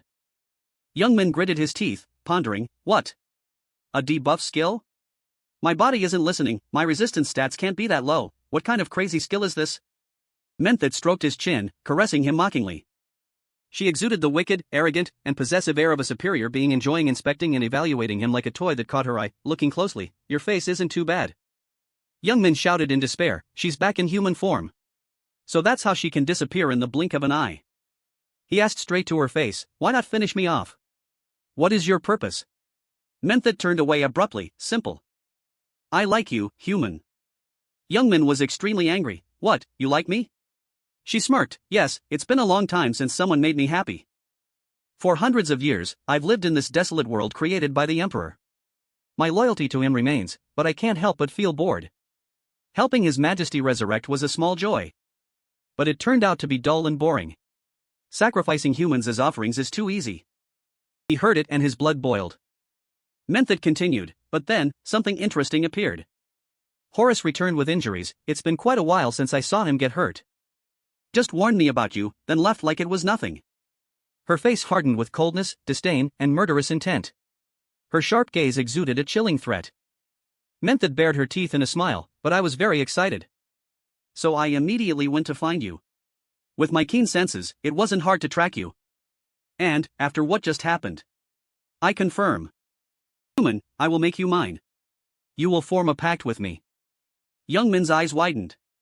His face showed extreme shock as if he couldn't believe what he just heard. A pact? Is this girl serious? The Lord has a pact system. Normally, pacts only appear when players trade equipment. Occasionally, special pacts are signed. Specifically, pacts with monsters. The reason this pact is special is because it doesn't target material things like money or equipment, but you can receive power that can only be obtained from monsters. However, basically, monsters are hostile to users. They don't understand pacts well either, so only lucky users have that opportunity. If this girl is telling the truth, it's a huge profit. He gritted his teeth, enduring. If I sign the pact, what do you want? Menthod smiled maliciously. What I want? You will become my subordinate, fighting for the king. And with your own hands, you will kill that girl. Young Min stood frozen, his expression dazed and extremely panicked at the sudden shocking news. His teeth gritted tightly in tension. Young Min was trying to suppress his rage or extreme pain. But then, he still smirked from ear to ear, forming a wild smile that exuded an arrogant and sinister triumph. Young Min agreed to the invitation. Fine, let's sign the pact. She seemed delighted. Very simple. He slumped on the sandy ground. Young Min stood tall before Rofi's immobility. His eyes became lifeless. That's right, she's a monster anyway. The reason I entered the dungeon was for bloodstones to complete the quest. If I quickly get stronger, if I can take revenge for that kid. Monster. She suddenly muttered, right. Save people. Rofi's vow woke Young Min up. He realized his mistake. Damn it. Young Min raised his weapon. Why did I play this game? If I want to get stronger, if I want to take revenge for him. The exhilarating feeling of fighting and the journey of exploring this fascinating world. That bastard destroyed everything. Because of that bastard, that joy is gone. He shouted loudly as if venting all the pent-up feelings in his heart. Damn it. She was stunned, mixed with a bit of skepticism appearing on her haughty face. Young Min grabbed her clothes tightly. He shouted straight to her face to motivate her. Hey, wake up, how long do you intend to stay unconscious? Didn't you say you would save people? Rofi closed her eyes tightly, struggling with her own thoughts. She decided to open her eyes. Rofi's head was a bit hazy. Human, what is he saying? Young Min still shouted with a stern face to awaken her determination. If you get knocked out that easily, then support me from afar. Rofi's pride was touched, so she retorted, What? Hey, you arrogant guy. He didn't give in either. Did I say something wrong? You bug. Menthod's large shadow appeared, silencing the two's bickering. The earth-shattering strike of the giant tail slammed into the ground, creating a violent tremor, throwing the two into the air with screams. Young Min agilely landed successfully, while she suffered another painful fall. He smirked. That brat transformed again? Looks like that hypnosis only works when she's in human form. Rofi was extremely surprised. You were hypnotized by her, but you could break out? Young Min was startled, sweating. You scared me. Could I be having déjà vu? She explained in detail about her. Menthod has two forms, human and snake. Her hypnosis is terrifying. But as you said, she can only use it in human form. That's when she's vulnerable to attack. Conversely, in snake form, although she can't use mental attacks like hypnosis, her attack and defense capabilities are very high. Menthod dropped a line that stunned everyone. You saying that makes me feel ashamed. You not only revealed the king's information, but you even dare to talk about me, Rofi. I will definitely kill you. You too, arrogant human. He looked around blankly, then pointed at himself. Huh? Who? Me? In a fit of extreme rage, with her eyes glowing eerily, she screamed in resentment, questioning, Why did you refuse the contract? Why choose the hard path just for that damn brat Rofi, when I had already paved the way for you? He laughed heartily. Young Min's face darkened. Because that's more interesting. Menthod was extremely stunned. Interesting? He declared bluntly. Instead of making a contract with you and getting stronger quickly, taking you and this worm down is much more fun. Once I clear out your minions and cohorts, I'll carve up the king and devour the subjects. Wouldn't that be more interesting? Rofi froze immediately. He's crazy. Young Min turned his combat mode to the max, finished summoning his battle axe. He prepared his fighting stance. Youngman thought to himself, just enjoy the game, no need to rush. I'll get strong my own way and take revenge on you. She lowered her voice in disappointment, I misjudged you. You're just as crazy as Rofi. Whatever, I'll kill both of you. She saw Menthet's snake face and her limbs went haywire. He caught on and warned, Rofi, don't overreact. Listen to me clearly. You want to stop the king's plan, right? Then I'll help you. But I won't persuade the king, I'll kill him. What do you think? Rofi's hands trembled slightly. Then she clenched her fists, determined to see this through to the end. Rofi's eyes burned red like fire, fine. Youngman smirked slightly. He and Rofi ignited the energy burning up the place. Then get ready, we'll start by hunting this snake first. Menthet stood in the distance facing Youngman and Rofi. She raised her long, sharp tail. Menthet agitatedly slithered on the ground at an astonishing speed. Her mouth emitted the hissing sounds of a snake. Youngman turned serious. He used his iron axe to block a blow from Menthet. Youngman's eyes radiated a murderous aura. He raised it to slash at Menthet. But she dodged, too slow. Menthet lifted her massive tail. It wrapped tightly around Youngman's axe-wielding arm. He widened his eyes in surprise. With a crazed expression, she used her claws to attack Youngman's face. As if heavily insulted, his face full of murderous intent, he glared at Menthet. Youngman angrily swung his axe at her snake body. Menthet screamed in pain, so brutal. Run. Suddenly she felt something was wrong. Magic pillars pierced Menthet's back. Rofi cheered happily, nice. Hit one. Youngman wearily scolded, that brat, I told her to support from behind, yet she dared to use herself as bait. He suddenly froze. Youngman shouted, hey, behind you. At this moment, Rofi still didn't know she was targeted by Menthet, behind. Her tail slammed onto a flat surface. Fortunately, Rofi defended in time. She tremblingly resisted the weight of that giant snake tail. Suddenly, the defensive wall Rofi created began to show cracks. Menthet wanted to take this opportunity to attack her, die.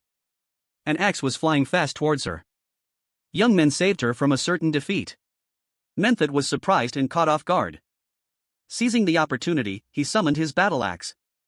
He rushed towards her. Youngman got into position. Attack! He threw it with all his might, making the axe tear through the wind. The impact sent dust flying everywhere. Menthet hurriedly covered her eyes. She couldn't see anything. Youngman grabbed the axe and rushed at an incredible speed. He circled behind her and jumped high. Menthet was angry, I told you. I'm very sensitive to these things. Her snake tail pierced through Youngman's body. His body seemed transparent. Menthet was shocked, it went through. Heavy footsteps stomped on the sand. Other forms of Youngman crazily rushed to attack her. Powerful and rapid slashes swept across every inch of Menthet's flesh. She screamed in pain. Menthet's hair was also cut off in chunks. She involuntarily shed tears. Menthet tried to lift her tail. She became truly angry, get lost. Youngman was thrown back, grimacing. Menthet glared angrily, caught you. Her sharp tail was raised. It accurately pierced through his shoulder. She used force to wrap tightly around Youngman. Menthet complained loudly, you ignorant human. You will regret refusing my offer. He brazenly replied, salty, aren't you? But it seems you forgot something. She was bewildered, forgot? Just then, Rofi appeared. She cast a spell summoning sharp pillars. She shouted, Tekenu. Then that sharp pillar pierced hard into Menthet's back. She was in so much pain she bled. That pillar sent Menthet flying. Youngman was excited, great. Launch me too. Rofi was surprised, huh? You too? I don't care what happens. He replied, don't worry. She shouted, launching. Youngman flew up. He shouted excitedly. Menthet had been knocked high into the air. She couldn't have expected Youngman to be here. And full of murderous intent, wanting to attack with his axe. Ha! What now? He held the axe with one hand. Youngman's battle axe had grown several times larger than his body. Youngman started going crazy, you're deaf. Menthet was terrified, wait. Not letting her finish, Youngman swung his axe, cutting her half-human half-snake body into 3 parts. He shouted, die. Rofi recounted the story, in the early chaotic days of the desert, monsters caused pain to humans. Times create heroes. One day, that person appeared, Scorpion. He defeated the monsters to protect the desert, accompanied by a brave hawk and a python. Finally, they quelled the chaos, bringing peace to the desert people revered and followed him. They created a world of their own, separated from the outside, building the Caria Empire.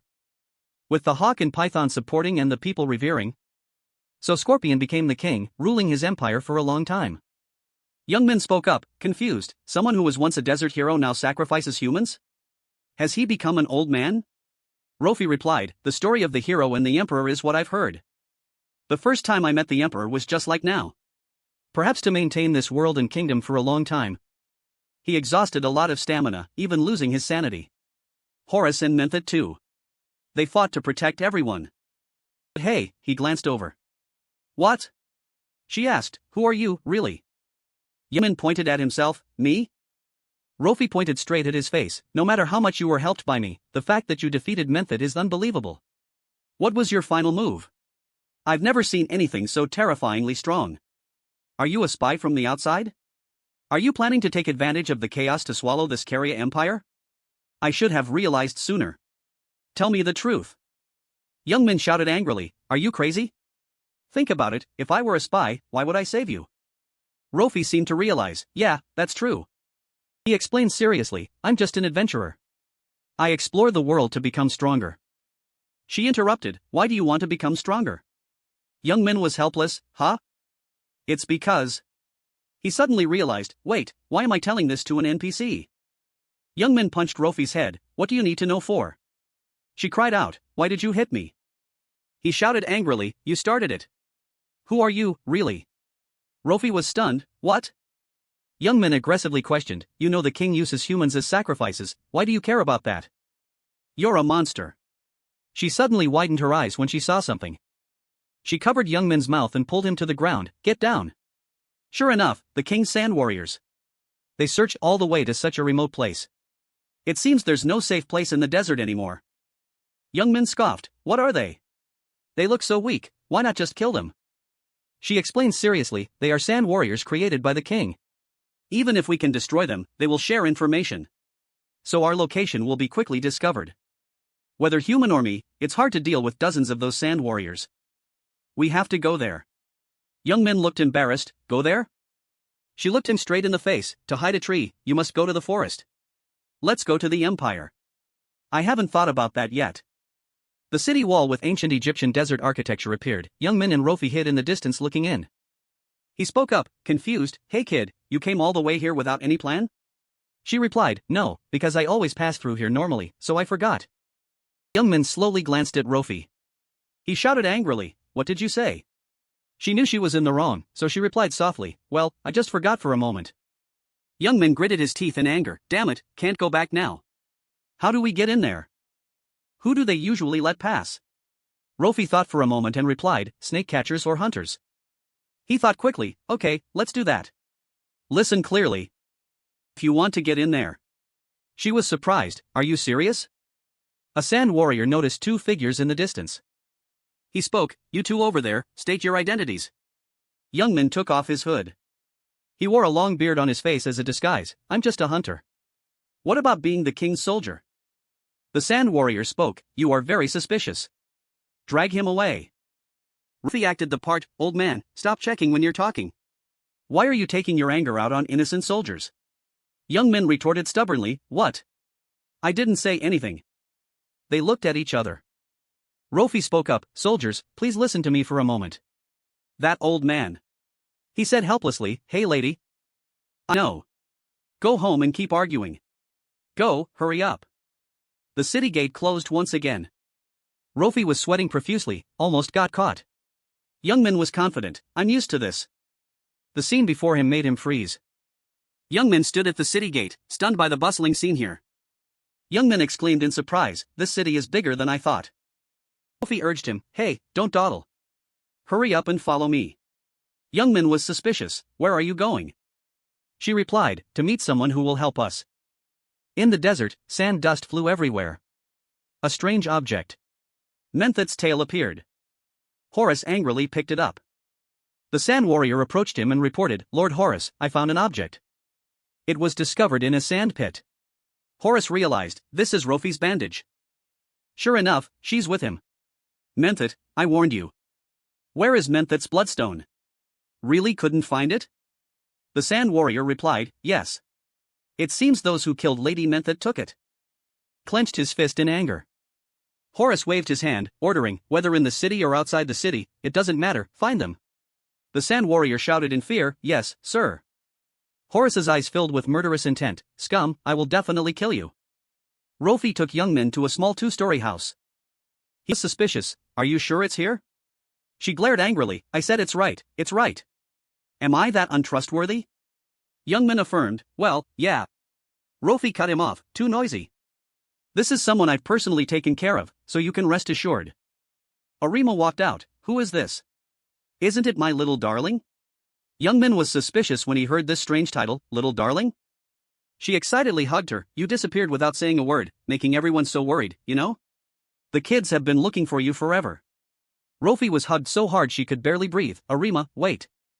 He laughed mockingly, little darling. She blushed in embarrassment, don't laugh. Inside, sunlight shone through the curtains, making the surrounding space warm. Arima poured water while teasing, you suddenly disappeared, didn't expect you to bring a friend home. Rofi retorted, friend? He's my subordinate. Youngmin spoke up, annoyed, who's your subordinate? She smiled kindly, anyway, I'm very happy, I'm Arima, nice to meet you. He replied, I'm Roken, I was on an adventure when I met this kid. Arima was surprised, oh, an adventure? Youngmin pinched Rofi's ear, Arima, how did you get to know this kid? She's so arrogant. She smiled and replied, that's also Rofi's charm. About 12 years ago, I came home from the market. At that time, Arima was shocked. The furniture in the house was all messed up, what had happened? In the kitchen, a child was huddled there. She let out a cry of surprise. Rofi was half gnawing on a piece of bread. She turned her head immediately after hearing the noise. Arima was stunned, and a dirty kid, just like that, their eyes met. Rofi innocently held the bread in her hand up to her. Not to offer it or anything, she spoke up, no strawberry jam? Youngmin glanced at Rofi with contempt right after hearing that story, who's taking care of whom? Arrogance since birth. She said helplessly, Arima, don't tell it in such detail. She said gently, it's okay, the first meeting was a bit surprising, but the closer we got, I felt Rofi was a very well-behaved child. She helped me with housework, and after I gave birth, she even helped me watch the baby. Youngmin chose his words carefully, so, Arima, do you know this kid is? She replied nonchalantly, a monster? I know. Lord Horus always came looking, he shouted, damn brat, I know you're here. Arima continued, I thought I would never see Rofi again. He flew and scolded, I told you not to mingle with humans. She said helplessly, but the next day, this kid came back to eat again. Just like the first time we met. Seeing her walk in, Rofi held up the bread, no strawberry jam? Because she kept hiding, after a month, Lord Horus gave up. Alright, Lord Horus came here looking for you. He said, if a strange man comes to the village, you must let him know. Is something happening? Rofi tried to dodge, oh, nothing. We had a disagreement, so we argued. So can you let us hide here? Arima was surprised, huh? Here? Then stay here. The kids will be back soon. She was startled, what? All those kids too? Before she could finish, some children's voices rang out, Big Sister Rofi. 2 boys stood at the door. Rofi was terrified. 2 spoke up, we missed you so much, Rofi. Then suddenly they all clung to her one by one. Rofi hurriedly tried to escape, wait. Stop it. Arima went into the kitchen, I'll go prepare dinner. The kids are up to you. She exclaimed, Arima. Youngmin teased, tough luck for you. Ha? One of the 2 boys approached and clung to him, hello, mister. Your body is really solid. Let's play 500 rounds of hide and seek together. Youngmin felt everything go dark before his eyes. Horus stood before a giant door. The door slowly opened. He knelt on one knee. High above was a monster in the shape of an eye. That was King Scorpion. He spoke, how useless, Menthet. Have you tracked Rofi down yet? He replied respectfully, forgive me, your majesty. I will find her quickly. King Scorpion ordered, you must keep her alive and bring her here. As for the man with her, kill him as you please. Horus reported, your majesty, Rofi betrayed you and killed Menthet. Yet you still demand she be taken alive? Why are you so biased? Suddenly, a wave of pressure emanated from his body, terrifying Horus. King Scorpion warned, Horus, you're starting to talk too much. Get going. The door closed after that sentence. Horus stood outside the door. He looked unwilling. His face clearly darkening. In the evening at Arima's house. It seemed Rofi and the two boys had played enough and rolled over to sleep. Youngmin leaned back on the chair. His expression clearly uncomfortable. I feel like something isn't right. What kind of dungeon is this? Fine, I'll take the chance to find some information. Log out. Youngmin was startled. He repeatedly entered the command, log out. Ha? Log out. Log out. What? Cannot log out. The sun had reached its peak. Rofi and the three kids just woke up. Stepping out of the room, Arima, is breakfast ready yet? Ha? She looked at Youngmin sitting on the chair like a soulless person.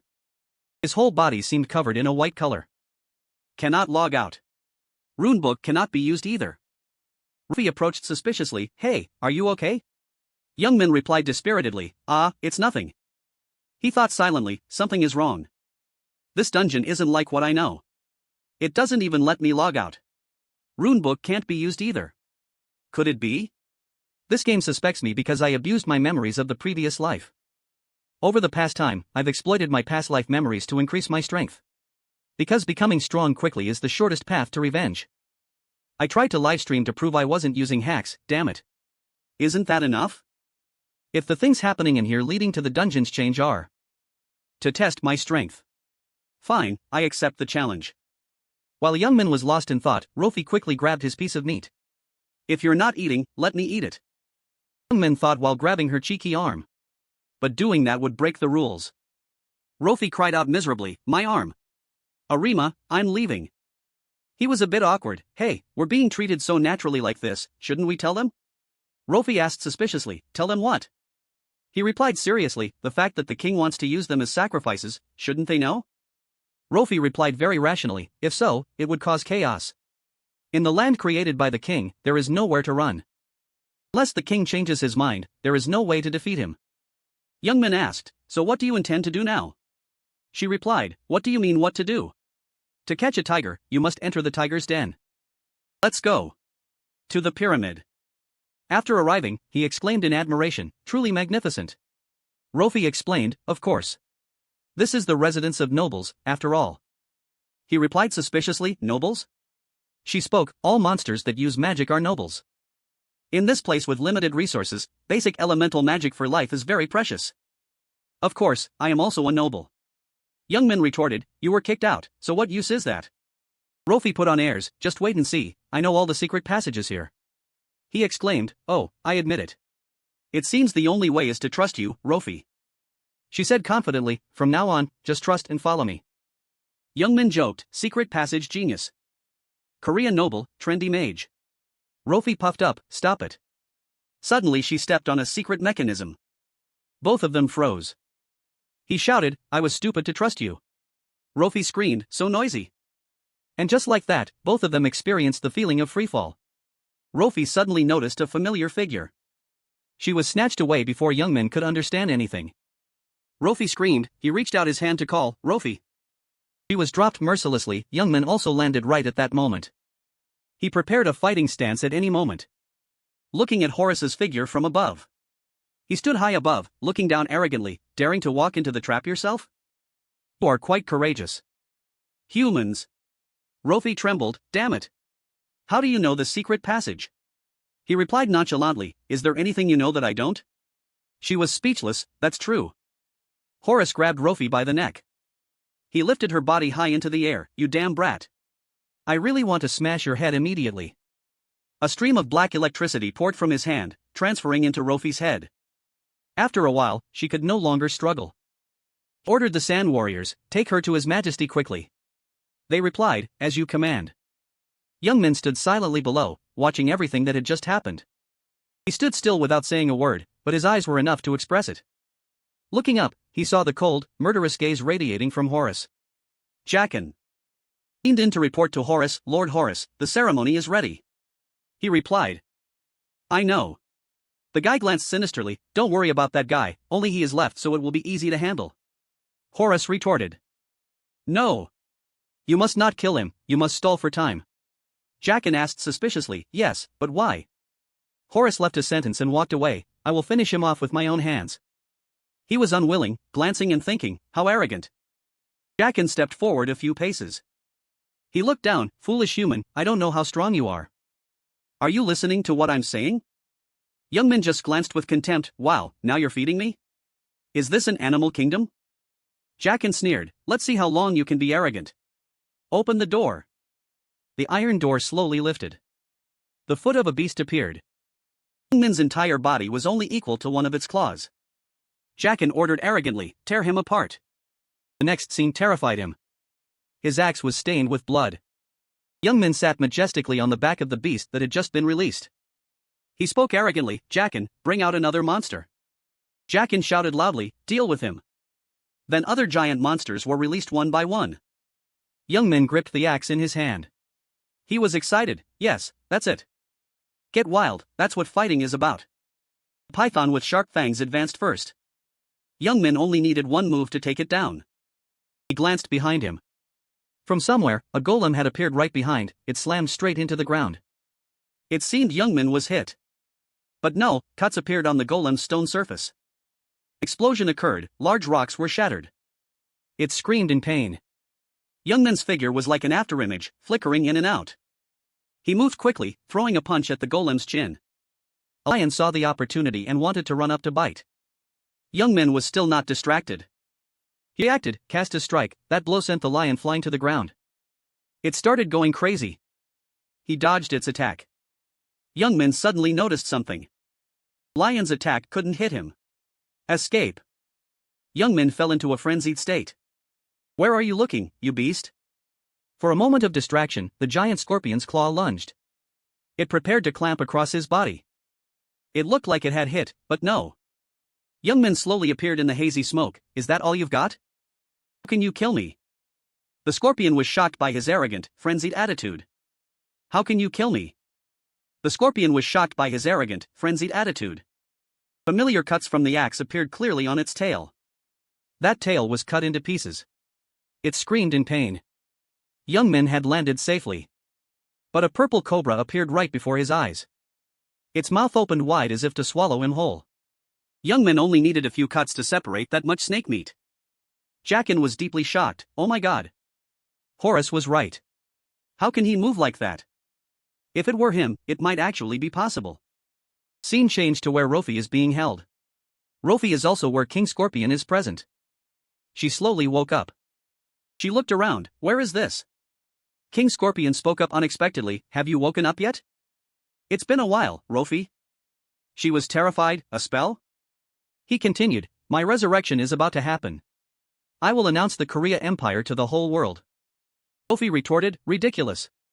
What is the meaning of using the sacrifice of the people to resurrect? King Scorpion replied as if it were obvious. This world belongs to me. The people living inside also belong to me. Nothing strange, I'm just taking back what I once gave.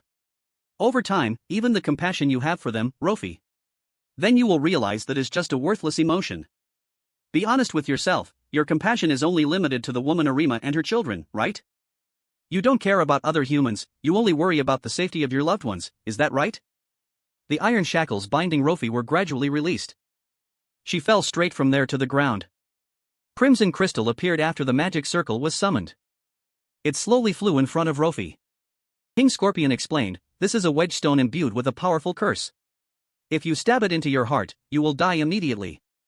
Rofi, the preparation is complete. The rest is left to Horus. You have no chance to win, but it certainly won't be painful. I'll give you a chance. You want to save Arima and her family, right? Use this to kill that man. Youngmin heavily plunged the sword down. After defeating the last monster, he searched around to be sure. It's over, right? Youngmin remembered, looked up and called, hey, you dog. There was no one left there, making him feel annoyed. Where did he go? Coward. Youngmin looked at the tightly closed door, wondering, damn it, I'm locked in here, what now? The manhole cover in the room suddenly made a noise, catching his attention. A bandaged hand pushed the manhole cover aside. Following that, a round head also wrapped in bandages popped up. This made Youngmin, witnessing it, unable to help but be startled. Then Osiris stood up completely, his whole body wrapped in white bandages. The two fell into silence for a moment, looking at each other. Then quickly crawled back into the sewer, intending to push the lid back. Not this place. Fortunately, Youngman rushed over in time to stop him. Hey, stop. Running away so fast, old man? Osiris looked at him with weariness. Don't you know who I am? I'm a mummy. Youngman noticed and admitted, seems like a mummy. He asked, are you like us? He appeared confused, us? Osiris explained and reminded, this is a place to isolate out-of-control monsters. I don't know who you are, but you'd better leave here soon, there are many dangerous people. Youngman didn't seem to believe it, pointing at the huge lion behind him. Is that the danger you were talking about? He looked startled to see that. Osiris just grabbed him by the collar, making Youngman shout, hey, hey. What? Before he could even understand what was happening, he was dragged straight into the sewer. Youngman fell painfully to the ground. He looked up at the sewer opening above and asked, where is this? Osiris excitedly grabbed Youngman's hand. He suspected it, and sure enough, it's true.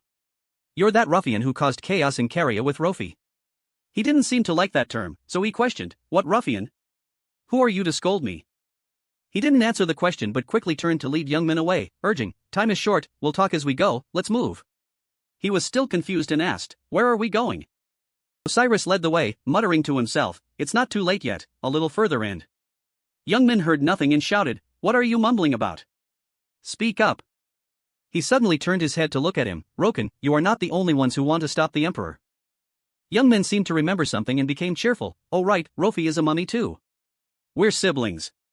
Osiris retorted immediately, nonsense. Rofi is no mummy. Siblings? Siblings?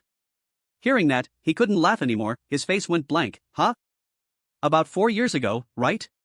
Suddenly saw her wrapping cloth around herself. Rofi was 14 at the time. She stood in front of the mirror laughing, wrapping bandages around herself, and suddenly Osiris sealed my right arm. This scene happened to be seen by Osiris. I was curious so I asked. He had approached Rofi at that time, wondering, you're healthy, why are you wrapping yourself in cloth? She was startled and blushed with embarrassment, pulling the bandage off her head, so I'm a mummy. Got a problem with that? After that, I started calling myself a mummy. Osiris proudly showed off his body, can't you see by looking? Can that even be called a mummy? This is what you call a mummy. Youngman observed and dejectedly denied, mummies are a bit different these days. He didn't care, running forward, anyway, you're not the only ones who want to oppose the Emperor, but it seems Rofi doesn't know that. He chased after Osiris curiously, why? Then we could join forces. But he didn't think so, that child is too emotional and cannot hide her own thoughts. A few months ago, when Horus informed the nobles of Caria, including me, about the king's plan, Horus stood on high and ordered the people, do you understand now? The king will be resurrected, and the glorious era will begin again. At that time, Osiris was among the crowd witnessing it all. I was shocked to learn that he would be resurrected using human bloodstones, even though they are an inferior race. But we have lived together for hundreds of years. At that moment, Rofi boldly stood up alone to stop it, no. She seemed very upset with this idea, scolding, using those who believed in the king to turn them into sacrifices? What the hell are you talking about? Horus saw Rofi and wasn't surprised at all. Oh Rofi, you are speaking disrespectfully to the king. Is there anyone else who thinks like this ungrateful brat? All the people there were terrified and no one dared to say a word. He smiled with satisfaction. Very good. And so she was thrown away, headfirst into the vast sand. Youngman finally understood, so that's why she turned into dried squid in the middle of the desert? Osiris recalled, that is the fate of anyone who goes against the king's will. Thanks to them focusing on Rofi, I and the other dissenters could act in secret. Horus was so focused on King Scorpion that it gave them plenty of time to carry out their plan. He heard that and asked with interest, have you found a way to stop that plan? He denied, it's a pity that I still don't know. Osiris looked frustrated when mentioning this, how does he collect human bloodstones? Even if I wanted to investigate, I couldn't because the guards are very strict. Continued to lead the way with Youngman following, we have built a secret space beneath Caria. We concluded that evacuating as many people as possible is the best option in. While searching for a suitable place, Osiris's feet touched the transparent water and stopped. He turned back to inform him, I discovered this place. Youngman observed the place with suspicion. A cave? Osiris didn't answer immediately but continued to lead him. This way. He used a flame summoned from his palm. The flame illuminated the surrounding area, making Youngman startle. On the wall in front of him were drawings preserved with different meanings. This is the king. Just like what Rofi said, Youngmin stepped closer, carefully observing. Osiris confirmed, that's right. At first, I just thought someone was depicting the king's life. But look. He focused the light on a drawing on the wall. It was an image of something that looked like an eye with 3 branches radiating outwards. Around the king symbol in the center, there were 3 paths leading out. Youngmin had to observe seriously again, recalling to himself, I think I've seen the king's symbol somewhere before. Osiris explained, desire. It was a circle with a vertical line in the center. Body, the illustration was a human, which was very common back then. He continued towards another place, faith. There was a crack in the stone there, so it was impossible to see what faith looked like. Osiris speculated, the king not only collapsed physically, but was also separated into 3 parts like that. And Youngmin finally understood, only desire remained, so the people. He placed his hand on the spot where the drawing of faith used to be. Furthermore, the place with faith had also been destroyed, so it was impossible to know what it had looked like. Perhaps faith had truly been destroyed. Osiris's expression was a bit regretful at this moment. The ground beneath their feet suddenly shook violently. Youngmin asked confusedly, what's happening? An earthquake? He was panicked, quickly realizing the situation, it's not an earthquake, it's because elsewhere, Horus was using his power to carry out the plan. His eyes lit up with malice. The plan had begun to unfold. Osiris hurriedly reminded Youngmin, the altar has begun. We must evacuate the people immediately. Get out. He hadn't even understood the situation yet, calling him back, wait. Youngmin wondered, so what if it's activated? Doesn't killing the king solve everything? He's the mastermind, after all. Osiris was startled to hear that. He turned away sharply, immediately denying this idea, it can't be done, because you haven't met the king, so you don't know. Osiris himself believed this was completely impossible. Even if his power was weakened, the king was still the king, an existence that ordinary people could not deal with. Youngmin suddenly interrupted, hey, he pointed confidently at himself, the king hasn't met me either, and I'm very strong. Osiris seemed not to understand where Youngmin got the confidence to brag like that, so he seemed speechless. He was silent for a moment as if thinking. Osiris finally reminded him, go to the tomb. He seemed not to understand yet. The tomb? He explained, that is the giant secret chamber where the nobles are sleeping. Currently, it is blocked off and guarded by sand soldiers. Perhaps the altar preparing for the resurrection is taking place there. There are only 2 ways in, one is the tunnel connecting directly from the tomb at the top of the pyramid, and at the foot of the pyramid, there are 3 different doors that all lead to the tomb. Osiris also pointed out the remaining path to Youngmin, the giant door underground. That door is always tightly closed and strictly guarded. He didn't hold much hope, reminding him, every path has guards, don't dream of being able to fight the king one-on-one. Wasn't surprised by this, I could have predicted that. Osiris suddenly wrote something on a strip of cloth, turning around, I will draw a simple map for you. You will quickly find your way. Youngmin stared, thinking to himself, so it can be used like that. After drawing, he handed the strip of cloth to him, take it. Youngmin took it and replied, thanks, old man. Osiris didn't stay long either, turning to run away, not forgetting to wish him well, there really is no time left now. Good luck, Roken. He waved goodbye to him, good luck to you too, old man. Now Youngmin glanced at the wall behind him. He looked back at the place where the painting of the king he had just observed was carved. Youngmin looked at where the wall was cracked, faith? He observed silently as if contemplating something. And Youngmin suddenly noticed that the drawing depicted 3 people standing next to each other. Could that be? However, he didn't stop long either and ran off immediately, I don't know, I have to go put out the fire first. In the area outside where the people lived. A girl asked anxiously, what happened just now? The other person seemed no different from her, an earthquake? Cracks suddenly appeared beneath their feet. A giant stone pillar suddenly grew from the ground, causing the crowd to hurry away. The girl looked up curiously at it, obelisk? Osiris, wearing a cloak, appeared at the entrance of a nearby alley. He seemed stunned, that thing. Suddenly, a call came from behind, old man. Nas approached Osiris to report, the situation is more serious than I thought. He seemed unclear, asking Nas, what does that mean? He counted, I don't know what they are planning. Not just this place. In the middle of the residential area, a stone pillar emerged. A resident rowing a boat on the sea also saw it right in the middle of the water. And scattered throughout the city. That stone pillar appeared everywhere. This thing even appeared in places that were already ruined and dilapidated. Osiris, who was listening intently, couldn't help but be startled. Someone curiously reached out to touch the stone pillar over there, why did this thing suddenly? A strip of cloth shot out, quickly rushing towards it.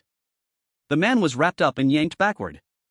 Osiris suddenly appeared in the middle of the street, ordering, "Humans, back away, stay away from that pillar." He turned back and signaled to Nas, "Nas, quickly evacuate the people to the basement." He immediately received the order and followed, "I understand." Osiris frowned and thought to himself, "Roken, I didn't expect that you might be the last hope." In his eyes, Youngmin's back looked very heroic and resilient. On the other side, Youngmin had also reached his destination. He smiled with interest, "It seems I've found it. Hanging around here waiting for me?" In front of Youngmin was a dense line of soldiers guarding the gate. A sand warrior raised his voice in warning, "Stop. Do not step across here." But he didn't care, rushing forward and punching that guy straight in the stomach. He fell down before his companions could even react. Youngmin smirked, "One down." A sand warrior standing nearby saw that and hurriedly raised his spear, shouting, "You." He also began to summon his weapons. The two weapons in his hands helped Youngmin easily deal with the two guys standing right next to him. He stepped back, crouching to gain momentum for an attack. The slash was unleashed, flying towards another sand warrior rushing in. He seemed to have realized something, so he lowered his head to look. But before the sand warrior could do anything, Youngmin had already severed his head from his body. He glanced vigilantly at another group of soldiers aggressively approaching. Youngmin didn't hesitate to rush towards them. He threw his weapon, aiming it at the chest of a sand warrior. The weapon then reappeared in Youngmin's hand. He swung a long arc, causing those surrounding Youngmin to be split in half. The fighting spirit in him was almost boiling. "Die." Suddenly, from the ground, a stone pillar appeared, preparing to emerge. Youngmin was sharp, quickly noticing something was wrong. He managed to dodge in time before it could pierce him. What the hell? Youngmin had to step back to avoid that attack. He couldn't help but be startled when he discovered something. From within the dust, a blurry figure gradually appeared. Rofi stood in the middle of the soldiers, coldly looking at Youngmin. In the neighborhood, Osiris was trying his best to evacuate the people. Run to the basement before it's too late." Then he suddenly noticed a tall person mixed in the crowd. Roken, with his head covered, intended to escape with that group of people. He muttered uncomfortably, "How humiliating. I never thought that today Roken would have to run with a bunch of lowly mortals." But before Roken could do anything, he was wrapped tightly by a strip of cloth. Osiris dragged him in front of himself, "Just as I thought." Roken angrily shouted, "What the hell are you doing? Do you know who I am?" He replied, his eyes showing clear hatred, "Of course I know who you are. Roken, the technical advisor. I have a lot of things to ask you." Seeing his identity discovered, he gritted his teeth but couldn't do anything. In an empty house, Roken's angry voice echoed, "Traitors." He was tied tightly to a chair, angrily scolding, "You dare to go against His Majesty's decree? Helping those humans? Do you think you can be safe and sound?" Osiris mocked, "A fugitive hiding among mortals has no right to say that." Roken seemed not to want to continue talking to them. "I have said everything I need to say. I have finished creating the bloodstone body condensation as His Majesty desired." He didn't care, asking another question, "If you're so good, why did you run?" Roken hesitated and replied, "That, because of that madman." Osiris was startled to hear that answer. He recalled the image of Youngmin, unable to help but angrily curse, "The madman Rofi brought here. He slaughtered all my monsters, including." He remembered his arrogant appearance when he first met Roken. Roken, as if remembering, hurriedly excused himself, "Of course I trust His Majesty without a doubt. But I only hid for a moment to prevent any unforeseen circumstances. In the worst-case scenario, surely someone would remain to serve His Majesty." Osiris stared at him, seemingly not believing this answer. He suddenly asked, "You also think Roken is a threat, right?" Roken was surprised to see him so direct. "You know him?" Osiris felt very proud, pointing at himself to boast, "Naturally, I was the one who released him." Hearing that, he was even more surprised. "What?" A sharp fingernail was suddenly pressed right against Roken's neck. Nia seemed ready to slit his throat at any moment. This terrified Roken. "You." Osiris didn't beat around the bush, getting straight to the point. "Roken, I won't ask much. What are the obelisks appearing in the city? What do they have to do with the bloodstone condenser? Tell me the plan. If you don't talk, I'll tie you to an obelisk." Hearing that, he let out a reluctant sound. Roken bowed his head as if pondering something. Finally, he decided to tell the whole truth. Once a bloodstone is crystallized, it cannot be fused with other things. Even after testing dozens, hundreds of times on the people, the result was always the same. Osiris opened his eyes wide in surprise upon hearing this. At that moment, Jochen had discovered a mural description on the wall. In the process of finding a method, I discovered a fresco in the underground ruins. Those are things we didn't know about the outside world. There are many interesting truths written on it. There is a method to condense many lives into one bloodstone. The drawings under everyone's feet all have a red conduit flowing in one direction. A device that can make that a reality. The blueprint of the bloodstone condenser. The thing that suddenly appeared on the ground is the stone pillar. It will act as the root of the condenser. They are brought to the surface by Horus's power, absorbing the lives of humanity and transferring them to the condenser underground. Under the base of each stone pillar, there is a red conduit flowing and gathering where Horus is standing. Osiris didn't seem to believe his ears, asking again, "You just said you tested it dozens, hundreds of times on humanity?" He felt this was completely normal. What's the big deal about that? Since Horus began the ritual, it cannot be stopped. Horus is the one who initiated these evil actions. He is currently underground, absorbing the massive sources of power flowing in. Even if you try to take humanity to safety, you can only save a few hundred people. Citizens in the city that you cannot save will all die. Right in the center of that room are two glowing red magic stones. On the other side, at this moment Rofi was standing silently among the sand soldiers. Young Min glared and called out to her, "Hey kid! Why are you here?" Rofi replied coldly as if she didn't know him, "None of your business. This never had anything to do with an outsider like you. If you don't want to die, then hurry back, Roken." She glanced at him with dangerous, wary eyes. In the blink of an eye, Young Min was no longer in his original position. In just a moment, he appeared right in front of Rofi. Young Min angrily punched her straight in the face, scolding, "Nonsense!" Rofi collapsed to the ground. He vented his anger irritably, "Who did I go through all this trouble for? And you're chasing me away?" She gritted her teeth, trying to sit up. "I told you to go back, so go."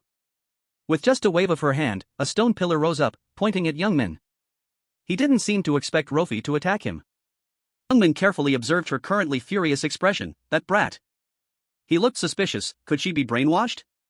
But Rofi immediately interrupted. "No, not brainwashed."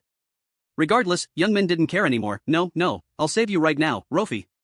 He began to warm up his arm to cure the brainwashing. Physical shock therapy is an extremely effective method. She looked helpless. Knowing she couldn't stop him, Rofi could only stare at Young Min. The two of them stood silently facing each other. Young Min crouched slightly to gain momentum. He didn't say anything more but immediately lunged at the motionless Rofi. She tilted her body with difficulty, dodging Young Min's first attack. But before Rofi could counterattack, he grabbed her face. Young Min smiled sinisterly, bending his fingers back. Decisively flicked his finger hard into the middle of her forehead. Rofi fell backward to the ground, crying out in pain.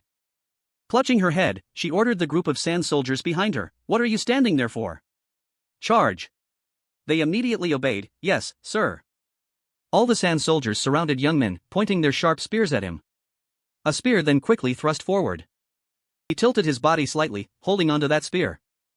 Young Min just lightly flicked his hand, snapping the spear in two. He turned around and snatched a spear from another soldier. Without hesitation, Young Min smashed that spear into his head. He leaned back to avoid an attack from another one approaching. A spear aimed to pierce through Young Min's head, but he dodged in time. Young Min also conveniently gave this guy a punch to the face. Rofi stood watching him take down each soldier. The last one was defeated, falling to the ground. Young Min had wiped out this entire army in the blink of an eye. Now he looked toward her, who was still standing there. Young Min slowly walked step by step toward Rofi. His large shadow engulfed her stiff body. Young Min raised his hand and swung his fist. Following that blow was a strong gust of wind. The door to the room slowly opened. Rofi appeared from behind it. Right in the center of the large room were two glowing red magic stones. She kept her cold expression, looking inside. Horus was continuing to supply energy to the devices. Noticing Rofi's gaze, he looked up. At the same time, King Scorpion was also present. It seemed to be finished. He interrogated, "Rofi, you killed him, right?" She didn't say a word, just raised her hand to signal. Young Min slowly appeared accordingly. He was lying unconscious, supported by stone pillars. A red magic stone floated in front of his chest. King Scorpion stared at Young Min and asked, "You dealt with the stone blocking the way, right?" Rofi didn't confirm this but mentioned another issue. "Is that enough? Now release Arima and the children." He replied bluntly, "As for them, I have prepared an isolation room until the ritual ends. You must also stay there with them." She seemed to have obtained the necessary information. Isolation room. She glanced at Youngmin, who was still unconscious. Rofi didn't hesitate anymore, turning and running away. King Scorpion saw this but had no intention of stopping her. A red streak of blood suddenly appeared in his eyes. He stared, trying to observe Youngmin carefully. King Scorpion wondered, strange, how did he get in here? If he were strong enough to kill me, they might have sent an assassin. That magic stone seemed to grow from the middle of his chest. Then he dismissed this issue and turned away, but that effort failed anyway. If I regain my power, no one will dare to oppose me. King Scorpion didn't look, so he didn't know Youngmin had moved, intending to touch the stone in front of his chest. He walked gently toward King Scorpion. He was still muttering to himself, as soon as possible. Youngmin had now raised the stone, preparing to stab down. Only now did King Scorpion feel the sudden pain strike. He slammed the stone down, shouting, "Who did you say failed, you one-eyed bastard?" This was beyond his expectations. What? I clearly cast an instant death curse on those stones. King Scorpion's whole body was covered in bleeding wounds. Youngmin seemed very excited to stab another time. You should have checked if they were really dead, right? At the same time, Rofi was rushing to the isolation room. She focused on running, unable to stop thinking about what just happened. Back outside the room, Youngmin had asked Rofi, "What's the reason?" His fist punched through the head of a soldier behind her back. Youngmin questioned. "You're already stupid, why do even dumber things?" Rofi avoided his gaze, not wanting to say clearly that. He stepped back a few paces, bluntly exposing, "Because of Arima?" Youngmin's expression showed clear disgust, "And for that, you abandon the tens of thousands of others? You don't want to save everyone? You only worry about Arima and your family." Hearing that, she shouted indignantly, "So what's wrong with that? Who isn't like that?" He immediately denied, "I don't know about others, but you can't be like that." "You?" Rofi angrily interrupted, "What about me? A noble of Caria? A high-level mage? What are all those things? Those things are useless." Youngmin knew she wasn't wrong, so he couldn't refute it. He frowned and tried to ask, "You really don't know anything?" Rofi looked confused, "Don't know what?" Youngmin helplessly covered his face, "Forget it." He suddenly asked another question, "The king said if you kill me, he'll release Arima?" She was even more confused, "What do you mean?" Youngmin didn't answer the question but ordered, "Shut up, do as I say. You take Arima and the children out. The king, I will kill him." This plan wasn't good, but that was his decision. So now Rofi was gritting her teeth, trying to run to the isolation room. She sped up, crossing the long corridor. Youngmin, on this side, was still fighting King Scorpion. He used the stone to draw a long line on his body, making blood splatter everywhere.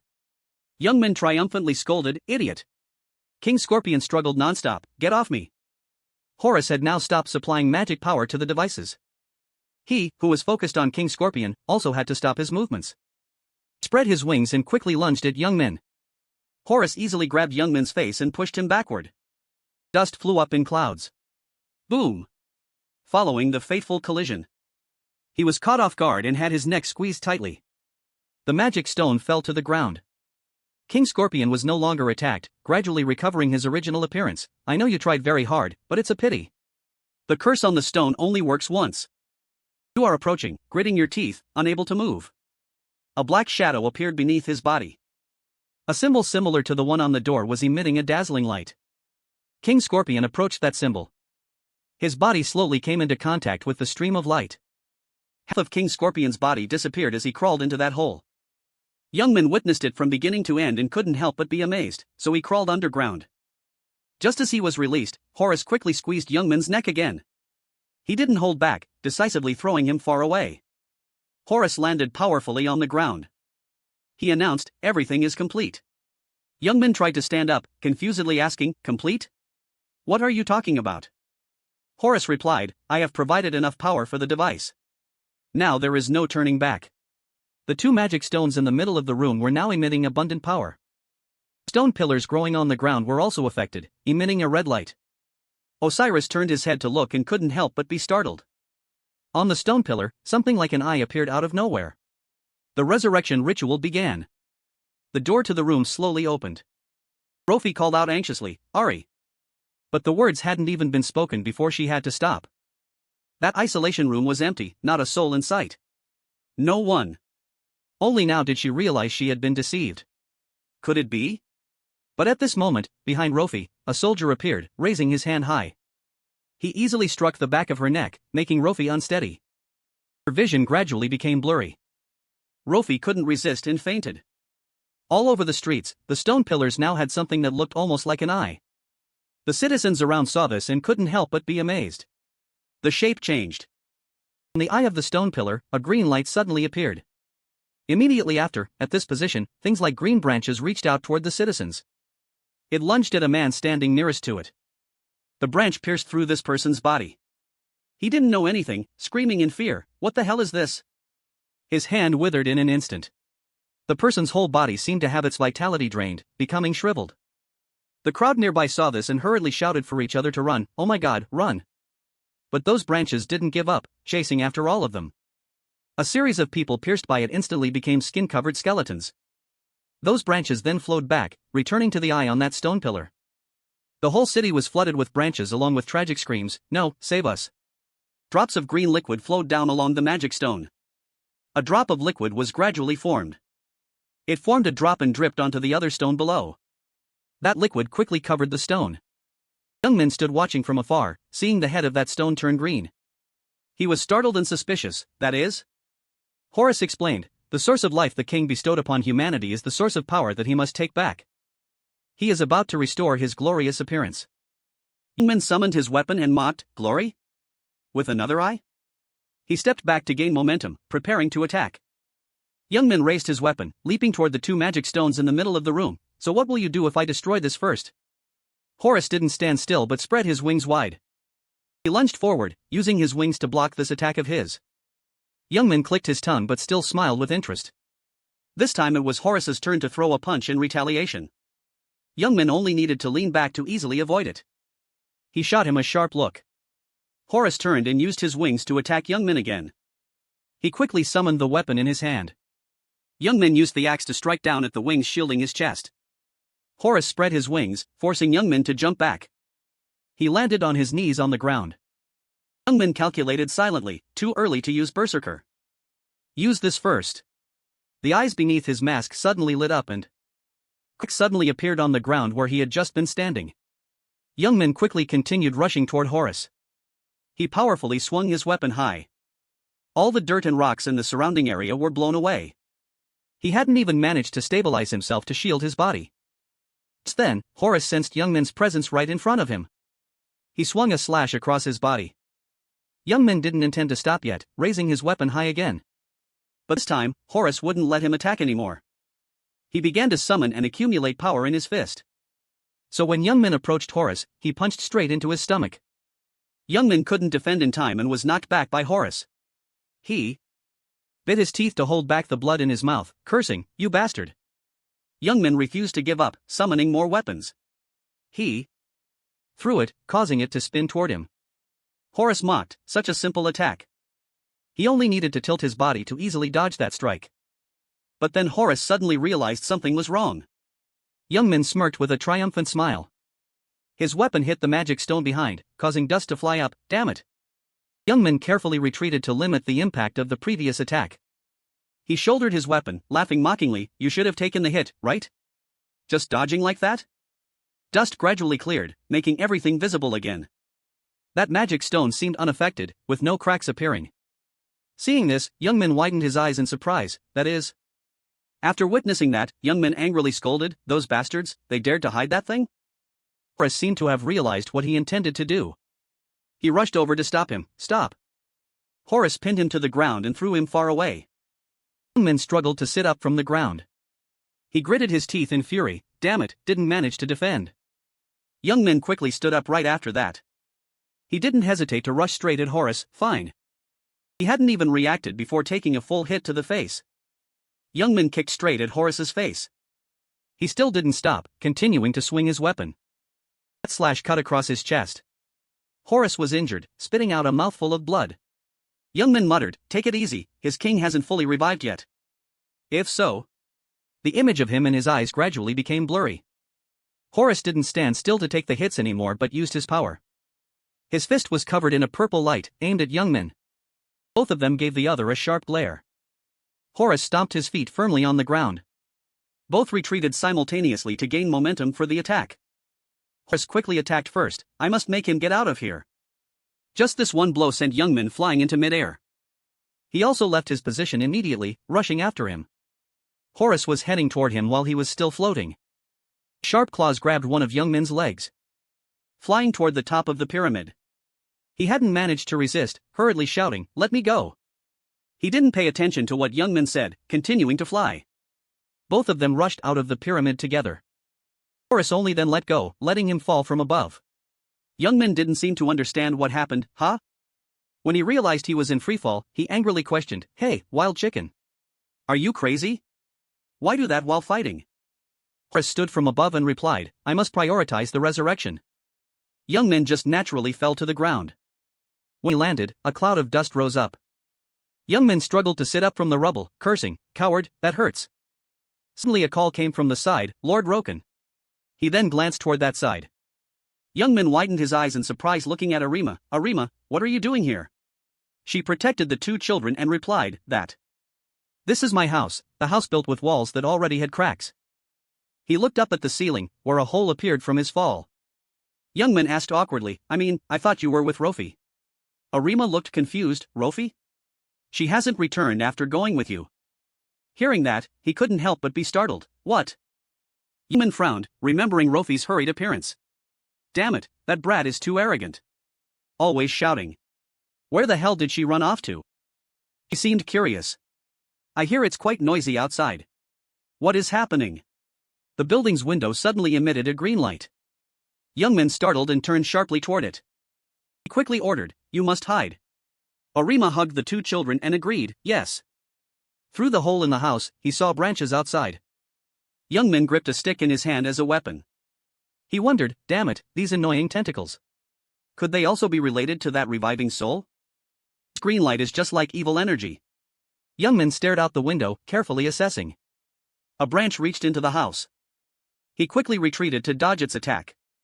The branch reached the food table in the room. It swept over a piece of bread. That bread immediately became moldy and rotten. Youngmin witnessed it and couldn't help but be startled. He exclaimed in surprise, "That is the life tree." The life tree was created through forbidden magic by ancient elves. It absorbs earth energy through its giant roots to create world tree seeds. The root tip is a red magic stone, while the roots stretch deep underground. He gritted his teeth in confusion. It only existed in legends, even in my past life I never knew of its existence. If it's really real, why did it appear?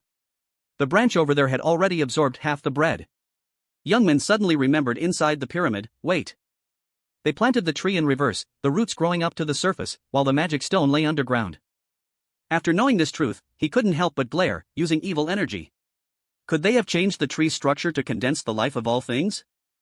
If so, the thing I saw. Youngmin remembered the green liquid flowing between the two stones. His body was almost stiff. Youngmin quickly regained his composure and moved.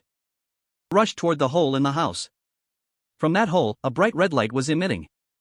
Youngmin stopped to observe outside. He seemed to be stunned at this moment.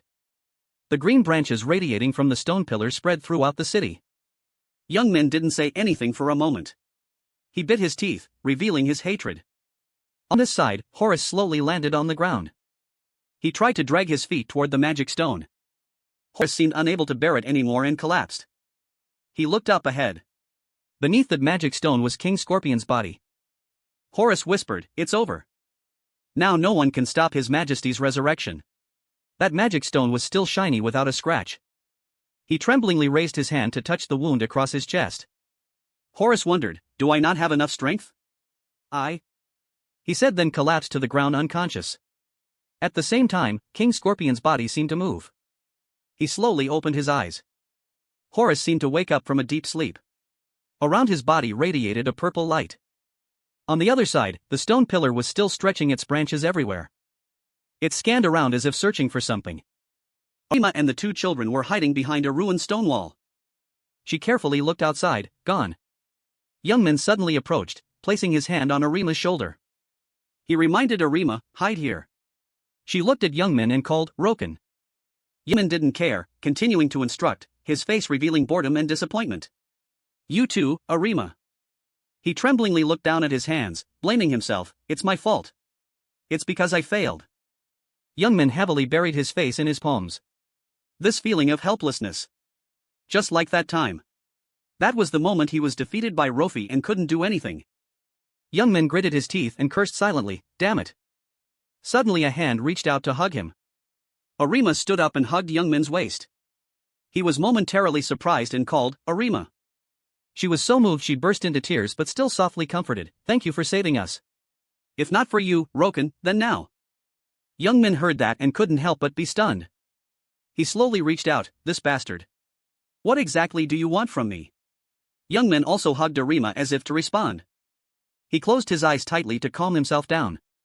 When he opened his eyes, Youngmin's gaze showed resilience and determination. He didn't hesitate anymore and quickly moved. Youngmin used all his strength to run very fast. He told himself, yes, everything is not over yet. If that thing gets out, I will stop it at all costs. Youngmin was currently accelerating toward the pyramid. Inside the pyramid, a powerful foot stepped on the ground. A stiff hand was slowly starting to move, regaining sensation. King Scorpion opened his mouth and breathed out a puff of smoke. He slowly started moving his body parts. The ground then shook. The surrounding rocks all cracked. King Scorpion reached out to gain momentum to stand up. In the blink of an eye, he disappeared from there, leaving only a deep hole. On the other side, inside the tunnel, there were migrants temporarily taking refuge. Osiris was also there observing among them. He thought silently, I saved them in desperation. Yet, only about 600 people. Suddenly a loud noise came from behind, causing Osiris to startle and turn his head. He directed his eyes toward the deep, dark tunnel, wondering. What? From the darkness appeared 3 red glowing points. Inside there, something was approaching. King Scorpion's giant body suddenly appeared right in front of Osiris. He hurriedly shouted, everyone run. But right after that, Osiris was crushed by one of his punches. King Scorpion roared, causing the people to panic and run away screaming. Help! He angrily scolded, ungrateful wretches, how dare you challenge me and hide in this hole? From the well mouth came vague, unclear sounds. The whole crowd scrambled to climb up, simultaneously rushing out, get out now! Youngmin, who happened to be there, witnessed this scene. The crowd of people all ran back toward him. Strong tremors came from underground. Youngmin tried to stand firm in his position. The ground had cracks where rocks protruded. King Scorpion destroyed the ground and crawled up from below. He excitedly roared, how sweet! I will crush everything and open a new era. He summoned his weapon and laughed mockingly, a new era? You're just a guy with a head full of greed. The helmet on Youngmin's head began to change shape. He stomped his feet hard on the ground. Youngmin seemed ready to fight, not forgetting to taunt. The only thing you can open is that ugly skull of yours. King Scorpion angrily raised his hands high. He dealt a powerful blow to the ground, causing the surrounding rocks to shatter. One stomp from King Scorpion was enough to make the ground sink. He aggressively rushed toward Youngmin. King Scorpion swung his arm, pushing his power. That blow caused the ground to be heavily destroyed, but luckily Youngmin jumped up in time to avoid it. He also began to focus on the match. Youngmin gripped the weapon in his hand tightly. He jumped back toward the wall to gain momentum. Then Youngmin used force to launch himself, the wall also sinking deeply accordingly. He swung his weapon up, preparing to slash King Scorpion. He used one hand to block Youngmin's attack. The arm on the weapon blade rubbed violently, sparking electricity. King Scorpion flicked his hand, forcing him to retreat to avoid it. Both of them looked at each other with cold, hateful eyes. He threw a punch at Youngmin. He quickly raised his weapon to block it. King Scorpion stretched his arm and used his other hand. The giant hand pressed close to Youngmin. He was pressed hard against the ground by him. Youngmin was thrown hard by King Scorpion, flying far back. He had to use his weapon to stab into the ground to keep his body steady. Youngmin kept a straight face, trying to suppress the pain. King Scorpion didn't give up, attacking from the sky. One punch from him caused the rocks there to be blown away. King Scorpion also knew how to take advantage, reaching out with his other hand. Luckily he tilted his body in time, otherwise it would have grabbed his head. Youngmin retreated far away, keeping a safe distance from him. King Scorpion seemed to have been provoked into madness, roaring. He swung his arm high. One punch from King Scorpion descended, Youngmin used his weapon to slash it away. He summoned his weapon again. He also continued to attack. The rapid blows struck with terrifying power. Every punch from King Scorpion was met with Youngmin summoning his weapon, repeating like that countless times. He muttered to himself, fast, faster. He seemed to be trying his best to speed up as much as possible. King Scorpion's arm suddenly slowed down. Youngman quickly realized, this is it. He stepped back to gain momentum for an attack. Youngman tried to pour all his strength into this strike. As his arm came down, he successfully severed it, causing blood to spurt out. King Scorpion screamed in agony.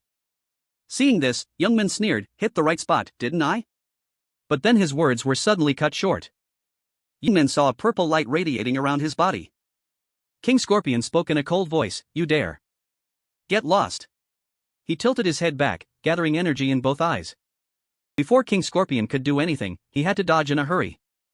Immediately after, a beam of light with devastating power shot from his eyes.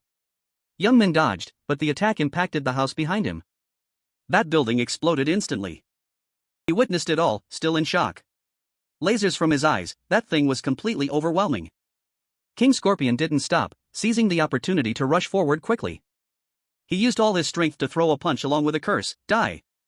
That fierce blow left the ground in ruins. King Scorpion stood in that same spot, waiting for the result. Fortunately, Youngman had dodged in time and now appeared behind him. He silently swung his axe, reflecting King Scorpion's shocked face on it. Youngman flashed through the air, creating a series of dense slashes around him. King Scorpion was wounded to the point of coughing up blood. Drops of blood ran down his legs and fell to the ground. The two of them stood silently looking at each other amidst the smoking ruins. Youngman calmly shouldered his weapon and asked mockingly, still standing? So this is the meaning of becoming an emperor? King Scorpion panted, struggling to utter each word, I admit, I underestimated you. Mages from the outside like you are always the weakest. He was startled, grasping the key keyword, mages. He didn't answer this question but continued, arrogant idiots thought they could control me. I intended to kill them all after the deal, but they escaped quickly. Human, what is your purpose for coming here? This question from King Scorpion made Youngman even more confused. Purpose? He arrogantly provoked him, does killing monsters need a reason? King Scorpion just calmly replied, understood. Then from now on, I will use my full strength. He started gathering lasers around his eyes again. King Scorpion fired the laser, but this time Youngman still successfully dodged it. But then he suddenly realized something was wrong. Seeing him jump to another spot, Youngman angrily shouted, where are you running to? He was startled, as if he had discovered something. Youngman almost understood King Scorpion's purpose. Rofi, she was unconscious, surrounded by scattered white flowers. Seeing King Scorpion rushing away, Youngman angrily shouted, where are you running, you bastard? But then he immediately deduced, does he want to go to Rofi?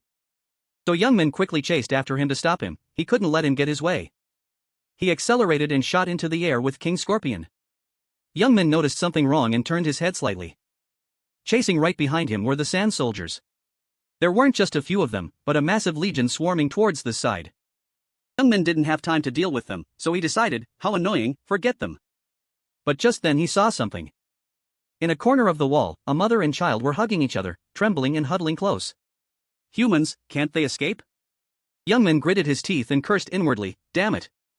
He didn't hesitate anymore and quickly rushed towards the army of sand soldiers. Youngman angrily grabbed one by the head, cursing, go to hell, all of you. Long ago, in a room where the roof wasn't even intact. Grains of sand trickled down onto a little girl's hand. Rofi slowly opened her eyes at this moment. She was tiny back then, sitting helplessly there, knowing nothing. Rofi looked around the room. Around her were bare rocks, with not a single soul in sight. Just then, the room door suddenly opened. Horus stood silently at the door, looking into the room as if searching. The two of them were silent for a moment, facing each other. After returning to the pyramid, someone curiously asked, did you bring something interesting back? Don't you even know what it is? Mentheth slowly slithered closer to Rofi. She seemed very interested in her and offered, I'll take it. I want to use it as a toy. As Rofi walked by, she heard them whispering, no. The order is to monitor and ensure it doesn't die. Oh my. How merciful His Majesty is. Mentheth didn't seem to want to give up, then, when it dies, give it to me. She clearly heard, but just turned and walked away, not caring. Rofi went outside the pyramid. On that road, people were shopping and going about their daily lives. On the street, children were huddled together playing ball, looking very happy. She only dared to stand from afar and watch silently. Rofi's stomach growled hungrily. She saw a cart selling bright red apples across the way. Immediately after, someone appeared and picked up an apple. Rofi still silently watched it all. Arima seemed to be shopping and had bought that apple. She left immediately after, while she kept watching Arima's back. Wherever she went, Rofi quietly followed. After Arima returned to her house. While she was happily chatting with a neighbor, she started wandering around the door. Then, while no one was paying attention, Rofi seized the chance to sneak inside. Everything went very successfully without anyone knowing. Inside the house, breadcrumbs were scattered all over the room. Arima knew she had snuck into her house but wasn't angry. Instead, she asked worriedly, "Where did you come from, kid? Where are your parents?" Rofi held a large piece of bread, eating comfortably, and replied, "Don't know." She asked again, her expression slightly sad, "What's your name?"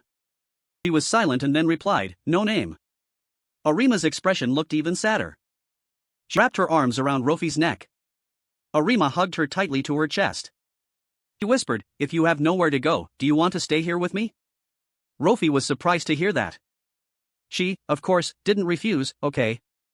Now Rofi was slowly opening her eyes, gradually waking up. She dreamily called out for Arima. King Scorpion had now aggressively rushed in front of Rofi. Young Min on this side was also accelerating to catch up with him. He ran while constantly calling out, "Rofi, where are you? Answer me." Young Min suddenly turned his head to the side and stopped. He was looking at a door leading to a pitch-black, deep place. Young Min slowly walked closer to the door. He carefully looked inside to observe. Young Min was silent for a moment, not knowing what he was thinking. Inside that room, King Scorpion didn't know what he was planning. He tilted his head back, putting something into his mouth. King Scorpion's eyes suddenly lit up. He opened his mouth, trying to swallow what he had just eaten. Rofi's arm was still sticking out of King Scorpion's mouth, not yet fully swallowed. Then he suddenly slammed his mouth shut. King Scorpion had completely swallowed Rofi before Young Min's eyes. After swallowing Rofi, bubbles appeared on King Scorpion's face. He exhaled, feeling as if he had been revitalized. Immediately after, 2 more eyes appeared on King Scorpion's face. He let out a loud roar. The magic stone on King Scorpion's chest lit up. His power seemed to have increased to another level. A very strong beam of light shone from the top of the pyramid. But immediately after, the top of the pyramid shattered, and a terrifying source of light radiated throughout the city. The people around there all witnessed this scene. Smoke and dust rose up thickly. From inside the pyramid, a giant symbol appeared in mid-air. Roken saw it and couldn't help but be shocked. The king has been resurrected. Arima, who was protecting the 2 children, also saw that symbol. She called out softly, her expression a mix of worry and shock, "Rofi." Young Min on this side was gradually processing the situation. After seeing everything clearly, he widened his eyes in shock. King Scorpion's giant feet stepped on the ground. He was slowly approaching Young Min. King Scorpion's appearance had changed completely. On his face now were 2 pairs of glowing eyes. King Scorpion stood silently and toweringly there, the hat on his head gradually disappearing. Young Min was trying to withstand the heat radiating from the recent explosion, cursing, "Damn it, that bastard dared to." "Rofi!" He suddenly stopped speaking when he realized something. King Scorpion rushed in front of Young Min in the blink of an eye. He couldn't dodge in time and took a full punch from him. The punch had immense force, seemingly affecting Young Min's internal organs. He was sent flying by King Scorpion's punch. Young Min flew in a straight line from the top of the pyramid towards the residential area. Everywhere he flew past looked as if it had just been swept through. A long path was carved into the road by that immense power. Young Min slumped his head against a wall. He seemed to remember something and opened his eyes wide. A voice suddenly came from ahead. "How disappointing, Roken." It was the voice of the system window, appearing from who knows when. "Where is your arrogant attitude from the outside? Where is that look of knowing everything?" It looked for an escape route for Young Min. "You can log out and get out of here now, okay?" He didn't seem very surprised, concluding, "You really are testing me." The system didn't care about this and repeated the request. "I will give you details after you get out of here, log out. The king has completely resurrected, you have no chance of winning against him." King Scorpion was still standing silently in the distance, observing everything. But he didn't think so. "No chance? I'm not dead yet." The system was silent for a moment, then reminded Young Min. "This is not the path you know. I cannot give you details. If you die here, it will be very frustrating." He was slightly surprised to hear that. Young Min's body was covered in wounds. It continued to advise him, "Right now, you are a person full of injuries. The berserker mode you are proud of has also ended, leaving only aftereffects. Your chance of defeating the king is 0. Give up." The system had been constantly stopping Young Min from fighting further. He gritted his teeth in dissatisfaction. Young Min tried to stand up and question it. You summoned me on your own, and now what do you want? Damn it! His attitude changed to one of disgust and contempt. Youngmin didn't hesitate to summon his weapon. The system realized something was wrong and asked awkwardly, "Wait, what do you want to do?" He didn't bother answering, straight away slashing the system window in two. The system screen was affected, becoming glitchy, loading. Taking too long.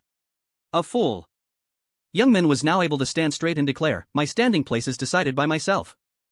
He glanced coldly towards the pyramid. That was where King Scorpion was still standing. He seemed to be watching Youngmin's every move as well. He took steps closer to that side. Youngmin's strides became wider and wider.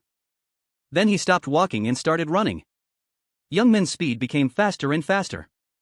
He was heading towards the pyramid. Behind Youngmin, a shadow also appeared.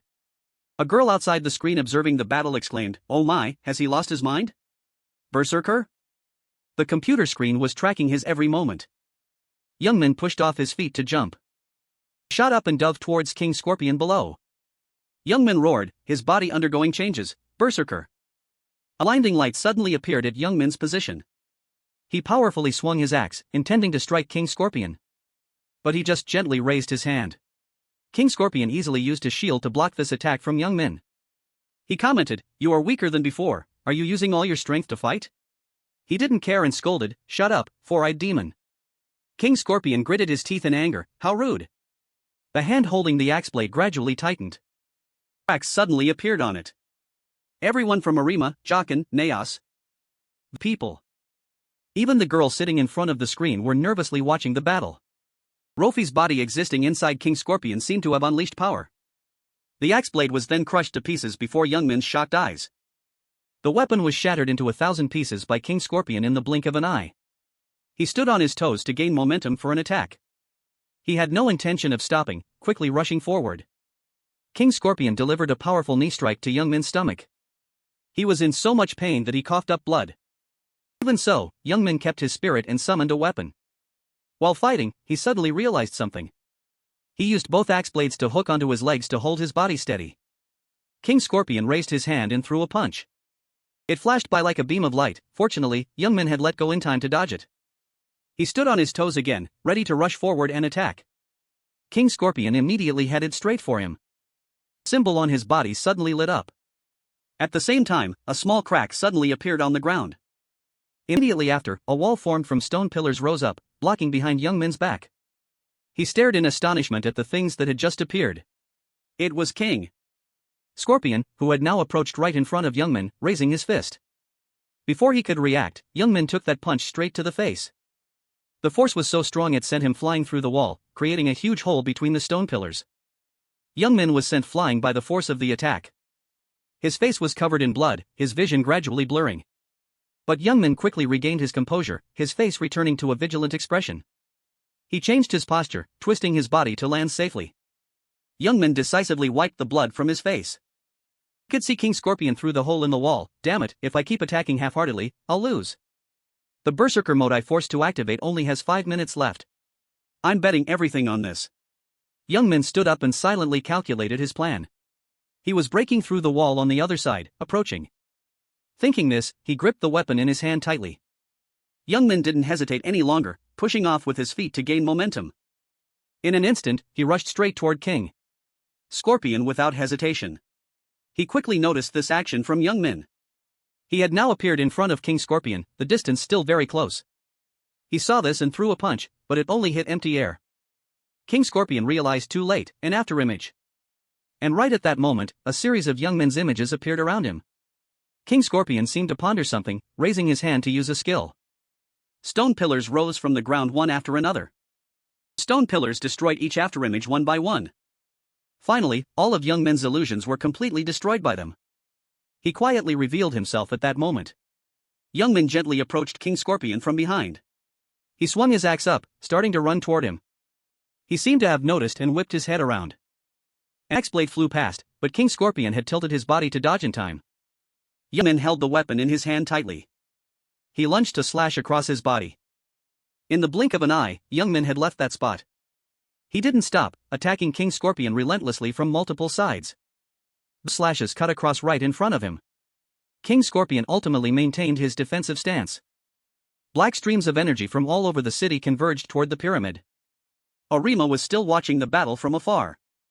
She worriedly prayed for everything to go smoothly. Youngmin, on this side, was still fighting crazily. His last slash had successfully wounded King Scorpion. Youngmin glanced briefly and muttered to himself, "Good, just a little more." He quickly stopped, changing his attack direction. The time remaining for his power usage was less than a second. Youngmin leaped up, intending to strike down. He realized in time, whipping his head around. Scorpion powerfully raised his fist. He was momentarily stunned for a split second. That brief moment of distraction caused Youngmin to take that punch head-on. He was sent flying away by him once again. Youngmin fell heavily straight to the ground. Gritted his teeth and cursed. Continue. Thanks for watching the video. His gaze gradually became dreamy, unfocused. Finally, Youngmin could only weakly call out, "Berserker." The girl sitting outside the screen observing the battle exclaimed, "Berserker is over." She didn't seem surprised by this result. That's the price for overusing it. He lay unconscious on the ground. The ground gradually cracked, emitting light. Youngmin reached out with difficulty, whispering to himself, "Goodbye, Roken." King Scorpion raised his hand to control his power. "I can." A stone pillar suddenly shot up, knocking Youngmin far away. The battle at the pyramid was still raging fiercely. Naos stood watching from afar, barely able to keep up, wondering, what is this? Arima was still intently watching the battle. She had a worried expression, silently praying in her heart. Youngmin suddenly flew in from afar. His entire body was now heavily injured. Youngmin flew straight over Arima's head, crashing into the ground behind her. Arima startled, whipping her head around. She hurriedly ran to him. Could it be? After seeing Youngmin's condition, Arima couldn't help but cover her mouth in shock. She tremblingly called out, "Lord Roken." Half of his arm was severed, and a large gap appeared on his abdomen. Even though his face was covered in blood, Youngmin didn't care, blaming himself, "Damn it. How many times is this now?" Arima awkwardly approached him, looking worried. "Lord Roken, your body." "Oh my." Hearing her voice, Youngmin asked, "Arima, how are the children?" Arima replied, "They are protected by the nobles." The children were being held and protected by a beastkin. He advised, "Then you should stay there too, why come out here?" She hesitated and replied, "It's because I want to see Rofi." Hearing this, Youngmin couldn't argue any further. Arima recounted what she knew. "I heard about what's happening. I don't know why Rofi is involved in this, but I know you are helping Rofi, Lord Roken." She directed her gaze toward the city, now engulfed in smoke and fire. Arima clenched her fists in her lap. "So I wanted to help too and rushed out. But I couldn't do anything, only stand helplessly and watch." The city was desolate, with fires burning brightly everywhere. Tears fell, she seemed about to collapse. "It's always like this, the only thing I can do for that child is watch over her." Youngmin was momentarily stunned hearing Arima's confession. He slowly reflected, cursing inwardly, "Damn it, something is wrong. This is no longer within the scope of the game." Youngmin's gaze immediately became terrifyingly sharp. King Scorpion had now jumped to where the two of them were. He landed right in front of Arima. He panicked, slowly turning her head back. King Scorpion laughed with satisfaction. "So you're here, I've been looking for you for a while, human." He looked at Youngmin behind him and exclaimed, "Still alive in that state, truly tenacious vitality." King Scorpion suddenly stopped speaking when he saw something. Arima was trying to drag Youngmin's body away. He seemed not to expect it either, hurriedly stopping her. "Arima, what are you doing? Run away immediately." But she absolutely refused to follow. "No, I've watched enough." King Scorpion stood to the side watching and mocked, "How touching. Then let me send you two off together." He spread his legs to gain momentum, preparing to attack. King Scorpion swung his giant fist toward the two of them. "Farewell." Arima closed her eyes tightly, only managing to scream, "No." Rofi inside his body seemed to have awakened.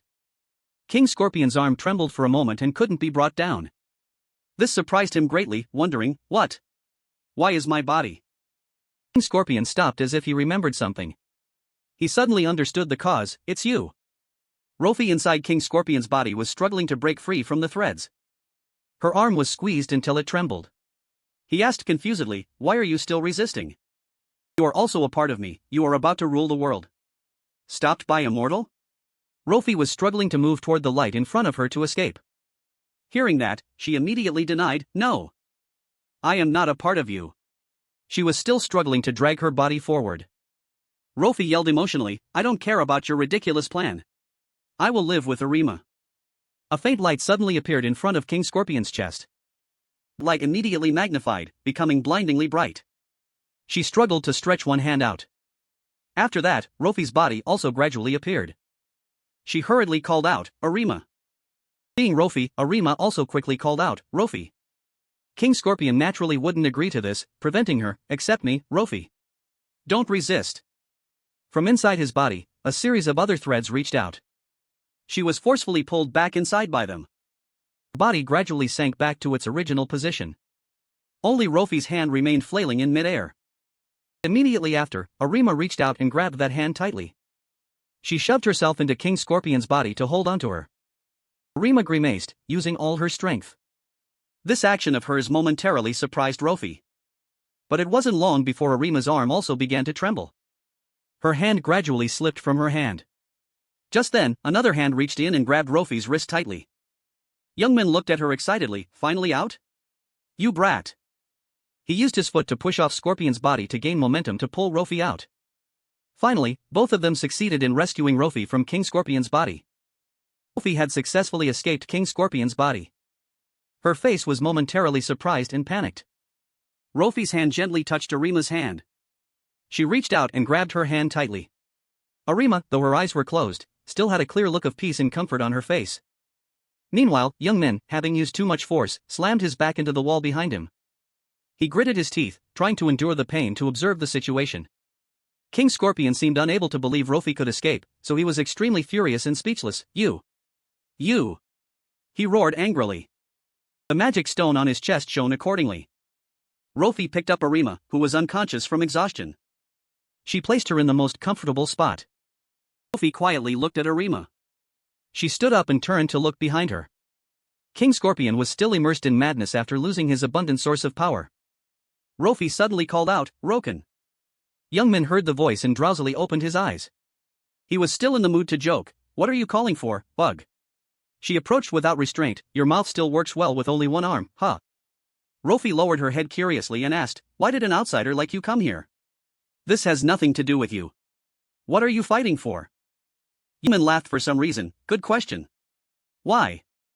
He explained nonchalantly, I can't stand by and watch annoying things, it just makes me want to defeat them. My temper is difficult, if I don't vent my anger, I can't eat well. That's why I ended up like this. It seems I've met my match. Youngmin's words sounded somewhat satisfied. He laughed as if mocking himself, pathetic fool. It's always the same result in the end. So this is how it ends. At least you and Arima. However, Rofi suddenly interrupted, it's not over yet. Hearing that, Youngmin opened his eyes wide in surprise. She confidently placed her hand on her chest, you saved me. Scorpion King. On this side, the gap in King Scorpion's chest had gradually closed. His form continued to change. Now, King Scorpion's face had only a single eye right in the middle of his forehead. Rofi placed her hand on him, transferring magic power to Youngmin. He looked in surprise at the magic circle appearing on his chest. She explained, this is the best I can do. Call it atonement for failing to save my people. I surrendered to temptation, but your belief is stronger than mine. Rofi affirmed this with certainty. She declared, through this pact, I will give you my power, Roken. Youngmin seemed unable to believe it, but I have nothing to give back. Rofi was momentarily silent, not speaking. King Scorpion on the other side had quickly gained momentum and rushed off. In the blink of an eye, he had disappeared from his original position. King Scorpion raised his arm, intending to attack her from behind. Now Rofi answered that question very gently, I already took it. Hearing that, he was so moved he froze. That symbol seemed to awaken, appearing in his eye. A huge explosion in blinding light erupted, blowing away the surrounding rocks. King Scorpion hadn't even managed to attack before he had to hurriedly recoil. He was terrified, unable to believe his eyes. No, impossible. The girl watching from outside suddenly jumped up from her chair. She stared at the screen, involuntarily exclaiming, are you kidding? The people watching the battle from the beginning were equally astonished. Jockin gaped, not yet understanding what was happening. On Youngmin's ankle, a golden ring was worn. On his arm, sparkling patterns appeared. Above Youngmin's head, another golden ring floated. The girl outside the screen hurriedly dialed her phone. The call was quickly connected. She announced, it's me. The girl smiled with great interest. Found him. Second rank, Youngmin's form had changed completely. The lost body parts had also been restored. Just then, Arima drowsily woke up. Seeing Youngmin, she couldn't help but be astonished, sitting up immediately. He stood shielding right in front of Arima. Youngmin knew she had woken up, only slightly turning his head to look. King Scorpion couldn't believe it, crazily denying, "Don't make me laugh anymore. This is my primal power." "Take this," he said, then fired a laser from his eye. Youngmin still observed everything coldly. He didn't move, only gently raised his hand. A wall created from stone pillars lined up closely immediately rose from the ground. Those lasers were blocked by the wall, scattering in different directions. Youngmin slowly reached out to touch the reflecting stone surface. Immediately after, behind him appeared a giant hand holding a hammer, swinging it up. That hand created terrifying power directed toward King Scorpion. He widened his eyes, unable to react in time. Before King Scorpion could do anything, half of his body was blown away. That sweep was so terrible that his body was no longer intact. Youngmin had just unleashed an attack with immense destructive power. Half of King Scorpion's body was blown away. But his body was gradually regenerating. King Scorpion stretched himself straight amidst the sea of fire. He roared furiously, "You!" Put force into his legs and leaped toward King Scorpion. Youngmin raised his golden sword to attack him. King Scorpion instinctively pulled his arm back. His other hand grabbed the sword. Youngmin leaned to one side to dodge his counterattack. He crouched down, controlling his entity to deliver a direct blow to King Scorpion. By the attack, he widened his eyes and coughed up blood. Taking this opportunity, Youngmin stood up to gain momentum. King Scorpion's entire body froze stiff. His hands clenched tightly. Inside Youngmin's pupils, a golden light and a cross-shaped glowed. He ducked as he launched another attack. Youngmin dashed quickly toward King Scorpion.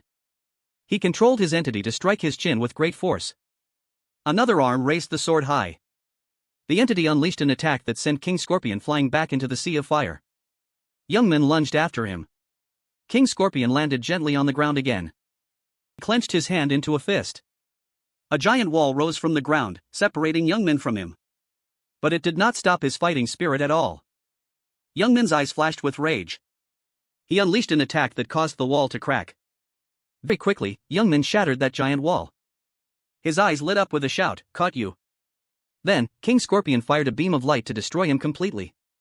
He widened his eyes in surprise. King Scorpion panicked when he saw the tip of Youngmin's golden sword, the one watching. He immediately turned his head back. Before King Scorpion's eyes was the image of him and his entity rushing toward him. He used great force to punch his cheek, causing his face to distort and deform. Youngmin continued to strike King Scorpion with his arm.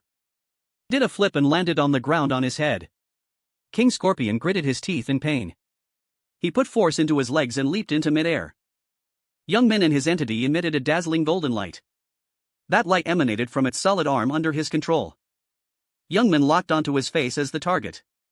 A pillar suddenly sprouted from the ground, pushing King Scorpion into the sky. He gritted his teeth in pain. He lowered his head to the ground to gain momentum. Youngmin controlled the entity to continue throwing another punch. He and it joined forces to strike and pin King Scorpion down.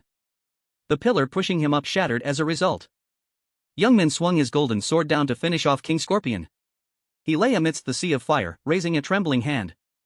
King Scorpion roared furiously, this body is mine." His pupils widened with hatred. "It's not over yet." King Scorpion fired a vertical beam of red light.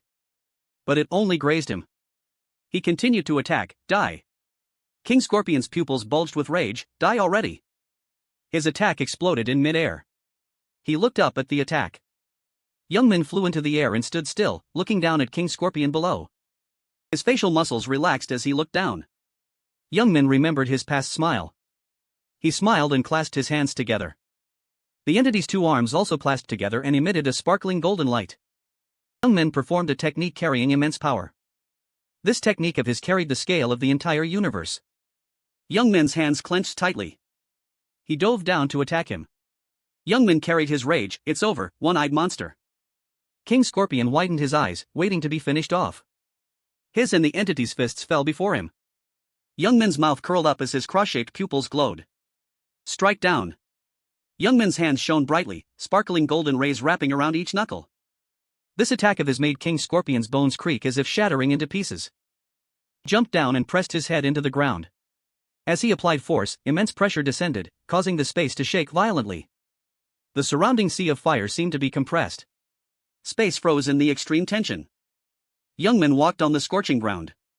His tall figure stopped before King Scorpion's corpse. His body was deformed, no longer like it was before. King Scorpion fell silent when he saw Rofi in front of him. When she stepped forward, he stammered, "You." King Scorpion uttered sounds full of regret. "Why? You and I will." Rofi interrupted, "Didn't I tell you already?" She bluntly reminded him, "I'm not interested." "That matter." He replied blankly, "Is that so?" King Scorpion's voice mixed with the sound of cracking bones, "I don't know." He continued with a sad tone, "I didn't expect you to be bewitched by a cold stranger from afar." King Scorpion's voice gradually weakened, "Cowards who only know how to degenerate or worship." Only his painful scream remained before he logged out of this world. And King Scorpion's regretful words, "What did I do this for?" After that, he turned into a green stone. The green layer on the outside faded away, revealing a red stone inside. Youngman touched the giant red stone. Rofi also stepped forward to touch the giant red stone. His outer mask disappeared as well. She curled her lips and smiled at Youngman. The two stood facing each other, fingertips touching the glowing red stone, surrounded by a vast sea of fire obscuring the sky and earth. Rofi said gratefully, "I owe you." He replied modestly, "I'm the one who should say that." She continued to express, after becoming one with him. Youngman listened attentively to Rofi's confession. "You know, Roken?" She recalled her past image. "When I stood in front of you, didn't you ask me if I really didn't know anything?" He laughed and said, "Isn't that a familiar trope? It's only natural for a fool like you to become the Emperor's belief." Rofi couldn't help but laugh. "You say incomprehensible things." Youngman nodded and said, Wait a moment, I have something for you." He took out the seal and gave it to her. "Here." Rofi was surprised to receive it. "It is." She held it up high to look, the Queen's seal. Rofi recounted emotionally, "In the past, when I saved those people, they created it as a symbol of gratitude toward me." She thought that before coming here, he had given it to a child. Youngman revealed, "I received it from a village chief in some village. He told me to come visit." Rofi said softly as if she understood, "So that's how it is." She turned her head to look at the ruins behind her. Everywhere was a sea of fire, houses in ruins. Rofi was a bit sad. The Emperor is truly pitiful. She angrily clenched the seal in her hand, but Rofi's eyes flashed with determination. "Clearly, I will not become the worst person." She threw it to Youngman and said, "Let's go." He caught it with both hands, bewildered. "Why are you giving it back to me?" Rofi laughed and said, "Give it back to that child." He was speechless. "Hey kid." After that, Rofi took that red stone and left. Both she and it were surrounded by red light, with a stream of power behind sucking Rofi away. Her feet left the ground. Young men below watched Rofi fly away. He asked in panic, "Hey, what's wrong with you?" She looked down and smirked, "That's the best thing I can do." Rofi immediately changed her tone, "Goodbye, Roken." Youngmin shouted in surprise, "Hey, you said you would live with Ari Mama, where are you going?" Magic power from the red stone radiated and clung to her two arms. It gradually spread over Rofi's entire body. Her body disappeared and became an illusion floating in midair. Rofi opened her eyes and looked down. She saw a girl lying unconscious on the ground. Rofi closed her eyes tightly again. She decided to perform some technique. After that, Rofi disappeared into midair, leaving behind a red orb for the world. Very quickly, it cracked open. The power of the red orb fell everywhere. He gasped in amazement, looking at the red sky before him. Those who received power from it gradually woke up. Some people moved their hands slightly. That man slowly opened his eyes and sat up. Youngman observed his surroundings. People who had fainted. His feet were suddenly frozen. Youngman panicked as his entire body was frozen and gradually disappeared. What the hell is happening? He hurriedly turned his head to look around. Youngman's vision blurred. Before his eyes was her image amidst the ruins. Youngman gradually disappeared along with a notification sound. You have completed the secret dungeon, Legendary Pyramid. Congratulations. The pod door opened. Youngman opened his eyes slightly because of the light shining in from outside. He held his head and sat up. My head. There was a foot placed on the edge of the pod. Youngman was bewildered when he heard Miri's voice. Finally awake? He turned pale and broke into a sweat. She looked down and ordered, There's a mountain of work to do, Roken. Ah, no. Miri emphasized every word, Kim Youngmin. Not only her, but several other workers were there too. Youngmin stared blankly around. Some were carrying boxes, others were checking equipment. He closed his eyes and took a breath. Youngmin opened his eyes and shouted, "What the hell are you doing in my house? Get out." He sat down and handed him a business card. "Calm down. Look at this." Youngmin cautiously accepted it. "A business card?" He held it up to see. "Falcon, founder of the Lord." Mirai nodded and explained, "Yes, my name is at the bottom." Very quickly, she darkened her face and reminded him, "You've talked to me before, right? You haven't forgotten, have you?" Youngmin frowned angrily and crumpled the business card when he remembered, "Wait, that voice. That nasty system window was you." Grumbled irritably, "You dared to block me from logging out? I'll sue all of you." Mirai laughed and teased, "Oh my, suing?" She changed her tone immediately. "It seems you don't understand the current situation. We are the ones suing." Finishing her sentence, Mirai ordered a worker to turn on the computer. Youngmin broke into a cold sweat in fear when she showed him the computer screen with a reproachful voice. "This is a record of all your activities, Roken." I read it and was speechless. "I can't believe it." She frowned and warned, "Treasure rooms, secret dungeons, hidden title rewards. And then you easily found difficult rewards." Mirai continued, "Not to mention leveling up via shortcuts and market monopolization. Do you think we're stupid?" She continued to judge, "You used money earned from the Lord to buy this house, right? If we took action, it would only be a matter of time before you were out on the street." He tried to stay calm and challenged, "So what? Are you here to put a red eviction notice on my door? With a bunch of thugs?" Mirai replied bluntly, "Don't misunderstand like that. We have no interest in this smelly apartment." These words made Youngmin grit his teeth in anger. "What?" She revealed, "Just testing you, Roken." He was speechless and bewildered. "Testing me?"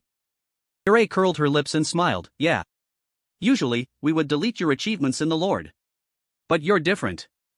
Mirai continued to explain, "Whether it's cheating or scamming, those who make money illegally in games usually end up drowning in luxury or depravity." She became more serious, "But not you. You did it. You invested all the coins you earned into the game, weapons, tools. As long as it made you stronger, you poured money into it." She judged him bluntly. A suspiciously obsessive behavior. Mirai leaned in close to interrogate, "Are you planning to start a war by yourself?" He continued to question, "Or do you want revenge?" He was tense and sweating without saying a word. Mirai suddenly burst out laughing, "That doesn't matter." Youngmin said irritably, "What do you want me to do?" She threw a set of clothes at him. "The important thing is that you passed the test, Roken." He received the clothes in confusion. "What's this? Why are these my clothes?" Mirai walked ahead and called, "Let's go. I'll show you something fun." She led Youngmin into the car. The car sped down the street. He asked cautiously, "Where are we going? You're not planning to kidnap me, are you?" Mirai laughed and teased, "How funny. What would I get from kidnapping you?" Youngmin's attention turned outside again. There was a black car driving at the same speed alongside them. Not just one, but 3 others were driving around their white car. He turned inside and asked, "Are the people following us escorting us?" She nodded in confirmation, "That's right." Youngmin said anxiously, "I know that, but you are a very important person." Mirai sighed and said, "You're not wrong." She turned to look at him and continued, "But the person being escorted isn't me." Youngmin exclaimed in confusion, "Huh?" Mirai looked out the window, You're here." It turned out the destination she mentioned was the Game the Lord Company building. The white car drove into the basement alone. Where it entered was the parking garage. As soon as the car stopped, Mirai walked ahead while he followed behind. Both stopped in front of the elevator. As soon as the door opened, both went inside immediately. She handed Youngmin an employee ID card and said, "We're through, keep going." He took the card. "Okay." Youngmin held it up to look. "My high school photo? How did they get this?" Mirai carefully reminded him, "Of course, you cannot reveal the things you see here to the outside." He glanced at him. "Not everyone will believe you, if you do that." He turned pale and broke into a sweat when he saw Mirai's extremely terrifying attitude. The elevator stopped at the 7th floor. The door slowly opened. Before Youngmin's eyes was an incredibly vast space. He looked up at the ceiling, so vast. Does a place like this really exist? She began to recount. 23 years ago, a rift was discovered in the Antarctic. Mirai spoke as she walked. It was only about 10 centimeters in size, but enough to bring a plague. Mirai looked at the phone screen in her hand. The electric lights turned on. Youngmin stared blankly at the scene before him. He turned pale in shock. What is this? Why is it here? She asked. Oh, Roken, you hunted one of these before, right? Mireille continued to explain, a two-headed ogre. It was the first monster to escape from the rift. Mireille led Youngmin into the elevator to go down below. It quickly reached the ground. Elevator door opened. He was tense as he faced the two-headed ogre once again. Youngmin's figure was incredibly small standing before it. He asked in confusion. But this is a monster from the game, right? She firmly denied, no. Mireille looked up and said, the lot isn't a game or anything like that. She continued to reveal, if anything, it's more like a simulation. Youngmin repeated in surprise, a simulation? Mireille nodded and explained, a parallel world mimicking another world is a simulation to create saviors. He was confused, slowly absorbing this information. Saviors? He began to recount. 23 years ago, the formation appeared right between the horns of the two-headed ogre. After that attack, it lay unconscious. A hero appeared and pointed toward the two-headed ogre. He unleashed an attack on the two-headed ogre's shoulder. 3 explorers witnessed that scene. One person who returned said, the thing that appeared from the rift. The image of that hero was still deeply imprinted in his mind. Not just the ogres. Mireille continued to narrate, the first descender. She rambled on, a person of extraordinary strength, with just one gesture, the ogre was torn in two. Mireille proudly continued, thanks to that, the rift was quiet for a while, but we couldn't just leave it there. We established a special organization to invest in investigating the rift. She revealed, as a result, we discovered the rift is a path connecting to another world. Youngmin listened intently to Mireille's story, a world beyond the laws we know, another world. She predicted that the two-headed ogre was just the beginning, if not controlled, other monsters could pass through. Mireille worriedly predicted, and there's no guarantee another rift won't appear. What if a rift appears in a big city? She couldn't hide the fear in her voice. Will the descender help us again? So Mireille decided, we can't rely on such an uncertain possibility. We need something certain. He asked in surprise, something certain? She immediately revealed the plan, someone suitable to be a descender. Youngmin was stunned by Mireille's plan. Someone we create ourselves. We decided to create a savior. She continued, it wasn't easy, it had to be done in absolute secrecy. Mireille herself knew it, and not many people were willing to risk their lives for such a dangerous task. Very few could do it. Meanwhile, we discovered new information about the rift. Mireille explained in detail, it doesn't just connect the two worlds, it also sends information from that world. He suddenly understood, wait. Could it be? She nodded and replied, the thing we created based on that information is. Mireille continued, the lot, a game played globally. She looked at Youngmin, and a program to create saviors. Hearing this, he angrily questioned, what? Are you all crazy? How is this any different from secret recruitment? Mireille replied in a calm tone, in an emergency like this, is there anything to argue about? She looked at Youngmin and said, and don't worry too much. The lot is just a virtual world parallel to the world above the rift. There are no injuries to worry about. He asked, but if it's all just a simulation, what's the point? You can't use game skills in the real world. Mireille smirked and asked back, Roken, you know, right? The lot isn't just an ordinary game. She continued to explain, it doesn't just reflect the mind, but implicitly reflects the energy around your body. Mireille revealed, the reverse is also true. The combat skills and mana control skills you train in the lot can be accurately transferred to reality. She continued to explain, in our world, physical limits are set and there is no concept of mana, so we can't use it. But in the world above the rift, it's a different story. Youngmin anxiously asked, you mean we can use game skills in that world? How can you be sure of that? Mireille replied in a serious tone, actually, we only know it theoretically. Her gaze was extremely cold, but recently, someone proved it. He spoke sarcastically, who has more guts than brains? Youngmin froze when he realized who Mireille was referring to. She nodded when he pointed at himself and asked, me? Youngmin clenched his fists and shouted angrily when he heard Mireille's answer, you idiot! Are you kidding me? Do you want to pick a fight? She stepped closer and smiled, sorry, I couldn't tell you beforehand. But Roken, you're not the one who should be getting angry here. He backed away in confusion, huh? Mireille reminded him, I said it before, this is a type of simulation created for humanity. Her attitude was extremely serious. Everything about the system was operated in secret. So how did you know everything about it? After speaking, Meyer pointed her hand in the shape of a gun at Youngmin. A gun and a laser beam appeared. He raised his hands in panic and stammered, no. Young Min shouted angrily, "Hey, didn't you say you wouldn't hurt me?" She burst out laughing and teased, "Hurt? Maybe your body will just have a few holes." Meyer changed her tone to a threat, "Of course, if you answer honestly, you'll be fine." He was tense and silent. She got down to business, "Roken." "No. Kim Young Min." Meyer asked the first question, "Who are you?" She continued to ask, "Why do you know all those things?" Mirai's gaze became more terrifying when she reached the third question, "Did you come from above the rift?" She growled in order, "Answer." The corners of Young Min's mouth curled up into a grin. He showed a defiant attitude, "I don't feel like saying." Mirai frowned in anger when she saw Young Min's attitude. She aimed her finger gun at him. Then a gunshot rang out, shaking the whole space. The bullet hit right under Young Min's feet. Young Min stood frozen in fear at Mirai's warning. Young Min was sweating profusely. "Did you actually shoot?" She was also startled because she only meant to threaten, but her subordinate actually fired. Mirai turned her head back and glared at them angrily. The two subordinates quickly defended themselves. It was this guy. "No, aren't we allowed to shoot?" He broke into a sweat, bewildered. "Hey." Mirai crossed her arms, annoyed, and grumbled, "Whatever." She warned with a dark face, "Reveal your identity. Next time, it won't just be a warning shot." Young Min gritted his teeth in anger, "Damn it." He clenched his fists and thought, "I can't say it." Young Min was sweating nervously, "The fact that I came back because I lost the game. I can't say it." His two hands clenched tightly. Young Min was startled when he realized, "Wait, game?"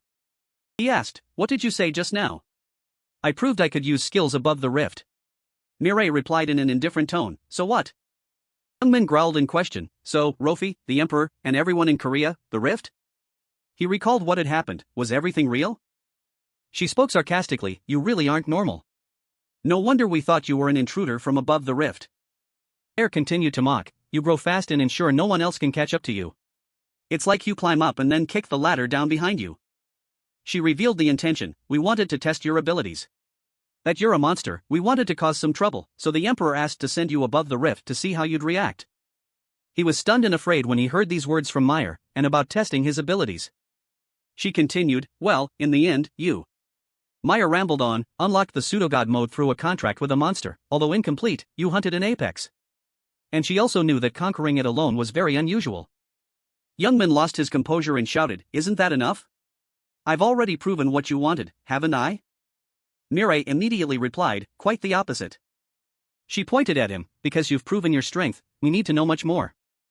He hesitated slightly when Mirai warned, "That blade could be pointed back at us." Young Min lowered his head, tense. He picked up his employee card.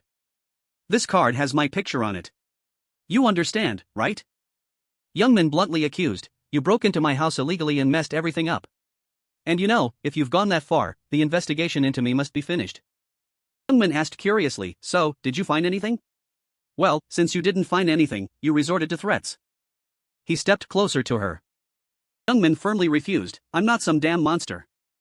He pointed to his forehead and challenged, "If you don't believe me, investigate and verify it yourself." Meyer widened her eyes looking at Young Min. He didn't back down either, staring right back at her. Meyer lowered her head and sighed wearily. She could only remind him, "As the berserker Roken, you have impacted the rift, so remember, you are no longer an ordinary gamer." Mirai handed him the Queen's signet, "Take it." Young Min recognized it, "This is." She immediately explained, "This is the hero badge Rofi gave you, it was sent along with you." Mirai took the lollipop out of her mouth and continued, "Those people, you protected them, only you could save them." Finally, she stated her wish, "Become a Roken." Meyer had high hopes for him, "Please, become a Roken." A heavy rain poured down on the vast forest. Amidst the thunder and lightning, a dark shadow appeared. He dragged his sword along the ground. That person was Young Min. Beneath the cloak, the bright red light of his pupils appeared. Deep in that forest, the two-headed ogre was chewing on its prey. It froze when a scroll was thrown at the back of the bald head. It clutched its head, looking around in confusion. Young Min stood behind the two-headed ogre. Seeing the prey delivered right to it, it growled angrily. The two-headed ogre conveniently grabbed a club from the ground. Its roar mingled with the thunder and lightning. His pupils widened as he looked at the two-headed ogre. Young Min gathered strength in his legs. It was stunned to see him leap into midair. The two-headed ogre gaped in panic. Young Min continued to leap up. He landed on its arm and rushed forward. Young Min raised the sharp sword in his hand high. He unleashed a sharp attack on the two-headed ogre's body. It let out a desperate cry because its arm was slashed. Two-headed ogre knelt, clutching its injured arm.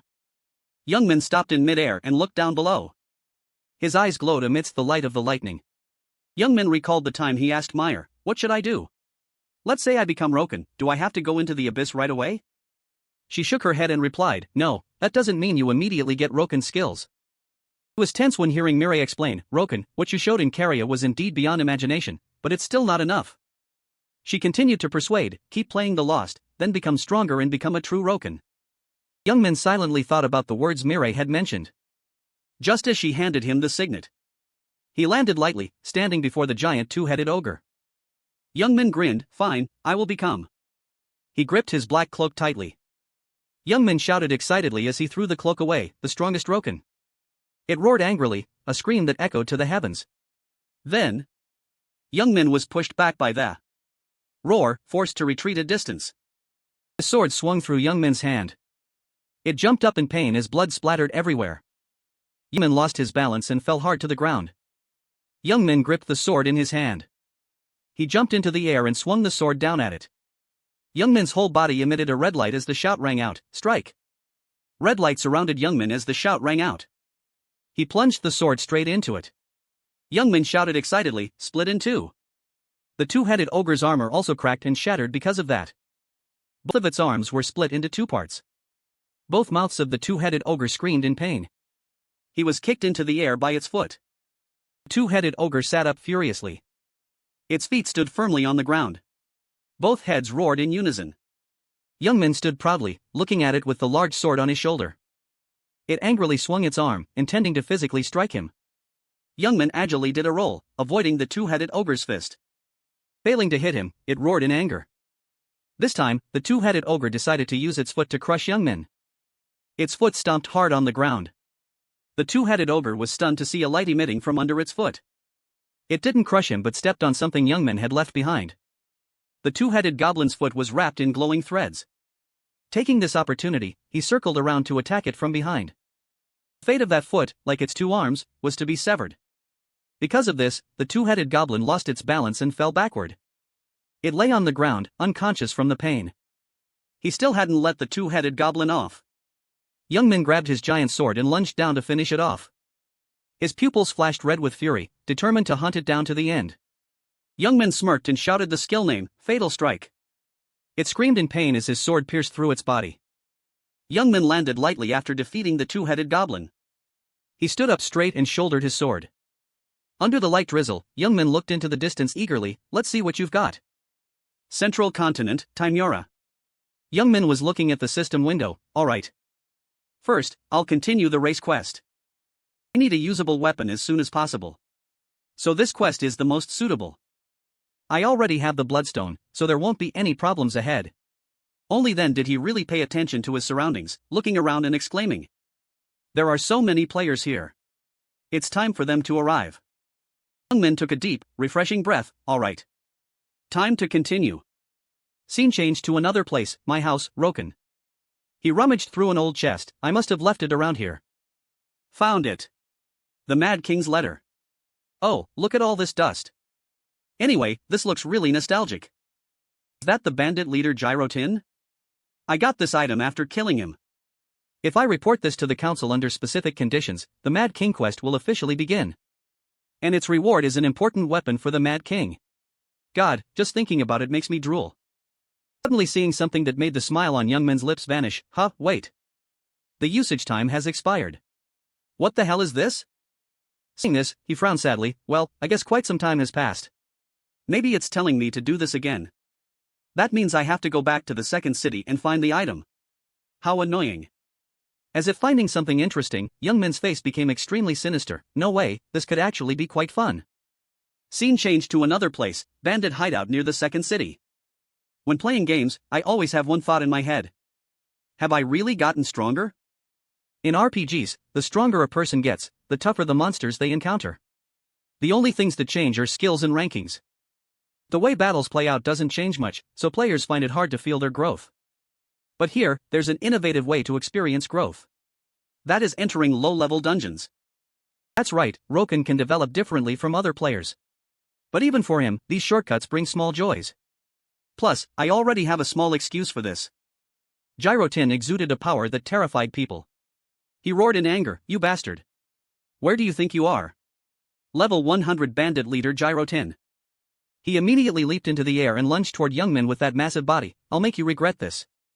He swung his blade, slashing at his shoulder, which he didn't even dodge. He immediately leaped into the air and lunged toward Youngmin with that massive body. "I'll make you regret this." He swung his blade, slashing at his shoulder, which he didn't even dodge. "Is your sword useless?" Level 265. His eyes exuded contempt. "Now it's my turn." He raised his hand and with a light flick, sent him flying hundreds of meters away and logged him out on the spot.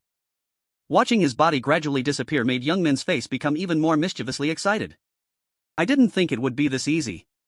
It feels like cutting a piece of tofu." Picking up the paper on the ground. "You have received the Mad King's letter," he said. "That was easy." Suddenly something made him hesitate and think, but a moment later he turned and walked away. As expected, these battles are more fun if they are tough. Scene change tonight, Tanura Council. Carbon saw the bloodstone and was stunned. "This is, without a doubt, it's a bloodstone." Council member Carbon, "It's not just a legend. You have made a huge contribution. This will help the human empire a lot." Youngmin heard this and felt delighted, laughing smugly. "You're flattering me." His head was now filled with anticipation. "Come on, with this, I've laid the foundation for the race quest." Youngmin ended his thoughts and spoke up. "Carbon, I'm not asking for a reward. But, can I meet His Majesty directly? I have something I want to tell him." His face became mysterious. "His Majesty? Oh, you're quite bold. Young man, well, that's not impossible. But the council has a headache that needs to be solved right now." Youngmin smiled sinisterly again as if he could read his mind. "You mean the problem regarding the Mad King, right?" Carbon didn't expect him to know the secret, so he asked in shock, "How do you know about that?" Youngmin, as if holding the victory, patted his chest and replied, confidently, "Leave that to me." To another place, main investigation headquarters. He walked in holding a piece of paper and slammed it onto the table. "Urgent report." Someone saw the content on the paper and shouted, "What? The Mad King sent a letter to the Bandit King?" Youngmin added seriously, "It seems the Mad King is gathering forces." He held his head in distress and admitted, "That's right, many bandits may have already received this message. We should have noticed since he closed the training gate. A human possessing such power. We must prepare too." Seeing him busy preparing to deal with it, he raised his hand to stop him. "Don't worry about that. I have a plan." He asked happily, "You do?" Actually, at this moment, Youngmin was calculating how to gain the most benefits. "If I bring too many people along, the reward will decrease. That can't happen." Although he trusted him, he still seriously warned, "I know your skills, but this is very difficult to deal with alone." "He's not alone." Mireille repeated the names of the bandit gangs that might have gathered at his base. "You know how strong each of them is, right?" Remembered the scene when fighting Gyrotin, just a flick of a finger disintegrated him, making him unable to help but secretly despise them. "I know very well, they are just weaklings. Wait, I don't need to do this alone." Youngmin then said to him, "If that's what you want, then I have another way." Scene change, bandit hideout on Mount Komio. Preliminary assessment of the Mad King, who recently achieved absolute power and caused chaos. He has shown his ambition through the letter. Stop him before he attacks nearby towns and cities to prevent chaos. Time limit, 239 hours 59 minutes 59 seconds. Success condition, death of the Mad King. Reward upon completion, large amount of reputation, 100 gold, unique item box. Youngmin looked at the large number of troops preparing to join the battle and couldn't help but exclaim, 300 reinforcements from the Night Council. Including 10 level 250 knights like me. I can even freely arrange my forces. This is great support.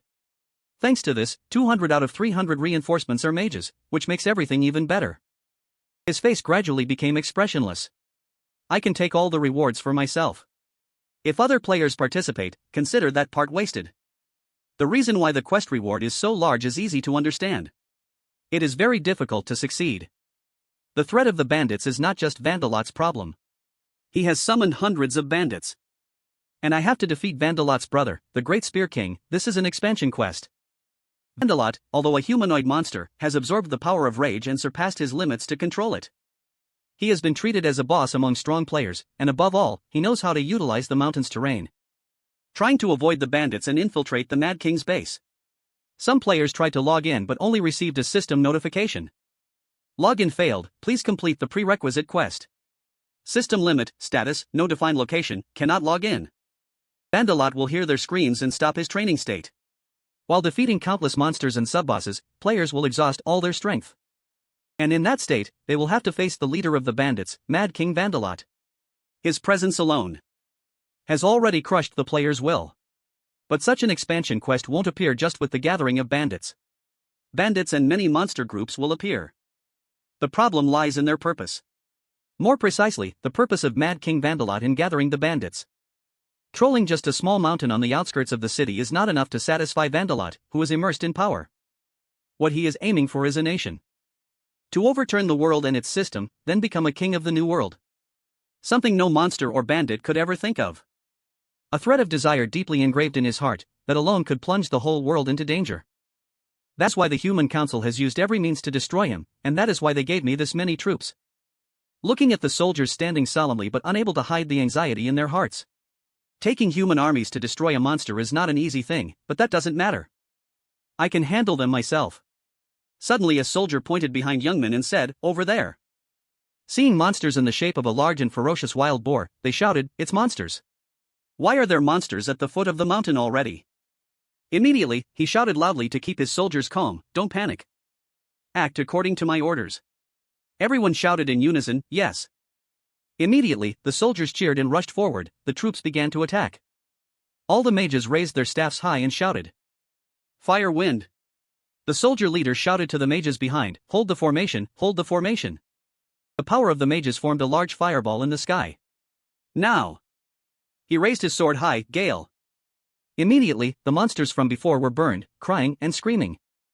Seeing this spectacular scene, Youngmin couldn't help but praise, "Not bad, I think I'll grind in this hunting area for a while." The reason why the army gathered here instead of heading straight to Mount Komio was to secure the hunting area at the foot of the mountain. His face became base and despicable again, auto-hunting. It would be a waste if I used all these troops for a single quest. Suddenly, a group of arrogant players came from somewhere and shoved Youngmin's soldiers. "What the hell? Get out of the way." Blocked while shoving those nearby and looking at them like cattle, "Don't block the way, get lost." Player, why are these NPCs in the hunting area? The person next to him saw this and grabbed his arm to stop him. "Stop it, they are NPC knights." He was still very annoyed and said, "Hey, let me go. There are no guards outside the city. Youngmin wouldn't easily let others come in here and cause trouble." "Oh, you attacked these knights?" "I just accidentally passed through the hunting area, is there a problem?" "If not then." He opened the quest board in front of him to show him, "You attacked knights carrying out the Human Council's order to destroy the traitor. This can be considered treason, you know?" He heard this and felt a bit scared because it didn't sound like a joke at all. "What? That's ridiculous."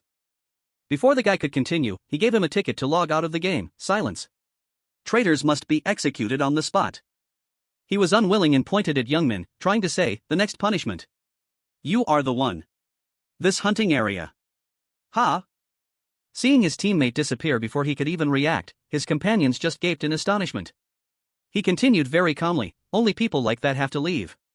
Anyone else?" Those nearby were very scared and quickly slipped away. "No. Please continue." Youngmin smirked and waved his hand, "Fine, fine. Get lost." Looking at his soldiers with an extremely smug expression, "Now the trouble is gone. Shall we continue?"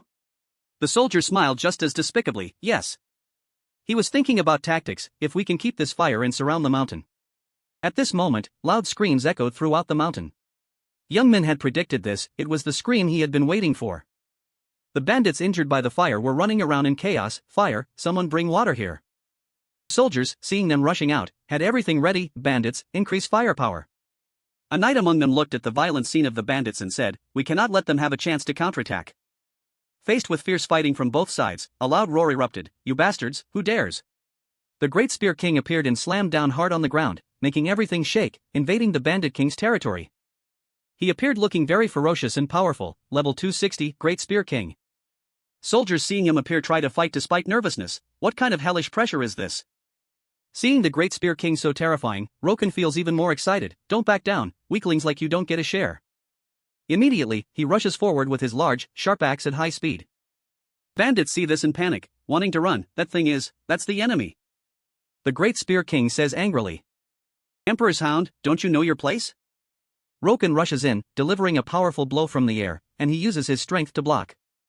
He secretly scorns him, thinking, "You dare use force to challenge me? Spear King, I'll show you your place."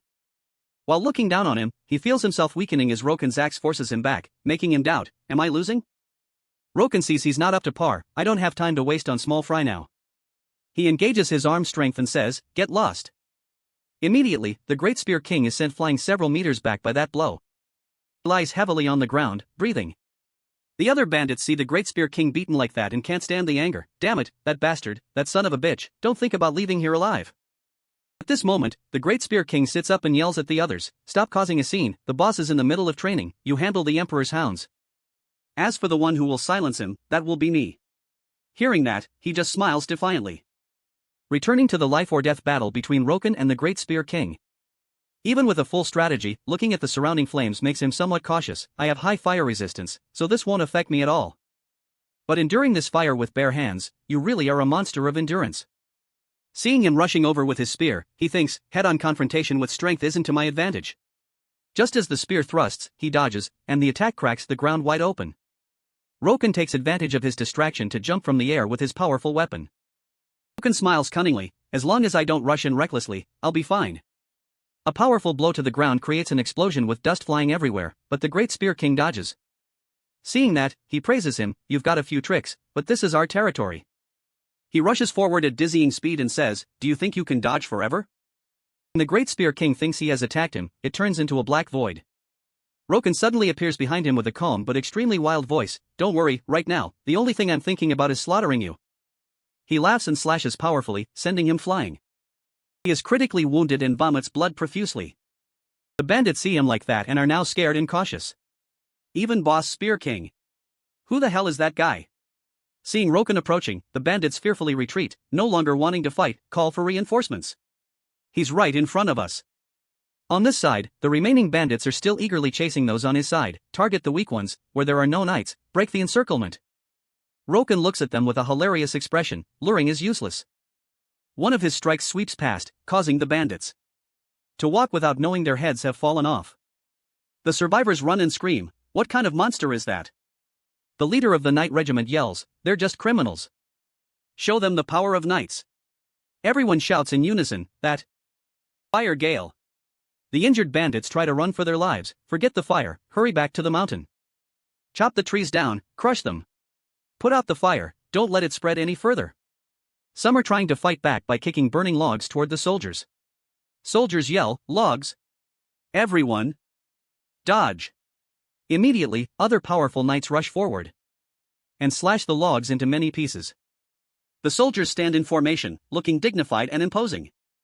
Someone stands up and says, "We fight for the nation to protect our families. Don't fear these filthy beasts. If you have something to protect, spread the majesty of our great emperor and make them kneel." The Great Spear King, though only having a breath of life left, tries to stand up, "Pitiful fools. Do you think you can stop our great cause just like this?" He uses his last bit of strength to rush up and launch a decisive blow. Just a little more. Our great cause is almost complete. Strong and fast, exuding red power. Roken is gradually pressing the Great Spear King down against his trembling resistance. Attack while they're still blabbering. Why do these damn mountain bandits talk so much? Saying that, he jumps high to gather strength for a final blow to lead the small fry away. The ex-Roken is holding exudes terrifying power with purple lightning like sparks along with a sea blue aura radiating around it. He slashes powerfully, couldn't be more frenzied, you should call Vandalot. As the attack is launched, he lands on the ground. Now, as the smoke from that power clears, Roken clicks his tongue when the Great Spear King is still alive with a breath left. At this moment, he is no longer conscious as before, feeling possessed by a demon with eyes turning completely black. His whole body seems more frenzied, with his spear covered by a dark blue power. He says angrily, "You dare to rudely call the Berserker King's name casually? That crime can only be paid with your life." Seeing that abnormal power attacking him makes him doubt and ask himself, is that the power of corruption? But the power of corruption should only belong to Vandalot. The light of that radiating power is so blinding that everything around becomes blurry. Roken manages to dodge that move, but that terrifying power burns the tree behind him, and several people die from the aftershock. He dodges but exclaims, "Almost didn't avoid that. For sure. The power of corruption has been passed to the Great Spear King." Why? Only Vandalot should be able to use the power of corruption. Is that the influence of what's called the Great Cause? That guy shouldn't have meddled this deeply. His weakness is the same as before, the only difference is he accepted corruption. Did someone interfere with this? The Great Spear King raises his spear high, with power seemingly controlled more skillfully. Look. The king's dogs are nothing. No one can stop our will. This is the power of the Great Cause. He stabs the spear into the ground, the power spreading around is terrifying. Wait. Until that day, soon, our era will come. Power from the spear creeps into the ground, transmitting into the bandits' bodies, increasing their strength. The era of power is coming. Don't falter, he is watching us. On this side, the soldiers' morale is not inferior. You're just low-life trash with foul mouths. In the end, you're just bandits. His Majesty is watching us. In the name of His Majesty. The battle between the two sides reaches a climax. Let's destroy these filthy monsters. At this moment, the most visible things are just flames and that mysterious blue light. Roken is busy dealing with the Great Spear King. He glances coldly and says, "Impressive." Even with that power, his hand holding the spear is now trembling. "Even if you beg now." Roken swings a blow, sending him flying. Seeing all his efforts crumble, he screams in frustration. Those blows were decent. He launches a move, Spear Strike. That surging power attacks him again. But it doesn't go as he imagined regarding Roken's death, as he says. "Do you think I'll fall for the same move twice?" Blast! Power splits into many small orbs, heading toward the Great Spear King. He tries to resist. "As long as I, the Great Spear King, am here, you cannot pass." He rushes forward, giving up and die. He stabs, feeling like he hit someone. I felt it. This time, surely you've been completely crushed. Looking closely, the injured person isn't him, but a bandit on his side. He laughs gleefully and sinisterly while standing behind him. "Then, I just need to eliminate you." He turns his head. What the hell? Roken uses a weapon destruction skill, shattering his weapon. He is left holding only the handle. He trembles, unable to believe, and laments, "What? My spear." He becomes more frenzied, everything is heating up. Let's end this. Roken uses an armor destruction skill, slashing him with a deep, long cut. He collapses backward. He continues using a smashing skill, making his body unable to be more shattered. The Great Spear King, before dying, sheds tears of frustration. No. That day is watching us. At this moment, a notification appears. You have defeated the Spear King. A message is sent to Randello, the Berserker King, who is hiding in training. Randello is enraged. Immediately, a massive and wild source of power appears. Randello, the Berserker King, has appeared. Randello roars, no longer sounding human. A battle cry. The soldiers are stunned by the radiating power. What is it again? Roken laughs gleefully, "Oh ho." Immediately responding, he also uses a battle cry. When they face each other, he says, "Are you the one who dares to challenge me?" He replies, "Can't you tell?" Randello finds it amusing. "Interesting, you even dared to kill the Spear King. Just to disrupt our great cause. The king's dogs. And a descendant of the Violence King." He laughs wildly with amusement. Seeing that, he quickly attacks first to gain the advantage. He just swings one blow, sending the surrounding soldiers flying. They are scared. Damn it, is that thing really human? Immediately, Randello launches a powerful blow at the soldiers, making Roken worry.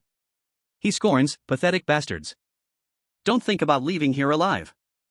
Randello, in the stance of a gatekeeper, issues a challenge. "Don't think about leaving here alive." He smiles arrogantly, posing with his axe to provoke. An invisible slash is unleashed, so fast that people haven't even seen how he did it. The speed is so fast that a moment later, the scene of the horizontal slash appears. Those standing in the front hit by that blow are severed. Roken widens his eyes, witnessing it. A drop of sweat rolls down. The comrades lucky enough to stand further away are also made wary by the aftershock. "I'm dead." Randello roars fiercely, raising morale. "Listen up, brothers. Tonight, our great cause will be completed. The Emperor has released dogs to kill our brothers. Will we falter here? Raise your weapons. No one can stop the true king of this mountain. Don't let the deaths of our fallen brothers become meaningless." He smiles widely like a madman, swinging his weapon down hard. And one slash cracks the ground into pieces like a crispy cookie. Randello confidently declares, "After tonight, this land will belong to us." Subordinates raise their weapons, excitedly shouting, "Berserker King! Berserker King!" They are like wild men, muscular, following orders to rush forward with overwhelming momentum thanks to the Berserker King's backing. Their morale puts the opponents at a psychological disadvantage. Everyone's faces are extremely tense. He lifts the weapon in his hand, delivering a blow with killing intent. The brother's debt will be paid in full before the night ends. Another blow lands with explosive power. Randello jumps high, making those below look up in terror. Only a spark is seen, like swords clashing. Someone below is ready to face death, waiting a moment without seeing anything, momentarily confused, peeking with one eye. A figure, somewhat smaller but carrying power no less. Firmly blocking that terrifying blow makes him widen his eyes. A knight? He arrogantly taunts, even a longtime bandit knows how to give speeches? Roken stands behind that, saying nothing. His opponent is Roken. He angrily slashes horizontally. Where did this bug crawl out from? Doesn't matter. Just killing you is enough. Saying that, Randello slashes down, but Roken gently jumps up, perfectly dodging. Mox, can you even aim? They really. Following that is a slash carrying a cutting airwave. His eyes flash with dark killing intent, a brat who's all talk. Let's see how long you can keep talking big. Every vein on Randello's arm bulges. Muscles swell like a mutant gorilla, tearing his outer clothes. Carrying leveled up power, a dual killing strike hits the ground. The shock is like an atomic bomb. Outside, nothing is seen except a blue dust cloud carrying destruction. Inside, the one who caused it all has a look of disbelief. Roken. The person who took that hit didn't have a single scratch, still charging in with momentum. Nice axe. You should buy Lance a better weapon, shouldn't you? The words seem to strike a sore spot. His face instantly bulging with veins, teeth grinding. His hand tightened around his weapon, gathering internal energy. You dare mention his name with that filthy mouth of yours? Randello, like a mindless beast, swung his weapon in a full slash. Hundreds of slashes like a dense web, yet he dodged them as flexibly as an eel, not even a corner of his clothes touched. But even the slipperiest eel gets caught eventually. While hovering in midair, 2 slashes came flying from his swing. Die. The distance was too close for Youngmin to dodge. Gritting his teeth, he raised his weapon to defend himself. Despite trying to block, he was still knocked down by that terrifying force. A warning bell rang in his heart. His strength is on a different level than Lance's. Can't be careless, just one hit is enough to kill. Randello approached with murderous intent. He prepared to launch himself, dodging perfectly. Like a vicious battle maniac, he sentenced Youngmin to death. Nice dodge. But your stubborn life ends today. Another combo slash came, but this time with more overwhelming momentum, making him feel pressure he couldn't dodge as flexibly as before. Damn it, did I provoke him too much?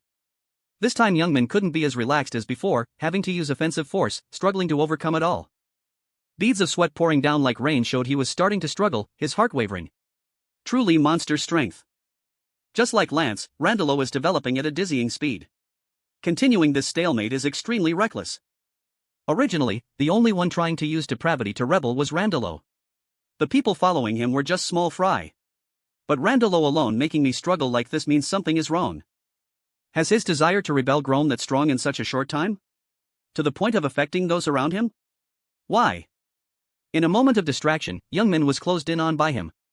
You dare look away while fighting me? You've got guts. He took another hit, flying quite a distance away, gasping for breath. Randello pointed contemptuously, you damn fool.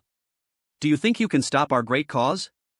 As long as the land he promised still exists. His words and gestures made him highly alert, eyes widening. However, his injured body and Randello's agility still landed another hit on Youngmin. We will not back down.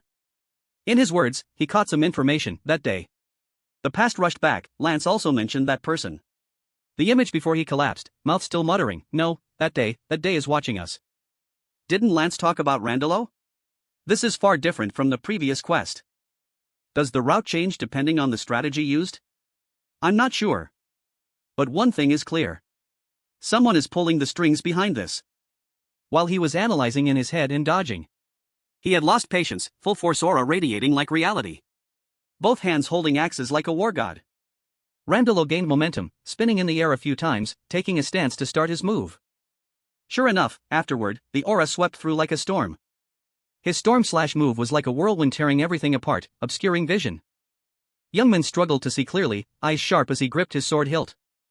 If I smash everything to pieces, the truth will be revealed. He aimed precisely, and the moment he appeared, he landed a strike. Randello roared with internal energy, nonsense.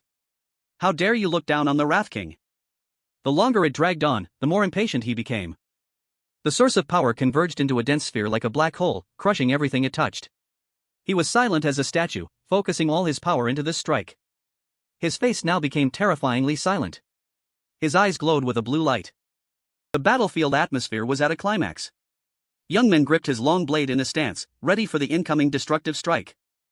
On the battlefield, dust and blinding power lights made it hard to breathe and hard to grasp. Beads of sweat fell like rain on his face. His level of caution also increased. The two axes were raised by Randello, swinging in a violent slash.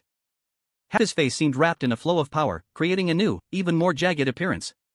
His mouth gaped wide. I will kill you 10,000 times.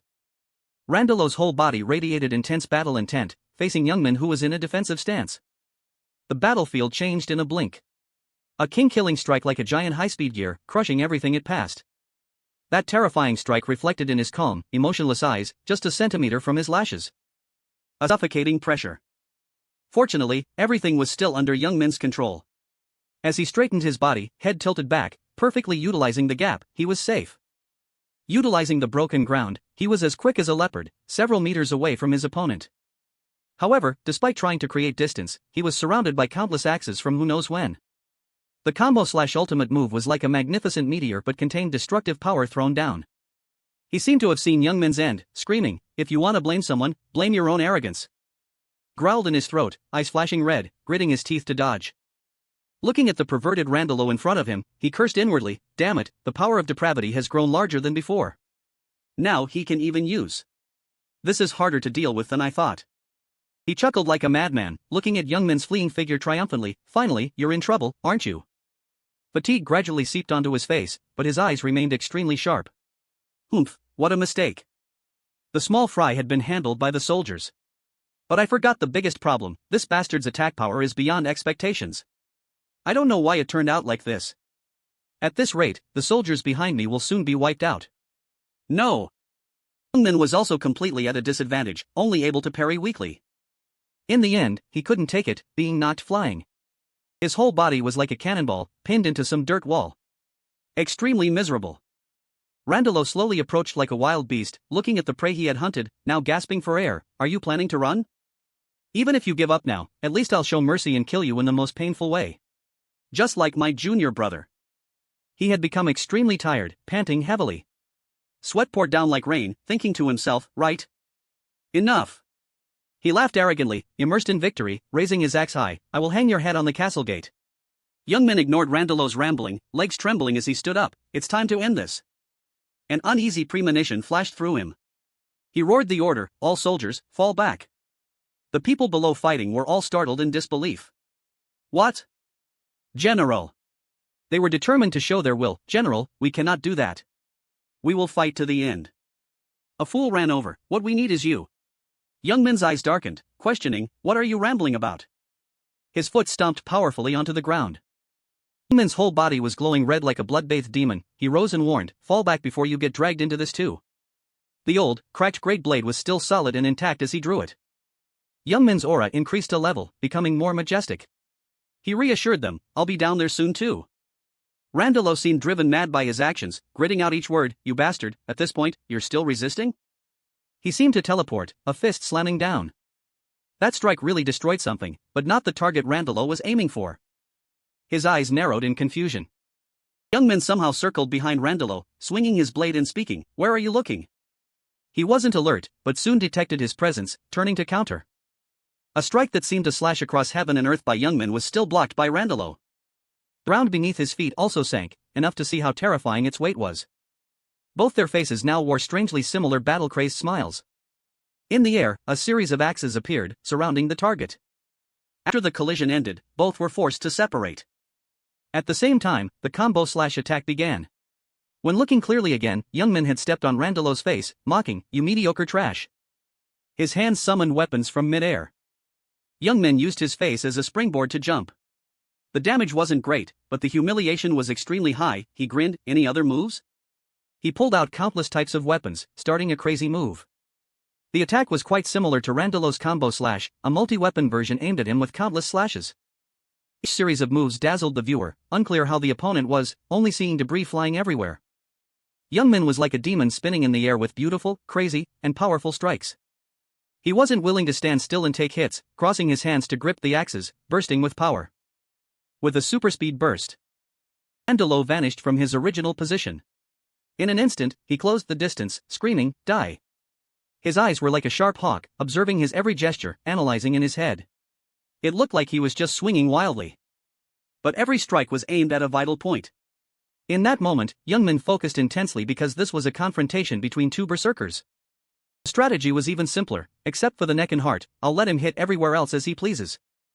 Meanwhile, I'll find an opening to slit his throat or pierce his heart. Countless slashes with decisiveness, clean as always. This time accompanied by countless spurts of bright red liquid. That was the blood of both, but each had a different expression. The corner of his mouth curled up triumphantly as time ran out. Randalo attacked frantically and relentlessly. Young Min's thoughts judged accordingly: he will die. That dangerous strike grazed his face, cutting off a few hairs. Only now did Randalo realize something. He was like a drowning man, his face panicked, sinking deep. Young Min was like a war god, his cold eyes looking at the arrogant person who had challenged him. His silhouette looking down from above looked incredibly majestic. Their roles swapped, now he was the hunter. Seizing the opportunity, Young Min didn't say much, accelerating and darting forward. His face darkened, only his glowing red eyes filled with killing intent were clear. Blade in his hand was ready to take a life. The axe was placed right at his neck without any reaction. The whole frame was dyed a fierce bright red. Only Randalo's wide-open eyes remained. With the crushing ultimate move, thousands of slashes cut the prey into many pieces like a crispy cookie. Before completely losing consciousness, his mouth muttered like a stubborn believer, He will find you. At this moment, the battle completely ended. The system notification appeared: Wrath King Randalo has been eliminated. You have received the certificate. A surge of power surrounded Young Min's body. Level up. As if just waiting for that, he still looked in another direction with a bloodthirsty look. Randalo's subordinates were demoralized. The Wrath King has been taken down? That thing is a monster. Not knowing what he was thinking, he suddenly rubbed his chin with a confused expression. Ignoring the fear of those small fry, Young Min was immersed in thought: did the power dissipate because Randalo died? So he was just one of the subordinates. But that doesn't matter. It all just becomes EXP points anyway. Screaming sounds echoed throughout the forest and mountains. The whole forest now only had bare tree trunks becoming fuel for the fire that swept everything away. On the campsite, a sharp-eyed guy spotted Young Min, quickly pointing and shouting, "Huh? God! Over there! The general has returned safely." With a nonchalant look, he gently said, "Yeah. Just ran around a bit." The soldier's eyes sparkled like fans meeting an idol. "We were really shocked just now. We didn't even realize you were worried about us, General." Young Min waved his hand. Yeah. You guys worked hard too. Handle the rest yourselves." He slumped into a corner, scratching his head. Who was this he that he mentioned? Just in case, we captured all those wanderers, but still couldn't find any clues. Is there a next quest? While sitting, Young Min noticed the barrel next to him shaking, shouting, "Is it those wanderers?" When he opened the lid, Young Min's face looked like he had encountered a strange creature. A huge question mark appeared. Looking at the two kids not even waist-high, he wondered, kids? Why are kids appearing here? Just then, a woman ran over in a panic, crying out, "Lily, Vic." The mother and two children hugged each other as if they had been separated for many years. The scene was exactly like a child kidnapping case, and the suspect was none other than our unlucky Young Min. The villagers were all holding pitchforks, sickles, and pot lids in defense. You are. Even he had to hold his head in a headache. What now? Night fell, everyone sat around the campfire chatting. Someone asked in a surprised tone, "Did you really wipe out the bandits?" Young Min replied blandly, "You saw it too." Village Chief Kokomaro explained the reason for his astonishment. When Mount Komio suddenly caught fire, we thought the bandits were attacking again. I never thought knights would travel all the way here. He glanced at the items and deduced, it seems the bandits have been causing trouble for a while now.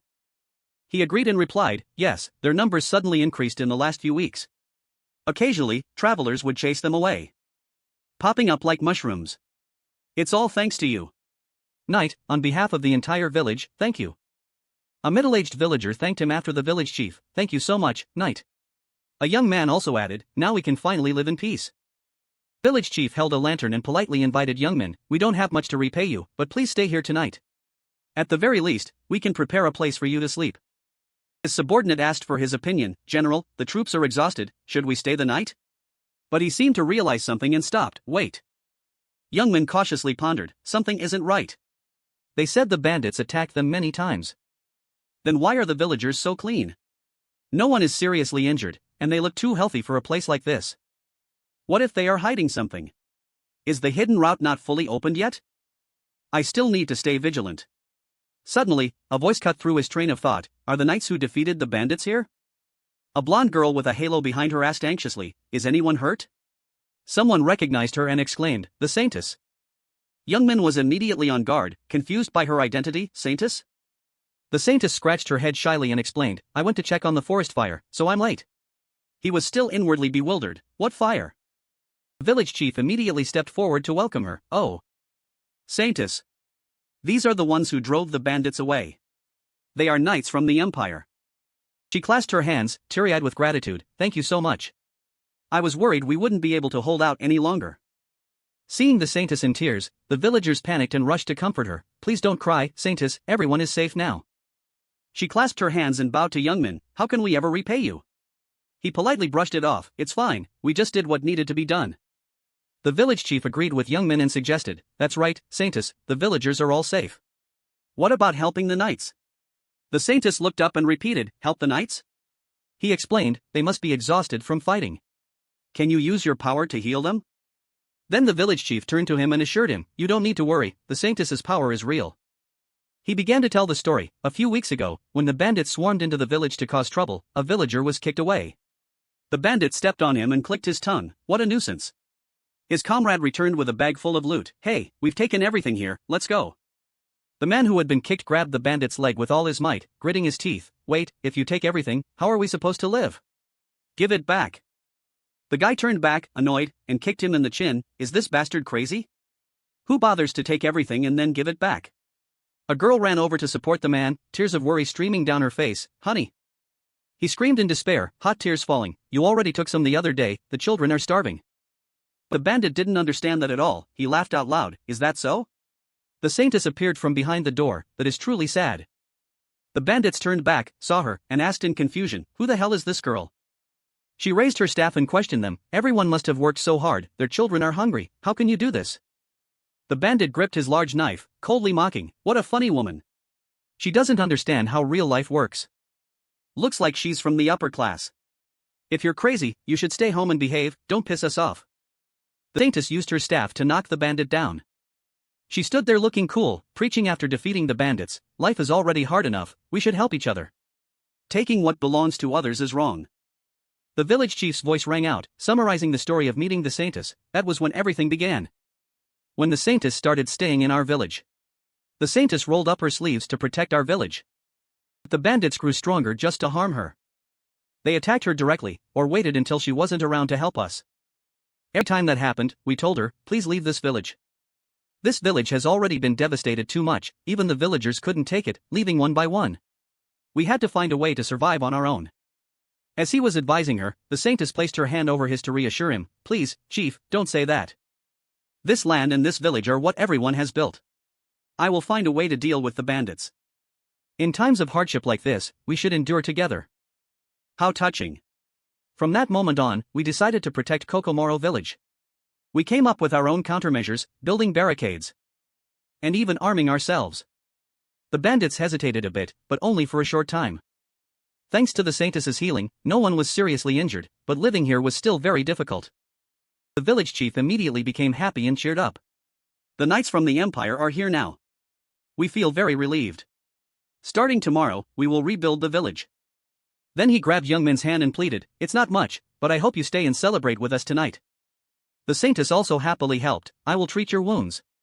The villagers were also grateful, thank you so much. She gently eased the awkwardness of being helped, it's nothing, I'm just doing what I can. I have nothing left to do in Kokomaro village now. If I can help, I'm happy. The fire is out, so please get some rest. A young boy brought out a basket of bread to offer his comrades. Knight, please have some bread. The village chief sweet-talked and pleaded with Youngman time and time again, please stay at our house tonight, the Saintess is staying with us too. Although he wasn't very willing, he finally agreed, then I have no choice but to agree. The Saintess exclaimed, oh my. It looks like you're quite badly injured. Knight, may I take a look? Youngmin immediately refused the kind offer and suggested, I'm just passing through, please heal the soldiers first. She froze, taken aback by the blunt refusal. Very well. The saintess turned away inside, but no one knew what her mood was at that moment. He realized something had happened, turned back to look, but couldn't tell. Before Youngmin could think, he was led away by the village chief. This way, he gave in. Fine.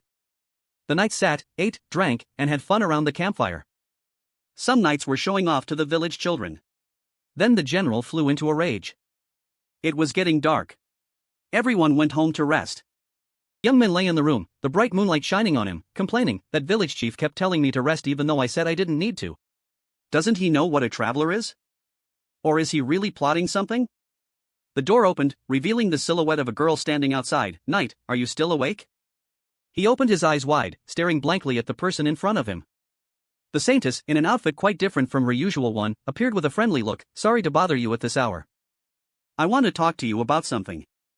Youngmin threw his coat over his shoulders and sighed wearily. So, in short, it's too hard to do it alone, so you want my help, right? The saintess confirmed again, timidly, yes, that's right. Watched her shyly looking down at the ground and thought, so the quest has changed because of this person. I've never encountered a stage like this before. Youngmin asked in a soft, curious, and probing voice, you don't seem to be from this village, why are you helping so enthusiastically? The saintess kept her hand over her chest and explained, actually, as you said, I'm not from here. But I can't just stand by and watch innocent people being bullied. At first, I thought I could handle those bandits myself, but I wasn't strong enough. Suddenly, something lit up, catching his attention.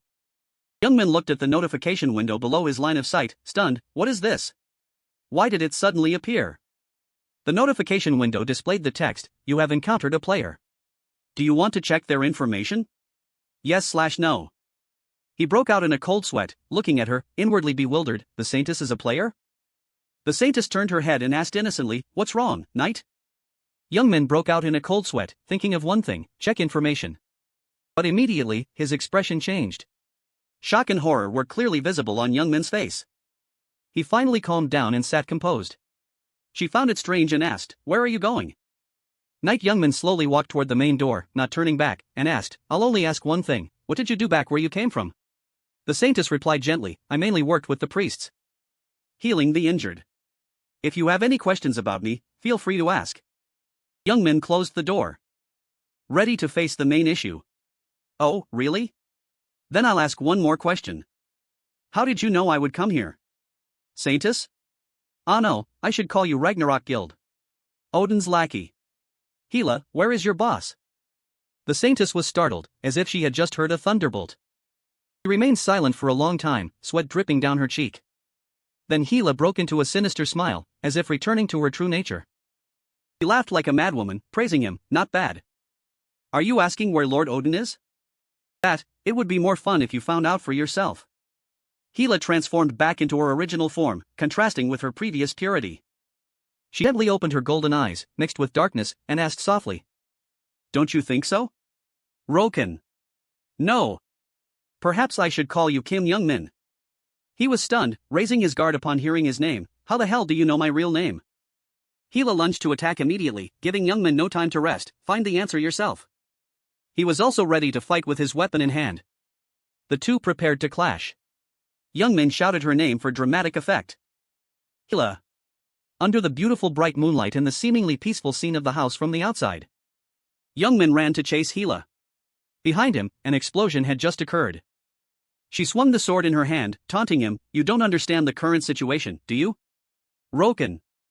The long sword reached out, but luckily he tilted his head and dodged in time. The sword reached out to the other side, causing Youngmin to fail to dodge. His left cheek was slashed, blood gushing from the wound. Hela struck again, leaving Youngmin unable to react, losing his balance and falling. Seeing that state, she stood stunned from above, mocking, what is this? You're nothing like what Lord Odin said. Have you just been playing around all this time? He regained his composure, landing safely and steadily. Hela stood opposite Youngmin. Behind her was the desolate, burning scene of the fire. Continuing to criticize, is this the power of the #1 solo player? How disappointing. If that's all you have, it seems Lord Odin overestimated you. He wiped the blood from his cheek and asked, what is your goal, Hela? I wonder what you are plotting. To the point of breaking Fellett's system? The villagers held hoes as if ready to fight. Their eyes were lifeless. Above their heads was a purple diamond symbol, as if they were being controlled. The villagers gathered into an army, standing behind Hila to support her. She smiled cunningly. Even if I let you know, it won't change anything. If I say it's because of the crack, you probably understand, right? Youngmin paused, confused, then quickly deduced, the crack? Could the Ragnarok Guild be related to the crack? Hila pointed her sword forward, agreeing with this sharp deduction, exactly. That is why he personally instructed me to keep you here, inside this world of the lot. He stood looking cool in front of the raging fire, calmly asking, Odin knows me already? How? As soon as he finished speaking, Youngmin suddenly remembered something that startled him. Youngmin inwardly deduced the answer to the problem. Their goal isn't just the lot. It's just a guess, but their goal is something even more dangerous. Thinking that, he gripped his sword tightly. Preparing to swing it and warned, do you think I'll let you get your way? Step over Roken's dead body first. The notification sound rang out amidst the overwhelming momentum. Violence skill activated. One-hit kill skill charging. Current charge 33%, 66%. Youngmin analyzed the situation. The current Hila is weaker than before. Even so, her current speed is still faster than mine. If this drags on, I will lose. The system notification sound indicated it was almost complete. Current charge, 99%. He stepped on the broken stones, filled with hope and confidence. In that case, I'll end it in one blow. The notification rang one last time, activating the move. Current charge, 100%. One-hit kill skill conditions met. A blinding explosion erupted. Youngmin ran at full speed, aiming at the only target, Hila. A faint purple light suddenly appeared. He was still enthusiastically unleashing his move, but space seemed to be distorted. Hila's entire body broke apart into pixels, gradually becoming indistinct, calling Youngmin's name, Roken. It's time to wake up from the dream. The space was increasingly separating into pixels, like an old TV glitching. Only then did he realize the situation didn't seem right. A large explosion erupted again. He stood stunned before the flames erupting from the explosion. Youngmin sat slumped in a daze amidst the surrounding fire. He remained silent like that for a long time. Youngmin was inwardly helpless. Stunned, as if he couldn't believe it, a total failure, she disappeared before I could strike. Not only did Hila disappear, but all the villagers who were just here also evaporated. A cracking sound appeared from somewhere. He looked around vigilantly, hands ready for battle. Suddenly, Youngmin widened his eyes in surprise as he realized something. What is that? That is... reality? A game glitch with his image appeared in the middle of the real-world alley. The peaceful scene of reality with green trees and busy streets appeared once again. Youngmin returned to the game with cracks, dazed. What the hell just happened? Before he could steady himself, the system screen appeared again, making him bewildered. What now? The screen displayed the text, due to an error, a forced logout will be performed. Youngmin saw this and was stunned. Forced logout? The system screens also appeared for the other players simultaneously, along with logout coordinates, Crossroads. While the other players logged out at the first city. The time was counting down to 3. He slowly stepped through the door. Halfway, Youngmin turned his head back when the time counted down to 2. He saw his body beginning to change. Youngmin looked up at the dissolving spacetime fragments. A monster from the rift suddenly appeared in front of him as the countdown ended. The system notification sounded again. The lot system has forced you to log out. Transferring player data to the lot system project. Player Roken data transfer progress, 1%. Youngmin jolted awake, breathing in short, ragged gasps, his body drenched in sweat. He stared up at the unfamiliar room he was in and muttered in confusion, I was clearly in the lot, why? Why did I log out? Youngmin rubbed his head in annoyance, as if feeling the remnants of the battle. My head. Logged out suddenly? This phenomenon has never happened before. Is it because of those Ragnarok bastards? Damn it! What the hell is this mess anyway? A sound occurred that caught his attention. It was the sound of a phone ringing loudly, displaying a restricted ID. Youngmin glanced at it, bewildered. Restricted ID? This call is strange. But in the end, he still picked up the phone and spoke. Hello. As soon as the call connected, he heard Meyer's warning scream, Kim Youngmin, run away from there immediately. No. We are on our way. Try to hold on. Do you hear me? Kim Youngmin, this is urgent. Youngmin held the phone away to avoid ear ringing and asked blankly, Huh? Why are you making such a fuss all of a sudden? What on earth are you panicking about? It's very quiet here. Could there be anything dangerous? Meyer panicked and shouted a warning. No, don't open the curtains. Just wait a little longer. Look outside, Kim Young-min. But it was already too late. Behind the glass, a huge eye was staring at him. As if seeing its prey, the monster immediately threw a punch. It lunged forward with a ferocious face and a punch full of power. Young-min was terrified because it was so unexpected. It delivered a blow that shattered the building, causing debris to scatter everywhere. In reality, the gentle sunlight and blue sky looked like normal days in the city. But in another corner, chaos occurred, destroying that peaceful scene. Thick smoke from the building's destruction was still present. Rocks and debris broke into pieces and embedded into the ground, the dust gradually fading. Young-min, with unhealed wounds, was trembling on the rubble, thinking to himself, how the hell am I still alive? Or am I dreaming? He struggled to sit up, leaning against the rocks and sighing. If only it were a dream. This is the sound of the neighborhood loudspeaker warning the residents, blaring loudly. Bloodthirsty monsters flooded in, countless in number. They destroyed the city, exterminating innocent people. Not letting any life exist. Young-min dazedly realized, the stench of blood and this pain, it's all real, not a single lie. He watched the people screaming and running away. Run, the apocalypse is here. And bitterly admitted, this place is real. What can I do? Really, am I truly powerless? They were aggressively rushing towards the innocent people. On the other side, they were gleefully pointing swords at others' fear. A little girl looked at this fierce situation, scared, with tears welling up. A monster many times larger stood in front of the girl with angry eyes. It held a blade that could instantly take a life. The monster swung the sword towards the girl with evil eyes.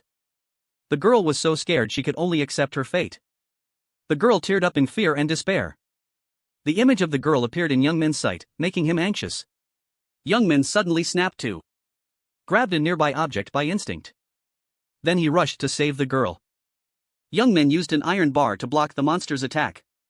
The girl looked in tearful surprise at the hero who had just saved her. The girl sat down, grateful to him. Thank you, mister. Young-min didn't know what else to say but advised, run fast, kid.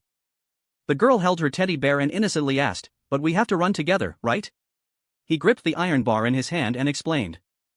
I'm not saving you. It's just that sitting still and taking hits won't help me survive either.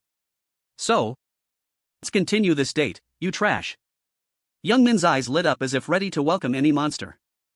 He kept hitting one after another in critical spots. Then Young-min made another one collapse. He kept swinging the iron bar, destroying one after another without rest. Young-min was full of determination, cheering himself on. Great, I don't know why my body is more flexible than usual. At this rate, I can handle it. Suddenly, a giant monster raised its foot, intending to stomp right on his position. Young-min seemed to be aware of that too. However, right there, a strong tremor suddenly broke the ground. A group of giants walked through a sea of fire like the Titan army of leader Irene. Each one was full of spirit and ferocious eyes, surrounded by heat like a massive titan. The giant army approached him as he was exhausted, as if wanting to slaughter all of humanity. Young-min bowed his head to the ground, hands curled in anger. He trembled in helplessness and regret. Crazy, isn't it? Wouldn't it have been better to just run away? Suddenly, a hand reached out, offering to help Young-min. He was bowing his head in pain and despair. Young-min seemed to realize something, looking up in surprise.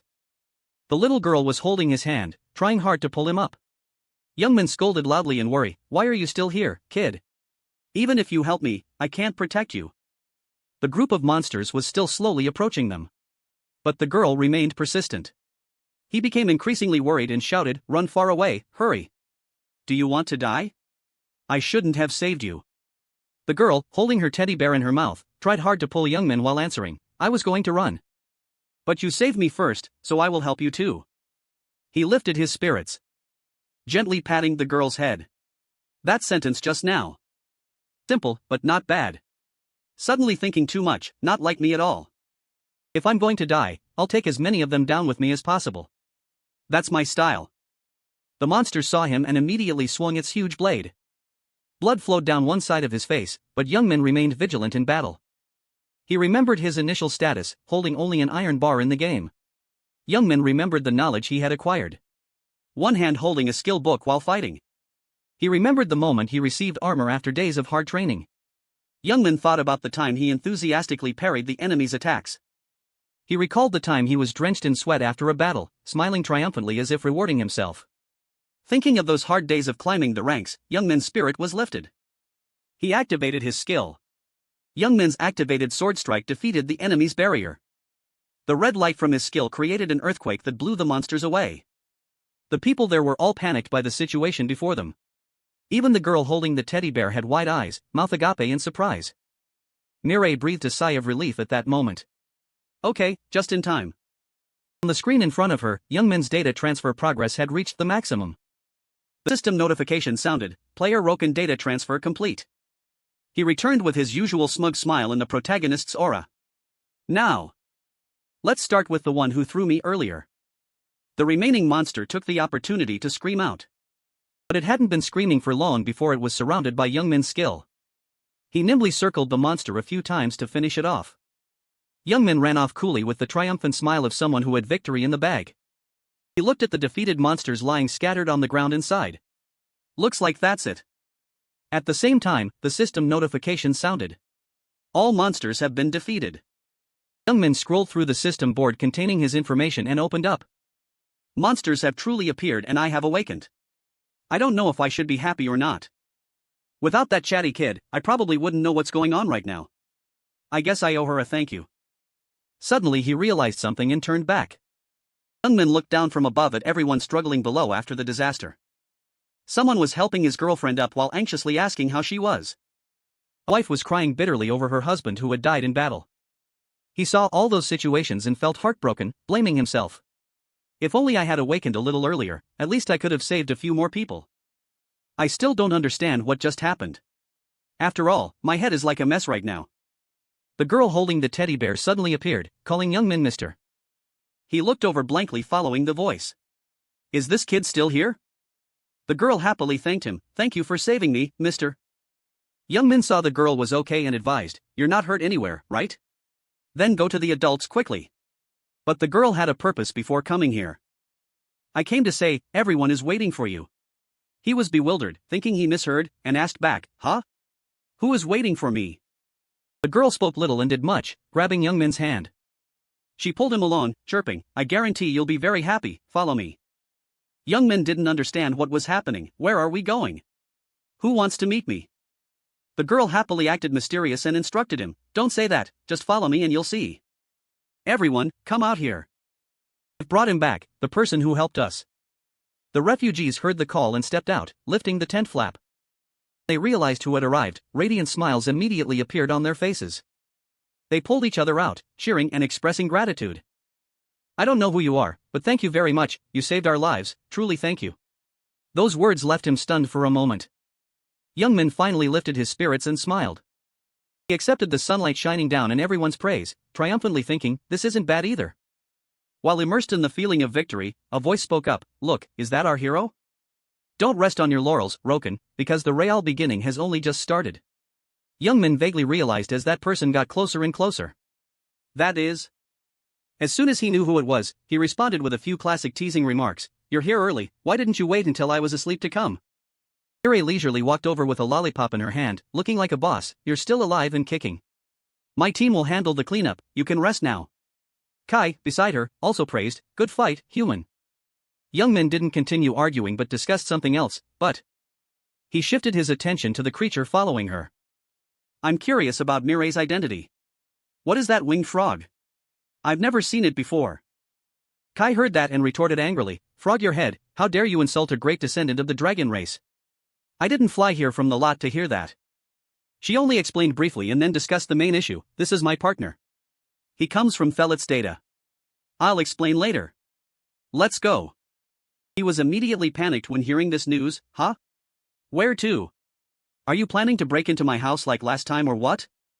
Mireille jumped down from above to explain, not forgetting to tease as usual, what do you have in your house worth taking? Who has time to break in? There's only one place I want to go. The headquarters will handle this mess. Kai happily repeated, base? Let's go to the base. At the Falcon headquarters, which was a large skyscraper with a special structure. Mireille stood on the podium with a presentation board, preparing to explain, I'll only explain this once, listen carefully. Youngman sat below, complainingly grumbling, having just risked his life fighting and still not getting any rest.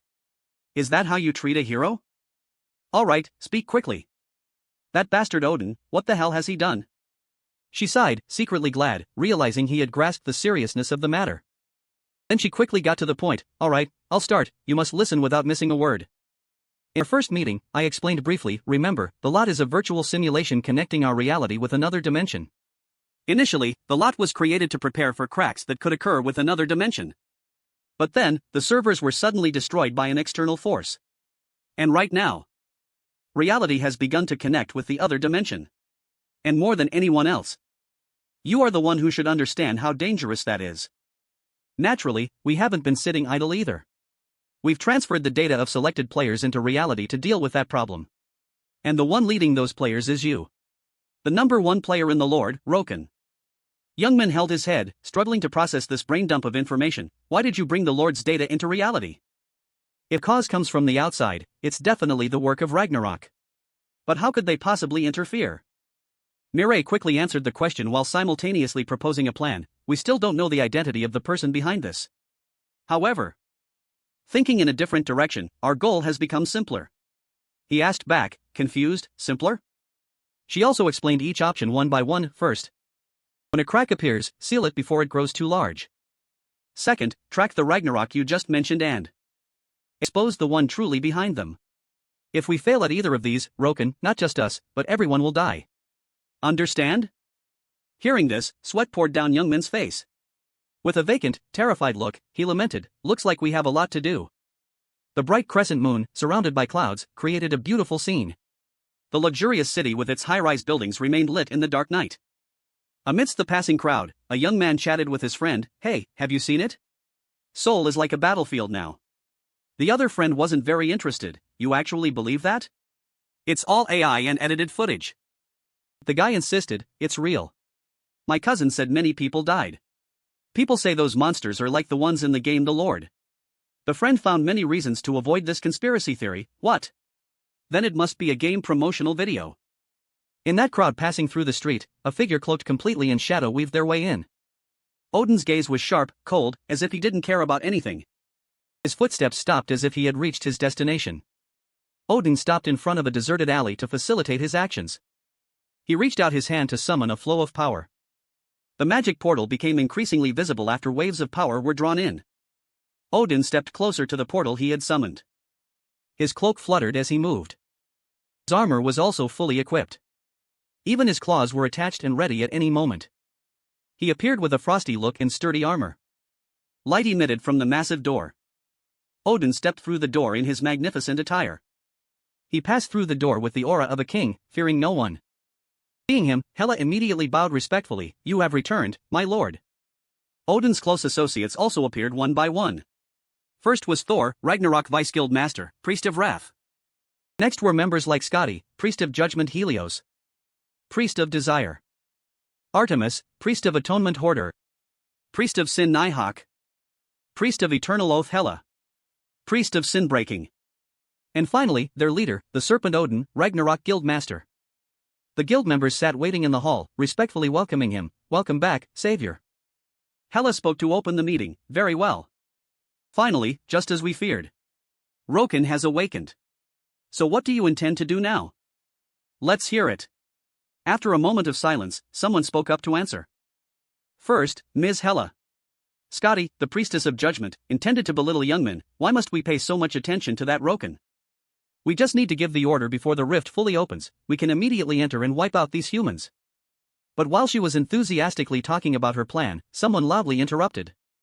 Have you forgotten our purpose, Skadi? Thor, Vice Guild Master and Priest of Wrath, presented the reason and reiterated their purpose. Humanity in this world is a source of vitality that we won't easily find again. Yet you want to throw away that precious nutrition? Think carefully before you speak. Skadi was yelled at until she was stunned. What? He continued his plan after shouting at the others, and until we find that thing, we cannot recklessly destroy this world. Skadi, in a state of great anger for being interrupted and having her credit stolen, pressed him. Then you, Thor, the Vice Guild Master who was always calculating, didn't you order help for the humans during the War of the Gods? Thor was equally annoyed after this questioning. That's not a nice thing to say, Priestess of Judgment. Do you have a problem with my decision back then? The anger within her surged even more, admitting, of course, if we weren't bound to this world, under Lord Odin's leadership, we would have surely won. The two, one representing ice, the other possessing the power of fire, were creating an endless battle within the meeting. At this moment, the usually taciturn Odin lost patience and spoke up, strange, since when? Since when do you have the right to speak when I haven't given permission? As he spoke, he inflicted punishment upon the two. Scotty immediately foamed at the mouth. Thor also writhed in pain no less than her. Odin only exerted his authority for a moment, but it made Hela fearful and cautious. She immediately turned to flatter him, gently advising him, Lord Odin, they are just pathetic wretches, please calm down. If you continue to be angry, you will terrify your servant Hela. Yet her few sweet words of advice actually worked. Enough, I will overlook this. More notably, after that statement, Thor and Scotty, like water and fire, unexpectedly shared the same thought, Hela, that bitch. Odin still rested his hand on his cheek with a vacant and cold eye. Just when he was bored, someone volunteered for the front line, please let me take action, Lord Odin. After seeing the person who just volunteered, Odin spoke indifferently, ah, right, you are still here. The one who wants to stop Roken more than anyone else. Priest of Death, Nighthawk. He recalled Nighthawk's terrifying image from before. The man standing before me right now.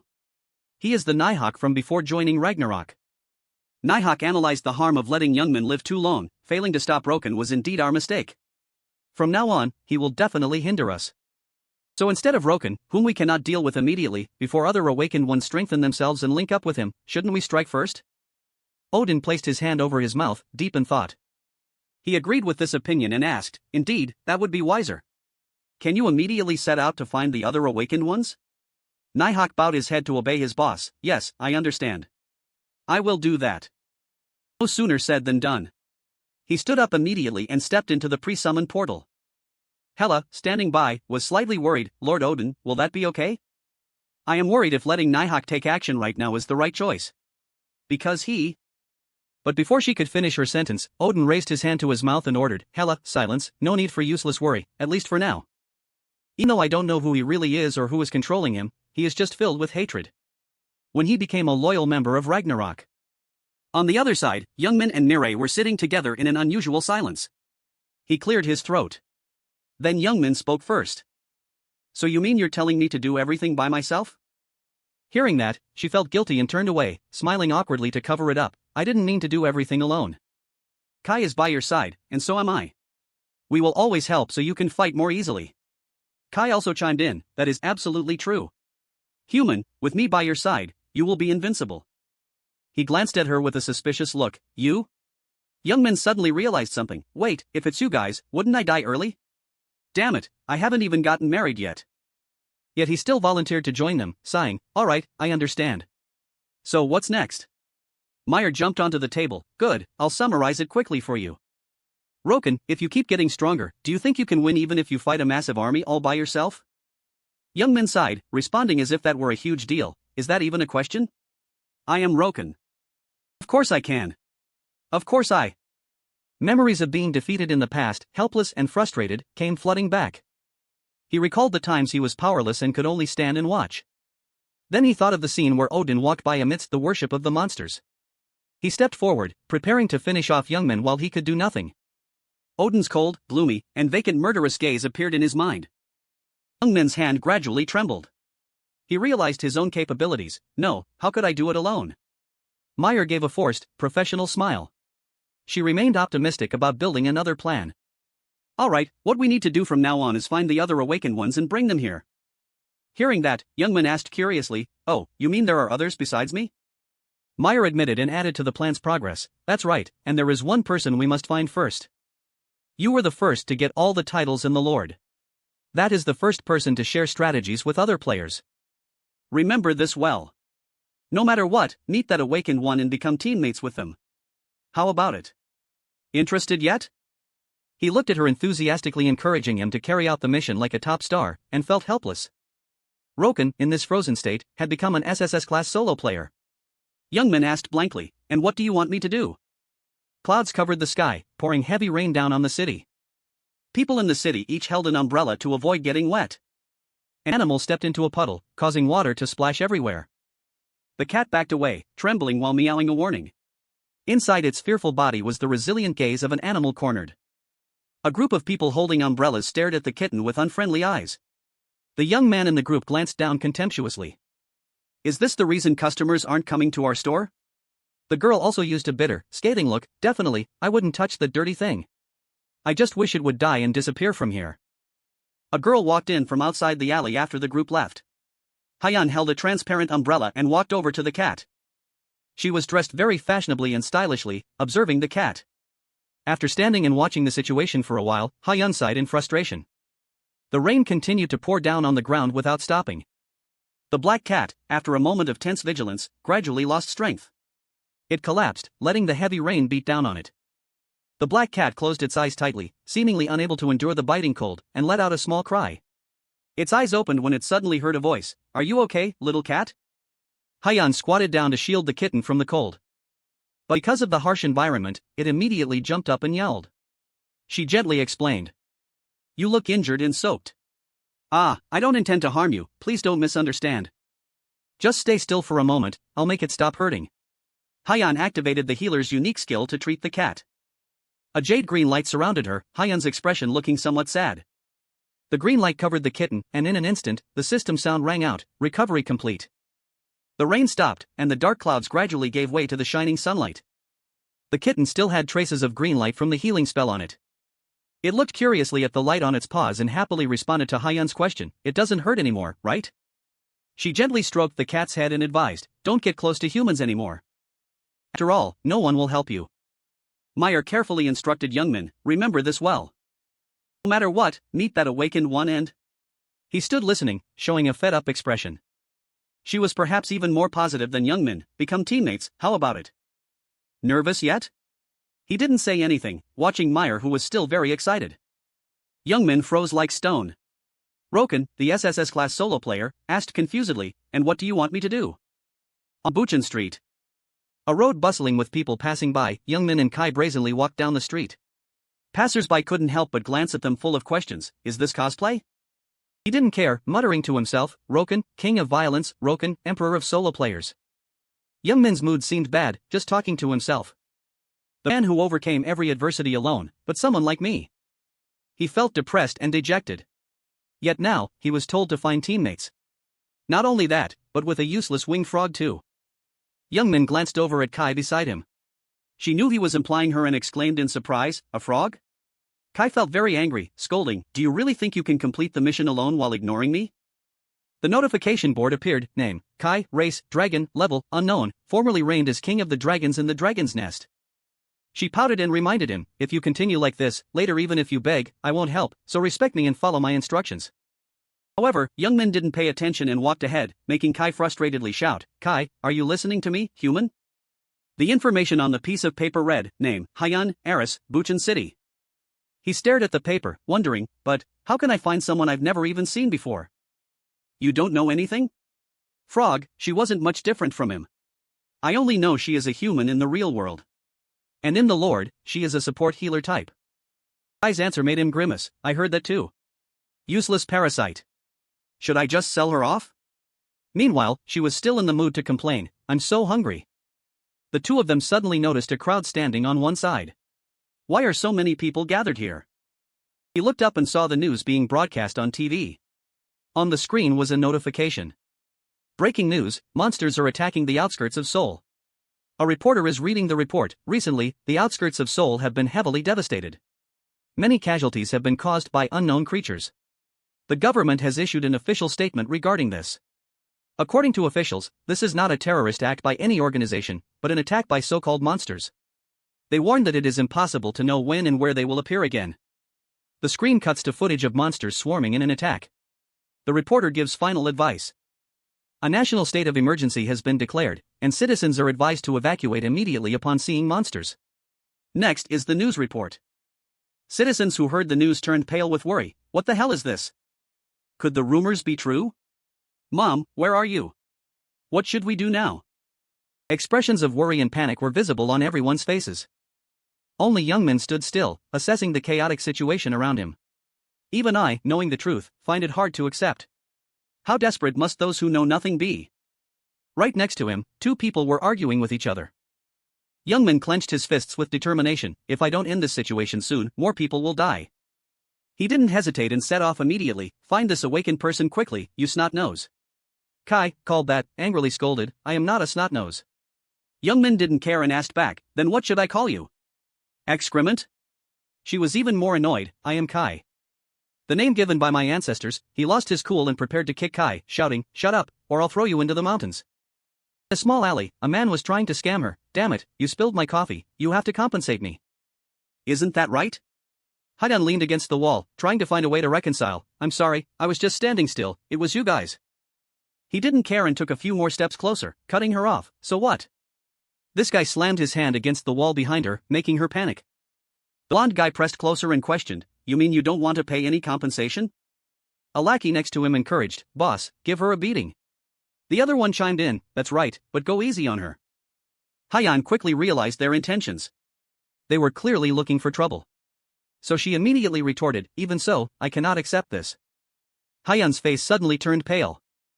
The three thugs stared at her, wearing wicked smiles. In her eyes, that image turned into three faces that looked like they were wearing masks. Hayan lowered her head, trembling as she apologized, I'm sorry. Please let me go this time. The blonde guy observed and assessed Hayan. His expression clearly showed bad intentions. Then why don't we sit down and talk about how you're going to compensate me? The blonde guy slowly reached his hand towards her. He was still trying to lure her, take it slow, just say it. But before he could do anything, he took a punch to the face. Youngmin didn't hold back, punching the blonde guy straight in the face. The force of the blow was so strong it sent him flying. The blonde guy rolled his eyes back and lay on the ground, not moving anymore. Hayan turned her head in surprise. The two lackeys were also terrified. What the hell? Who are you? Youngmin stood proudly at the entrance of the alley. He and Kai looked very cool standing there. Youngmin finally spoke up, hey, Kai. The guy I just knocked away. He's not dead, is he? I won't go to jail for this, will I? His body trembled, stiff as stone. She couldn't guarantee anything either, just replying, Kim Meyer warned us not to use violence against civilians. If she finds out, we're done for. The two lackeys took the chance to run away. Youngmin saw them and only managed to call out, not chasing, hey, where are you going? He sighed, mocking, they really don't have an ounce of loyalty. Youngmin only then noticed Hayan, who was sitting slumped in a daze. He asked with concern, hey, are you okay? But Hayan screamed, don't come near me. This startled Youngmin, and he didn't dare do anything else. She lowered her head, trembling, just because you're strong, do you think you can hit others? What if you bring trouble upon yourself for helping people? Hayan's tears fell to the ground, helping others. In the end, you won't gain anything either. She looked up, her face streaming with tears. Youngmin was momentarily stunned, not knowing how to react. He said nothing more, trying to stand up and walk away. He was still worried and wanted to stop her. Hey, don't push yourself. When Hayan was completely gone, Youngmin complained, confused, what a strange kid, even when you help them, they still grumble. Kai seemed to agree, humans always complain. Even if you help them. Just then, the system window appeared again. He didn't know why it appeared at this moment. It notified him that a player was nearby, and he could check their information upon contact. Youngmin read it and couldn't help but be startled. What, there's a player here. So? Could that woman just now be Eris? He seemed to have realized Hayan's true identity. He quickly rushed out to the street where Hayan had left. Youngmin searched everywhere around him. What? She's gone. All around him now were unfamiliar faces. Hayan entered the code on her door. Door opened, and she stepped into the house without a sound. In the dark room, Hayan still spoke up, I'm home. Although there was no one there initially, Hayan's face clearly showed a gloomy sadness. The room was terrifyingly quiet. She didn't pay attention to it anymore and went into a room. I'd better go change my clothes. The photo on the cabinet was a happy family portrait of three. Hayan began to change her clothes. Her old clothes were just left on the floor. Hayan turned on the shower. She stepped into the bathroom to relax. After showering, Hayan let out a sigh of relief. Her mood seemed to have changed, exclaiming, today felt especially lone. Player information, Eris, Kim Hayan. Class, Bishop, level 250. Affiliation, none. Chapter 157. When it was late at night, the three thugs were still gathered at the stairs. The blonde guy rubbed his face, unable to hide the pain. It still stings, where did those bastards go? A lackey asked, boss, are you okay? Another one acted heroically, we intended to take revenge for you, but damn it, they ran away halfway. Hearing that, he angrily scolded, "Revenge my ass. As if I don't know you guys ran away and left me?" The two didn't argue, clumsily apologizing, "We're sorry." The blonde guy sighed, "Anyway, we must find them at all costs." The lackey chimed in, "Yes, understood. Boss. We remember their faces clearly. We'll have the guys search soon. We'll definitely find them right away." He smiled sinisterly, images of Hyun and Youngmin appearing in his mind. "Good, then find those two today. And make them pay in blood just like they did to me." Suddenly someone appeared and called out, "Hey, you there." Behind him, it was as if a region of darkness was following. His eyes lit up and he asked, "A guy with a scar on his face, or a girl with strange powers and pigtails? Have you seen them?" The blonde guy just glanced at him, not feeling scared. Unbelievable. "What now? What? Cosplay?"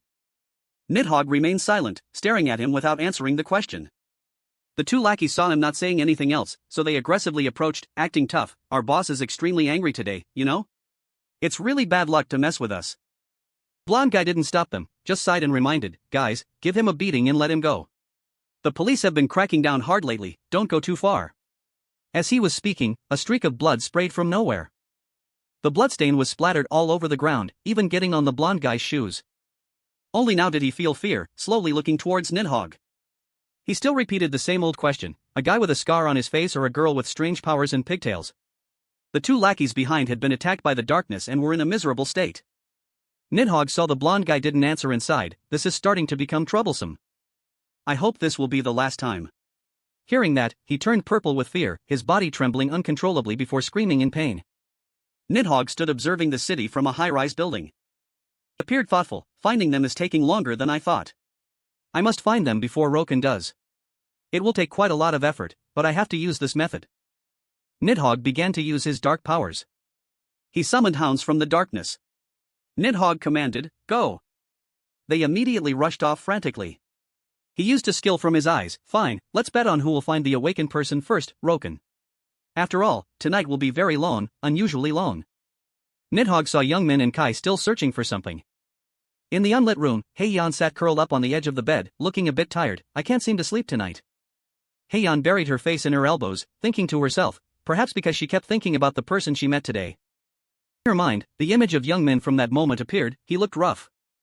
But he made her feel warm. Heian bowed her head, wondering, does he know? Her eyelids gradually closed, her gaze dreamy, that no matter how much he helped others, no matter how much he sacrificed, in the end, he never received anything in return. In her memory, Heian wore her new uniform, hurriedly changing shoes and complaining, "Mom, why didn't you wake me up? I'm going to be late for my first day of school." "This is Kim Heian, a first-year high school student, Mom." Heian's mom seemed not to believe it, stepping out from the room. "What?" She just stepped out of the kitchen, angry. "I woke you up 100 times already. And you're in high school now. How long do you expect me to wake you up?" Heian's mom sighed helplessly to herself. "What's the point of studying well? You can't even wake yourself up. I don't know who you take after." Just then, Heian's dad appeared, looking like he hadn't woken up yet. "Good heavens, so noisy. It's early morning and it's like a market." She glanced at him, "Just waking up now?" Heian suddenly remembered, looking at the photo on the cabinet and asking, "Aren't you two going to work today?" Usually, they go to work very early.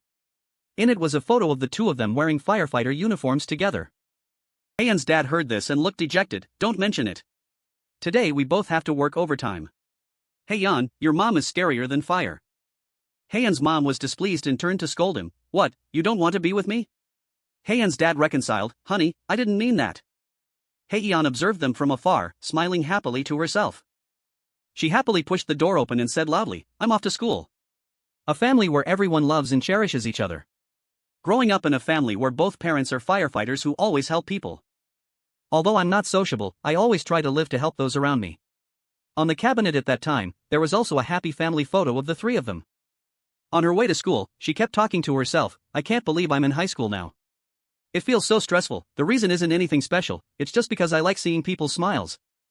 Heian couldn't hide her excitement, wondering what kind of friends she would meet. In middle school, people always approached me first, asking this and that, and I really liked that. This time, I want to take the initiative to approach others first and become friends.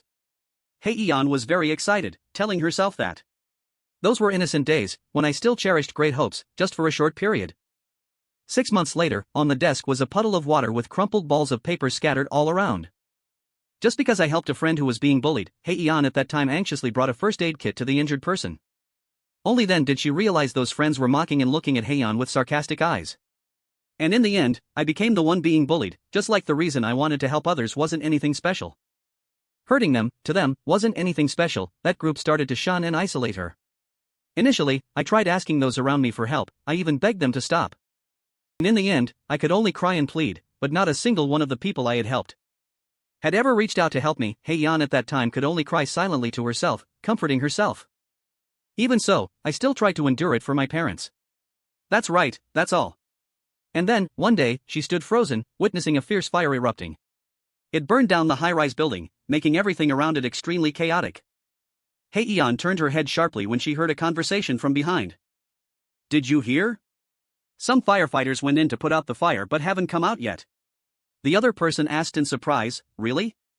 He continued, I didn't hear the details clearly, but heard there were some high school students messing around at the construction site. Then caused a fire. It seems like a group of delinquent students smoking and playing with fire nearby. Because of their carelessness, the fire erupted fiercely and the firefighters who rushed in to save them were swallowed by the flames. The happy family photo of the three of them seemed to have been burned by the fire as well. Heian heard the news and became like a soulless person. That day, the reason I had to endure like hell vanished into ashes and smoke. She woke up dreamily from her sleep, looking dejected. That dream again. Did I fall asleep while reading that article? The phone screen was still on. On it was a series of information about the game Heian was participating in. She picked it up to examine what her father had saved. The lot suddenly closed its service. What's going on? Heian suddenly looked up in one direction. Even if it's just a game, the Lord is the only place I can take refuge. Is it because I can forget reality in the game? I only played it casually at first, but then I became completely immersed in it. A game advertisement hung on the wall. Then Heian discovered something strange, and a few days ago, after being forcibly logged out, I couldn't log back in. And at the same time, something I couldn't understand began to happen to me. A healing symbol appeared on her hand. Heian thought to herself, not at all happy, how I use this power is up to me. Right? Someone rang the doorbell outside the door. A cold voice came from outside, delivery, please open the door. Heian sounded suspicious but stood up, delivery, at this hour? The voice outside repeated the request, delivery, we need to confirm the recipient. She didn't think further, walked to the door and replied, yes, please wait a moment. Heian opened the door, wondering if it was the daily necessity she had ordered. She was also worried, it's already this late, I'll check quickly, please. Heian's words stopped abruptly mid-sentence. Outside. The door wasn't the delivery person, but Nidhogg himself. He spoke, making her face turn pale in an instant. I can finally kill you now, can't I? Nidhogg's eyes lit up, revealing a terrifying and dangerous look. Nidhogg emphasized deliberately, are you scared? He leaned closer to her, death. Heian trembled, who is this person? Her mind screamed, wanting to run away. She backed away slowly, but her body wouldn't move at all. Nidhogg created a surge of power in his hand. Just one person interfering is more than enough. He didn't hesitate and attacked Heian, then die right here. She could only stand still, please, anyone, please. Heian squeezed her eyes shut. Save me. Suddenly, Nidhogg felt someone approaching behind him. He turned to look. Nidhogg saw young men rushing over. Come on, the interrupter appeared faster than I thought. Long time no see. He repeated his name, Roken. Nidhogg didn't seem to intend to dodge the blow. He took Youngman's punch head-on. Nidhogg was immediately sent flying away. Heian saw someone appear, you. It seemed she recognized him, it looked like the person from before. Youngman smirked slightly, good, I arrived just in time. He intended to introduce himself but stopped, his name is, right, Lee Heian. I'll explain the details later, for now, run to a safe place. Youngmin summoned Kai. Kai flew out quickly, you called? He ordered Kai, protect Lee Heian. She didn't hesitate and accepted the mission. Nidhogg crawled up from the rubble, you look stronger than before, Roken. He said arrogantly, but that's not nearly enough. Youngmin faced him, so it was you, Nidhogg. He recalled meeting and fighting him in the past. This Nidhogg was much stronger than in the Lord. Nidhogg steadily advanced toward him, sooner or later, Lord Odin will descend to this world. He didn't forget to show off his power, your struggle ends today. Youngman was extremely vigilant, you really talk too much. He seized the initiative to attack. Let's fight like last time. Youngmin directly confronted Nidhogg. He threw many blows at him, but Youngmin didn't hit Nidhogg. Damn it, you buzz around like a fly. He just dodged a surge of power from him. Nidhogg wasn't inferior, you'd better use all your strength, Roken. He narrowed his eyes, otherwise. Nidhogg threatened Youngmin, tonight will be the last night you get to enjoy. He wasn't afraid at all, stop right there, you devil-faced bastard. He kept using words to provoke Youngmin, because it will be your last night. Heian hurriedly ran down the fire escape, but why did she run without daring to look back? How could someone like me be of any help? Heian reached the main road. She asked herself, why is he fighting for someone like me? Heian met Youngmin again, that person is. Before her eyes was the chaotic battle between him and Nidhogg. Kai sighed. She frowned, you really are an annoying human. Heian just remembered Kai's existence, you are. Kai introduced herself proudly, I am Kai, the Dragon King. You're wondering why Roken is helping you, aren't you? I'll tell you. She said seriously, helping people isn't easy. As you said, sometimes sacrifices for others aren't rewarded, but... Kai thought of Youngmin immediately, there are still ignorant people who will exceed their own limits to help others. And sometimes I call them. She used 2 words to describe them, heroes. Kai scanned Heian, and from what I see, the right to be a hero. Human girl, what is your name? But she didn't let Heian answer. Right, Kai used her eyes to analyze, Li Heian, you have that too. Heian couldn't help but be surprised, I also have the right to become a hero? She immediately imagined what it would be like to be a hero. Youngmin was fighting with all his might. He slid across the ground to dodge Nidhogg's attack.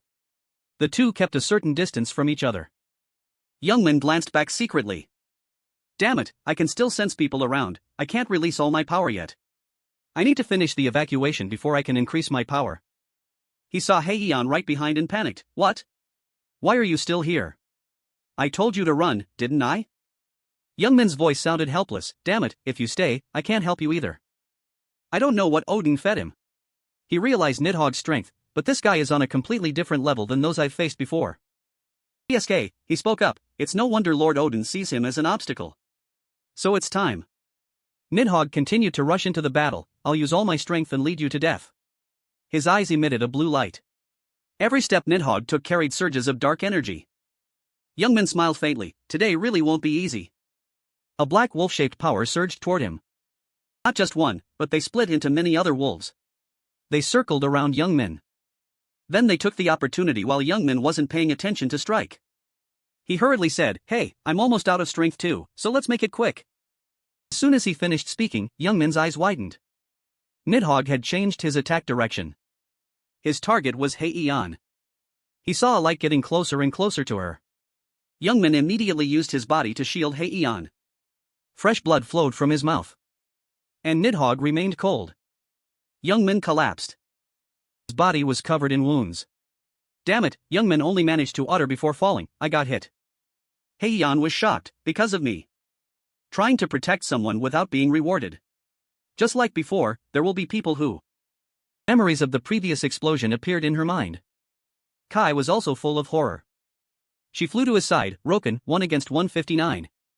Heian sat next to Youngmin. It wasn't clear what Nidhogg's words meant, alright, this was unexpected. Raised his blade, in the end, you caused your own death, Roken. Nidhogg said gloomily, that precious life, not realizing the power I have, only controlled by fear. He seemed to criticize him, throwing it away for a useless woman. She held onto Youngmin's wound tightly. Heian's tears fell profusely, no. Her whole body trembled non-stop, it's my fault, it's all because of me that he died. Heian choked, I said it. She muttered as if blaming herself, helping others leaves nothing in the end, but why you?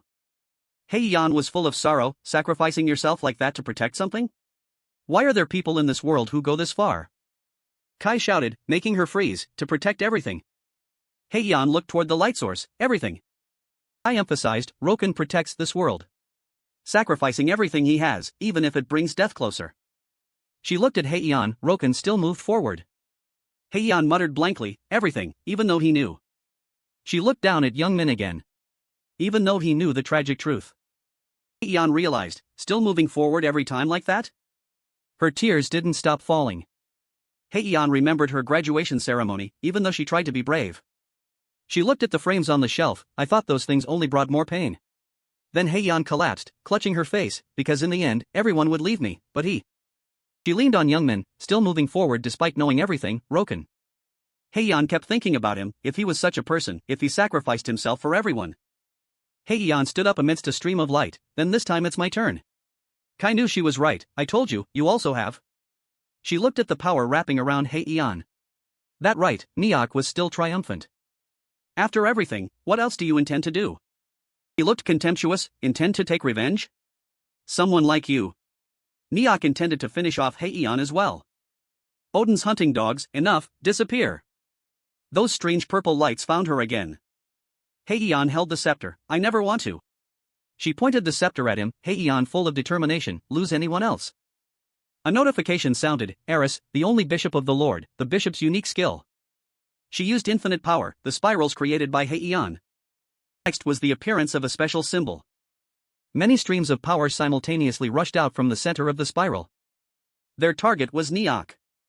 He couldn't react in time. What? That power had surrounded Neok. It made him scream in pain, so much that Kai was also surprised. Kai, that is a terrifying power. Eon quickly created a barrier. Holy Shield deployed a special barrier, healing all living creatures within its range. Kai asked curiously, have we defeated him? Han's eyes flashed with light. No, he hasn't fallen yet. Neok held his face. My mask, it's broken? No, my face has been completely exposed. My mask. He kept muttering to himself, all of this. Neok looked at Heian with a hideous face. It's because of you. Kai was also startled. Is that Neok's true form? He was furious. I'll wipe everything out. Neok stretched out his long arm. From Neok's hand appeared the head of a strange creature. It was threatening to attack them. She was also amazed, such overwhelming energy. Heian was still very resilient, but this time I will face it without running away. She thought to herself, so, Heian stood tall and faced it, you should hurry back too. Her words were for Youngmin who was being healed, Roken. He only heard many notifications, you have died, special conditions met, entering hidden stage. Youngmin sat up and rubbed his head, my head, these are the remaining memories appearing in him. It seemed Youngmin looked around, could I really died at Neok's hands. He decided to explore this place. And he should have protected Heian until she fully awakened. Kai must be fighting on her own. All right. Youngmin wasn't too worried, everything was still going according to his plan. He looked eager. Remember Neok, I finally made it here. Since turning back time, I've been waiting for this moment. I'm really looking forward to this. Youngmin nodded, as expected, not just player data has surpassed D-Day Lord. Then let's go, the only thing no one has ever possessed in the Lord. He leisurely walked into the large open door. To claim the hidden title. Entered the hidden title stage, one who walks the immortal path. Youngmin touched the wall, this is. He looked around along the way, a place he had never reached in his previous life. Youngmin stopped and looked back. The reason was because of the special conditions. There are two special conditions. First, achieve the SSS class solo player title. Second, after having an SSS class solo player, sacrifice yourself in team PvP to replace someone else. He thought about the past. Before regressing he had completed the first condition, SSS class solo player step 1, Immortal King step 2. But because I was a solo player, I never achieved the second condition. Youngmin scratched his head, back then I really lived very selfishly. He stopped in front of a place, but now I am no longer the me of the past. Youngmin looked very eager, this energy is too strong. A notification sound rang, entered the main stage, Immortal King's Temple. Strong winds kept blowing hard against him. It even cut a long scratch on Youngmin's face. He blocked it with his hand, trying to move forward, the wind is as strong as blades, it's hard to keep walking. After a while, Youngmin approached the place where the item was placed. He became more and more excited, before regressing, because I received the SSS class solo player title, no one had ever come here. Finally, I met you. Youngmin looked at the glowing crown on the table. The highest stat title in the Lord. A description appeared, Immortal King. Unlock binding effect, you have stepped onto the pedestal of one who bears the burden of everyone. Do you want to receive this title? He muttered, bear the burden of everyone, huh? This pressure is truly terrifying. Youngmin laughed loudly, he said confidently, but that pressure.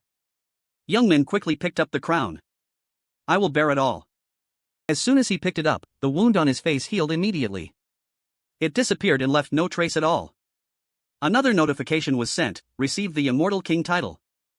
Youngmin received the summary of the title, Immortal King, passive effect greatly increases all stats, enhances one's own skill. Temporarily increases stats of nearby allies. From now on, combat can use frenzied skills without conditions. He clenched his fists, feeling the surge of power. Alright, let's start over. Youngmin strode away proudly, time to play the revenge match. System notification, leaving the area due to the special effect of the Immortal King, Rebirth Flame. Neok was still attacking crazily. He showed no signs of stopping. Neok spat out a strange purple flame, while Hyan used her staff to resist. She created a holy shield layer to protect herself. Hyan and Kai had luckily been unharmed so far. Hyan panted. She felt she couldn't hold on much longer. I've used almost all my power to create a shield for this entire huge city.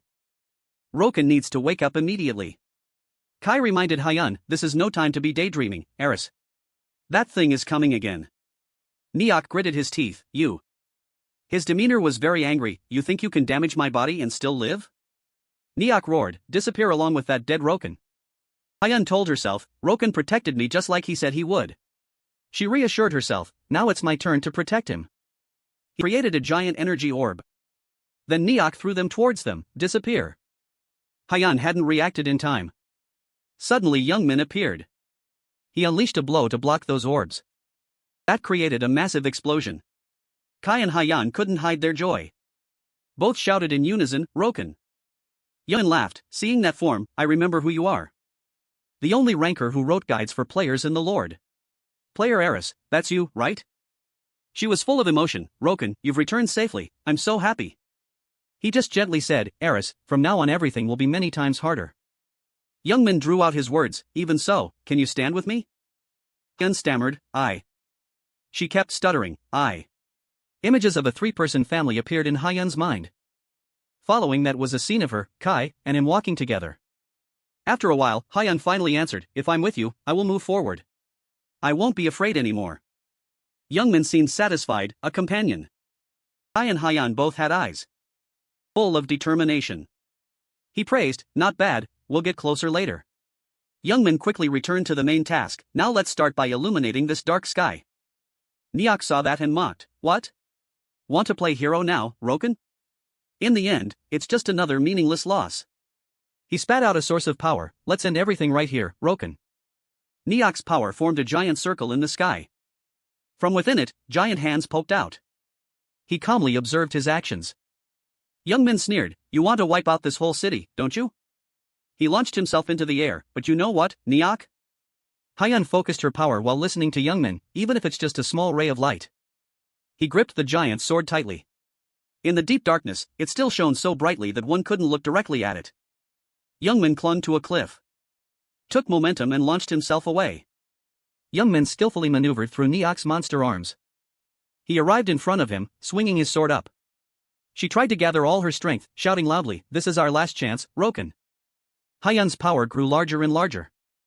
A sound rang out, all stats doubled due to the special effect of the Immortal King title. Youngmin confidently replied, don't worry, one blow is enough. They combined their power, Holy Force Blessing, Judgment Slash. From the sky, a jade green blade stabbed straight down towards the ground. He also lunged after it, accompanied by Neok's painful screams. Roken. A blinding light exploded in the middle of the sky. Kai and Hyan covered their eyes to avoid it. Suddenly, that light shone brightly again in the middle of the ground. Hyan woke up amidst the rubble. What just happened? Her eyes were momentarily stunned. Hyan saw Youngmin still standing firm amidst the ruins. He was safe, Roken. He said satisfyingly, I told you, didn't I? That green light shone on Youngmin, blending with his voice. Just a small ray of light could be so blinding that one couldn't see. Amidst those black clouds, warm golden rays of light crept through. After the terrifying shock, the space suddenly became frighteningly quiet. Amidst the piles of rubble, it wasn't the breath of destruction but a reviving vitality quietly sprouting. People quickly poured out to observe the situation. Looking at the ruined matter in front of them, everyone couldn't hide their confusion. Exclaiming, what on earth happened in just one night like this? Do you guys know about that thing on the news recently? It tried to destroy the whole city. What? But no one was hurt. I think, surely someone must have saved us. They affirmed firmly. Not far away, Youngmin stepped out aggressively from the debris. Let out a refreshing sigh, phew, then excitedly spoke up, finally, I can breathe. Recalling the duel, Youngmin was a bit puzzled. but that Neok guy, he didn't seem like someone from another world, he just looked like a normal person, no life force at all. Below, Neok's strong body was now just a heavy mass lying motionless on the ground, without any reaction. The mask was broken, revealing a cold and soulless face. Just then, Hyun and Kai standing far away called out loudly, "Roken." The tone clearly revealed joy. Seeing Youngmin, she immediately asked urgently, "Are you okay?" "I was so worried, luckily you're fine." Kai beside her also sighed in relief, saying, "Glad you're still safe, Owl." Looking at the cheerful appearance of both, he unconsciously smiled lightly, reassuringly saying, "Both of you seem energetic, no need to worry anymore." Youngmin carefully approached and asked, "How are you two feeling?" Hyun quickly replied, "I think I'm fine." At this moment, Youngmin was still in the mood to tease, "Really? But hey, Eris, that outfit suits you very well. And your face is also much brighter." Receiving a compliment from him, she blushed in embarrassment, stammering a reply, "Really? I still feel a bit shy." Hyun directed a gentle, affectionate gaze towards Youngmin. In it, she suddenly found a rare trust, a strange sense of peace. Unconsciously, Hyun whispered his name in her head, Roken. On this side, Youngmin and Kai were still arguing like cats and dogs. He asked disdainfully, "Oh, you're still alive?" Hearing that, Kai immediately shouted angrily in her face, "You thought I was dead, owl?" Seeing this rare peaceful scene, Hyun couldn't help but feel grateful in her heart, "It's all thanks to you." Kai still bitterly complained, "Do you know how miserable I was when you were absent?" Owl immediately received a suspicious attitude from Youngmin, "Really?" Hearing that, Kai immediately tilted her head arrogantly, "Without me, Eris wouldn't have awakened and everyone would have died. Of course, before it reached that point, I cleared them out in a snap, Owl." Seeing the smug look of the other party, Youngmin felt concerned, thinking, why did Kim Meyer agree to summon this guy? Thinking of this, he suddenly laughed, unconsciously muttering, "Whatever." Although he thought that, in reality, he had secretly acknowledged Kai long ago. Youngmin looked at the two energetic people in front of him and suddenly said emotionally, "It's good to see you two happy." Just then, a disgusting, hoarse voice suddenly rang out, breaking the happy atmosphere of the three, "You look so happy, Roken, you now have teammates far different from your past life." Hearing it, Youngmin shuddered, a cold feeling suddenly rushed over. He turned his head in shock to verify, his voice trembling as he uttered, "That voice." Kai immediately flew up to block the front, speaking seriously and loudly, "Everyone be alert." She warned urgently, he is on a completely different level than Neok. Hearing that, Hyun also immediately raised her guard. Youngmin's mind spun. A series of crazy suspicious speculations flooded his mind, making him unable to help but think in confusion, this heavy, cold voice is the one who knew me before regression? No mistake. There is only one person. Youngmin immediately tightened his grip on the sword in his hand. His eyes were red, revealing murderous intent. He gritted his teeth, "Long time no see, Odin." Not far away, amidst the ruins, a figure slowly stirred and stood up unsteadily. Around him was enveloped by a terrifying energy that made space seem to tear apart, wind swirling into small tornadoes. As soon as he woke up, he mocked, recognizing me just by my voice? What an honor for me." On this side, Odin was leisurely enjoying his meal while praising, "Honestly, that was just a puppet I channeled a bit of power into, but I didn't expect you to defeat it so quickly. You are now significantly stronger than in your past life." Speaking to this point, he swept his sharp gaze across the room before blandly saying, "If I were, I would kill you and your teammates right now. Unfortunately, I'm not complete yet." Odin said, his tone lingering with regret for a moment. He cleared his throat, issuing a challenge to Youngmin, "So I will continue to watch your heroics a little longer." Before the firm warning from the other party, he felt no pressure but angrily retorted, "I'm always ready, Odin, come whenever you want." Seeing Youngmin's agitated reaction, Odin couldn't help but be amused. He laughed and said, "Don't be so hasty. Soon enough, the two of us will bet the fate of every life in this world." Speaking to this point, Odin's movements slowed down. The sharp knife in Odin's hand stabbed down hard, piercing through the juicy beef on the table, making fresh blood flow out quickly. Like a gentle threat, he promised, "See you again." At the same time, Odin's substitute puppet also spat out a stream of crimson blood. It cried out in pain, "Ugh, ugh." Not stopping there, he didn't forget to leave an arrogant challenge, "So, until the day we meet again, I hope you become stronger, Roken." Finishing his words, the substitute puppet collapsed onto the cold ground, blood spreading and soaking into a large puddle. Discarding the facade from earlier when facing Odin, Youngmin gritted his teeth in anger. He hissed with indignation, "Odin really knows I regressed. That bastard, he treats human lives like toys." Youngmin's whole body trembled involuntarily. But he still tried to suppress his anger. His anger was flaring up, but now was not the time. "I am the one who understands Odin's power better than anyone. Even so, Youngmin still had no intention of giving up on confronting Odin. In that very moment, his determination boiled over more than ever. His eyes blazed with spirit, staring fixedly into an undefined space, as the clearest silent declaration of war against Odin. But on the day he and I reunite, I will crush you and Ragnarok with these very hands. Looking at Odin's high and mighty appearance above, the hot blood in Youngmin's body felt like it wanted to burst. He raged, hissing each word, Odin. Back to the real world, at the Falcon headquarters. At this moment, Meyer was tallying the casualties and damages after the battle for the three of them. Many buildings in the city center were destroyed, even new roads were affected. While enthusiastically speaking, she suddenly paused when having to mention the long number. The recovery cost is up to 300 billion won. Her voice faltered, her face pale as if her soul had flown away. Regret and financial pain were evident, as if she had just witnessed her assets vanish before her eyes. Meyer held her head, her tone full of helplessness. If we don't explain clearly to the government, it will be chaotic. Still, this time there were no civilian casualties and we achieved our goal. Speaking to this point, she suddenly excitedly praised, "You all did very well, heroes." Hearing the forced compliment, all three simultaneously rolled their eyes to avoid it. Kai quickly spoke up, "Maturity comes from fighting." She helped Youngmin scratch his head, making excuses. "Well, a few buildings exploding is just a small part of this job, hee hee." Before the indifferent attitude of the three, Meyer could only helplessly say, Still, the people who saw you act seem to admire you very much. Anyway, you heard everything on the way here, right?" Suddenly she called out loudly, "Hyun." Hyun jumped in surprise, hurriedly answering, "Yes, Roken and Kai explained everything on the way, so now I understand clearly." Hearing that, Meyer nodded in satisfaction. "Good, that's enough." Then she turned back to ask about the main thing. "How was the mission, Roken?" Youngmin reported the situation slowly. "I died once by Neok, but I protected Hyun and obtained the Immortal King title, so the result wasn't bad. The only thing that worries me." Speaking to this point, his mood suddenly became angry, his hand unconsciously clenched into a fist. Youngmin said with a furious voice, "Is as I said before, standing behind everything is indeed Odin." Remembering the arrogant appearance of the other party, the fire of hatred in Youngmin flared up again. Meyer seemed to also feel the concern he mentioned. She responded with concern, "Yes, this time we also confirmed Ragnarok and Odin's participation. Everything from here will become even more complicated." A moment later, Meyer led the three upstairs. While walking, they took the opportunity to discuss. Meyer took the initiative to open the conversation. "Odin is very dangerous." She slowly recounted the current difficulty. "They will continue to hinder our efforts to stop the rifts. Now." Suddenly Meyer turned to look at the three and proposed, "Let me introduce the person who was overseeing this whole thing." Hearing that, Youngmin was a bit surprised and asked back, I thought you were the one in charge." Hearing him say that, she laughed and replied, I am just one of the supporters for that person." Youngmin couldn't help but ask out of curiosity, so who is that person?" Mary vaguely replied, "Someone you will be working very closely with from now on. The founder of the nation's top corporation, Falcon." Hearing this news, the cells in Youngmin's body seemed to wake up. He was so shocked he couldn't speak. Mireille excitedly continued, "And also the creator of the Lord, Chairman Lee John-young."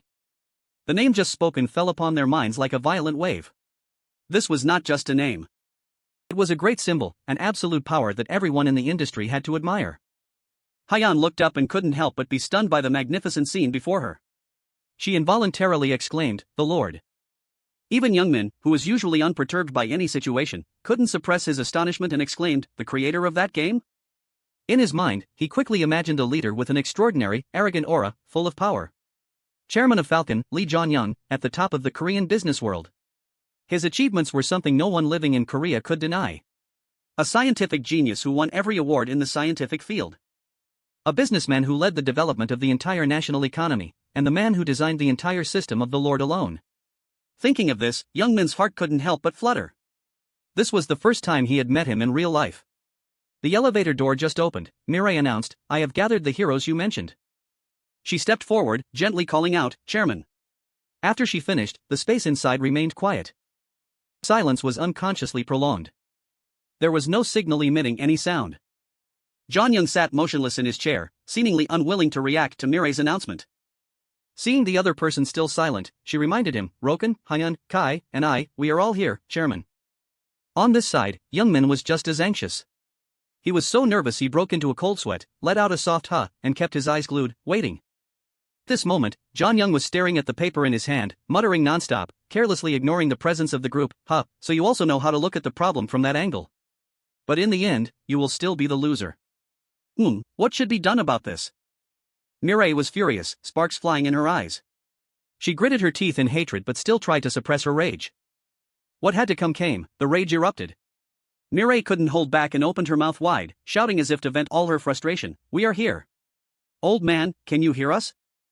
John Young jumped, hurriedly regaining his composure after the shock. "Ugh, almost punctured my eardrums. Who would dare shout at the chairman like that?" Remembering the main point, he cleared his throat and said, "Anyway, it seems everyone has arrived. Welcome." John Young took off his glasses seriously and spoke clearly, "I am Lee John Young, the founder of the Lord. From this moment on, I will let you know things you have never known. The truth about another world." After Chairman John Young's shocking introduction, the surrounding space suddenly fell silent. Everyone's faces were stunned to the point of speechlessness. After a long while, Youngmin finally stirred. While speaking, he pointed at John Young and mocked, "So you mean, the guy sitting there looking like a crazy doctor is actually Lee John Young, the one who created the Lord?" Youngmin's voice clearly showed his shock. Conversely, he confidently pointed at himself and introduced himself again, "Exactly.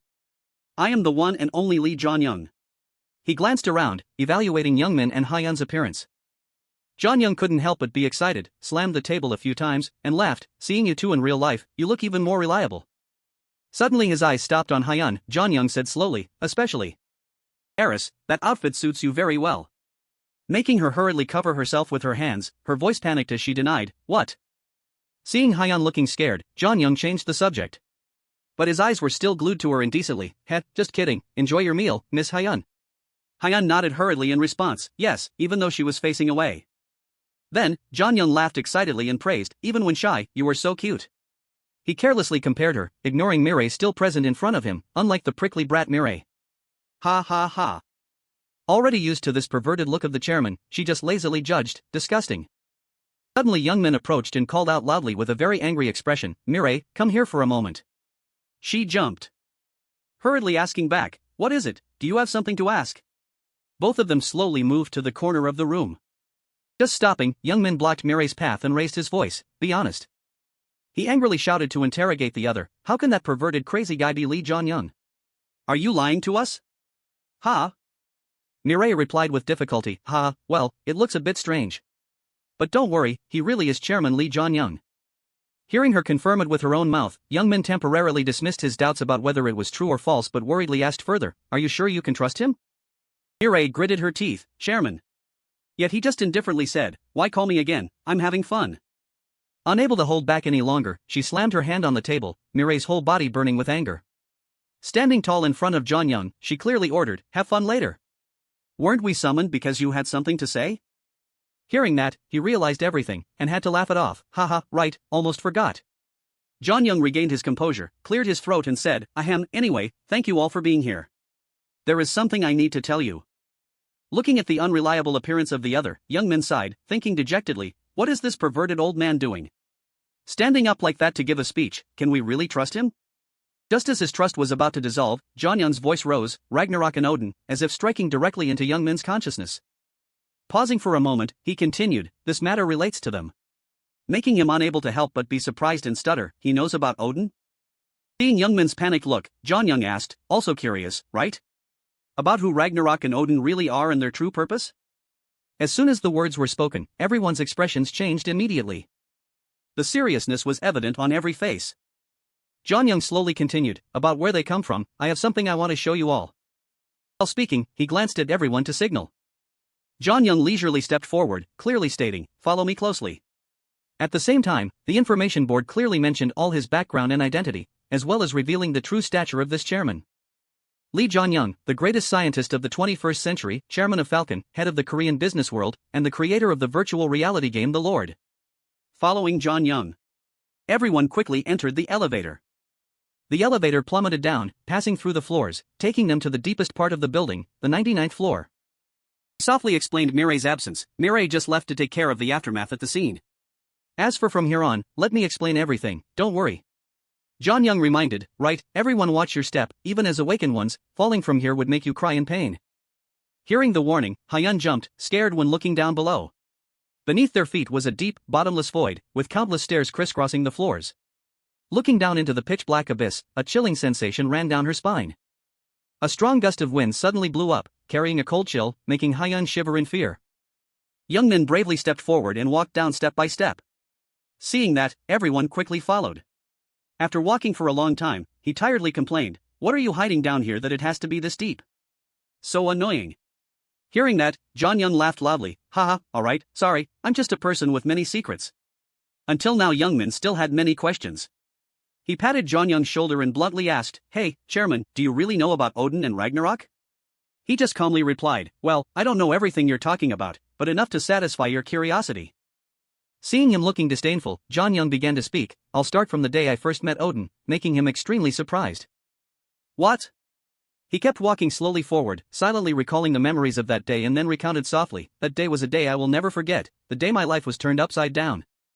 John Young started to get excited. "It was 23 years ago when we discovered an abnormal energy signal in the Arctic. I went with an elite team to investigate. What greeted me was a giant rift, and from that moment," his voice began to choke, "a series of unimaginable events happened one after another. John Young's team both encountered an avalanche and had to face a ferocious monster 100 meters tall. Even so, they still tried to fight the harshness to the end, but until..." A member of the group froze when witnessing a very terrifying event. He was so shocked he couldn't speak.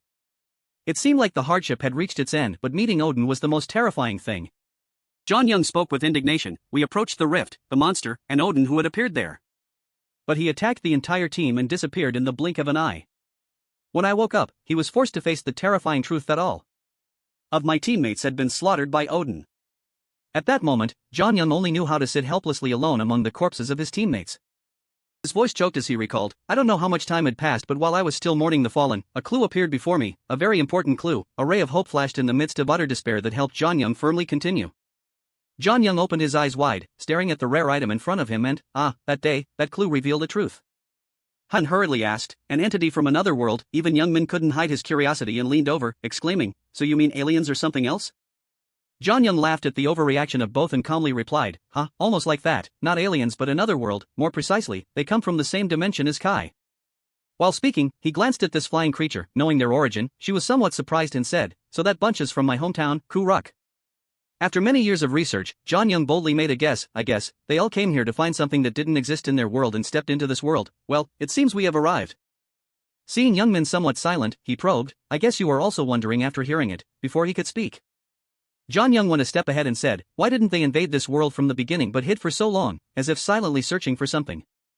Suddenly he turned to look at Youngmin and asked meaningfully, "Do you remember I mentioned a clue?" Roken startled, he stuttered, "You mean that's what helped track down Odin?"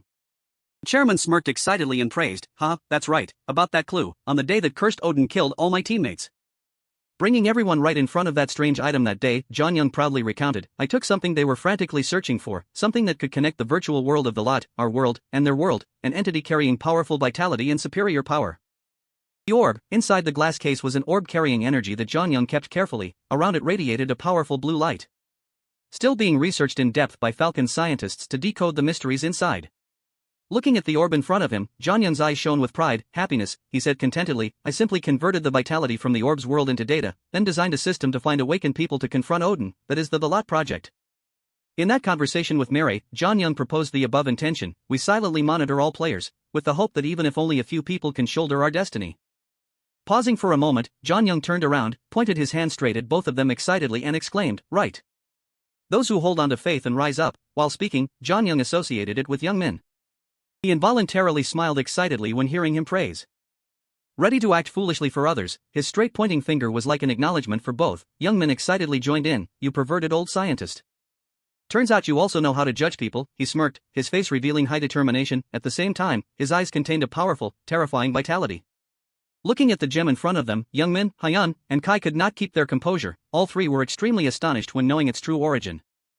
After observing carefully for a while, he unconsciously stepped forward, as if completely attracted, making his eyes glued to the object in front of him, carefully examining every detail. Although trying to suppress it, Youngmin could not hide the astonishment in his eyes. He spoke suddenly, "This is the origin of the Lot system, the thing that Ragnarok is targeting." The opal gem is the name of the mysterious object that John Young picked up after that terrifying shock. After observing intently for a while, the light from the gem erupted even more strongly, radiating a dazzling light to the point that the viewer had to unconsciously step back because of being overwhelmed. John Young slowly stepped forward, loudly introducing, "The opal gem possesses an unbelievable amount of energy. To the point that even I, having studied it for so long, cannot fully grasp it." When even a figure of John Young's caliber, a brilliant scientist, is forced to admit helplessness and accept defeat before the jewel, it is enough to show the power it holds as a challenge to all human knowledge. He stared at the jewel in front of him and couldn't help but exclaim, I am still eager to know how many more things it can do. John Young wearily pointed out his own contradiction. On the other hand, I feel afraid. This made Youngman a bit surprised, hurriedly asking back, afraid? He simply replied, yes, the thing that John Young fears most is a dangerous weapon like the Opal jewel falling into Odin's hands. He said anxiously, I often have to imagine this jewel falling into Odin's hands. If that happens, Odin wiping out humanity on Earth in the blink of an eye would become easier than ever. The more it was mentioned, the clearer that image became in John Young's mind, once again stirring up pain in his heart. After everything he just mentioned, Youngman also partially felt the danger level of this protection mission. He gritted his teeth, his voice trembling with fear, everyone will die. Seizing the opportunity, John Young directly pushed Youngman's emotions to a climax. He skillfully suggested, that is why I am asking you like this. John Young slowly looked around, starting to call each person's name with a humble and longing tone, his voice trembling with pleading, Roken. You and your teammates. The fact that their names were mentioned left everyone stunned. Everyone opened their eyes wide because they didn't think they would be chosen to take on such a huge responsibility. Far beyond their imagination and personal limits, without a moment's hesitation. John Young decisively stepped forward, respectfully bowed, and pleaded, I hope you all successfully carry out this the lot project and stop them. Facing this unexpected action, Youngman was immediately stunned. He froze, feeling awkward and not knowing how to react. Seeing a noble person like John Young now willing to humble himself to beg left him suspicious. Chairman John Young, a person with status and power as the chairman of Falcon, would such a person bow his head to ask for help for others? After a moment of thought, Youngman suddenly stepped forward and put his arm around John Young's shoulder, making him jump in surprise. He smirked slightly and said, Hey, you perverted old man. Youngman patted his chest confidently, just trust in me, Roken, and sleep soundly, he bluntly declared, leave the Ragnarok bunch to me and my teammates to crush. Hearing that, John Young silently breathed a sigh of relief and gratefully replied, I must thank you. Suddenly Youngman tightened his grip and pulled him closer to ask, but hey.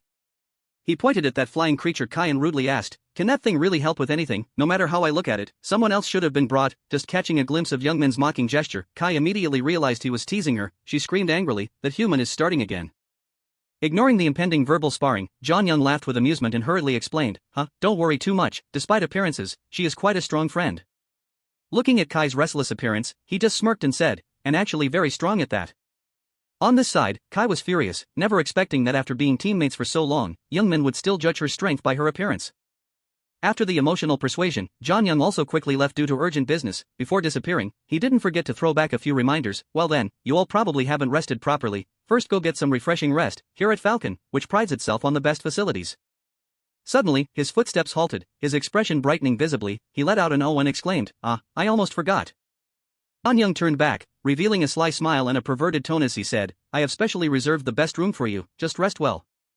Smelling something fishy, Youngman followed him with his eyes, blankly wondering. Looking at that relaxed demeanor, he grumpily wondered, why did he say that all of a sudden? Turning to the room, Youngman tiredly flopped onto the bed, his senses quickly relaxing, making him satisfied as he exclaimed, wow, my whole body is numb. Looking at the modern equipment in the room, he unconsciously exclaimed, the facilities are really good, Falcon is indeed different.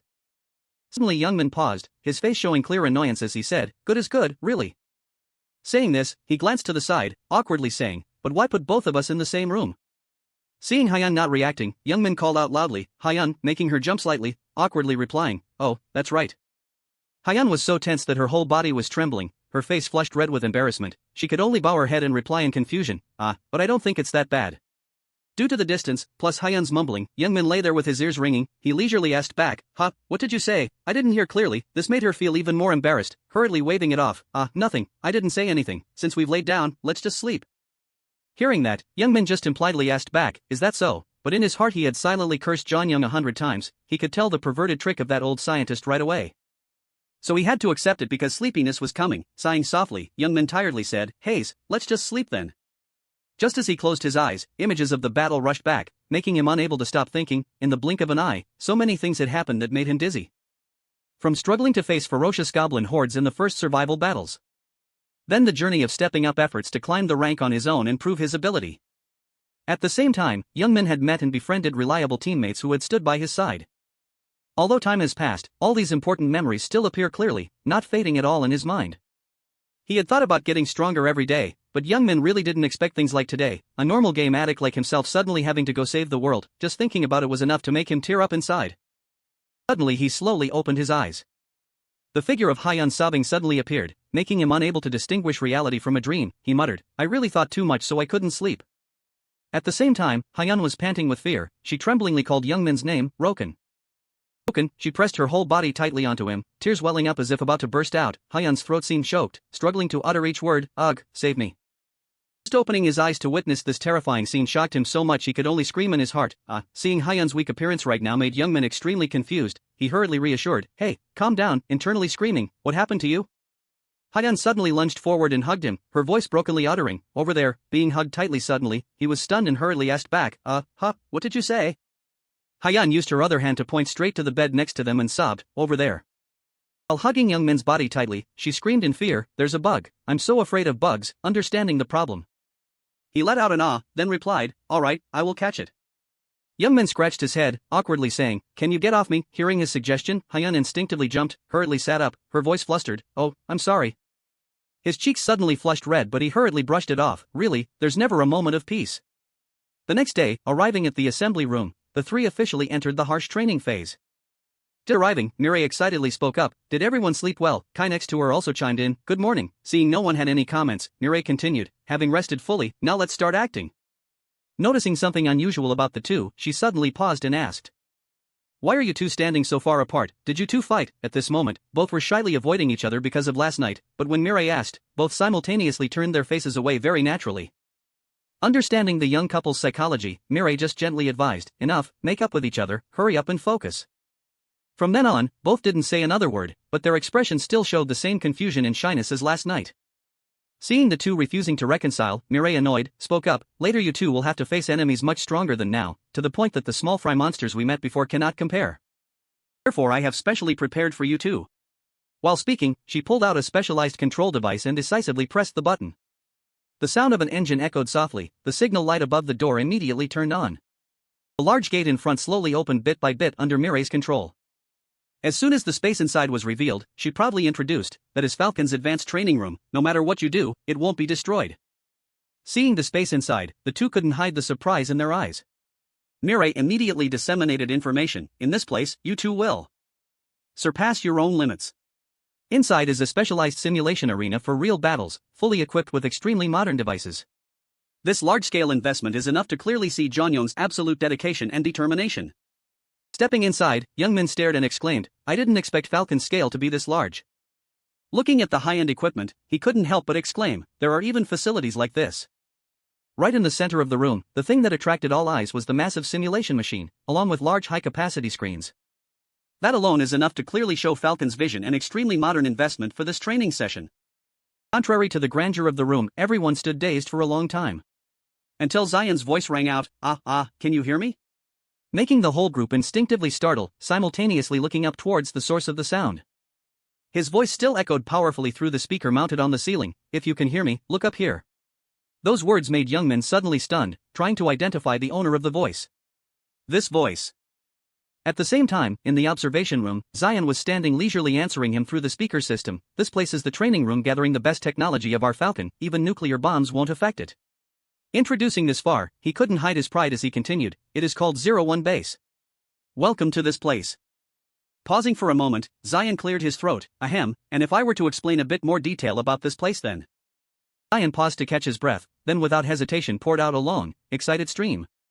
His eyes glowed, his whole soul seemed to soar when introducing his brainchild. "I took the special energy extracted from the Obel Jewel to be compatible with Thelit's system. Using technology to implant into reality through calculation, putting into the most advanced simulation imaging device, then removing everything again there. Creating a new comparison method, making the system in this space operate exactly like in the lot. All these things were created by this very body." His voice still echoed violently throughout the room. The deafening sound made the group quickly cover their ears to protect their eardrums. While covering his ears, Youngmin uncomfortably complained, "Hey, Kim Mireille, stop that old man." Mireille was too used to the scene so she could only close her eyes and let it pass. Sometimes when he is like that, I am also helpless." Helpless with the owner of this house, Youngmin had to grit his teeth and endure, but internally whispered his assessment, "Are geniuses naturally all this eccentric?" A long time later, Zion finally lowered his voice.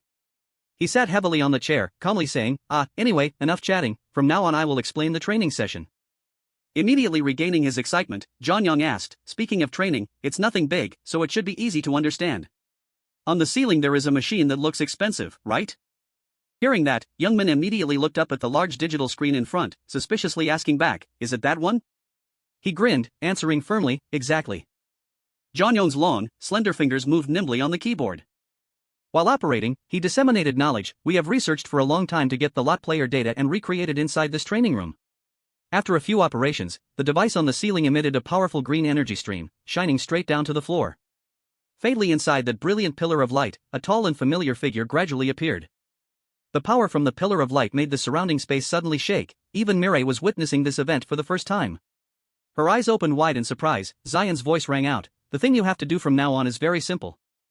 That is to fight and win against just one person. Of course, that opponent is the figure inside the pillar of light that is gradually taking shape." Pausing for a moment, he triumphantly spoke up, "Yourself." The system screen immediately displayed a notification, summoning the lot player Roken. Seeing the scene in front, Youngmin was shocked to the point of being speechless, only able to stutter, that is. "It's me in the lot." A Youngmin clone appeared towering right before his eyes. According to what Jeonyoung just said, his opponent this time will be himself in the lot. Especially, this figure will exist with some points superior to the original. The clone opened its eyes wide, staring at him. Jeonyoung had recreated it perfectly, not only the appearance but also the intense hateful gaze, making it become as vivid as real. Pointing at the clone in front, Jeonyoung slowly introduced Roken in the simulation. Mentioning this, he couldn't hide his excitement and poured out a long stream without holding back. "We at Falcon have assumed the case where you reached the highest level in the lot and adjusted the simulation's ability stats to match that level." Seeing Youngmin somewhat dazed, Zion summarized, "In other words, the person standing in front of you is the strongest player of the lot." At this moment, Youngmin is still reeling from the shock. He stammers, "You mean I have to fight my strongest self in the Lord?" He is confused because he never imagined experiencing this, so his current state of mind is quite chaotic. After composing himself, Youngmin is more energized than ever. He immediately grabs his weapon and steps onto the arena with a confident tone, "Are you underestimating me? I'm on a different level compared to before." Seeing Youngmin's smug look, Zionyoung feels somewhat reassured. He replies calmly, "Of course, it would be good if you could win." Zionyoung is more confident in the training room's advanced tech than in Youngmin. He tilts his head and warns, "But defeating the simulation I created will be quite difficult, Roken." Before the battle starts, Zionyoung doesn't forget to speak into the speaker, "Now, let's watch a good show. Everyone come up here, it's cool up here. Ha ha ha." The laughter makes the two girls below startle and look on with disdain. Finally, the first battle between Youngmin and the simulation begins. Both stand opposite each other, full of fighting spirit. Watching from above, Meyer speaks up hesitantly, "But shouldn't we tell Roken? That entering 01 weakens awakened power." Yet, Chairman Zionyoung replies nonchalantly, "Is there any reason to tell him? Especially when we want Roken to reach his limit." As he speaks, he eyes Youngmin, evaluating him. Below the arena, Youngmin stands with hands on his hips, thinking for a long time, a fight against myself? It feels strange. Looking at the simulation, he judges with some doubt, myself at my highest level and ability? Doesn't look that strong. Thinking this, Youngmin decisively charges with his sword. He smirks, revealing a confident smile, "Let's see what you've got." Before he can reach the simulation, a powerful sword strike suddenly descends on Youngmin with terrifying speed. Even though he dodges in time, the move is so powerful he's stunned. The sword swings back, smashing into the wall behind as if cutting it in two. A long, deep groove remains on the surface. Youngmin turns his head, staring in shock at the devastation left by the sword strike.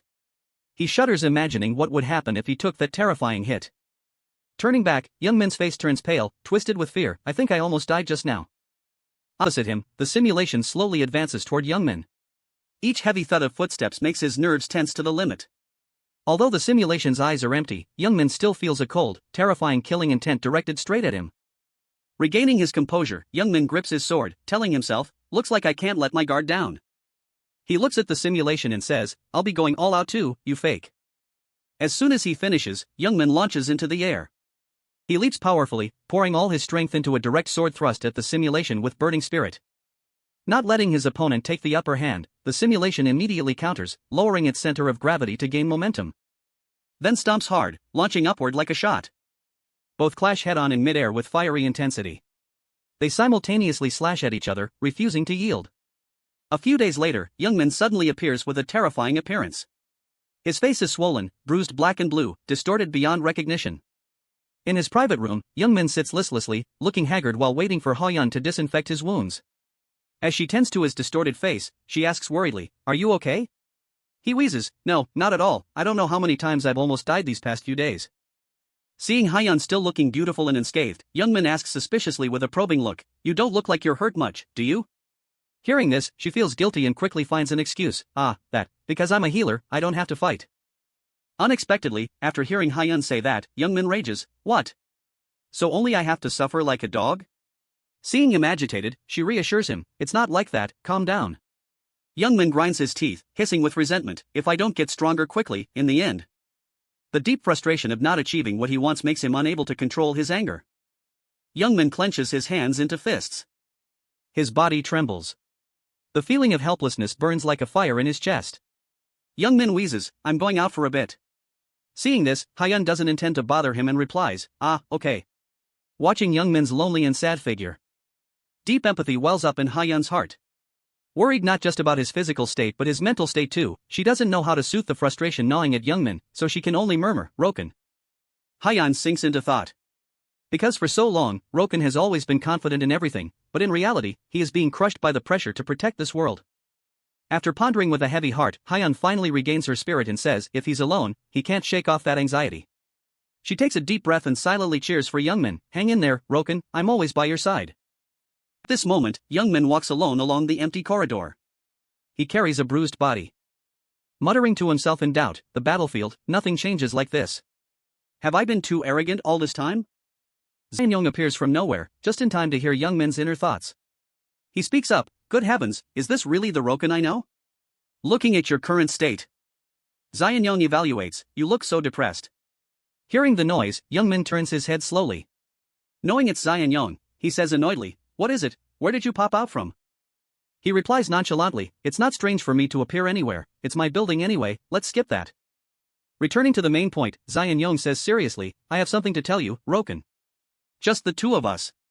He leaves the sentence hanging. Acting mysterious, making the depressed Youngmin perk up, clearly surprised. The city at night is submerged in cold blue, windows quietly lit under the starry sky. Zaenyong asks while walking, "Do you have any concerns, Roken?" Youngmin replies awkwardly, well, nothing really." He hesitates to open up, "That training is harder than I thought." Youngmin frowns in frustration, "I thought I had gotten much stronger, but the results are more pathetic than I imagined." He is a bit disappointed, "I don't know if I can meet your expectations." He smiles, "Is that so?" Zaenyong asks further, "Do you remember the reason we chose you as I said the other day?" Youngmin answers honestly, roughly. He explains, "Actually, I opposed choosing you more than anyone else in this project." Zaenyong mocks, "Think about it, breaking official routes, killing players, then finding system loopholes to monopolize. What's good about choosing a chaotic player like that?" He is speechless, admitting, "That's true." He suddenly stops, however. Zaenyong continues, "There was a decisive turning point that made me trust you." Youngmin is confused, "A turning point?" He looks up at the starry sky, nodding, "That's right, there was a clear turning point. I think it's better to tell you now. The night view is nice too, come here." Roken. He thinks nervously, "What is this? This perverted scientist. The atmosphere is completely different from usual." Youngmin asks, "So why did you change your mind?" Zaenyong continues, "What criteria do you think I used to evaluate potential players? Outstanding growth, intelligent brain, or overwhelming power? Those are important, of course. But I set a somewhat old-fashioned standard." He continues, "Whether one has peerless power or not, that doesn't matter. I just..." Zaenyong hesitates slightly, emphasizing, "People smiles. That they can walk on the street without worry." He admits, "I was looking for someone who wants to protect those things." Roken asks in surprise, "Someone to protect everyone? You're chasing a fantasy only found in hero movies." He thinks to himself, "I only got here because of my hatred for Odin and Ragnarok. I never thought about justice for anyone." Roken's face suddenly darkens. He says gloomily, "I'm certainly very far from your ideal model. Because I'm just someone acting out of hatred." Zayn smirks, wondering, "If that's all, can you change my mind?" Roken startles and turns to look at him. Zayn proudly admits, "That's right." He says honestly, "The day I intervened to test you, you showed not just me but everyone." A rare scene happened unexpectedly. Roken, covered in wounds, still managed to smile. The girl beside him falls into silence. For a moment, Roken's eyes widen. The girl before his eyes suddenly reveals a bright will. Roken immediately transforms into a new form with a muscular, majestic body. And that very moment, Zion was amazed, exclaiming at the actions of a hero. He immediately calls, "Yes, right, Meyer, I'm watching too." Zion says expectantly, "The hero we are looking for." Returning to reality, he encourages him softly, "Don't torture yourself too much, Roken." Zion explains, "Because even now, you are striving for many people." Just like that, Roken stands deep in thought beside him for a long time. A while later, he speaks slowly, deciding so quickly just because I helped others a few times? It seems you don't always make perfect choices either. Zion laughs brightly, one could think that way. He looks up at the sky and says, "It's just, with the choices made over the past time." Zion confidently asserts, "I am someone who has achieved many things." Roken hears this and can only laugh sarcastically, "What annoying confidence." He shrugs contentedly, "Doesn't that all depend on how you think?" Saying that, Zion places a hand on his shoulder and explains, "Depending on what you think, people can also change. Talking too much is starting to get tiring. Tomorrow I'll also diligently watch you get beaten up." As soon as he finishes, although he is very serious, he leaves joyfully. Currently, Roken is speechless. This perverted old man, saying hang in there is hard for him. I'm also a bit grateful for the help. A new day begins with bright sunlight. A high-rise building in the middle of the city reveals its majesty. In the training room, a familiar voice suddenly rings out, "Roken, are you ready today too?" The other person laughs and repeats, "I've said it every time, this place can withstand even a nuclear bomb, so feel free to take a beating." Roken can't help but scold annoyedly, "Today too, what the hell are you cheering for? It's all curses." Meyer exclaims in surprise, "If he loses this time, it'll be the 50th time, right?" Roken keeps trying, "It's amazing." Zion agrees. Roken is someone who would try again even if he lost 500 times, not 50. On this side, Roken grinds his teeth in resentment, meeting this annoying guy again today. A large figure immediately appears before his eyes. Roken immediately closes his eyes tight, casting aside hatred and impatience. Thinking of this, he sighs deeply. Roken tells himself, "Keep your mind calm, slowly, very slowly, discard distracting thoughts and find the optimal move." He asks himself, "What am I fighting for? What is the best thing I can do?" Rethinking everything I've missed. A moment later, Roken says contentedly, "Now, it seems the distractions have disappeared." He calls out annoyedly, "Hey, scrap metal, do it properly. How should I crush you?" Roken asserts with burning killing intent, "Now I've got the feel for it." The battle begins with a powerful slash. Roken is immediately pushed back. Due to carelessness, he is punched straight in the face by the opponent. Very quickly, Roken launches a counterattack. The opponent, not inferior, kicks him in the face. Roken screams in pain for a moment. A powerful blow comes again, attacking his body directly. Roken curses furiously, "Take this, you bastard." The opponent just looks at him silently without saying a word. In an instant, he uses the sword dance skill. Roken's face immediately turns pale, he grinds his teeth. The next second, a series of illusions rush forward. The opponent turns into a fierce tiger rushing at him with lightning speed. He gets closer and closer. Roken falls into a passive position, struggling to resist. He clicks his tongue and curses, "TCH, it's annoying to see him use the exact same skill as me." Roken laughs and exclaims, "Although I don't want to admit it, he is indeed very strong. Pressure is just like the first time I fought Odin." He desperately shouted, "Scrap metal," and the opponent immediately frowned in annoyance. Roken stubbornly continued, but running away when seeing a strong opponent wasn't his style. He thought to himself, every time he challenged that guy, he managed to hold out to this threshold. The problem was that guy's main skill, the one he had never been able to break through all this time. If he couldn't deal with that attack, Roken affirmed, his chances of victory were almost zero. He immediately gripped his weapon tight, no need for complicated thinking. Roken regained his resolve, thinking that he just needed to become stronger. The very next second, a massive surge of power suddenly appeared. Zion exclaimed with satisfaction, "Yes, that's it." He emphasized, only when distracting thoughts are removed does the goal become clear. "That is what I saw, because that has always been your way. On this side," Roken said loudly, facing any fear head-on. "That is the style of Roken." Finishing his words, he burned with determination and activated his new skill, Immortal King's Sword Dance. Roken slowly stepped up each stair. He momentarily radiated the aura of a god. The opponent was instantly terrified by him. Roken stepped forward with thousands of swords behind him. He arrogantly challenged, "Hey, scrap metal, if you're good enough, try blocking this." Roken smirked confidently, "If you can block it." Above the observation deck, an urgent notification suddenly rang out. Chairman, I am requesting an emergency contact because the system has an anomaly. Zion asked back, startled, what, a system anomaly? The other side explained, Roken's power, which was restrained at 01 base, has suddenly completely surpassed the limit and been released. Zion's eyes widened in horror. What? He hurriedly tried to stop him. Roken, stop that skill immediately. If you rush in like that, then. But before Zion could finish, Roken's attack rushed forward relentlessly. His opponent was completely defeated in an instant. A massive explosion occurred immediately afterward. A hand trembled amidst the rubble. Zion cried out in despair, good heavens, it's completely destroyed. Is everyone okay? Did Eris manage to activate the holy shield in time to save everyone? He said grimly, thanks to Eris using the shield, I wasn't seriously injured. She sighed in relief, thank goodness, everyone is unhurt. Eris suddenly remembered, but wait, what about Roken? Is Roken okay? Chairman. Zion turned his head in a panic, right. Everyone, come here. He and the two girls looked down at the training ground tensely. Meyer exclaimed in horror, what is this? What kind of simulation is this? It's all wiped out. Roken, are you safe? Eris suddenly pointed, look there, in the middle of that crater. The entity's eyes widened in surprise. Oh, she said loudly in shock, that annoying human is sitting there safe and sound. Roken waved happily, good thing everyone is safe, I thought you were all wiped out. Proudly affirmed, that scrap metal has been smashed to pieces by me, Roken. Come down and see. Roken suddenly startled, huh? What? It disappeared immediately. Tisk. On this side, Meyer was furious. She snapped angrily, what if everyone in this building had been wiped out because of that skill? Why do you break everything you touch? Roken. Faced with those words, Roken couldn't help but pout aggrievely, TSK, you should at least praise me for winning, all you do is nag. On the observation deck, Zion suddenly laughed, this training room can just be rebuilt, Roken, congratulations, it seems you've become stronger.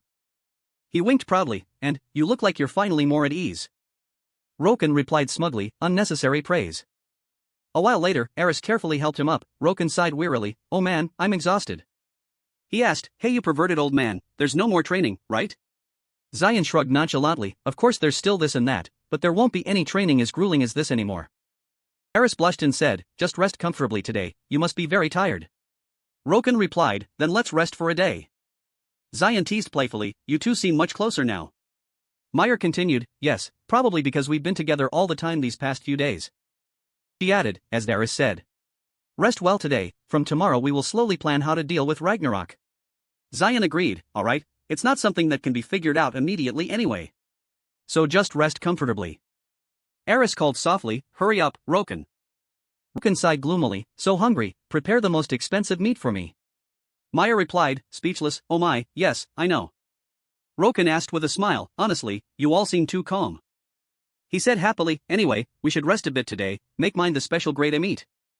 At this moment, a sudden tremor occurred, Roken asked in horror. What is this cold feeling? A collapse happened immediately afterward. Zion shouted in fear, what on earth is that sound? The Falcon building is supposed to be earthquake-proof, right? He questioned, command center, what happened? The other end hesitated, that is.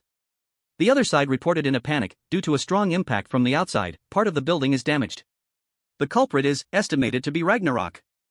Two blurry figures immediately appeared on the monitoring screen. In the distance, a giant asked, is this the place? Where the annoying pests bothering Lord Odin gather? The person next to him continued, to deal with these small fries, rank 2 and rank 3 like us have to take action. Ah, he said sarcastically, well, it's the order of the great Lord Odin, so we have to endure it, right? Oof. The other reminded, it's been a while since we fought, don't get too excited. Scotty, after all, our goal is their lives and to reclaim the jewel. Inside the building, rocks and debris kept falling. Zion exclaimed in horror, it seems Ragnarok has arrived here. Roken ran over in a panic and asked, is everyone okay? Eris spoke up, yes, Roken, I'm not hurt yet. Zion, standing nearby, continued, we must quickly check the situation outside.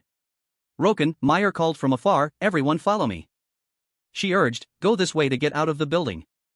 Zion hurried to follow, time is tight, let's move. Roken didn't hesitate, he ran desperately after them. The group tried their best to run for their lives. Roken asked anxiously, "You perverted old man, your smart head surely has a plan to deal with this situation, right?" He laughed. "Who do you think I am? I am Zion." Zion assigned tasks in a serious voice. "I will go to the factory headquarters. The outside is left to you two." Roken received the order tensely. "All right." He gritted his teeth and thought, "I didn't expect Ragnarok to dare attack directly. Odin, did that bastard come too?" He reminded loudly, "Eris, get ready to fight immediately." She quickly replied, "Yes." Eris suddenly stopped. "Oh, look," she screamed in shock. There was a turn ahead. Zion hurriedly pointed, "We can get out this way. I will stay to support Meyer. You two take care, I'm counting on you." On this side, Roken said tensely to the two, "They really know how to apply pressure." Very quickly, the two of them reached the outside. Roken asked loudly in horror, What is this?" He wondered in shock. The city has completely turned into rubble? Before his eyes, the bustling city had now completely collapsed. Roken gritted his teeth in fury. These bastards are using the same tactics as that day. He recalled painful memories, the brutal massacres still clearly etched in Roken's mind. As suddenly said loudly, "Roken, over there, something is flying towards us." From the distance, a series of sharp stone spikes were rushing towards them simultaneously. Roken quickly drew his weapon. He immediately closed his eyes tight. Without hesitation, he decisively unleashed a series of attacks. Roken opened his eyes cautiously, a flash of killing intent flickering in his eyes. Roken reminded tensely, "Eris, don't let your guard down." He emphasized, "Because from now on, we will have to fight very strong enemies." Before the two, Scotty appeared with a haughty look. Thor teased, "Blocking us was easier than I thought." Roken glared, "In my memory, they are also very strong." He named them, the second and third in command of Ragnarok, Thor and Scotty. Scotty mocked, "How do you know our identities?"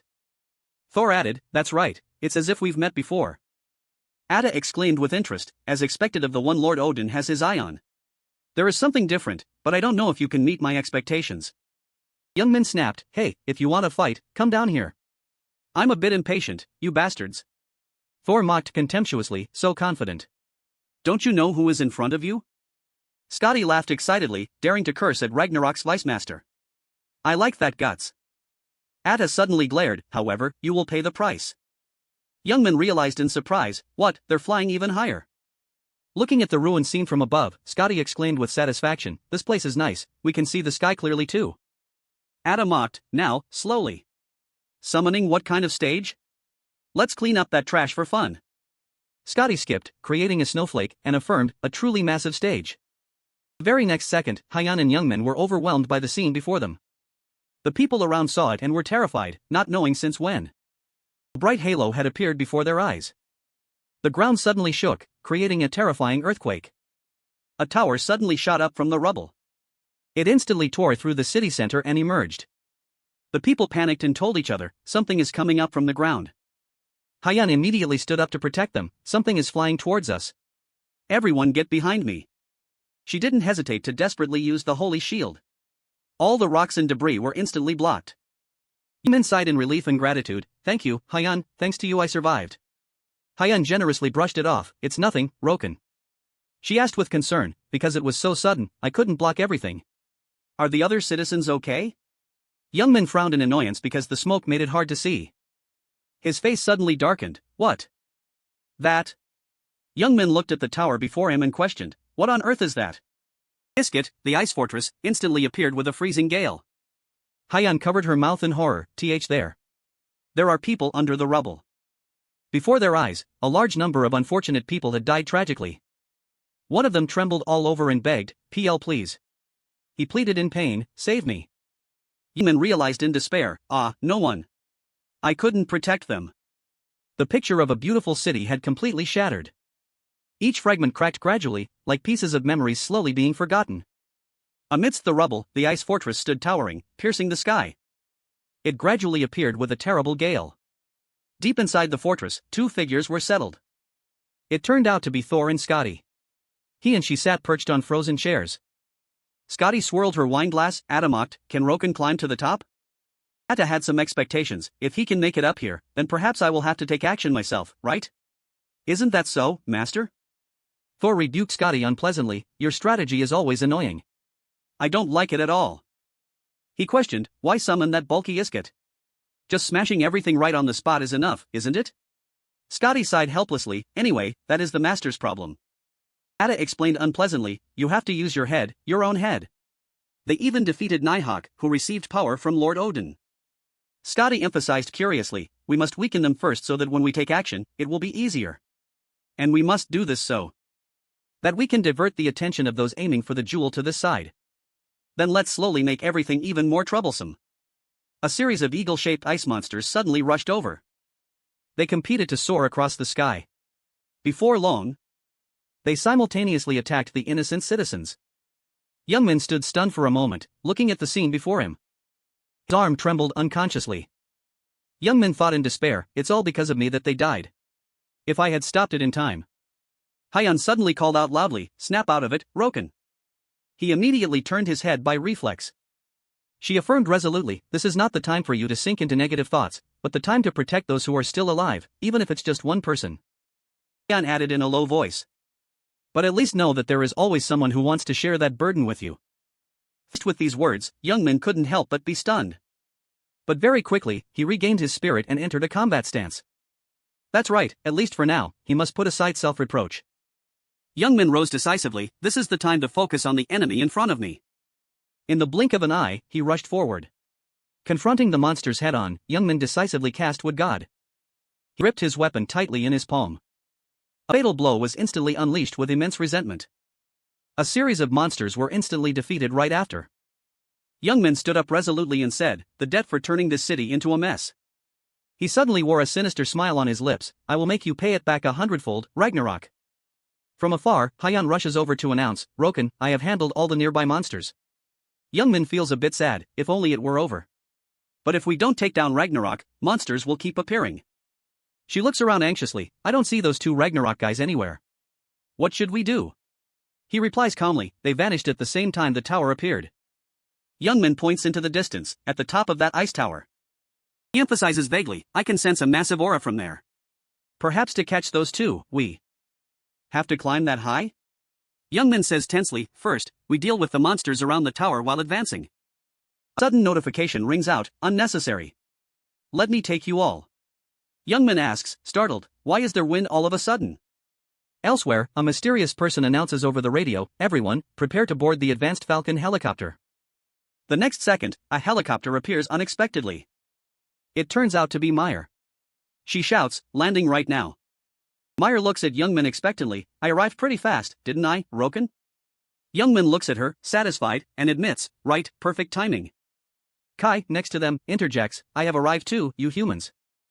In an instant, Youngmin and Hyun are on board. He exclaims, what, this helicopter is insanely fast, we'll be there in a blink. Meyer asserts proudly, of course, don't underestimate Falcon technology. Youngmin asks anxiously, is everyone at the Falcon building safe? She smiles and replies, luckily, the headquarters only suffered minor attacks. Chairman Li Xianyang will provide us with information. He sighs in relief, at this speed, we can arrive before the flying monsters catch up. As he finishes, a massive explosion occurs. The helicopter is attacked by unidentified objects.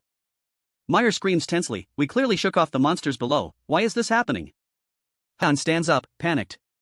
She points, look at the sky above the ice tower. On top of the ice fortress, a massive swarm of monsters is descending. They swarm across the sky. Meyer pales, there are still so many monsters pouring out of the tower. Youngmin says loudly, let me handle the monsters. She stops him, no, if you use your power here, we will all fall. He clicks his tongue helplessly, is there really no other way? Hyun hesitates, what if we turn back now? Kai sighs, bored, you humans, I have to step in after all. She claims smugly, even though my power hasn't recovered halfway, I, Kai, will take action. Youngmin ignores her. He asks loudly, Kim Meyer, is there really no other way? This infuriates Kai. She shouts, you dare ignore me to the end? Damn humans. Kai flies off, grumbling, honestly, you humans only judge by appearances. Whether it's this world or another, you are all annoying. On the helicopter, Youngmin worries, hey, is it really okay to let that tiny brat go alone? Meyer replies with a wry smile, actually, it's a bit early, but given the circumstances, it should be fine. She speculates, don't worry. Kai is a summoned entity meant to support the decisive battle against enemies as strong as Odin and is the strongest monster in the lot. Meanwhile, Kai scolds the Tepsil minions for daring to emit killing intent before her. From afar, the monsters swarm in. They quickly surround Kai. Kai instantly releases a massive amount of power. In an instant, her body begins to transform. Flowing hair grows out, horns grow larger. Kai transforms into a maiden. She scolds irritably, "You lowly beings." Kai glares coldly, "Disappear from my sight." True form, eternal breath, is unleashed in a flash. The monsters are wiped out in an instant. They shatter into tiny pieces. Watching the scene, Kai mocks coldly, "Lowly beings dare to act up in front of me?" Youngman witnesses this, stunned. That. He exclaims in shock, "What is that? Why is it so strong? Plus, it has wings." Kai returns, aggrieved, and huffs, "Now you understand my value, right?" Kai asks smugly, "Dare to ignore me again?" She mocks arrogantly, "Lowly humans." The helicopter flies close to the ice fortress. Youngman asks suspiciously, Are you really that winged frog?" Kai replies arrogantly, "What about it?" "Human." She poses confidently, "Did you fall for my beauty?" Youngman guesses helplessly, this strange way of speaking. It seems that's the case. Kai laughs smugly. She asserts, "I told you, once I transform, I can deal with anyone. If you have realized my true nature now, I am willing to forgive you." At this moment, Youngman suddenly leans in close to her. He frowns in doubt, "I thought you were a dragon?" "That is surprising." Youngman rubs Kai's head, confused, how can someone so tiny emit such power? She steps back, annoyed, "Don't be rude, you impolite human. I am the queen of dragons." Kai emphasizes firmly, "In the future, if you want help, kneel and beg me, Kai, you lowly humans." But in response, Youngman coldly ignores her, "The monsters are gone, let's hurry to the ice tower." This infuriates her. Kai shouts, annoyed, "You dare ignore me again? You hateful human." Meyer leans out to ask, "Kai, how do you feel?" She asks with concern, "Are you hurt anywhere? Anything strange?" Kai replies cautiously, "Currently, my body feels normal." The next second, a nosebleed gushes out. Kai immediately collapses. Youngman pales, "What? What is it? Are you okay?" Kai trembles, "My whole body has lost all strength." He asks tensely, "Kim Meyer, is she okay?" She reassures him, confused, it shouldn't be anything major. Just because she transformed into human form earlier than expected, she needs time to recover the consumed energy. Hyun says sadly, "It might be hard to expect help from Kai later." At this moment, Kai is completely exhausted. She mumbles vaguely, "My head is spinning." Mireille is somewhat satisfied with the situation. "Anyway, thanks to Kai, we managed to approach the giant tower." Shouts, "We are going to get closer, everyone hold on tight." A moment later, the helicopter enters the center of the storm. Shards of ice constantly swirl around it. Constantly attack the ill-fated helicopter. Meyer announces tensely, "The closer we get to the tower, the fiercer the wind." Small ice shards are attacking the helicopter. Youngman asks worriedly, "I thought we passed the monsters, is the tower itself causing trouble now?" Kai lies to the side, clutching her mouth in despair, "I am about to throw up." Hyun turns around, "I will try to block it, Roken.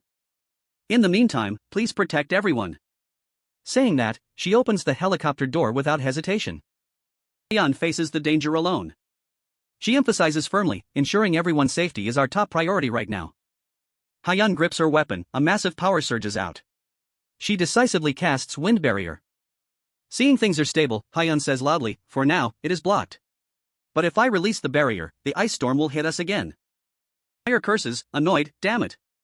If so, the only way is for Eris to keep maintaining the power." At this moment, Youngman speaks up, "Why is everyone so worried?" He gently places a hand on Hyun's shoulder. Youngman reassures her gently, "Don't worry. Everyone, take Kai down to save the people. As for Ragnarok, even if you don't say it, I will crush them." Instantly, Youngman steps to the door. Meyer shouts, "All right, Roken, when I signal, jump down to the tower entrance." He accepts the order firmly, "Understood." She suddenly screams, "Now!" Youngman jumps down immediately. He faces the ice shards head-on in an instant. Youngman glares, his eyes flashing with killing intent. A series of ice shards are slashed to pieces. In the blink of an eye, Youngman lands safely. He says quietly, "Well then, let's go inside." Into the trap the enemy has set. The city is becoming more ruined by the moment. Kai sighs in despair, "I really thought I was going to meet the Grim Reaper." Hyun coughs anxiously. "Roken must have entered safely, right?" Mireille continues tensely. "Hope so, but there is no way to know right now. Kai speaks seriously. Right now, instead of worrying about Roken, our job is to handle this place first. A large number of monsters surround them. One of them suddenly opens its wide mouth. This scene overwhelms Hyan and Mireille. But quickly, she regains her composure and glares. As the chief coordinator of Falcon, do you think I didn't prepare for these variables? In a moment, a firefight breaks out. The monsters are hit by bullets repeatedly. They are quickly defeated.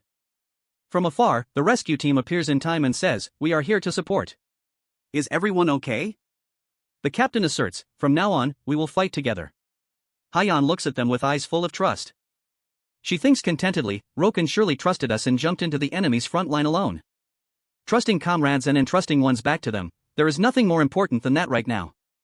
Thinking that, Hyan speaks with determination, "I believe we can overcome this difficulty." She thinks of Roken, asking herself with full trust, "Right, Roken?